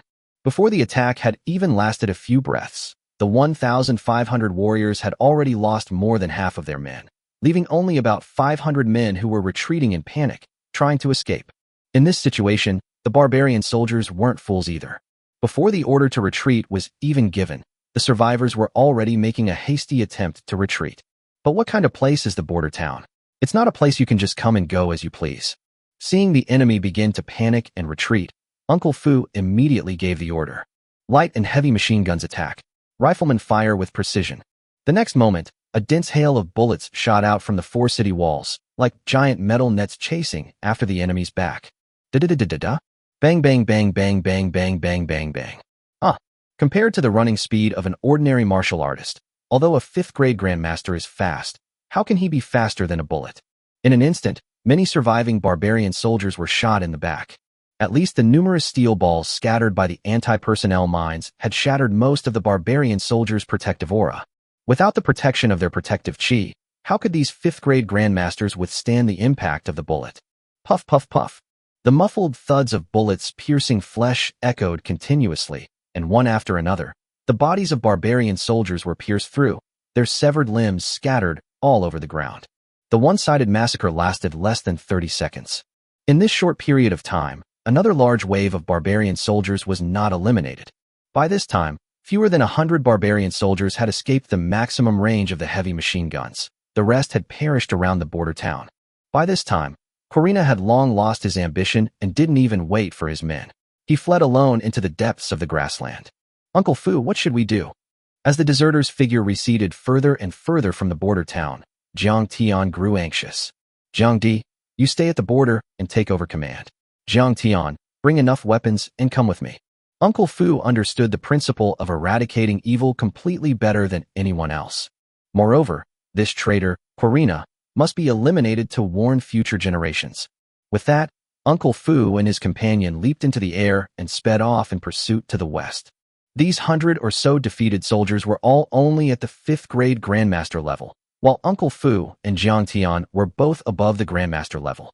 Although the difference in their realms was only 2 words, their strengths were worlds apart. Soon, in just a few breaths, Uncle Fu caught up with the fleeing soldiers far behind. Thud! Crack! Uncle Fu and Jiang Tian worked together seamlessly, each wielding a shotgun and firing directly at the backs of the fleeing soldiers. These fleeing soldiers had long since lost their protective aura, so the 2 men didn't even need to aim their shotguns. Often, 1 or even several fleeing soldiers would die with a single shot. Scatter and run. There were only 2 of them. If they split up, perhaps. Bang! Before a fleeing soldier who appeared to be a minor leader could finish speaking, his entire head was riddled with holes by a barrage of steel balls, and he was dead beyond any doubt. However, after his reminder, The remaining dozens of defeated soldiers realized what was happening and scattered to escape. Unfortunately, they had only recently advanced to the 5th rank and were far too ignorant of the strength of both sides. Uncle Fu and Jiang Batian exchanged a glance, and with perfect understanding, they split up to pursue the enemy from the left and right. If the maximum speed of a 5th-grade Grandmaster is 1, then the speed of a Grandmaster or higher is at least 2. And so, as the cries and screams on the grassland grew thinner and thinner until all the sounds ceased, all the routed soldiers were wiped out. A few minutes later, the two men reunited. However, after this chase, Qiao Ri's figure, which could still be vaguely seen just moments before, completely disappeared without a trace. Damn, that kid got away. Fu Bo's blood boiled, and he spat out a mouthful of saliva viciously. Jiang Batian was speechless, but still offered some words of comfort. They're only above the Grandmaster level. They can't cause any real trouble. Well, although the ringleader escaped, he still has quite a few clansmen left. Jiang Tianyue's tone became increasingly sinister as he spoke. People in the Holy Realm have never known what compassion is. That's true. Barbarians are like wolves that can't be tamed. There's no need to keep them. Soon, as Uncle Fu and his companion returned to the border town, the guards, who had just quieted down to clean up the corpses on the battlefield and relay landmines, started up again. 2 tanks led the way, followed by an armored convoy, and then nearly 1,000 fully armed riflemen sitting in military personnel carriers. Rumble. With the roar of engines, the border guards charged westward, heading straight for the barbarian settlement. Soon, a chorus of desperate screams echoed across the grassland wilderness, and blood flowed everywhere. Chapter 325: The Intricate Power Struggles of the Holy Realm. Jiang Chen only learned of the border town rebellion the next day. After learning that Uncle Fu had slaughtered the entire barbarian tribe, he didn't feel any regret. He spared the life of the wrong person because he didn't want to commit too much bloodshed. He wanted to at least leave a root for his people. Secondly, at that time he had actually considered developing agriculture in the border town to provide himself with logistical support. However, with the Guardian army conquering the Qian kingdom and the ability to exchange resources through their own system, this move became dispensable. Moreover, according to later observations, it is almost impossible to develop modern agriculture on the grassland. The meager output is accompanied by the loss of soil nutrients, and over time the area may become desert. Uncle Fu, I can't leave here for the time being. In the meantime, please arrange the moving. Take my mother and the troops left behind to the capital. I will talk to Tori and have him take charge of the reception. In the Xiao family's living room, people came and went outside. Jiang Chen put down his communicator, took a sip of tea, and remained silent, his gaze fixed on the scene. What's wrong? You look so worried. Jiang Chen lost contact with Uncle Fu, and Xiao Ling came up, swaying her hips. Jiang Chen embraced Xiao Ling's soft body, his large hands beginning to wander into hidden corners. Hey, what are you doing? Behave yourself. The hand that was doing the wrong thing was slapped away, but Jiang Chen wasn't angry. He just smiled shamelessly and said, We're a proper married couple. I can do whatever I want. What right do you have to object? Xiao Ling. Good grief, you think you can take advantage of a little kindness? It should be noted that although Jiang Chen is now a grandmaster or above, he is still far inferior to his wife. It remains to be seen who will be in charge of the family in the future. Sensing Xiao Ling's fighting spirit, Jiang Chen's sly expression vanished, and he became serious. Something happened in the border town. Xiao Ling's supple body stiffened, her expression turning solemn, but the words she uttered surprised Jiang Chen. Is the old lady all right? Hey, shouldn't mother-in-law and daughter-in-law be enemies? Why are you so concerned? Screw you. After exchanging a few light-hearted jokes, the two got down to business. Who do you think is behind this? To give up 3,000 spirit fruits at once just to test the strength of the border town is something not an ordinary person would do. Uncle Fu's analysis of the situation was exactly the same as Jiang Chen's. As I mentioned before, Jiang Shan, that scoundrel, revealed his existence, and now the consequences are showing. The only thing that hasn't been confirmed yet is which family in the Holy Realm made the move. Xiao Ling, having grown up in the Holy Realm, had some understanding of the strength of various families. She inhaled the masculine scent of Jiang Chen's hair with relish, narrowed her eyes, and slowly said, As you know, the power dynamics in the Holy Realm are incredibly complex. When we first met, you might have thought that a family like my Xiao family was already one of the top powers in this world. But what I'm about to tell you is that the world is far smaller than you used to think. As his wife narrated, Jiang Chen's playful attitude vanished, and he listened intently with a serious expression. Your Jiang family is located in the due west of Qian Kingdom, at the northern border where Qian Kingdom meets the barbarian grasslands. As for the Qian Kingdom controlled by my Xiao family and the Murong family, I won't go into that. You already know that. But have you ever wondered where all those families in the Holy Realm get their daily necessities from? Forehead. Jiang Chen frowned and blurted out. To be honest, I've never thought about this question carefully before. The original body lived in the mundane world from birth, just like in the Truman Show, and had no way of knowing the truth of this world. Even though I've been here for so long, I've only been able to stay in a few places like the Qian Kingdom, let alone the Holy Realm, which I know absolutely nothing about. However, since the Earth is round, the world's map must also be round. So, to the east of Qian Kingdom lies the sea. Could it be the west? Oh, you guessed that? Jiang Chen's guess was clearly unexpected by Xiaoling. Jiang Chen rolled his eyes. Everyone on Earth knows that, okay? It's either east or west. After gesturing for him to continue showing off, Jiang Chen listened attentively. To the west, where the grasslands meet the Wu Kingdom, one needs to cross a mountain over 10,000 meters high, where dozens of kingdoms of varying sizes stand. These countries were all rich in resources, and each was divided and occupied by various families. It could be a family that controls a country, or like my Xiao family, we could carve out a great power together with our allies. The three families you currently know, the Murong, Xiao, and Jiang families, are actually located at the easternmost edge of the Holy Realm, which, in the eyes of other families in the Holy Realm, is equivalent to a border region. Therefore, our three families have not communicated much with other families for a long time, and we have even formed a three-family alliance. The purpose was to band together for mutual support when faced with potential invasion from other families. Hiss. Jiang Chen was slightly surprised. Squab together for warmth. That's the phrase you used. Heh, don't doubt my academic abilities. Although the Holy Realm doesn't value culture, the proper education for young children at home won't be neglected. Just find a few knowledgeable immortal servants, and that will suffice. Perhaps realizing she had gone too far, Xiaoling quickly stopped herself and continued. Although there are various open and covert struggles among the three of us, we are indeed sticking together for warmth. Compared to other families, our three families are pitifully weak. Weak? You say the three of you are weak. With so many celestial servants, you dare to call yourselves weak? Hearing Jiang Chen's mutterings, even Xiaoling was annoyed. She was about to explain, but then, thinking of Jiang Chen's strength, she couldn't help but sigh. That bastard, he has guns and cannons of his own, and in just a few days he's brought all three families under his thumb. Even his own family members were dealt with the most severely. His own grandfather's cultivation was completely destroyed. How dare you make sarcastic remarks here? I mean, compared to other families that keep tens of thousands, or even hundreds of thousands of immortal slaves, and some larger families that have tens of thousands of fruit trees in their homes. After hearing all this, do you still think the three of us are that powerful? At this point, a hint of fear and apprehension appeared in Xiaoling's eyes. As for which barbarian tribe was instigated to test the border town, I really don't know. After all, there are many families that can afford to consume 3,000 spirit fruits at once. After Xiaoling finished speaking, the two sat in the living room in silence for a long time. It felt as if a huge dark cloud was looming overhead. Chapter 326 Integration Guard. Our understanding of the Holy Realm ends here. Although Xiaoling explained it to them, they still couldn't figure out which family was behind it.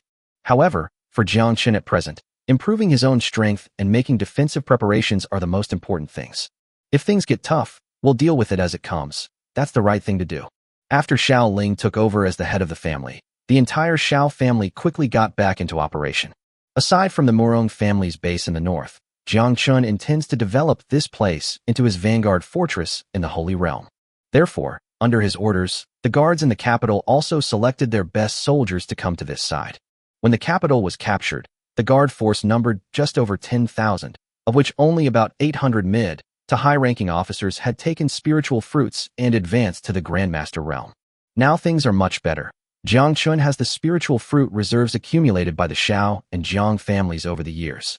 The spirit fruits were carefully counted, totaling more than 3,000 low-grade spirit fruits and more than 500 mid-grade spirit fruits. This means that the strength of the guards will soon experience a qualitative leap. The next day, Tori led 3,000 men through Hangu Pass and arrived at the Xiao family's residence. My lord, I have fulfilled my mission. All 3,000 men have been brought to justice. Tori was among the first of his confidants to consume the spiritual fruit, and his own strength was already above that of a grandmaster. Of these, 2,500 were 4th-rank martial artists, 500 were 5th-rank grandmasters, and I left the remaining 300-odd grandmasters in the capital as a precaution. As Tori stood at attention to report to Jiang Chen, the 3,000 men behind him also stared intently at their lord. Among these people were former guards of the Marquis's mansion, and others were former border troops of the Great Qian dynasty. The largest number of them were naturally members of the Tuoba tribe. If it weren't for Jiang Chen's guidance, everyone's current situation would be hard to say, let alone becoming high-level martial artists that we could only look up to in the past.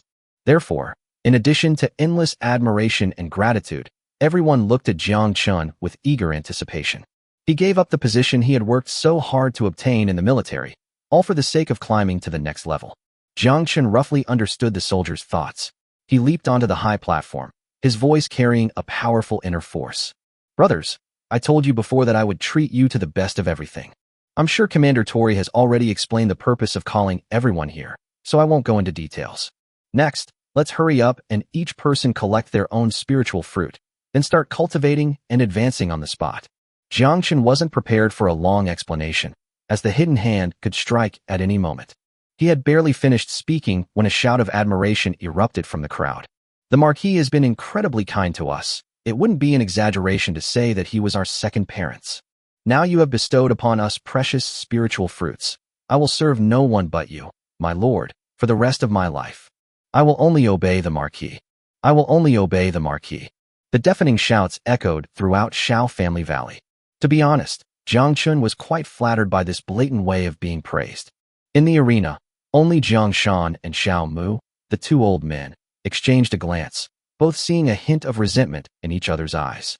You scoundrel, you're using our treasure to curry favor and win people's hearts? How can you be so shameless? Doesn't your conscience hurt? Although they harbored resentment in their hearts, they all knew that their power had waned and that thinking about such things would only cause them more trouble.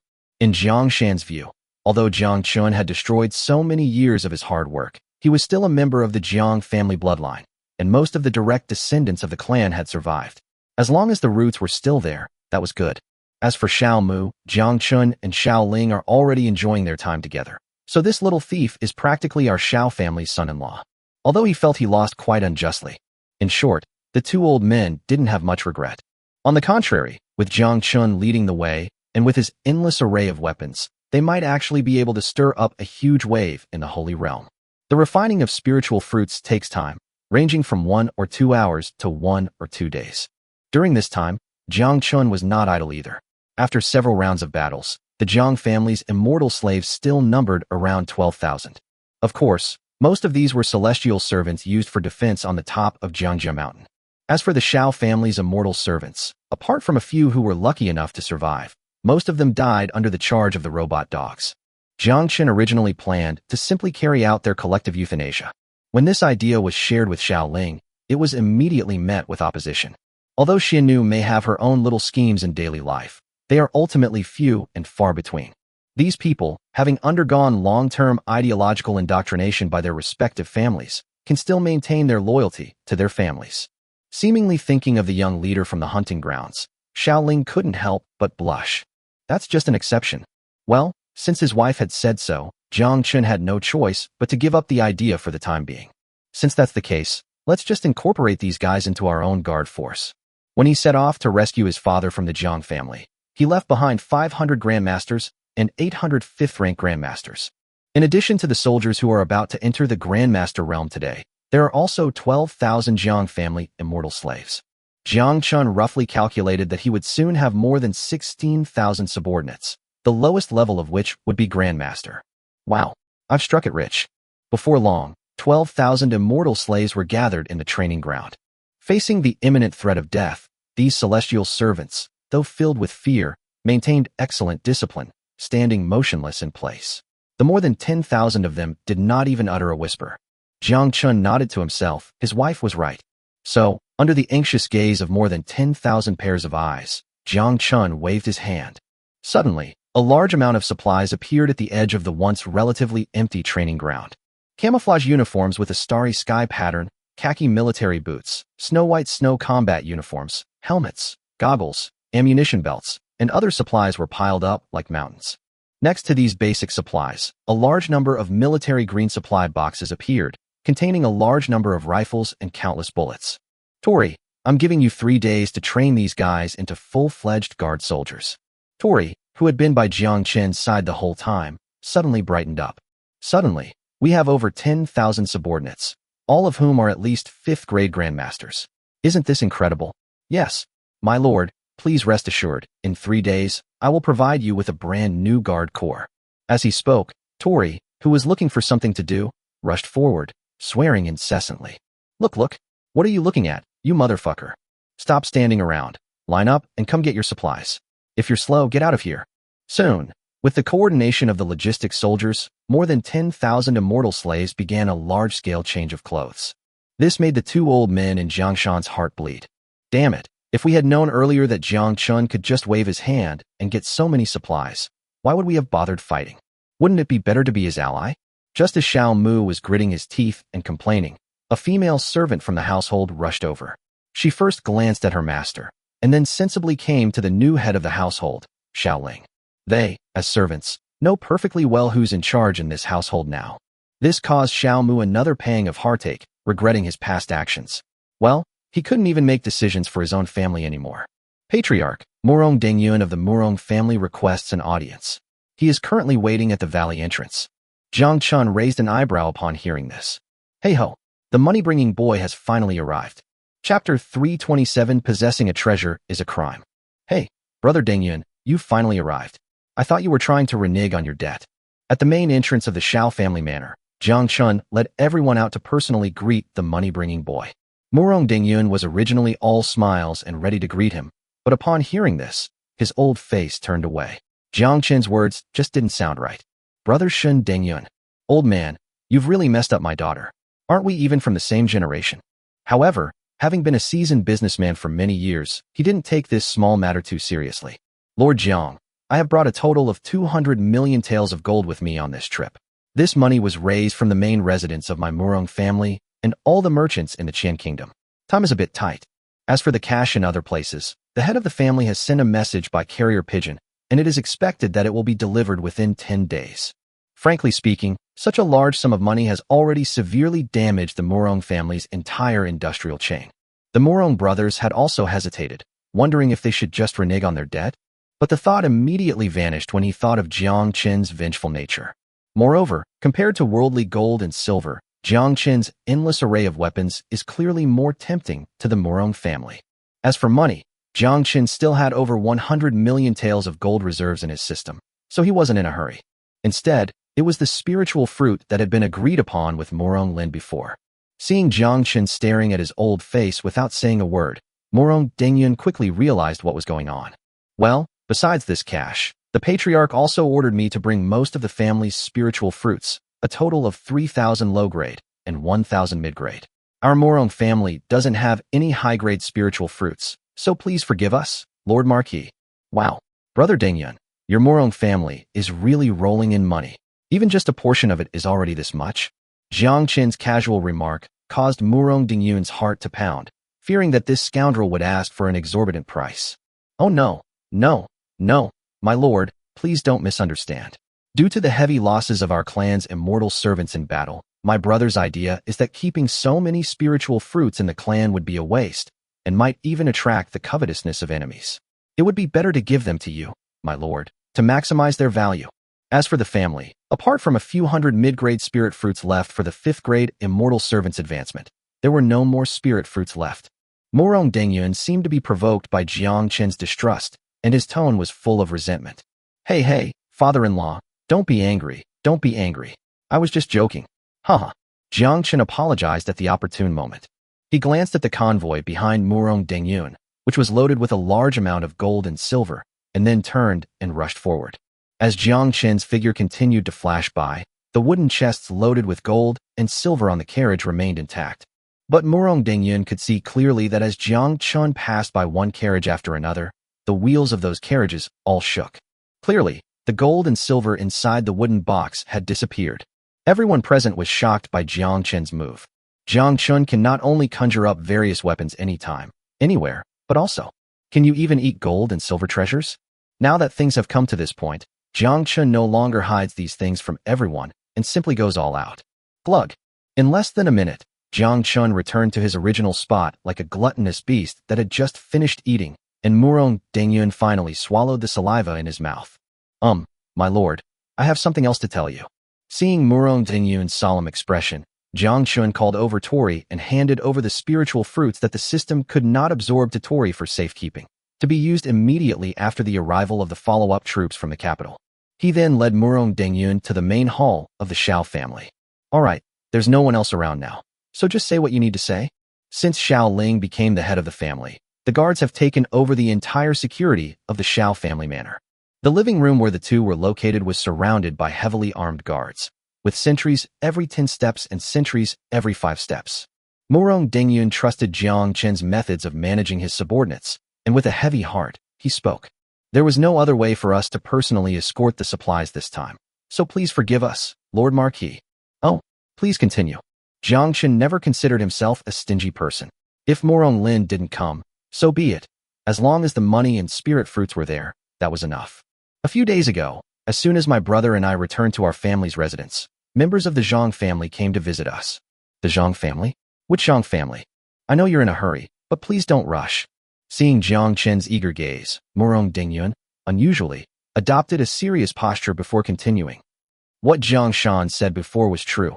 Your story has already spread throughout the Holy Realm. The Zhang family is a powerful clan in the Holy Realm, with hundreds of thousands of celestial servants under their command, and their orchard has nearly 10,000 spirit fruit trees. The Jiang family envoy probably doesn't know that my Murong family has suffered a great loss of strength. He's just asking around about you, especially your weapons. Unfortunately, when that messenger arrived at my Murong family, he saw the rifles and mortars that you sold to my Murong family, and he even wanted to pay a lot of money to buy them from my elder brother. Oh, so you sold them? Jiang Chen's breathing became heavier, and a fierce glint flashed in his eyes as he looked at Murong Dengyun. Forehead. Upon hearing this, Murong Dengyun guiltily looked away, his meaning self-evident. Then, he weakly explained.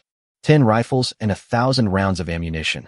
The other party wanted to buy them, but considering the importance of the matter, their family made an excuse. Moreover, the Zhang family is already aware of the alliance between my Murong family and yours. While observing Jiang Chen's expression, Murong Dengyun took a breath and continued. Afterwards, my family and I analyzed the situation repeatedly, and we concluded that the Zhang family was likely a pawn sent by many families to test the waters. They haven't shown any signs of war yet. They just want your weapons to see if they can be copied. Xiao, copy my weapon. Give them 1,000 years, and maybe they'll have a chance. Jiang Chen scoffed upon hearing this. Let alone firearms like mortars and rifles. Even a single bullet would be enough for these ancient people to study for decades or centuries. Yes, your weapon is highly accurate in its shooting, complex in its construction, and uses materials that are unheard of. It would be extremely difficult to replicate. Murong Dengyun wholeheartedly agreed with Jiang Chen's words. When the Murong family obtained the first batch of rifles, they recruited skilled craftsmen from all over the world to try to study and replicate them. Even now, these once skilled craftsmen haven't even solved the problem of bullet materials. Lord Jiang, it's a good thing that your weapon is difficult to replicate, but it will also bring you disaster. What Murong Dengyun said, Jiang Chen understood perfectly well. If the 3 great families had been able to replicate even one rifle back then, they might not have bothered with Jiang Chen. A common man is innocent, but possessing a treasure is a crime. Chapter 328, Sending the Robot Dog, the Vanguard. Zhang family. Jiang Chen remained silent, a hint of doubt creeping into his heart. Just as the city was being probed by a mysterious force, its ally, the Murong family, also faced a test. He never believed in such a coincidence, or that the Zhang family was behind it all over the border town. Since the Zhang family already knows that the Murong family is my ally, why haven't they launched a war against you? Jiang Chen became suspicious again. He had to admit he was overthinking things. Murong Dengyun composed himself and immediately explained. The Holy Realm only cares about interests. As mentioned before, the Zhang family might just be a test sent by all the families in the Holy Realm. They won't rashly attack my Murong family until they have a clear idea of what they want to do. After all, in their eyes, the Murong family was still at its peak, and if they wanted to wage war against us, it would be a fight to the death. Even if the Murong family is eventually wiped out, the Zhang family will pay a heavy price. Sacrificing oneself for the benefit of other families is something no family would do. Moreover, the reputation of my Murong family as the #1 merchant family in the Holy Realm is not for nothing. At this point, Murong Dengyun's expression became arrogant. My Murong family has been operating for 1,000 years, with businesses spread across various countries, large and small. If any family tries to harm us alone, the economic lifeline of the country they control will also suffer a devastating blow. Watching Murong Dengyun constantly stroking his beard, Jiang Chen felt that he might be being too optimistic. What is your family business compared to absolute profit? In this world, only might makes right. Brother Dengyun, when you get back, you should advise Patriarch Murong to liquidate those national assets as soon as possible, because things might change if you wait too long. The premise is that if your Murong family wants to firmly stand on my side. At first, Murong Dengyun didn't take Jiang Chen's advice seriously, but seeing that Jiang Chen was squinting and clearly not joking, his eyes darkened. I will certainly inform my elder brother when I return. Although the situation Jiang Chen described has not yet occurred, Murong Dengyun's mind is already racing. If that time really comes, what will the Murong family have left? A batch of Jiang Chen's weapons, along with several thousand spirit fruit trees from the Holy Realm, and several thousand surviving immortal slaves. What are these few people compared to the tens or hundreds of thousands of immortal slaves that other families have? Even if the patriarch kneels down and begs for mercy before the entire Holy Realm, he will still inevitably suffer the destruction of his family and the death of his people in the end, right? Having reached this point, the Murong family has no way out except to cling tightly to Jiang Chen, their powerful backer. Of course, Jiang Chen was also aware of the Murong family's current predicament. He felt he should be more generous to his allies. So, after personally seeing Murong Dengyun out of the manor gate, Jiang Chen promptly called out to his father-in-law, who was about to leave. Brother Dengyun, wait a minute. Is there anything else you need to instruct, Lord Marquis of Jiang? Murong Dengyun was in a state of turmoil, wishing he could immediately return home to understand Jiang Chen's speculations. As my most steadfast ally, Jiang Chen, I believe you need appropriate self-defense capabilities. Murong Dengyun didn't understand, but the next moment his eyes lit up like lightning. Jiang Chen casually waved his hand, and a large number of weapons and equipment appeared directly in the open space. Mortar, ammunition box. Is this a rifle bullet or a mortar shell? And these clothes? What kind of clothes are these? Murong Dengyun was overjoyed. He never expected that Jiang Chen, who was always greedy for money, would actually see the light. Lord Jiang, what about these weapons and equipment? Murong Dengyun instantly felt that his back pain had disappeared, his legs no longer hurt, and even his voice became stronger. Hee, we're all on the same side, so you deserve all of this. 100 mortars, along with a corresponding number of shells, are enough to wage a war against 10,000 mortar slaves. These things are actually very cheap, not even worth a fraction of what he got from Murong Lin. This is a sure thing, you're guaranteed to make a profit. Of course, you must have enough patience when dealing with customers. So Jiang Chen began to explain it to Murong Dengyun in detail. Needless to say, the mortars are another story. With these 100 more, your Murong family now has 200 mortars. A single barrage can cover an area of at least 10 kilometers in radius. Oh, and by the way, these shells are all designed for the intensity of a saturation war. In addition, we won't be giving you rifles this time. Your family only has a few thousand immortal slaves left, and the number of rifles we had before was enough. So this time we're just adding an extra 1,000,000 rounds of ammunition. Murong Dengyun's mouth was practically stretched to the back of his head as he followed behind Jiang Chen, the two of them slowly walking through the mountain of supplies. These are snow ghillie suits used by soldiers, which are extremely useful in the Holy Realm, a world of ice and snow. Just imagine, thousands of people hiding in the snow, and the enemy just can't find you. That's the feeling. TSK, TSK, TSK. Your Excellency is absolutely right. Now whatever Jiang Chen says is right. Okay. And these? Jiang Chen casually picked up a black garment, its surface densely covered with fine iron structures. Oh, my lord, I vaguely recognize this thing. It's a golden silk armor. Wearing this, one is impervious to swords and spears. Well, you could say that. Its accurate name is a police stab-proof vest, which can effectively block slashes from enemy melee weapons. It's a lifesaver when you run out of ammunition or when the enemy gets close in a critical situation. Jiang Chen's weapon advantage lies in long-range attacks. Once the enemy gets close, these close-range protective gear items will immediately come in handy. Just imagine, the enemy's fairy slave barely survived the artillery bombardment and bullet attacks before rushing to the rifleman's side. Just as they were preparing for a fierce close-quarters battle, they discovered that the guys opposite them were all wearing steel armor. How desperate must one be? Among the mountain of weapons, what surprised Murong Dengyun the most was the nearly 1,000 robot dogs. My lord, are you really willing to give me these dogs? Faced with Murong Dengyun's question, Jiang Chen smiled, but remained silent. Only he knew that although the robot dog was incredibly powerful and fearless, it would eventually become nothing more than a pile of scrap metal once its internal battery ran out. The reason he sent out these robot dogs was simply to give the Murong family some incentive, so that they would be more determined to be his pawns. Jiang Chen provided maximum support to his helpless ally. Of course, he had no intention of handing over more powerful weapons such as tanks and heavy machine guns to the Murong family. Otherwise, someone like Jiang would probably not be able to sleep well at night. Chapter 329, The Second Madam's Thoughts. After Murong Dengyun left with a bountiful harvest, it was already dusk in the Holy Realm. Because the Jiang family had moved as a whole, Jiang Shan and all the members of the clan had been staying at the Xiao family's place for the past few days. With Jiang Chen as the intermediary, the two families are now considered in-laws. Moreover, with Jiang Chen's guards controlling the area and the current family head Xiao Ling present, the two families can be considered to be getting along quite well. Well, tomorrow you'll return to the capital with the rotating guards. I've made all the arrangements there. As night deepened, several large round tables were set up in the Xiao family's main hall, each table laden with various modern foods. Sea cucumber and abalone, roast duck and braised pork knuckle, and even various kinds of fresh seafood that are rarely tasted by modern people. After taking a sip from his cup, Jiang Chen, emboldened by the alcohol, addressed the two family heads. This arrangement was made long ago. The two once invincible Holy Realm families are now merely nominal, completely under Jiang Chen's control. As for the remaining members of the Jiang family, Jiang Chen did not intend to go too far in killing them. Having lost so many celestial slaves under his command, even if Jiang Shan Xiaomu still harbors treacherous thoughts, he is courting death. For them, it was good enough to keep their lives and continue their family bloodline. They couldn't possibly hope for anything else. Oh, don't be fooled by Jiang's cheerful demeanor. The area outside the hall is surrounded by heavily armed guards. Oh, hee. Then I'll trouble you, my dear son-in-law. I'll offer you a toast. You can do as you please, hee.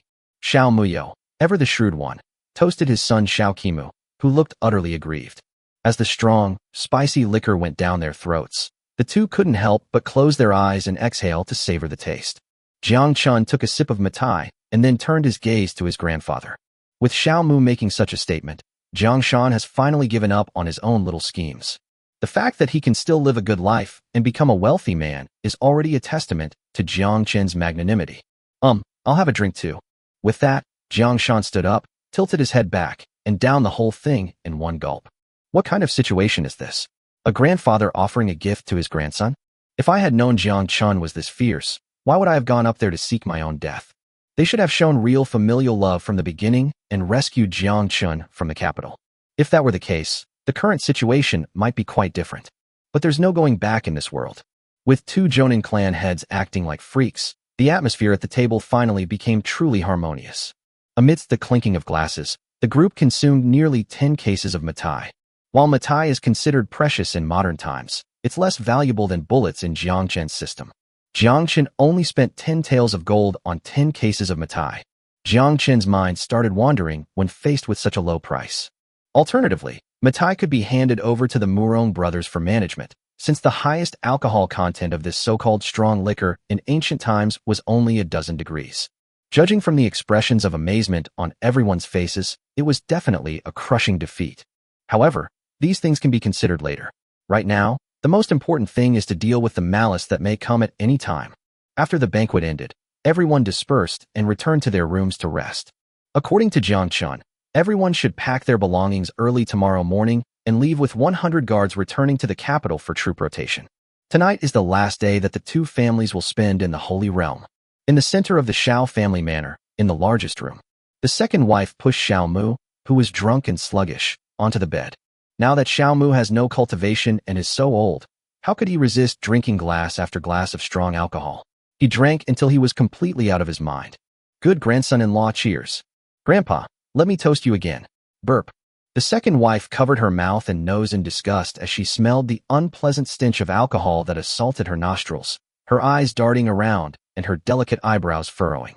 However, she composed herself and suppressed her nausea, sitting on the edge of the bed and gently nudging Xiaomu a few times. Master, master? Xiaomu vaguely felt someone calling him and subconsciously responded. Master, are we really going to just listen to Jiang Chen like this? Are we just going to throw away the Xiao family's legacy built up over so many years? It wasn't that she truly felt sorry for the Xiao family's legacy, but rather that the second madam had her own plans. When she married into the Xiao family, she didn't really fall for that old geezer, Xiao Mu. Her family clearly had a deeper purpose. If the Xiao family continues to grow rapidly, the second madam's main family will gain a solid ally. Conversely, if the Xiao family becomes increasingly weak, that will be the time for the second wife to seize power. Arranged marriages between families are nothing more than this. With Jiang Chen crippling the Xiao family, and now the entire Xiao family bowing down in submission, they are about to enter the secular world and become a small, ordinary family. Now that things have come to this, how could the second wife possibly be willing to actually enter the secular world and become a lowly common person? She was unwilling to accept it. She understood the difference between being a chicken's head and a phoenix's tail. Staying in the Holy Realm meant she would at least remain a high-ranking Holy Realm citizen, whereas entering the mortal world, perhaps that's all there is to her life. Therefore, she now only hopes that Xiao Mu can change his mind and refuse Jiang Chen's arrangement. It wasn't that she felt sorry for Xiao Mu, her nominal husband, but rather that the Xiao family manor was now completely surrounded, and even if she wanted to escape, she was powerless to do so. As long as Xiao Mu changes his mind, she can at least use this as leverage to stay in the Holy Realm. Once the storm has passed, she can escape this place at any time and return to her family as quickly as possible. She understood that she, as an illegitimate child, was not valued at all in the family. But as long as you have information about Jiang Chen, such as the ability to conjure various weapons out of thin air with a wave of your hand, and even the terrifying army of robot dogs from that day, as long as she brings this information back to her family, her status will be greatly elevated, and she won't have to worry about anything for the rest of her life. Sir, say something. As she thought about it, she couldn't help but push the rotten flesh on the bed with even more force. What to say? Oh right, my dear son-in-law, you promised me that you'd have plenty of mitai from now on. Hiccup, hee. Hearing Xiao Mu's drunken ramblings, which clearly showed he had lost his ambition, the second madam looked helpless. Well, men are all animals. A few sips of horse urine, and you've forgotten all your grand ambitions, haven't you? This good-for-nothing is hopeless. The second wife paced anxiously back and forth in her room. After tonight, everyone would set off early tomorrow morning. By then, there might not be a chance to leave at all. It seems that tonight is the only chance for me to return to my family. With her mind racing, the second wife gritted her teeth and finally made up her mind. Let's go? Let's leave tonight. Although Jiang Chen is indeed very capable and quite handsome, but I am still a member of the Zhang family, and the interests of the family come first. What's a mere man compared to that? Chapter 330, The Second Madam's Escape. After making up her mind, the second wife quickly began packing her valuables. Saying it was packing was really like fleeing for one's life. All the expensive clothes in the room were left behind, and only a few plates of fruits and snacks on the table were packed up. 6 apples and 2 plates of pastries. That was all the provisions the second madam had prepared for herself. In addition, a rifle was also contained in a bundle that was longer than a normal bundle on his back. Given his status as the second wife, obtaining one would not be difficult. And this rifle is the physical proof she prepared for her family. It was also her best pledge of allegiance. Although she could freely take food from the kitchen as the second wife, this was a critical time, and she didn't want to arouse unnecessary suspicion. He changed into a white outfit that would help him hide in the snowy night, and packed his meager rations on his back. The second wife approached the window and pressed her ear against it to listen carefully for a moment. Perhaps out of respect for the host's status, there were no Jiang Chen soldiers standing guard outside the room. The second wife, Zhang Weiran, gently opened the door and tentatively peeked out for a moment. The defenses at home are lax, but we can't be careless. These are critical times, and it seems that Jiang Chen's guards are only tight on the outside but loose on the inside. With that thought in mind, Zhang Weiran sprang up and easily jumped onto a tiled wall. Then, taking advantage of the height, they looked into the distance and saw that only a small number of soldiers were sparsely guarding the various checkpoints throughout the Xiao family manor. As expected, the security in the manor was not tight. With a slight sense of relief, Zhang Weiran began to use her movement technique, nimbly traversing the manor and avoiding the few soldiers on guard. Starting from the house and walking until near the south gate of the manor, the distance was not too far, but even Zhang Weiran, who had a 5th-grade skill, walked as if on thin ice, and it took him almost half an hour. Looking at the south gate not far away, Zhang Weiran was a little surprised. No, why is the guarding today even worse than it was a few days ago? Seeing that there were only 2 guards with rifles at the huge south gate, and that the two guards were even chatting and laughing in a relaxed manner. A dark cloud began to rise in Jiang Weiran's heart. Wait, is our Marquis really that awesome? That's right. This was said by Commander Tori himself. The current Emperor Qian, or rather, His Majesty Xiao, was already our Marquis before he ascended the throne. Hee. Lord Marquis is awesome. The two guards acted like thugs, each smoking a cigarette and spewing lewd words. Jiang Weiran. Is Jiang Chen such a beast? However, she didn't have time to follow the gossip at the moment, seeing that the two soldiers on guard duty were not even showing the necessary vigilance. She seized an opportunity, using the blind spot of the two soldiers, and nimbly darted to the high wall not far away. As soon as she reached the top of the high wall, Jiang Weiran lowered her body and held her breath. At the same time, his lowered head turned slightly from side to side as he observed his surroundings. Why is the defense so lax? There aren't even any sentries patrolling the outer walls as usual? All Jiang Weiran could hear was the vulgar banter of the two soldiers on guard duty and the howling north wind. The unease in my heart grew stronger and stronger. This was too abnormal. Jiang Chen has nearly 20,000 immortal slaves under his command. Can't he even spare a few hundred sentries? However, having already sneaked this far, she was unwilling to go back now, and might even expose her whereabouts on the way back. With a determined look, Jiang Weiran lightly jumped off the high wall, then sprang into action, skimming close to the ground as she flew towards the valley entrance. The wind howled in my ears, and snow began to fall heavily from the sky. The sky in the Holy Realm is either shrouded in dark clouds or filled with flying snow. It changes in an instant. Jiang Weiran ran at an extremely fast speed, leaving 2 footprints in the snow with each step, and was already hundreds of meters away when he landed again. With the snow partially obscuring her view, she felt a little more at ease. At this moment, even she herself could not see what was happening 50 meters away, so even if there were hidden sentries in the valley, they certainly wouldn't be able to detect her. As the valley entrance came into view, she exhaled a deep breath, her eyes sparkling with excitement. As long as the heavy snow provides cover, even if there are sentries hiding along the valley entrance, which is several hundred meters wide, they won't be able to spot this tiny person. Soon we'll be free to roam the skies. However, things really took an unexpected turn for Jiang Weiran. Just when she was only a few hundred meters away from the valley entrance, and it seemed that she only needed one step to fly out. Swish, swish, swish. Several beams of white light suddenly shot out from both sides directly in front. A sense of foreboding arose in her mind, and her reaction speed was remarkably fast. As his body instinctively stopped abruptly, he kicked his right leg sharply to the side, and his entire body disappeared into the darkness once more. What's going on? What kind of torch is that? Why is it so bright? She knew her presence had been discovered, and now she could only hide in the shadows.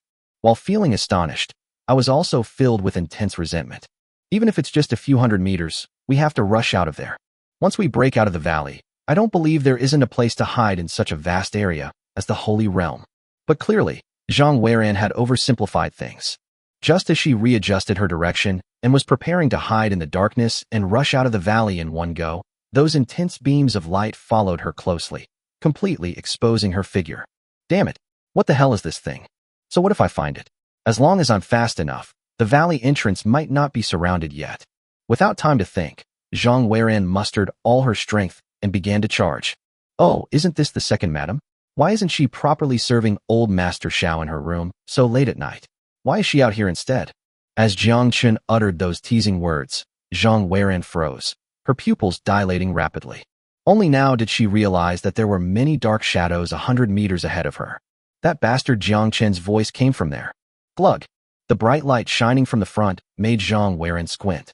She forced herself to swallow and struggled to give a vague answer. Oh, it's Chenner. Who do we have here? Forcing a smile, she patted her chest in lingering fear, a wave of emotion washing over her. I drank too much of your fine wine at the dinner party and couldn't sleep in bed, so this lady decided to come out for some fresh air. What's wrong, Chenner? You've also drunk quite a bit. Are you also unable to sleep and have come out to sober up? Although the excuse was clumsy, Jiang Weiran felt that Jiang Chen wouldn't take it seriously. Having lived in the Xiao family for a long time, she naturally didn't know that her family had developed feelings for Jiang Chen, nor did she know how wary Jiang Chen was now. So, she thought that Jiang Chen might have been unable to sleep at night to be here. Sigh, looks like I won't be able to leave tonight. Or how about I just offer myself up to the tiger again? That's not out of the question. Chapter 331. Jiang Weiran's arrogance has reached this level. Haha, The night is long, so it turns out that the second madam is also having trouble sleeping alone. In the darkness, as Jiang Chen teased him, his figure gradually drew closer.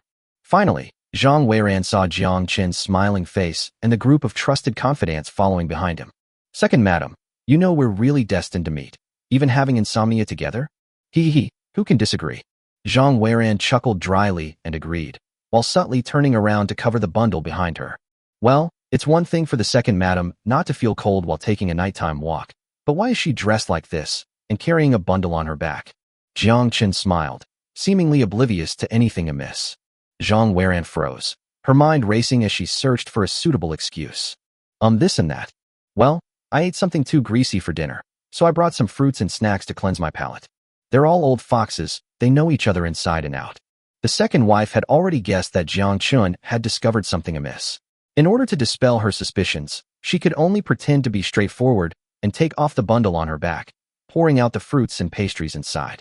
In the frigid weather of -70 or 80 degrees Celsius, the apples that had been painstakingly transported from Qian Kingdom had long since frozen into ice blocks, making a crisp, crackling sound when they hit the ground. Of course, as the bundle was unpacked, a rifle inside fell onto the snow with a crisp sound. Jiang Chen.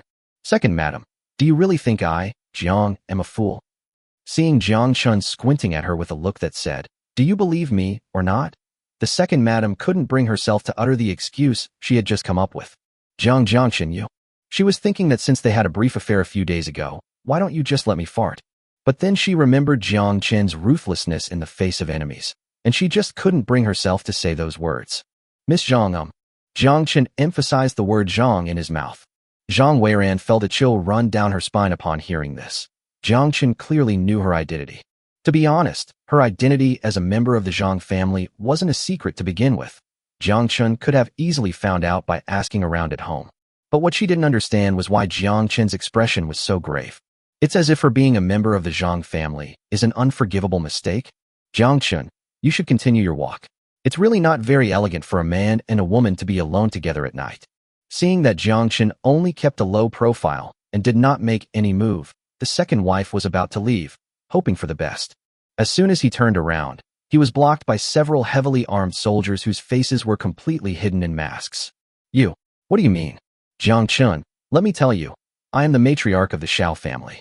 If anything were to happen to me in your hands. Zhang Weiran appeared fierce, but was actually weak, attempting to intimidate Jiang Chen with her status. That's true. Although she's only in her 30s, she's only about 10 years younger than Jiang Chen.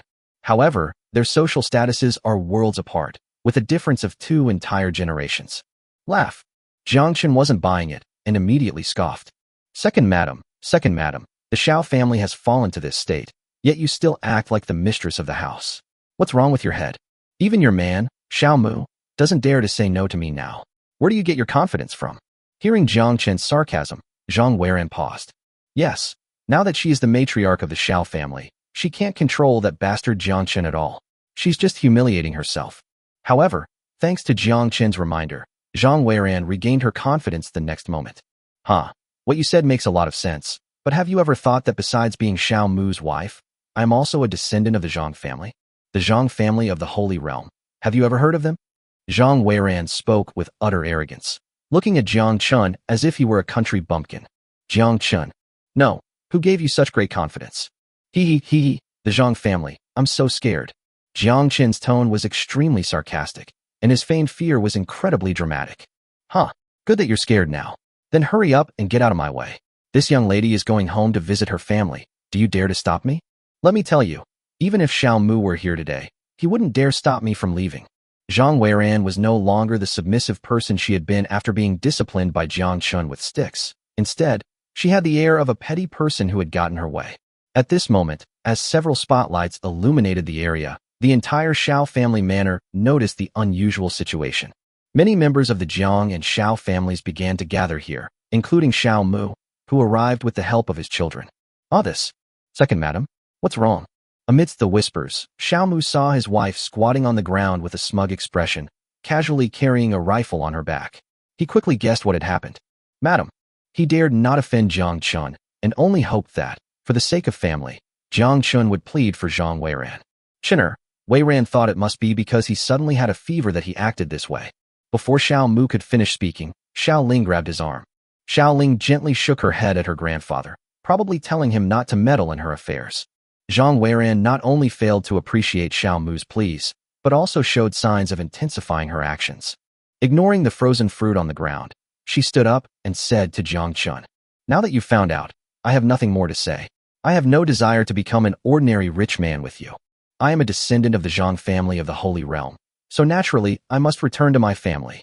For example, the journey is long, Jiang Chen.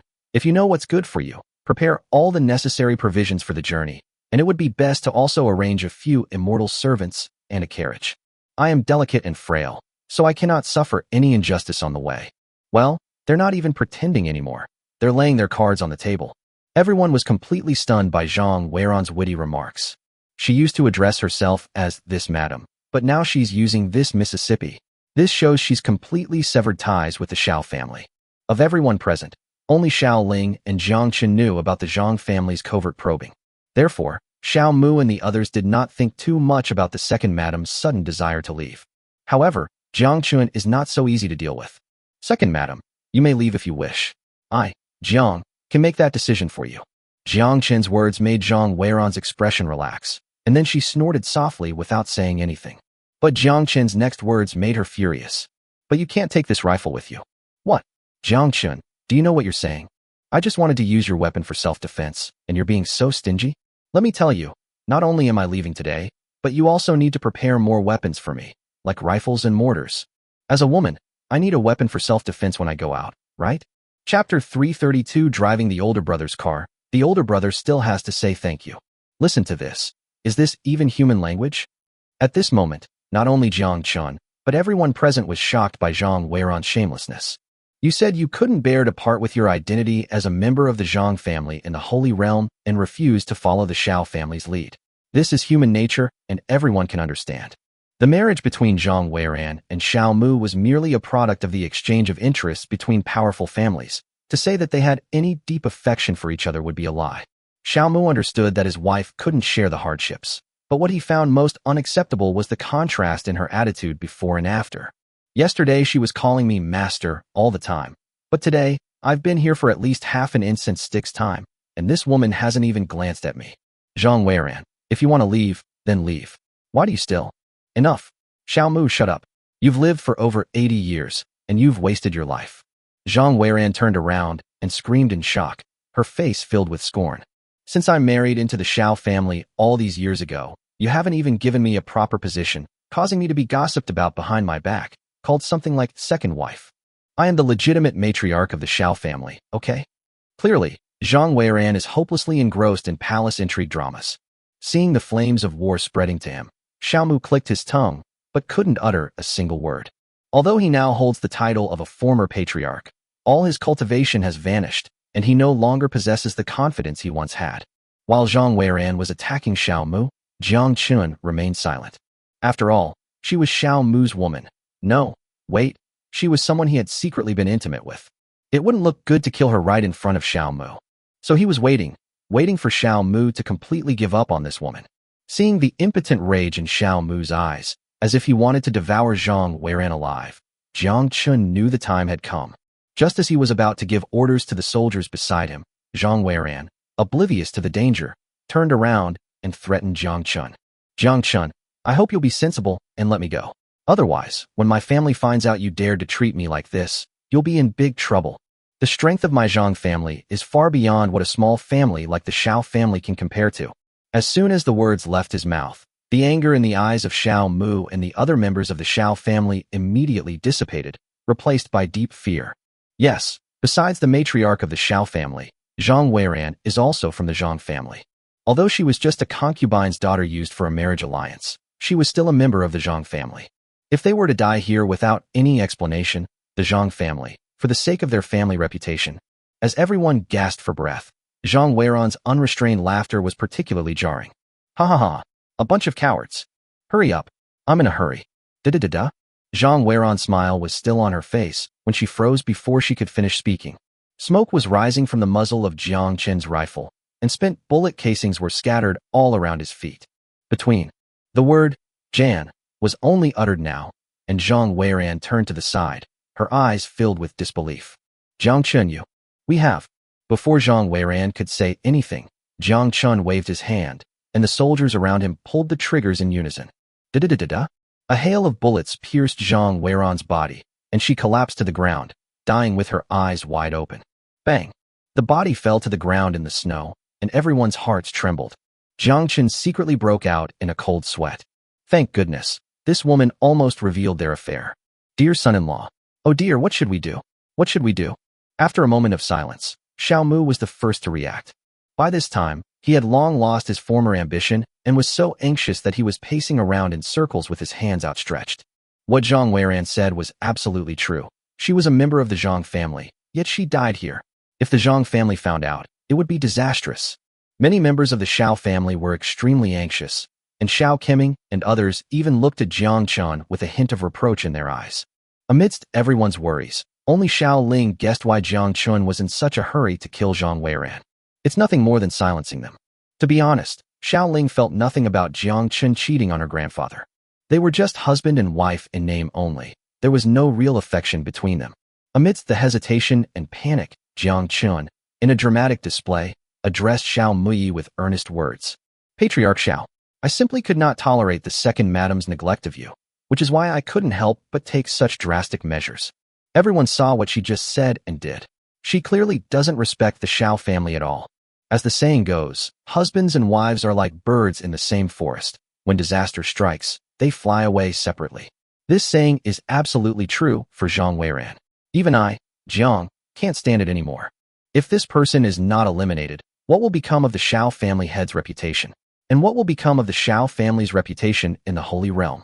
His righteous and awe-inspiring words moved the Xiao family members to tears of gratitude.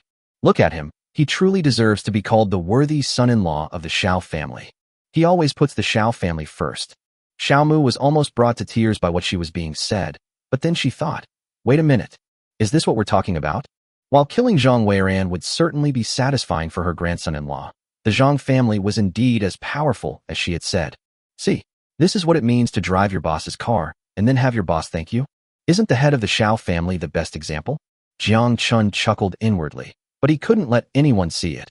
He was holding it in so hard his lungs were about to ache. Patriarch Xiao, don't panic. Now that I am the son-in-law of the Xiao family, I will naturally prioritize the interests of the family. Even if this offends the Zhang family, so what? After Jiang Chen finished speaking with righteous indignation, he urged everyone to go back to their rooms and continue sleeping. Everyone go back to sleep. It's just a small matter, don't take it too seriously. I, Jiang Chen, will take care of everything for everyone. After everyone dispersed with trepidation, only Xiao Ling remained. Hey, I see through you now. You've been the good guy all along, haven't you? Xiao Ling looked at her husband, as if he were a beast of burden. Jiang Chen pinched the tip of his nose, feeling a little guilty. Sigh, let all doubts and slander stop with me. To be honest, Xiao Ling is quite a remarkable person. Instead of being jealous of what happened between her and Zhang Weiran, she actually seemed to be looking forward to watching the drama unfold. What an amazing couple. The next day, the Xiao family manor, which had been quiet all night, began to bustle with activity. Jiang Shan and Xiao Mu had gotten up early and gathered nearly 100 clansmen at the entrance of the manor. Correspondingly, 100 escorting soldiers who had been prepared in advance were already waiting here. Dear son-in-law, I'm leaving this place in your care. Safety is the most important thing. Xiao Mu was clearly very satisfied with Jiang Chen, holding his hand and muttering to himself.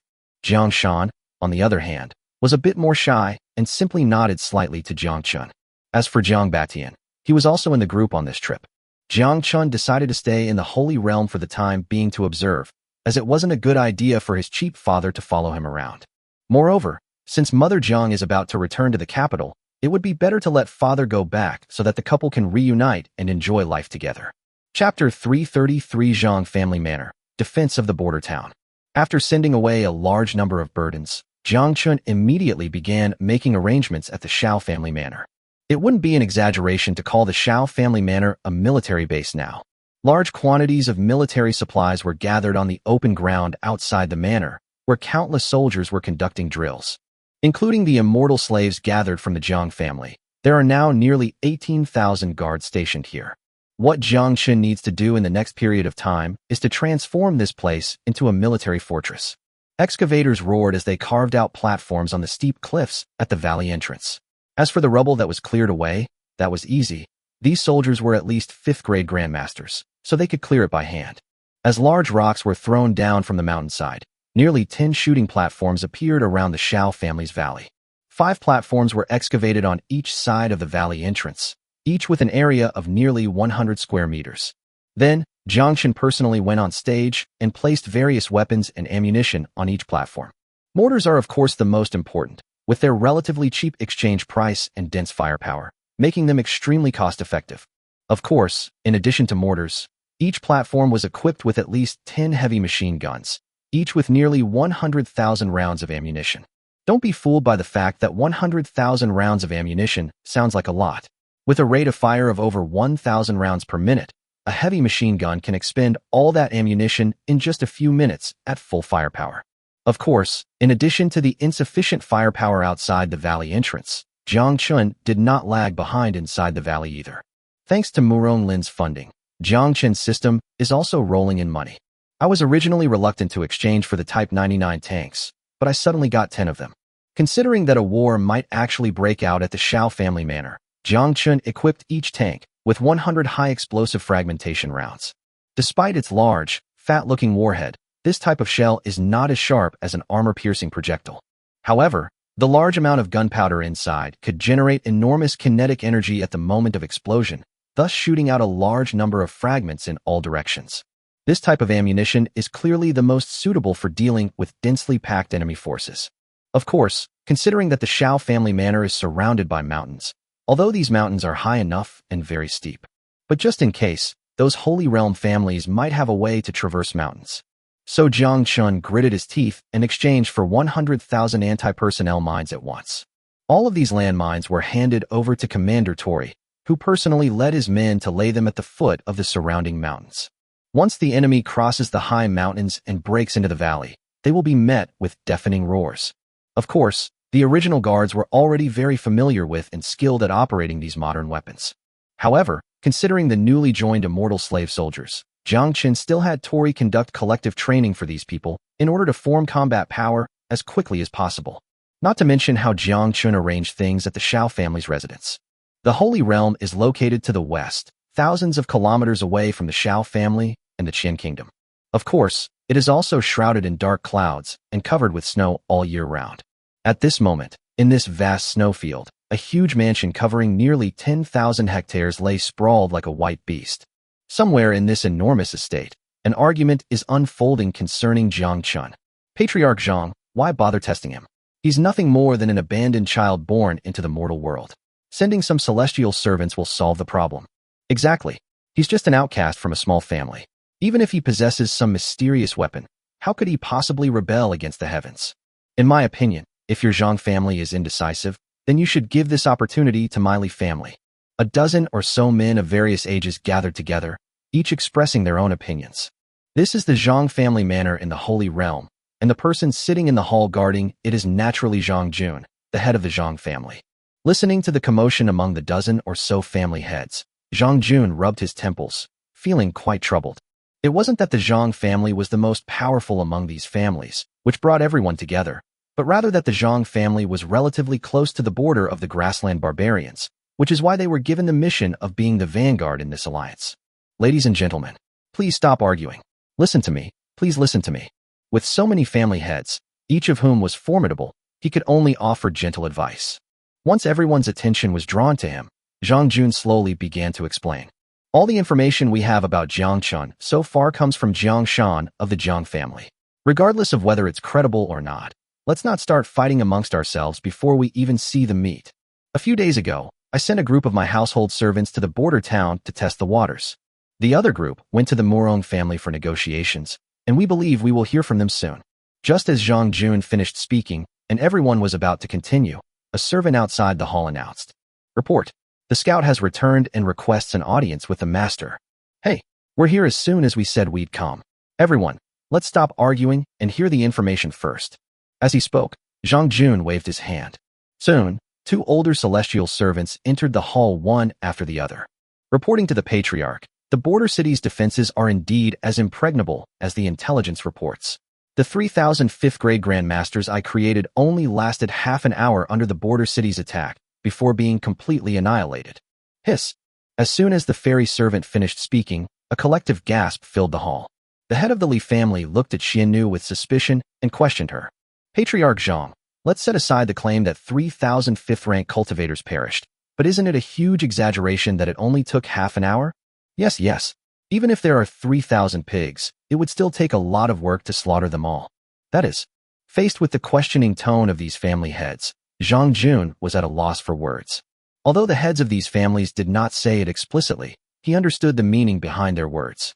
The 3,000 low-grade spirit fruits used to create a grandmaster were jointly funded by these families. And now, with just the phrase, all perished, everything is gone. If these words were spoken, who would believe them? And who would accept it willingly? Although each family only produced 200 spirit fruits, every little bit counts, right? Could it be that your Zhang family has embezzled all these spiritual fruits? Make your point clear. Zhang Jun frowned, and the kneeling celestial servant below also realized the problem and hurriedly tried to explain. If you patriarchs do not believe me, I have a witness with me. After saying this, and with Zhang Jun's consent, a person who was tied up was thrown onto the cold ground. Hey, I'm giving you a chance to tell me everything you know. He was extremely frustrated. He never expected that after escaping the wolf's clutches, he would fall into the tiger's mouth again. However, compared to the so-called dignity of the Great Qian, saving one's life is the most important thing at this moment. My lords, what this celestial servant leader said is all true. That Jiang Chen, no, that Bianqing, is a tough nut to crack. Wah. Chapter 334 The Zhang family's covetousness of tank artillery. To be honest, Corino was originally the second prince of the barbarian tribe, and he had heard about the existence of the Holy Realm from the old barbarian king. He hadn't thought too much about it at first, since this place only existed in legends. But now, he has personally entered the legendary Holy Realm. Each of these lowly celestial servants is far stronger than their father Khan, and their numbers are more numerous than ants. Faced with such a powerful force, his only concern was his own safety. Therefore, in order to gain even the slightest chance of survival, he could only gather as much information about Jiang Chen as possible from his mind. Jiang Chen has many rifles. An ordinary person only needs to pull the trigger once to easily kill a martial arts master. Oh, and another thing, Jiang Chen also has many carriages. These carriages don't even need to be pulled by horses to make a loud noise, and their speed is even faster than the fastest warhorse on our grasslands. Hearing Qiu Ri's unparalleled words, Zhang Jun couldn't help but frown and rebuke him. We already know these things. Now let's talk about what we don't know. He was taken aback for a moment. Although he didn't know where these bigwigs got their hands on rifles, he had no time to think about it. So, do you gentlemen know what a mortar is? Oh, and a tank too? Having lived in the western part of the border town for so long, Corina had always paid attention to everything in the border town, and naturally learned the names of these weapons from many of the guards. Oh, a mortar? A tank? Upon hearing these two names, more than a dozen family heads, including Zhang Jun, couldn't help but straighten their backs. Here's the important part. Mortar. That's what the people of the border town call it. This weapon looks like just a thick iron pipe, but it can fire something called a cannonball that flies straight into the sky and explodes on the ground in just a few breaths. Most of my men died from this weapon during this attack on the border town.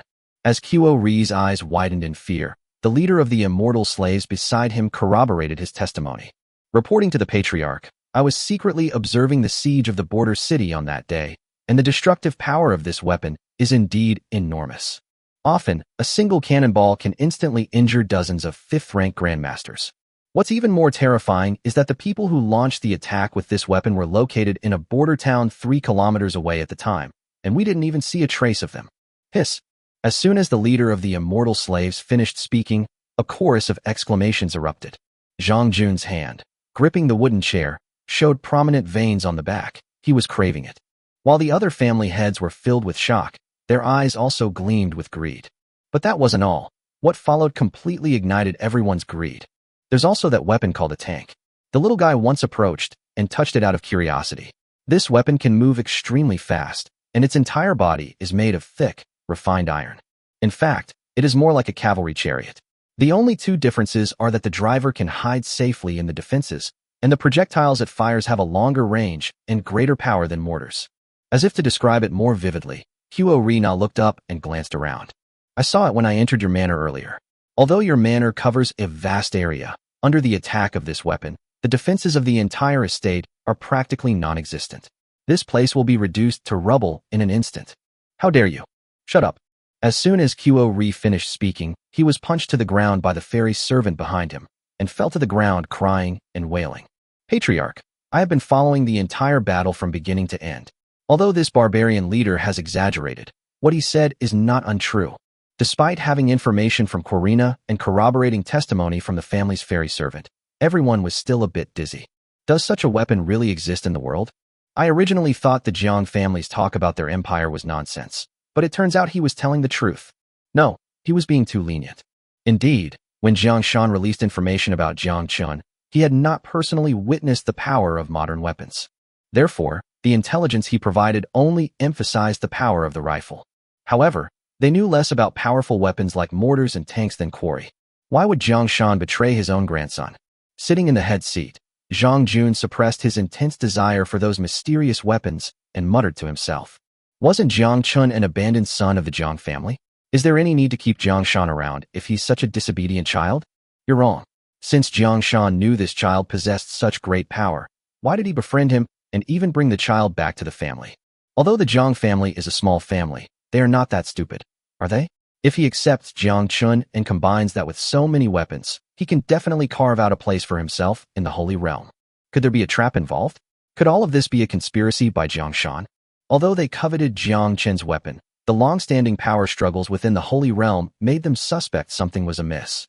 At this moment, it was finally the turn of another celestial servant to speak. Your Excellencies, perhaps this is not a conspiracy by the Jiang family. The moment he uttered those words, the entire room fell silent. Zhang Jun then came to his senses and looked at the immortal servant he had sent to explore the eastern part of the Holy Realm. Oh, what did you find out? Tell me in detail. Under the watchful eyes of these important figures, the celestial servant nervously swallowed and spoke. Following the master's instructions, I led my men to the east and immediately discovered something was amiss. First, there was the Jiang family's residence in the Holy Realm, or rather, the original site of the Jiang family. The original site? You mean? Yes, master. The Jiang family's residence is completely deserted. Not a single living creature remains, only a pile of rubble. Moreover, the foot of the mountain where the Jiang family lived was covered with countless pits, the largest of which was hundreds of meters in size. Originally, I didn't know how the crater was caused, but based on the battle reports from the border town, I figured it was caused by mortars or tanks. Hiss, are you saying that the Jiang family may have suffered a devastating disaster, and the murderer is likely Jiang Chen? What about the Jiang family's orchard?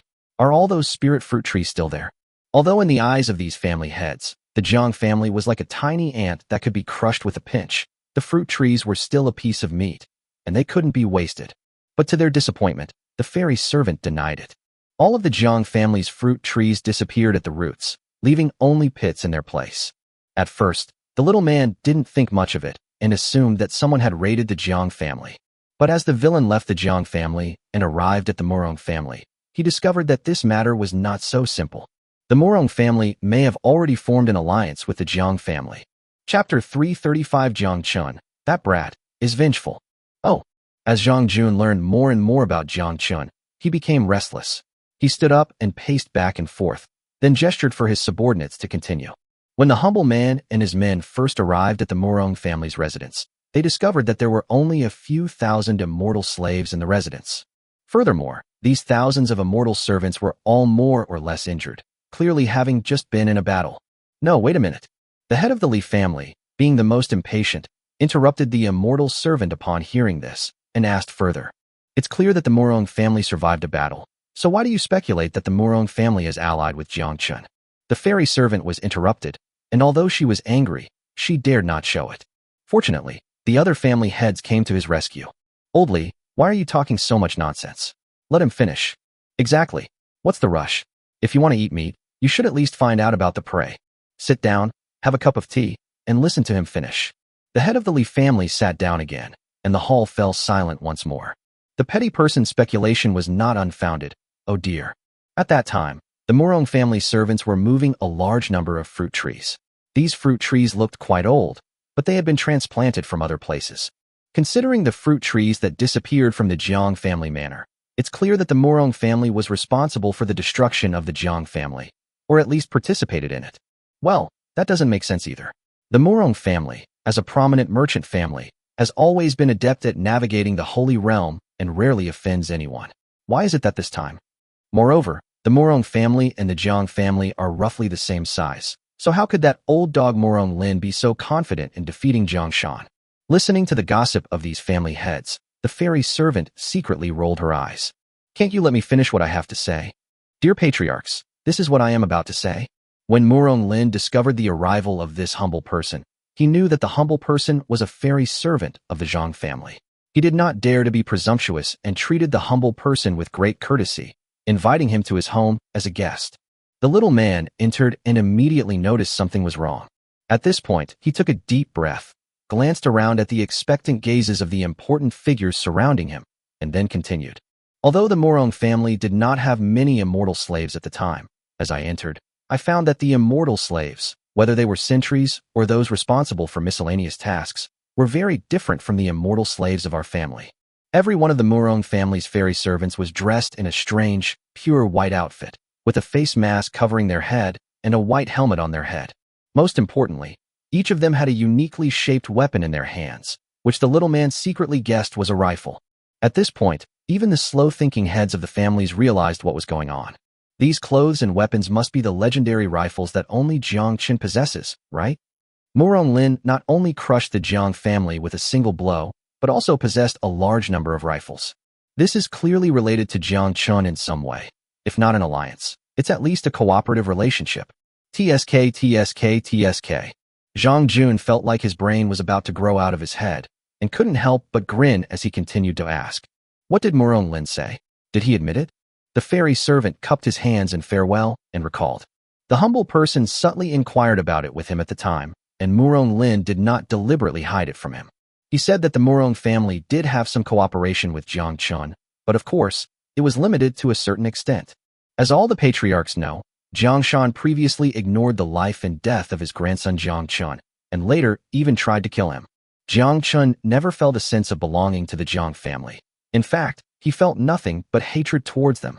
Murong Lin's original words were that Jiang Chen did not have enough manpower to wage war against the Jiang family, so he took the initiative to approach the Murong family. He wanted the Murong family to help destroy the Jiang family, and the Murong family's reward was that Jiang Chen provided them with a large number of weapons. This explanation makes sense. The Jiang family initially ignored Jiang Chen, their abandoned son, but after he revealed a large number of mysterious weapons, they even attempted to kill him and seize the weapons. Jiang Chen, who was lucky enough to survive, harbored resentment but was unable to retaliate due to various objective reasons. So he approached Murong Lin, a merchant who only cared about personal gain, and offered him a large quantity of weapons as payment to hire someone to kill Jiang. Damn, Jiang Chen really has a vengeful nature. Jiang Shan, that old bastard, probably never imagined that a single act of greed would destroy his entire family's fortune. Jiang Chen is truly a terrifying guy. He can even harm flesh and blood without hesitation. As soon as the family head finished speaking, he attracted the attention of the others. The gist of it is that none of us here are like that. Since he's willing to be so generous with his weapons in order to destroy his enemies, he must have even more weapons in his possession. As more and more speculations came out from the mouths of the family heads, Jiang Chen's image in everyone's mind continued to rise, becoming nothing short of a troublemaker. Jiang Chen, far away at the Xiao family's residence, never expected that even though he was considered a troublemaker by these lords, they still coveted his weapon. Well, everyone, as you all know, although this test was decided upon by all of us, the one who carried it out was my Zhang family. Patriarch Zhang, you are mistaken. Didn't we all agree beforehand to share the risks and split the profits equally? Exactly, Patriarch Zhang. Are you trying to go back on your word? Everyone contributed to this matter, and besides, if it weren't for the constraints of the common rules, it wouldn't have been the Zhang family's turn to get involved, would it? The so-called common rules are an alliance established by the various families of the Holy Realm long ago. The general idea is that the secular world is a shared source of nourishment for everyone. In order to avoid a large number of experts causing chaos and disrupting secular production, all families are not allowed to send people into the secular world unless absolutely necessary. Of course, rules are set by people, and everyone must abide by them on the surface. However, in secret, each family would occasionally send some celestial servants into the mortal world to engage in some shady and disreputable activities. In this situation, everyone turns a blind eye to each other. After all, everyone has their own emergencies sometimes. As long as it doesn't cause large-scale upheaval in the secular world, everything is acceptable. Jiang Jun originally intended to lay the groundwork for the distribution of benefits after defeating Jiang Chen, but he did not expect that his words would be met with unanimous opposition from everyone. All family heads, please calm down. Please calm down. Patriarch Jiang, how can we remain calm with such a demeanor? You haven't even gotten anything yet, and you're already resorting to these petty tricks. How can we possibly trust you? Let's just dissolve this alliance. Everyone can rely on their own abilities to make a living, which will save us a lot of trouble. Yes, I agree. I agree. Chapter 336 Wrong Rina. I also have quite a bit of experience with gardeners. Listening to the chaotic accusations from the various clan heads, Jiang Jun felt a throbbing pain in his head. He rubbed his temples, frowned, and looked down, never expecting that his mere probing remark would ignite the entire room. Ladies and gentlemen, please be quiet. These are all prominent families in the Holy Realm, and some of them are even more powerful than the Jiang family, so even Jiang Jun has to be cautious. The hall fell silent again. Facing the predatory gazes of the crowd, Jiang Jun gave a dry laugh. Everyone has misunderstood. That's not what I meant. Although no one has ever met Jiang Chen in person, just hearing these two pieces of information should give them a general understanding of him. Being vindictive or inherently cruel isn't scary. The real problem is his weapons. Jiang could guess what everyone was thinking. It was just a matter of first come, first served. Jiang Jun's words ruthlessly exposed the ulterior motives of the family heads. Yes, although everyone seems to be sitting together peacefully now, there have been conflicts of interest among these people in the past. They are only temporarily bound together by a shared piece of fat. First come, first served is true. That's always been our Holy Realm's code of conduct. But have you all thought about this question? Jiang Jun's tone was solemn. Jiang Chen is unlike any enemy we've ever faced before. With the weapon in his hand, he's said to be able to take on 10 or even 100 opponents at once. The experience of predicting the course of a war based on the number of participating immortal slaves is no longer applicable in the face of Jiang Chen. Think about it. The border town only has about 1,000 people, many of whom are ordinary civilians. Yet, they were able to annihilate 3,000 fifth-grade grandmasters in a short period of time. This overwhelming victory was beyond Jiang's previous understanding. At this point in Jiang Jun's speech, the resentment on the faces of the dozen or so family heads clearly turned into deep thought. Patriarch Jiang is right. Although our family is a large family compared to a small household like the Jiang family, we are indeed a force to be reckoned with. If that's the case, what should we do according to what Patriarch Jiang said? I imagine that Patriarch Jiang already has a plan in mind. Why don't you share it with everyone? Only then did everyone wake up from the temptation of huge profits. Yes, although the dozen or so family heads present have at least tens of thousands of celestial servants in their households. Let's not even talk about whether these 100,000 or so people can defeat Jiang Chen in one fell swoop and obtain the weapon they want. Even if they manage to defeat Jiang Chen with heavy losses, it's still unknown how many immortal slaves their family will have left. By that time, in an instant, everyone understood this point. Pairs of wary, suspicious eyes met in the hall. The guys around me aren't all saints. Don't let yourself be the mantis stalking the cicada, unaware of the oriole behind. Ahem. I suppose you all already know the answer, right? Jiang Jun was secretly pleased. He had managed to divert the attention of these guys with just a few words. Then allow me, Jiang, to say a few words. Before anyone else could speak, Jiang Jun pressed on, saying, our alliance must continue, and each of us should send out our immortal slave troops to encircle and annihilate Jiang Chen.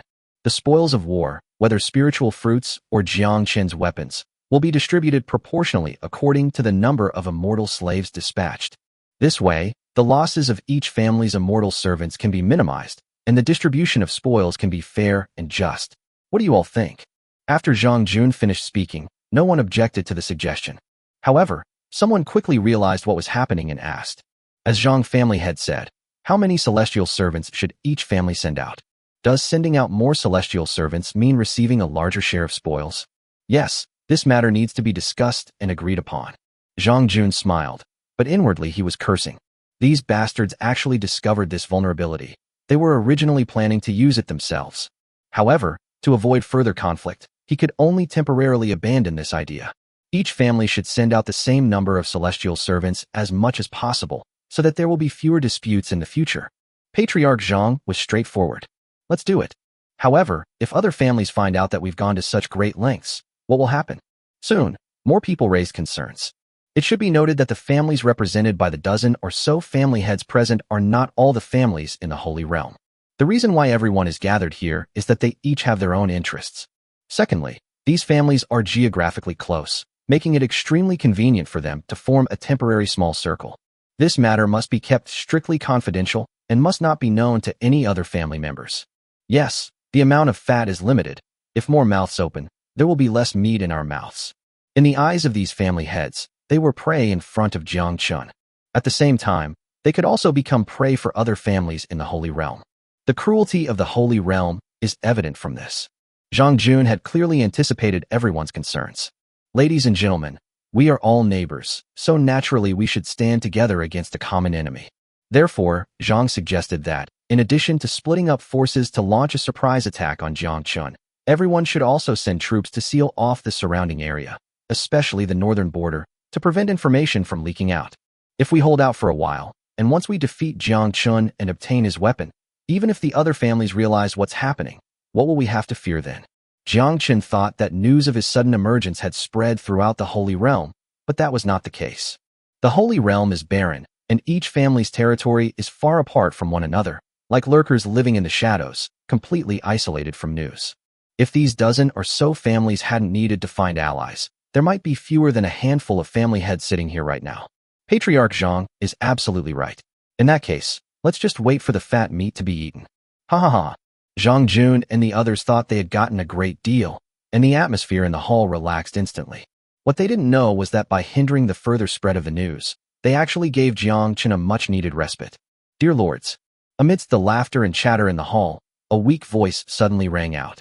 There, kneeling in the center of the hall, was Corina, her eyes gleaming with hope. He listened to the entire conversation, and the conspiracy against Jiang Chen also piqued his interest. Seeing that the enemy who had destroyed the grasslands was finally about to meet his formidable foe, his long-extinguished flames of revenge were reignited. Is there anything else? Zhang Jun took a sip of tea, his expression indifferent. Xiao Wang. No, I am willing to be your vanguard, leading troops to attack Jiang Chen. When Qo Ri boldly volunteered, he was met with a barrage of mockery. Ha ha ha, where did this savage come from? Above the level of a minor grandmaster. He's actually asking for a job? Ha ha, judging from his appearance, he seems to be trying to seize a minor leadership position. Xiao, he's just a worldly person after all, overestimating himself. Zhang Jun shook his head. In his eyes, this so-called barbarian king was not even as good as an ant. It's not that I'm really useful, sirs. I have commanded thousands of troops in the past, and I have some experience in battle formations that I can share with you. Hey, shut up. Before he could finish saying wrong day, he received a solid slap across the face. Master, what should we do with this person? Zhang Jun chuckled, his gaze no longer falling on Corina.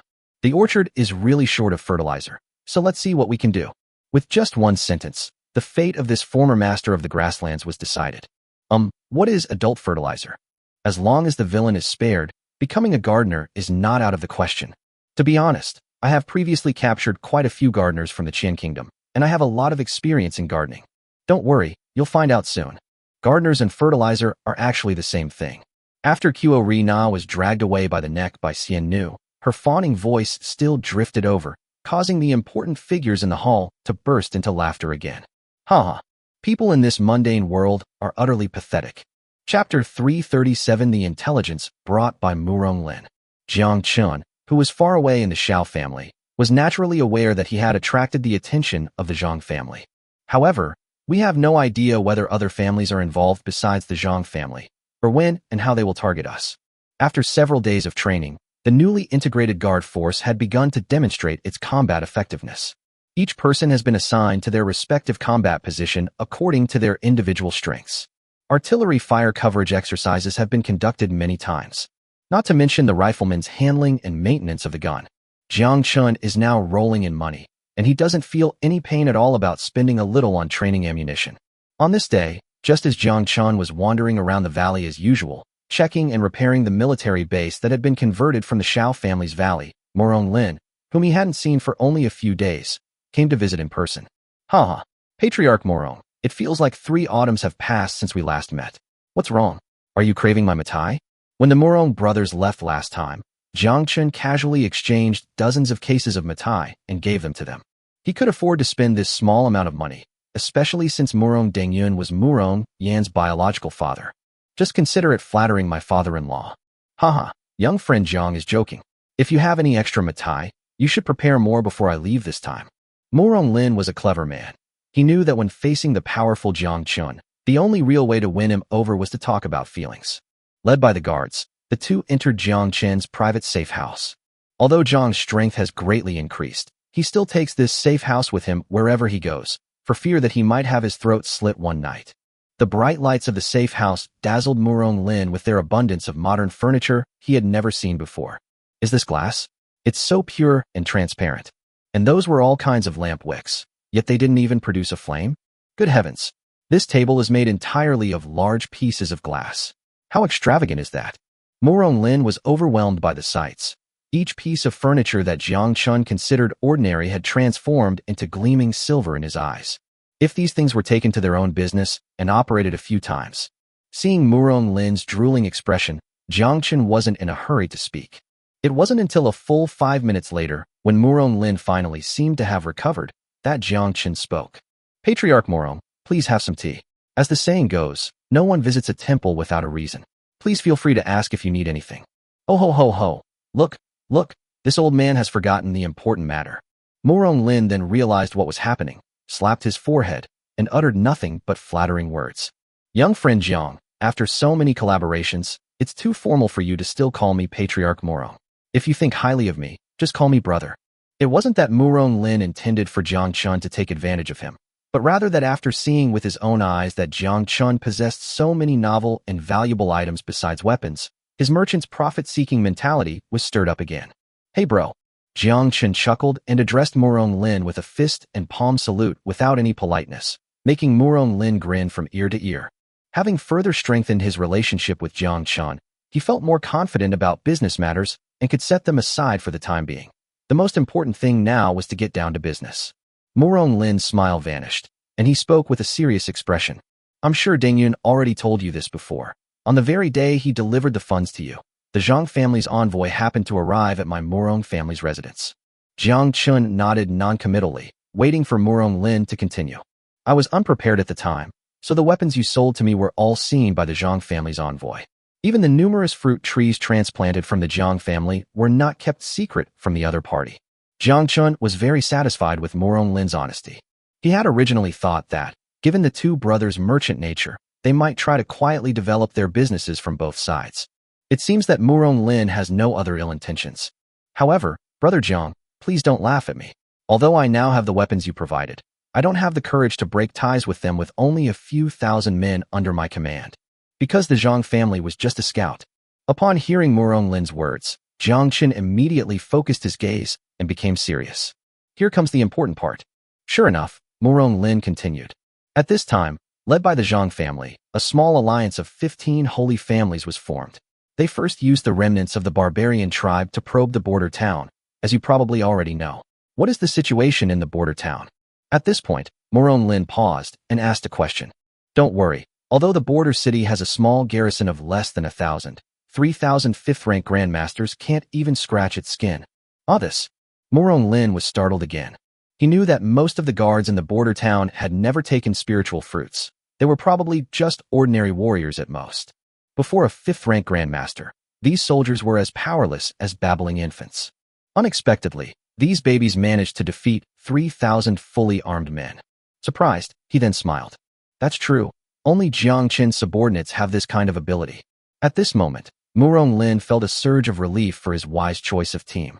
Jiang Chen is indeed a powerful ally. Where were we? Oh right, these dozen or so families, including the Zhang family, each have more than 100,000 celestial slaves. Even if each family sends 10,000 troops, that's still an army of 150,000 celestial slaves. You'd better be careful. Now that they've already set their sights on this, the tentacles will probably be here soon. So, you have their specific plans? If Jiang Chen learned about this alliance plan from Murong Lin, he would be much more proactive in his response. However, Murong Lin's shaking of his head disappointed Jiang Chen. The Jiang family did extend a hand of friendship to me, but I refused it. Although I, Murong Lin, am a merchant who values profit, I would never betray my friends and abandon my allies.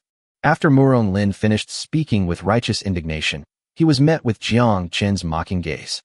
Cough cough, let's leave that aside for now. Murong Lin also felt that he had overdone the act and coughed a few times guiltily. Of course, the Jiang family envoy also inquired about the Murong family's attitude. My answer is that my Murong family has always been a family of merchants, and our previous cooperation with Jiang Chen was purely an exchange of interests. Regarding the encirclement and suppression of Jiang Chen by the 15 alliances, my Murong family pretends to be completely unaware. Murong Lin had his own reasons for saying that. His family is so small now, they might not be able to withstand another war, let alone an alliance of 15 families.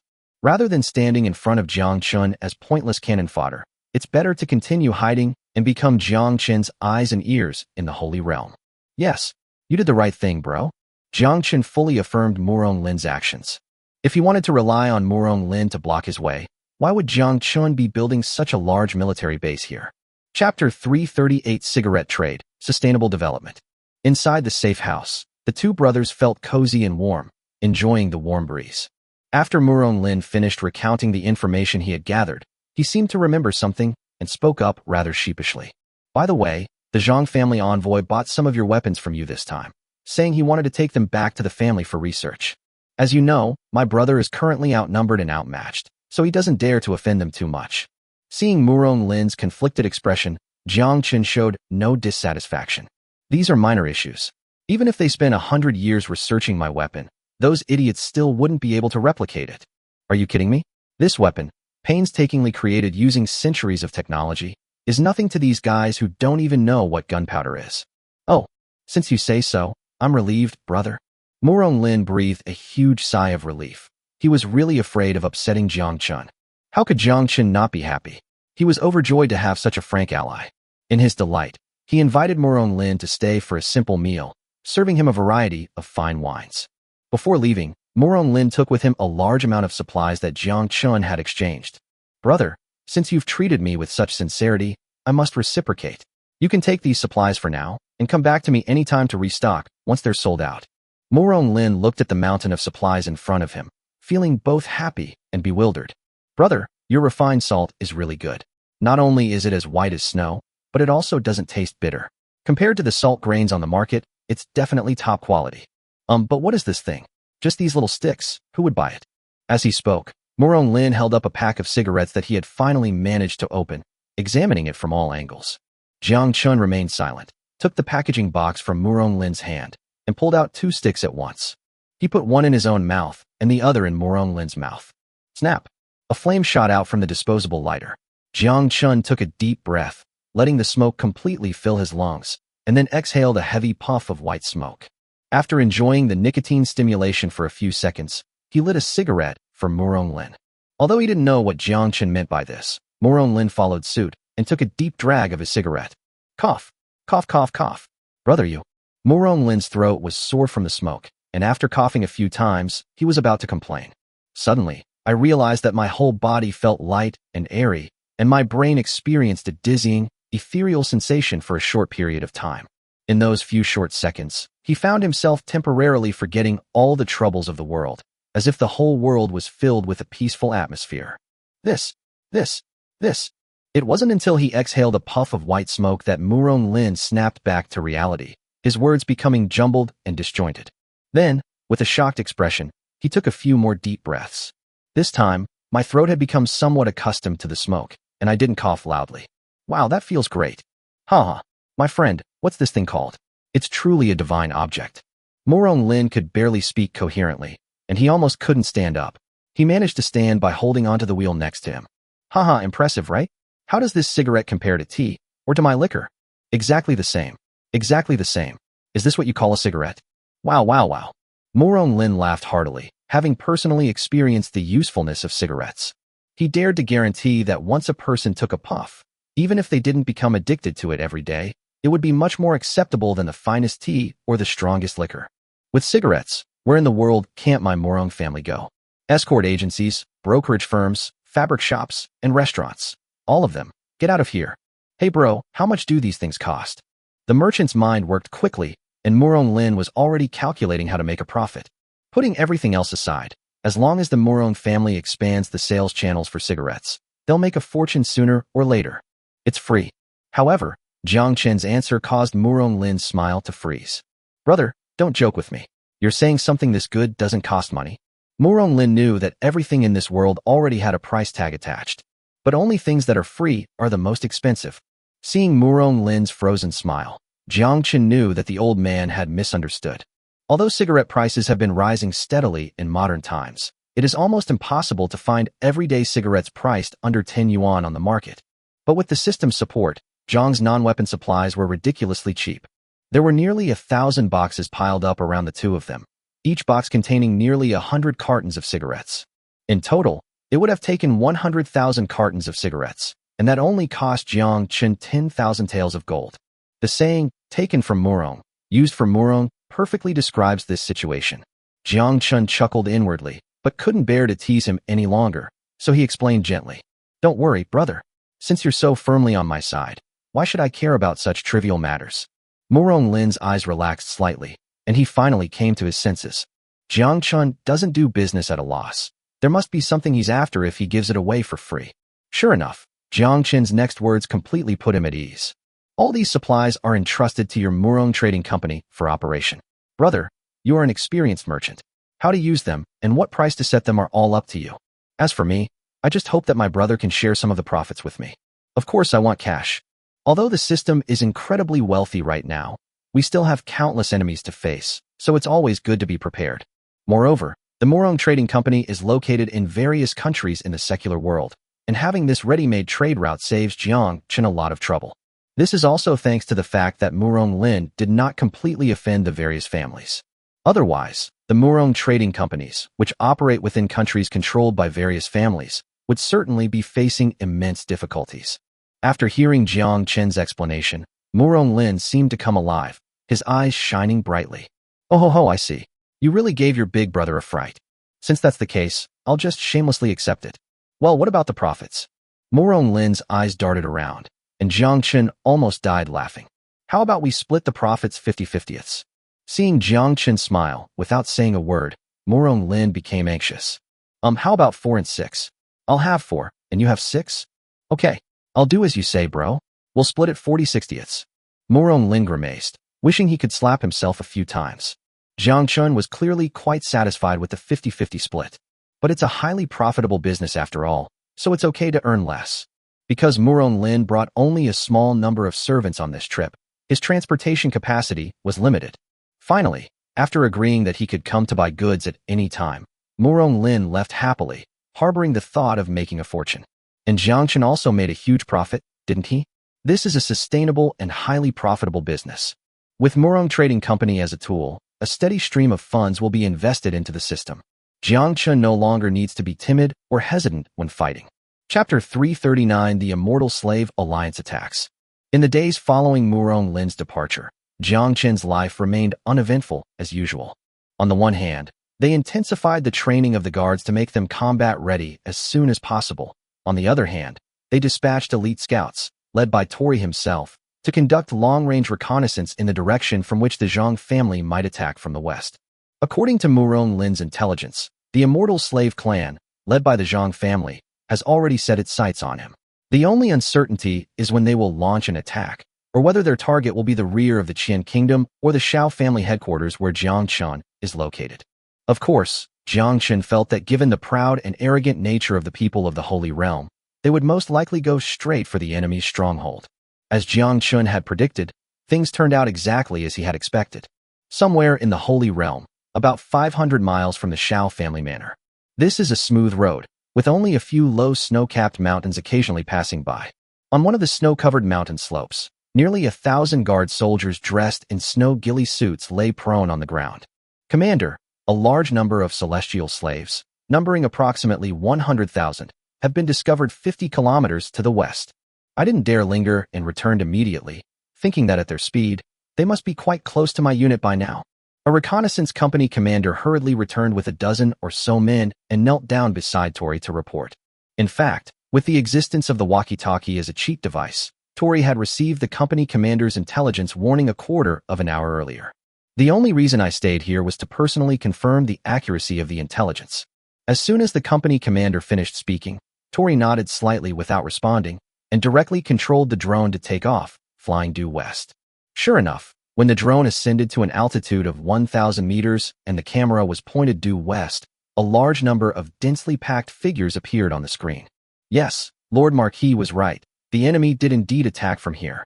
Commander, should we engage the enemy now? The company commander tightened his grip on his rifle, as if he were ready to fight at the slightest provocation. Looking at his men, brimming with fighting spirit, Tori suppressed the urge to immediately engage in battle and gently shook his head, saying, "No rush. Let them suffer first. Otherwise, all those landmines we planted would be a waste. Moreover, we only brought rifles and a small amount of ammunition with us on this reconnaissance trip. The rest were a large number of landmines. While 1,000 rifles could inflict some damage on them, we would also suffer losses on our side." With that, Tori waved his hand and led his 1,000 men away, fleeing back the way they came. Hee, let those bastards taste the landmines first. With a sinister laugh, only 1,000 human-shaped snow imprints remained on the spot. Sir, a large number of people have been spotted. In ancient warfare, sending out scouts to conduct reconnaissance was a common tactic. As the 150,000-strong allied army of immortal slaves marched at great speed, a scout-like man returned from the front, bringing back news that alerted Jiang Chen. If he were still alive on the wrong day, he would surely recognize this leader named Jiang Chen as the Jiang family slave leader who had instigated him to attack the border city. Upon hearing what the scout said, Jiang Chen frowned and raised his hand to stop his running. As he stopped, the 150,000 troops behind him also obeyed his orders and came to a standstill from their frantic advance. Large numbers of people? How many? Because the Holy Realm is covered in snow for a long time, the number of enemies can be determined simply by observing the snow marks. Reporting to the leader, the enemy has nearly 1,000 men, and their trail is located 10 kilometers ahead, behind the reverse slope of a snow-capped mountain. Now that it's snowing lightly again, these snow marks are incredibly clear. My subordinates judge that the enemy hasn't been gone long. It's very likely that they discovered our army, and that's why they left in a hurry. As Jiang Chen listened to the scout's more detailed report, his breathing became heavy. Due to the harsh climate in the Holy Realm, I do not have ordinary people like those in the mortal world.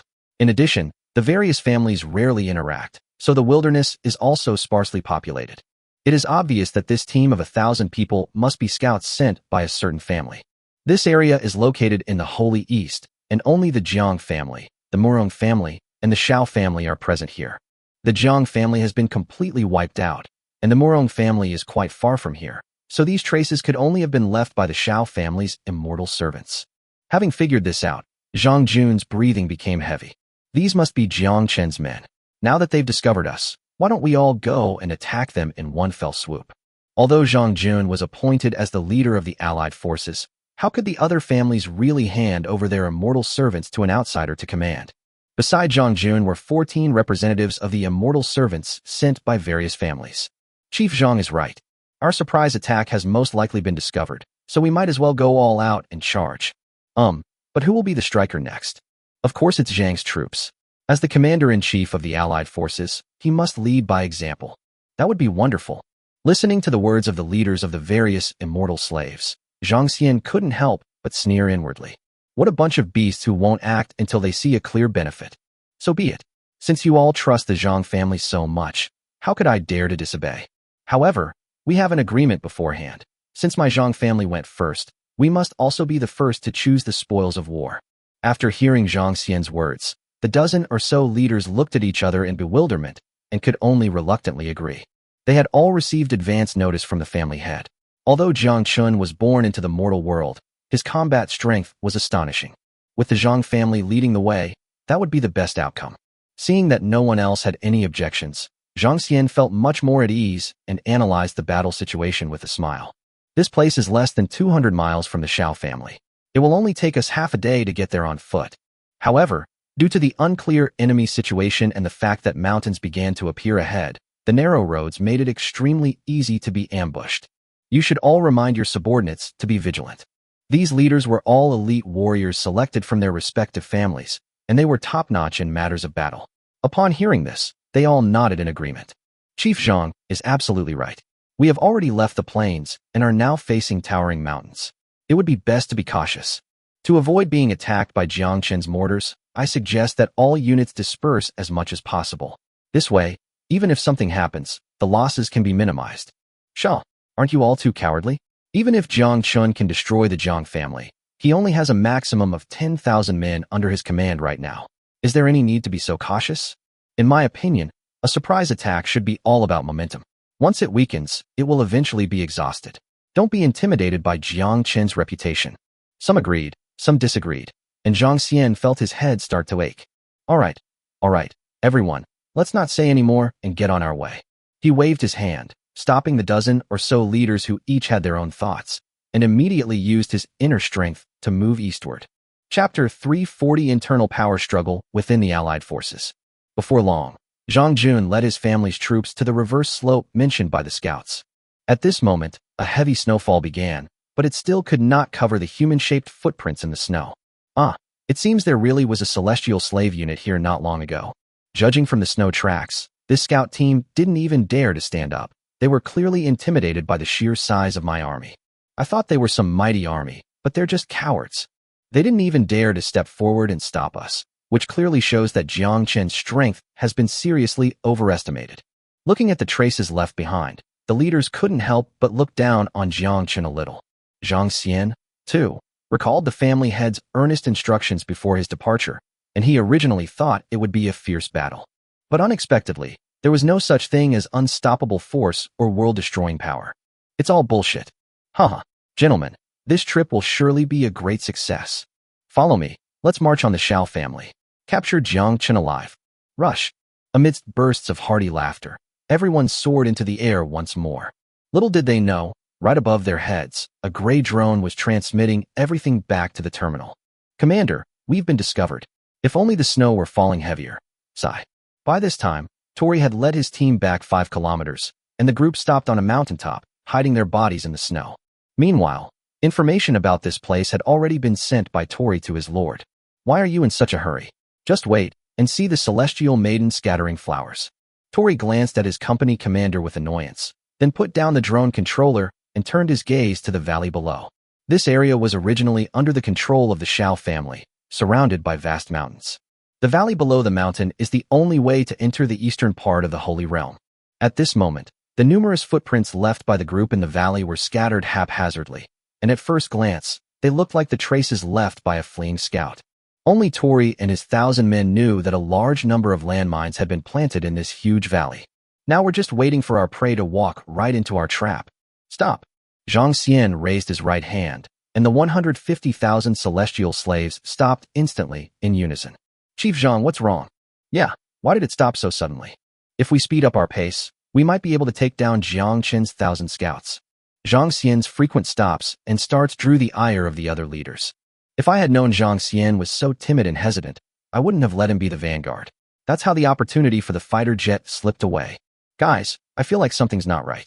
Ignoring the complaints of others, Zhang Jun frowned and stared at the valley in front of him. This is the border area between the plains and the mountains. Behind us is an endless snowfield, and in front of us are a vast expanse of towering mountains. Although the highest of these snow-capped mountains is only a little over 1,000 meters, in theory, the lowest-ranking immortal servants in the army are all 5th rank, so they can walk on flat ground at such altitudes. But don't forget, this is a sacred place, where snow has covered the mountains for years. Here, even the most short-tempered fairy servants dare not speak loudly, for one careless move could provoke the snow god's wrath and cause an avalanche. Therefore, the only way to enter the mountainous area from here is through the valley path at the foot of the mountain. Ladies and gentlemen, I feel something is wrong. Looking at the dense footprints in the valley ahead, Jiang Xian was interrupted by a leader before he could finish speaking. Chief Jiang, aren't you being far too paranoid? The chieftain looked down the valley path and saw the footprints as well, but he didn't think much of it and continued. I know what you're worried about. You're just afraid the enemy is lying in ambush in the valley. Putting aside whether the enemy has the strength to wipe out our hundreds of thousands of troops, if Jiang Chen wants to attack us from a high vantage point in the valley, isn't he afraid that the noise will cause an avalanche? At that time, the enemy will not fare well either. I refuse to believe that anyone would have such courage to willingly perish with us. Yes, Chief Jiang, You're supposed to represent the Jiang family, yet you're so cowardly. What will your patriarch think if he found out? Wouldn't that make us a laughingstock? Those who can become leaders of the immortal slaves are all exceptionally skilled. These leaders were so fearless because they knew they could survive an avalanche with their skills. Jiang Xian's thoughts were naturally different. Although this advanced team seemed to have a large number of people, only about 50,000 of them were grandmasters or above.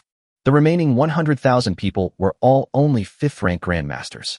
Once these 5th-rank grandmasters ventured deep into the valley, and if an avalanche occurs, he didn't think those 5th-rank officials would survive. Chief Jiang, since you are so cowardly, why not let the Li family take the credit for this advance? Seeing Jiang Xian frown and stop, unable to explain himself for a long time, the Li family leader decided to provoke him. But no sooner had he finished speaking than he heard Jiang Jun's relieved tone. That would be wonderful, Li family leader. My head hurts so much. I feel like I'm growing a brain. Leader Jiang, what you said. Everyone wasn't stupid. Although they strategically looked down on Jiang Chen, no one dared to underestimate him tactically. The leader of the Li family originally only wanted to annoy this old rival, but he didn't expect to be taken advantage of. What? Didn't Chief Li himself say that your Li family is willing to take on the vanguard role? Since you were sent out by the Li family head, you naturally represent the prestige of the Li family. Are you just all talk and no action, but actually a coward? Hearing Jiang Xian's counter-provoking words, the Li family leader felt as if the boomerang he had thrown had returned to him. Who said the Li family only talks the talk? Facing the mocking expressions of the crowd, the leader of the Li family felt as if he were being roasted over a charcoal fire and remained silent. However, every cloud has a silver lining. The thought that the striker could get a bigger share of the spoils made him decide to take the risk. Ladies and gentlemen, behold the battlefield prowess of my Li family's immortal servant. With that, the leader of the Li family waved his hand and led his 10,000 celestial servants to rush into the valley. Soon, a total of 10,000 people entered the valley one after another, their footsteps crushing the footprints left on the snow. Out of caution, the group did not use their movement techniques to advance this time, but instead took steady steps forward. After the group had entered the valley several hundred meters, the anticipated ambush did not occur, and the Li family leader finally breathed a sigh of relief. He turned to the crowd outside the valley, raised his right hand, and gave them a thumbs up. His expression, clearly benefiting from this, seemed to say, "You bunch of cowards, you regret it now, don't you?" Huh. Jiang Xian frowned as he watched the Li family members continue to advance into the valley. Could it be that I'm just overthinking things? So, they just gave up such a great vanguard like that? Just as the leaders were secretly regretting their actions and kicking themselves, a tremendous explosion came from the valley, like a thunderclap from a clear sky. Boom. Chapter 341 Avalanche. Boom. A tremendous explosion shattered the rustling of snow in an instant, the echo reverberating across the snowfield. Outside the valley, Jiang Xian and the others suppressed their pounding hearts and looked into the valley. The Li family leader, who had just been swaggering around with everyone, had vanished, leaving behind only a large expanse of snow-stained red with blood and scattered limbs. Even the celestial servants beside the leader of the Li family were not spared. More than a dozen of them lay on the ground covered in blood, groaning in pain. Careful. Enemy attack. Be on alert. Despite losing their leader, the excellent skills honed through long-term combat proved effective. In an instant, 10,000 Li family servants roared and activated their protective chi, anxiously looking around. The next moment, a scene that filled everyone with despair unfolded. As the loud explosion echoed through the valley, the once silent snow-capped mountain began to rumble. First, small patches of snow slid off, and then these small patches of snow caused more snow to start shaking. Seeing this, how could they, who had lived in the Holy Realm for many years, not understand that the snow god was angry? Avalanche. Retreat. Let's go. The Li family servants realized what was happening and turned to flee with screams. But just now, under the leadership of their own leader, these 10,000 people had already gone deep into the valley for nearly 1,000 meters. Furthermore, with 10,000 men advancing cautiously, they were now packed tightly together, making it impossible for them to retreat far away in a short period of time. Damn. Hurry up. Who stepped on my protective aura? Oops. Faced with the divine power of nature, these celestial servants no longer cared about brotherhood and respect. They all fell into chaos, with some even stepping on their companions' heads and flying backward. But even if everyone's speed is not slow, it still can't keep up with the free fall of the snow-covered sky. Rinse. Rumble. Rumble. The world seemed to lose its color at that moment. leaving only a swaying scene in everyone's eyes.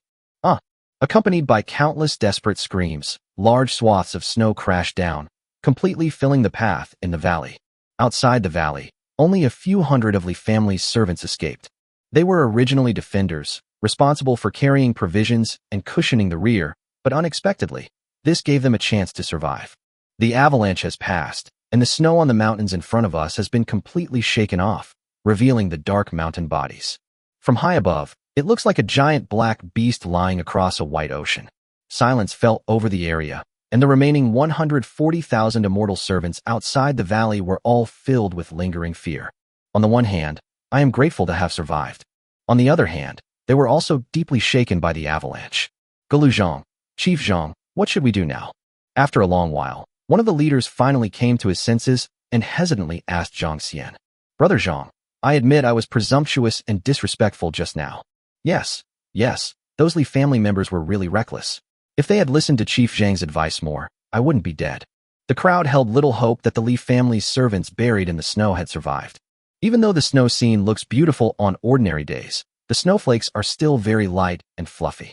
But if a mountain of snow were pressing down on you for more than 10 meters, it would feel like a small mountain was pressing down on you, and it would be strange if you could survive.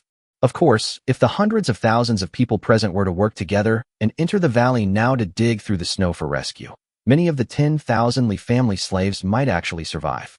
But at this moment, the group clearly did not want to launch a rescue operation. Firstly, these people are all servants of the Li family, and they might even have been rivals in the past. Saving an old enemy? No way.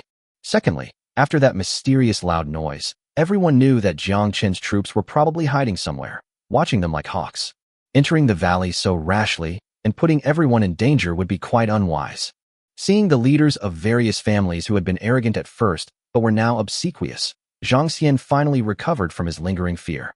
While inwardly scoffing, he feigned reluctance and said, Hiss, ladies and gentlemen, my Zhang family is no longer at the forefront. You ask me how it is, but I have no idea. The gist of what he meant was that you all disobeyed me earlier, and now you're shamelessly asking me what I want. Chief Zhang, we admit our mistake. We were careless. Yes, among those present, only Chief Zhang is most familiar with Jiang Chen's methods. How can we overstep our bounds and do it for him? The vanguard position is still yours, and the spoils of this battle will be yours to choose first. Agree. Amidst a chorus of compliments, Zhang Xian knew it was time to gracefully back down. I hope everyone will keep their word. After everyone nodded in agreement, Zhang Xian finally calmed down and thought about it for a moment. Looking up and around at the bare mountainside, he quickly came up with an idea. As you can see, Jiang Chen not only possesses a variety of mysterious weapons, but also has an endless array of combat methods. Take this avalanche for example. When we arrived here, it was obvious that the other side was already waiting here and used a mysterious weapon to make a loud noise, thus triggering the avalanche. As the saying goes, once bitten, twice shy. Jiang Chen must have made other plans for the rest of the journey. Zhang Xian had already seen the weapons Jiang Chen possessed in the border town and spent the next few days analyzing how to counter them. Seeing the expectant looks on everyone's faces, he slowly analyzed the situation, as if to convince them. Jiang Chen's weapons, besides rifles, consisted of long-range firepower called mortars. I witnessed it firsthand that day. A mortar shell fell from the sky like a series of giant fists, which could cause massive casualties when they landed on the crowd. Hiss. The other leaders trembled upon hearing this. Even though they had heard of this weapon before, they had not given it much thought. Looking back now, I am shocked to realize the danger involved. What should we do? We can't just stop here and shrink back, can we? Our respective family heads are still waiting for news of victory. It would be terrible if we just slunk back like this. They were all lackeys of their respective families, and for a moment everyone felt a sense of unease.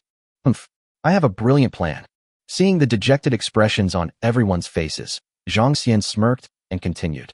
He can cause a lot of casualties, but what if we spread out our troops? Pass down the order. All the celestial servants in the group are not allowed to get close to each other. Maintain a distance of 20 paces between each other and quickly pass through this valley. Zhang Xian let out a soft breath and then said, Moreover, after the avalanche just now, there is no place to hide in this valley. The enemy must have already retreated, so we don't need to worry about being ambushed again. Chief Zhang, this plan is brilliant. TSK. How come we didn't think of that? Chief Jiang truly has the makings of a great general. Embracing the praise of the crowd, Jiang Xian felt elated.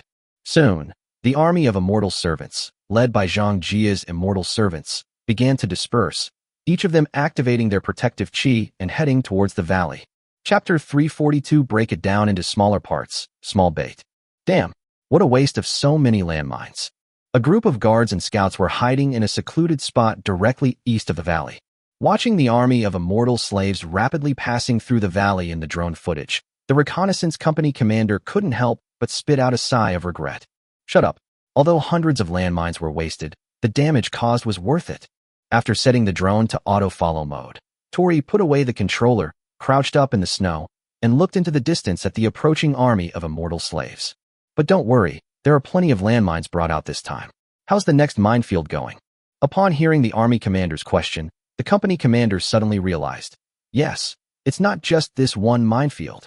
Reporting to the commander, this place is more than 200 li away from the Xiao family. There are 5 areas in between that are suitable for setting up minefields, and 3 of them have already been set up.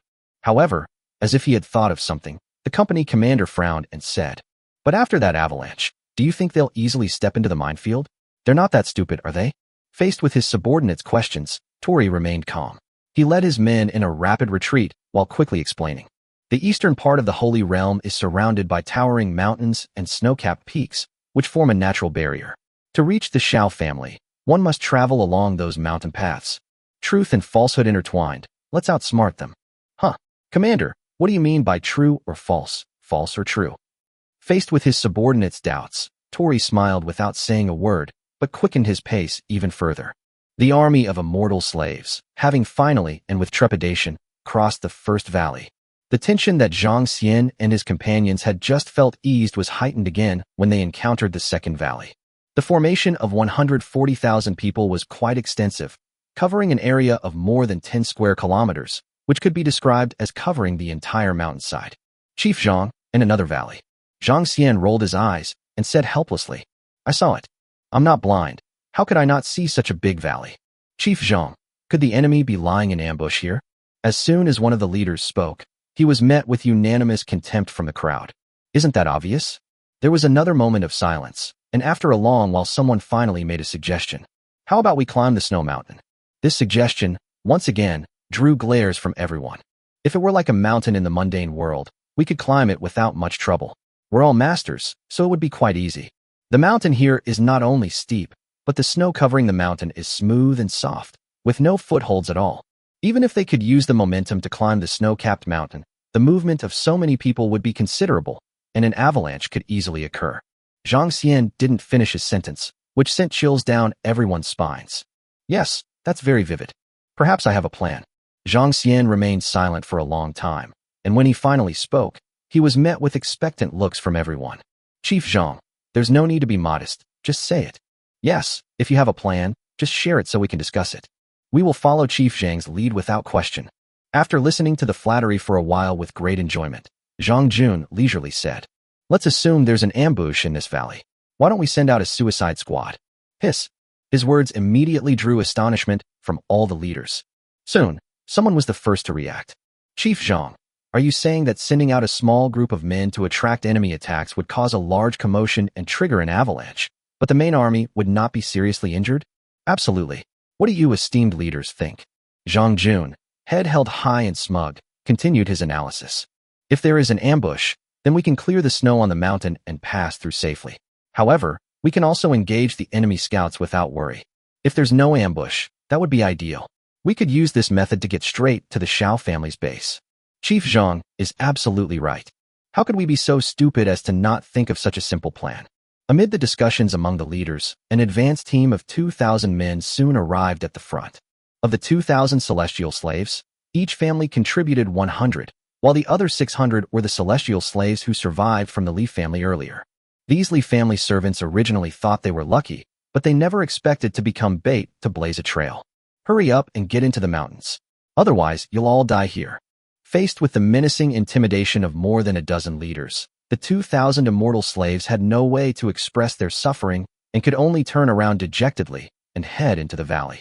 In the valley, The only sounds besides the rustling of falling snow were the crunching of the snow under the feet of the 2,000 immortal slaves. These celestial servants were as if they had lost their parents, stopping and looking around after every step, fearing that they might be attacked from the shadows at any moment. Jiang Chen and the others were in no hurry to urge the dawdling advance team, and stood outside the valley entrance watching their retreating figures. Chief Jiang, the advance team has entered the very center of the valley.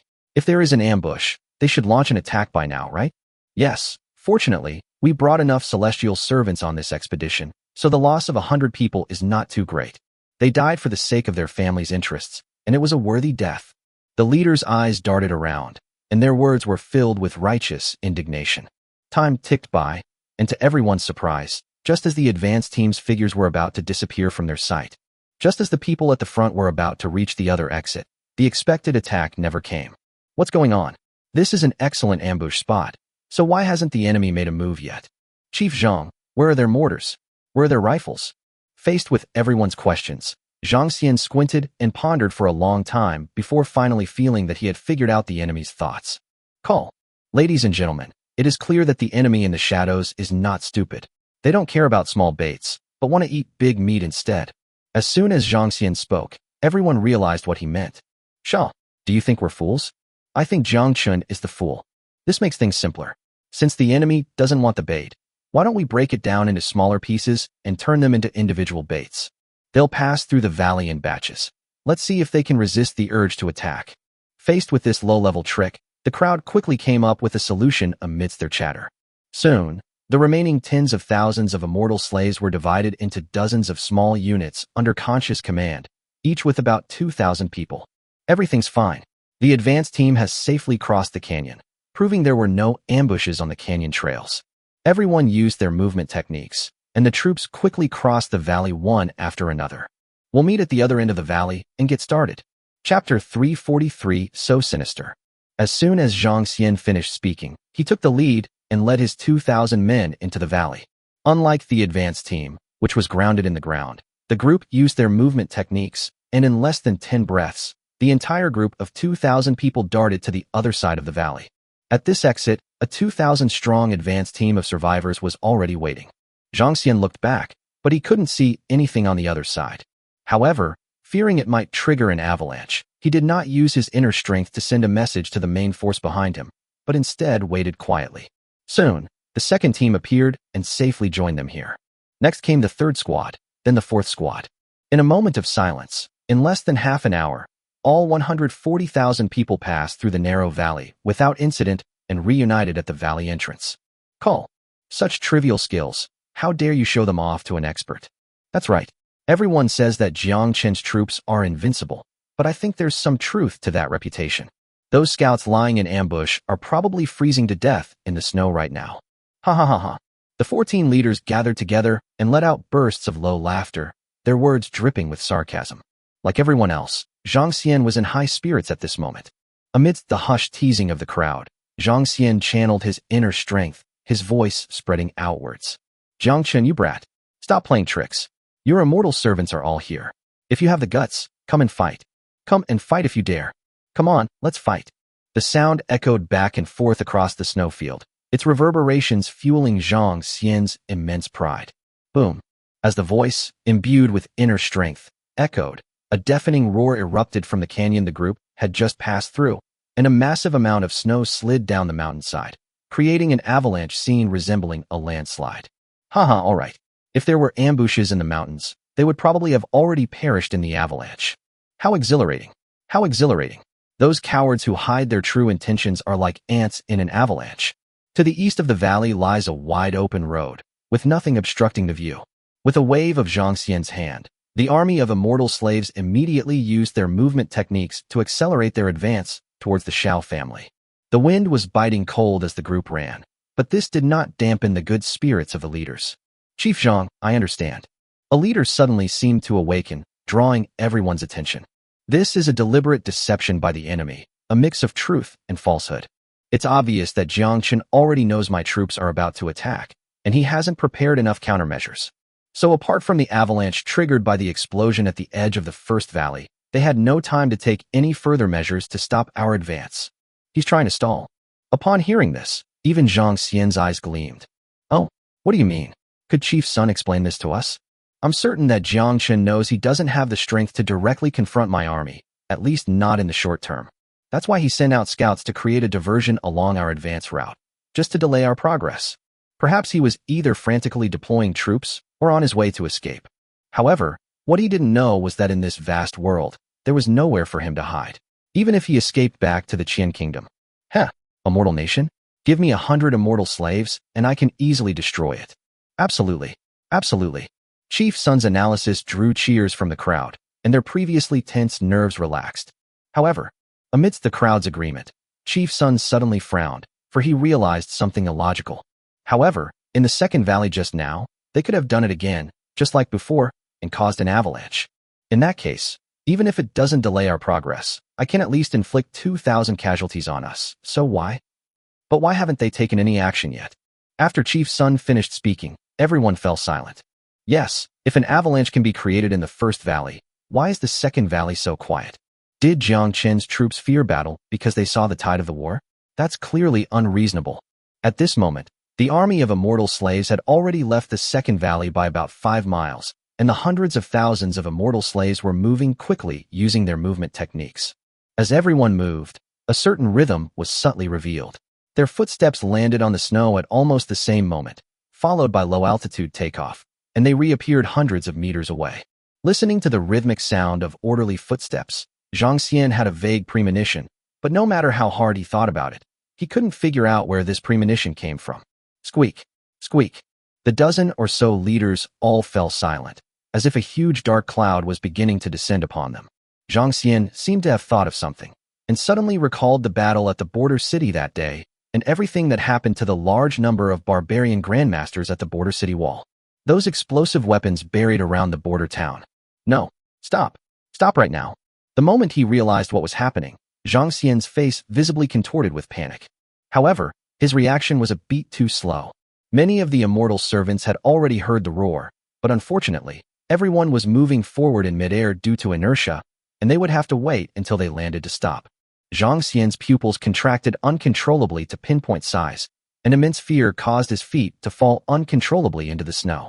The next moment, a series of loud explosions and bursts of fire erupted within the immortal slave camp. Boom, boom, boom. Accompanied by a series of shrill screams, the entire immortal slave camp seemed to bloom in an instant, with a large number of severed limbs and blood scattered everywhere. The dozen or so leaders who were in charge were not much better off. A huge explosion, accompanied by shrapnel, erupted in the center of the crowd. Boom. The terror in Jiang Xian's mind dissipated, and he felt as if he had just landed and then been thrown into the air again, and the protective aura around his body shattered in a series of loud bangs. After he finally managed to land back on the snow, he had a chance to look around. Before they could even take a closer look, the panicked celestial servants scattered and dodged, stepping on a large number of landmines. Thud, thud, thud. The explosion of the landmines echoed through the clouds once again. After a long while, Jiang Xian lifted himself up in the chaotic snow and spat out the mud and snow that had splashed into his mouth. Lying on the ground and looking around, all he saw were severed limbs and bodies, and there were cries of agony everywhere. Wah, damn it! Jiang Chen, you beast! So this is what true and false, reality and illusion really mean. In this vast, empty snowfield, hundreds of huge craters were scattered, each surrounded by the corpses of immortal slaves. Jiang Xian turned over, staring speechlessly at the heavy snow falling from above. Jiang Chen, that's really cunning. Chapter 344 Cannon Fodder, Stepping Through the Minefield. Despite cursing Jiang Chen, whom she had never met, over and over again, she still had to complete the task assigned by her family. After a good half hour, when Jiang Xian regrouped his troops and counted his men, he realized that his side had suffered heavy losses. Originally, there were 15 leaders of the immortal slaves, including him. The original leader of the Li family had already perished in the first valley. Now, 7 of the 14 celestial slave leaders have perished in the previous sneak attack. Now, including him, only 8 immortal slave leaders have survived. Among them are Jiang Xian, and they are all more or less injured. One immortal slave leader even had both arms sliced off at the root by shrapnel from the explosion. The leader's casualties were secondary. What pained them most was the massive loss of their celestial slaves. Originally, there were 140,000 immortal slaves, but after the landmine attack, just now, only 100,000 remain. Damn, damn, damn. Jiang Chen, that scoundrel, is hiding his true colors and doesn't dare to face our army head-on, so he resorts to such dirty tricks. He's no man at all. The remaining 8 leaders huddled together, exchanging glances in a moment of speechless silence. Chief Zhang, what should we do now? Despite verbally cursing Jiang Chen's shamelessness, the task assigned by the family still had to be carried out. Their long and celibate lives made these celestial servants understand the terrible consequences of failing to complete their mission. Retreat? Retreat is out of the question. But if they continue their advance towards the Xiao family, who knows what other bizarre and unpredictable tricks await them. Although Jiang Xian had already witnessed the formidable fighting power of the guards in the border town, he was fully prepared for this operation. But only now does Jiang Xian truly feel the powerlessness of being Jiang Chen's enemy. They haven't even caught Jiang Chen's tail yet, and they've already lost a full third of their fighting strength. Thinking of this, everyone felt a sense of despair from the bottom of their hearts. Seeing that all the leaders were focusing their attention on him, Jiang Xian finally let out a heavy sigh after a long while. Ladies and gentlemen, at this point, retreat is probably impossible. Retreat is absolutely out of the question. My patriarch is waiting for news of our triumphant return. Exactly. If we just go back like this, what awaits me is... It won't end well. Everyone understands the logic, but if Coco doesn't go back, are we supposed to keep rushing forward like headless flies? Even if we follow Chief Zhang's previous plan and disperse our formation to reduce losses, how many immortal slaves will be left alive when we reach the Xiao family's territory? Chief Zhang, among you all, you are the only one who has witnessed the attack methods of that city. This is the first time we have encountered such a situation. Please make a decision quickly. We'll all listen to you. Yes. Regardless of whether it rises or falls, victory or defeat, it's all up to you. Chief Zhang. Hearing the flattery from the leaders, Jiang Xian was not happy at all.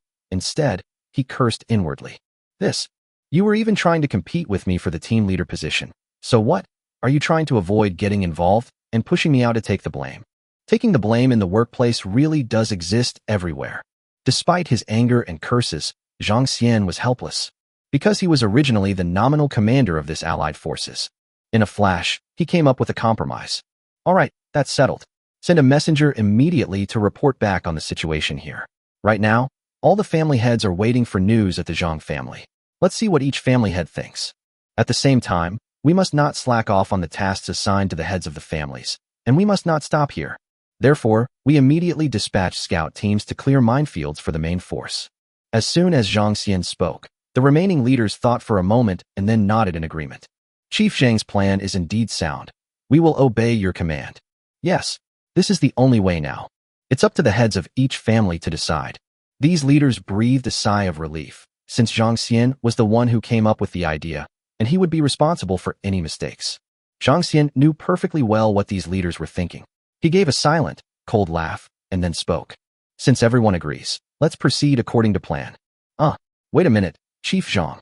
Just as Jiang Xian was about to make a move, an older leader stepped forward and said, I am willing to act as a messenger and relay the situation here to the Zhang family in detail. If I send my subordinate, Xin Nu, it's questionable whether they can even explain things clearly. Before the leader could finish speaking, the other leaders all realized what was happening.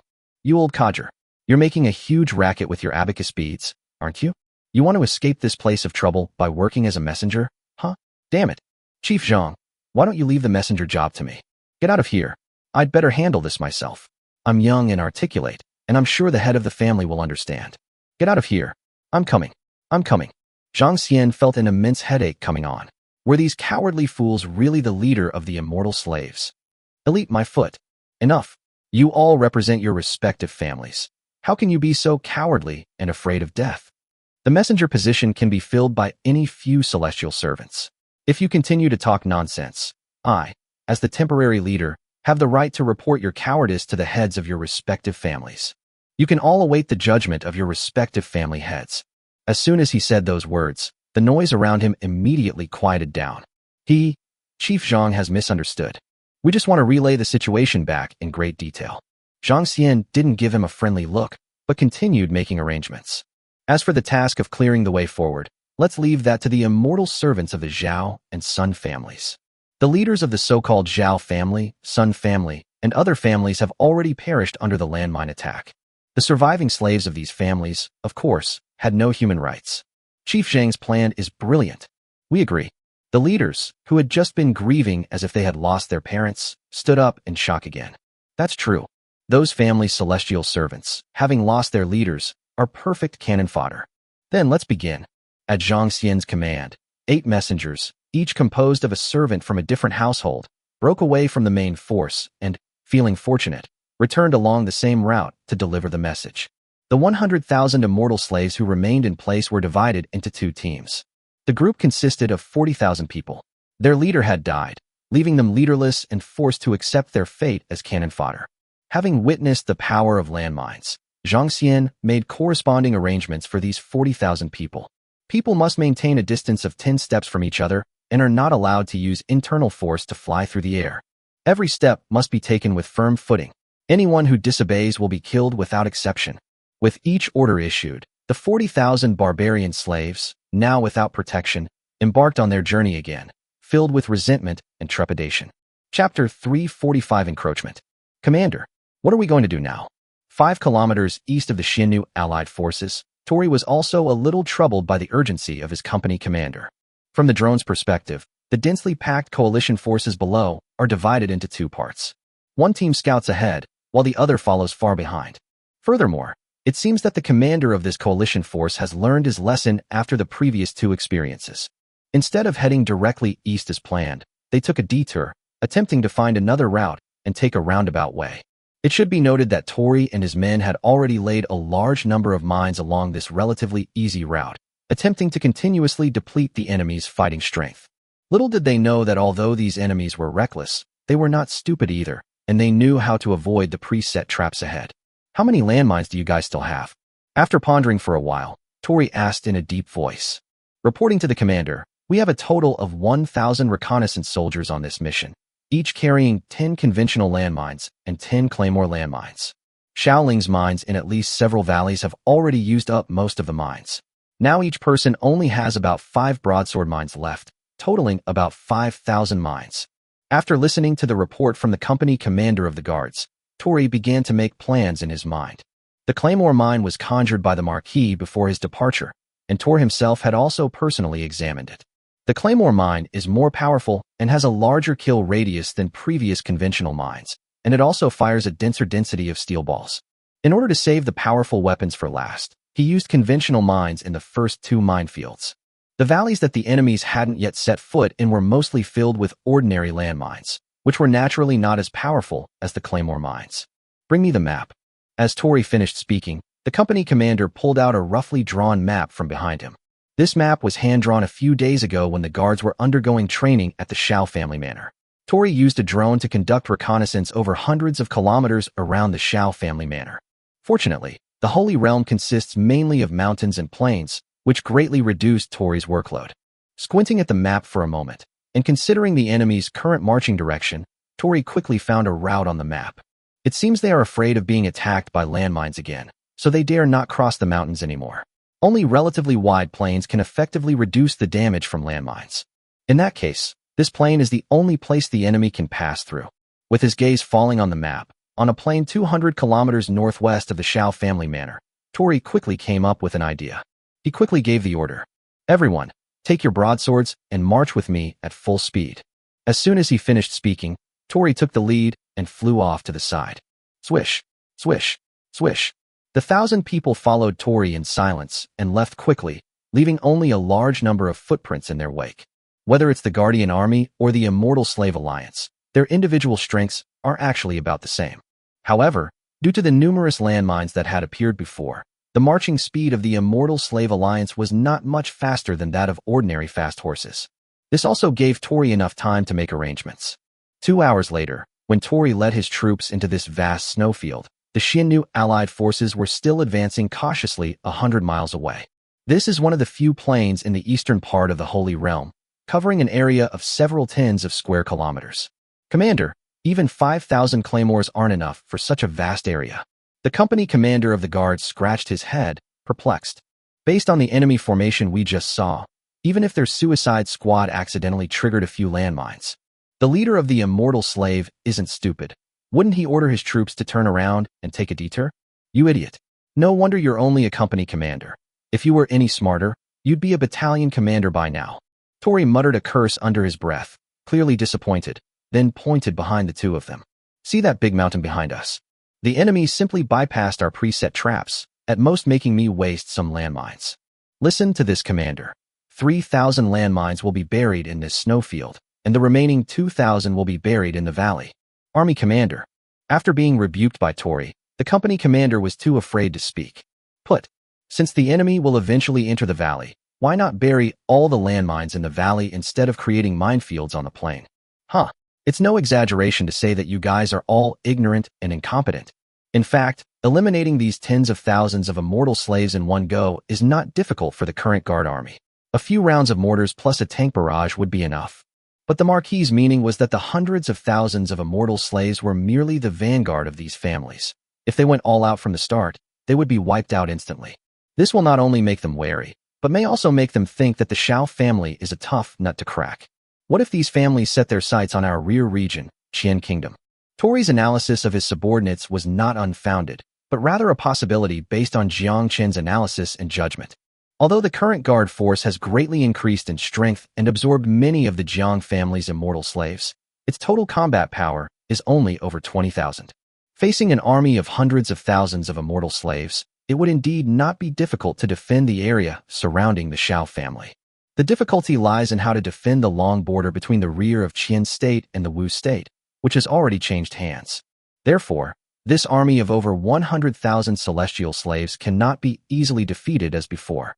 The guards, instead of using guns and cannons, resorted to the seemingly insidious method of landmines to slowly erode the hundreds of thousands of celestial slaves. After the guards finally routed these tens of thousands of immortal slaves, Jiang Chen didn't believe that the Zhang family and other families who were firmly in the rear would be able to sit still then. Hiss! At this moment, the group of mid-level officers surrounding Tori all gasped in shock. Our Marquis is truly cunning. Damn it! Watch your mouth, kid. Even I wouldn't dare to speak ill of the Marquis. Be careful what you say. Don't come asking me for help if you ever get assigned to guard a reservoir. Upon hearing Tori's warning, everyone covered their mouths, fearing they might actually be demoted. Commander, what do you mean by guarding the reservoir? We haven't heard of any brother units stationed at the reservoir. Haven't you heard? You readers know a lot. A flicker of lingering fear crossed Tori's eyes. He shook his head sharply, banishing the terrifying thought, and continued. Why are you all crowding around me? Get moving. Yes. The next moment, all the guards began to move according to Tori's instructions. They split into two groups, laying landmines on the plains and in the valleys respectively, waiting for their prey to arrive. Chapter 346 Zhangxian, Quick Pass. Claymore mines are different from ordinary mines. Ordinary landmines have a built-in spring and are activated by pressure or release, just like the two previous minefields. Once an enemy steps on one, it will explode, and the internal force will cause steel balls and fragments to be ejected from the ground upwards, resulting in damage. The Claymore mine, however, has a different attack method. It contains a small amount of C4 explosive, which, once detonated, will shoot out in a 60-degree arc in front of it, causing direct damage to the enemy. A guard soldier took a military green landmine from his tactical backpack, lay down on the ground, and positioned the side facing the enemy directly in front of the valley. After observing through the simple aiming port for a while, open the two supports under the mine and insert the Claymore mine into the snow, leaving only a small part of the top of the mine exposed. Fortunately, there is a heavy snowfall now, and the little bit of white exposed will soon be buried by the snow. After the soldier placed the mine, he flipped a switch on top of it, and an infrared beam invisible to the naked eye began to form. This Claymore mine is an improved version derived from the basic version. The basic Claymore mine requires the user to hold a detonator and manually detonate it using a wired connection from dozens of meters away. This Claymore mine uses infrared light to detect enemies. Once an enemy's footsteps block the infrared beam, the mine will automatically detonate. Some people say that with heavy snowfall, the infrared beams will soon be buried by the snow. So how can they function? Not at all. The game's developers, or rather, the mine designers, had already considered this. The Claymore mines, buried in the shallow snow layer, will immediately detonate upon being stepped on by an enemy, triggering an infrared alarm. Imagine hundreds of steel balls scattered within a 60-degree radius directly in front of you, at a distance of several tens of meters. That taste. TSK, TSK, TSK. With extensive experience in minefield deployment, 5,000 Claymore mines were quickly laid. Report. The 1st Battalion has completed setting up the minefield. 2nd Battalion complete. The 3rd Battalion is complete. As reports came in through the radio, Tori ordered a retreat to the other side of the valley. Because the drones have detected the appearance of the enemy's vanguard. That means the Immortal Slave Army is less than 5 kilometers away from here, right in the middle of the Immortal Slave Alliance. As the 40,000-strong suicide squad ahead accelerated, the leaders felt their nerves begin to relax. Chief Jiang is truly resourceful. Yes. Fortunately, the army changed its marching route. Although it covered nearly 100 miles more, it did not encounter any further resistance along the way. If we had followed the original route, it's hard to say how many men would be left in my army. Chief Zhang's actions saved our lives. Listening to the flattering words of the leaders around him, Jiang Chen felt extremely proud. However, as a temporary leader, he understood the principle that pride comes before a fall. There's no need for that, everyone. We are all elites sent by our families, and we have long since disregarded matters of life and death. As long as I can serve the family, what is a mere life worth? Political correctness applies universally, regardless of time or social context, whether secular or religious. Hearing Jiang Xian's righteous words, the leaders outwardly agreed, but inwardly they were inwardly horrified. Jiang Xian, that bastard. Our master isn't even here. What's with all this talk of loyalty? Everyone knows who's who. As the group marched with the main force, they suddenly found that their marching speed had slowed down. What's going on? You, go forward and investigate immediately. Jiang Xian pointed to one of his trusted confidants beside him. The trusted aide used his movement technique to fly forward and returned in a short while. At this moment, the entire army halted, everyone on edge. A trusted confidant returned and knelt to report. Reporting to our leaders, the advance team has discovered another valley ahead. They are afraid. There's no need to say more. Jiang Xian and the others suppressed their anger and flew forward. Soon, a range of mountains appeared in everyone's sight directly ahead of the marching route. Although these mountains are not high, only a few hundred meters above sea level, they are one after another, with no end in sight. Why is it always mountains? Is the Xiao family patriarch a wild beast, always choosing to burrow into the mountains? No wonder those 3 families were destroyed by Jiang Chen one after another. With such a lack of ambition and a mentality of hiding in the mountains and at the bottom of a well, what kind of fighting power could they have? They deserved their defeat. The sarcastic remarks came out one after another, but the hearts of these people were pounding.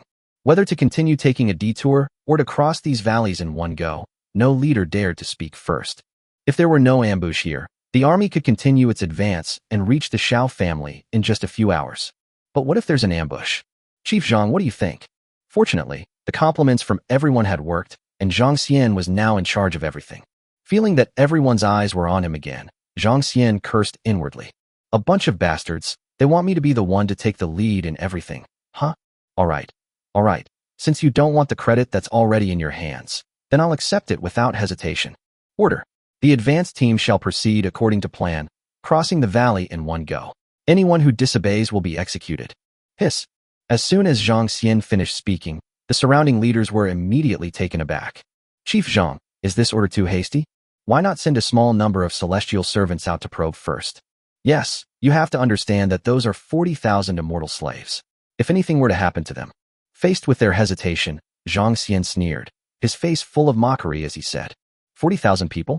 Are those 40,000 people your family's celestial slaves? Everyone, please take care of your own family members first. Everyone fell silent.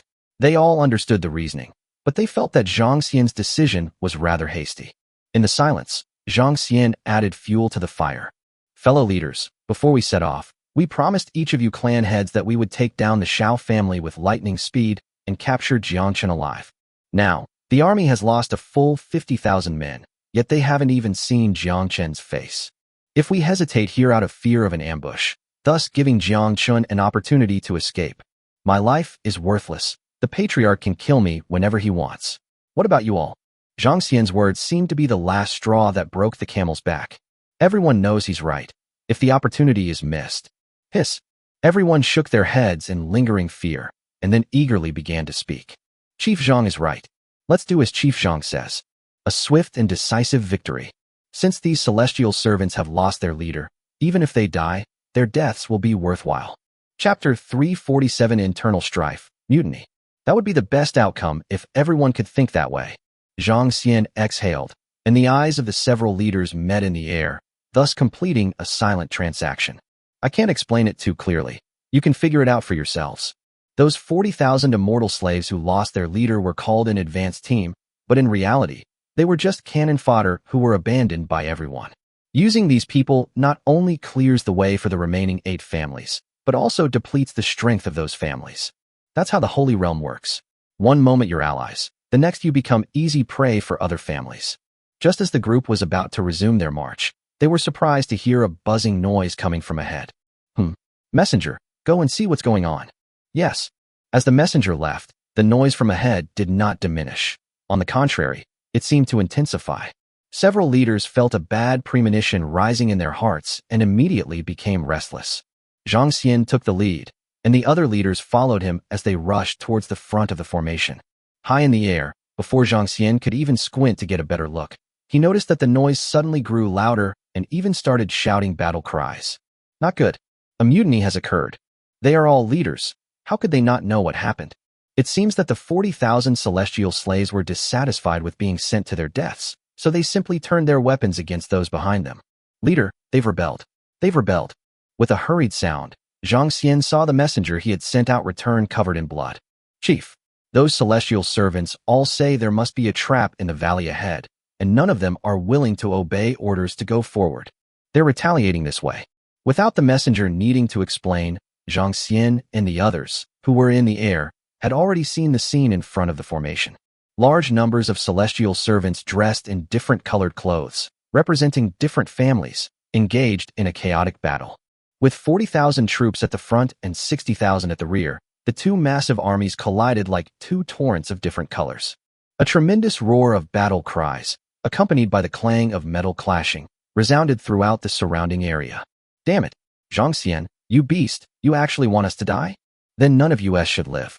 Brothers, for the honor of our family, kill. Clang, clang. Chaos erupted. Just 5 kilometers from the valley, a total of 100,000 people were locked in a fierce battle. You are in me, and I am in you. Different family servants, dressed in different colored clothing, searched for and killed enemies, and distinguished their allies to form battle formations. Kill them. Oh no, brother, stop. We're on the same side. I'm one of them. Look at the color of my clothes. We're on the same side. Sorry, bro. Quick, get out of the way. A celestial servant dressed in purple robes swung his sword at another celestial servant dressed in gray robes, shattering the latter's protective aura. Only then did the two realize that the servants were on the same side. Damn it, you dog, are you blind? Look at the black robe I'm wearing, the black robe. Look at your own people. You cut the line, we just started pulling. What the hell are you spouting? Are you trying to fuck me? I'm the one who's fucking you. Brothers, we're family. I don't care if you're on my side or not. You can't insult my mother, you'll die? As the battle intensified, many of the immortal servants became bloodthirsty. I don't care if you're on my side or not. I'll kill you all. Blood splattered, staining the pristine white snowfield red. The flying limbs added a unique touch to the snowy landscape. The leaders panicked and, under Jiang Xian's leadership, rushed around the battlefield. Originally, they intended to intimidate the battlefield with their cultivation levels far exceeding those of ordinary immortal slaves, so they did not kill them at first. Faced with the oncoming swords and fists, the group nimbly dodged them and then repelled the colorless celestial servants, temporarily rendering them unable to fight. Unfortunately, the good times didn't last long, and everyone's patience had its limits. Seeing that his attempts to dissuade them were futile, and that the bloodthirsty immortal slaves continued their reckless fighting, he remained obstinate and continued to slaughter their way out. This caused Jiang Xian and the others, who were originally quite clear-headed, to lose their patience. Stop! Jiang Xian snatched a weapon from a servant and was about to swat it away. Unexpectedly, this Jiang family servant not only failed to appreciate the gesture, but instead charged towards them with a sinister grin. Damn it! Die! Even though it was his own celestial servant, Jiang Xian felt offended. With a fierce shout, he gripped the knife in his hand, concentrated his inner strength, and with a single swing, cleaved the charging immortal servant in two. Blood splattered on his face and dripped into his eyes, and Jiang Xian felt as if his whole world had turned blood red. Kill! Disobedient celestial servants must die. The next moment, Jiang Xian completely lost his mind filled only with surging ferocity. Like the other leaders, he darted into the chaotic battle, his fists shattering the protective auras of one immortal slave after another as he dodged and weaved. The fists, imbued with internal force, penetrated deep into the bodies of the immortal slaves, turning them into pieces of mangled flesh. Kill. On the other side of the valley. Because the two sides were far apart, the shouts and cries of battle from the chaos reached this side by the time they reached them. However, the fact that Tor and the others were all above the Grandmaster level made everyone aware of this unusual phenomenon. Commander, it sounds like there are shouts of battle. Nonsense, I'm not deaf. Listening to his company commander's incessant chatter, Tori pinched the bridge of his nose. No, I didn't even hear a single landmine detonate. So how did things get chaotic on the other side? With this question in mind, Tori turned on the drone screen. The next moment, a scene that shocked them unfolded before their eyes. On the ground, the Immortal Slave Alliance had already fallen into chaos before even entering the minefield. Damn it, Commander, why are these guys fighting with their own people? Hiss, have they all gone mad? Tori's gaze was fixed on the screen, and he quickly understood. Haha, these bastards are fighting amongst themselves. It must be those celestial servants who were sent to the front that mutinied. TSK, now look what's happened. The entire Immortal Slave camp is in complete chaos, and our minefield might not even be needed. Mutiny? What a load of rubbish. Are the leaders of these celestial slaves all brainless? They haven't even started fighting with us yet, and they've already started fighting among themselves? Lord Ho was right after all. All the Holy Realm families are just paper tigers, a disorganized mess. To conserve the drone's power, Tori and the others couldn't help but watch the show for a while longer before reluctantly putting the drone away. Since they're fighting amongst themselves, we can just watch. Perhaps, if they start fighting like this, those other families won't be able to hold back. I will report to the Marquis and have him prepare the Xiao family for the great battle. Chapter 348 Jiang Chen is scared. The Jiang family of the Holy Realm. In everyone's eyes, although Jiang Chen was a powerful anomaly with a mysterious weapon, they never regarded him as an equal.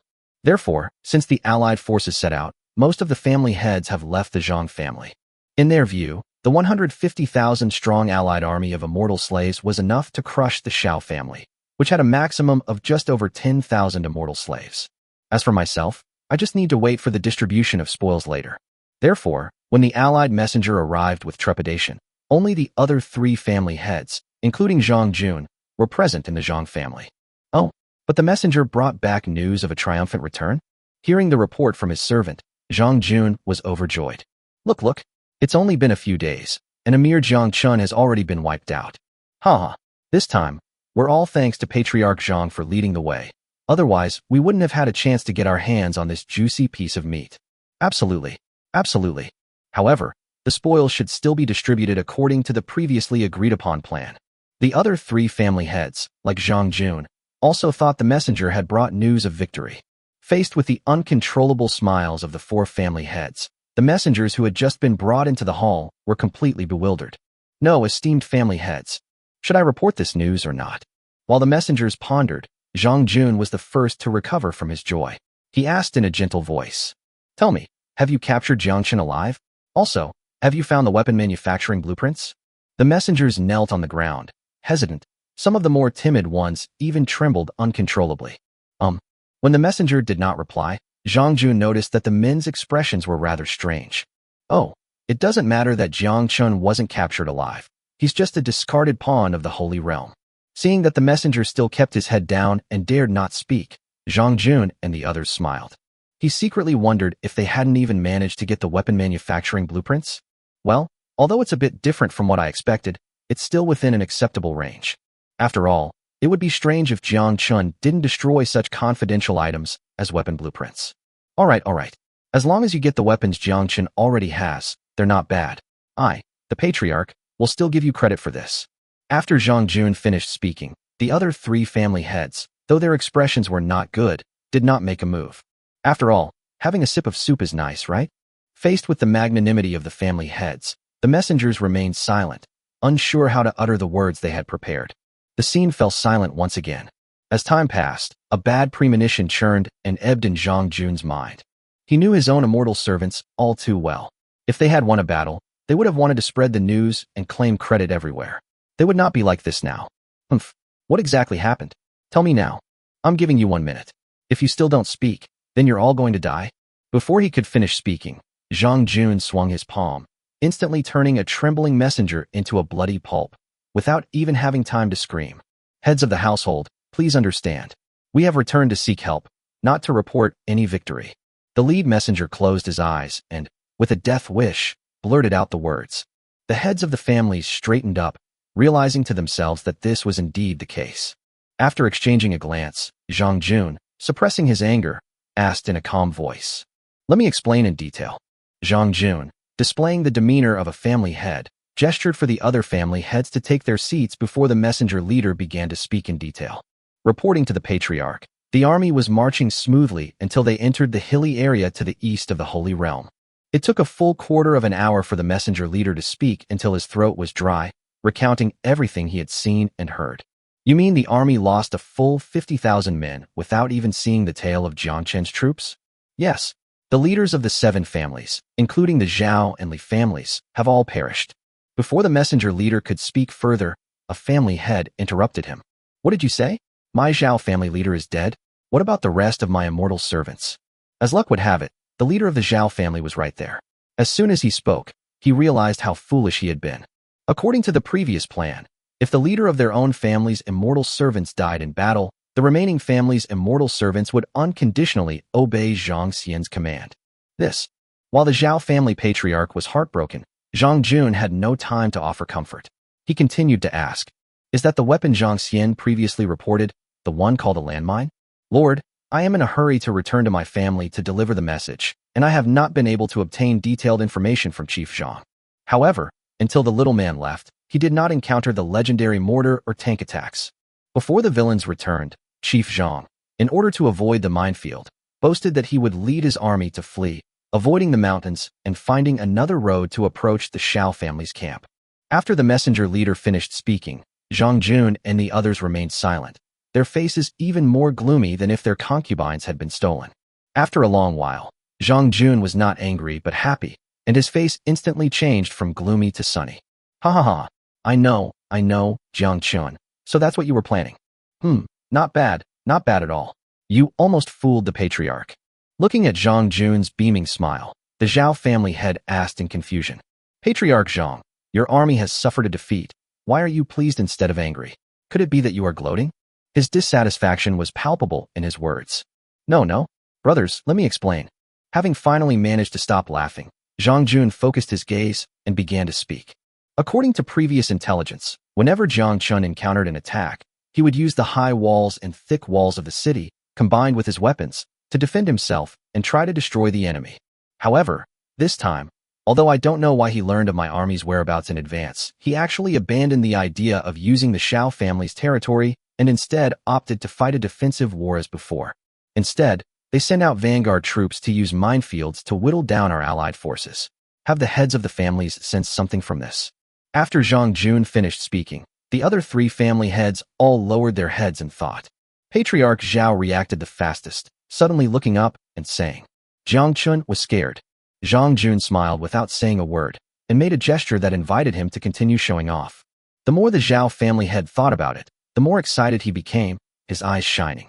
Faced with the attack of my army of over 100,000, Jiang Chen had no confidence in defending the Xiao family, nor even in annihilating my army of over 100,000. Therefore, he could only use his geographical advantage to nibble away at our allied forces, hoping to defeat them. Jiang Chen felt guilty. After a few words were spoken, the atmosphere in the hall suddenly relaxed, and the heads of the family became cheerful again. Jiang Chen added fuel to the fire, saying, Absolutely. Jiang Chen is terrified.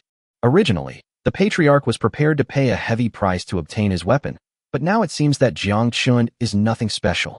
If he were to confront my allied forces head-on and annihilate them, perhaps I, the patriarch, would think more highly of him. Now it seems that this guy has all those mysterious weapons, but he's just a good-for-nothing who's all bark and no bite.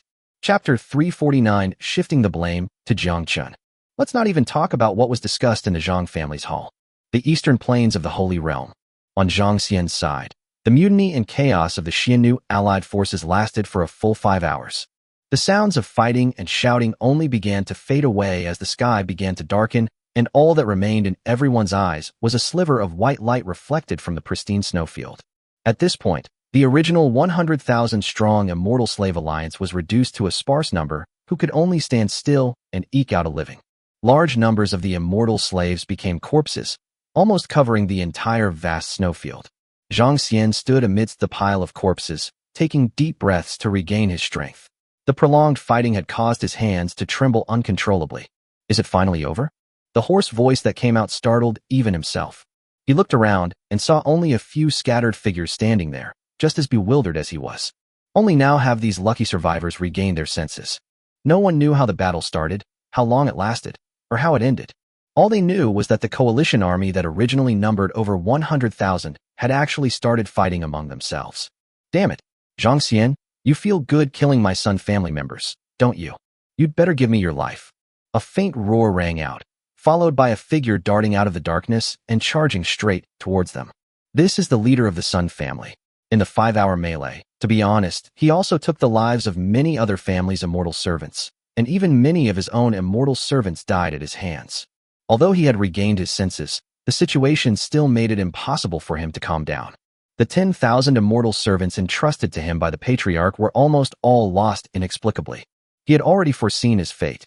So even if you're going to die, you might as well vent your anger before you die. Bang! Jiang Chen neither dodged nor avoided, and with a single kick, sent the already exhausted Sun family leader flying dozens of meters. Cough, cough, cough. The leader of the Sun family, clutching his chest, was about to charge forward again, but was severely intimidated by the killing intent emanating from Jiang Chen. Chief Sun, I advise you to be wise. With a loud shout, Chief Sun seemed to deflate completely, collapsing stiffly onto the corpse of some unknown celestial servant, tears of despair streaming down his face. No, no, no, no. How could this happen? How could this be? Listening to Chief Sun's helpless cries, Jiang Chen felt just as desperate. More than a dozen family heads trust him so much that they entrust so many celestial servants to his command. He initially thought it might be an easy victory, or at worst, it would involve one or even several fierce battles, but he was absolutely confident of winning the battle. The opponent was just a commoner, possessing a mysterious weapon but with few subordinates. But before the actual battle between the two armies had even begun, almost all of their hundreds of thousands of immortal slaves had been wiped out. Moreover, such a huge loss was caused by internal strife resulting from their own poor decision-making. In this situation, Zhang Jun became aware of the loss. Ugh! A cold wind was blowing, and Jiang Chen couldn't help but shiver. He didn't dare to think about what would happen next. The most important thing now is to come up with a way to save our lives. This is also why he didn't kill the leader of the Sun family. After all, in a sense, both of them are now in extremely dangerous situations. After a long silence, various thoughts quickly appeared in my mind, only to be dismissed one by one. Finally, Jiang Xian's eyes lit up.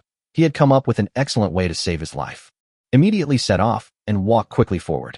He strode over to Chief Sun, who was lying on the ground sobbing and looking utterly desperate, and kicked him without any politeness. Hey, are you dead yet? If you're not, get up. As Jiang Xian moved, the surviving immortal slaves gradually gathered in the darkness. The crunching sound of footsteps on the snow sounded weak and listless. He's not dead, he's still alive, but it's no different from being dead. What should I do? What should I do? I definitely won't survive if I go back. Chief Sun's eyes were lifeless, and he had completely lost hope of surviving. Damn it, who told you to die? As long as I'm here, you're not going to die. Jiang Xian frowned, looking at Chief Sun's appearance, wishing he could stomp on the good-for-nothing's head and crush it. You? Xiao. Even knowing he was doomed, Chief Sun couldn't help but mock him. Do you overestimate your abilities? Everyone respectfully calls you Chief Zhang. Do you really think you're someone important? You and someone else are just dogs kept by the master. Now that we have failed in our mission, will the Patriarch let us off the hook? I advise you to save your energy and lie down like someone else. Then enjoy the snowy scenery of the sacred realm. How could there be such a teammate? However, in order to add another witness to his plan, Jiang Xian could only suppress his anger, squat down, and speak softly and kindly. Jiang Chen's army is very powerful. Taking advantage of our unpreparedness, they used a large number of mortars to bombard our army, causing heavy losses to our army.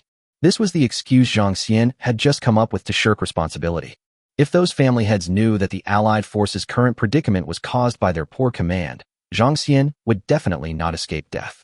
But what if all the blame is placed on the powerful and treacherous Jiang Chen? Jiang Chen, you're going to die sooner or later anyway, so you might as well take the blame for me. Although Jiang Xian had already hinted quite clearly, the desperate leader's son had no mind to analyze it. Xiao, Chief Jiang, have you lost your mind? We've never seen Jiang Chen, or even one of his men.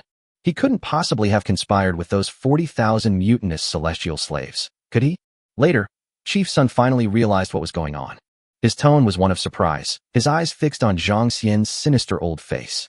Upon meeting the other party's incredibly serious, yet sinister gaze, Chief Sun immediately felt his backache and leg pain disappear. With a thud, he rolled off the corpse and grabbed Jiang Xian's shoulders tightly, as if he were grasping at a lifeline. Chief Jiang, what do you mean? Could you please explain it more clearly? Huh, didn't you understand what I said, Chief Sun? Jiang Xian breathed a sigh of relief. Thankfully, Chief Sun hadn't gone mad. When our allied forces arrived at this plain, we did not expect that Jiang Chen had already anticipated our movements and arranged for a large number of mortars to launch a surprise attack from the shadows. Although our allied forces have launched a counterattack to the best of their ability, flesh and blood are ultimately no match for the steel behemoth. All the allied forces, except for you, me, and a few celestial slaves, perished. As he spoke the last two words, Jiang Xian's tone suddenly revealed a strong killing intent. All perished. This time, Chief Sun understood Jiang Xian's deeper meaning very well. With too many people talking, the fewer people who know about this, the better. The next moment, the two leaders exchanged a glance and then immediately separated. In the dark snowfield, a murderous aura suddenly reappeared. Chapter 350 Jiang Xian, you are all my brothers. To be fair, there are plenty of conspiracies and schemes in the Holy Realm. Those in power, for their own lives, would never care about the lives of their comrades. As the two leaders tacitly separated, whispers occasionally broke out in the dark snowfield, and an air of conspiracy began to permeate the surroundings. Jiang Xian and his companion both understood that although they were masters above the grandmaster level, there were still quite a few surviving immortal slaves. Even if the two of them fought until dawn, they might not be able to kill all the people who knew the truth. In fact, the delay might allow more celestial slaves to escape from this place. No survivors. Therefore, Jiang Xian quickly searched for his trusted Xiannu in the bewildered crowd. Follow me. Hurry up and catch up. Watch my signals and act accordingly. Amidst whispers, two forces, each consisting of several hundred people, rapidly assembled in the dark snowfield like dragons. These people were all trusted confidants cultivated by the two leaders, Zhang and Sunday. In the past, the supply of various materials, including spiritual fruits, had already firmly bound their hearts to them. Almost an incense stick's time had passed when Jiang Xian roared kill, and chaos erupted in the silent snowfield. The sounds of swords piercing bodies and the screams of the dying began to rise in large swaths. The enemy. Where's the enemy? One of the surviving servants of the Xiao family was terrified the moment the shouts of killing rang out. He thought it was an enemy who had been lying in ambush launching an attack. He immediately used his agility to dart left and right, trying to find the nearest friendly forces to form a battle formation. Soon, as he ran, he noticed several figures rushing towards him from the darkness, and managed to make out their clothes through the blur. If they're from the Zhang family, then they're allies. In an instant, a strong sense of security enveloped his heart, and he shouted out loud, "Brothers, I'm here, come quick." Hearing the other party's shouts, Jiang Xian couldn't help but feel smug about his own scheme. You idiot, you don't even realize you're about to die. He winked at his two trusted confidants beside him. The next moment, two trusted aides rushed towards the other side, one of them even feigning panic and whispering, "Brother, come quick, it's safe here." "All right, bro, do you have any extra weapons?" "My goodness." The moment the two drew near, the celestial servant hadn't even finished speaking. But he discovered that the two Zhang family servants beside him, who had been good brothers just a moment ago, suddenly changed their demeanor in the next moment. The two Zhang family servants worked together seamlessly, one covering the other's mouth to prevent the other from making a sound. At the same time, another person plunged a dagger into the other person's heart and twisted it violently. Laugh. Blood splattered everywhere, and disbelief still lingered in the eyes of the immortal servant as his body, having lost all strength, collapsed to the ground. "Let's go?" Next. After quickly eliminating the poor wretch, the two celestial servants' ears twitched, and they began to retarget their target by following various subtle sounds. Where are the brothers? The enemy is attacking. Come and gather together to form a battle formation. The assassination started quietly, but they became more and more efficient as they went along. These two night hunting teams, each consisting of several hundred people, have also gained experience in the battles. Amidst the sounds of fighting filling the air, most of the surviving immortal servants genuinely believed that the enemy had launched a sneak attack in the dark. Of the thousands of surviving celestial slaves present, only these few hundred knew the inside story. So, under the leadership of Jiang and Sun, these several hundred people simply split into dozens of hunting teams. While shouting to attract the unsuspecting celestial servants, he began a rapid slaughter of them. Fortunately, it was nighttime, otherwise this scene of infighting would not have gone so smoothly. The low growls and the sounds of weapons piercing flesh in the snowfield continued for a full hour. In just one short hour, the number of immortal slaves who had survived the mutiny, originally numbering in the thousands, rapidly disappeared.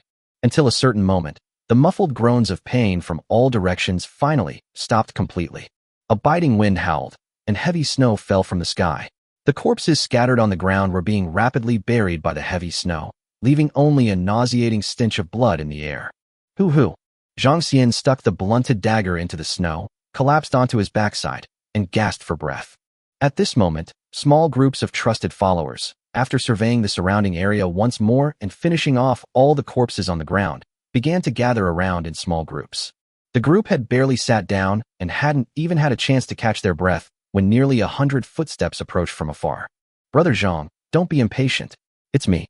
Chief Sun's greeting brought a sigh of relief to everyone, and their nerves relaxed once again. "Oh my God, you almost scared me to death." Listening to Jiang Xian's complaints, Chief Sun didn't argue, but chuckled and sat down on his bottom, mimicking Jiang Xian's actions. "My brothers and I also checked the body to prevent anyone from faking their death. Chief Jiang, you are truly resourceful. Otherwise, this old man might really have died without a burial place. Please accept my bow." Well, Jiang Xian was too weak to get up, so he only offered a token support and then poured cold water on Chief Sun. "Chief Sun, don't be too happy yet. Although all those who knew the truth are dead, of course, except for the brothers around us." Before Jiang Xian could finish speaking, his sparsely scattered confidants were so frightened that they jumped up from the ground. "Chief Jiang, you can't just abandon me after you've served your purpose." Yes, we are your brothers. Spare me, spare me." Among the crowd, some begged for mercy, and a few even secretly drew their daggers, considering whether to strike first. Jiang Xian knew exactly what his men were thinking. They were simply afraid he would wipe them out. He did want to, but even if he included Chief Sun, there were only 2 of them. How could they possibly have the strength to fight again? Moreover, if everyone else were dead, leaving only the 2 leaders, that would be the biggest weakness. He wasn't afraid that these trusted confidants would betray him in front of the patriarch. After all, the infighting just now. No one here has clean hands. "Oh, look how scared you all are. You are all my brothers. Do you not even have this much trust? My lord, were there many of your brothers among those corpses?" Perhaps feeling embarrassed even by his own words, Jiang Xian chuckled and changed the subject. "So, Chief Sun, we need to check our positions, to avoid those family heads and lords noticing anything." Wow, goodness gracious. These guys can be ruthless enough to turn on even their own people. However, this may not be a bad thing. At least the infighting among the enemies saves us a lot of effort. That damned holy realm, they're truly ruthless. In a secluded spot behind the mountains, the guards watched the images transmitted back by the drone and clicked their tongues in amazement.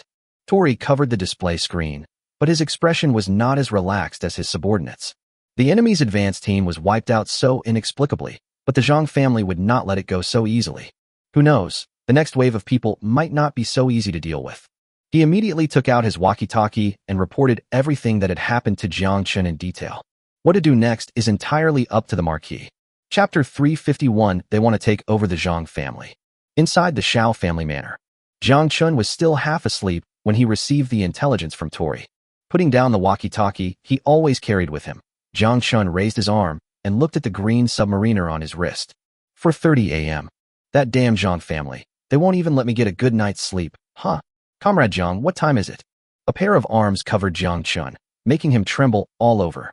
Xiao Ling, despite her usual aloof and unapproachable demeanor, is a woman who doesn't let strangers get the better of her. Only Jiang Chen knew about her other side in private. Recalling last night, Xiao Ling floored the accelerator, turned the steering wheel quickly, and told everyone not to sleep until the appointed time. Jiang was speechless for a moment. But since it's a new car that I bought at a huge cost, I can just bear with it. Rubbing his slightly sore lower back, Jiang Chen felt an overwhelming longing for second-hand Yenner, who was far away in the capital.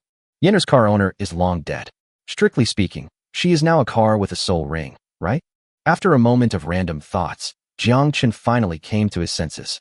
Didn't you hear it too? The Zhang family's advance team was wiped out. Uh-huh. Xiao Ling's voice was languid, and her delicate hands kept stroking Jiang Chen, the car owner. Jiang Chen suppressed his wife's insolence and continued to speak in a low voice, as if he were speaking to himself, and also as if he were speaking to Xiao Ling. My original plan was to feign weakness, and after a prolonged period of attrition, to annihilate most of the advance team. Of course, we can't wipe them all out at once. Otherwise, the Zhang family and other clans probably wouldn't dare to attack us directly. On the contrary, they might think that the Xiao family is a tough nut to crack, and even set their sights on the Qian kingdom, or even the Wu kingdom. The Qian kingdom and the Wu kingdom? Are you worried about the people of these two countries? Xiao Ling countered with a question. Then her fingers tightened suddenly, causing Jiang Chen to feel a chill of fear once again. Damn it. I've only ever heard of car owners playing with cars. When has this kind of upside-down thing ever happened? He subtly moved a few inches to the side, but unexpectedly, Xiao Ling wrapped herself around him like a caterpillar. Since he couldn't escape it either way, Jiang Chen simply resigned himself to his fate and lay sprawled out, resting his arms behind his head and muttering to himself. We can't talk too much. If the states of Qian and Wu fall into the hands of the Holy Realm, we'll only have this one corner of the Holy Realm left. At that point, we'll lose our great rear depth. Even if I don't respond, if I let them grow stronger, this small area will eventually be devoured by them, and death will only be a matter of time. There's one more thing Jiang Chen didn't mention. All the weapons and supplies he currently possesses require a large amount of gold and silver to exchange for. All of this gold and silver, whether it was the portion obtained from Emperor Qian or the portion later acquired from the Murong family, had to be obtained from secular countries. If he truly loses control of the secular world, not only will the Murong family no longer dare to make deals with him, but obtaining gold and silver will also be impossible. This is equivalent to Jiang Chen losing all his resources, including the raw materials. With only the available supplies, he could survive in the Holy Realm for a while. But how long can he hold out, especially with the constant harassment from those malevolent families in the Holy Realm? Of course, the fact that the system uses gold and silver to exchange for supplies is Jiang Chen's biggest secret, and he doesn't even intend to reveal it to Xiao Ling. Ultimately, the problem is that our current troop numbers are insufficient. To defend the borders of two countries, weapons alone are not enough. We also need a large number of troops, just like you mentioned, such as the number of soldiers. Xiao Ling was no mere pretty face. She analyzed the biggest weakness in an instant. Jiang Chen remained silent. Regarding the number of soldiers under his command, although the guard force had been reorganized and expanded several times, its numbers had approached 30,000. However, apart from the immortal servants absorbed from various families, these people originally possessed strength at least above the Grandmaster level. Most of the other soldiers were at most at the second or third rank of martial arts master level, and many more were still ordinary people with only brute strength. There are over 10,000 experts of the 5th rank or above.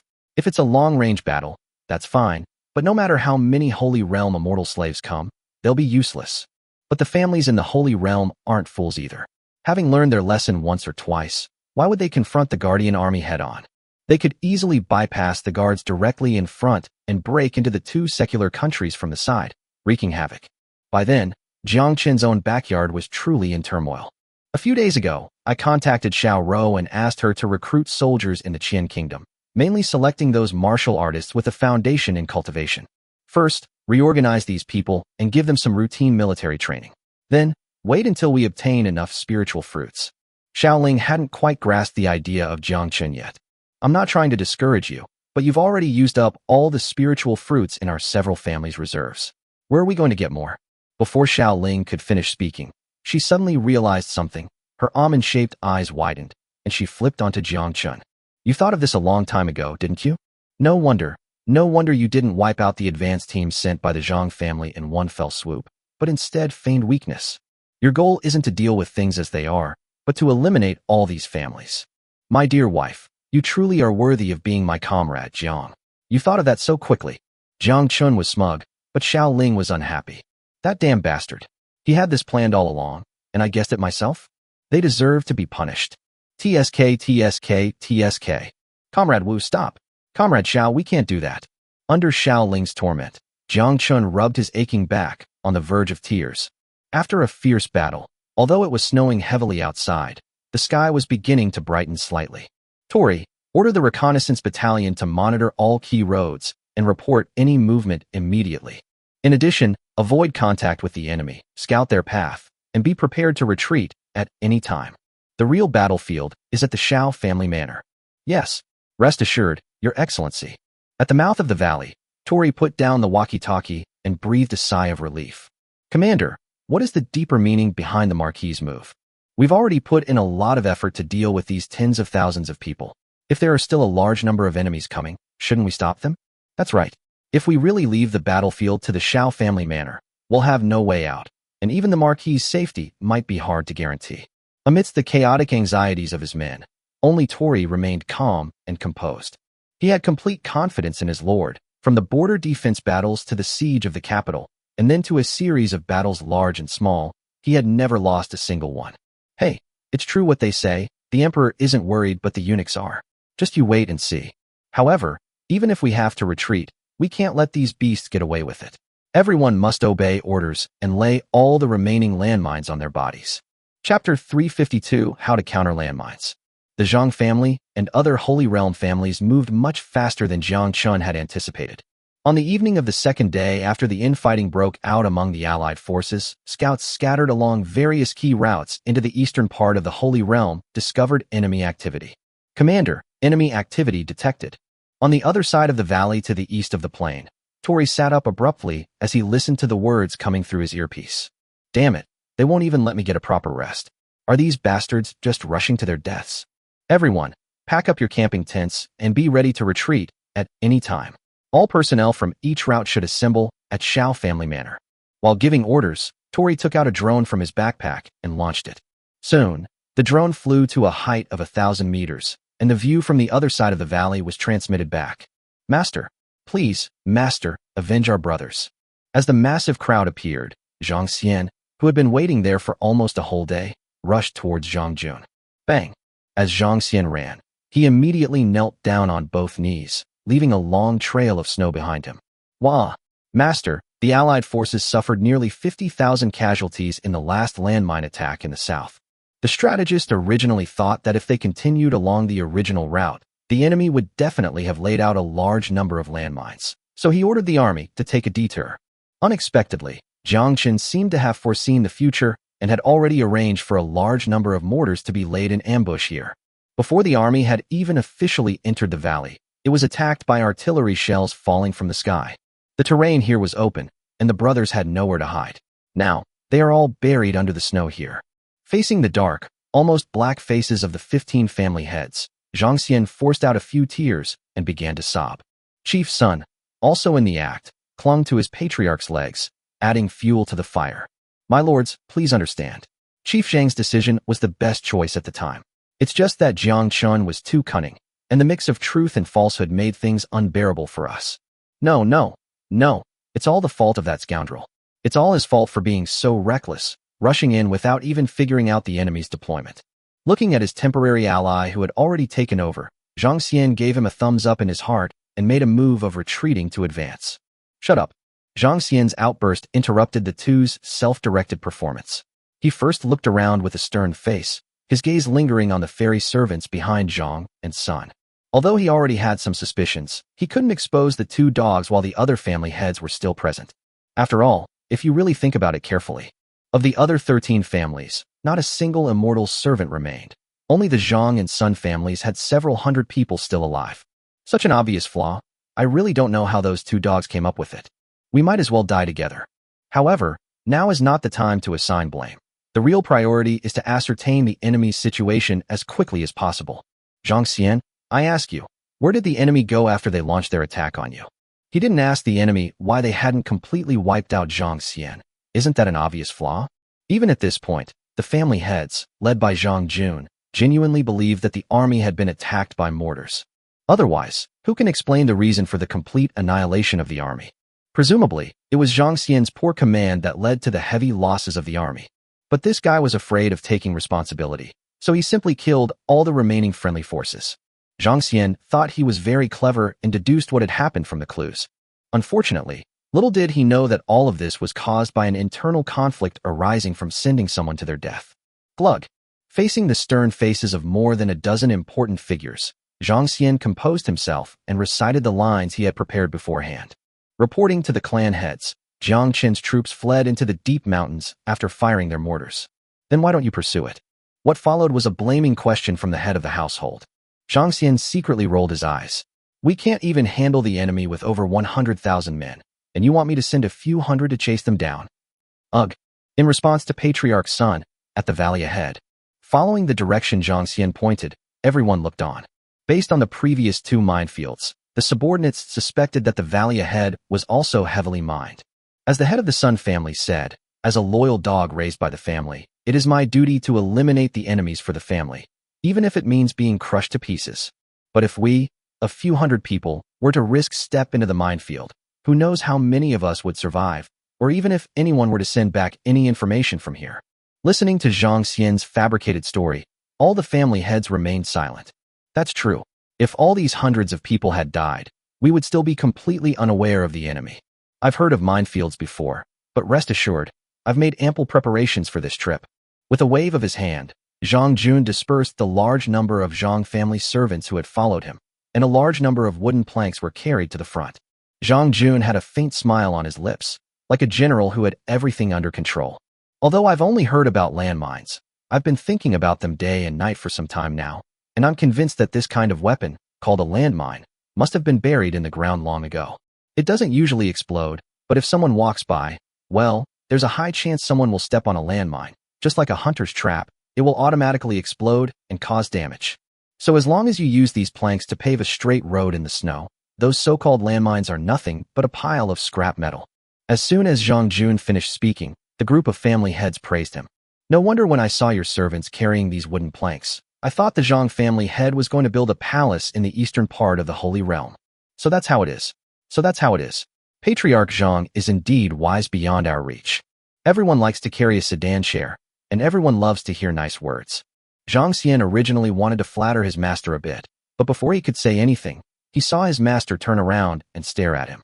A bad feeling instantly spread throughout my body, and a chill ran up my tailbone and straight to the top of my head. No way, master, don't look at me. As it turns out, the development of things is not subject to individual will. Jiang Xian, your command this time was unsuccessful, resulting in the near annihilation of the army. If these celestial servants were all from my Jiang family, then so be it.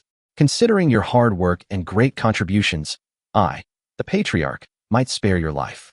However, the Patriarch also needs to give an explanation to the other families. After all, the loss of hundreds of thousands of immortal slaves is no small matter. Jiang Xian was terrified. He had originally thought he could accept being an unknown soldier hiding in the main force. Little did he know, his own family head really had no intention of letting him go. No, head of the family. Snort. Jiang Jun's cold snort sent shivers down Jiang Xian's spine, and he swallowed back the argument that was on the tip of his tongue. You may be spared the death penalty, but you cannot escape punishment. This time, you survivors will pave the way for the 600,000-strong army. Jiang Jun's words left no room for argument, so Jiang Xian could only grit his teeth and nervously accept the task. Soon, Jiang Xian and his group of several hundred people, under the watchful eyes of 600,000 people, each carrying a 5-meter-long plank, tremblingly made their way towards the valley entrance. Chapter 353, First Time Witnessing the Power of Landmines. Chief, we're in big trouble now. Yes, the Patriarch's gaze just now clearly showed that he saw through our thoughts. This means we're going to be buried with the other immortal servants. Shoo, keep your voices down, we're not far yet. If we hadn't gone on such a killing spree, we might not be doing this deadly job right now. Hearing the subtle complaints from his subordinates, Jiang Xian and Chief Sun exchanged a glance, their eyes filled with helplessness. Despite all our calculations, we still underestimated the Patriarch's stupidity. However, since it was the path I chose, I had no choice but to bite the bullet and go for it. Jiang Xian, what are we going to do now? Chief Sun was also full of resentment towards Jiang Xian. That damned bastard. He was the one who came up with the idea, and he was just cooperating, but he ended up like this. At this moment, Chief Sun seemed to have completely forgotten that he had previously addressed Jiang Xian as elder brother. At this moment, Jiang Xian had no time to pay attention to these trivial details. His eyes scanned the snow-capped mountains ahead, trying to find traces of the enemy. The discovery of enemy traces at least indicates that no minefields have been laid in the valley. However, as he moved further and further forward, his heart sank lower and lower. There wasn't a single person on the pristine white mountainside. At this moment, the not-so-wide mountain valley resembled a gaping maw ready to devour everyone. Jiang Chen, hurry up. Do you want the patriarch to personally oversee the battle? They had originally planned to stall for time, hoping that the enemy troops lying in ambush in the mountains would be unable to resist launching an attack. In this way, they can also legitimately disperse and evacuate. Unexpectedly, instead of an attack, they received a death warrant from the family head behind them. Under Zhang Jun's intimidation, the group had no choice but to abandon their illusions and quicken their pace as they marched forward. Stop! Jiang Xian waved his hand, and everyone stopped in their tracks instantly, their bodies stiffening and not daring to move even a fraction of an inch, for fear that moving forward even a fraction of an inch would trigger a landmine. This place is about a mile from the valley entrance. If the enemy wants to lay landmines, they will probably start from here. As he spoke, Jiang Xian slowly squatted down and gently placed the 5-meter-long plank on his shoulder onto the snow. His movements were extremely gentle, as if he was afraid that an explosion might occur at any moment. Call. After the plank was laid, the expected explosion did not occur, and Jiang Xian realized that he was drenched in cold sweat. Next one. As Jiang Xian finished speaking, everyone suddenly realized what was happening. Jiang Xian, you bastard, you're really cunning. They lowered the plank from the furthest point. What about us? Once they realized what was happening, the crowd surged forward, eager to avoid falling behind. I'll do it. Let me go, I'm in front. Get out of here. Amidst the chaos, Jiang Xian let out a low shout. Shut up. Line up properly. Anyone who cuts in line will be dead on the spot. Everyone was cursing inwardly, thinking, so you're done with your mission now, huh? Pooh. Despite their dissatisfaction, they had no choice but to line up as Jiang Xian ordered. And so, Chief Sun shakily stepped onto the first plank laid by Jiang Xian, walked to the end of the plank, and finished laying the second plank in his hand. Then came the third, the fourth. As the road paved with wooden planks grew longer, those who still had planks in their hands felt increasingly elated. Damn it, those bastards in front of me were really lucky. There were no landmines detonating at a distance of nearly 200 meters. Don't let it be your turn. Just as everyone was filled with anxiety, the length of the wooden plank road quickly reached nearly 1 kilometer, and now only a little over 100 people still had planks left. 600,000 celestial slaves formed an allied army on the front lines. The heads of the family sat around a huge rosewood table brought by a servant, leisurely sipping tea while watching Jiang Xian and the others work. Patriarch Jiang, is the landmine array theory true? I'm starting to doubt if it's just something your family made up out of thin air. Yes, according to them, there should be quite a few landmines around this valley, so why haven't they detonated yet? Haha, look at that fairy servant. Her butt is sticking up really high when she's setting up the road. Wow. The speaker was the head of the Gao family. His mind was originally on the battle, but as he watched, the scene suddenly changed. The other family heads couldn't help but shudder, suddenly realizing that sitting with the Gao family head was a real loss of face. Damn, why are there these troublemakers everywhere? Ladies and gentlemen, better safe than sorry. It's better to believe it's true than not to believe it's not true. Zhang Jun could only use these words to evade the question. But no sooner had he finished speaking than he saw the fairy servant who was setting up the wooden planks suddenly explode, scattering red and white everywhere. Hiss! This scene startled everyone, causing them to stand up. Only then did the thunderous echoes of the explosion reach this side. Damn, there really was a landmine. Damn it, is this Jiang Chen's mysterious weapon? Its power was indeed extraordinary. It could break through the protective aura in an instant and blast an entire flesh and blood body to pieces. To be honest, even Zhang Jun was witnessing the immense power of firearms for the first time. A celestial servant, painstakingly trained, died without even seeing the enemy's face or uttering a scream. This. Amidst the shock, a deep greed instantly ignited in the eyes of all the family heads. Jiang Chen deserves to be killed. It is truly against the natural order for ordinary people to possess such weapons. Although we haven't obtained those weapons yet, the immense power of firearms has already aroused everyone's desire. Jiang Xian, what are you waiting for? Continue. If you don't have enough planks, come back and get some quickly, there's plenty. Hearing his family head's excited urging, Zhang Jun felt like cursing a dog. Damn it, you're not afraid of dying if I'm not sending you to your death, are you? You bastard. He witnessed it with his own eyes. Fortunately, the explosion was far from the mountainside and did not trigger an avalanche. But if we continue forward, will the already trembling snow remain still? Despite his inner grumbling, He had no choice but to bite the bullet and lead his men back to move the timber again. These hundreds of celestial slaves were now filled with anxiety, fearing that they would be next. This is practically a Holy Land version of Russian roulette. Just as everyone expected, after the first landmine exploded, a series of explosions echoed across the plain. Bang! Instead of being angry, Jiang Chen and other family heads were pleased by the death of their own servant. They admired and appraised Jiang Chen's weapon, imagining how much spoils their families would receive after defeating him. The scene was incredibly ironic. Chapter 354 Jiang Xian's Righteous Spirit. As landmines buried in the snow were detonated one by one, a 2-mile-long wooden road was quickly erected. But then Jiang Xian and the others suddenly stopped in their tracks as they looked into the dark valley, and were at a loss for what to do. Patriarch Jiang, why did you stop? Your training is ineffective. Are they perhaps afraid? Zhang Jun's expression turned grim as he listened to the other family head's sarcastic remarks. Jiang Xian, what are you waiting for? Hurry up. 600,000 troops are ready to go and are all watching you. Jiang Xian was holding up the wooden board, his whole body drenched in sweat. Please wait a moment. Your Excellencies, I will expedite the process. After Jiang Xian finished speaking, he turned his gaze to his trusted confidants. After that suicidal mind-stepping action, the original 300-plus strong inner circle was reduced to less than 200. At this moment, seeing their boss's gaze sweep over them, Jiang Xian's confidants all lowered their heads and pretended to be ostriches. Who's going in first? Don't worry too much. The landmines outside the valley entrance are very dense, and the enemy is well-versed in psychological warfare tactics that exploit deception. Maybe there aren't any landmines in the valley at all. They're just trying to slow down our march. Even Jiang Xian himself didn't believe what he said. However, as the saying goes, better to die than to die. Jiang Xian could only hope that one of his trusted subordinates would become a simpleton.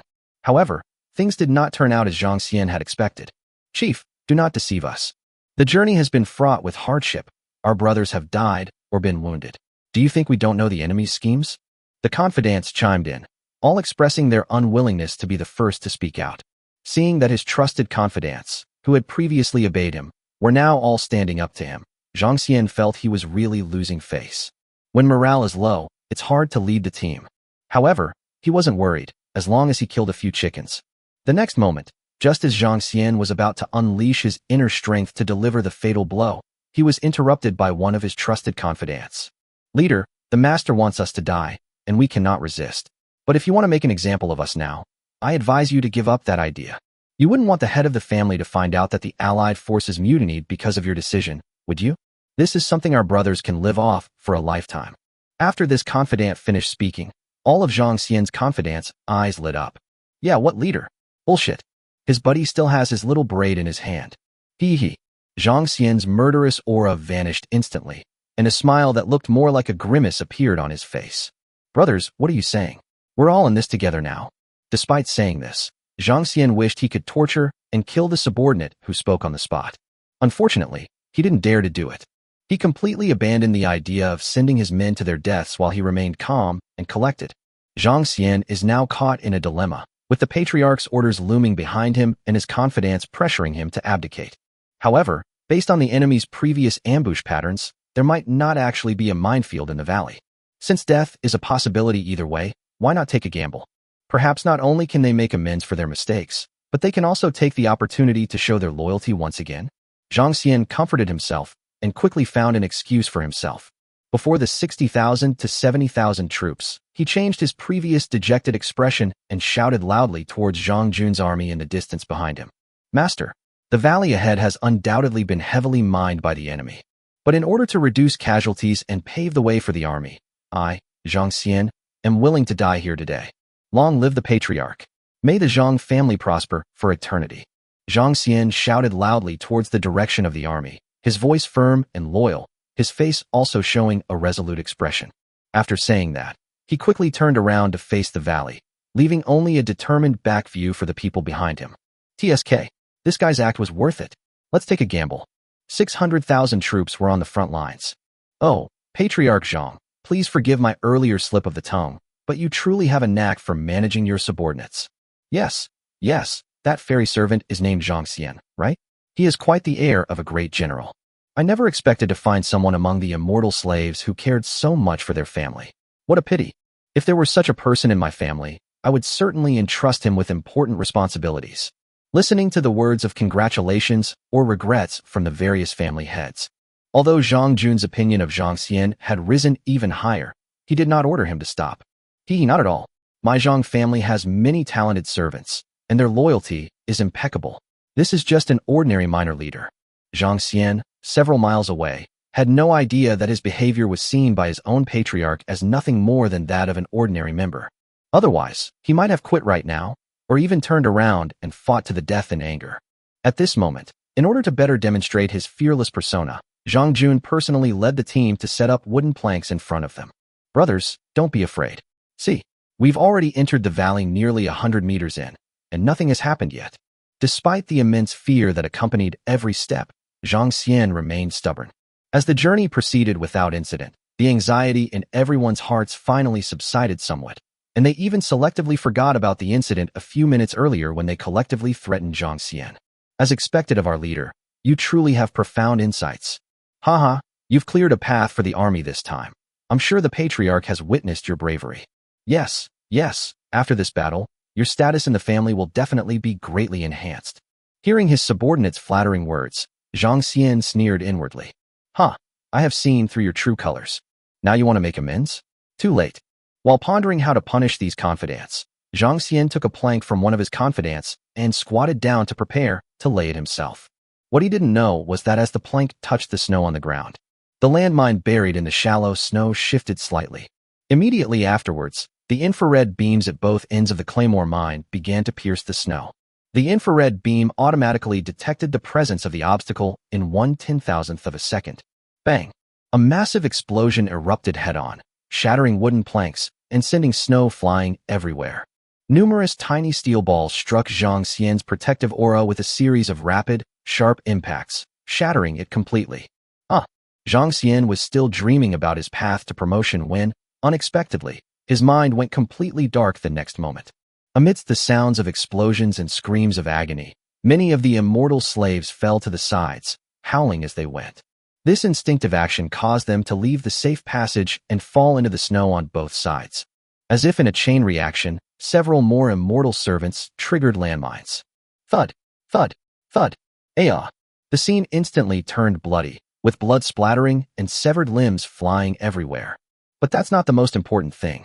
Before those lucky immortal servants who were spared from the blast wave could even feel relieved, they were horrified to discover that huge booming sounds were coming from all around them, and the ground was shaking. Run! An avalanche has occurred. Chapter 355 Immortal Slave Alliance. A moment later, the avalanche stopped, and the snow-capped mountains on both sides of the valley became two bare mountains.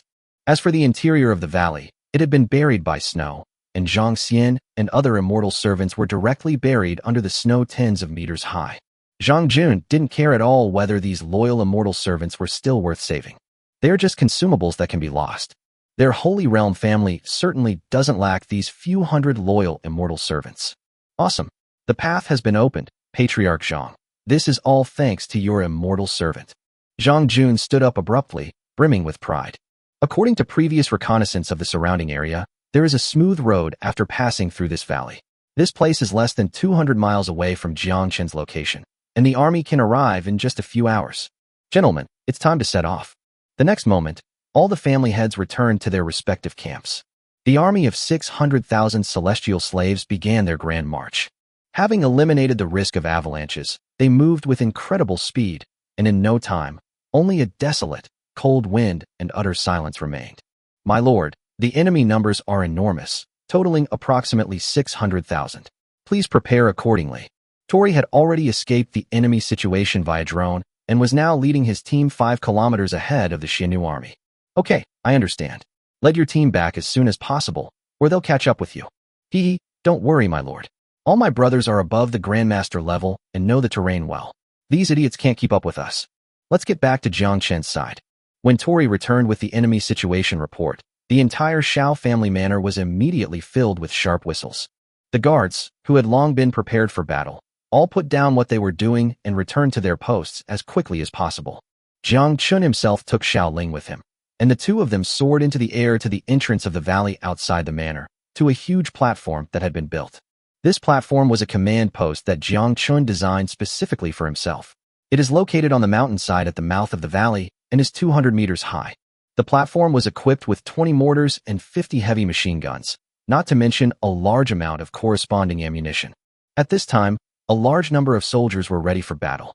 The machine gunner pulled the bolt to chamber a round, and the assistant gunner opened boxes of large-caliber bullets and used a portable loader to load the bullets onto the ammunition belt. As for the mortar positions, they were much simpler.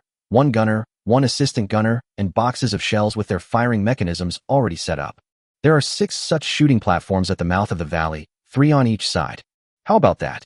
With such concentrated firepower, even 1,000,000 immortal slaves wouldn't be enough to handle it, right? Jiang Chen was quite proud of his arrangements and immediately showed them off to his wife. Aside from the battle for the capital, this was the first time Xiao Ling had ever faced so many enemies. However, back then, they mostly faced ordinary troops in the capital. She was still somewhat uneasy about whether this firepower could stop the large army of immortal slaves charging forward. Her beautiful eyes darted around for a moment before finally settling on the valley entrance. What about the valley entrance? Unlike mortal towns, this place doesn't have city gates. If the celestial slave army breaks through the valley entrance and rushes into the valley. Before Xiao Ling could finish her worried words, she heard the rumble of an engine coming from inside the valley. 10 Type 99 main battle tanks, painted in a tan color, led the way, followed by 50 armored vehicles, heading out of the valley. Phew, I almost forgot about these powerful weapons. Xiao Ling exhaled a fragrant breath, then guessed. Are you planning to use tanks to defend the valley entrance? But the entrance is only about 100 meters wide. 3 to 5 tanks would be enough. After spending this time together, Xiao Ling has gained a sufficient understanding of the weapons Jiang Chen possesses. Tanks can not only fire long-range shells, but the heavy machine guns mounted on their roofs are also significantly more powerful than ordinary heavy machine guns. However, these armored vehicles are unnecessary. Given the limited width, having so many vehicles crammed into the entrance would actually hinder their effectiveness. Before she could finish speaking, Xiao Ling's words turned into deep doubt. Why did the tank go out? The surrounding area was quiet, with everyone at their posts, ready for action, and most eyes were focused on the rumbling tank formation. 10 tanks took the lead, followed closely by 50 armored vehicles. The last 10 of the 50 trucks stopped at the mouth of the valley and crowded together at the tiger's mouth. The 10 tanks and 40 armored vehicles, once they left the valley, sped off like a shower of flowers towards the distant snowfield, quickly disappearing into the vast expanse of snow. Watching this scene, Xiao Ling remained silent for a long time. Suddenly, I felt like I was being incredibly presumptuous. So, Comrade Xiao, have you figured something out yet? As clever as Xiao Ling is, she is quite knowledgeable about battle formations. She was just stunned by these steel behemoths and didn't react for a moment. She rolled her eyes at Jiang and stubbornly said, So you're just having armored units ambush the area? You want to annihilate all 600,000 immortal slaves, don't you? Oh ho, your little mouth is pretty stubborn, isn't it? After this battle, I, your husband, will see just how stubborn it can be. As soon as she uttered those words, Xiao Ling blushed deeply, her mind involuntarily recalling Jiang Chen's repeated attempts to cross her bottom line. What on earth is going on in this guy's head? He's so ruthless and decisive in public, but utterly shameless in private. However, infighting among comrades is inevitable. After all, progress can only be made through constant contradictions. Although Xiao Ling hadn't fully grasped Jiang Chen's profound principles, she had gained some vague insights. Some people should stop focusing on their words and take care of their backs first. Hearing Xiao Ling's tactful reminder, Jiang Chen was speechless. The horrific scenes that unfolded that night immediately flooded my mind. I miss you. Time flew by, and as Tori and his reconnaissance squad came into view at breakneck speed, a great battle was about to erupt. My lord, the enemy has spotted us. Luckily we escaped quickly, or we would have been caught. Following the stone steps carved out of the mountainside, Tori quickly arrived at the platform where Jiang Chen was.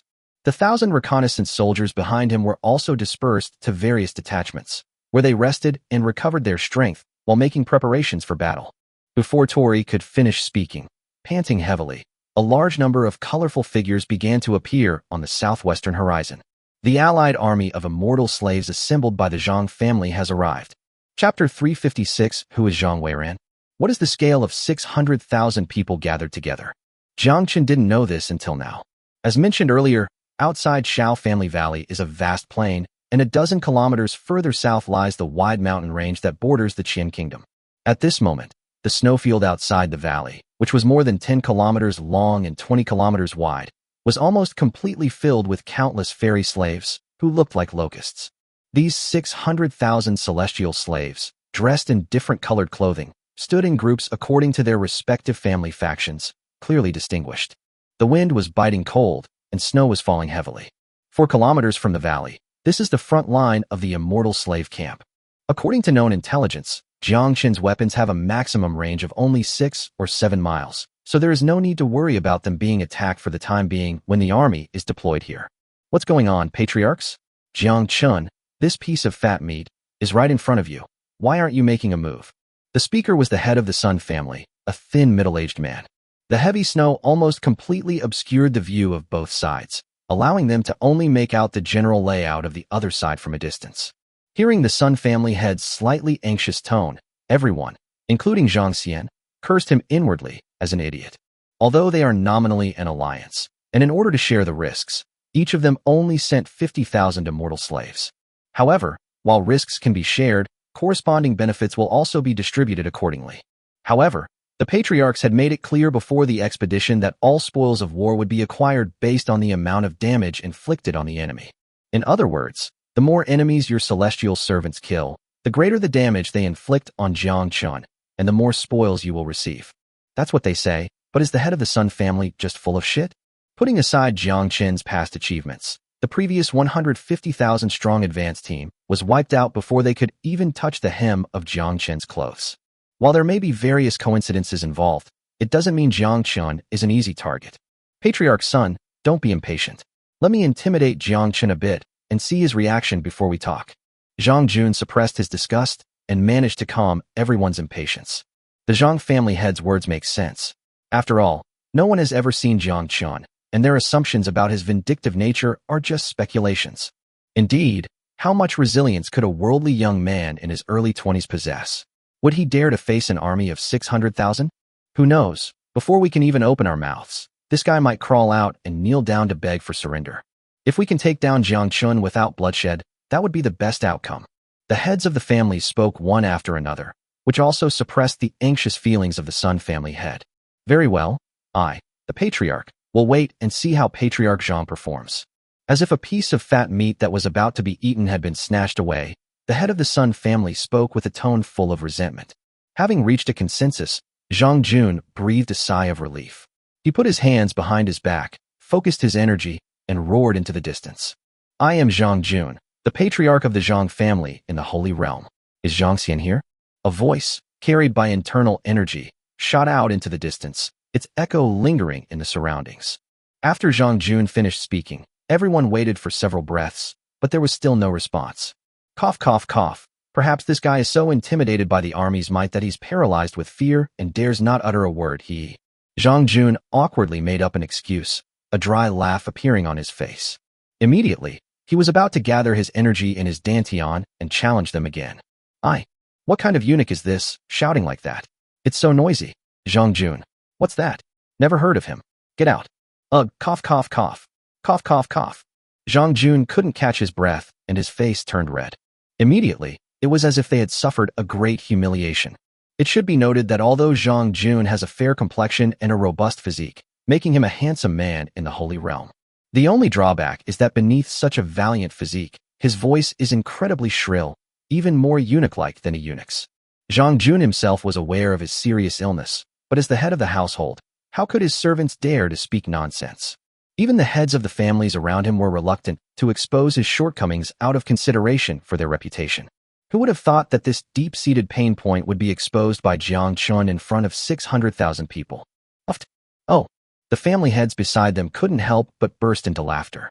Then she realized that this wasn't a good idea, so she covered her mouth again. However, although everyone tried their best to save face for Zhang Jun, he didn't feel much better.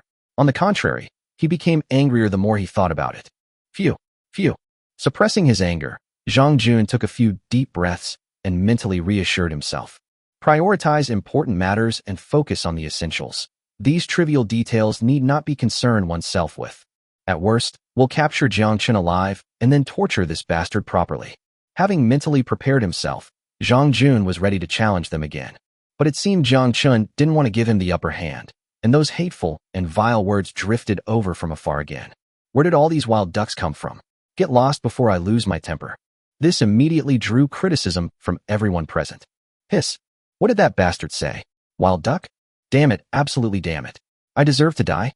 We, as beings of the Holy Realm, have never suffered such humiliation. In the original expectations of the patriarchs, Jiang Chen, facing the overwhelming army, would at least put up a desperate fight, if not immediately kneel down and surrender all his weapons. This scene of treating the fairy servants as if they were nothing was truly unexpected by everyone. The family heads were furious and wished they could kill Jiang Chen on the spot. On the contrary, Zhang Jun felt much better now. After all, Jiang Chen has insulted everyone this time, hasn't he? Wait a minute, I almost got tricked by this bastard. After calming himself down, Zhang Jun cut to the chase and shouted out the important matter. Jiang Chen, hand over Zhang Weiran. On the shooting platform at the valley entrance, Jiang Chen was filled with questions. Zhang Jun, you bastard, if you want to fight, just fight. What are you spouting nonsense about? Comrade Xiao, who is Zhang Weiran? Why does that name sound familiar? Surname Zhang? Could he be someone related to Zhang Jun? I don't remember kidnapping his family. Xiaoling, you bastard, you want to remove forgetfulness? Who is Zhang Weiran? Haven't you already had in-depth discussions with her? The corpses are now being used as fertilizer in the Murong family's orchard. It took Jiang Chen a while to react to Xiao Ling's disdainful gaze. He slapped his forehead, and the image of his second wife, perfectly proportioned and exuding a wifely charm, immediately came to mind. It's not that I have a bad memory. It's just that you're the only one in my heart, Ling. Jiang Chen chuckled a few times before turning his gaze back to the front. Oh, it's Zhang Weiran. Patriarch Zhang, I'm truly sorry. Jiang simply didn't react in time. Who is Zhang Weiran to you? Jiang Chen's tone was completely impatient, and even carried a hint of guilt. Chapter 357, The Brainless Patriarch of the Sun Family. Haha, see? Jiang Chen is really all bark and no bite. Standing in front of the Allied forces camp, Zhang Jun, hearing Jiang Chen's guilty tone, assumed that the other party had only just realized his identity, the head of the Zhang family. Haha, I knew it. With the prestige of our family, we are an invincible lion in the eyes of ordinary people. An army of 600,000. Even a single spit from each of them could drown him. He only has 20 or 30,000 men. How can he possibly fight against us? The advantage is on our side. Patriarch Zhang, stop wasting words with him and just make him kneel down and surrender. Despite his disappointment, the head of the Sun family in the crowd was disappointed that he would not get the lion's share. Even if the spoils are split equally, it's still a considerable income. Please be patient, everyone, and watch what our patriarch has to say. Zhang Jun was full of ambition and had a strong sense of confidence. Jiang Chen. He was interrupted before he could finish speaking. Jiang Chen's voice, which had been timid just moments before, became playful again. Zhang Weiran. I am truly sorry, Patriarch Zhang, but if you wish to see her, I am unable to help you. Or, I could go dig in the orchard at home and maybe find a few leftover bone fragments. Hee. The air suddenly became quiet, with only the rustling sound of the falling snow around us. What? An orchard? A spirit orchard? Could it be? Zhang Jun's mind raced, and a terrifying hypothesis formed in his head. As the head of the Zhang family, he had countless wives and concubines, and the number of children born to them was so great that even he himself could not count them all. To be honest, even he himself can't remember which child Zhang Weiran is, and he can't even remember what Zhang Weiran looks like. Coco is like someone who would consider the owner before beating a dog. He had kindly arranged for Zhang Weiran to marry Xiao Mu, but it was only under the guise of a marriage alliance that he hoped to one day gain control of the Xiao family through Zhang Weiran. But I never expected that he would die so mysteriously. It was even used as fertilizer for the spirit fruit tree. Jiang Chen, that bastard, isn't he just rubbing his own face in the ground? Jiang Chen, you deserve to die? You deserve to die? Zhang Jun completely lost control of his emotions, and his internal energy burst out of his body, causing the surrounding snow to spray out rapidly in all directions. Tui, I said, Master Zhang, it seems things can't be resolved peacefully. What are you still doing, dawdling around with him? Where there is sorrow, there is joy. The head of the Sun family spat out the snowflakes that had splashed into his mouth, his words devoid of any sympathy. That's true. In any case, she's just a tool for a political marriage, so why should we feel sorry for her? But the oblivious Zhang Jun didn't realize that his casual remark had actually made Zhang Jun secretly wish for his death. Isn't this just rubbing salt into a gun? Patriarch's son, Since you are so impatient, you may launch your own attack. We will not interfere in your struggle." Jiang Jun tried his best to calm his anger and said in a muffled voice without turning his head. This is absolutely true. The head of the Sun family had not held out much hope, but his eyes lit up immediately upon hearing this. Seeing that Jiang Jun didn't even bother to turn his head and just waved his hand, he turned his gaze to the other 13 family heads. "Fellow clan leaders, is there anyone who wishes to join me in battle? Although the vanguard may suffer more damage, the corresponding benefits will also be greater." Clearly, the Sun family head wasn't completely stupid. He even wanted to find a few people in the family head group to share the losses. Since Patriarch Sun is so full of ambition, let's move forward bravely. Yes, Patriarch Sun, we are here to cheer you on. Jiang Chen only has 20,000 to 30,000 immortal slaves. Although your Sun family's 50,000 immortal slaves may suffer setbacks, the chances of winning are still not low. As the crowd urged him on, the head of the Sun family felt his heart beat faster and faster. However, to prevent being attacked by everyone after the victory, he felt that some things should be discussed beforehand. The spoils of war, Patriarch Sun rubbed his hands together and continued. Even close brothers keep clear accounts. Don't worry, everyone. After I defeat Jiang Chen, I won't keep all the spoils for myself. I'll leave some for you all, won't I? With Master Sun's words, I am relieved. Go ahead. That's right. If it weren't for the loss of those 50,000 immortal slaves, my Xiao family wouldn't dare to relinquish this initial offensive advantage to Patriarch Sun. Don't worry, Patriarch Sunday. We are a man of our word. You can entrust your back to us and go with peace of mind. All right, that's exactly what I was waiting for. So, I, Sun, will take the lead without hesitation. Before the words had even left their mark, the head of the Sun family vanished, heading off to his own camp to mobilize his troops. Once it was confirmed that the head of the Sun family had left, the smiles on everyone's faces vanished, replaced by deep mockery. Xiao, how did such an idiot become the head of the family? Exactly, they recklessly stepped forward without even understanding the enemy's situation. He thought he'd gotten a great deal, but he didn't consider the battles at the border, the siege of the Qian kingdom's capital, and the conflicts between the Jiang, Xiao, and Murong families. Speaking of those three families, although they were defeated one by Jiang Chen, the combat power of each family was not to be underestimated. He only has 50,000 immortal slaves, so how can he gain an advantage in front of Jiang Chen? As the family heads were talking, Jiang Jun, who had been facing away from everyone, walked over. At this moment, Jiang Jun's face was even more calm and composed, as if his anger just now was nothing more than a dream. Picking up where the others left off, Jiang Jun calmly said, "How is the main character's acting?" Everyone was stunned for a moment, then quickly realized what was happening. "So you're the most cunning old fox after all." In their longing, they all gave Jiang Jun a thumbs up. "I was just worried about not finding a way to test the waters and see what was really going on. As you all have seen, I, the head of the family, never instigated the head of the Sun family. It was all his own eagerness to achieve results." Everyone couldn't help but feel a surge of indignation in their hearts. When it comes to being able to both act and stand up for oneself, no one present can compare to Jiang Jun. Let's wait and see. Once we understand Jiang Chen's strength and deployment, we can better plan our next move. As Jiang Jun finished speaking, everyone fell silent and focused their attention on the east side of the military formation. Soon, a distinct yellow torrent began to break away from the main force. It was the 50,000 immortal slaves belonging to the Sun family. "Children, listen up." The head of the Sun family personally led the vanguard, shouting commands. This opportunity to take the lead was hard won for the head of the family. That Jiang Chen is supposedly unmatched in combat power. I think that's all bullshit. Look, those are just a few mountains, not an impregnable fortress. Ha ha ha. No matter what happens later, just cover your heads and charge forward. Kill any god who stands in your way. I'll kill anyone who gets in my way. Get ready to kill.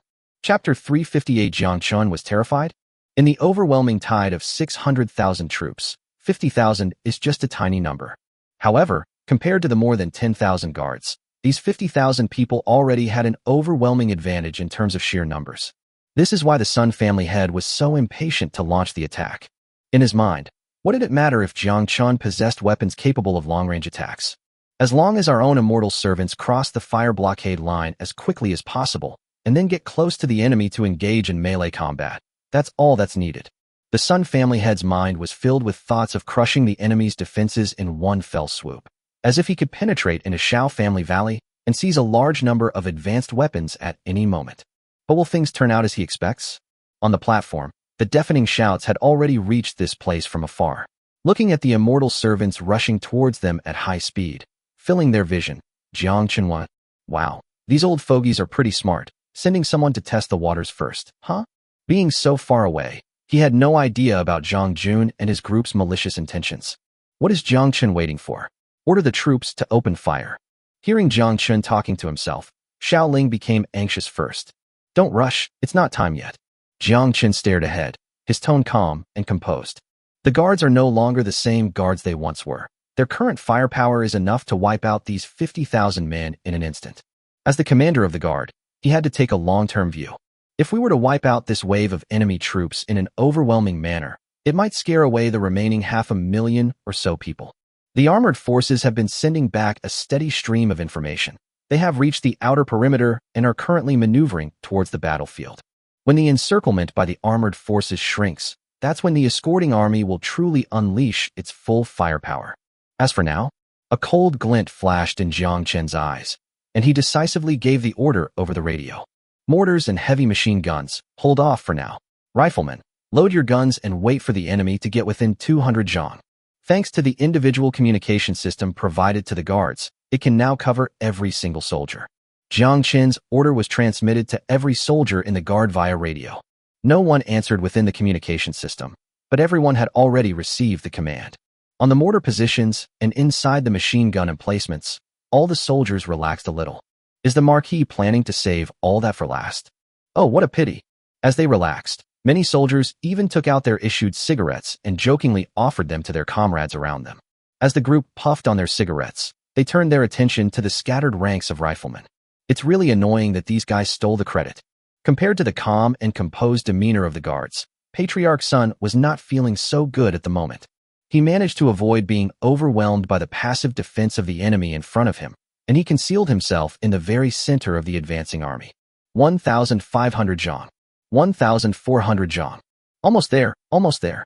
We're about to enter the 1,000 zhang range. The head of the Sun family silently calculated the distance between the vanguard and the valley entrance, his mind becoming increasingly tense. According to the intelligence brought back by Zhang Xian, a servant of the Zhang family, Jiang Chen's weapon can attack at a distance of about 1,000 zhang, approximately 500 meters. He had already made arrangements for his men long before launching the attack. We're about to reach a distance of 1,000 zhang. Hurry. People should spread out as much as possible to avoid being targeted by a concentrated attack. Maintaining distance between the celestial servants and then closing in for melee at top speed is a strategy that all the clan leaders have summarized for dealing with enemies. And the head of the Sun family carried it out. 1,200 feet. 1,100 feet. 1,000 feet. The moment the vanguard officially entered the 1,000-foot range, the Sun family head's heart jumped into his throat. The protective aura expanded. Everyone on high alert. With the roar of the Sun family head, all the immortal servants understood that from this moment on, the legendary cannonballs that fell from the sky could fall at any moment. Many people were charging forward with all their might, while simultaneously activating their five senses to the maximum. Ears were alert to the possible whistling sound, and eyes were constantly looking up at the sky. Time flew by amidst everyone's tense vigilance. In just a few breaths, it felt like an eternity to everyone. It truly felt like an eternity. As everyone panicked, the anticipated attack never came. What happened to the promised shelling? Could there be a mistake on their part? Or is it just not the right time yet? Many questions swirled in everyone's minds, and even the head of the Sun family was filled with doubts. In order to prepare for the possible artillery bombardment, he deliberately slowed down and quietly retreated to the rear of the army formation. But seeing that the vanguard had already crossed the 1,000 zhang death zone, and the foremost fairy slave had even reached a distance of 500 zhang, the anticipated fierce artillery barrage has yet to materialize. His gaze shifted to the distant valley shrouded in wind and snow. He could not see the enemy's precise deployment, but could only vaguely discern individual figures. These figures, upon seeing the family's powerful and aggressive servants, seemed to be frozen in place, as if terrified. There was absolutely no sense of urgency or tension in the offensive and defensive battle. Yes, they were probably really terrified. For a moment, the head of the Sun family even felt that his thoughts were clear, and he couldn't help but burst into laughter. As expected, it was just a troop led by a mortal outcast. They were completely terrified in front of my celestial slave army. Jiang Chen, I thought you were some kind of amazing dog. Rumors are not to be trusted. Men, before the enemy can react, charge quickly and break through their lines. The Sun family head's unrestrained laughter echoed far and wide. Whether Jiang Chen heard it or not, no one knew. But the 14 family heads positioned in front of the Xiannu allied forces heard it all clearly. Holy crap! How could this happen? How could this happen? So Jiang Chen really is all bark and no bite? If we had known this would happen, how could the merit of winning the first battle have been stolen by Patriarch Sun? Alas, my rifle, my mortar, my... In an instant, almost all the heads of the families were filled with remorse and regret. Patriarch Jiang, should we follow closely behind? Yes, esteemed family heads. Judging from the current situation, breaching the Xiao family manor will be a piece of cake. We can't let that bastard Sun Li get the upper hand. Although we outnumber him and aren't afraid of him, the spoils we get will always be less. With Sun Li, the head of the Sun family, successfully leading the charge, the heads of these families were eager to seize the initiative and mobilize their entire forces. Listening to the clamor of these family heads, Zhang Jun had the same thought for a moment, but he suppressed it firmly. Everyone, please be patient. Zhang Jun's words stunned everyone. Why is the Zhang family head still so calm? Jiang Chen could overthrow a country in the mortal world, let alone later annihilate the Jiang family and other Holy Realm families. Do you really think he'd be scared out of his wits by a mere 50,000 immortal servants? Hiss. Patriarch Zhang, what is the meaning of this? Could you please explain in detail? After Zhang Jun spoke, everyone calmed down, and the greed in their eyes subsided slightly. Faced with everyone's questions, Zhang Jun simply smiled and then pointed. Just you wait. Sun Li is about to regret this. Chapter 359 Rifles begin to attack. It must be said that Zhang Jun truly has a unique vision, befitting someone who can unite more than a dozen immortal slave families. He couldn't believe that Jiang Chen, who could destroy a dynasty and shatter 3 holy realms without their knowledge, was so incompetent. How could someone like that be all bark and no bite? How could Sun Li, who was far away in the assault camp, know what Zhang Jun and the others were thinking? He is now blinded by the impending victory. Seeing that Jiang Chen remained inactive, he lost his guard. He sped up, grinning maliciously as he charged towards the forward position. My lads, we're only 300 zhang away. Gather your inner strength and slaughter anyone you see. As the distance between the two sides continued to close, the figures of each of Jiang Chen's troops could be vaguely seen through the wind and snow. Even now, he saw that the enemy troops were still standing still, as if they were terrified. While feeling exhilarated, a sliver of doubt finally arose. Are there really such stupid generals? Even if they knew they were no match, why didn't they retreat? On the contrary, even a pig that stands still and waits for me to kill it will know to be afraid and run away, right? Despite the turmoil in my mind, the die is cast, and I have no choice but to proceed. Kill them all. 200 zhang. At this distance, we can finally see some of the enemy's movements. But as he saw the enemy's movements clearly, Zhang Jun's roar was cut off as if his throat had been choked. In his eyes, the enemy troops, who he had initially thought were intimidated by his own army, began to make moves. Each enemy soldier had a black rod-like object placed on his body. He already knew from the intelligence that this was a rifle.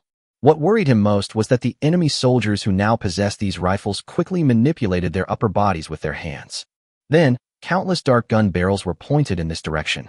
Only then did Sun Li realize that he was not facing a bunch of stupid pigs, but rather a large number of hungry wolves lying in ambush in the dark. Be on guard. Quick, engage all your protective chi and prepare to meet the attack. Before he could finish uttering the word enemy, countless flames were instantly reflected in Sun Li's terrified eyes. Before any gunshots were heard, the terrible attack had already begun. The large number of immortal slaves charging at the forefront of the formation seemed to have crashed into an invisible wall, their figures coming to a sudden stop. Boom, boom, boom, boom.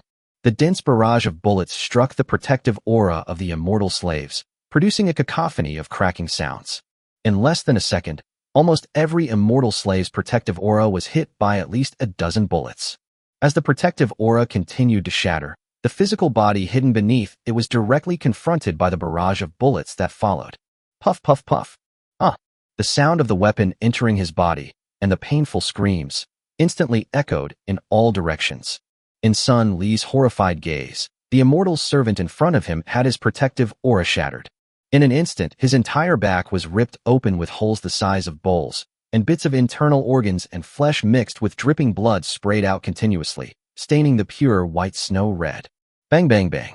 Because his position during the charge was relatively far forward, several bullets pierced through gaps in the crowd and struck Sun Li's protective aura. The immense kinetic energy caused his internal energy to become instantly disordered, almost making it impossible for him to maintain his protective aura. Without a second thought, Sun Li landed using the momentum of the impact, then lightly touched the ground with his toes and quickly retreated, using his immortal servant's figure as cover. All of this happened in less than 2 seconds, less than a breath, after the rifleman opened fire. Da-da-da-da. Only then did the gunfire from the valley entrance finally reach this side. Although many of the immortal slave vanguards crashed into the wall of bullets, their bodies instantly torn to pieces. Without the retreat order from Sun Li, the family head, no one dared to retreat on their own. After all, the rules of the Holy Realm families are strict. Even if they manage to escape from the army and survive this time, deserters will face a fate worse than death. Kill them. Charge. The celestial servants suppressed their fear and charged forward recklessly, howling as they went. Less than 10 seconds had passed since the gunshots rang out, but the battle line, 200 feet from the valley entrance, seemed like an insurmountable chasm. Despite the celestial servants' reckless charges forward, they made no progress whatsoever. More and more immortal slaves became mutilated corpses, their warm blood even seeping into the snow, melting the thick snow and revealing the black earth beneath. Heaven have mercy. The Holy Realm is frozen year-round, and the accumulated avalanche layer has reached several meters thick. The melting of a large amount of snow created a ravine over a distance of 200 feet, a death ravine composed of a large amount of flesh and blood. Gunfire continued, and the death toll among the Xianu rose exponentially. Fly over there. As expected of the immortal servants who are used to life and death, after the initial panic, perhaps the tragic death of their companions aroused the ferocity of the survivors. A leader of the immortal slaves roared, and he was the first to pour his inner strength into his legs and plunge them into the snow. His figure shot up dozens of meters into the air like a rocket, rushing towards the valley, leaving only 2 deep snow pits in his wake. With the little leader taking the lead, more and more immortal slaves reacted and followed the methods of their predecessors, rushing into the sky in an attempt to dodge the steel barrage of bullets. It can be done. Sure. Quick. Let them all fly. The leader of the immortal slaves watched as lines of bullets rained down below, while his own side remained empty. My heart was filled with joy. We've finally found the enemy's defensive weakness. I'm a fucking genius. Now prepare to face my wrath, you ants. A sinister smile gleamed in his eyes, and he was followed by a large number of his men. The group of people, densely packed together, flew through the air like locusts darkening the sun, heading towards the valley entrance to launch their attack. The celestial slaves thought they had found the guard's defensive weakness, but they never considered that the other family's immortal servants might not have thought of these so-called ingenious ideas of theirs. Nearly 20,000 immortal slaves roared, their mouths gleaming with murderous intent, and they were less than 100 feet away from the enemy camp. Just land one more time, dodge one more attack, and the next moment you can plunge into the enemy ranks and wreak havoc. Unfortunately, Jiang Chen, who had been keeping a close eye on the battlefield situation, wouldn't give them that chance. All light and heavy machine guns. Aim at the incoming celestial slave and fire freely. Damn, don't be stingy with bullets. What if we let a celestial slave in? Before Jiang Chen could say anything more, the machine gun, which was now firing even louder, roared and choked him to his throat. Thump thump thump thump. Chapter 360, even more powerful than insecticide. As is well known, heavy machine guns use large caliber bullets and extremely high rates of fire to kill enemies. However, unlike ordinary rifles and sniper rifles, heavy machine guns do not rely on precise shooting to cause damage. Instead, it uses a large number of bullets that shoot out of the muzzle quickly to suppress enemies at a distance. The dense bullet belts form a sweeping motion in the air, covering a large area. With such firepower, the area could become a death zone in a short time. This is how heavy machine guns are used when facing ordinary enemies. Of course, when dealing with enemies in the air who are attacking head-on without dodging or avoiding them, the power of a heavy machine gun can be better utilized, setting aside its strafing function. After all, not everyone can forcibly change their direction of travel in mid-air to dodge flexibly, right? AOA. With hundreds of heavy machine guns firing simultaneously, the immortal slaves who were less than 200 meters from the valley were in for a terrible time. Bang! Before one of the immortal servants could react, a large caliber bullet arrived in an instant, and with just one shot, It pierced through the protective aura surrounding his body. After breaking through the protective aura, the bullet's kinetic energy remained undiminished, and it pierced directly into the immortal slave's chest. Unlike a rifle bullet that leaves a bowl-sized muzzle behind the enemy, the heavy machine gun bullet, carrying enormous kinetic energy, shattered the immortal slave's body in two. The chest area in the middle was completely smashed into pieces, along with the bones inside. The body, split in two, fell from the sky and was then subjected to rifle fire from the ground, shattering into pieces of mangled flesh upon impact. This is only one corner of the battlefield. In an instant, the barrage of rifle fire formed a screen on the ground, hindering the advance of the celestial slaves below, whose ranks shrank at a visible speed. In midair, the heavy machine guns were even more inhumane, with large numbers of immortal slaves being smashed into pieces of rotten flesh and falling from the sky, like mosquitoes sprayed with insecticide. Blood and rotten flesh poured down like a summer downpour, turning the snowfield within a radius of several kilometers red. At this moment, Sun Li was no longer the victor he had been before. His eyes were bloodshot, and the scene before him was beyond his comprehension. More than anything, there is regret and heartache. He regretted it. Why had he been so reckless? They thought that by seizing the initiative from among many families, all sorts of spoils would follow. But unexpectedly, the cruel reality slapped me in the face like this. What's heartbreaking is that in just a few breaths, more than half of the original 50,000 immortal slaves have been lost. The corpses piled up on the snow in front of them, almost forming a long, fleshy slope. Fortunately, thanks to the fleshy ramp below, the power of many rifle bullets flying head-on was being consumed at the same time. By this time, the dense army of locusts in the sky directly in front of them had almost disappeared. All the immortal servants had turned into dead flesh and covered the battlefield in front of them, resembling a rotting area. Kill them all. The hundreds of immortal slaves who had managed to escape the first wave of heavy machine gun fire landed less than 100 feet away from the position. Terrified by the death of their comrade, they tried to charge forward again, howling as they pushed off the ground. Unfortunately, just as they were airborne again, they were met with an even denser hail of bullets. The more than 10,000 celestial slaves who had just taken to the air could be easily torn to shreds. With the pressure suddenly reduced, how could the heavy machine guns possibly take these few hundred insects seriously? Thump, thump, thump, thump. Golden shell casings littered the ground, and smoke billowed from the muzzles of heavy machine guns. Looking down from the various firing platforms, the last few hundred members of the suicide squad, who had taken to the air, had followed in the footsteps of their predecessors and turned into piles of mangled flesh. Vomit. Damn it. Aren't these bastards afraid of dying? This desperate attitude is something even we grassland people can only dream of. In the battleground, many of the guards who were originally from the Toba tribe smelled the blood in the air and saw the rotten flesh all over the ground, and couldn't help but vomit up the acid in their stomachs. On the highest platform, Jiang Chen looked at the mountain of corpses and sea of blood through his binoculars and couldn't help but grin. The immortal slaves you keep in your holy realm are truly fearless and courageous. To be honest, if Jiang Chen hadn't been at such a high vantage point, he probably wouldn't have been able to withstand the nauseating stench of blood below. I originally thought that the grassland barbarians were already at the top of the list of those who could endure disgusting things, but I never expected that they would have even more valiant generals. This is nothing. If you didn't have so many guns and cannons, these immortal slaves wouldn't be so easy to kill.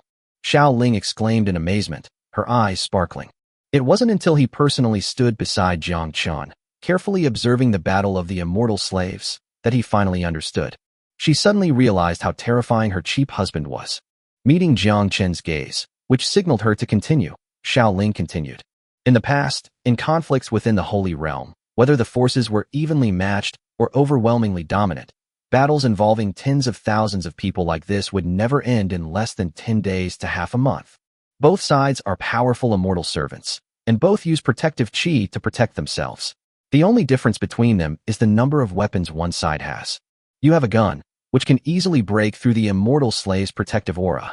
However, if the two immortal slaves are locked in combat, the outcome will be determined by their protective auras. Whoever's protective aura is broken first will immediately be able to determine the winner. As for the protective aura, well, a protective aura is a condensation of all the internal energy within the immortal slave's body. How could it be shattered in a short time? Therefore, a battle between two equally matched immortal servants often lasts a long time, and it is a test of patience and tenacity. It could take as little as 1 or 2 days, or as long as 7 or 8 days, or even more than 10 days. The battle will then reveal the outcome. Jiang Chen was shocked. This was the first time he had ever heard of a battle between the natives of the Holy Realm. Thinking about it, it makes sense. The point of a weapon is its power. Protective chi is nothing. But the people in the Holy Realm don't have guns or cannons. So this is how they've always played? Wait, something's not right. Jiang Chen frowned again, looking like a studious student, and asked Xiao Ling the question that had been bothering him. Since the battle is going to last this long, aren't they hungry? Even if they can endure their hunger, how do these celestial servants maintain their internal energy usage for such a long time? Jiang Chen was considered to be above the Grandmaster level, and through his own experience, he naturally understood that the depletion of internal energy required a long period of rest, along with the replenishment of a large amount of food, to recover. Oh, faced with Jiang Chen's question, Xiao Ling smiled awkwardly and pointed downwards. See for yourself. Chapter 361 Disgusting. Immortal slaves who eat their own people. Following his mother's finger, Jiang Chen's eyes turned cold, and goosebumps rose all over his body. With the aerial target lost, the heavy machine guns fell silent, and the gunners grabbed handfuls of snow from the ground and smeared it on the barrels to cool them down. Sizzle. The snow melted into water vapor and rose up, while the temperature of the red-hot gun barrel dropped. The machine gunner, meanwhile, was loading the ammunition belts with a loader, quickly replenishing the depleted ammunition. Although the heavy machine guns were temporarily silenced, the riflemen stationed on the ground and various platforms did not stop firing. Da-da-da-da. A barrage of bullets rained down on the back of the meat mound, killing one immortal slave after another. The remaining nearly 20,000 celestial slaves had stopped their charge at some point. They began to scatter across the open snowfield, using their agility to dodge the onslaught of rifle bullets. He would occasionally bend down, grab something from the ground, and stuff it into his mouth while running, chewing it quickly and swallowing it. At first, Jiang Chen thought that these immortal servants were thirsty from fighting and were trying to eat the snow to replenish their water. But he soon realized how naive he had been. This is incredible. What they're eating is. Jiang Chen turned his head and looked at Xiao Ling beside him, unable to say anything. Yes, they're eating meat, the flesh of their companions. In their gazes, they saw a celestial servant raise his hand and swallow a piece of meat, still attached to the bone, from which part of the body was unknown, and chew it quickly with crunching sounds. He simply chewed a few times, without caring whether he had chewed it properly, and with a gurgling sound in his throat, the rotten flesh entered his stomach. Although they were not beasts, in order to survive and continue fighting, they did not hesitate to devour the bodies of their dead comrades. This is why I find the Holy Realm unbearable and feel the indifference of this world. Why are they so beastly that they even eat the corpses of their own comrades? Don't you holy beings bring rations when you go to war? Jiang Chen's worldview seemed to have been impacted like never before in an instant, and his voice trembled violently. Rations? Who knows? Maybe they brought some, maybe they didn't. In the battles of the Holy Realm, supplies aren't essential. Xiao Ling's tone was extremely sarcastic, and then she spoke again, pointing at the immortal slave. Look carefully. See clearly. Jiang Chen didn't have time to think it through, and focused his attention forward again. At this moment, the fairy slave who was being watched by the two darted to the side for nearly 1,000 meters. If it weren't for the distance, it would have been difficult to see clearly. As his companion devoured the chunks of meat, the celestial servant seemed to recover from his exhaustion, and his speed increased even further than before. Even the protective aura that was about to collapse regained its luster and solidified again. Hiss! Jiang Chen's eyes widened in disbelief. You can actually play like this? You cheated, didn't you? You bastards. Xiao Ling's explanation still echoed in my ears. In the Holy Realm, eating the flesh of one's companions to survive is not shameful, is it?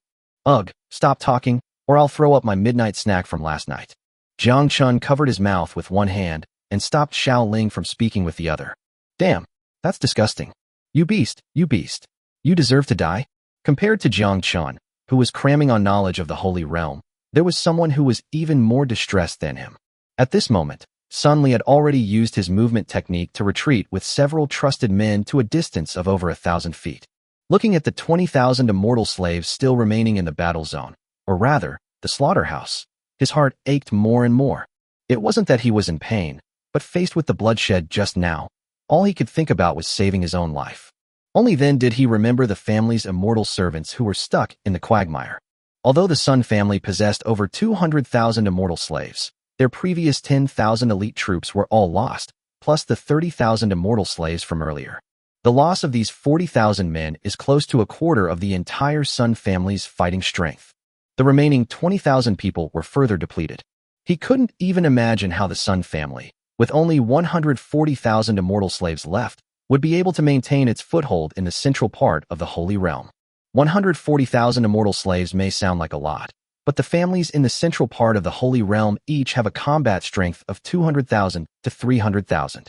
The Sun family was already weak, which is why he was so eager to seize the vanguard position. Unexpectedly, instead of gaining any benefits, they lost so much combat power in a short period of time. Retreat! Retreat! Stop attacking! In his desperation, Sun Li was only thinking about minimizing the losses. Upon hearing the Patriarch's order, the family's celestial servants, who were already exhausted, stopped pretending and turned around to retreat to the rear without a care in the world. Da-da-da-da! Seeing the enemy suddenly retreat, the rifleman got excited. The finger that pulled the trigger was faster than when firing a gun, almost leaving a blur. With an even denser barrage of bullets, more and more celestial slaves fell to the ground, screaming in agony, and died. Sun Li saw all of this. In just a few breaths, more than half of the surviving immortal slaves were lost. My heart aches. My heart aches so much I can't breathe. Faced with the vicious gunfire, Sun Li had no time to continue feeling heartbroken. Before all the immortal servants had retreated, he took the lead and continued to retreat. He knew that Jiang Chen had weapons with even longer ranges that he hadn't used yet. Survival is the most important thing. Survival is the most important thing. A while later, when the surviving slaves of the Sun family returned, only a little over 10,000 remained. All the family heads, including Zhang Jun, and all the immortal servants in the camp couldn't help but feel a wave of lingering fear. Thank goodness, the Zhang family head said to wait a little longer. Thank goodness our family head isn't that idiot Sun Li. However, unlike ordinary immortal servants, after the initial shock, the thoughts of all the family heads present began to wander again. The Sun family suffered a major loss of strength this time, although their main force still had hundreds of thousands of immortal slaves. But isn't this just a wounded lone wolf? When you're at your peak, we're all brothers. But you're injured now, it'll be difficult for me to kill you by myself. But if we all work together. The heads of the families seemed to have the same idea, their sinister gazes meeting repeatedly in the air before they tacitly withdrew. A moment later, more than a dozen malicious gazes were all focused on the disheveled Sun Li. Sun Li wasn't stupid. Goosebumps instantly rose on his back. He withdrew his fearful gaze from the valley and abruptly turned around. Dear Patriarchs, you all. The scene was tense, as if a fight could break out at the slightest provocation. Some of the family heads have even begun to nod to each other, gathering their strength. At that critical moment, it was Zhang Jun who spoke, dispersing the palpable killing intent around them. Stop it, all of you. Put away your little schemes. Regardless of our past actions, with a formidable enemy at our doorstep, it would be best to first devise a strategy to defeat them. Chapter 362. The clan heads hesitate. Zhang Jun opposes. As Zhang Jun finished speaking, the tense atmosphere on the battlefield momentarily paused. As his inner energy dissipated, a smile returned to his face, as if the murderous intent of the previous moment had been an illusion. Oh ho ho, why is Patriarch Sun so nervous? Don't misunderstand. We're just intimidated by Jiang Chen's powerful firepower, which is why we're so paranoid. Hee. Yes. Does Patriarch Sun think we want to make a move against you? Brother Sun, why are you being so cautious? We're allies. Hearing the forced smiles and insincere attempts to distract him, Sun Li felt a sharp pain in his heart. Brother Sun? You bastard. If you hadn't addressed me as Brother Sun before, you would at least have called me Patriarch Sun, right? Damn it. Faced with this situation, Sun Li could only ignore the mocking words and accept his fate. The awkward atmosphere didn't last long. Although the gunfire had stopped from the valley, the heavy mood of the group did not ease in the slightest. Everyone, please share your thoughts. Patriarch Sun has already suffered a crushing defeat, which clearly shows that Jiang Chen is not as easy to deal with as everyone expected. As the nominal leader of the alliance, Zhang Jun felt his head was about to explode and he needed to grow a brain. Patriarch Zhang, since Jiang Chen is such a tough nut to crack, why don't we just give up on him? The weak tone of the family head stirred the interest of several people around him. Soon, someone came forward to speak up for them. I think what the head of the Ren family said makes sense. Seeing that everyone's attention was focused on him, the patriarch who had spoken composed himself, swallowed hard, and continued. Previously, Everyone had only learned about this boy's combat strength from other people's words. Although they didn't believe it, now everyone has seen this wall with their own eyes. To be honest, this is more than just a wall. It's an impenetrable fortress. Look, all of you. Look at Brother Sun. Look at his remaining 10,000 plus immortal slaves. Suddenly, Brother Sun, this matter is beyond repair, isn't it? Despite inwardly grumbling, considering his greatly diminished strength, Sun Li felt a sense of fear and echoed. I also think it will be extremely difficult to get over Jiang Chen. As you all have seen from my past mistakes, even if we manage to defeat Jiang Chen by gathering all the immortal servants in the end, you may still suffer the same fate as me, losing both men and women. After Sun Li spoke in a weak tone, even the family heads who had initially been observing the situation were startled. Previously, they coveted Jiang Chen's weapons, never considering the potential loss of their strength. But now, their minds have finally cleared up a little. Yes, Sun Li's example serves as a warning. With 40,000 immortal slaves lost, what will become of the Sun family now, surrounded by so many families in the central part of the Holy Realm? If such a tragic death also happened to one's own family. Hiss. Almost simultaneously, nearly 10 family heads nodded in agreement. Yes, Brother Sun is absolutely right. War, by its very nature, requires a high degree of certainty before it can be waged, but judging from the current situation, the odds of victory in this war seem slim. Some even considered the worst-case scenario. Let's hope that in the end, we all perish here. Upon hearing this, everyone became a little scared. At the same time, everyone turned their hopeful gaze toward Zhang Jun. Although Zhang Jun was only a nominal, temporary leader, but he was the one who initiated this battle, and he was usually a man of great wisdom and resourcefulness. Everyone hoped to hear the retreat order they wanted from him. However, reality slapped everyone in the face. During the discussion, Zhang Jun remained silent, wanting to gauge everyone's reaction. However, the outcome of the discussion greatly disappointed him. These beasts, they're so used to winning when things are going well. They cower and give up when faced with setbacks. Cowardly as a mouse. Disdainful in his heart, he saw Zhang Jun standing with his hands behind his back, his words stirring up a storm. One person believes that this war must not be stopped. Hiss. There was a moment of silence, followed by the verbal attacks from the family heads. Sun Li spoke first, his voice filled with malice. Patriarch Zhang, don't push your luck. You've already seen the result of the test. Why are you still courting death? I admit that I was blinded by self-interest before, but it was precisely because of the sacrifice of my Sun family that Jiang Chen's strength was revealed. I hope that Patriarch Zhang will not let down the immortal servants of my Sun family who died. Otherwise, their deaths would be too unjust. After Sun Li finished speaking, the other family heads followed suit. Yes, Patriarch Zhang, you must not go down a dead end and refuse to turn back until you hit a brick wall. Although you are the leader of the coalition, don't think you can hold us back. My Ren family will be withdrawing our troops in a moment. What can you do about it? Kill me? Patriarch Ren, do not be afraid. Although the Zhang family is powerful, we stand with you this time. I want to see if Zhang Jun still dares to kill you in public. Hearing the barrage of criticism, Zhang Jun's forehead veins bulged, and he finally couldn't hold back any longer, roaring loudly to interrupt. Shut up, you bunch of idiots.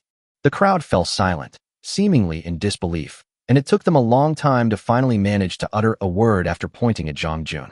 You, Zhang Jun, we are the heads of our family. How can you be so rude? Exactly, if you can't win an argument, why resort to insults? I'm being lenient by calling you a bunch of idiots. Everyone paused for a moment, but they held back their curses and waited to see what this guy had to say. Zhang Jun swore and, disregarding his image, paced back and forth in circles. Calling you idiots is giving you too much credit. You bunch of idiots, have you been in a high position for too long and think everyone should revolve around you? Use your stupid brains. We have already shown malice towards Jiang Chen, and after several tests, we have suffered heavy losses. Even if you swallow this bitter pill and give up your feelings for Jiang Chen, will Jiang Chen just give up? Although he suffered no losses, and so far no one has been injured or killed. The family heads quieted down, and Zhang Jun pressed his advantage, saying, but if you put yourself in someone else's shoes, imagine someone comes to your doorstep, and you suddenly realize you can't beat them. Would you have given up so easily, Patriarch Sun? What do you say? Say. Sun Li looked completely bewildered. Startled by Zhang Jun's shout, he trembled and instinctively stammered. I will not allow any potential threat to exist. Besides, that person is slapping me in the face. If I let this go, how will I ever be able to stand in the Holy Realm again? These subconscious words were Sun Li's answer from the depths of his heart, and also the thoughts in everyone's hearts. Phew. Zhang Jun's words sent a chill down everyone's spine. Before anyone could think it through, Zhang Jun pressed on with Sun Li. Patriarch Sun, your family's strength has been greatly diminished from now on. Hehe. Chapter 363, A Foresightful Approach. Zhang Jun's last sentence was directed at Sun Li. What appears to be mockery actually contains a profound reminder. Sun Li was originally thinking about withdrawing troops to preserve his family's strength, but after hearing Zhang Jun's words, he was stunned, and then his expression changed drastically. Hiss. Zhang family head. Sun Li's face turned pale, clearly indicating that he had also realized what was happening. Yes. Oh, how come I didn't think of that? The losses of combat power have already greatly weakened our own strength. However, the family heads beside him only lost 10,000 combatants. There's no need to guess. Just recall the malice my allies just unleashed upon me. From now on, the Sun family will definitely be surrounded by wolves in the central part of the Holy Realm. This is like the Sun family being completely naked and defenseless, while the other families are fully armed and full of malice. I'm barefoot right now, so I'm definitely afraid of those who wear shoes. But what if all these families became barefoot like me? In an instant, Sun Li felt his mind clear, and his brain seemed to have grown back. After giving Zhang Jun a grateful look, he changed his previous timid and hesitant expression, turned to face the crowd, and said, Dear family heads, I believe that what family head Zhang said makes perfect sense. Even if we withdraw now, we have already made an enemy of Jiang Chen. Rather than returning to the central region in fear, we might as well take care of him right here at his doorstep. In just a few words, he expressed righteous indignation and boundless righteousness. At this moment, Sun Li seemed to be thinking of everyone in the alliance, radiating brilliance. Dear family heads, I'm shocked. I'm really shocked. Sun Li, you really have a dog-like face. It changes in an instant. Despite their disdain for Sun Li's incoherent statements, everyone felt that Zhang Jun's previous analysis was indeed quite reasonable. In that case, what does Patriarch Zhang think we should do now? Yes, even if they stay and continue fighting, they still need a countermeasure. We can't just blindly charge in like that idiot Sun Li. Sun Li clutched his chest, feeling like he couldn't breathe. This was going to be a disaster. All right, I won't argue with you for now. Seeing that everyone had finally changed their minds, Zhang Jun felt much more at ease. We have all seen Jiang Chen's weapons. These rifles and heavy machine guns alone are already so powerful, not to mention the rumored mortars, mines, and other weapons. At this point, everyone couldn't help but feel a surge of fear. Presumably, since Patriarch Zhang refuses to withdraw his troops, he already has a plan in place. Seeing Zhang Jun's calm expression, everyone felt a little relieved. Yes, Patriarch Zhang, since you've already decided to die before the deadline, please tell us your best plan. Stop keeping me in suspense. Faced with everyone's eagerness, Zhang Jun put his hands behind his back, looking as if he had everything under control. As you can see, Jiang Chen's weapons are incredibly powerful at long range, but they have a fatal flaw. Once my army breaks through the enemy's firepower and gets close to the valley entrance, we can engage in close combat. Surely Jiang Chen wouldn't use mortars to bomb his own people, would he? There are only about 20,000 people in total. Even if he were to ruthlessly blow up all his men, he would be left with no one to command. Listening to Zhang Jun's analysis, Sun Li, who was the most impatient, couldn't hold back any longer. Brother Zhang, everyone already knows what you're saying. The problem is, we have no way to break through their defensive lines and get close to the valley. As everyone has seen, the sacrifice of so many celestial slaves under his command has already proven this. Everyone had expected Zhang Jun to have some constructive suggestions, but instead, he just spouted some cliches. Patriarch Zhang, everyone understands what you're saying. What's the point of just standing here analyzing things? We can't expect Jiang Chen to collapse while we're analyzing. That's right. If we really have no good strategy to defeat the enemy, we might as well turn back now. That's right. Jiang Chen is on the defensive now, while we are on the offensive, so we are naturally at a disadvantage. We might as well all go home. Even if Jiang Chen comes looking for revenge one day, at least we'll be the defenders, and the pressure won't be as great as it is now. Clearly, everyone was quite dissatisfied with Zhang Jun at this moment. No, the head of the family knows you are interested, but please don't rush. Laugh. Go to hell. Seeing that everyone was about to start cursing, Zhang Jun stopped holding back. Ladies and gentlemen, I, Zhang Jun, never fight a battle unprepared. Since the advance team encountered setbacks, before the 600,000-strong army even set off, the Patriarch ordered people to search for ironware and a large number of blacksmiths throughout the secular world. Despite the tight schedule, by now, quite a few of these specially designed defensive weapons have been produced. Zhang Jun's so-called defensive weapons were actually iron plates. Having the advantage of controlling the secular state, it is not difficult to gather a large number of ironware and blacksmiths in a short period of time. Oh dear, Patriarch Zhang, my dear brother Zhang, why didn't you tell me sooner that you had such a powerful defensive weapon? You've caused everyone so much worry. Didn't you do it on purpose? Well, it's good that Patriarch Zhang planned ahead. Otherwise, even if we won the attack on the middle lane, it would have been a Pyrrhic victory. Now that we have these iron plates, the losses will be greatly reduced? Exactly. You caused the Sun family patriarch to suffer heavy losses. Doesn't it hurt you at all? Sun Li didn't know whether Zhang Jun was in pain or not. All he knew was that his heart was breaking, and the veins on his hand, which was clutching his chest, were bulging. It turns out that Zhang Jun and his team never expected to win from the very beginning. This guy is a total sucker. Master Zhang, when will the iron plate arrive? I can't wait any longer. I can't wait to skin Jiang Chen alive, that scoundrel who dared to challenge our authority. Exactly. We coveted his weapons, which was a sign of respect for him. But not only did he refuse to give them to us, he even dared to retaliate against us. That's truly hateful. Amidst their muttering, the fear in everyone's hearts vanished, leaving only intense greed. Rest assured, everyone. I have ordered the celestial servants who stayed behind to forge another batch of iron plates and transport them here immediately. I believe the logistics celestial servants are already on their way and will arrive soon. You are all people of high rank and great power. How can you make such a loud noise and lower yourselves to such an extent? Let's sit here for a while, have some tea, and chat about romance and nature. The one who needs to be anxious right now is not us, but Jiang Chen, who is holding the line in a strategic location. Soon, the atmosphere in the Allied camp became more relaxed. The heads of the families sat around a rosewood table, on which were placed utensils for warming tea and various luxurious pastries. Amidst their conversation and laughter, there was not a trace of the heaviness of a siege. Even the remaining celestial slaves, undeterred by the cold, sat down on the ground, lit campfires with the charcoal they carried, and began to eat their dry rations. The scene was instantly harmonious. Chapter 364 Eating, Cooking Cart. Why are they neither attacking nor retreating? On the platform, watching the immortal slave alliance in the distance quiet down, their leisurely demeanor made them seem less like they were there to fight, and more like they had traveled a long way to enjoy the snow scenery. Hearing Xiaoling's question, Jiang Chen couldn't understand Zhang Jun and the others' thoughts either. However, Jiang Chen, who possessed firearms, was also very confident. Perhaps intimidated by the first wave of attacks, they are now either waiting for more reinforcements or attempting a desperate gamble. Or have you come up with a better solution? As the saying goes, better safe than sorry, and now the guards have an inherent advantage. All they need to do is defend the city. Everyone can eat and drink as usual, but please stay at your posts and remain vigilant. The enemy has stopped their offensive. The guards can't stay on edge forever. With Jiang Chen's order given, the soldiers began taking turns on duty in preparation for battle. The soldiers' tense nerves were also able to relax a little.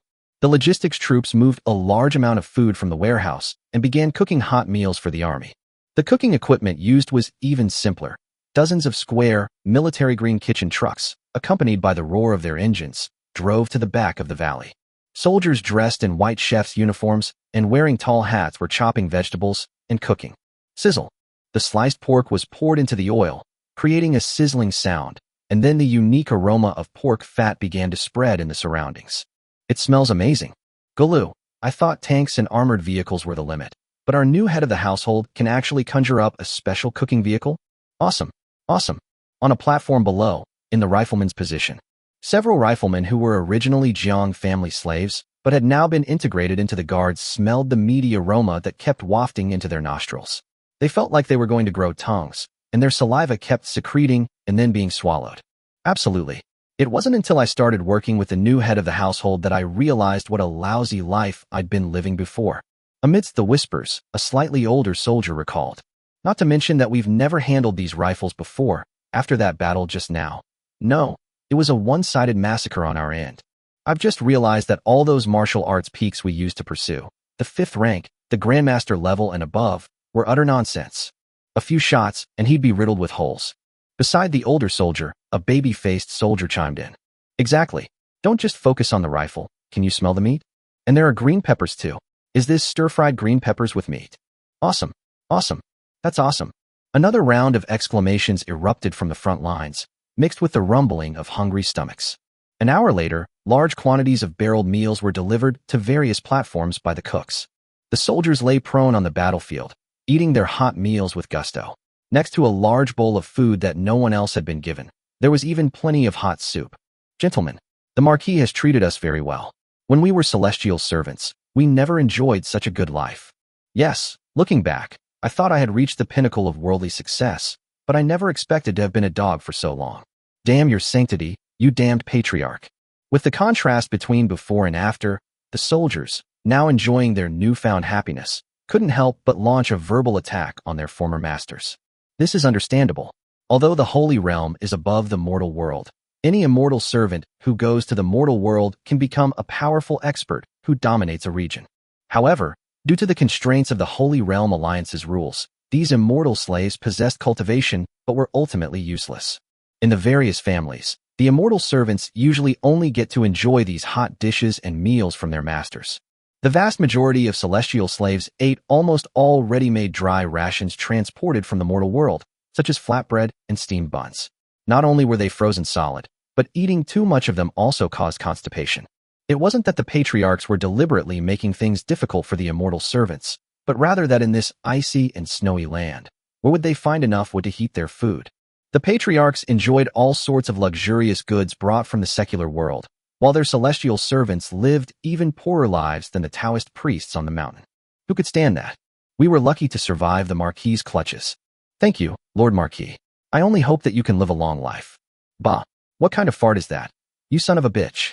You don't want to live anymore, do you? A soldier's slip of the tongue immediately sparked outrage. Seeing the unfriendly expressions on the faces of the people around him, who seemed ready to gang up on him and beat him up. This terrified the soldier, who, in his anxiety, glanced around and noticed something was wrong. Huh, what's going on there? Our kitchen truck has driven out. With a flick of his finger, a kitchen truck roared out of the valley and slowly drove away from the position. Crunch, crunch. 4 tires fitted with snow chains crushed a large number of immortal slave corpses, producing a piercing sound of bones and flesh breaking. At this moment, not only the guards noticed this unusual sight, but they also slowed down their chewing and looked on curiously with their bowls of rice in hand. Even the Xiannu allied forces, several kilometers away and hidden outside the maximum firing range of the guards, discovered the suddenly appearing cooking vehicle.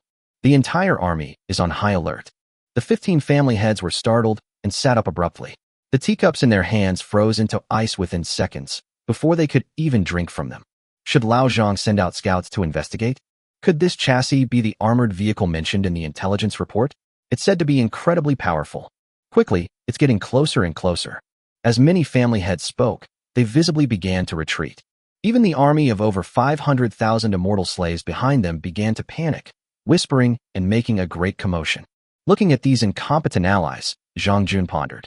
However, the situation did not allow him to think too much. The scouts stepped forward. To stop the carriage. Destroy it as much as possible. Ideally seize it. This patriarch wants to see just how terrifying Jiang Chen's carriage is.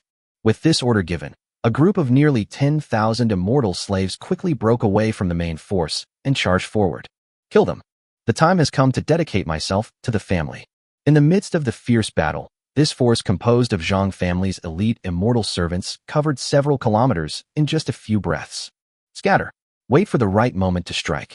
Having learned from past experiences, the leading fairy servant also learned his lesson. In an instant, the crowded assault force began to disperse, spreading densely across the surrounding low sky like locusts blotting out the sun. But just as everyone was getting closer and closer to that strange carriage, suddenly, all anyone could see was the carriage door open on one side, and a figure jumped out and retreated towards the valley without looking back.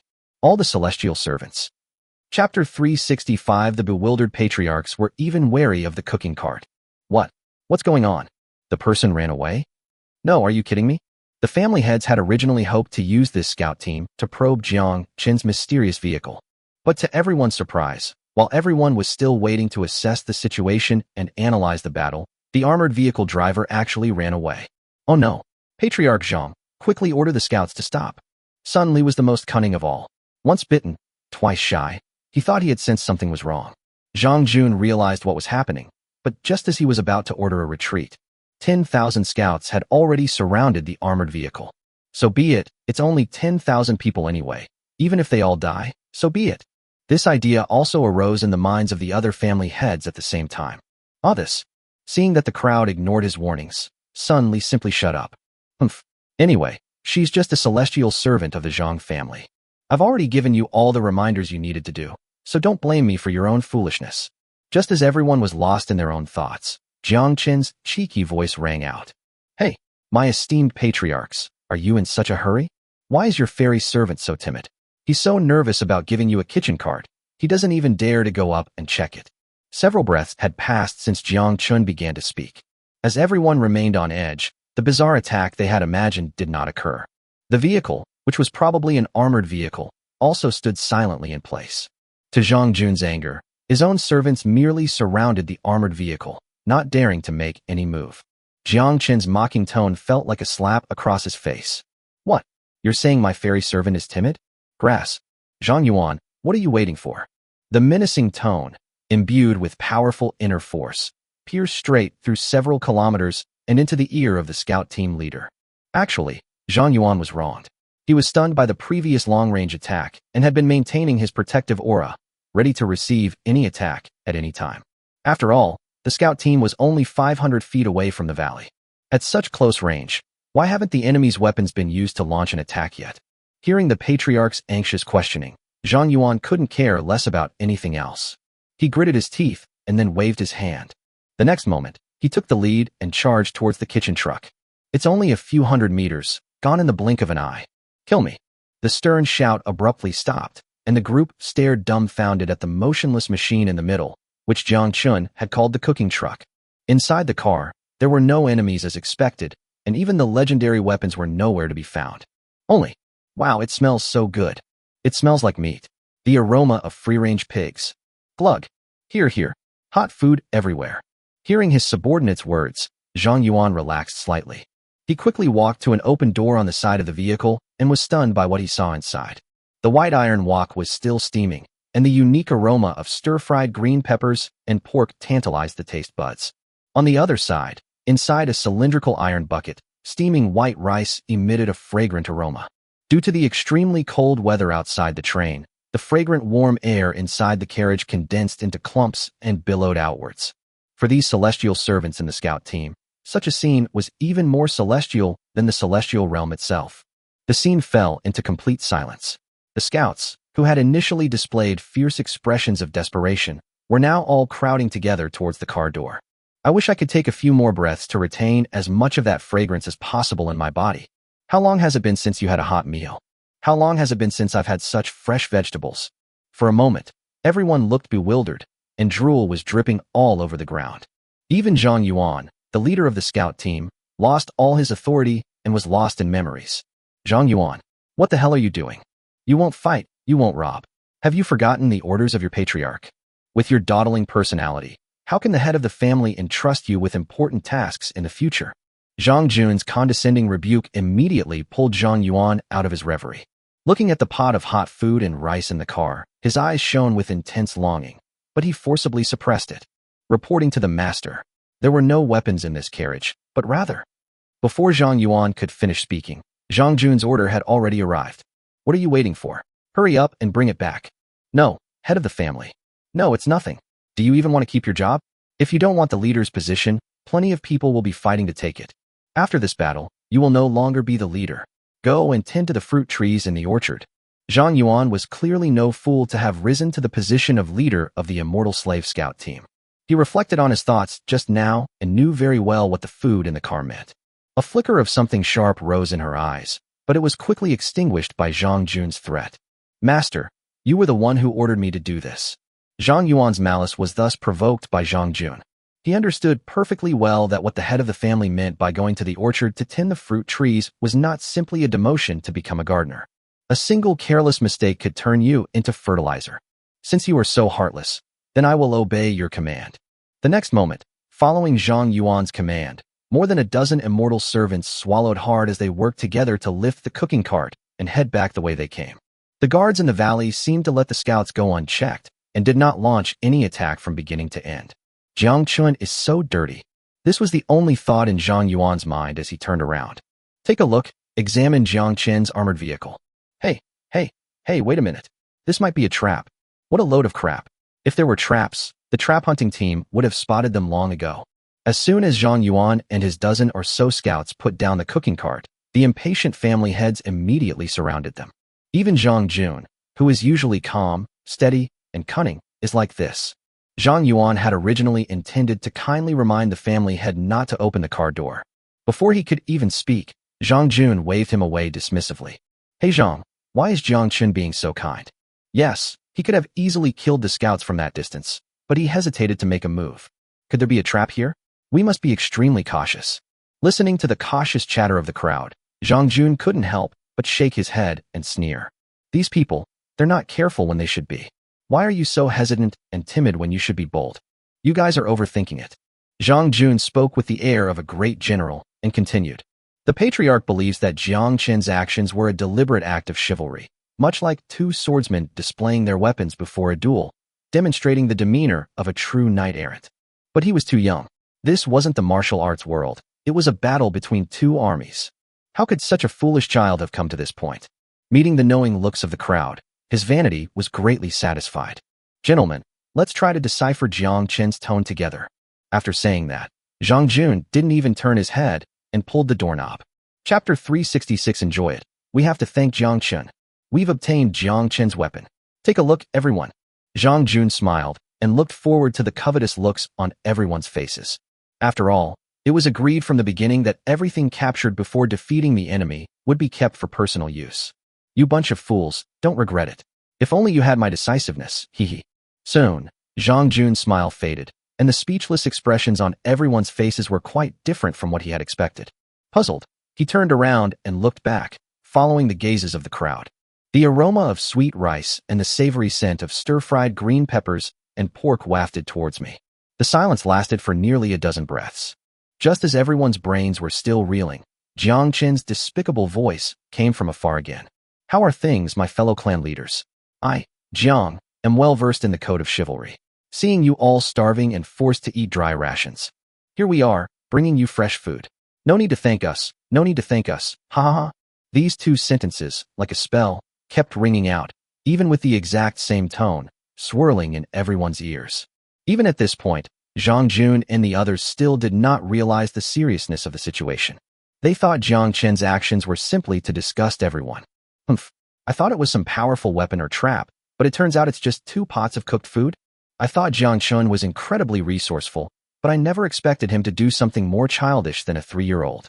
At this moment, everyone's opinion of Jiang Chen dropped even further. Yes, what kind of bastard would use simple food to disgust the enemy? We hold high positions and have lived in luxury in the past. What haven't we seen? People of the world are just ordinary people, as naive as frogs at the bottom of a well. How tacky. Utterly tacky.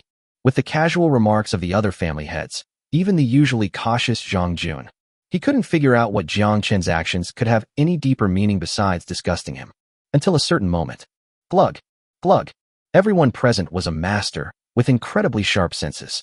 The sound of swallowing saliva reached their ears, and only then did the crowd stop their contemptuous remarks about Jiang Chen.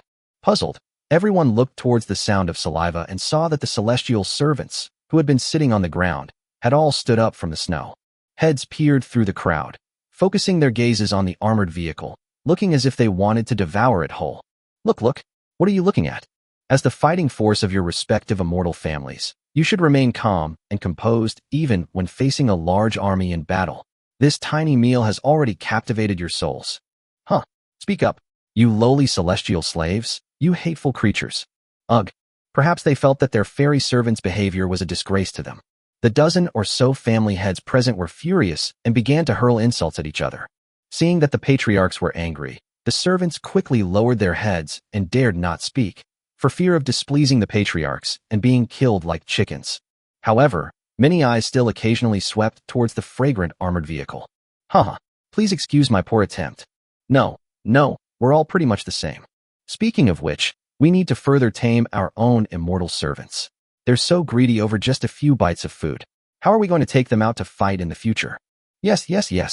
How could someone in a superior position possibly put themselves in their subordinates' shoes and consider their needs? In their eyes, these celestial servants might not even be as important as the pigs and dogs kept by ordinary people. Ladies and gentlemen, although Jiang Chen's move is rather childish, we cannot lose our momentum. Amidst the laughter and conversation, Zhang Jun's words drew everyone's attention. He remained calm and composed, like a reincarnation of Zhuge Liang, and continued. Since we're just waiting for the iron plate to be delivered, we might as well give Jiang Chen a proper response. Wasn't he trying to disgust us with this food? Well, we can't let his good intentions go to waste, so why don't we just enjoy the delicious meal? Once this fellow is captured alive, I, the patriarch, will personally thank him for bringing me food. The scene? Just thinking about it is exhilarating. After Zhang Jun finished speaking, everyone agreed that it made perfect sense. He immediately ordered his servants to fetch a gold bowl and silver chopsticks from the offerings.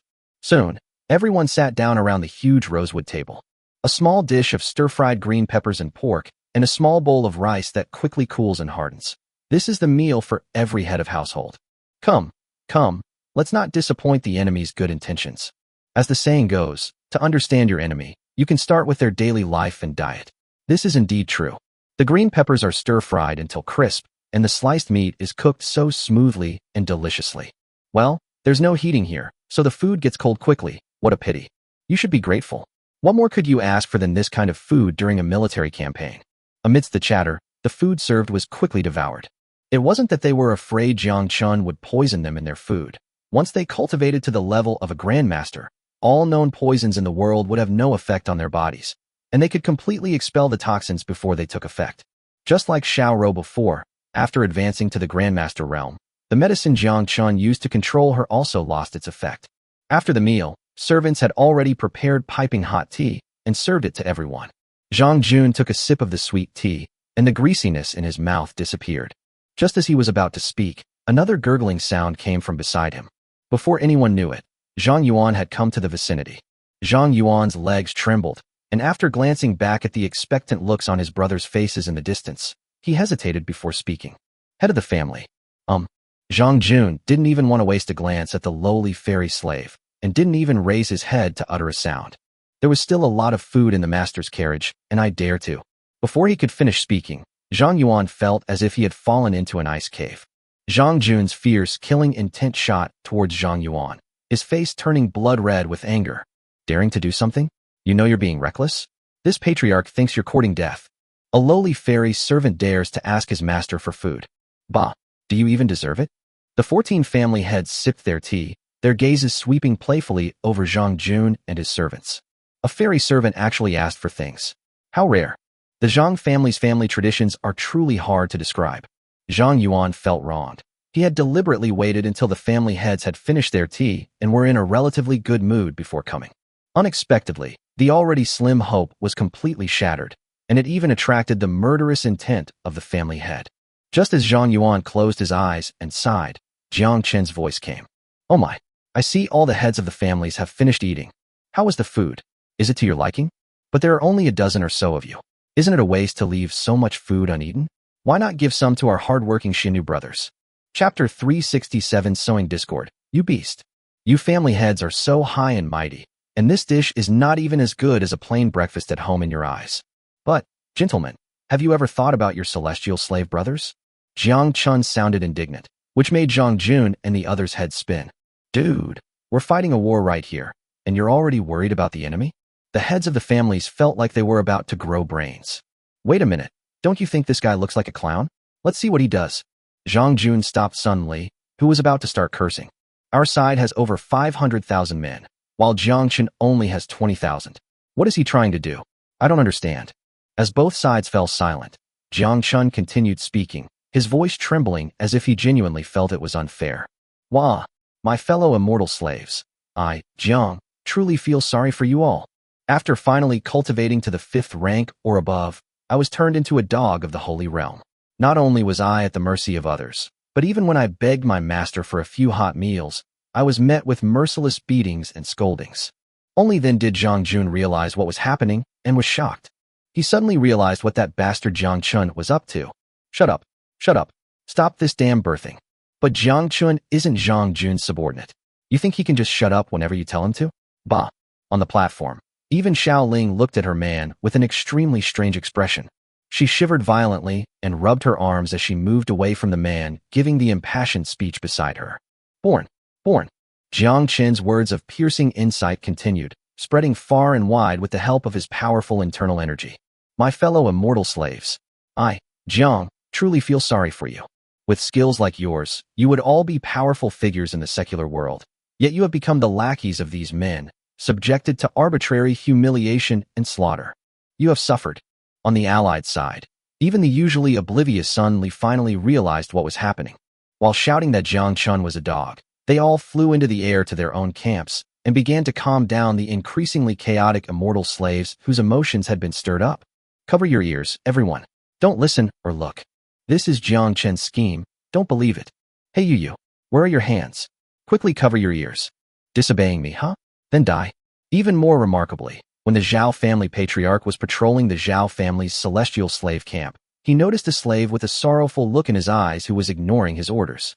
Enraged, he closed in and delivered a powerful kick, shattering the immortal slave's skull. Red and white splattered onto the surrounding fairy servants, startling everyone into shrinking back, fearing they would be next. Under these attempts at reassurance, the whole scene became particularly comical. A total of 550,000, nearly 600,000 immortal servants stood still. He did nothing but close his eyes tightly and cover his ears with both hands. Having finally managed to appease all the immortal servants, and before the family heads could even catch their breath, Jiang Chen's psychological warfare hadn't stopped. Why? Why are they the heads of the family, enjoying the luxuries provided by the secular world with a clear conscience? Our immortal slave brothers finally became grandmasters, or even above grandmasters, yet their lives are worse than those of pigs and dogs in the mortal world. Brothers, open your eyes and look around you. Every one of you is exceptionally talented. Then feel around with your hands. Feel your bodies. What food are you carrying? Frozen, rock-hard steamed buns and flatbreads.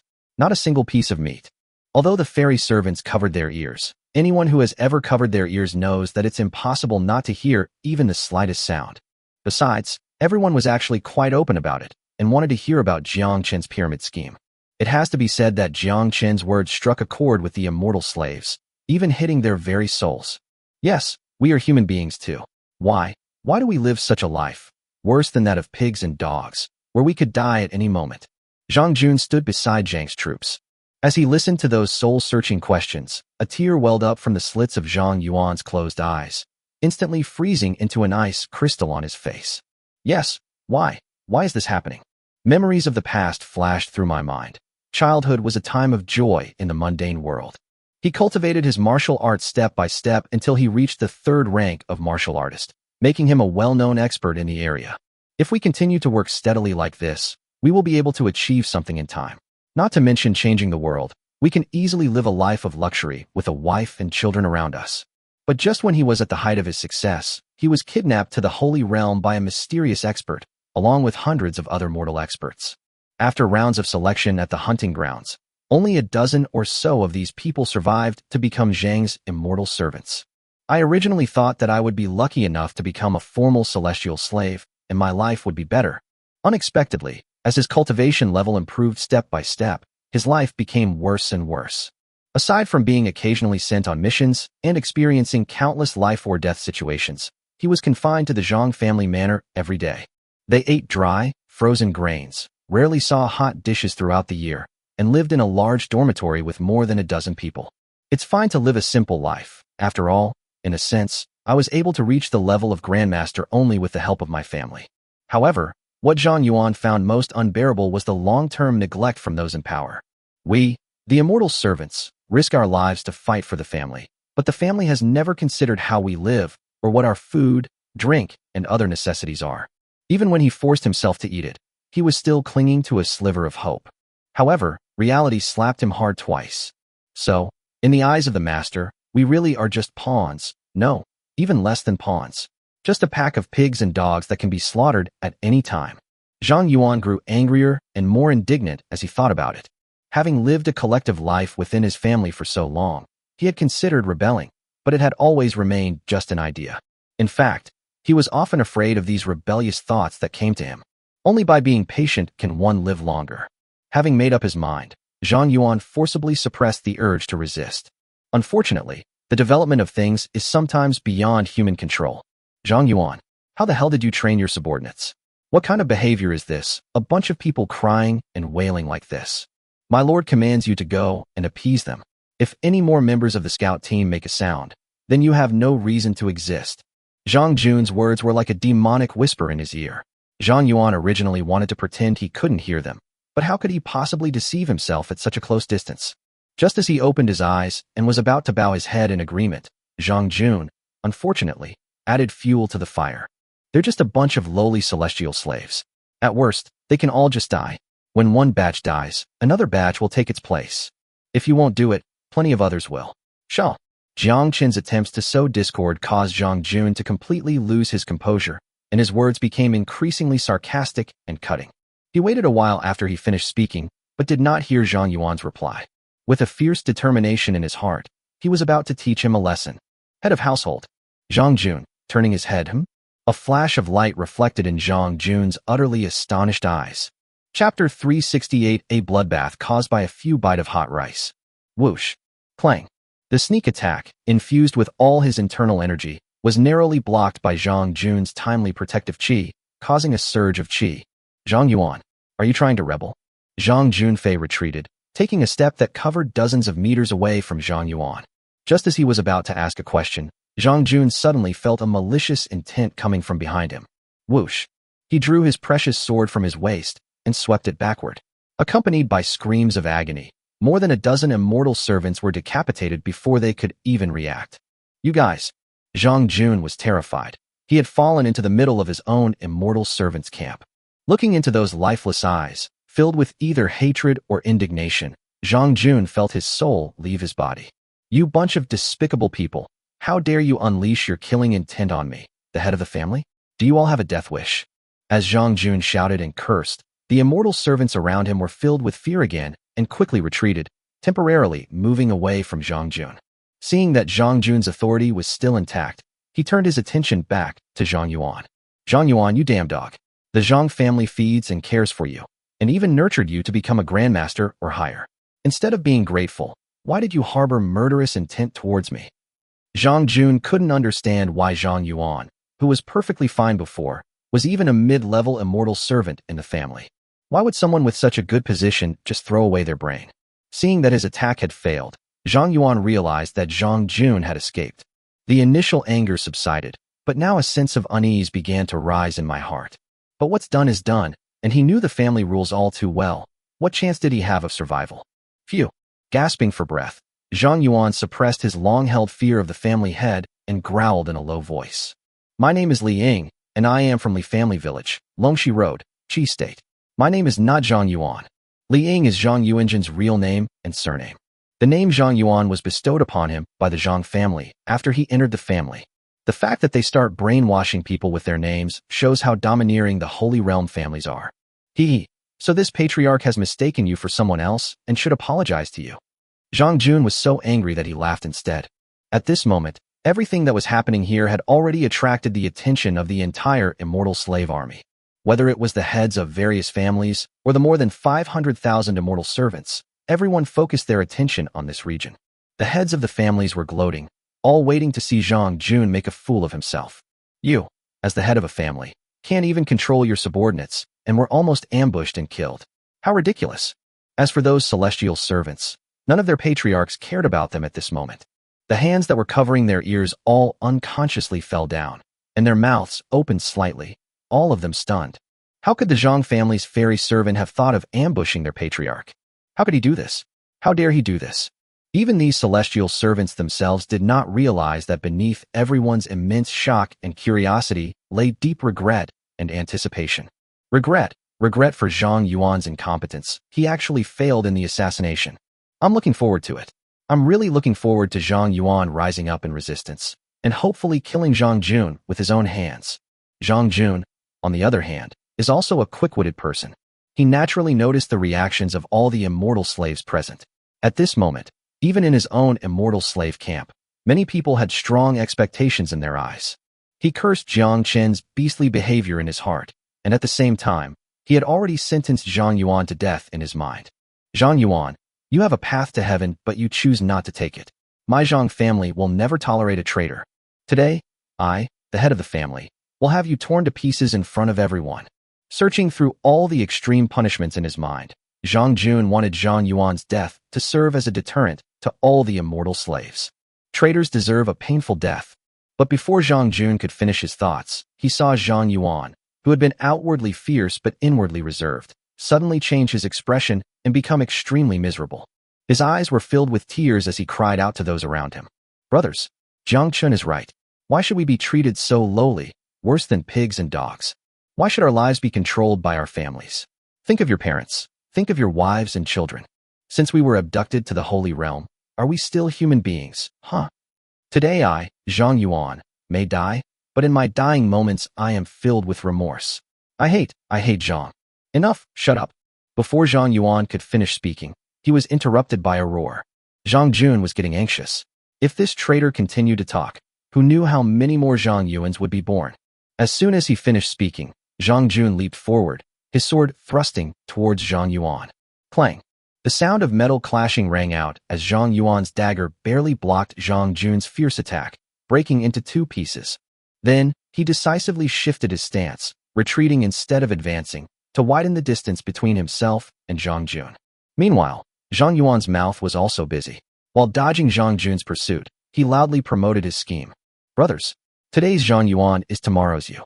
If anyone thinks I'm doing the right thing, then pick up your weapons and kill your clan leader. Freedom. I, Zhang Yuan, want freedom. I want beautiful women in my arms. I want hot meals. I want to eat whenever I want and sleep whenever I want. That's what it means to be human. Everyone else is living such miserable lives. It's better to die than live like that." "Shut up. Shut up, you bastard." Zhang Jun was really anxious.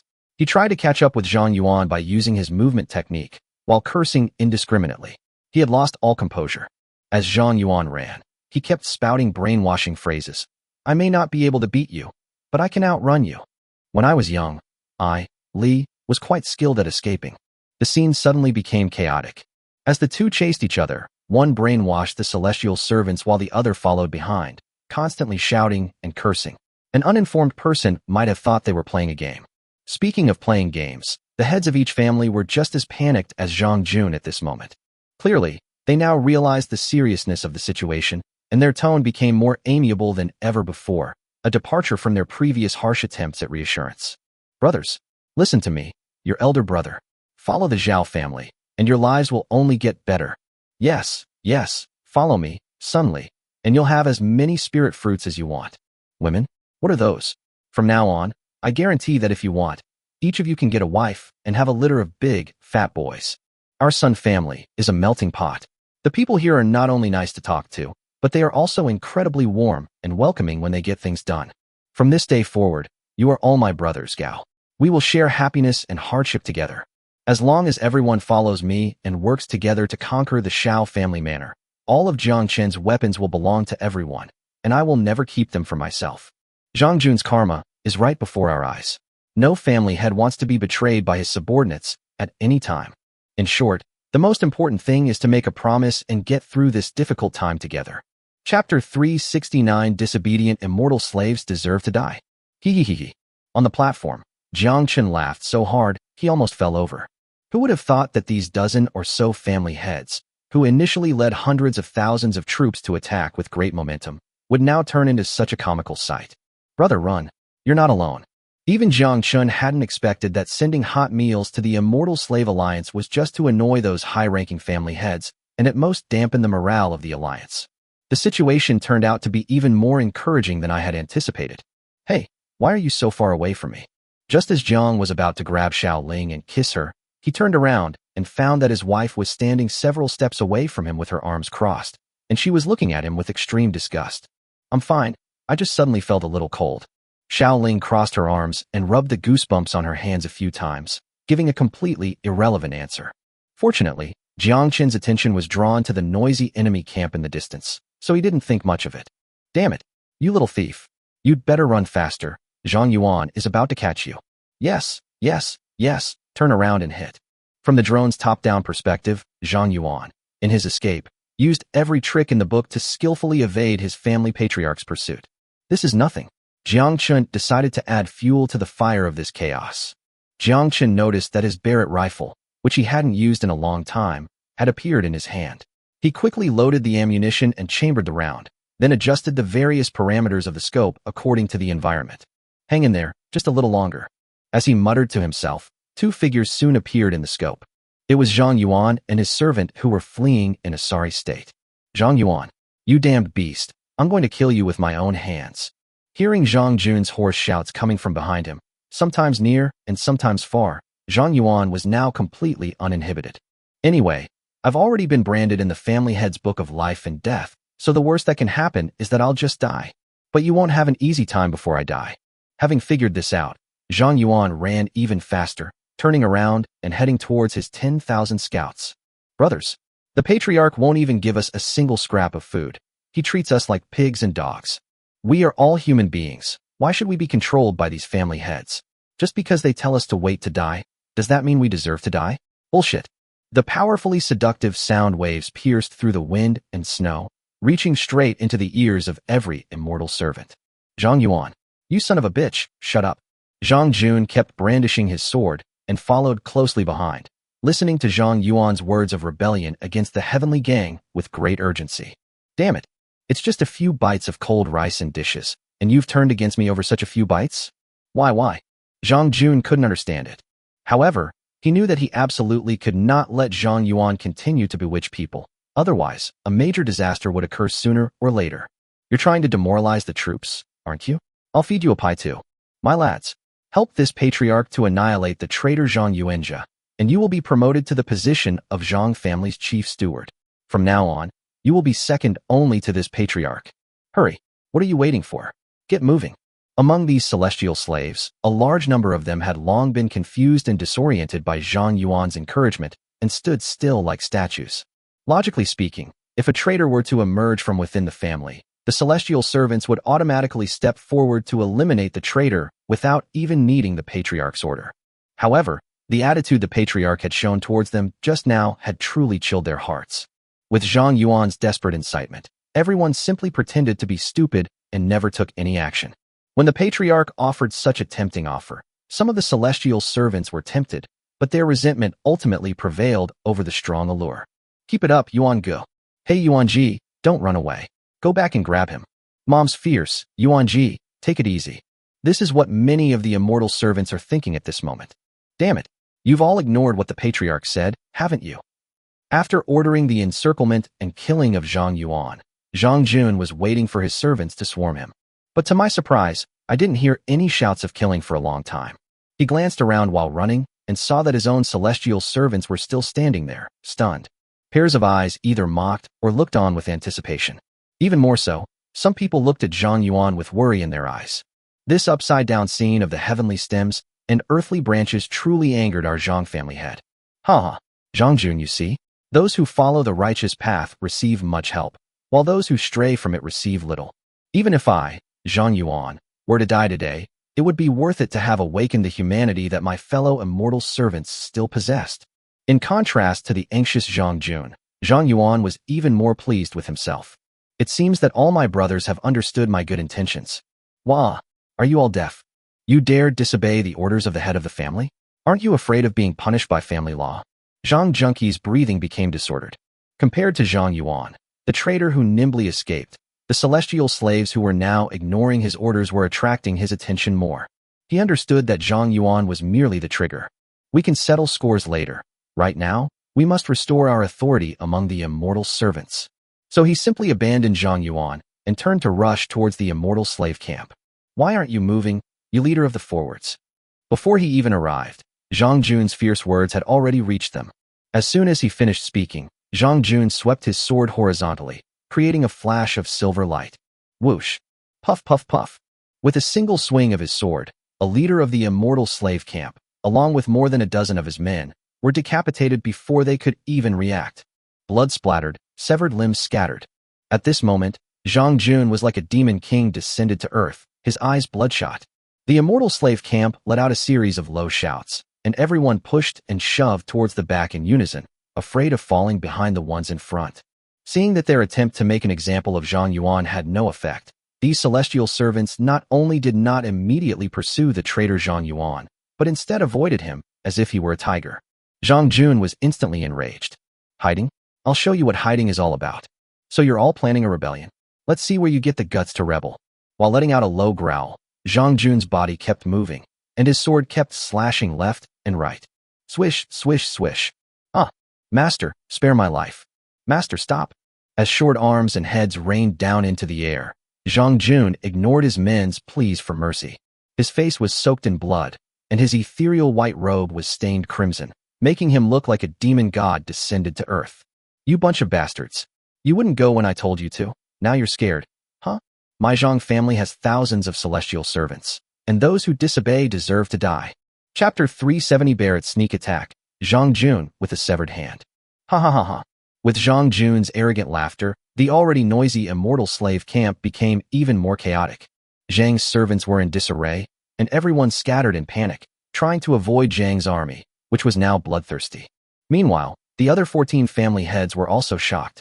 Damn it, we're all here to attack Jiang Chen together. What are you doing, Jiang Jun, you bastard? Patriarch Jiang, please calm down. Patriarch Jiang, you are still young. Don't do anything that will hurt your loved ones and please your enemies. Patriarch Jiang, stop. The 14 family heads wanted to step forward and dissuade them, but their own servants seemed to have been infected by the urge and were about to lose control. They can't leave, and they dare not leave. After all, it's better to die for your fellow Taoist than for me. Calm down, my ass. Disobedient celestial servants are all dogs. They deserve to die. Jiang Jun had not actually lost his mind. He simply hoped to use such ruthless methods to regain control of the scene and all the immortal servants of the Jiang family. Fortunately, he still retained some rationality. After hacking away for nearly a minute, killing hundreds of immortal slaves, he finally stopped. Phew, phew, phew. Jiang Jun, covered in blood, stood frozen in place like a blood-soaked figure. The slick blood made it almost impossible for him to hold onto his sword. Panting heavily, Jiang Jun's eyes darted around. A large vacuum area appeared around him, and apart from the scattered corpses, his own immortal servants had dispersed far away. Jiang Jun gave himself a smug thumbs up, thinking that he had killed enough chickens and the monkeys should behave themselves now. Regardless of where Zhang Yuan was hiding, Jiang Jun roared in all directions. Who else? I ask you, who else dares to outwardly obey but inwardly disobey my patriarch's orders? After he finished speaking, the scene fell into an eerie silence. The patriarchs were stunned, and the hundreds of thousands of immortal servants were terrified by this thunderous method. Amidst the chilling atmosphere, Jiang Jun was about to make another statement, such as not pursuing past events, and that as long as people behave themselves in the future, all would be well. For example, as long as you fight for the family, the patriarch will see it and will not treat you unfairly, etc. After all, he understands the principle of giving a stick followed by a sweet treat. My lord has been reckless, all you immortal servants. Jiang Jun only managed to utter a few words before a sudden sense of unease arose within him. Without a second thought, he sprang into action. All his internal energy was instantly channeled into his legs. Whoosh. The snow on the ground was shaken up by the recoil, and Jiang Jun went from being extremely still to extremely active. Without thinking, he darted to the side. Just then, a tiny black dot pierced the wind and snow, its extremely fast speed creating a visible shockwave in the surrounding air, arriving in an instant from afar. Whoosh. The large caliber bullet from the Barrett sniper rifle shattered Jiang Jun's protective aura in an instant, tore through his blood-stained robe, and pierced into Jiang Jun's right arm. Laugh. Blood splattered as Jiang Jun's right arm was severed cleanly at the root, flying into the air. Only then did the sound of a heavy sniper rifle, as powerful as a cannon, reach this side. Bang. Jiang Jun had no time to think about anything else. At this moment, he used his movement technique to move hastily through the snow, fearing that he would be attacked again at any moment. He let out a low moan of pain as the pain from the severed arm penetrated deep into his bones, constantly stimulating the pain receptors in his brain. Jiang Chen, you bastard. Die. I'll skin you alive. As Jiang Jun ran, he retreated in a more distant direction. At this moment, he was even more terrified. I was careless. Zhang Yuan, enraged by the betrayal, actually forgot about Jiang Chen's existence. Needless to say, this attack was definitely a sneak attack by that scoundrel Jiang Chen. But how does he have a weapon with such a long attack range? Wasn't it said that the maximum range of a mortar is only about 1,000 zhang? Damn it. Zhang Xian, you bastard, you ruined my life. Jiang Jun fled for his life, and the 14 family heads who witnessed it were also shocked. Holy crap, what kind of weapon is this? It can shoot this far. It's not a rifle or a mortar. What an idiot. You still have the mind to study this? Back away quickly. Back away as far as you can. As the patriarchs uttered their terrified words, their celestial servants, without needing any orders from their patriarchs, fled far away. However, apart from the heads of the various families, the happiest person present was naturally Zhang Yuan, who had taken advantage of the internal strife within the allied forces to hide in the snowstorm. Seeing that the army was intimidated by the sudden attack on Jiang Jun and retreated hastily, they had no time to deal with him. He was struggling with what to do next, take advantage of the chaos to escape the Holy Realm and live a peaceful life in the mortal world.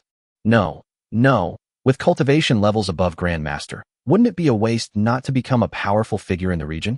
At least I should be a rich man. Where did the initial money come from? Maybe we could rob bandits in the secular world. Those bandits were never good people to begin with, so their deaths would be doing a service to the people.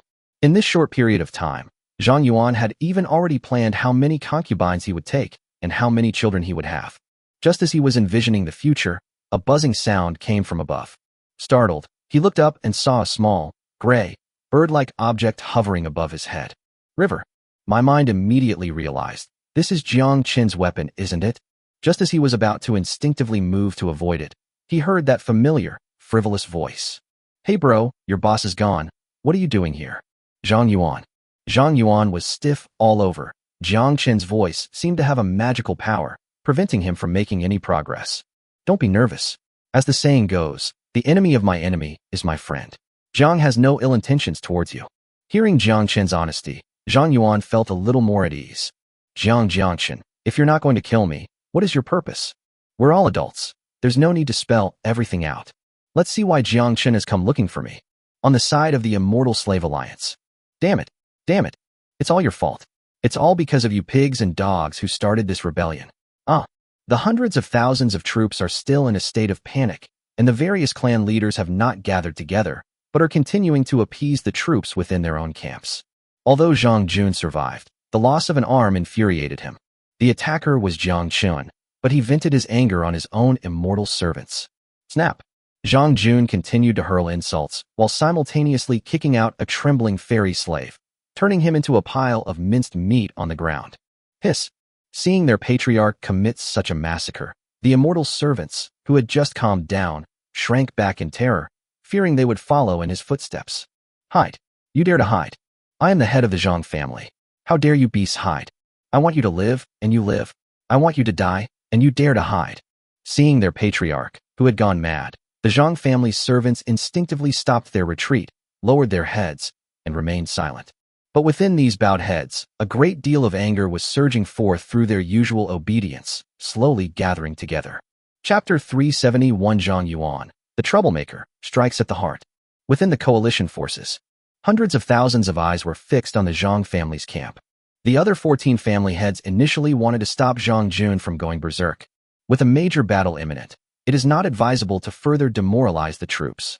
But the family heads reconsidered, thinking that Jiang Jun's intimidation might also help to deter their own immortal servants, and they stopped talking abruptly. Let's watch the show. What? You're speechless now. My patriarch has been feeding you all with spiritual fruits and delicious food and drink, and this is how you've raised such an ungrateful bunch. Let me tell you, I will never let a scoundrel like Zhang Yuan go, even if I chase him to the ends of the earth. Even if he survives by sheer luck, even if he manages to escape to the mortal world amidst the chaos. Where can he possibly go when the mortal realm is so close to the control of the holy realm? Here, amidst a pile of corpses, the entire mortal world is controlled by these holy families.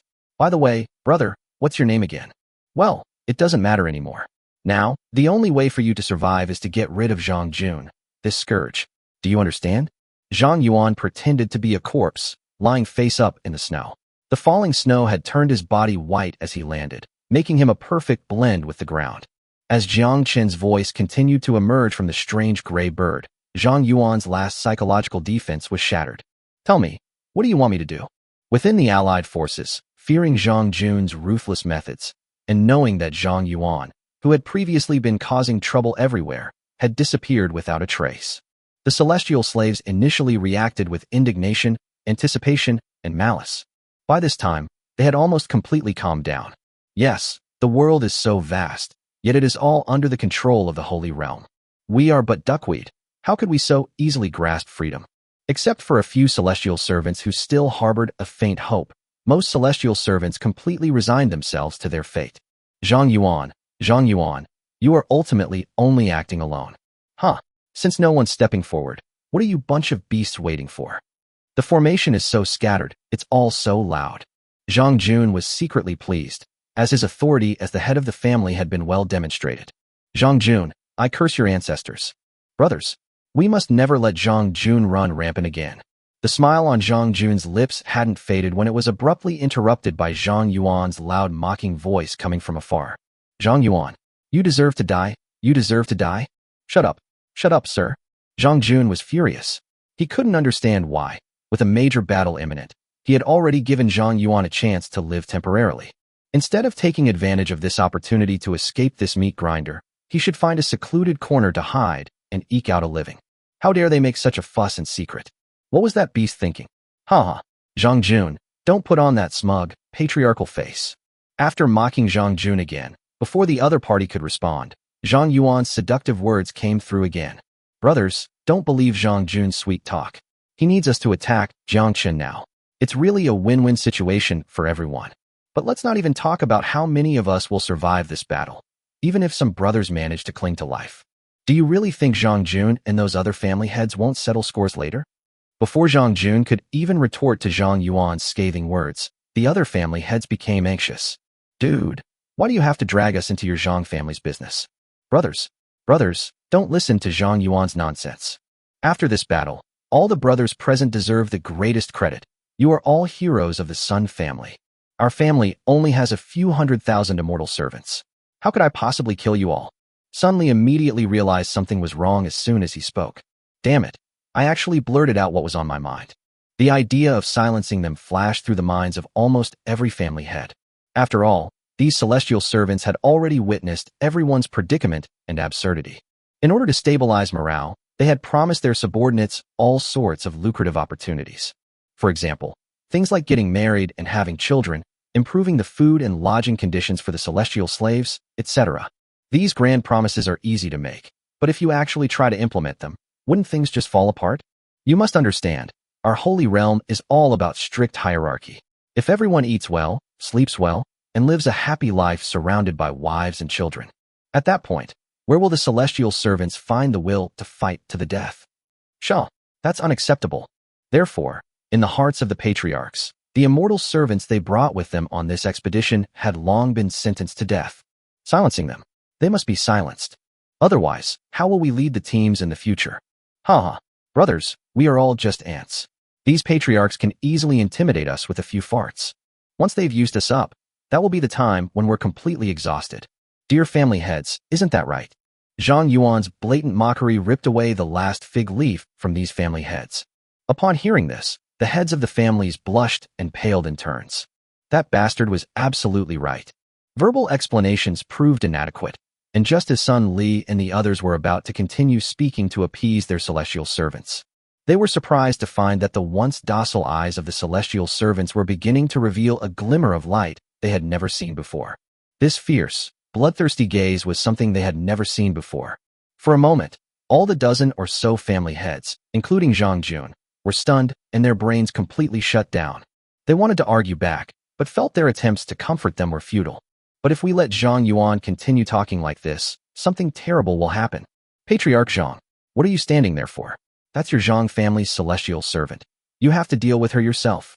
Zhang Jun, you dog, you can't even control your own fairy servant, but don't you dare harm us. Damn it, go and collect that yuan right now. Hearing the hoarse roar of a family head, Zhang Jun finally came to his senses. Royal Guard, follow me to capture Zhang Yuan. No, kill him. Fortunately, the ordinary immortal servants were swayed by Zhang Yuan's words, while Zhang Jun always had his own 1,000 personal guards with him. At this moment, Zhang Jun felt extremely scared. Fortunately, he had brought his personal guards with him on this trip. These 1,000 personal guards were different from ordinary immortal servants. To ensure their obedience, they received significantly higher treatment on a daily basis. 2 people share a bedroom, and they can enjoy hot meals every day.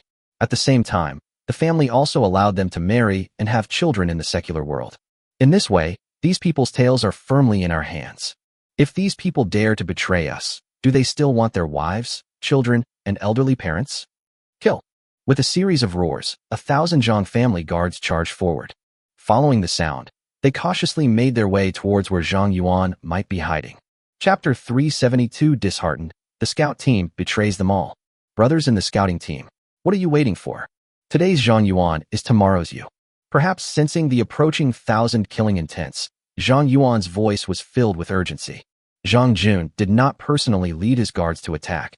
He needed to appease the remaining immortal slaves to prevent Zhang Yuan from taking advantage of his absence. He was filled with anticipation, waiting for the guards to bring back Zhang Yuan's head, and then crush it in front of the immortal slaves as a warning to others. Unexpectedly, as Zhang Yuan finished speaking, he suddenly realized that a lot of malicious eyes were shooting at him from behind. You guys! Zhang Jun suddenly turned around and met a pair of increasingly gloomy gazes. After the scouts brought back that armored vehicle, they never went far away, but stopped on the spot. They had planned to take advantage of their proximity to the source, but unexpectedly, everything that happened afterward was beyond their expectations. Although the Holy Realm is ruthless, Zhang Yuan, as the leader of this 10,000-strong scout team, mingled with his brothers every day. There must be some degree of emotion involved, more or less. In the past, faced with such a predicament, these scouting party's servants might have only lamented the loss of another good leader. But with Zhang Yuan's brainwashing-like persuasion, the 10,000 scouts suddenly felt that their lives might not last much longer. Leader Zhang is right. After such a humiliating incident, it doesn't matter whether everyone continues to be loyal to their leader, Zhang Jun. Even if my group survives the siege by sheer luck, they will likely be wiped out when they return to their clan, and their corpses may even become nutrients for the spirit fruit tree. Since we're entrusting our lives to the unknown, why not take a gamble and fight to the death? You, how dare you look directly at our patriarch like that? Don't you all want to live anymore, huh? Zhang Jun had not yet realized the seriousness of the matter and attempted to continue using his authority as the head of the family to intimidate others. Unexpectedly, the celestial servants, who used to fall silent at his mere glance, not only no longer avoided his gaze. Some members of the scout team even began to reach for their weapons at their waists with their right hands. You're courting death. Aren't you afraid of the patriarch? Zhang Jun was about to continue his intimidation when he was suddenly stopped by a sharp shout from the crowd. Screw you, patriarch. I am a human being, not a pig or dog for you to slaughter. Brothers, for freedom, kill Zhang Jun. With someone seemingly taking the lead, the next moment, a murderous aura emanated from the entire 10,000-strong scout formation. The sounds of swords being drawn and bodies cutting through the air rang out continuously. Grass. Zhang Jun's eyes narrowed to pinpoints. Without thinking, he retreated, and when he landed again, he was already more than 100 meters away. Seeing the swarming scouts charging towards him, the Holy Realm Patriarch was truly panicked. Don't believe Zhang Yuan's nonsense. You all stop right now, and I will pretend that nothing ever happened. While speaking and trying to dissuade them, Zhang Jun moved with incredible speed, dodging the pursuit of a large number of immortal slaves from left to right. Shut up. Do you even believe what you say? We risked our lives for you, and you want to annihilate us. Kill them. Kill Zhang Jun, and we'll both be free. Unfortunately, the scouts are now clearly intent on killing, and Zhang Jun's few words of nonsense are not enough to dissuade them. Amidst the chaos, no one noticed that a drone, hidden in the wind and snow, flew overhead. The loudspeakers carried on the drones only added fuel to the fire amidst the chaos. Brothers, rather than die a miserable death at Jiang Chen's hands, let's take Zhang Jun's head and present it to Jiang Chen. Yeah, everyone saw it. Jiang Chen's weapon is something we can't face head-on. It's pure suicide. If we offer up Zhang Jun's head, Jiang Chen might be able to win us over. Maybe in the future we'll all have a rifle. Maybe we'll be able to eat hot meals every day. This kind of life is much better than staying in the Zhang family and continuing to be treated like pigs and dogs. Many of the immortal slaves in the scout team, who had originally joined the hunt for Zhang Jun against their will, immediately cast aside their fear upon hearing those beautiful life plans. Yes, there aren't many options. The worst that can happen is death. If he really offered Zhang Jun's head to Jiang Chen, who knows? Unfortunately, the panicked crowd didn't notice that the voices of those words were exactly the same, spoken by the same person. No, don't fall for it. That's Jiang Chen. It's Jiang Chen who's bewitching everyone. Jiang Jun was so angry he felt like his lungs were about to explode while he was running away. When Jiang Chen's mischievous and instigating voice rang out amidst the chaos, how could he not know that everything was planned by Jiang Chen behind the scenes? First came the fragrant food, then Zhang Yuan's oblivious dislike of the food, and then everything is interconnected, each link leading to the next, and every detail is meticulously linked. Unfortunately, by the time he realized it, it was too late. Not far away. The other 14 family heads are also extremely anxious. Before the grand plan to overthrow Jiang could even officially begin, the Allied forces leader, Zhang, was already embroiled in internal strife. Don't look. Close your eyes. They all warned their own celestial servants, but to little avail. At this moment, the servants of each household turned a deaf ear to their patriarch's warnings. Although no one had started to make a move yet, they were dazzled and thoroughly satisfied watching the 10,000 Zhang family scouts chasing after Jiang Jun with all sorts of weapons in hand. The immortal slaves are also human beings, and the long-term oppression has made them feel resentful and perverse. Now, watching these scenes unfold, they wish they were the ones being slashed down behind Jiang Jun. Kill that bastard. Shoo, keep your voice down, brother, the patriarch is watching. What's there to be afraid of? Hey, the old guy dodged it, what a pity. Don't you understand the saying, the law does not punish the masses?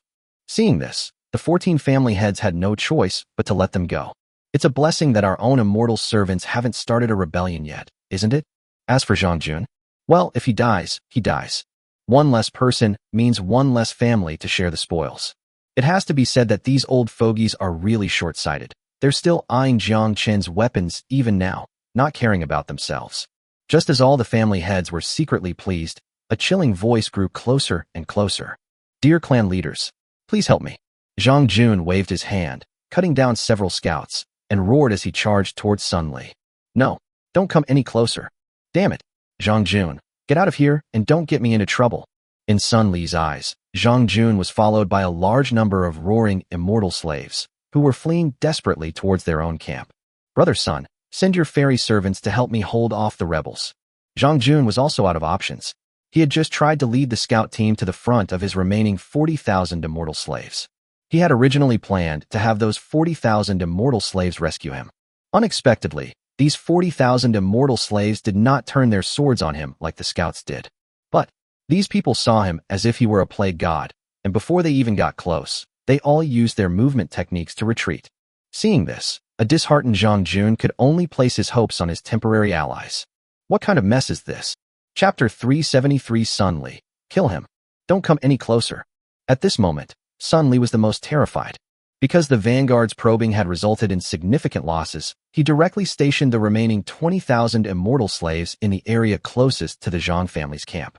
Originally, they thought they could rely on the Zhang family to reduce subsequent losses, but they never expected to become the first ally to be harmed by Jiang Jun.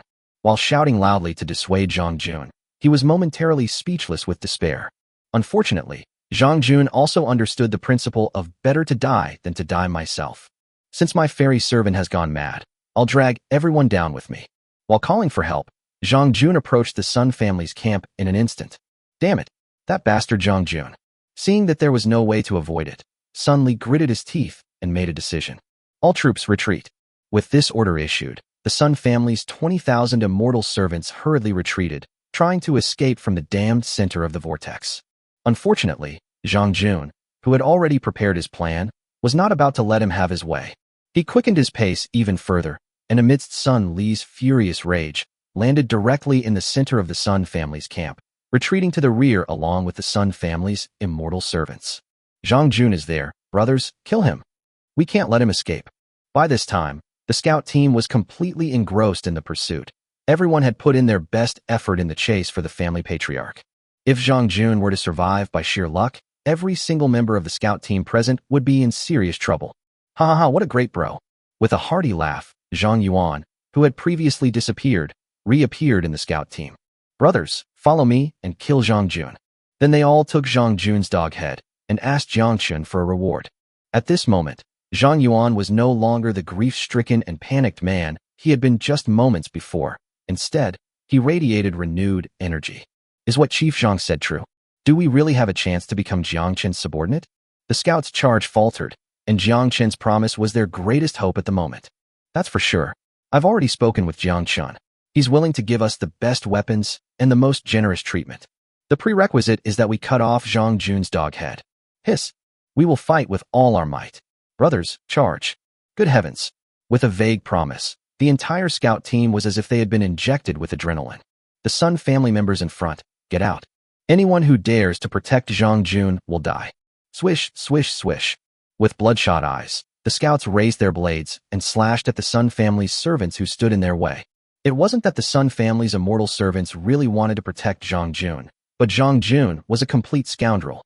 Wherever there were many Sun family immortal servants, he would flock there. Brother, stop. I'm a servant of the Sun family. This has nothing to do with me. If you want to kill Zhang Jun, don't harm us. For a time, a large number of Sun family servants screamed and tried to escape, but they were still killed by the scouts from time to time. Looking at his own chaotic formation, coupled with the innocent slaughter of a large number of immortal slaves, Sun Li felt like he was about to explode with rage. Damn it, stop right now. What does your killing of Zhang Jun have to do with the Sun family? If you don't stop, don't blame me. Don't blame the Sun family for being ruthless. With hearts and livers filled with fear, Sun Li's threats seemed particularly weak. Go to hell with the Sun family. Sun Li, you're no better than me. Brothers of the Sun family. If you're afraid of being caught in the crossfire, you can help me kill Zhang Jun together. When the time comes, I will definitely tell Jiang Chen about your contributions, and then we can all drink and eat meat to our heart's content. With Jiang Chen's indoctrination through words and deeds, Zhang Yuan felt as if he had suddenly become enlightened. Seeing that the Sun family's fairy servants ahead had become Zhang Jun's safe haven, he rolled his eyes and immediately shouted loudly. Wow, what a great thing. How come I didn't think of that? The 20,000 Sun family servants were trying to avoid Zhang Jun, who was rushing past them, fearing that they would be caught up and killed by the scouts behind them. Upon hearing Zhang Yuan's enticing words, many people's minds began to stir. Indeed, the remaining 20,000 men had personally experienced the power of Jiang Chen's weapons. They couldn't charge forward, and they couldn't retreat. It was a living hell. Deep down, they didn't want to be Jiang Chen's enemy anymore. As for the head of the family, Sun Li, bah, what rubbish. He can't even protect himself now. Various ideas raced through their minds, and soon the Sun family's immortal servants figured it out, realizing they had finally developed their own brains. Brothers from the Zhang family scout team, don't kill us. We'll help you kill Zhang Jun. The next moment, Zhang Jun, who was nimbly moving through the crowd with his superb skills, suddenly felt a surge of murderous intent beside him. Without thinking, he swung his hand and slashed. The sharp blade energy exploded all around him, covering every 360 degrees. More than a dozen Sun family servants who were about to attack him were cleaved in two. Get out of here. Zhang Jun naturally heard Zhang Yuan's seductive words, but he was too busy avoiding being hunted down to talk back. Get out of here. After killing several more of the Sun family's servants who coveted his life, Zhang Jun was so enraged that he started cursing loudly. Sun Li, you son of a bitch, keep your fairy servant in check. Sun Li, who was some distance away, was also feeling a chill run down his spine. He was hiding among several hundred relatively loyal guards. He was utterly helpless in the face of Zhang Jun's scolding and cursing. Brother Zhang, good luck to you. I can't control them anymore. Later, Sun Li was so angry with his subordinates that he burst into tears.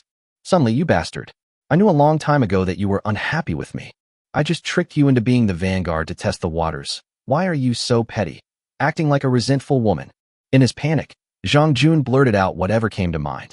Who knew that his words would only ignite Sun Li's fury? Well, Zhang Jun, you bastard, you really tricked me. I was calling you brother all the time, but you really did. Brothers, kill Zhang Jun and avenge our fallen brothers.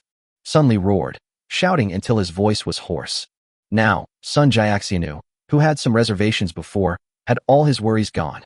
The order to kill Zhang Jun was personally given by the patriarch. It wasn't us who made this decision on our own. Brothers, let's kill them. Avenge our brothers. Stop him. Stop him quickly. The encirclement is forming. All the long-standing formation drills were useless against Jiang Chen's guns and cannons. You think you can't even handle Zhang Jun? Suddenly, the pressure on Zhang Jun increased dramatically. No matter where he went, he was surrounded by the immortal servants of the Sun and Zhang families, and even the air above his head was packed with immortal servants flying low in the sky. Chapter 374. It's all in chaos, a complete mess. Hee-hee-ha. From the platform, due to the distance, the telescope could no longer clearly see the famous scene of the coalition's internal strife. So at this moment, Jiang Chen and his wife were watching the chaotic battle below from the drone's screen. You're really shameless. Xiao Ling's eyes still held a hint of amazement. Sometimes she found it really hard to keep up with Jiang Chen's train of thought. If the guards were handed over to Xiao Ling, she could at most defend the city and then kill as many as she could with her superior firepower. As for Jiang Chen, he had even more to think about. First, they used riflemen to easily destroy the enemy's vanguard probes. Just as the enemy was preparing for a second wave of attack, the manner of which was unknown. Hey, Jiang started acting up, didn't he? With just a simple pot of hot vegetables and a pot of hot rice, they managed to throw the allied forces into chaos and internal strife. This is nothing. If you dare to mess with me, Jiang, then you'd better be prepared for something worse than total annihilation. Look, they're making a mess again. As Jiang Chen pointed, the already chaotic allied forces began to move. On the side of the coalition forces, Zhang Jun truly deserves to be the master who can direct the entire Zhang family. Despite being surrounded by celestial servants eager to kill him, he relied on his inner strength, which surpassed that of ordinary grandmasters. After enduring countless punches and kicks, the protective aura he had erected remained as steady as a rock, perfectly protecting him. As for the immortal slaves who attacked him, he cut them down in large numbers, like harvesting wheat. Blood and flesh flew everywhere, and severed limbs were even sent flying high into the air by inertia. Only then did Zhang Jun's mind, which had been filled with killing intent, finally regain a sliver of clarity. Those who are family know their own situation. Although he appears invincible to outsiders, the internal energy he has left is not enough for him to continue to expend it like this. If he hasn't escaped by the time an incense stick has burned, he'll be chopped into a pile of minced meat sooner or later. Dear family heads, what are you waiting for? Still don't understand. This is Jiang Chen's scheme to sow discord. With a few swift strokes, he unleashed 3 more sword strikes, cutting down dozens of celestial servants. Zhang Jun was panting heavily, his breathing becoming erratic. We're in this together now. If I die, it will set a good example for your family's celestial servants. As expected of a seasoned veteran, Zhang Jun did not wail and beg for help from the heads of the families. Instead, he brought his own situation together with that of the other family heads. You're just watching the show from the sidelines, aren't you? What good will you get after I die? Hiss. As Zhang Jun uttered his last words, the family heads who had been observing coldly gasped and quickly realized what was happening. Everyone had originally thought that the Zhang and Sun families were in turmoil, and that it would be best if these 2 dogs died here. In this way, you can get more of the spoils in the future. However, Zhang Jun appealed to their emotions and reasoned with them. Everyone looked around and saw that their own celestial servants were staring intently at the chaotic battle scene not far away. I was completely mesmerized by what I saw, and I was so eager to try it out. Grass. Jiang Chen, you bastard, how can you be so cunning? They even thought of this step. No. Zhang Jun absolutely cannot die here. If Zhang Jun were to be beaten to death by his own Zhang family's celestial servants. Leaving aside the question of how they will manage their own immortal servants if word gets out, how will they manage to keep track of them? Just look at the current situation. What? The Zhang family's servants have guts. They've united and wiped out their master. If we are treated unfairly by our masters, shouldn't we also rise up in resistance? This path must absolutely not be opened. The heads of the families quickly realized the implications and broke out in a cold sweat. After exchanging glances, the group shouted in unison. Brothers, listen to my command. The immortal servants of the Zhang and Sun families have betrayed the Holy Realm. Kill them. Hang in there, Zhang. I'll start my judgment now. Hurry, what are we waiting for? Rescue the Zhang family head. Zhang Jun can get up, but he cannot die here, much less die at the hands of his own servant. The next moment, the massive army of immortal slaves, like a swarm of ants, charged towards the chaotic Zhang family camp. Fortunately, almost every family in the Holy Realm has different colored robes for their immortal servants, so there's no need to worry about hurting friendly forces during the chaotic battle. With the other family's immortal servants charging into the fray, soon a large number of screams of agony echoed through the ranks. The Zhang family has 50,000 immortal slaves, and the Sun family has 20,000 immortal slaves, totaling only 70,000. Faced with an army of over 500,000 celestial slaves, they were utterly powerless to resist. In an instant, Zhang Jun, who was at the center of the encirclement, felt much less pressure and began to nimbly dodge, fleeing towards the outer edge of the encirclement. Zhang Jun, you damned bastard, die? Of all the family heads, only Sun Li was determined to kill Zhang Jun at this moment. seeing Jiang Jun fleeing towards the outer perimeter. How could he let the other party have his way? He cursed and quickly pushed through the crowd, landing behind Jiang Jun. Suddenly, don't act rashly. Stop. This is all Jiang Chen's scheme. Don't do something that will only hurt your friends and please your enemies. The patriarchs quickly spotted the two figures chasing and fleeing in the crowd and shouted in unison. You beast! It wasn't your fairy servant who died, was it? You may not care, but I do. Anyone who dares to stand in my way will become my lifelong enemy. Sun Li cleaved down two immortal servants who had fallen in front of him, not caring which family they belonged to. At this moment, he only had eyes for his enemy, Jiang Jun. He completely forgot about the important matters at hand, Jiang Chen, and the weapons. All his malicious intent vanished at that moment. Brothers of the Sun family, listen to my command. Follow behind your patriarch and avenge our fallen brothers. As Sun Li roared, the Sun family members who were desperately trying to stop the siege of the various immortal slaves all abandoned their opponents and followed Sun Li in the direction of the voice. Target, Zhang Jia and Zhang Jun. Damn it. Sun Li, you mad dog. Get out of here. Zhang Jun had already taken advantage of the chaos to escape to the outer perimeter of the encirclement and was even in the protected area of other immortal slaves. Before he could even breathe a sigh of relief, he turned around and saw Sun Li leading a large number of immortal slaves, charging towards him like wild dogs smelling meat. While cursing in fear, he quickly located the other family heads and fled even faster. Zhang Jun, you bastard, I'll kill you. If you don't die today, I'll change my surname from Sun. Sun Li, leading a group of his family's immortal servants, moved like a black torrent. They broke through the formations of the various immortal servants with unstoppable momentum and pursued the disheveled Zhang Jun. The other family heads were speechless as they watched all this. Chaos. The entire central part of the Holy Realm is in complete disarray. Chapter 375 Zhang Yuan seeks refuge. Brothers, help me. Zhang Jun roared, and the other 13 family heads all gathered 500 feet ahead. Behind him stood Sun Li, shouting threats of violence. Zhang Jun, don't come any closer. Damn it, let's get out of here. Seeing Zhang Jun leading 20,000 Sun family slaves charging towards them with unstoppable momentum, the family heads were terrified. All the immortal slaves were surrounding and killing the Zhang family's immortal slaves, and at this time, these family heads only had a small number of personal guards by their side. Zhao Jiaxianu, hurry back to defend. Rin Jiaxianu, come quickly to save this old man. Forget about Zhang Jun and his men. Damn it, our master's life is nearing its end. The family heads were so angry they wanted to tear Zhang Jun to pieces. Don't you have any common sense at all? Why did they have to run right up to us of all places? At this moment, the patriarchs truly wished that this bastard Zhang Jun would die immediately. Hey, all the brothers are here. Well then, I, brother Sun, won't stand on ceremony. Only Zhang Jun, seeing Zhang Jun fleeing towards the other family heads, his eyes lit up immediately. They went forward as cannon fodder. How could these family heads not know what was going on? They all know the truth, but are pretending not to.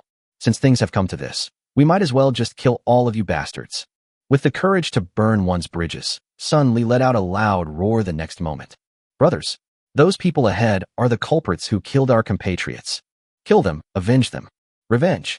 Accompanied by deafening battle cries, the torrent of nearly 20,000 immortal slaves increased its speed even further. Don't come any closer. Brother Sun, it's not my fault.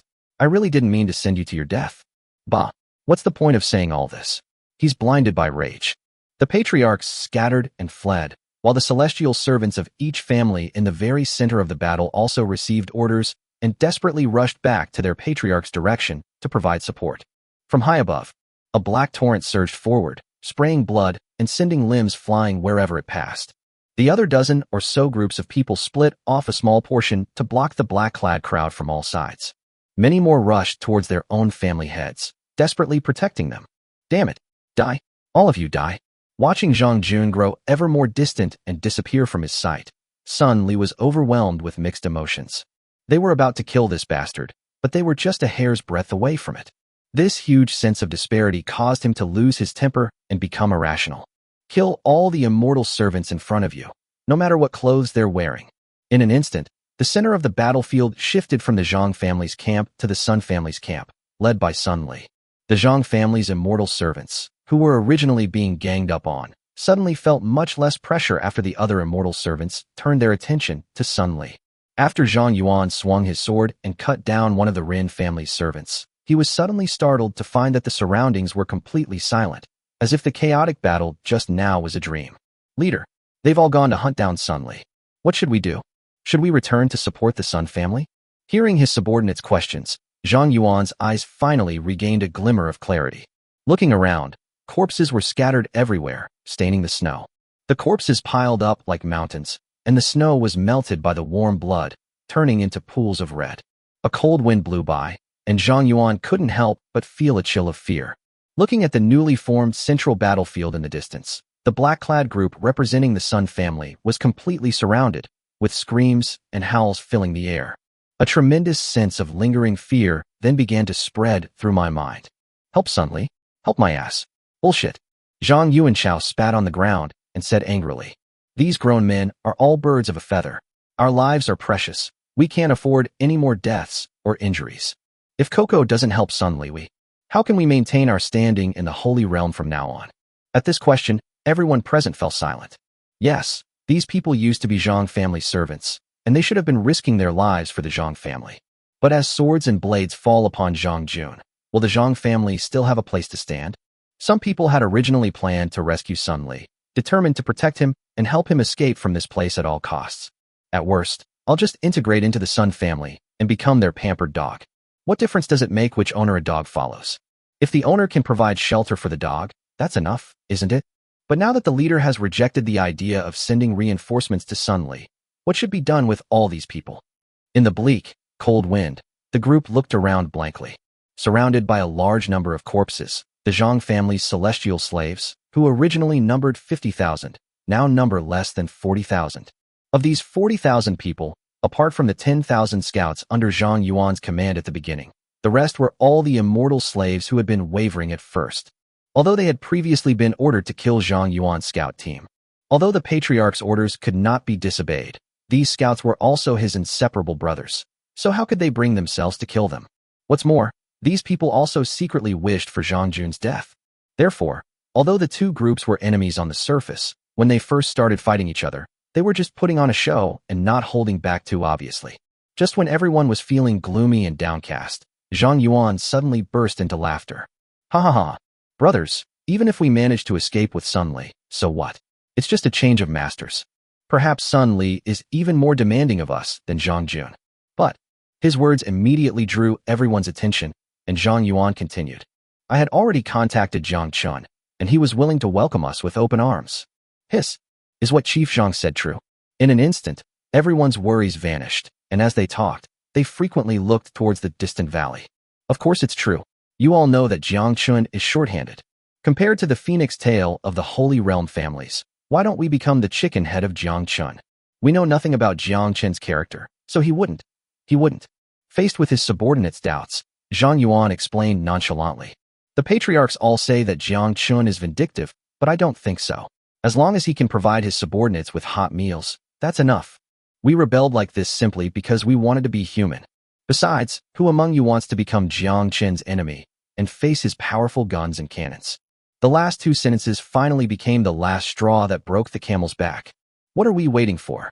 Chief Zhang, rather than becoming a lonely soul in the Holy Realm, you might as well try your luck under Jiang Chen and gain a better future.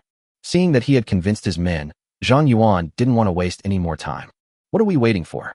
Let's take advantage of the fact that the Allied forces are currently embroiled in internal strife and haven't focused their attention on us. Brothers, Zhang is going to join Jiang Chen. Go, go, go.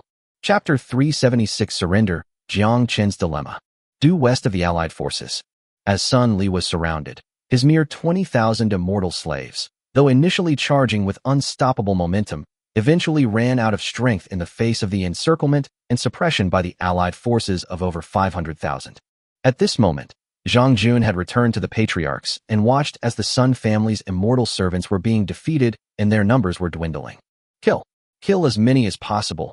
Kill without restraint. Good, good, good. Ha ha ha. Sun Li, you mad dog. You've finally met your match.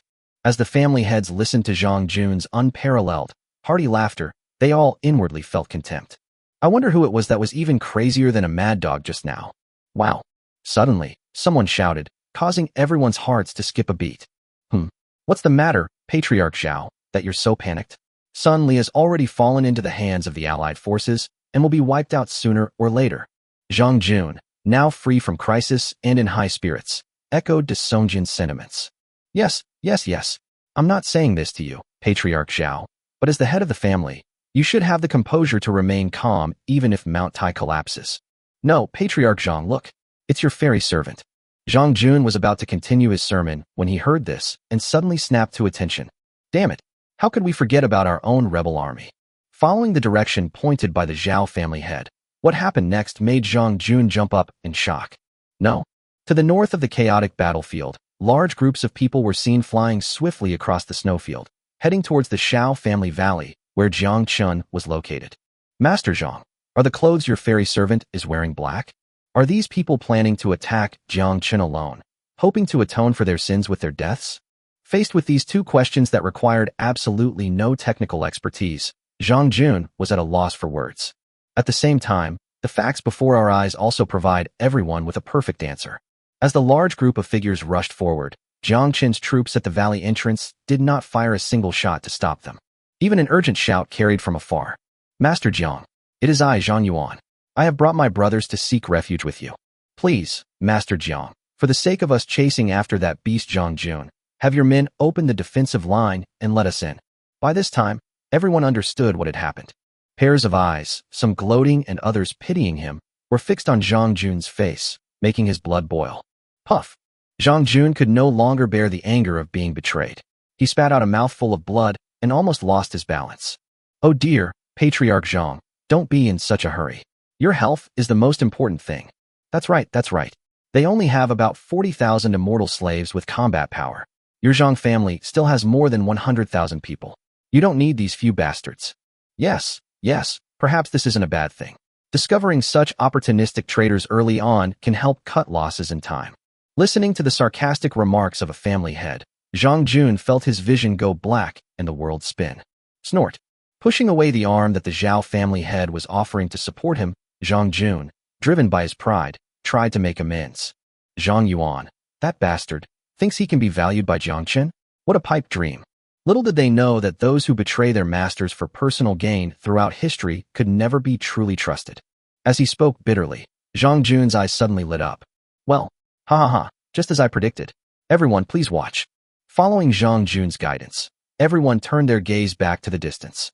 Nearly 40,000 Zhang family servants crowded to the entrance of the valley in a short period of time.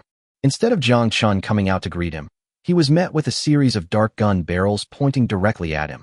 Ha! That damn Zhang Yuan. Did he think he'd only have a good life after betraying his patriarch?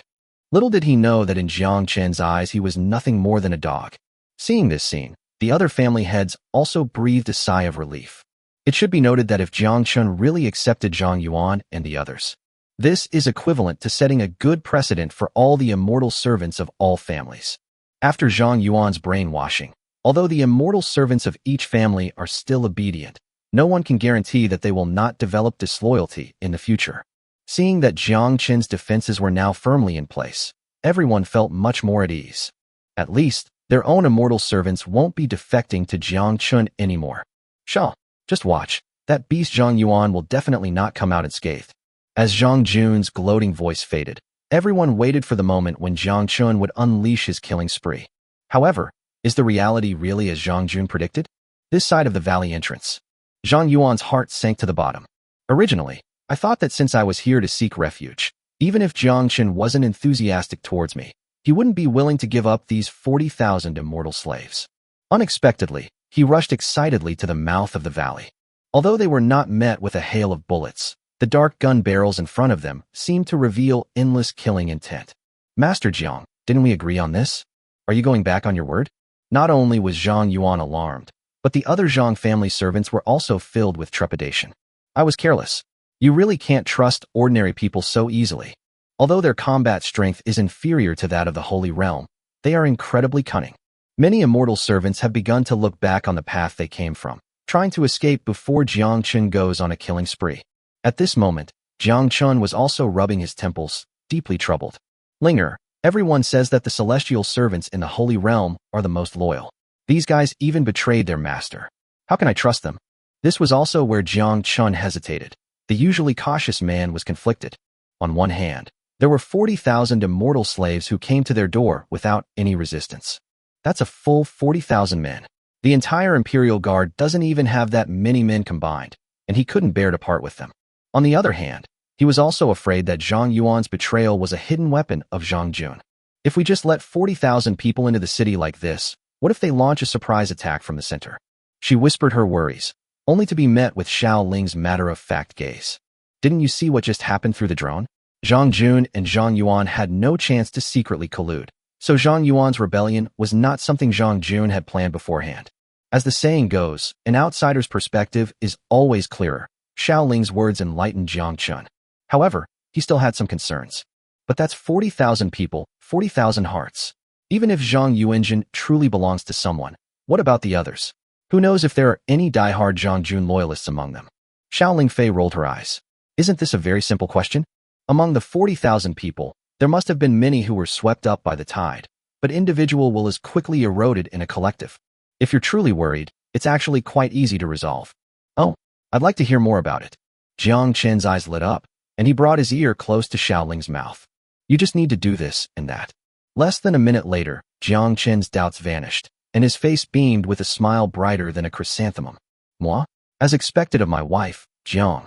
So clever. So underhanded. Hee hee. Xiao Ling wiped the drool off her face, rolling her eyes at him.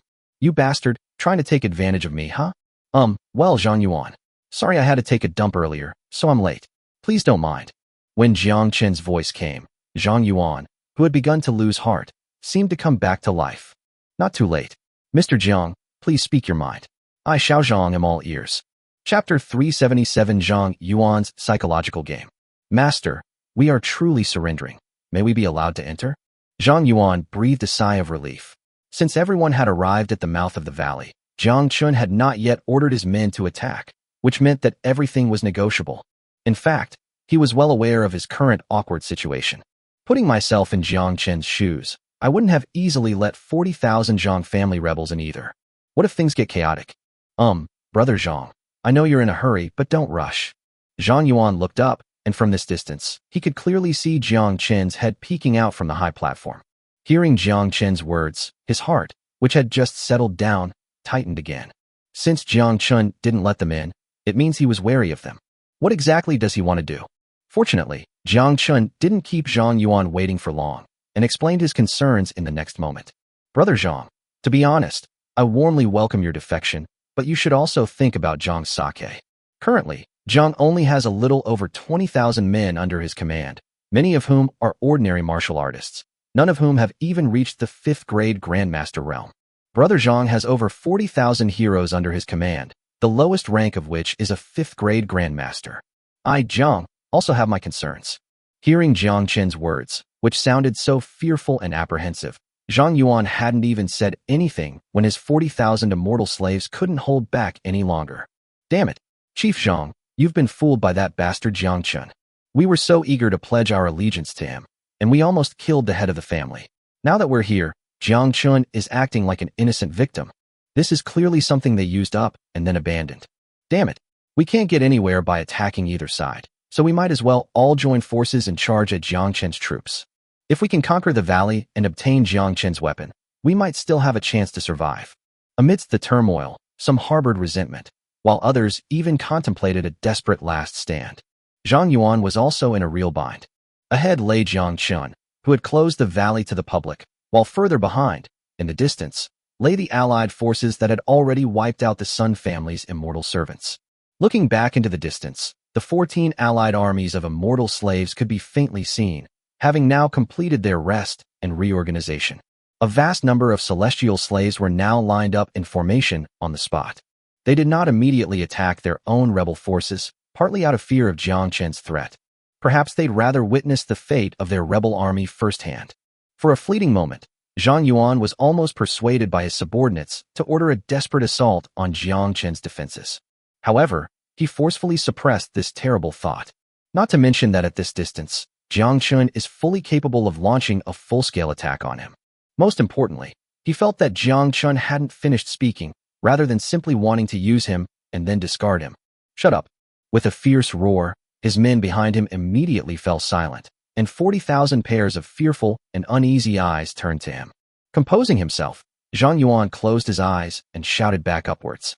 "We have no way out, Master Jiang."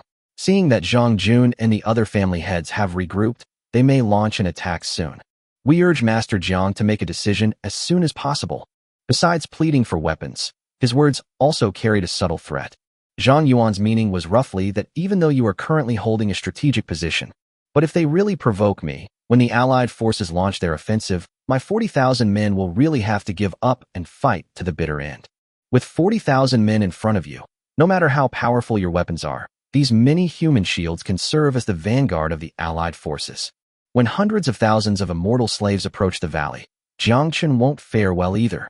Jiang Chen understood Zhang Yuan's threat and secretly admired his talent. They really know how to analyze situations.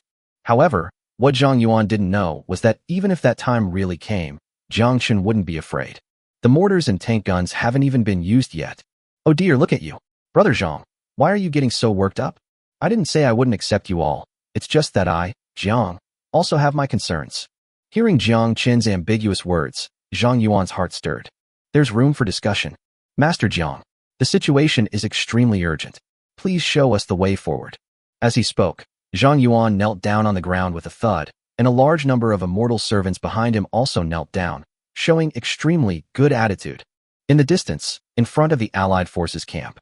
By this time, the crazed son Li had been killed, and even his remaining troops had been wiped out. The Allied forces had regrouped, but did not launch an attack. Ha ha ha, just as I thought. Just as I thought.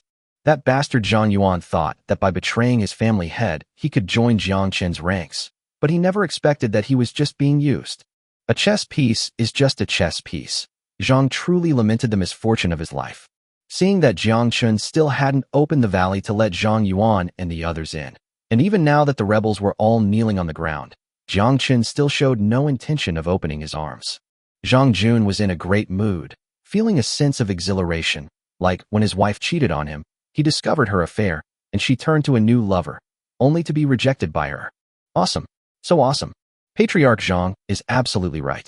Pawns are born to be discarded. The other family heads who witnessed this scene were also in high spirits. Even more extreme, some turned around and began to lecture their celestial servants. Did you all see that? Don't think you're some kind of treasure that everyone will want to take you wherever you go. Zhang Yuan is a bloody lesson. Did he really think that betraying the Holy Realm would allow him to switch allegiance to a new master? What a joke. In the eyes of a beast like Jiang Chen, he's nothing more than a snobbish opportunist who betrayed his family. Regardless of whether you people share Zhang Yuan's thoughts, put them away. There's no future in being a traitor. Listening to the patriarch's political and ideological lectures, the chaotic thoughts that had been swirling in the minds of the immortal servants were all extinguished. Yes, ever since we immortal servants entered the Holy Realm, we have been branded with the mark of our families. Regardless of life or death, we are all family. Zhang Yuan is a perfect example of what not to do.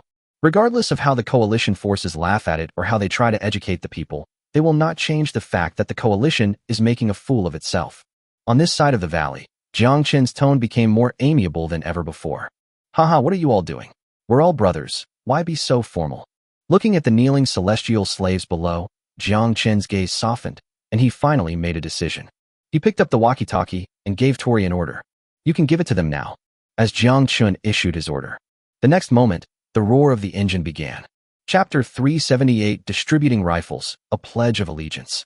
The instant the engine sounded, Zhang Yuan and the others were startled and suddenly looked up. They sprang to their feet in a short time, thinking that Jiang Chen was going to kill them. Many people even took out their weapons, ready to fight to the death at any moment. But the next moment, what they saw left everyone stunned. This. At the not-so-wide valley entrance, the several steel behemoths that had been blocking the way parted to the sides. Immediately afterwards, more than a dozen steel behemoths of different shapes drove out one after another from behind the valley. For a moment, everyone's minds were a complete mess, and they didn't understand what this meant. Soon, before anyone could think about it, more than a dozen transport trucks had already driven out of the valley, with the lead truck stopping right next to the stunned Zhang Yuan. Immediately afterwards, a large man, fully armed, dressed in a strange all-white outfit, with even his face completely covered, opened the door and got out of the car. Oh dear, Brother Zhang. Before Tori could even stand still, he pounced on Zhang Yuan, grabbed his hands and shook him violently up and down. Let me introduce myself. I am Tori, the commander of the guard, and I am here on the orders of the Marquis to transport weapons and ammunition for Brother Jiang. Through Tori's winter gloves, Zhang Yuan could feel the other person's enthusiasm. However, the stark contrast before his eyes still didn't catch him off guard. One moment we were worried about the imminent arrival of gunfire, and now they're calling each other brothers? They even said they're bringing us weapons? What is this, Commander Jiang, the master of the army? Hey, I already said we're brothers from now on. Why are you being so formal? Even through the cold weather mask, Tori's enthusiastic tone remained undiminished. My lord said that since we're going to be brothers from now on, we can't be stingy, right? Enough with the small talk. The cars behind are full of rifles and ammunition bestowed by the Marquis. Let the brothers get them. Since you have never used a rifle before, the Marquis has sent many of his men to teach you. As Tori spoke, he waved his hand behind him without turning his head. Swish, swish, swish. From the dozen or so large vehicles behind, soldiers of the escort, also dressed in snow camouflage, jumped out of the driver's seat or from the back of the vehicle. Hurry up, guys. Come on, come over here and get your guns. Time is tight. Everyone hurry up. After you get your guns, I'll personally teach you how to use them.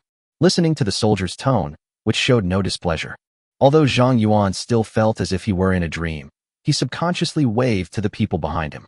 The next moment, the 40,000 Jiang family rebels rushed forward excitedly, showing a great deal of impatience. A gun. This is a rifle. Wow. I never expected that this little thing could unleash such power. Hey, you know what?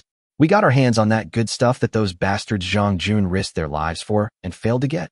At this moment, the Zhang family rebels no longer looked as if they had lost their parents. Under the soldiers' arrangement, they lined up in a long queue and quickly received their own weapons. A rifle, 3 empty magazines, and an unopened tin ammunition box containing 1,000 rounds of ammunition. That was the weapon each rebel received. The ferry slave, having received the weapon, touched the cold gun and clicked his tongue in disapproval. Those immortal servants who were still queuing up and hadn't received their weapons had a red gleam in their eyes, wishing they could cut in line and get one. Seeing this, Zhang Yuan finally felt a little relieved. Distributing weapons to them at least shows that Jiang Chen has temporarily accepted them. However, looking at the valley entrance that was once again completely surrounded by armored vehicles, Zhang Yuan felt that things were not so simple. Commander Tua, what are you doing? Noticing Zhang Yuan's gaze fixed on the valley entrance, Tori laughed gruffly, patted Zhang Yuan on the shoulder, and said, I've already said we're brothers from now on. If you don't mind, just call me Brother Tori. As the leader of 40,000 men, Tori felt that he was being too proud to be associated with him. Brother Tori. Zhang Yuan still had doubts and was about to ask Tori a question when Tori interrupted him before he could finish speaking. Tori crept closer like a thief, glanced at the excited Zhang family servants, and lowered his voice. Brother Zhang, you are also a military commander, so you naturally know that morale is unpredictable, especially with the 40,000 men you've brought with you. Glug. Zhang Yuan was startled by the other party's thieving behavior and hurriedly swallowed, echoing, Yes, yeah, but don't worry, Brother Tua.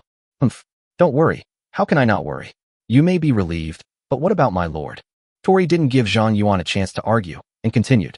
40,000 men represent 40,000 hearts. My lord has certainly seen your actions. He risked his life to awaken your brothers for freedom. But what about the others? Can you guarantee that not many of those 40,000 people were swept up by the tide of events? Tori's scathing words left Zhang Yuan speechless and unable to offer any defense. They are all leaders. Everyone understands this principle. So, in the opinion of my elder brother, or rather, in the opinion of the Marquis, what should be done? He also realized that these weapons were not so easy to obtain, and that the Xiao family manor was not so easy to enter. Seeing Zhang Yuan resign to his fate, Tori finally revealed his ultimate goal. Brother Zhang, don't worry. The Marquis already has a plan for this. Everyone has received their weapons, right? If the Celestial Slave Alliance attacks again, then we'll have to rely on you guys. Hiss.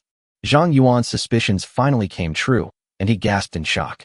Although he had suspected it for a long time, he was finally facing it all now, and for a moment he couldn't quite describe how he felt.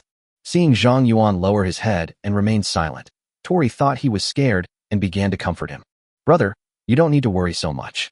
Although facing hundreds of thousands with only 40,000 is indeed a lot of pressure. But don't forget, before we only had a little over 10,000 riflemen, and we still managed to beat you. No, their vanguard, so badly they couldn't even lift their heads. In the end, if the Marquis hadn't wanted to conserve ammunition, those 20,000 remaining troops would never have had a chance to retreat. Zhang Yuan recalled that when the 20,000 members of the Sun family fled, Jiang Chen did not launch a larger offensive. What does this mean? It means Jiang Chen still has a major trump card up his sleeve. Well, if Brother Zhang has figured it out, that would be for the best. Think about it. The Marquis needs loyal subordinates. As long as you 40,000 men survive the first wave of attack and have the enemy's blood on your hands, then you will truly be his own people. In the words of the Marquis, this is called a pledge of allegiance. Moreover, this measure can also help us identify those who are opportunistic within the team. This is how we maintain the purity of the team. Killing two birds with one stone, or rather, killing multiple birds with one stone. It must be said that Tori really has a talent for being a lobbyist. After a series of sweet words and heartfelt confessions, Zhang Yuan was finally persuaded. Let's do it. I hope Chief Tua and Lord He will keep their promise. Chapter 379 Clan Heads. Are rifles free? On the side of the coalition forces. Hiss. My lords, I have a brilliant idea. The speaker was the head of the Rin family. Among the dozen or so family heads, apart from Zhang Jun, he was the one with the most cunning ideas. Oh, if the master has something to say, he should speak freely. At this moment, we are all in the same boat, so why hide anything? Yes, tell us quickly what your plan is to kill Jiang. Even Zhang Jun, who had been in a high mood, turned his attention back to his treacherous wife. Jiang Chen has sown discord among my Zhang family's servants, and I, the patriarch, wish to kill him. Patriarch Ren, what plan do you have? Speak quickly. No one, including the head of the Rin family, even glanced at Zhang Jun. After all, what is there for a family head to fear after losing his immortal servant? Zhang Jun took in the contempt in the hearts of those present. While feeling sorrowful, her resentment towards Jiang Chen deepened even further. Everyone, weren't we hesitant to advance earlier because we were intimidated by Jiang Chen's firepower, wanting to wait for Patriarch Zhang's iron plate to arrive before launching an attack? As he spoke, the head of the Rin family pointed ahead. There, at this moment, 40,000 Zhang family rebels were kneeling on the ground, seemingly having been turned away by Jiang Chen. It seems that Jiang Chen's so-called promise to Zhang Yuan was completely fabricated. Given the current situation, Zhang Yuan's resentment towards Jiang Chen must be greater than his hatred towards Zhang Jun. Zhang Jun, you bastard. You used to call me Brother Zhang, but now you're addressing me by my full name? Life is indeed so realistic. Before the grief and indignation in his heart could dissipate, Zhang Jun's eyes lit up in the next instant, and he reacted faster than the others. Patriarch Ren, are you saying we can use Zhang Jun and the others as a shield and take advantage of the situation to attack the valley? Hiss. Upon hearing this, the other family heads also quickly realized what was happening. Brilliant. Brilliant. This will not only reduce our losses, but also catch them completely off guard. What's even more ingenious is that once our army charges forward, Zhang Yuan will definitely attack from both sides, putting us in a dilemma. Turning around, we see our hundreds of thousands of troops. Forward, we see Jiang Chen's gun barrels. If Zhang Yuan weren't hopelessly stupid, he would probably vent his resentment on Jiang Chen.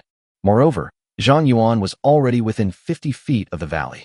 If he fought desperately, he could really break into the enemy camp and wreak havoc. By then, Jiang Chen will be busy wiping out Zhang Yuan's forces, so he won't have the extra energy to defend against us. Wow, that's a brilliant plan. Hearing the flattery that should have been showered on him instead fall on the smug head of the Rin family, Zhang Jun's face crumpled. Perhaps noticing Zhang Jun's resentment, the family heads didn't forget to kick him while he was down. Oh dear, in the end, we still have to thank Zhang Yuan.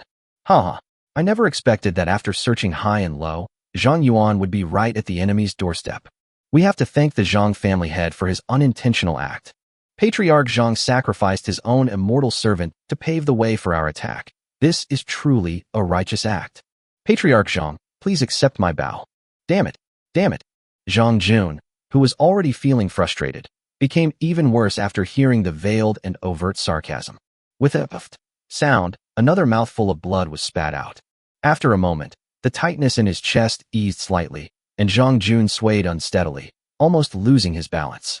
At this moment, he transferred his anger towards Jiang Chen to the family heads beside him. Damn it, you bunch of worthless bastards. My lord wishes you all the best. May your wishes not come true. May you achieve a resounding victory and be utterly annihilated. Perhaps Zhang Jun's grief and indignation finally moved heaven. just as the patriarchs were hurriedly adjusting their formation and giving their celestial servants a pre-battle pep talk. The moment when hundreds of thousands of troops were about to charge in full force. Stop! With a sharp shout from the head of the Rin family, everyone paused in their tracks. Oh dear! What are you doing? I almost lost control of my leg. Within the coalition camp, hundreds of thousands of people went from extreme stillness to extreme movement, and then from extreme movement to extreme stillness with a single order, almost causing everyone to strain their backs. The city gates are open. There's movement over there. Ignoring the complaints of others, the head of the Rin family looked solemn, and with a single sentence, he drew everyone's attention to the distance. Hiss! Jiang Chen couldn't hold back any longer. Is he going to discard him after he's served his purpose? He's still too young. With such behavior, what immortal servant would dare to seek refuge with him in the future? Huh, how ridiculous. How could someone so blatantly discard someone after they've served their purpose be made to appear so openly in the public eye? In the eyes of everyone. The valley entrance, which had been blocked by several armored vehicles, suddenly opened, and then more than a dozen unfamiliar steel vehicles filed out, rushing menacingly toward Zhang Yuan, who looked completely dumbfounded. A massacre is about to break out. Quick! They're about to clash. This is a great opportunity. Before the valley gate closed, we charged through in one go. Kill anyone who sees a person. Kill any ghost you see. All celestial servants, heed my command. Refresh the forehead of our patriarch. Stop! Stop! Stop! The order to attack came to an abrupt halt, followed immediately by an order to stop. In an instant, the allied forces were thrown into chaos once again, causing the immortal servants to complain bitterly. Unfortunately, the heads of these celestial servants had no time to pay attention to such trivial matters. What's going on here? Can anyone tell me what's going on here? The heads of the families were stunned. Jiang Chen's troops, who were supposed to be unleashing their full firepower and relentlessly attacking Zhang Yuan and the other rebels, were suddenly seen. Instead of launching an attack, the door of the lead steel behemoth opened, and a figure dressed entirely in white jumped out first. Then the figure strode forward, grabbed Zhang Yuan's hand, and shook it violently. In this scene, the two seemed like long-lost brothers reunited, making the moment especially heartwarming. It's unclear what the two said, but not long after, the doors of the vehicles behind them suddenly swung open again. Nearly 100 more people dressed entirely in white jumped out of the car. To the despair of the family heads, those who jumped off the carriage not only had no weapons in their hands, but were also waving at the immortal servants behind Zhang Yuan. Waving? What are they up to? Reminiscing? Or luring the enemy in? Soon, reality slapped these family heads in the face again. As the soldiers waved, a large number of Zhang family slaves swarmed forward, and dark weapons were handed out of the vehicles and placed in their hands. The family heads didn't need to guess to know that those dark weapons were Jiang Chen's proud rifles. One weapon after another. The huge carriage seemed to contain an endless supply of weapons. Wow, our rifles free. They just gave it to me like that. Then what about us, who came all this way? Chapter 380 Heartbreaking Pain. As masters above the Grandmaster level, the clan leaders witnessed everything that happened at the mouth of the valley, even though they were several kilometers apart. As the patriarchs watched as rifles gleaming with metallic sheen were distributed to the traitors as if they were free, their hearts clenched with pain. Especially Zhang Jun. These people were originally his lackeys and henchmen. The thought of his wife leaving with her new lover, who was so generous with her, providing her with plenty of cosmetics, was unbearable. Who could bear such humiliation? Damn it. Damn it all. Jiang Chen, you bastard. And Zhang Yuan, you ungrateful lackey. Zhang Jun remained where he was, consumed by a helpless rage, having completely lost his dignity as a man. Patriarch Zhang, things have come to this point. Please calm down. Yes, please accept my condolences, Master Zhang. Although Zhang Jun had lost all his authority at this point, the people, united in their hatred of the enemy, couldn't help but offer words of comfort. You, what do you know? Zhang Jun squinted, showing no appreciation for the comfort offered by the others. Ah, Master Zhang, although I have never been cuckolded. Well, to make a living, you always need something on your head. Oh dear, that's not what I meant. I meant. The scene before them was completely chaotic, and even the heads of the families didn't know how to offer any words of comfort. However, eventually someone remembered the important matter. I never expected Jiang Chen to be so generous. Someone had initially thought that even if Jiang Chen brought Zhang Yuan's troops under his control, he would at least keep them under temporary control for future use. Unexpectedly, he failed to control Zhang Yuan and even directly gave him a gun. From the moment the rifles were distributed, the Rin family head's expression never relaxed. Having attracted everyone's attention, he continued to ponder. If we had attacked when Zhang Yuan knelt down, we might have had a chance. But by then it was too late. The other family heads also felt a sense of unease. The opportunity to fight was fleeting, and no one could be blamed for that. At this moment, Zhang Yuan's troops have already acquired rifles. Look. As the Ren family head pointed in that direction, everyone focused their gaze on it again. Clearly, Jiang Chen had come prepared. Those who had been distributing the guns were now instructing Zhang Yuan's troops on how to use their rifles.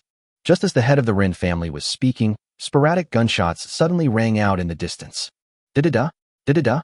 The sudden gunfire startled the Allied forces, who nearly threw their formation into disarray, like startled birds. Even the patriarchs instantly ducked back, and only after seeing that no one had been hit did they roar in exasperation. Scary, scary. What are you scared of?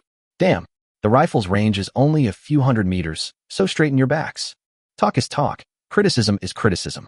The reactions of their own celestial servants just now served as a reminder to the patriarchs. After Sun Li's crushing defeat, the Allied forces were now like frightened birds when facing Jiang Chen, and could even be said to have no fighting spirit whatsoever. Even if Zhang Yuan's troops haven't fully mastered how to use rifles yet, the army shouldn't attack. The Ren family head's tone was filled with helplessness as he continued. The fact that Jiang Chen could give each of Zhang Yuan's 40,000 men a rifle clearly shows that Jiang Chen had a sufficient weapon stockpile. If we rush up now, we might catch Zhang Yuan off guard, but Jiang Chen's troops behind him might already be waiting for us. Hiss. Jiang Chen. Could it be that he was born with a knack for foresight? Don't tell me he had already foreseen this situation. Who can say for sure? The head of the Ren family remained cryptic in response to his companion's question. While pondering this, he turned his attention back to Zhang Jun, who had remained silent. Although Zhang Jun had lost an arm, he was a master and had already used his internal energy to stop the bleeding at the cut and performed a simple bandage. Zhang family head. Zhang Jun was furious, but then became smug and self-satisfied. Hey, you were just calling me by my full name a moment ago, but now your attitude is all warmer?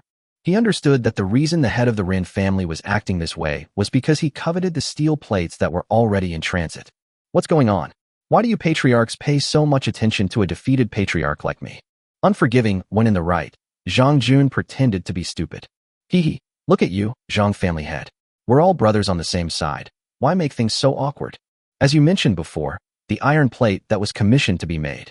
As soon as the head of the Ren family spoke, everyone realized what was going on. Yes, although Zhang Jun now only has a few hundred personal guards left, he seems to be the weakest. But he still has a magic weapon, doesn't he? Iron plate, huh? In fact, every family head here can send someone to the mortal world to quickly forge it. But this back and forth involves sending out messengers, collecting materials in secular countries, gathering blacksmiths, and the time it takes to transport them here.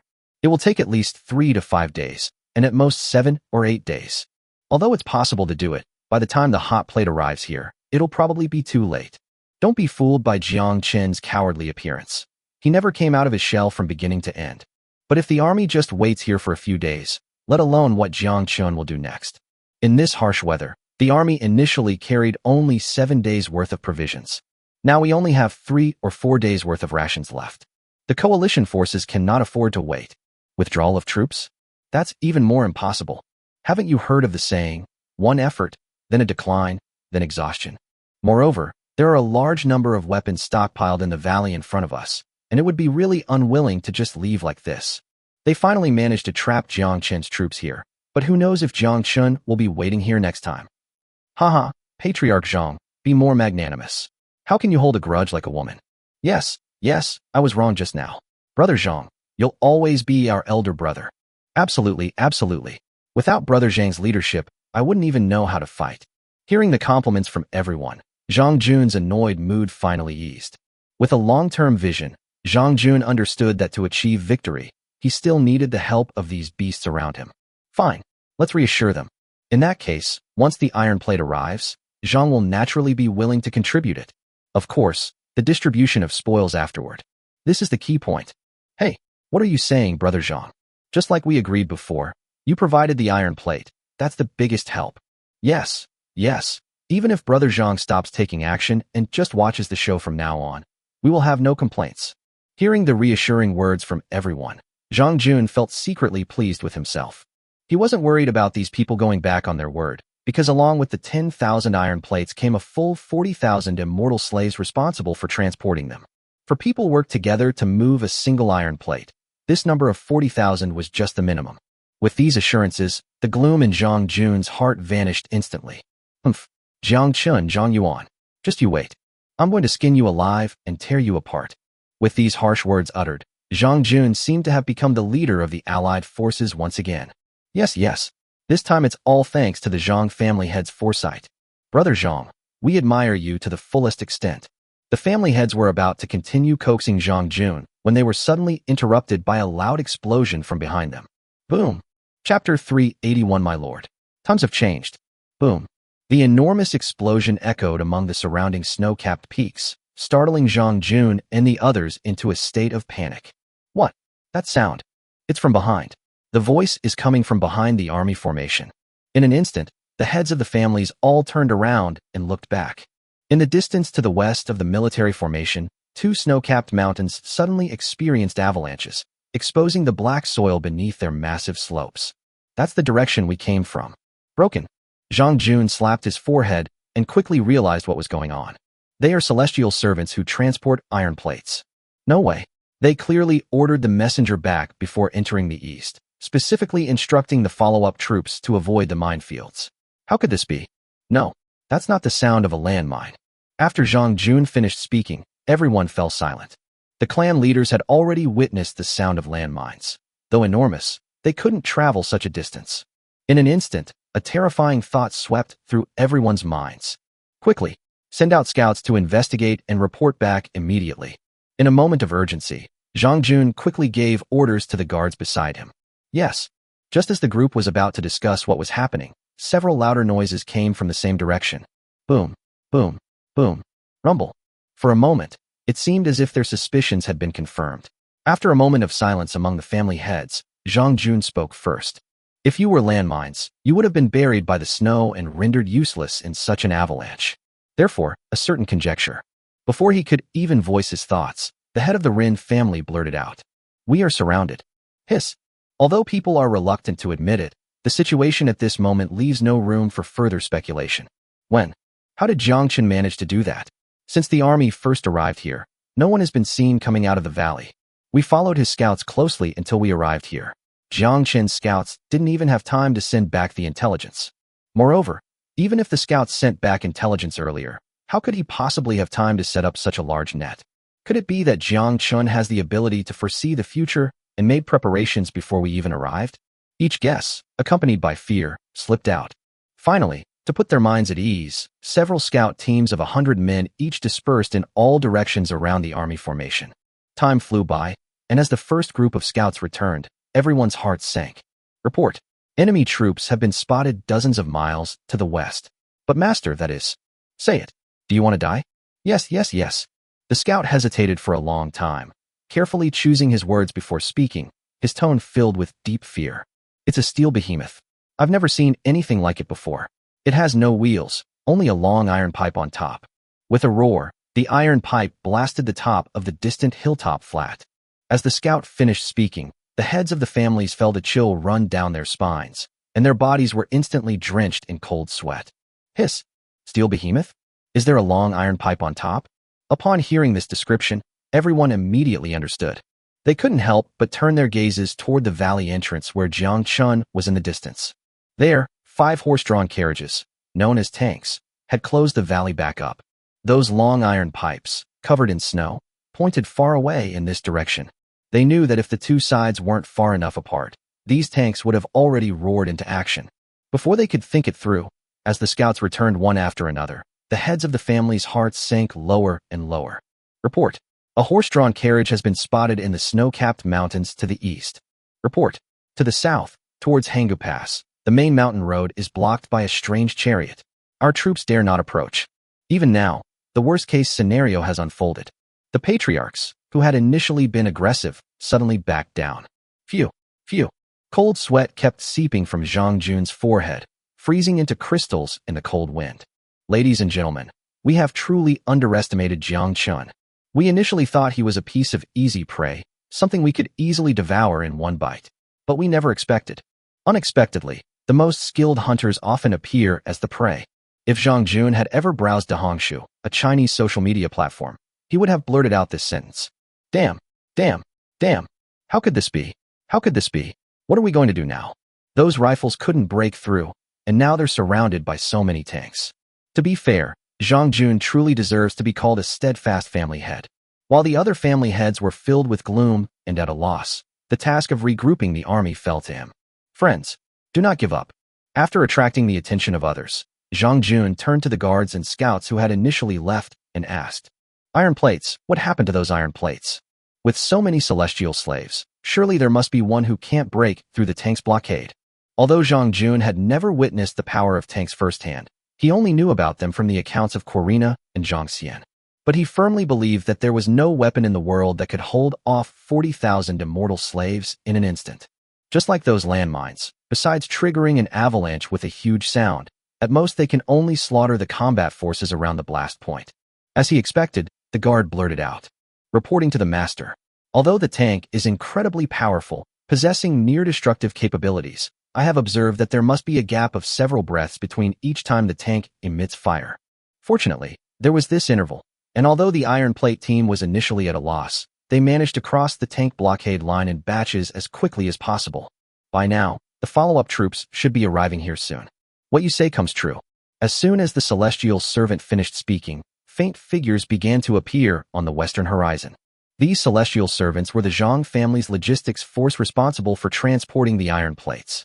At this moment, each group of 4 carried a huge iron plate, and as they ran, they would frequently look back in panic, their expressions filled with utter fear.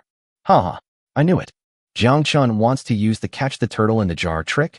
I think he's dreaming. So what if they had tanks? Our army still managed to get through them.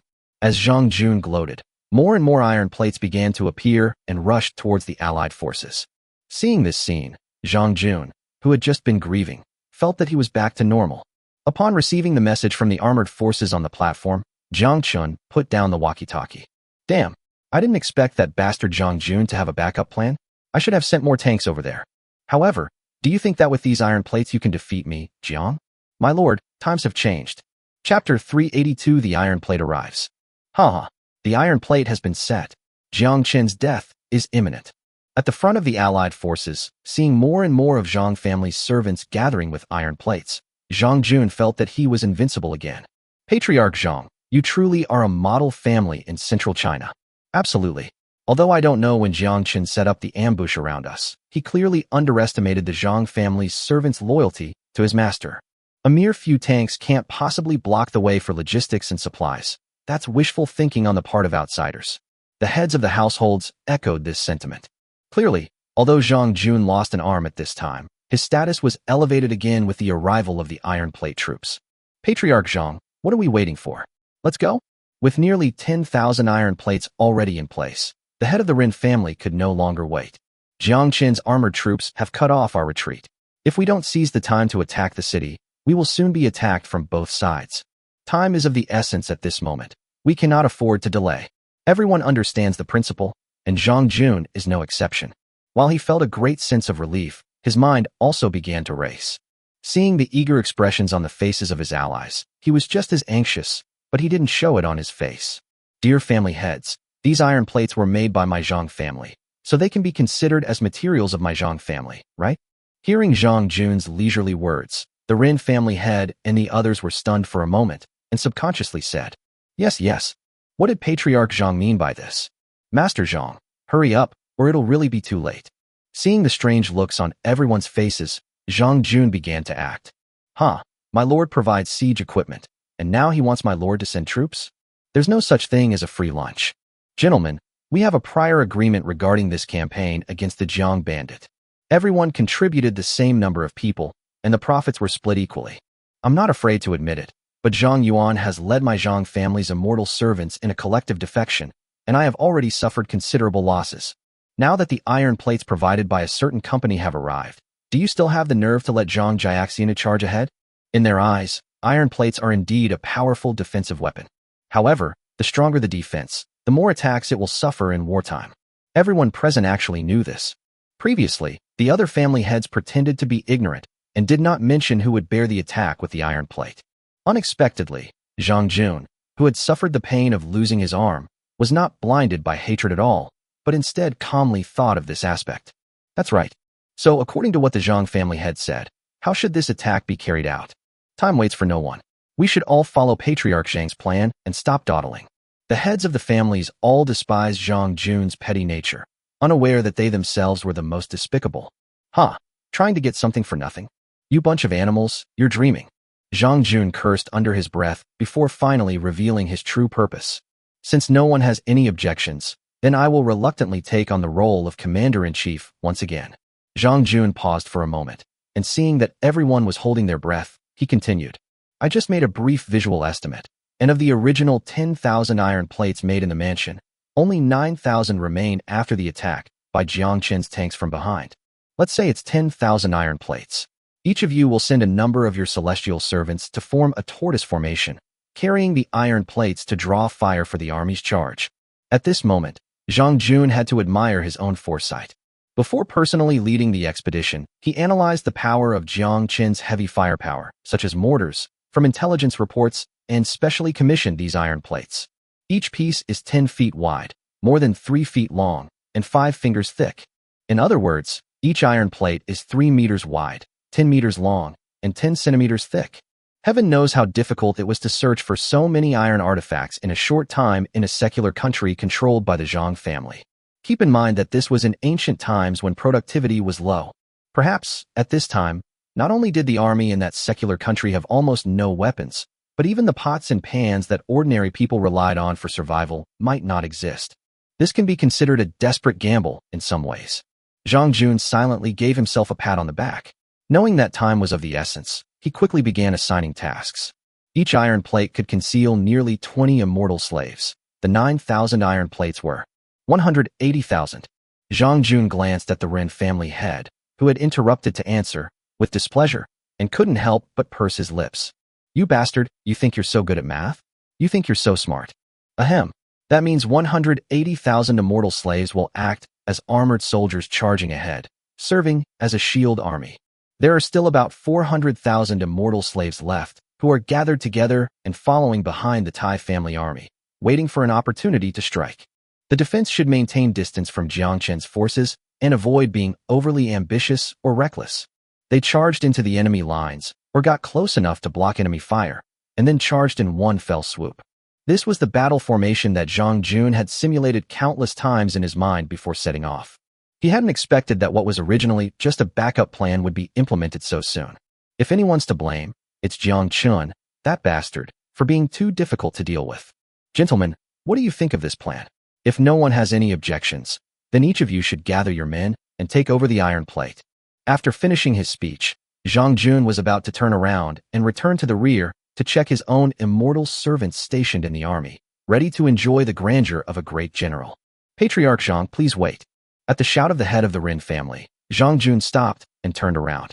Oh, Patriarch Ren has a different opinion? With nearly 40,000 of his own celestial servants arriving, Jiang Jun spoke with more confidence. I'm not the same Zhang I was 15 minutes ago. I hope you'll watch your words. Master Zhang, your plan is indeed effective, and we have no objection to it. But, since Patriarch Zhang has assigned tasks to all of us, what about the immortal servants of your Zhang family? The question that the head of the Ren family asked was also on everyone's mind. Oh, so all you provided were those iron plates, but you didn't want to contribute a single human head? Oh, we're the ones who give our lives, our strength, and our lives, and will be at the forefront. You, Jiang Jun, only provided some iron plates and thought you could stay out of it, just waiting to finish the crystal and split the profits? Do they think we're stupid?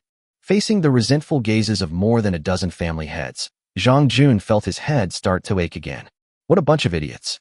Isn't it just because they're afraid that after the war, each family's immortal servants will lose strength, and my Zhang family will take the opportunity to grow stronger? Can't you have some vision and foresight? We're allies now, and the war hasn't even started yet, but everyone's got more ulterior motives than women. Rubbing his temples, Jiang Jun knew that it was impossible for him to sit back and watch the tigers fight. He rubbed his temples, feigning nonchalance with a helpless expression. Ladies and gentlemen, I never said I wanted to stay out of this. While you launch your frontal assault, my Zhang family's immortal servants will also infiltrate deep behind enemy lines and seize the opportunity to enter the Xiao family manor. Chapter 383. Hopefully, all the big spenders won't die. Although the Xiao family's ancestral home was located in a remote area that was extremely easy to defend and difficult to attack, and the surrounding mountains were almost vertical, making it difficult even for a grandmaster to cross. But, on this trip, I not only brought iron plates, but also climbing claws from the secular military. Unlike ordinary people, battles in the Holy Realm have always emphasized individual bravery. To be honest, even the weapons that the immortal servants are holding now are rarely used in the past. Everyone uses protective chi, but it cannot be broken by ordinary swords and knives. Only fists and feet imbued with internal force can break it. Therefore, the celestial servants of the Holy Realm have always looked down on the supplies used in various worldly wars. It's tasteless to eat, but a pity to throw it away. This was originally everyone's view on worldly weapons. But with Jiang Chen's appearance, everyone had to pick up these broken things again. Although they didn't know if they would be useful, they could at least provide a little sense of security, right? And just like these climbing claws, this is where they come in handy. Like a vertical mountain cleaved by a giant axe, even a master could leap up in one step, but there would be no foothold for them to use. To cross the mountain and enter the valley would be nothing short of a pipe dream. But with these iron claws, hee. As soon as Zhang Jun spoke, everyone's attention turned to the Zhang family's immortal slave camp. Wow, we were so focused on the metal plate that we didn't even notice these climbing gear. The Zhang family's plans are flawless. We admire them. As everyone clasped their hands in a gesture of flattery, their earlier dissatisfaction vanished completely. Haha, to do a good job, one must first have the right tools. This is a fundamental principle of warfare. Zhang Jun stroked his goatee, smiling with particular pride. Gentlemen, you are charging ahead and taking on Jiang Chen's firepower. Although it is difficult, you are still able to advance and retreat with a sense of order. As for my Zhang family, we were like a lone army venturing deep into the valley. To put it bluntly, we were directly stabbing into Jiang Xiaozhi Pai Yinzi. The dangers here are obvious. I don't need to elaborate, do I? Do you have any other complaints? Seeing that Zhang Jun had spoken so frankly, without even a hint of negotiation, what else could the crowd say? After all, Zhang Jun was right. If the celestial slaves outside the valley fail to capture the city, they can still retreat, regroup, and rethink their strategy.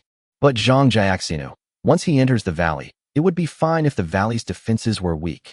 If there was already an ambush in the valley, well, Jiang Chen probably wouldn't be so meticulous in his calculations, would he?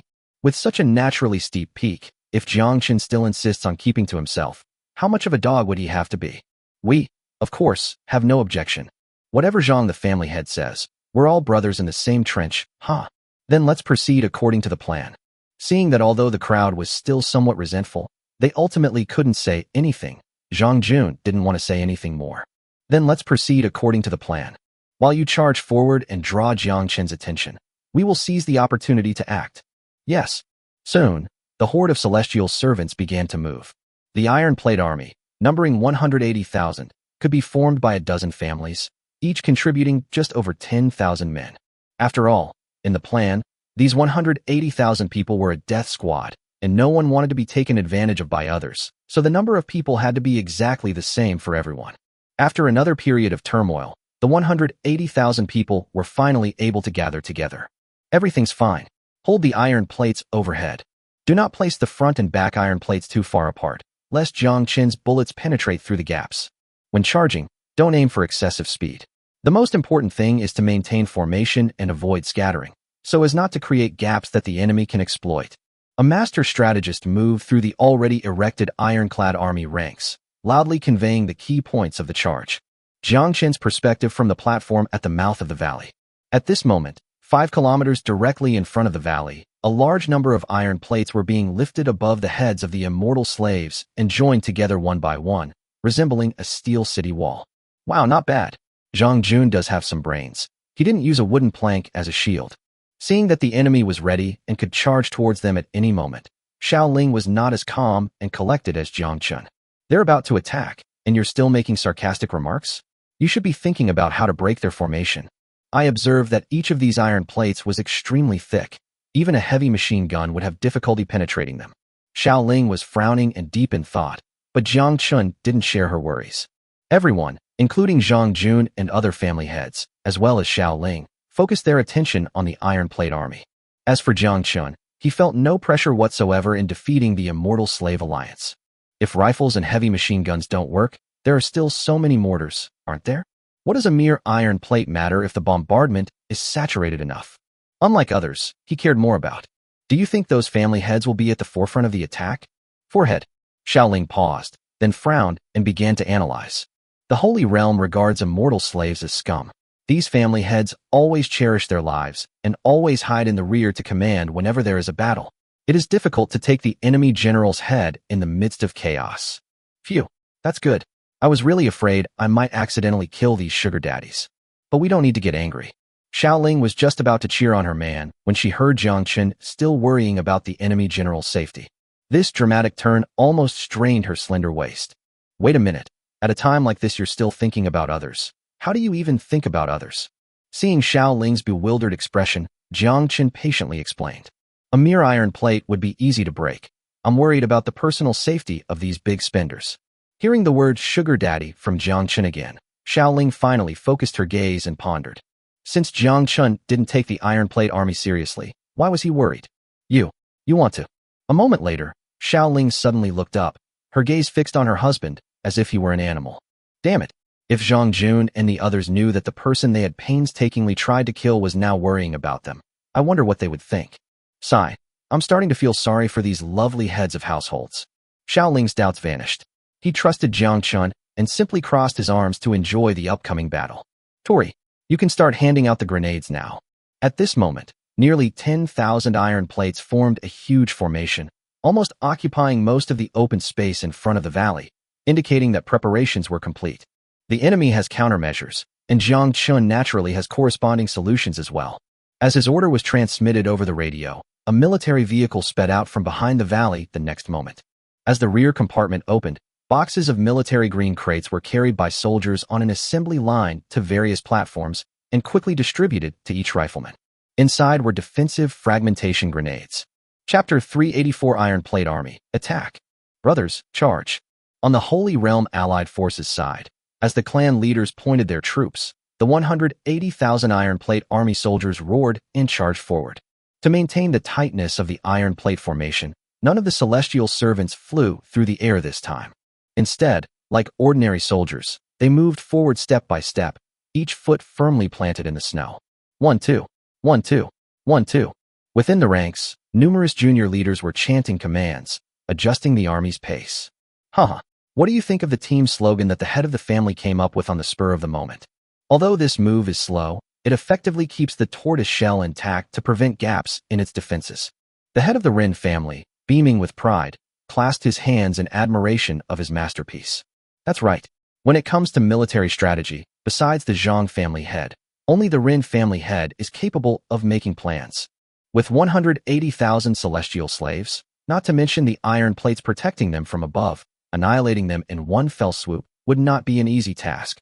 Even if the Iron Plate Army can only block half of Jiang Chen's firepower, let alone attract all the firepower, the remaining 400,000 men can approach the valley without regard for casualties. As the Iron Plate Army advanced step by step, the 180,000 footsteps echoed in unison. The powerful, resounding footsteps, thump, thump, thump, struck straight to the heart. The fighting spirit in the hearts of the family heads instantly soared. With such a mighty army, how could there be any reason for them to be defeated?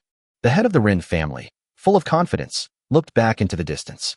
With the cover of the wind and snow, even he could hardly observe the movement route of Zhang Jiaxianu behind him, let alone Jiang Chen's troops further away. Whoosh! Patriarch Zhang has already dispersed his celestial servants, sending them to encircle both sides of the valley, waiting for the Iron Plate Army to engage. Hopefully he won't disappoint us. The other family heads echoed this sentiment. Haha, with an iron plate in front drawing fire, 400,000 troops are waiting for their chance to strike. After the Zhang family's 40,000 immortal slaves climbed over the wall and penetrated deep behind enemy lines, it's time for us to slaughter them. Perhaps Jiang Chen would have wet himself in fear if he saw this scene. Ha ha ha ha. The patriarchs were full of confidence and just waiting for the battle to begin. Jiang Chen, whom they were talking about, was not scared out of his wits at all. On the contrary, he was extremely amused. Wow, these old fogies know how to attack from both sides. The couple huddled together, watching the images transmitted back by the drone in Jiang Chen's hand. Zhang Jun and the others thought that with the heavy snow providing cover, Jiang Chen would be unable to observe the troop movements hidden in the distance. Little did people know that Jiang was actually using drones in his military campaigns, a bug that was incomprehensible to people in ancient times. Although a large number of landmines had been laid in the valley long ago, just in case. Just as Jiang Chen was thinking of sending Tori to lead the soldiers back to reinforce the valley, Xiao was also itching to get involved. I'll go? Honey, are you sure? What's there to be sure about? Just send me 1,000 men with enough ammunition. It'll just be a matter of killing any stragglers. Xiao, who was idle at the time, also personally participated in setting up landmines in the valley. At first, she didn't understand what Jiang Chen meant by landmines. With her limited understanding, it was hard for her to imagine a weapon that could be buried in the ground around the clock, causing a massive explosion as soon as someone passed by, even before they touched the landmine. Until one of the guard's new recruits, after laying claymore mines, accidentally passed by another mine just 5 or 6 meters away. Hiss! Xiao still remembers that scene vividly. The new recruit, originally a celestial slave, cautiously erected his protective aura, but in a short time, countless steel balls pierced through his aura and penetrated his body. Blood gushed from dozens of wounds, so much so that even the military doctor's rescue was unnecessary. Okay, they were quite confident in the defenses within the valley, considering it was just a matter of some cleanup work. However, since she was his own wife, Jiang Chen still exchanged for a stab-proof vest and thoughtfully helped Xiao put it on. Go ahead. Be sure to be careful. Jiang doesn't want to wear white on his wedding night. Screw you. Xiao rolled her eyes coquettishly, then gave Jiang Chen a big kiss. Mission accomplished. Reluctantly parting their lips, Xiao saluted like a guard before turning and fleeing without looking back. 1,500 zhang. Hold on. 1,400 feet. His protective aura was fully activated. Everyone in the 1,200 zhang group perked up. Within the Iron Plate Army, a leader from the Ren family frequently reported the real-time distance, providing psychological support to the immortal slaves who were advancing blindfolded beneath the iron plates.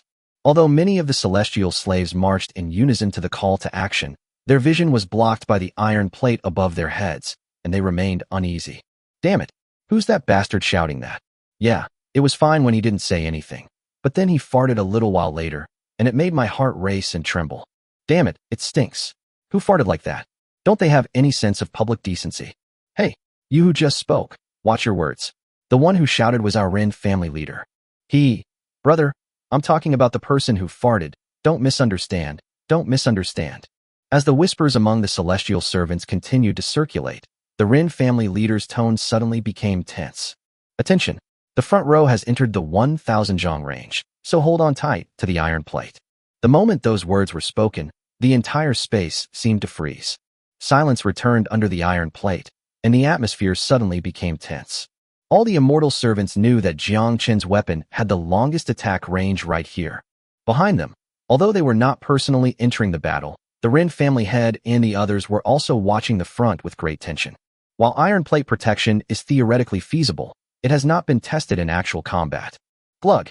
At this moment, everyone lost their joking mood, and the sound of swallowing saliva could be heard constantly. A moment passed, or perhaps several centuries. The anticipated attack never came. What's going on? Where are Jiang Chen's mortars? Why haven't they launched an attack yet? The heads of the households began to quietly inquire of those around them, hoping to gain a sliver of hope. Either Jiang Chen knew he couldn't break through the iron plate defense, or he was frightened. Someone blurted it out, only to have it rejected by another person. How is that possible? Look, the defending troops are completely silent. If Jiang Chen wanted to escape, why hasn't he moved yet? Maybe he was so scared he didn't know what to do. 180,000 iron plate soldiers, not 180,000 pigs. Faced with such power, even we would avoid it like the plague. Listening to the self-comforting words of the family heads around him, only the head of the Ren family remained silent with a furrowed brow. At this moment, seeing that the rear of the iron plate army was about to enter within 1,000 feet, the head of the Ren family suddenly narrowed his eyes. No, he wasn't scared. He wanted to annihilate them in one fell swoop. Chapter 385. Even Commander Li has never fought such a rich battle. As soon as the head of the Ren family finished speaking, his heart pounding with fear, the other family heads were also filled with shock. Hiss. No way. Jiang Chen has such a big appetite. No, he's just that confident in his guns and cannons. Is he really not just daydreaming about annihilating the Iron Plate Vanguard in one fell swoop? Amidst the uproar, the crowd still couldn't believe it. But the reality before them made it impossible for people to think in that direction. Nearly 10,000 iron plates. As everyone originally thought, Jiang Chen should have launched an attack as soon as the vanguard entered the 1,000 zhang range, in order to wear down the Iron Plate army as quickly as possible. Although the Iron Plate army would be wiped out at an extremely fast pace, this level of loss was already expected. Wasn't he afraid that he wouldn't have time to kill all 180,000 people and would instead be caught in close combat? Whoosh, whoosh, whoosh. Just as everyone was still immersed in terrifying speculation, a series of sharp whistling sounds began to ring out. This was the first time anyone present had ever heard such a sound. It had only existed in intelligence reports before. Here they come. Mortars. Damn, I knew it. I refuse to believe it. This kind of mortar really has that much power. Before the patriarchs could finish expressing their resentment, the sharp whistling grew more intense, and a series of explosions reverberated above the Iron Plate army. Thud, thud, thud. From extreme stillness to extreme movement, it was as if the calm undercurrent had finally been broken. Despite being at the rear, the group still couldn't make out the trajectory of the mortar shells even when looking into the distance. It was as if those fireballs were originally above the Iron Plate army formation, and they just suddenly exploded at the right time. The flames exploded, like dazzling stars, reflected in everyone's eyes. Even though the crowd behind them wasn't inside the Iron Plate formation, they still couldn't remain indifferent to the dazzling flames before them. Not to mention the 180,000 celestial slaves trapped under the Iron Plate. Hold on. Hold on. Don't let go. Never let go. A leader of the immortal slaves, who was trapped under the Iron Plate, shouted loudly. Although he didn't witness it firsthand, the massive impact of the explosion made him dizzy. Not to mention the enormous explosion that went straight into their ears, making them all see stars. Regardless of whether their celestial servants heard their orders, all the celestial servant leaders could only use this method to dispel the rapidly spreading fear in their hearts. Bang! Zhang Jun overestimated the protective capabilities of the Iron Plate and underestimated the armor-piercing performance of the mortar shells. A mortar shell ripped through the air and shot straight down at the metal plate below. The fuse at the top of the warhead detonated the gunpowder inside the warhead the instant it touched the Iron Plate. Bang! The huge explosion was deafening. The rough Iron Plate, which was only 10 centimeters thick, could not withstand the frontal impact and was blasted into a hole the size of a bowl by the shell. Spread. Most of the fragments produced by the shell flew horizontally in all directions, while a small number of fragments flew straight downwards through the opening. Puff! One of the immortal servants didn't even have time to scream before his protective aura was shattered by a large number of tiny fragments. The impact of the shrapnel had not yet stopped. It flew straight downwards, shattering the immortal slave's head into pieces. The headless body collapsed limply, its blood and flesh splattering onto its fellow immortal servants, creating a particularly gruesome scene. As this horrific scene unfolded across the battlefield, panic and riots began to emerge in the once impenetrable, ironclad military formations. My goodness, this Iron Plate looks strong on the outside but is weak on the inside. It was pierced with a single blow. Damn it. Brothers. My protective aura is broken. My legs. The bombing continued, and beneath the once orderly advancing Iron Plate army, the steps of all the immortal slaves immediately became chaotic. Some of the celestial servants, suppressing their fear, continued to take steps forward. Below some of the Iron Plates, panic began to spread. The nearly 20 immortal slaves had different thoughts. Some continued to advance, while others were so frightened that they collapsed to the ground. As if a stone had been thrown into a pond, causing 1,000 waves, the Iron Plate formation began to show cracks, and the cracks increased, just like a tortoise shell with more and more cracks. At the same time, the drone that had been hovering above the Iron Plate formation also transmitted this scene back to Jiang Chen's eyes. How could we miss such a great opportunity? Picking up the walkie-talkie, Jiang Chen encouraged them. All mortars, open fire. Bombardiers, stand by. Now that Jiang Chen has discovered the opportunity, how could the Allied forces not have discovered their own weaknesses? In the Patriarch's camp, Patriarch Ren suppressed his shock, his loud voice carrying his inner strength echoing far and wide. Hurry, don't linger. Everyone abandoned the giant tortoise formation and charged rapidly in units of iron plates. Originally, the plan was to use the Iron Plate formation to deal with all changes and gradually and steadily advance. But after just one round of shelling, the Iron Plate formation developed a fatal flaw. The head of the Ren family had to admit that he had underestimated Jiang Chen, and even more so the power of the mortar. However, it's never too late to mend the fence after the sheep are lost. As his command spread far and wide, the junior chief no longer needed to reprimand him. All the celestial slaves, organized by the iron plates above their heads, began to charge forward recklessly. Hurry, don't worry about the dead. Although the iron plate is fragile, it can still withstand a large amount of impact. Get moving, take flight. Despite the constant ringing in their ears, the junior leaders managed to make out some of the Rin family heads' orders. The next moment, the iron plate army, which was almost completely routed, broke into pieces and scattered into individual iron plates. Kill. Even if they reacted quickly, Jiang Chen's artillery units were not to be underestimated. Boom, boom, boom. Just as the iron plate army finished dividing up the area, and before the many immortal slaves under the iron plates even had time to get up, sharp whistles rang out one after another overhead. Damn it, get out of here. My life is over. The immortal slaves under the iron plate could feel the immense pressure emanating from above without even looking. Whoosh, whoosh, whoosh, boom, boom, boom, boom, boom. Hundreds of mortars fired simultaneously, with the interval between the firing of one shell and the next less than 3 seconds. What an intense barrage of firepower. Even Commander Li of Ping'an County probably hasn't fought such a rich battle. One cannon shot after another exploded in the army formation, or landed on the iron plate and blasted a hole in it. The immortal slaves below the iron plate were either blown to pieces or so frightened that their heads swelled and they were completely disoriented. Many shells even landed directly on the snow and on the corpses of the immortal slaves.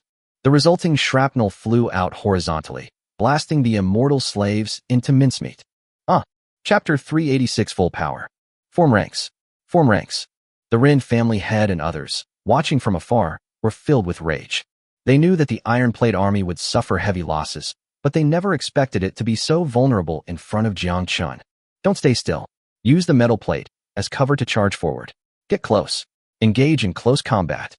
In just a few breaths, the original nearly 10,000 iron plates were reduced to less than 4,000. Many iron plates were even shattered by the impact of the cannonballs, and the immortal slaves hiding below lost their cover and were completely turned into mincemeat. Bro, wait for me. Can I find a place to hide? Many of the immortal slaves who lost their iron plates dared not retreat due to military discipline, and could only frantically search for the still intact iron plates. Regardless of how many people were crowded under the iron plate, they rushed straight in to avoid it. Get out. It's packed. It's completely full. Damn it. Didn't you hear what the patriarch said? Stop hiding, charge. Since things have already come to this, might as well go all out and charge forward. Fortunately, the Rin family heads' orders were ultimately conveyed. After a period of chaos and heavy losses under intense artillery fire, the iron plate army's slaves finally managed to reorganize into a simple formation. Charge. 500 feet. A few jumps will get you there. They'll need time to target their area. They need to get out of there as soon as possible. After the initial panic, it was clear that some of the immortal servants knew how to fight. They soon discovered that a large number of shells only covered a small area in the center. As long as everyone moves fast enough, the enemy artillery won't have time to adjust their firing angles.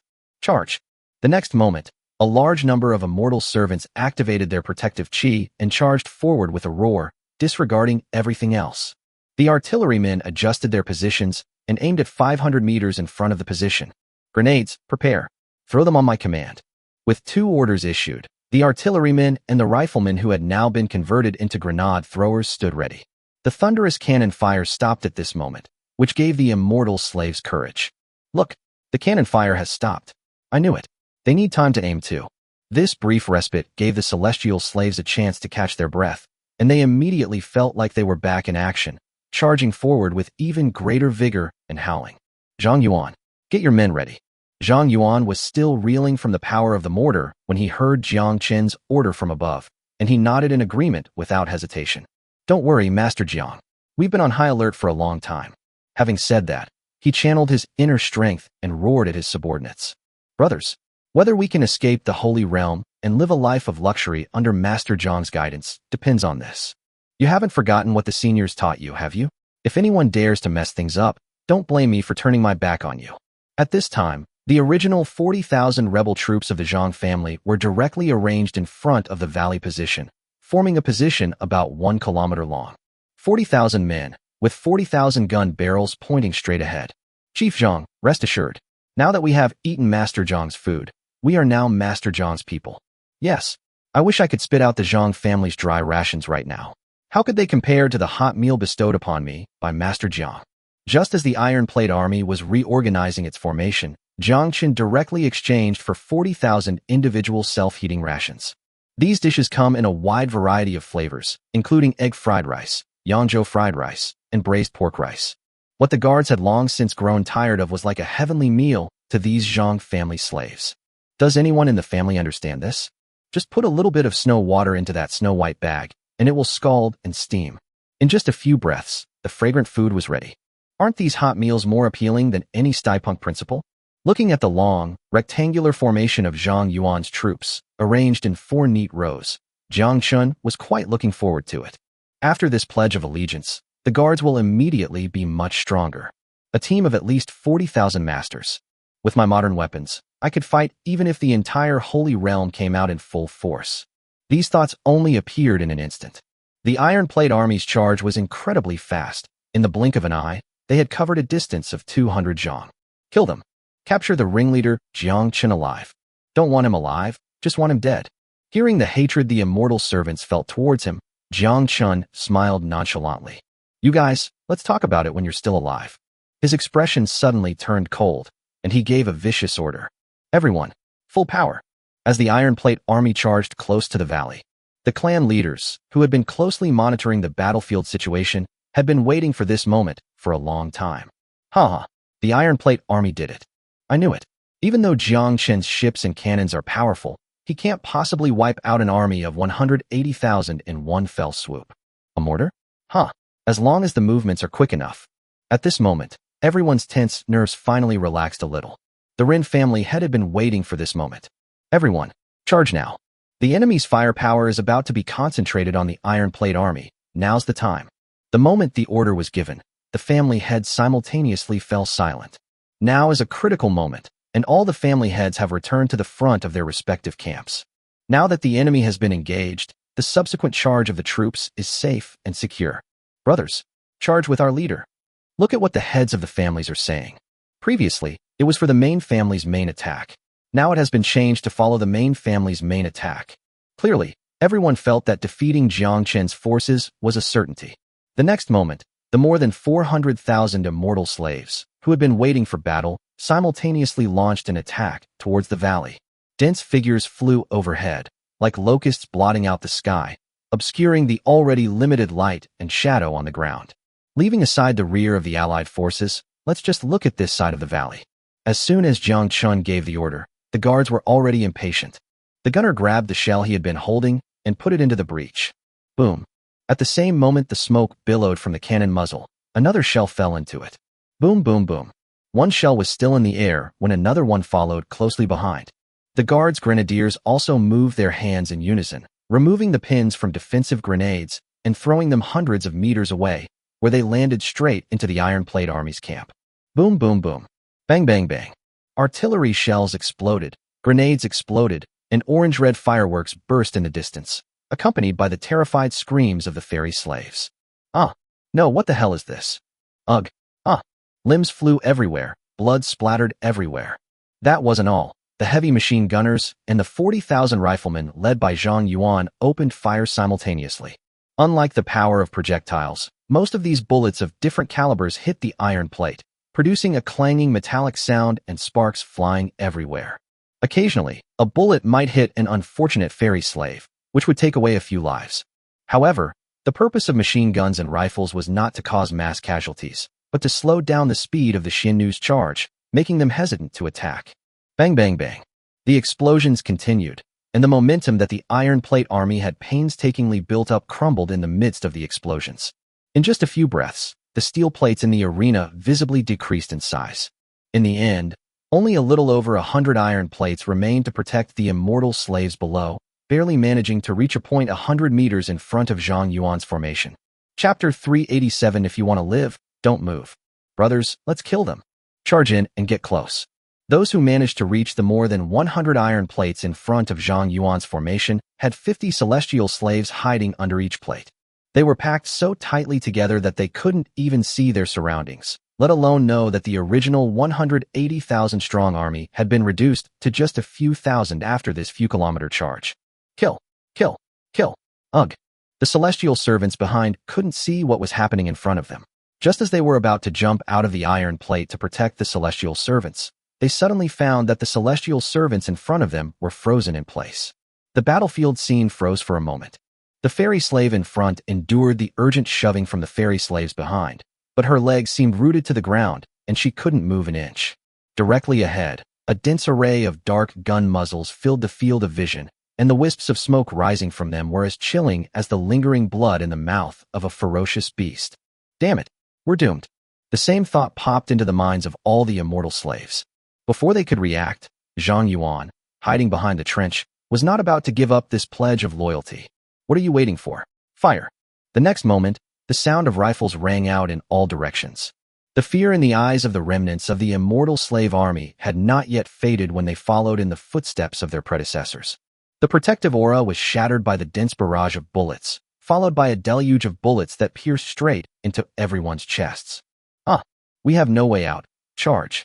Among them were some spirited immortal servants who, seeing the dire situation, were about to fight to the death, but unexpectedly, they died before they could finish speaking.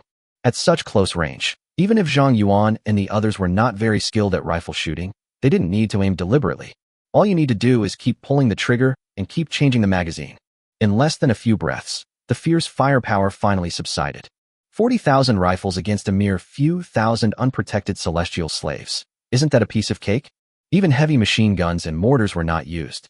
While Zhang Yuan led his team to slaughter the remnants of the immortal slave army, Jiang Chen and his guards watched the scene calmly, without firing a single shot. The gunfire ceased at the mouth of the valley, where severed limbs lay scattered everywhere, and the stench of blood wafted into everyone's nostrils and mouths on the cold wind. The scene was extremely bloody. Charge. No. Stop. Stop right now. Meanwhile, all the family heads were personally leading their respective celestial servants in a charge forward. Just as they used their movement techniques to charge to a distance of 600 feet from the valley entrance, the family heads seemed to have their throats choked, unable to utter any words of battle. Damn it! What on earth is going on? How can a force of hundreds of thousands charging forward be stopped so easily? Just as the celestial servants stopped advancing in accordance with the orders of their patriarchs. The patriarchs, who had already sensed something was wrong, had already taken to the air and were running frantically back the way they came. At this moment, the head of the Ren family dared not say anything more and could only think about how to quickly get out of the 3-kilometer range of fire. I was careless. I was careless again. We should observe the situation further before launching an attack. That way, we can at least ensure that everything goes smoothly. No one expected that the Iron Plate Army, which the patriarchs had placed high hopes on, would be so vulnerable in the face of Jiang Chen's overwhelming firepower. A stick of incense? No, not even a stick of incense has burned. Damn it. Hurry. While his body was still flying low in the air, the head of the Ren family finally thought of his bewildered immortal servants. When he first sensed something was wrong, his first thought was to save his own life. He only gave his subordinates the order to stop. Retreat. Retreat to your original position.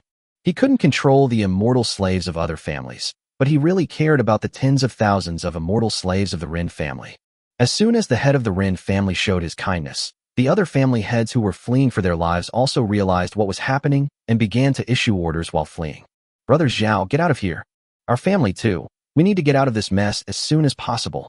Regardless of Jiang Chen's firepower, and regardless of how easily the Iron Plate Army was defeated, the most important thing right now is to preserve our fighting strength and wait for the right opportunity. The various immortal servants had already noticed something was wrong, and to be honest, they wanted to retreat immediately. However, since the patriarchs did not order a retreat, the group could only reluctantly carry out the patriarch's order to stop, remaining in place without daring to retreat or charge forward. With the long-awaited order to retreat issued, many people breathed a sigh of relief. Finally, I don't have to stay here and wait to die. While feeling relieved, the celestial servants immediately turned around in a hurry and followed the rapidly shrinking figure of their patriarch in the distance. Unfortunately, the family heads wanted to withdraw from the firing range and wait for an opportunity, but Jiang Chen wouldn't let them have their way. So much has happened, but only a few minutes have passed. During this period, although the artillery stopped firing, everyone continued to work. Mortar fire. Block the enemy's escape route. On the platform, seeing everything unfolding as he had predicted, Jiang Chen seized the opportunity. The next moment, a howling sound that terrified the immortal slave alliance resounded once again in all directions. Whoosh, whoosh, whoosh. The dense, shrill whistling sounds reached their ears, and the running family heads immediately felt a chill in their hearts. Just a few more breaths, and we could escape the 3-kilometer radius. But that bastard Jiang Chen didn't give us a chance at all. But shouldn't the mortars be targeting the celestial slaves? This place is quite a distance from the army of immortal slaves behind them. Never mind. Saving my own life is the most important thing. As for the family's immortal servants, oh well, we can always train them again. While feeling relieved, I knew that I would be able to escape in a little while. Suddenly, a sense of alarm rose in the mind of the Rin family head. With the instinctive reaction of a master, his figure came to an abrupt halt in an instant. Before they could even look up, a series of explosions suddenly erupted just 200 meters ahead. Thud, thud, thud, thud. If viewed from high above, one could see that this sudden burst of dense artillery fire did not explode within the immortal slave camp, nor did it chase after the clan leaders and attack them. As if they were free, a large number of shells were scattered directly along a horizontal route, 3 kilometers long, effectively blocking everyone's escape route. Oh my God! Cold sweat condensed into ice crystals on the head of the Rin family's forehead, but he had no mind to wipe it away. He was stunned for a moment as he looked at the cordon formed by the continuous explosions ahead. What's going on? Shouldn't these explosions be going off in the rear of the immortal slave camp? Even if things go wrong, such a dense barrage of explosions should at least kill a few heads of the family like myself, right? Could it be that Jiang Chen missed? No, absolutely impossible. He quickly rejected this naive idea. The previous scenes were still fresh in his mind. Jiang Chen's men couldn't possibly have such poor aim. So what exactly did he mean? Before the heads of the families could continue to let their thoughts wander. Soon, accompanied by a thunderous explosion, Jiang Chen's voice, imbued with internal energy, seemed to pierce through the clouds and reach everyone's ears. Dear family heads, if you want to live, I, Jiang, advise you not to move anymore. Otherwise, guns and cannons have no eyes, so don't blame me for not warning you. Chapter 388, I advise you to think twice before you act. Don't blame me for not warning you. Jiang Chen's words seemed to have a magical power, leaving everyone stunned in place. What does that mean? What is Jiang Chen trying to do? He clearly has a chance to take us down in one fell swoop. Although the heads of the families were far apart, it did not prevent them from exchanging silent glances. Despite wanting to gather together to discuss the matter, Jiang Chen's warning not to move made everyone feel rooted to the spot, not daring to move an inch. In that moment of anxious bewilderment, the sound of artillery fire gradually thinned out and soon ceased. Damn it, I refuse to believe it. Just because Jiang Chen says he won't move doesn't mean he won't move. Where does that leave the dignity of the patriarch? Seeing that the artillery fire had stopped, the Xiao family head had no intention of entrusting his fate to Jiang Chen's arbitrary intimidation. After muttering to himself, before Jiang Chen could say anything more, he channeled his inner strength into his legs, pushed off with his feet, and flew away into the distance. Seeing this, no one, including the head of the Rin family, spoke up to stop it. However, they did not follow the head of the Xiao family, but instead cautiously stayed in place to observe. It would be wonderful if someone could pave the way for us. If Jiang Chen was just exaggerating, and the Xiao family head was able to break through the firepower to reach a safe place, then it would be time for him to escape. If the Xiao family head is unfortunate. No, Patriarch Xiao, you must hold on.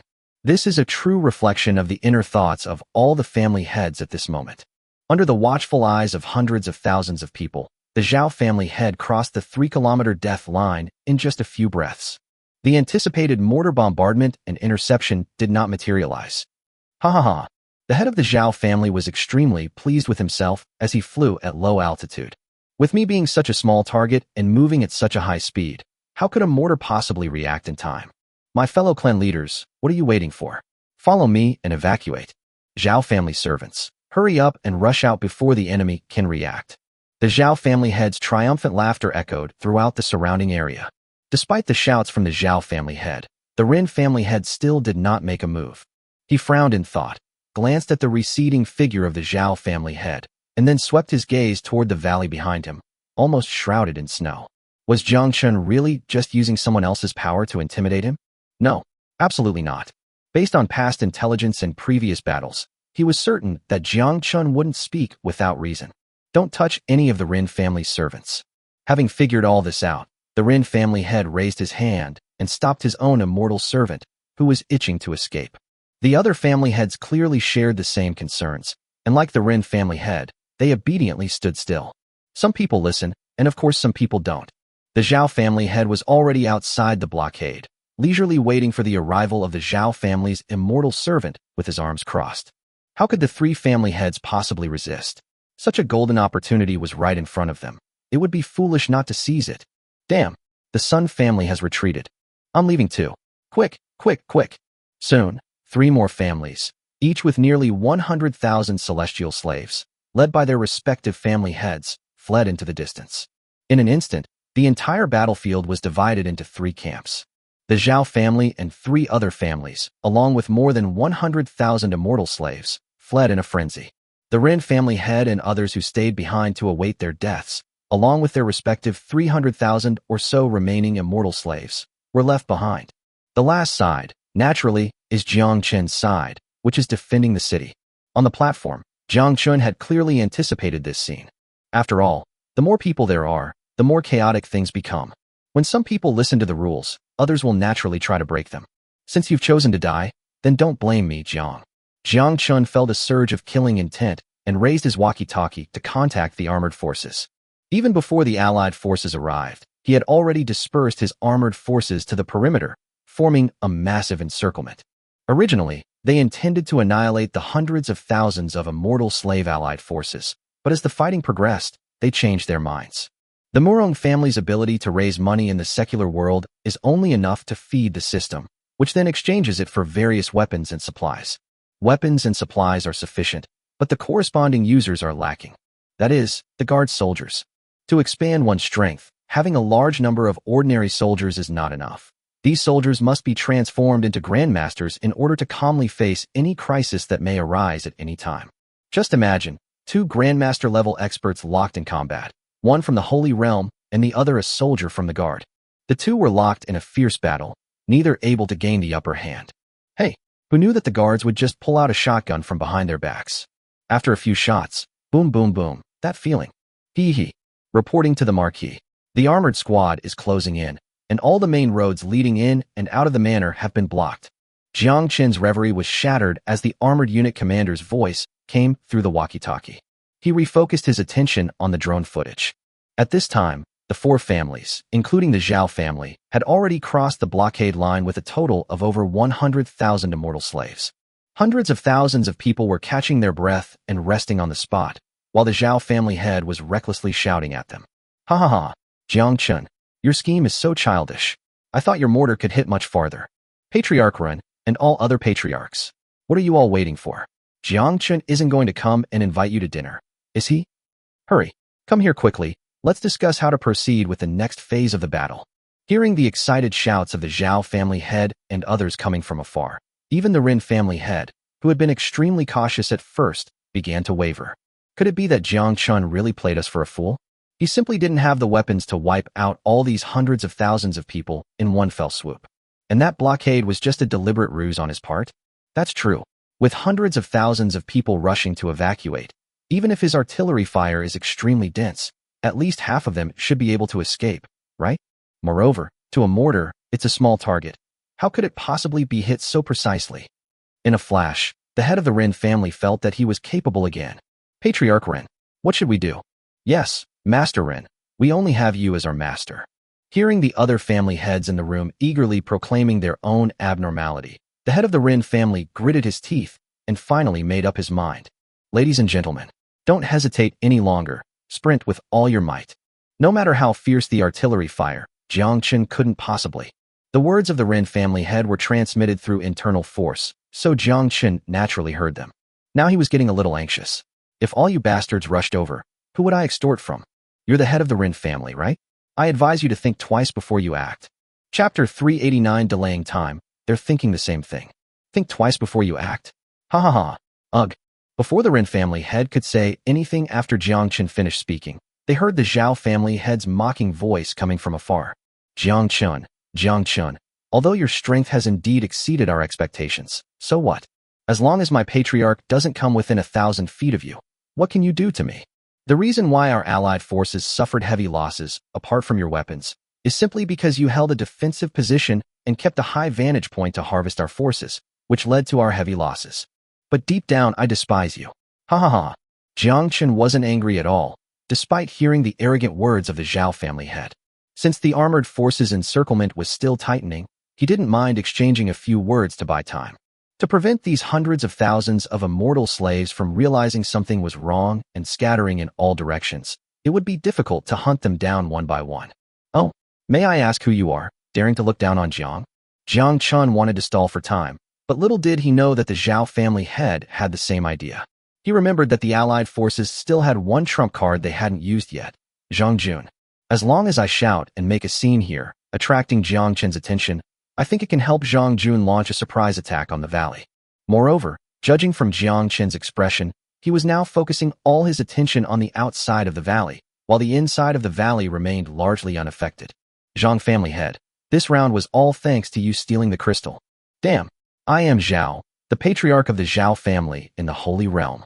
Okay, I got it. The Xiao family head wanted to introduce himself, and afterward, he wanted to make sure Jiang Chen understood why he had lost, and who his opponent really was. But before he could finish speaking, Jiang Chen impatiently interrupted him, his tone. How should I put it?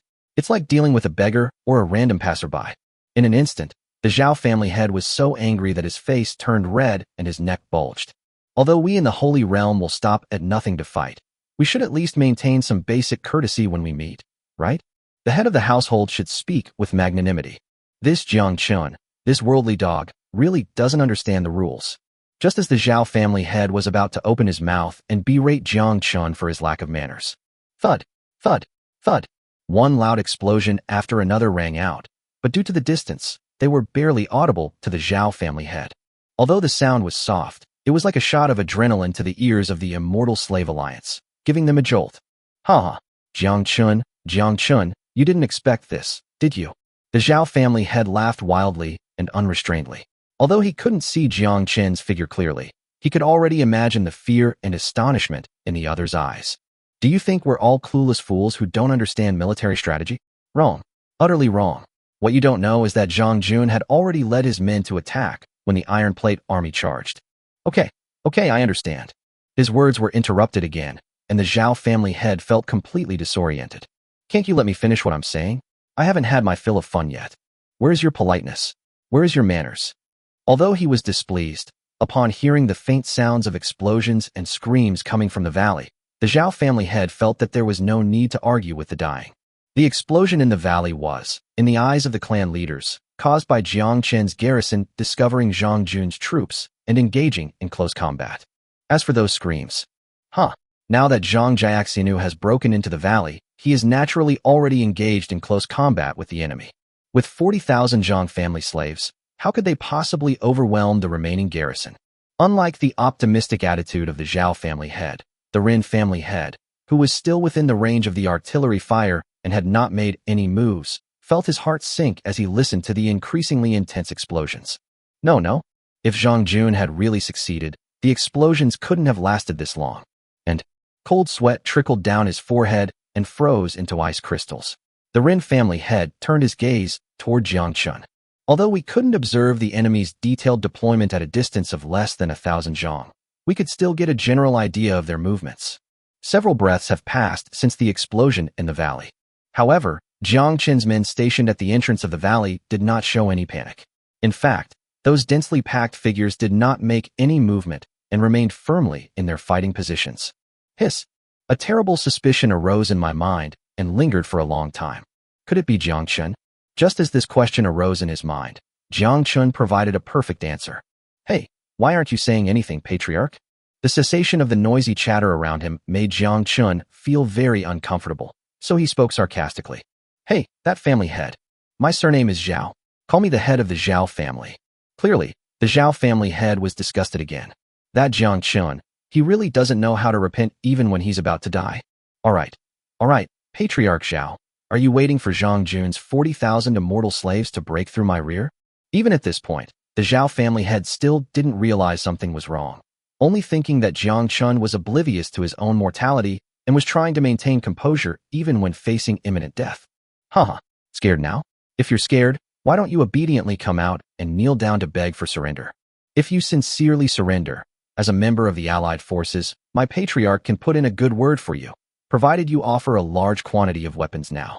Before the word gun could even leave his lips, the Xiao family head abruptly stopped speaking, startled, and instinctively shouted, "No, no, no." His eyes regained their clarity, and he murmured softly. The next moment, even though they couldn't see each other, he suddenly pointed forward with a trembling hand. Jiang Chen. My patriarch only said that Jiang Jun was leading the team, never that it was 40,000 immortal slaves. You, how did you know that? You didn't even enter the valley, and the whole mountain is full of Zhang family's immortal servants. Did you count them one by one? The innocent head of the Xiao family. How could he possibly understand the existence of drones? This military drone can even automatically calculate the number of enemies in the image. On the battlefield, wherever drones fly, there are no secrets. Patriarch Xiao, we are both heads of families. Can't you be a little more careful with your words? Let me tell you, the exact number of the immortal slaves led by Jiang Jun is 41,352. His words stunned the entire audience. Wait a minute. The heads of the families were all dumbfounded. How did Jiang Chen know how many immortal slaves the Zhang family still had left? Even their allies hadn't carefully counted them. Does he perhaps possess the ability to foresee the future? That's bullshit. Haha, Jiang Chen, are you starting to spout nonsense now that you're about to die? And you're even going to be so precise about every single immortal servant. Let the patriarch review military strategy. You call this a psychological tactic? Even now, you're still stubbornly denying everything? Well, I'll be right here waiting to see how long you can keep up this stubbornness. Once Jiang Jun has swept away your entire rear, don't come crying to me, the patriarch, for mercy. Chapter 390, Who among decent people would plant landmines in their own home? Jiang Chen naturally guessed what the Xiao family head was thinking. Old man, you're already thinking about taking a share of the spoils before you've even succeeded? As expected, this so-called coalition was far from united. Regardless of how Jiang Chen was positioned at the front lines, he was engaged in a fierce struggle with the Xiao family head. In the valley, at this moment, explosions continued unabated, and deafening screams echoed through the sky. Unlike the outside of the valley, the mountain walls inside the valley are not steep at all, but rather very gentle. At this moment, Jiang Jun was hiding behind a boulder, his eyes bloodshot and filled with rage. The ambush plan was going well. Dozens of ropes, connected together to form a rope hundreds of meters long, were firmly fixed to the outer cliff. Under the cover of the distant sounds of battle, the immortal servants silently climbed to the mountainside and then threw iron hooks upwards. Using only a few dozen ropes to provide leverage, the 40,000 celestial servants managed to reach the mountaintop one after another. Of course, being cautious by nature, Jiang Jun did not immediately order a shooting assault. Instead, he took advantage of the cover of night to observe the valley below for a while. From a top-down perspective, the valley was pitch black, with only a few patrolling soldiers occasionally visible. As for the rest, this place is like a dead zone, with no sound except for the wind and snow. Once the stealth of the attack was ensured, Jiang Jun remained silent. With a wave of his hand, a large number of celestial servants rushed past him and leaped rapidly down the mountain. Upon arriving in the valley, Jiang Jun planned to first wipe out Jiang Chen's logistics troops, and then gather superior forces to launch a large-scale attack from Jiang Chen's rear, catching him off guard. Everything was going smoothly until the celestial servants, swarming across the mountainside, reached the mountainside. Just 2 more leaps would take them to the bottom. Unfortunately, before Jiang Jun could finish his rampant laughter, a loud bang sent shivers down his spine. Boom.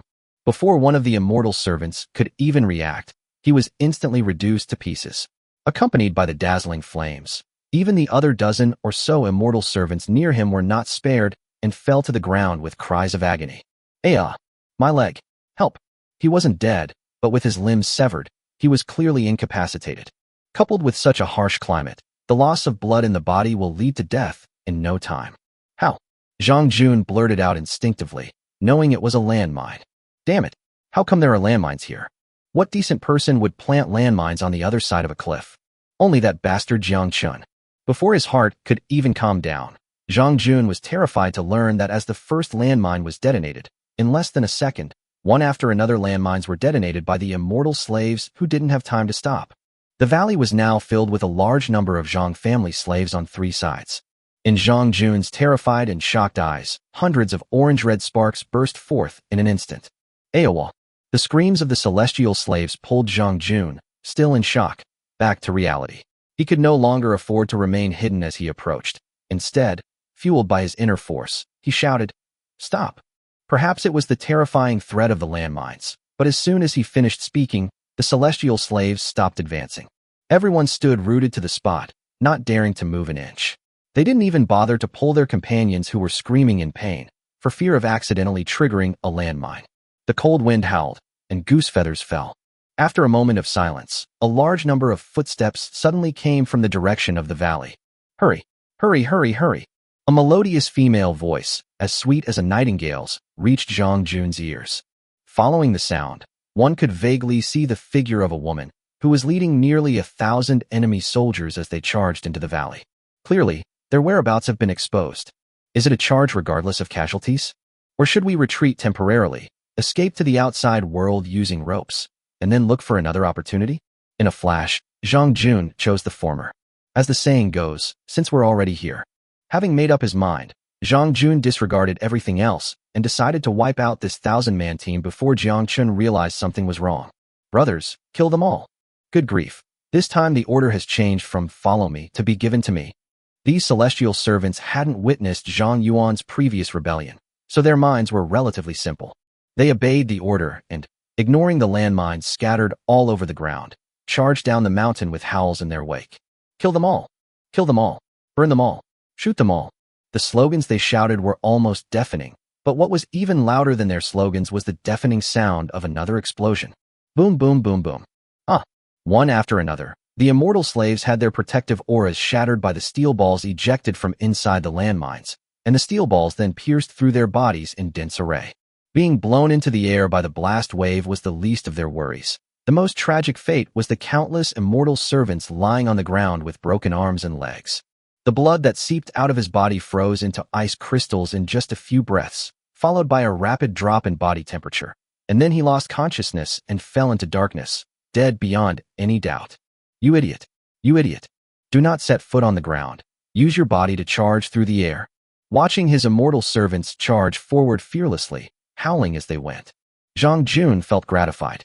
Look, this is a truly loyal immortal servant. "Zhang Yuan, you dog." He was both relieved and furious. These idiots can't even be flexible. As long as their feet don't touch the ground, the landmine won't detonate. No one understands the principles of landmines better than me, Zhang.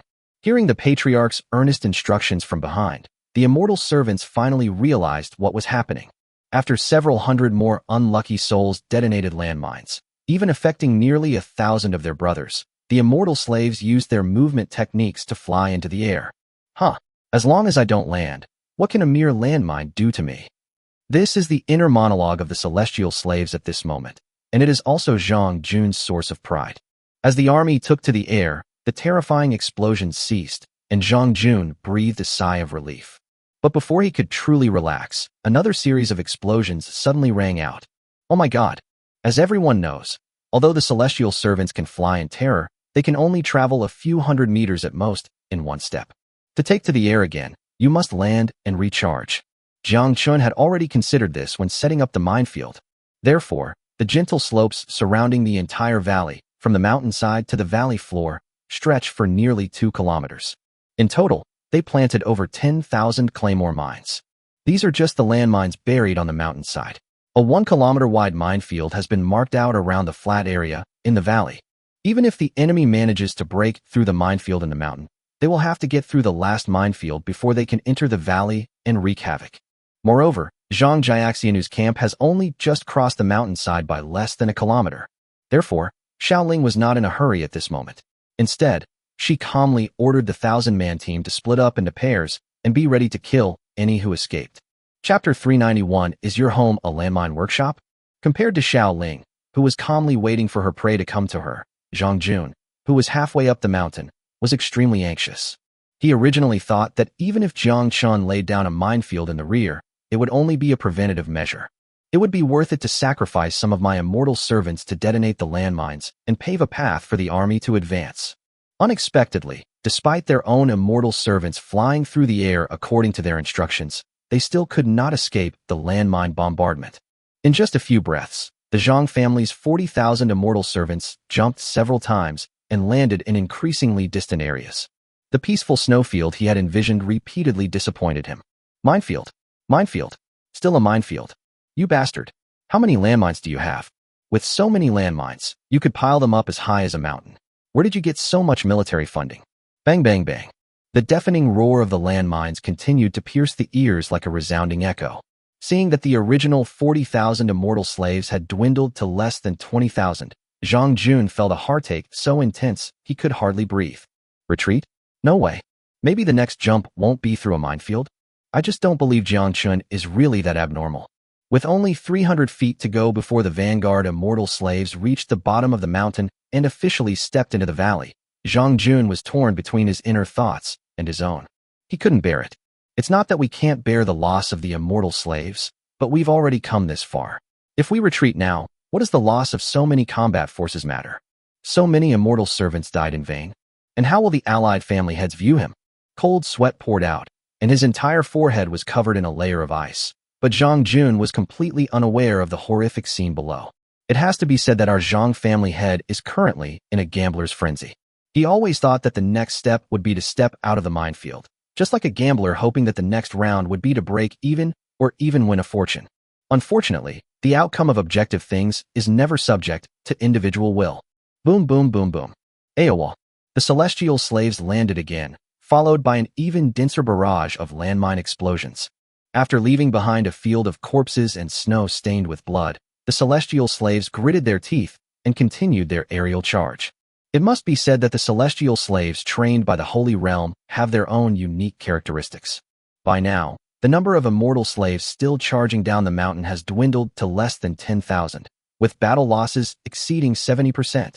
If it were an ordinary secular army, it would have been completely routed and would have fled for its life when it suffered more than 20% casualties. Despite the immense heartache he felt watching the scenes unfold below, Jiang Chen clung to a sliver of hope. Even 10,000 men could wipe out a 1,000-man squad down the mountain. As for attacking Jiang Chen's main camp at the entrance of the valley, a sweeping attack is no longer possible. At worst, a surprise attack will suffice. If we behead Jiang Chen, we might not be without a chance of winning this battle. With each hope followed by disappointment, Jiang Chen lowered his requirements for the upcoming battles again and again. His eyes were bloodshot, and he didn't even notice that his fingernails were digging into his palms and drawing blood. Finally, after another jump, the Jiang family's 40,000 servants were reduced to less than 8,000. The group was covered in blood, and some of the immortal servants even had bits of flesh and fingers of unknown origin stuck to their shoulders. This is the boundary between the mountain peaks and the valley. 8,000 celestial servants miraculously survived. We looked at each other, bewildered, and before we could even catch our breath, we heard Jiang Chen's powerful roar from above. What are you standing there for? The road ahead is clear. Charge with all your might. The immortal servants' hearts were in their throats again, and they all cursed Jiang Chen as a beast in their hearts. Damn it, you told us to charge, and you just hit in the back? Is the road ahead still smooth? Bah. If the road ahead is truly smooth, why hasn't Jiang Chen's 1,000-man team gotten close? Furthermore, the 1,000-man team showed no sense of urgency whatsoever. Many of them even huddled together in pairs, each holding a stick that was emitting sparks. As they chatted and laughed, puffs of smoke were still being exhaled from their mouths. Is this a defensive battle? Have you ever seen a garrison that, instead of being nervous when facing the enemy, chats and jokes around? Hey, here we are. Despite their inner grumbling, the servants had no choice but to obey orders out of fear of their master's tyranny. Brothers, the defenders are 300 paces away from us. 2 jumps are all it takes to get into close combat. We eat the Jiang family's food, so it's only right that we relieve our patriarch's worries. Go to your master. Let him come if he's capable. Xiao. Easier said than done. Before the leader of the minor slaves could finish his encouragement, he heard many people whispering angrily. Normally, the junior leader would expose such a parasite as a warning to others. But times have changed. It's already pretty good if you can just keep up with the pace. Everyone. The little leader took a deep breath and shouted into the sky the next moment. Charge. In an instant, the 8,000 immortal slaves, their fighting spirit rekindled, launched another attack, this time at an even faster pace than before. Jiang Chen, watching from the mountainside, nodded frequently, quite pleased with himself. Look, this is what elite troops are all about. With such fearless immortal servants, it's only a matter of time before my Jiang family stands at the pinnacle of the Holy Realm. As for the 1,000-strong team in the valley, why hasn't it come forward to engage in battle yet? Feeling relieved, Jiang Jun naturally chose to ignore it. In his mind, this 1,000-man team was just as timid and cowardly as their leader Jiang Chen, only knowing how to kill the enemy with guns and cannons. Seeing their 8,000 celestial slaves, the fact that they didn't flee in terror was a testament to their elite status. Jiang Jun stood up, patted the snow off his backside, and prepared to return along the same route. The remaining strategic servants already knew this, and naturally, as the head of the family, he could not personally risk entering the minefield. Who knows where there are still unexploded landmines? But as soon as he turned around, he heard a loud bang. Jiang Jun stood motionless in place, as if frozen in place. Bang bang bang. Ayah! He was startled when the explosions and screams from the foot of the mountain rang out one after another. He turned around abruptly, and the scene that came into view made him completely lose his composure. Flames filled the sky, limbs flew everywhere, and blood splattered. Inside the valley, in the snow-covered ground, explosions were occurring more frequently and violently than before. Phew! At this moment, no amount of words can express Jiang Jun's despair. A large number of immortal slaves died in a short period of time.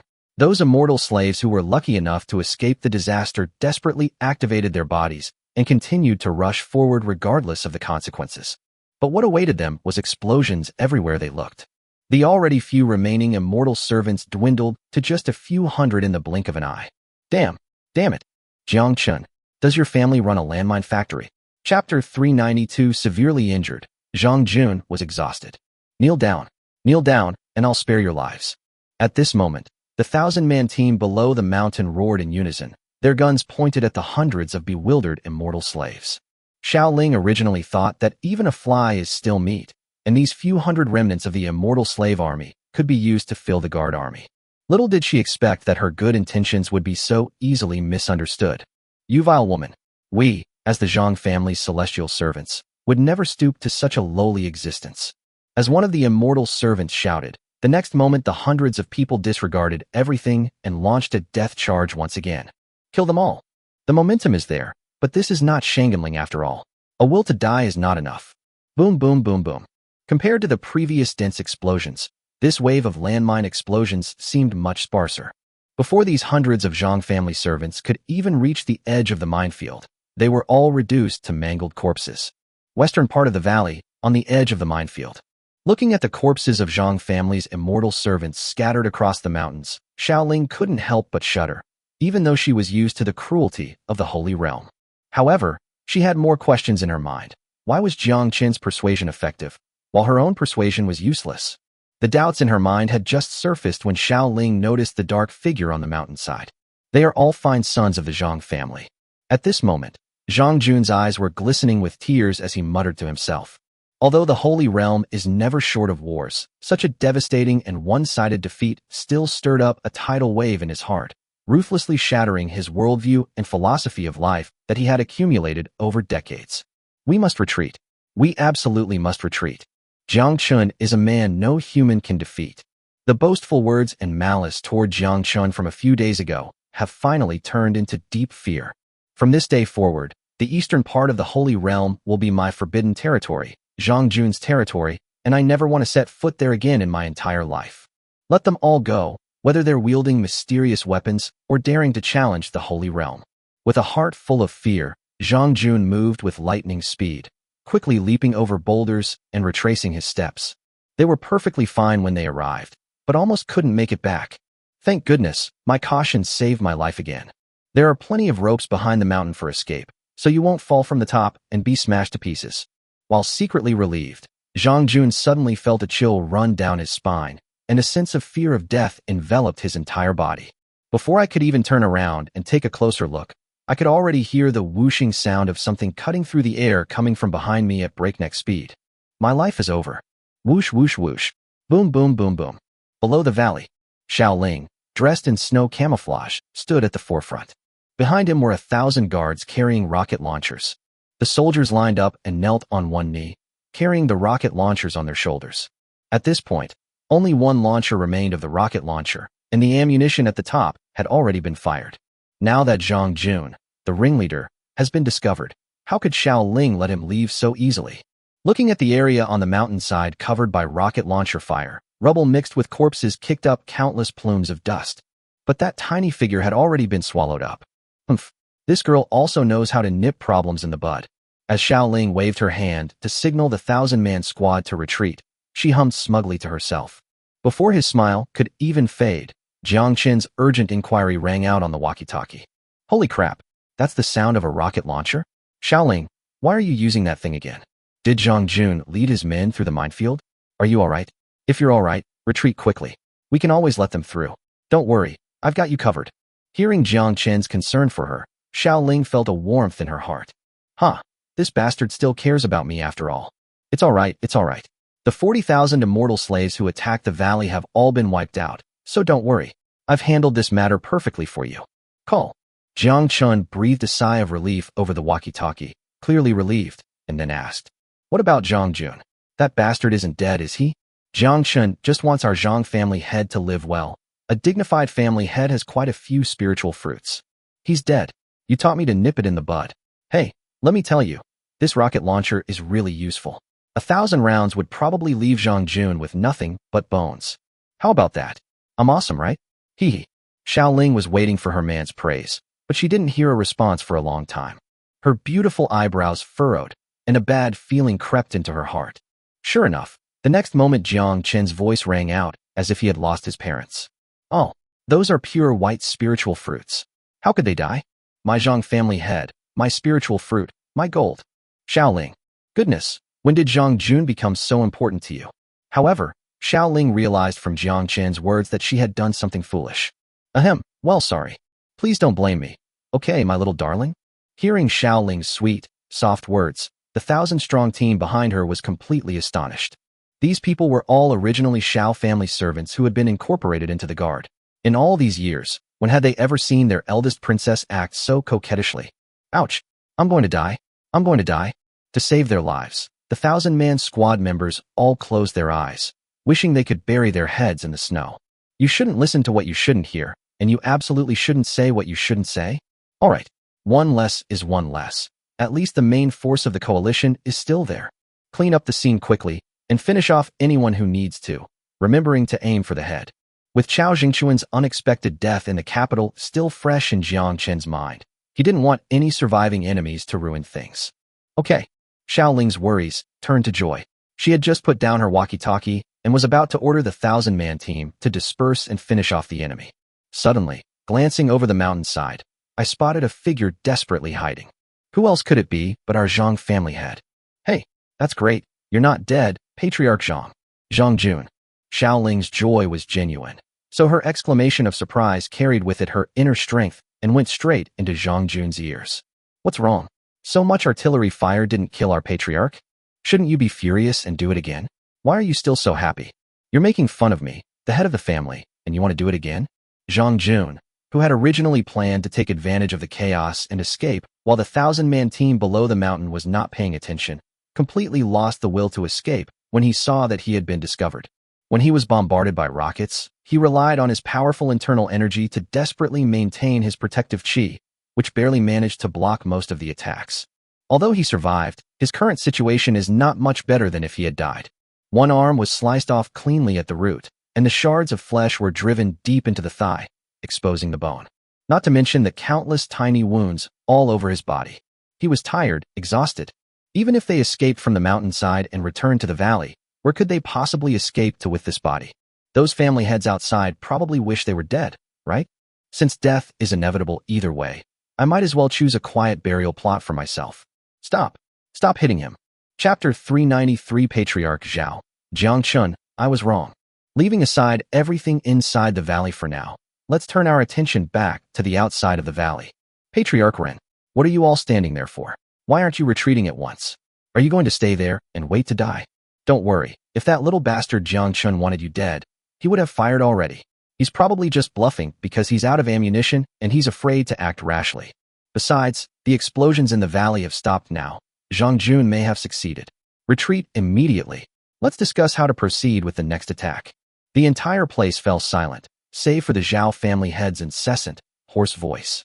Upon hearing the Xiao family head's call, the Ren family head rolled his eyes and cursed him under his breath as an idiot. The dense explosions in the valley just now clearly indicate that Jiang Chen had already set up a trap inside. What kind of nonsense is going on in that idiot Xiao's head? If Jiang Jun had succeeded, he would have already launched a surprise attack from the valley behind Jiang Chen. Jiang Chen's troops, on the other hand, were not flustered at this time. They even observed through the wind and snow that many soldiers had already stood up and stretched. You're telling me Jiang Jun succeeded after seeing this? Clearly, the other family heads who were still in the middle had the same idea as the Ren family head. Despite the long wait, some people still harbored wishful thinking. Master Run, it seems impossible to rely on Jiang Jun's sneak attack, but we can't just stay here and wait to die. Why not? One of the family heads stopped mid-sentence, perhaps fearing that Jiang Chen had anticipated his words. However, the head of the Ren family easily guessed what the other party meant. Isn't it just a reckless move to retreat before Jiang Chen can react? You bastard, if I could figure this out, how could someone as cunning as Jiang Chen not have guessed it?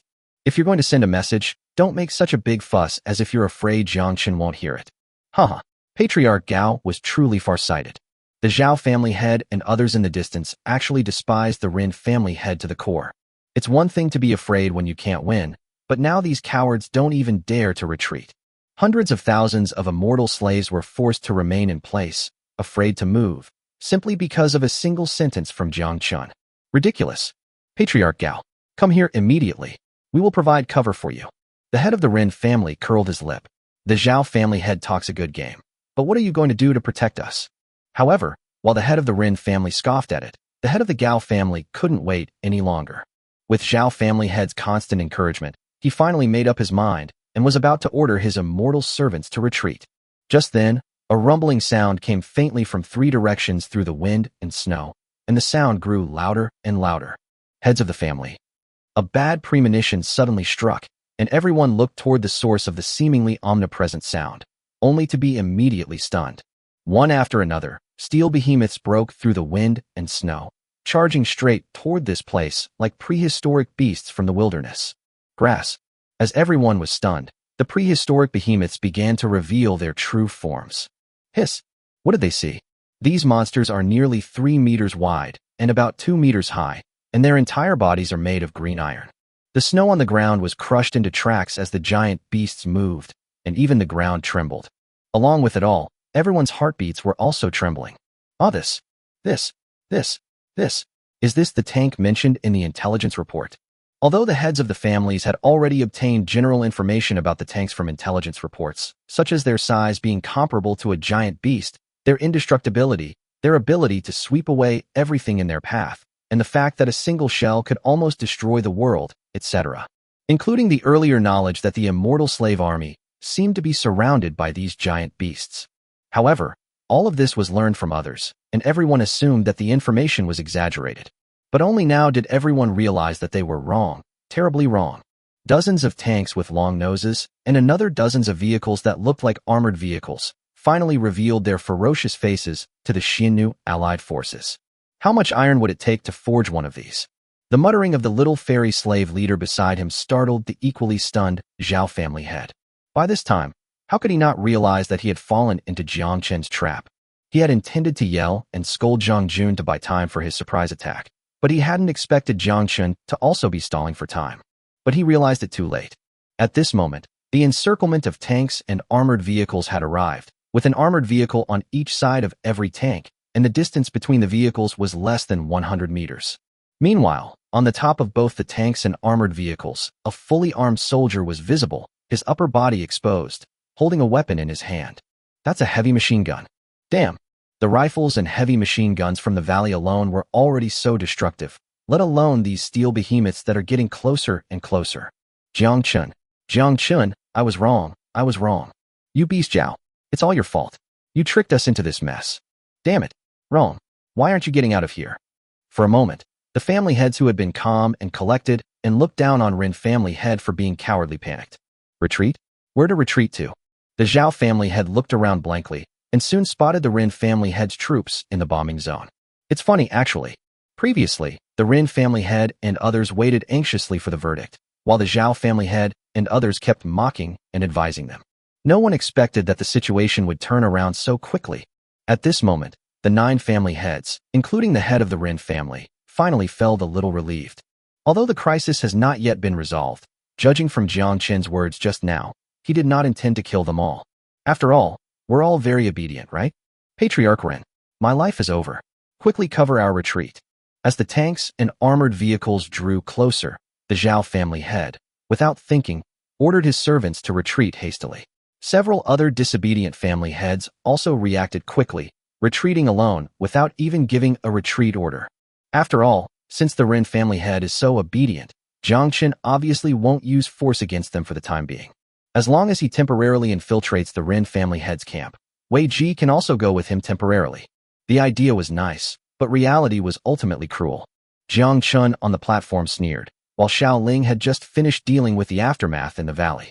Seeing her man's murderous aura, she asked in confusion, "Do we really want to exterminate them all?" Jiang Chen didn't have time to reply to his wife's words at the moment.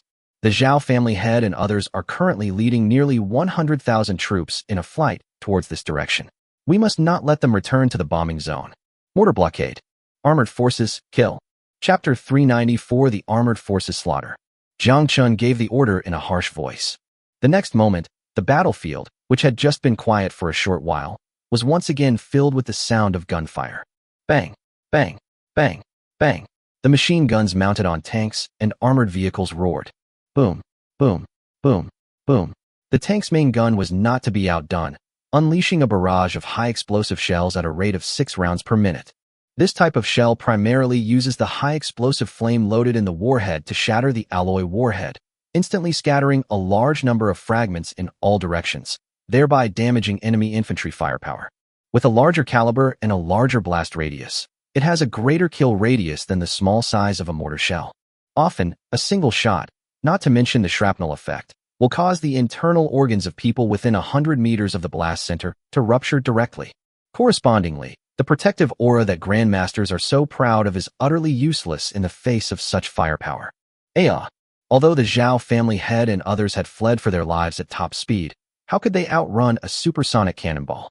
In an instant, more than 100,000 people seemed to be in hell, with large numbers of limbs falling from the sky, and the sky was covered in red, as if it were raining blood.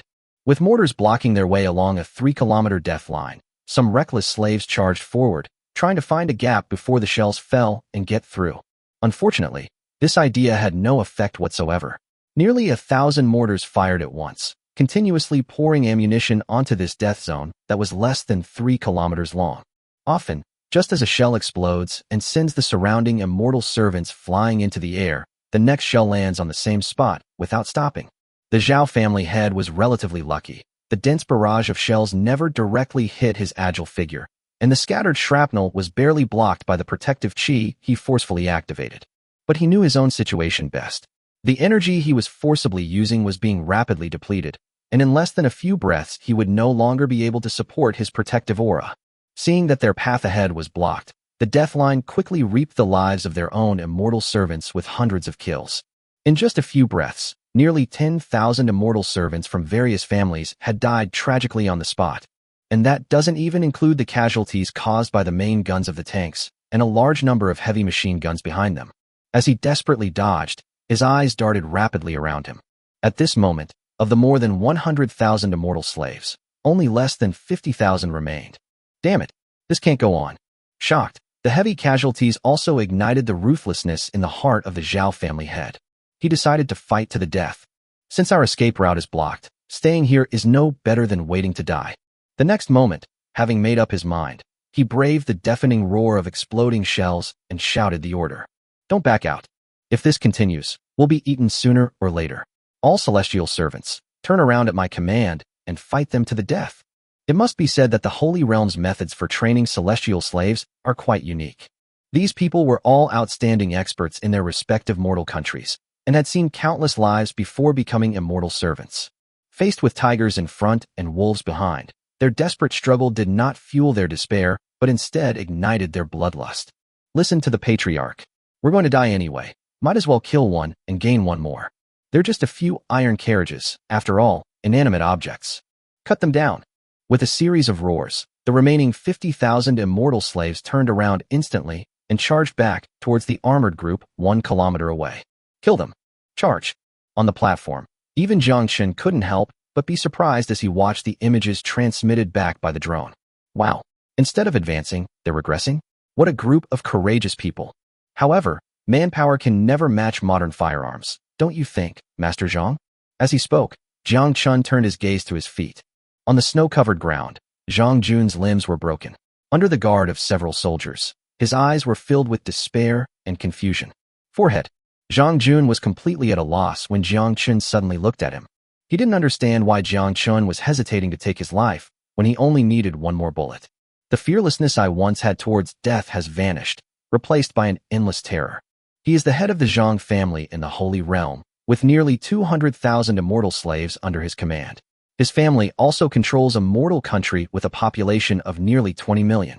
Gold, silver, treasures, beautiful women, and spiritual fruits are all available. Once you reach that position, who would be willing to abandon everything and face death with a carefree spirit? Yes, Mr. Jiang, you're absolutely right. The distant booming of cannons and the screams of countless celestial slaves felt like heavy hammer blows striking my heart. Jiang Jun wisely chose to prioritize saving his life. Oh my. TSK.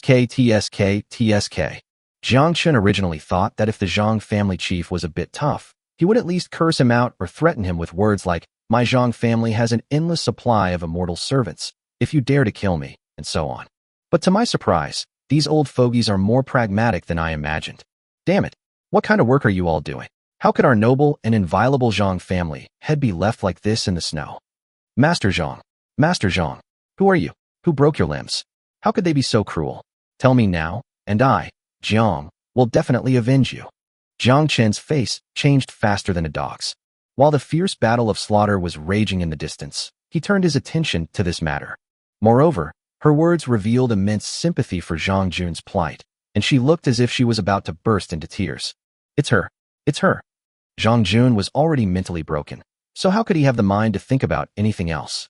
Upon hearing this, she pointed directly at the innocent Xiao Ling beside her, and even treated Jiang Chen as if he were a righteous official. It's her. I told her I was going to surrender, but she wouldn't listen. She even had my limbs broken. Wah! Forehead. Meeting his wife's smiling face, Jiang Chen's breath hitched. He touched his nose sheepishly and looked away. He knelt down and gently patted Jiang Jun's shoulder, who was sobbing uncontrollably, and said, "Alas, Patriarch Jiang, I, Jiang, also wish to stand up for you, but you must understand the hardships we men endure. This woman is someone we shouldn't mess with, and she's definitely not someone we should mess with. Because she's my tigress. Wah, Mr. Jiang, please do me justice." How could I start coughing right away? Before Jiang Jun could stop crying, he coughed up, gasping for breath upon hearing this. What the heck? This beautiful young woman is your wife? Why didn't you say so sooner? Jiang Jun was on the verge of tears. He felt like he had been tricked again, and this time, he had been thoroughly fooled by the two despicable people. Chapter 395 Shotgun, instantly destroyed. While Jiang Chen was teasing Jiang Jun, the walkie-talkie he had casually placed aside never stopped. Damn it, these bastards are coming back. Attention, everyone. Machine gunners, fire at full power, don't stop firing. Gunner, switch to shotgun shells. High explosive shells are no longer suitable as the enemy is too close. Among the main gun categories of tanks, there is a rather niche type of ammunition with a short range, reaching a maximum kill distance of only a few hundred meters, but it is a powerful weapon for dealing with infantry at close range. This was a scenario Jiang Chen had anticipated. The agility and mobility of the immortal servants allowed them to easily approach the tank. Despite the protection of the thick external armor, the tank crew will not be in danger in the short term. But no one wants to be surrounded by a large number of celestial slaves. Bang, bang, bang, bang, bang. Dozens of heavy machine guns, operated by their gunners, unleashed a torrent of bullets upon the charging celestial slaves. As a large number of celestial slaves charging ahead were torn to pieces, their charge was momentarily halted. But those immortal slaves who were not hit ignored their dead comrades and fought to the death. Forget about casualties. Hurry. As long as we get close to these iron behemoths, they can't do anything to us. After being slaughtered for so long, the Xiao family head, who was hiding among the immortal slaves, had become quite shrewd.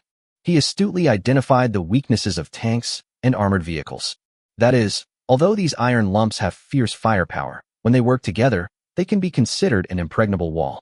However, their movement speed was quite slow, but this slowness was only relative to the speed of the immortal servants. Furthermore, the long, dark rods on top of the tank, although they cause a lot of damage with each burst of fire, after so long of observation, he found that those long tubes could only move left and right, and as for moving up and down, that was barely worth it. So, as long as you rush to these big guys regardless of casualties, even if you can't destroy them, you can at least catch your breath for a while under the cover of the iron lumps. Jiang Chen couldn't possibly allow mortars to attack his own people, could he? Yes. I've finally found my chance to survive. At this time, the artillery fire along the 3-kilometer blockade line had ceased, although the Xiao family head had deduced it from the sound. But he had given up hope of breaking through the blockade again and getting close to the head of the Rin family.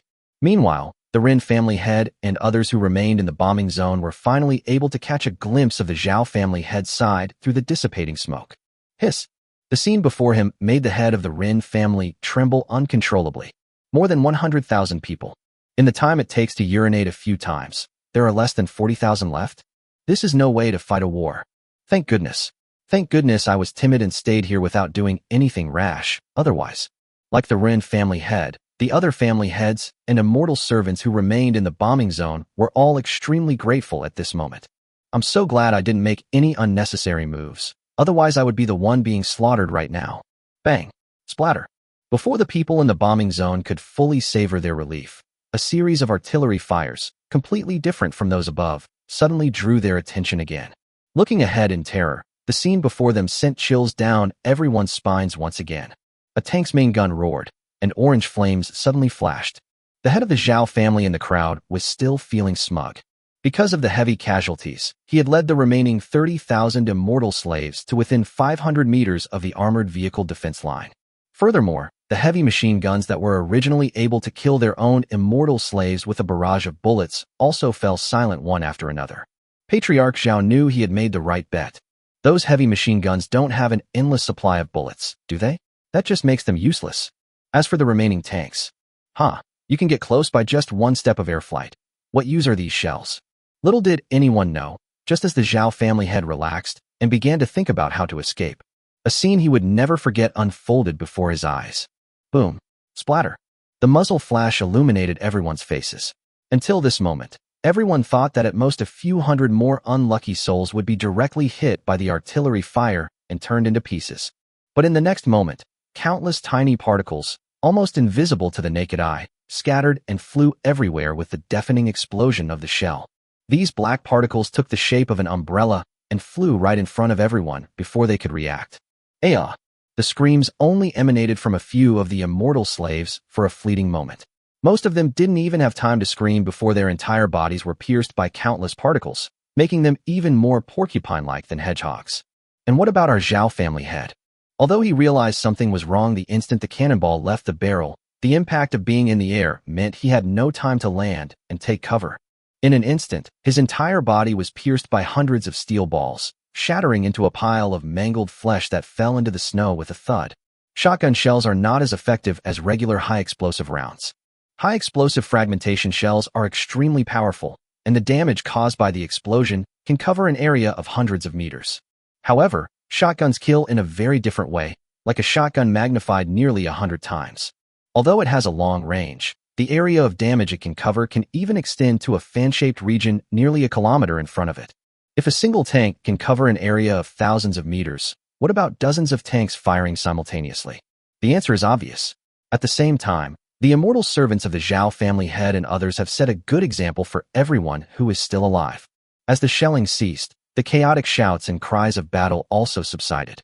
Within an area of tens of square kilometers, apart from the almost inaudible sound of breathing, there were only a large number of dying cries. Ouch! Help me! The tens of thousands of immortal slaves who were shouting for battle just a moment ago could no longer be seen standing even once. Many of the fairy slaves, who had been beaten into a pincushion shape, lay in the snow, raising their hands and screaming for help. But their strong will to survive did not bring rescue, because their companions, and even the head of the family, had become part of the pile of corpses. Amidst the desperate cries of those dying, the doors of armored vehicles opened one by one. Stepping into the snow were pairs of pure white, cold-weather combat boots. Groups 1 and 2, clear out the remaining enemy troops, and be sure to aim for heads to kill them. 3 teams were responsible for staying in the vehicle to load machine gun ammunition, filling the ammunition belts as quickly as possible, ready to defend against desperate enemy attacks in the bombing zone.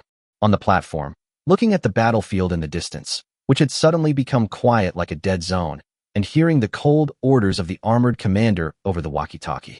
Jiang Jun, who had been pinned down on the coffee table by Jiang Chen, finally broke down and cried. Now he finally understands where he went wrong. Jiang Chen is a man we cannot defeat. Chapter 396. If we treat them as guests, can we still survive? What are you standing there for? Everyone, please sit down. You've come all this way to visit my turf. Why are you still shy? The heavy snow stopped. The smoke of battle dissipated, leaving only the thick, pungent smell of blood carried on the cold wind. On the same platform, the 8 surviving family heads were also invited here, including Jiang Jun, whose limbs had been broken, who was being held by soldiers and huddled in a leather sofa. Listening to Jiang Chen's gentle words, Jiang Jun and the others exchanged glances and then fell silent. Oh no, is something wrong? Even though everyone was now a defeated army, before being brought here by those fully armed soldiers, everyone thought they were about to face brutal torture, or at worst, Jiang Chen would mock them with the air of a victor. But looking at Jiang Chen's smiling eyes and his meticulous arrangement of the table, a fragrant brown liquid was poured into brightly colored cups. Huh, what kind of drink is this? I've never seen it before. Damn. No, the more I think about it, the further off topic I get. Everyone sat down obediently, filled with fear, but the soft touch beneath their buttocks brought a moment of reassurance. What's with all the patriarchs being so serious? I suppose you've all been acquainted with me for a long time, so why not relax, have some tea, and chat? Here we go again. We've known each other for a long time. We're here to kill you. What are you even thinking? Despite their resentment, no one dared to show it on their faces. You bastard. With so many guns pointed at us from behind, you're telling us to relax? Oh, everyone, please don't mind me. I'm just naturally timid, so I always have to make some preparations when facing so many powerful figures from the Holy Realm. After all, for small fry like us, survival is the most important thing. Jiang Chen's witty remarks eased the initial panic in everyone's hearts. As the nominal leader of the allied forces, Jiang Jun is now crippled, and all 90,000 of his celestial slaves are gone. At this moment, he seemed to have given up entirely, like a resigned bachelor. Seeing his companions bowing their heads in silence, not even daring to meet Jiang Chen's gaze, he sighed and said dejectedly, Mr. Jiang, please speak frankly. We're really not used to your kindness. Jiang Jun was the most straightforward, unlike the others who were still in a daze. He was captured alive by Xiao Ling halfway up the mountain. His arms and legs were broken, and finally he stood by Jiang Chen's side and witnessed this one-sided battle. During this period, his mental journey has changed many times. Panic, fear, dread, relief, regret, and so on are just some of the many emotions expressed. However, in this not-so-short period of time, he did come to understand one thing. There is no room for pity on the battlefield. Since he has survived until now, Jiang Chen must have something he wants. As the Ren family head and others were brought here, his suspicions were finally confirmed. Oh ho, what are you saying? Patriarch Jiang, I, Jiang, simply admire you all and wish to get to know you. Isn't that perfectly reasonable? Jiang Chen narrowed his eyes. Even in business, you need a straight man, don't you? If Jiang Jun were to be sensible and complete the mission well, he really wouldn't mind letting the other party live. The prerequisite is that our Jiang family head is willing to shed some blood. Ah yes. Mr. Jiang is right, very reasonable. Hee. The lives of the Ren family head and the others were still in Jiang Chen's hands, and upon hearing this, they smiled obsequiously. Jiang Chen thought to himself, you bunch of bastards, you think I can just say whatever I want? Don't you have any common sense? You really think I admire you? Have you no shame? Fortunately, our lovely Jiang family head was still quite clear-headed, and he guessed Jiang Chen's thoughts to some extent. Ignoring the sneers of the other family heads, he interrupted them directly. Laugh. What's so funny? Forehead. Jiang Jun, Patriarch Jiang. This is where you're wrong. We have indeed long admired Mr. Jiang, and it is a rare opportunity to sit down and have a peaceful conversation, so naturally. Fearing that Jiang Jun's foul language would anger Jiang Chen and implicate them, everyone quickly retorted to Jiang Jun. Looking at the useless bunch, if Jiang Jun were all healthy, he probably would have stood up and killed these idiots right away. Jiang Chen was just being polite. How dare you take it so seriously? Cough. Jiang Jun coughed angrily, spitting out a mouthful of blood. Oh dear. Patriarch Jiang, please calm down. We're all good brothers. Why are you fighting like dogs? Heads of the family. Good grief. One sentence has insulted us all. Jiang Chen couldn't bear to kill this straight man, so he quickly took out a wet wipe and thoughtfully wiped the bloodstains from Jiang Jun's mouth. That wasn't all. Perhaps because of Jiang Jun's leg problems, he even picked up the pink thermos cup on the table in front of Jiang Jun and personally handed it to Jiang Jun's lips. Come on, have a sip of coffee to soothe your throat. Looking at the strange cup with a girlish feel next to his mouth, Jiang Jun hesitated for only a second before opening his mouth wide. Being a bachelor, he wasn't afraid of Jiang Chen poisoning him. Puff! The coffee entered his mouth, and before he could even savor the taste, the scalding liquid scalded him so much that he spat it out. Hiss! The other family heads stared wide-eyed, their skin crawling with dread. It really is poisonous? Damn, this is genuine Blue Mountain grapes. Patriarch Jiang, you've wasted so much.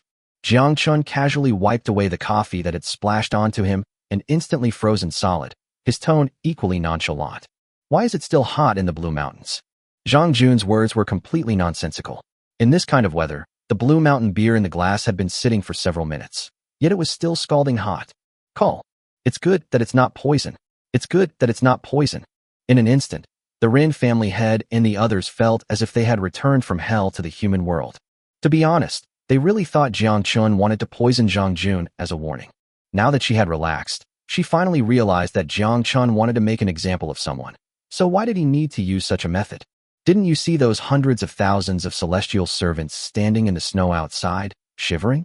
With just a single command from Jiang Chen, none of the family heads present, including the hundreds of thousands of immortal slaves, would survive. Well, this item is called a thermos. If Patriarch Jiang is interested, I can send you some later. Taking it home to appease your wife and kids would be a great idea, wouldn't it? Jiang Chen only said he was giving away cups, but the family heads immediately understood the meaning behind it. Go back. Jiang Chen means we can still go back alive and lord it over. No, we can still go back and lead our families? In an instant, the heads of the families began to ponder. Chapter 397 Extraterrestrial Meteorite. You're kidding me. Mr. Jiang, this cup is indeed of superior performance. I wonder what materials it is made of. It's not iron, nor does it resemble silver, and the craftsmanship is truly exquisite. The head of the Rin family's eyes gleamed as he held the pink cup in both hands and took a sip of coffee. Frowning, he forced back the soreness in his tongue and offered a compliment that wasn't entirely sincere. The drink in the cup is also quite peculiar. It's neither tea nor syrup.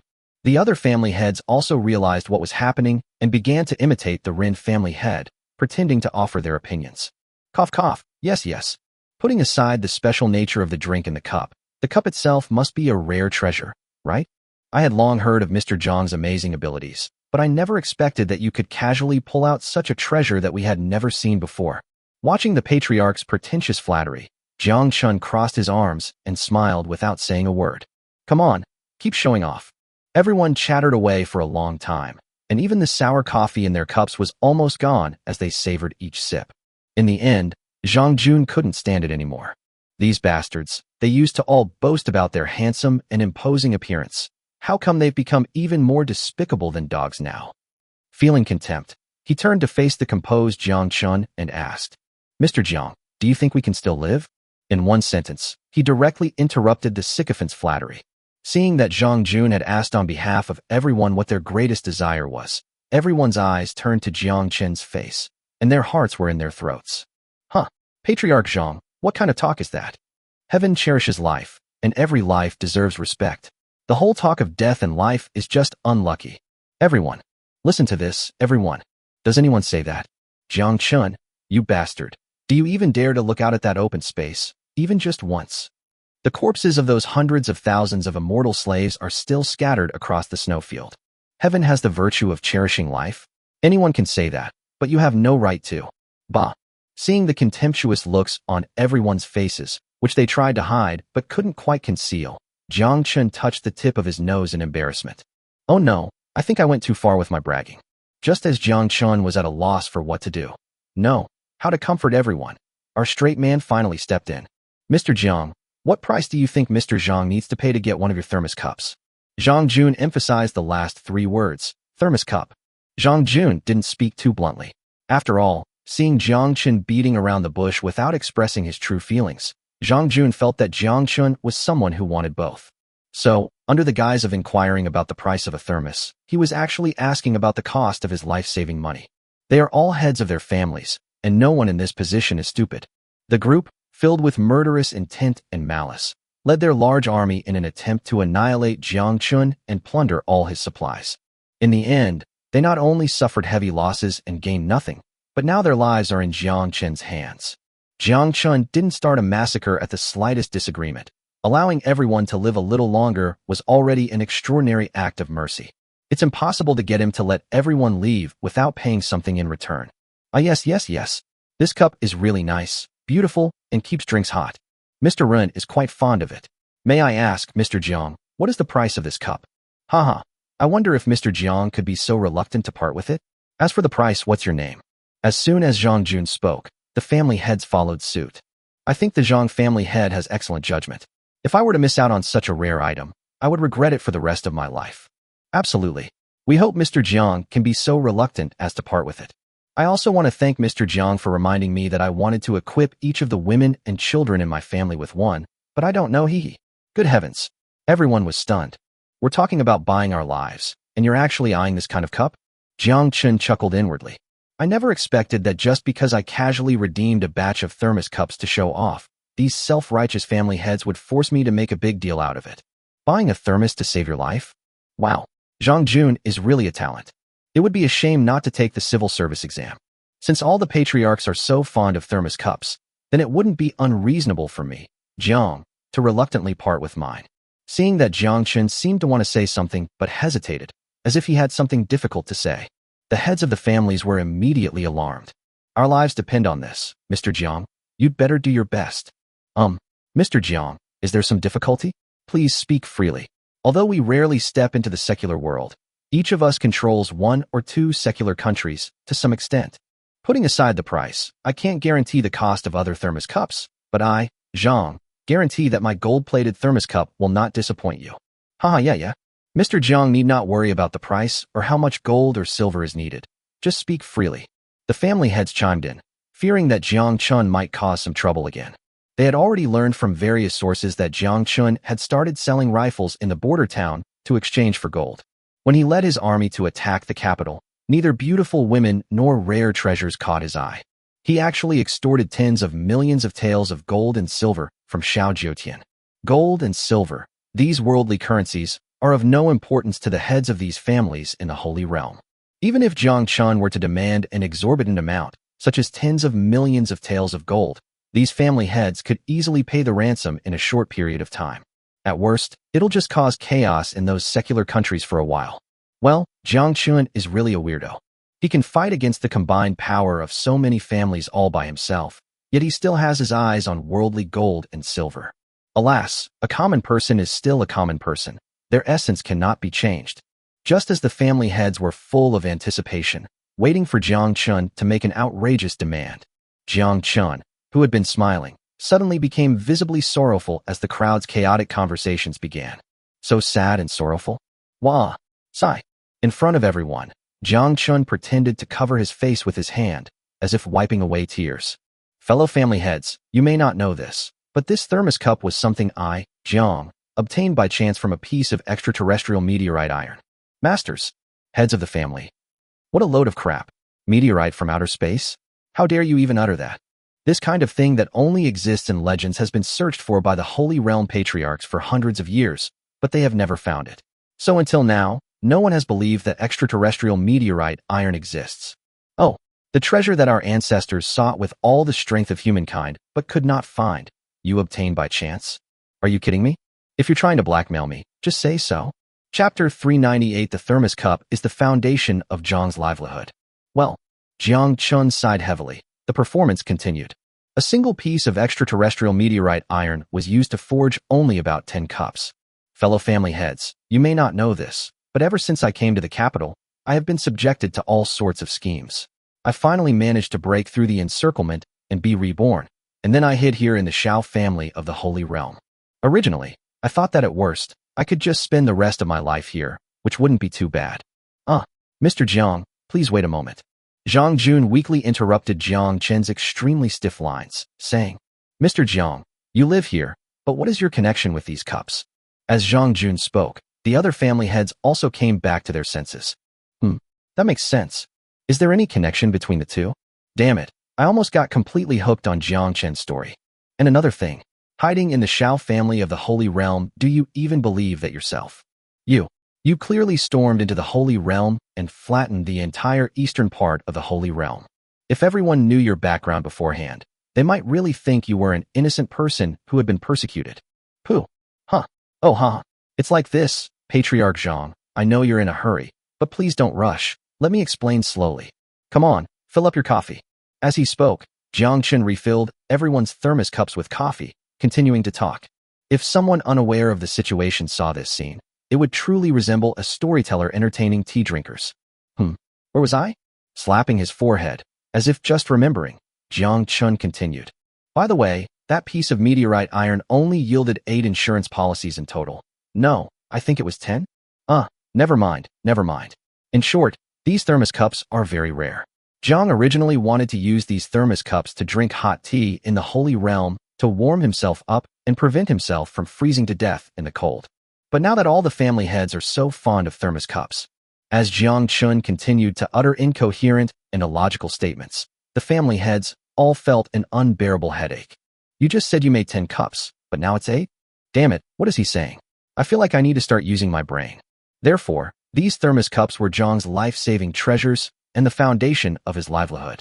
If you, the heads of the families, are truly determined to have it, then you'll have to pay extra.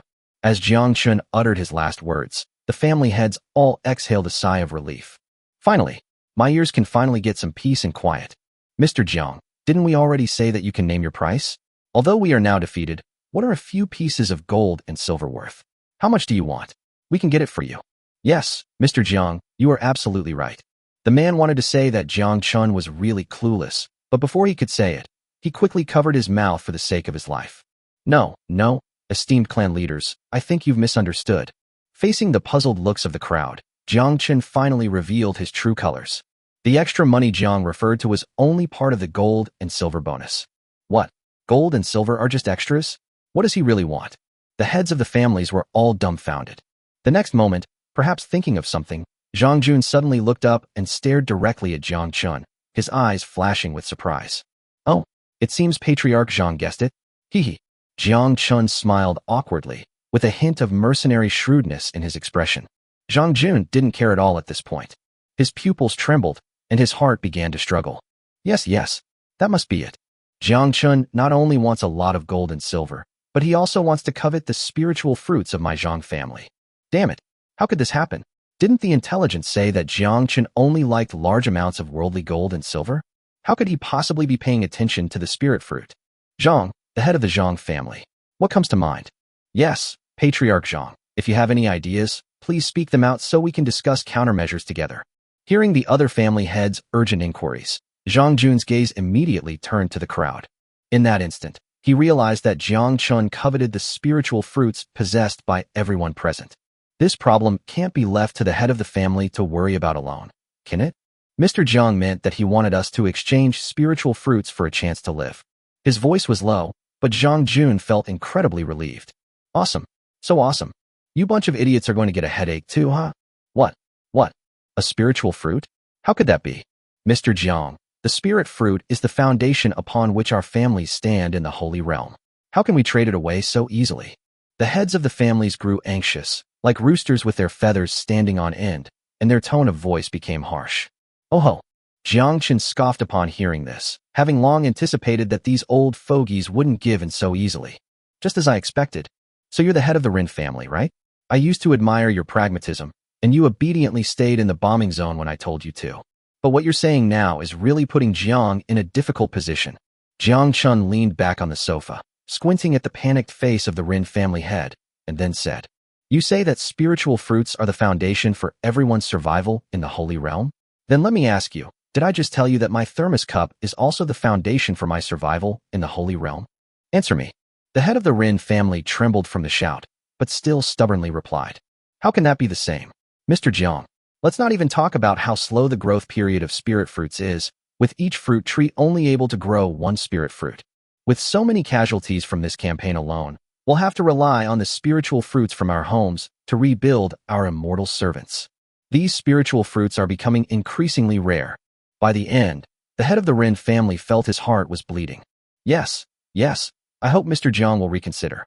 The importance of the spiritual fruit to us is self-evident. Mr. Jiang, how about you change the terms? Please, Mr. Jiang. A group of family heads who used to be fierce and domineering were now like pitiful stray dogs in front of Jiang Chen, wagging their tails and begging for mercy. Jiang Chen remained unmoved and calmly spoke. Your immortal servants suffered battle losses? What do I care? Am I begging you to attack me? Oh, you've come to attack me, and I can't even fight back? I even have to obediently hand over my weapons? Now that your immortal servants have been lost in battle, you're blaming me, the victim? What kind of logic is that? As Jiang Chen's tone grew increasingly harsh, the aura of the group of people also diminished. They felt guilty, but Jiang Chen knows how to press his advantage.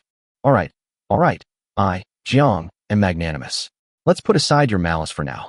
But in order to defend against the attacks of my servants, I lost a large number of weapons and ammunition. How do you account for that? Weapons and ammunition are also the foundation of Jiang's livelihood. Damn it. Chapter 399. Mr. Jiang, please stop reading. Jiang Chen's current tone, like that of a shrew cursing in the street, is a stark contrast to her initial gentle and refined demeanor. As the final, loud curse fell, everyone, including Zhang Jun, felt a shiver run down their spines. Only then did I realize that this seemingly delicate young man, not even 20 years old, was actually a ruthless one. The scene fell silent for a moment. The family heads all lowered their heads and remained silent, not even exchanging glances with each other. Finally, it was the master comedian Zhang who broke the silence, his hesitant tone and pleading eyes conveying a gentle smile. Mr. Jiang, may I ask how many spirit fruits a thermos cup costs? With the first person speaking, the Ren family head and the others finally had no choice but to accept reality. At this moment, they were quite certain that if they didn't want to shed any blood this time, they would probably have no chance of escaping. Hey, Patriarch Zhang, why are you speaking so formally? You're an elder. You could easily call me Little Jiang. The fierce look on Jiang Chen's face disappeared without him noticing, replaced by a strong sense of mercenary shrewdness. This scene was met with indignation from the heads of the families. Dog, what a scoundrel. He changes his tune so quickly. Please wait a moment. Then, Jiang Chen turned around, took out a tablet computer, tapped the screen a few times to open Notepad, and muttered to himself at the same time. The Xiao family, the Ren family, the Li family. Oh, I see. The Zhang family. Everyone was puzzled. What was this thing that the newborn was staring at? They quickly understood. The Zhang family, located in the central part of the Holy Realm, has a sphere of influence covering nearly 1,000 kilometers south of the Sky Dome Mountains, and commands 250,000 immortal slaves. Patriarch Zhang, your family's business is quite impressive. The Zhang family orchard has over 6,000 fruit trees, and is harvested every 2 years. It is estimated that they have approximately 20,000 various kinds of magical fruits in stock. Hiss! Jiang Chen read aloud while holding up the tablet, which surprised the family heads. Damn it! He's clearly holding intelligence about the Zhang family. Zhang Jun, the main character in the intelligence report, was also trembling with fear, sweating profusely. How did Jiang Chen obtain this intelligence? He was just a mortal who had just entered the Holy Realm. The information he read aloud was not even as complete as what the other family heads present knew. Regardless of the noise from the crowd, Jiang Chen's voice continued. Zhang Jun has 12 sons and 5 daughters, the eldest of whom is. Zhang Jun's wife was the eldest daughter of the Li family. She was strikingly beautiful and possessed a captivating charm. Although over 40, she dressed provocatively, and Zhang Jun visited her almost every night. No. Mr. Jiang, stop. Stop right now. Zhang Jun was able to calmly deal with everything, from the number of immortal slaves to the leak of spiritual fruit inventory. But the tone of the intelligence report became increasingly strange, and it directly involved his wife. He seemed to vaguely remember the pink belly band. Wait, no, what am I thinking? Zhang Jun was terrified. If Jiang Chen continued talking, all these people would know everything about him in just a few breaths. Mr. Jiang, please stop. I beg you, please stop talking. If he weren't paralyzed by his limbs, Zhang Jun would be kneeling on the ground right now. Dignity, spiritual fruit, it's all bullshit. Oh, Patriarch Zhang, I haven't finished speaking yet. Why are you in such a hurry? Jiang Chen smiled like a devil, as if he were truly innocent. Tell me, how many spirit fruits do you want? Tell me now. Zhang Jun went mad. All he wanted was to shut this newborn pig up as soon as possible. Oh ho ho, no rush, no rush. I see the other family heads are listening with great interest. We can't spoil their fun. Ah yes, yes, who only hears half of a story. I'm almost done taking my pants off. The Rin family heads slurped their saliva, looking quite regretful. You know, Zhang Jun's wife is the goddess of countless men who tossed and turned on countless nights when they couldn't sleep. You bunch of bastards. Zhang Jun was furious, looking at the animals with a mixture of anger and despair. Don't be so smug. Since Mr. Jiang knows about the Zhang family, how could he possibly leave you out? Okay. You want to hear it all, right? Zhang Jun relaxed completely, slumped back on the sofa, and looked like he was giving up. Mr. Jiang, please finish reading my family's text quickly. Once you're done, we can choose one. As he spoke, Zhang Jun's gaze swept back and forth between the other family heads. No. We don't want to hear it anymore. Patriarch Zhang, please don't get too angry. We were just joking because the atmosphere was tense. Hearing Zhang Jun's warning, everyone suddenly realized what was happening. Yes, even Zhang Jun's background has been thoroughly investigated. I suppose that thing also contains detailed information about his family. Ahem. Mr. Jiang, you have just arrived in the Holy Realm, and it must be a difficult time in your entrepreneurial journey. My Rin family is willing to provide you with a batch of spiritual fruits to help you establish yourself in the Holy Realm as soon as possible and contribute to its glory. Yes, my Gao family too. Mr. Jiang, just name your number, and as long as our inventory is sufficient, I'll risk my life to gather enough spirit fruits for you. My family is the same, haha. The heads of the families changed their previous stingy demeanor and spoke with righteous indignation. They were afraid that if they were too slow, Jiang Chen would expose their family secrets. Seeing how eager the clan heads were to offer him spiritual fruits, Jiang Chen secretly wished he could immediately pull Murong Dengyun over and give him a few big kisses. This precise intelligence about the various families was brought by Murong Dengyun during his last visit to the Xiao family. The Murong family's businesses span both the mortal and sacred realms, practically permeating every aspect of life. It is no exaggeration to say that the Murong family has planted spies in the families of these patriarchs to varying degrees. These nails may be the family's celestial servants or female members of the clan, and some may even be the direct descendants of the family's high-ranking members. The Murong family, a renowned merchant family, awesome. Jiang Chen originally thought that this miscellaneous information about family matters was as useless as chicken ribs. But the reality was far beyond his expectations. If he had known it was this simple, he wouldn't have gone through so many roundabout steps before. Since everyone thinks so highly of me and so earnestly hopes that I will accept the spiritual fruit, then I should accept it. Hee. Seeing Jiang Chen's devilish smile, the family heads seemed to have all their strength drained away, and they slumped weakly onto the sofa. Her eyes were lifeless. Only 2 streams of clear tears flowed down her cheeks. Damn it. I definitely shouldn't have tried to take advantage of Jiang Chen's birth. Now, instead of succeeding in stealing a chicken, he's lost the rice instead. Oh no. Chapter 400 Speaking. Finally, after friendly negotiations between Jiang Chen and the other family heads, a not-so-formal life-buying agreement was reached amidst some bargaining. The 8 families, including the Zhang family, each promised to provide Jiang Chen with 50 million taels of gold, as well as 5,000 low-grade spirit fruits and 100 mid-grade spirit fruits to buy the owner's life. Hey you guys, stop looking so dejected, okay? Looking at the faces before him, all of whom looked as if they had lost their parents, Jiang Chen started acting up again. Hey, Patriarch Zhang, it's just a little over 5,000 spirit fruits. You have so many fruit trees at home. If you accumulate them properly for a few more years, you'll have plenty again. Although all the family's immortal servants you brought this time have perished, we should always look on the bright side, shouldn't we? 90,000 people. That's 90,000 top-tier combatants.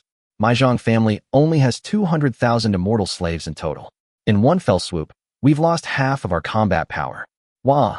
Since everyone had already seen his vulnerable side, Zhang Jun didn't hide it anymore, and tears rolled down his cheeks.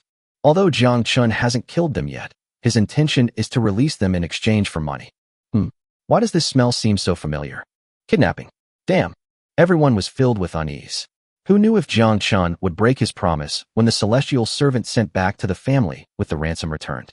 For a moment, seeing Zhang Jun's mournful face, everyone felt uneasy again. Hey, Patriarch Zhang, that's not what I meant. Seeing that he had attracted everyone's attention, Jiang Chen continued. What I mean is, compared to those disobedient family heads who died in the gunfire, you all here are already quite lucky. After all, if a person wants to make a living, they have to look down instead of up. The expectant looks on everyone's faces vanished as they realized Jiang Chen was spouting nonsense again. Think about it. Compared to those family heads who perished and their entire armies were wiped out, Jiang Jun, you are still alive, while many of the other family heads and even their celestial servants are still alive. Compared to them, don't you feel incredibly lucky? Everyone. It seems that what this bastard said makes a bit of a point, doesn't it? Wait a minute. I've gotten myself caught up in his trap again. 50 million taels of gold is manageable, since gold isn't hard currency in the Holy Realm and is essentially useless. What truly pained the family heads were those 5,000 plus spirit fruits. Jiang Jun was alright. He already had a large family business, and it was said that he had more than 10,000 spirit fruits in stock. Even if he handed over 5,000, he would only suffer some damage. But what about the other family heads present? Some of their forces were slightly better off. After giving away 5,000 coins, they still had some food reserves. But take the Gao family for example. Not to mention that they only have 100,000 immortal servants in total, their stock of spiritual fruits is only a little over 5,000. This wave of losses has left them utterly devastated. And that bastard Jiang Chen actually has the audacity to act as a life mentor here. Endure. Endure. Endure. I admit it. When you're under someone's roof, you have to bow your head. Perhaps, if, maybe, possibly. In the quiet environment, the minds of these family heads began to stir. Some people began to wonder whether they should seek revenge for being defeated by Jiang Chen if they were to return alive to the central part of the Holy Realm. Even if they intend to regroup, with their family's immortal servants' fighting strength so greatly reduced, is it really possible for them to defeat Jiang Chen? Was it because there were too few attackers, and they couldn't break through Jiang Chen's defenses despite the gunfire in the first instance? This possibility exists, but it's unlikely. Even if they return to their clan and everyone gathers their strength in the central region to launch an attack on Jiang Chen, even if they win, it will likely be another Pyrrhic victory. If it really comes to that, the central region's fighting strength will be even more depleted, and its defenses will be extremely weak. If those families in the west find out. Several people shivered at the same time. Wait a minute. Did I forget something? In the silence, the Rin family head and the others exchanged a glance, finally realizing what they had missed. That's it. Those 7 families whose patriarchs died in battle. Although Sun Li, Lao Xiao, and several others had already died, they only brought 50,000 celestial slaves with them on this expedition. At this time, there are still a large number of immortal slave warriors in their family's territory. The situation on this battlefield was unknown to those family members who remained behind. If they leave this place, they can immediately return to their family and gather superior forces to launch a surprise attack. Without a leader, wouldn't the Sun family and other families be able to do whatever they want? The large number of spirit fruit trees can completely replenish the amount extorted by Jiang Chen, and there are also those immortal slaves who have lost their patriarchs. Hiss. It must be said, the chaotic Holy Realm is never short of ruthless individuals. The 8 family heads, including Jiang Jun, surprisingly came to the same conclusion. However, with Jiang Chen still making a racket nearby, everyone had no choice but to suppress their plans. We'll talk about everything once we're alive and out of here. The head seat at the tea table. Jiang Chen used various rhetoric to brainwash these family heads. But at the same time, his thoughts also drifted to the central part of the Holy Realm.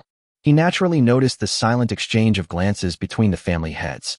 Even Xiao Ling, who had been watching from a distance, noticed something was wrong. Xiao Ling subtly retreated until she was sure no one could hear her. Then she pulled off her personal communicator and whispered, "I have a feeling they're plotting something. Did you notice how shifty-eyed they all looked just now?" At the tea table, Jiang Chen refilled everyone's thermos cups with coffee, nodding subtly as he did so. "Phew, you guessed it?" Jiang Chen nodded again. Well, seeing that her man seemed to have everything under control, Xiao Ling felt a little relieved. Why is Mr. Jiang nodding so often? The family heads weren't blind. Seeing Jiang Chen nodding and smiling for no apparent reason, they assumed he was feeling smug. "Oh, I just suddenly thought of something." And Jiang realized that he had made a mistake despite his careful planning. "Oh, Mr. Jiang, you're so meticulous. There's something you could have overlooked?" The war ended, and the two sides reached an agreement, ending the previous tense atmosphere. In addition, I had a new idea in mind, so Jiang Jun didn't mind having a casual chat with Jiang Chen. After all, knowing yourself and your enemy is the key to victory in every battle. Haha, Patriarch Jiang thinks too highly of me. In the end, I'm still just a child in front of all the patriarchs. Seeing Jiang Jun and the others revert to their feigned innocence, Jiang Chen scoffed inwardly. Trying to show off in front of me? Watch me disgust you all. The smile on Jiang Chen's lips grew wider. Just as he was about to speak, he heard footsteps approaching from behind. He turned around and saw a logistics officer running towards him in a hurry. Reporting to Your Excellency, Zhang Yuan's troops have completed the distribution of basic equipment. According to military supplies, there is a huge shortage of thermos cups to be distributed to every soldier. When will these be distributed? Please advise. Jiang Chen's smile vanished, and his face visibly turned embarrassed. Ahead stood guard soldiers, ramrod straight like javelins. Behind him, resentful gazes were fixed on his back. Heads of the family. Where is the extraterrestrial meteorite iron that was supposed to be? Where is the incomparably precious foundation that was supposed to be? Say,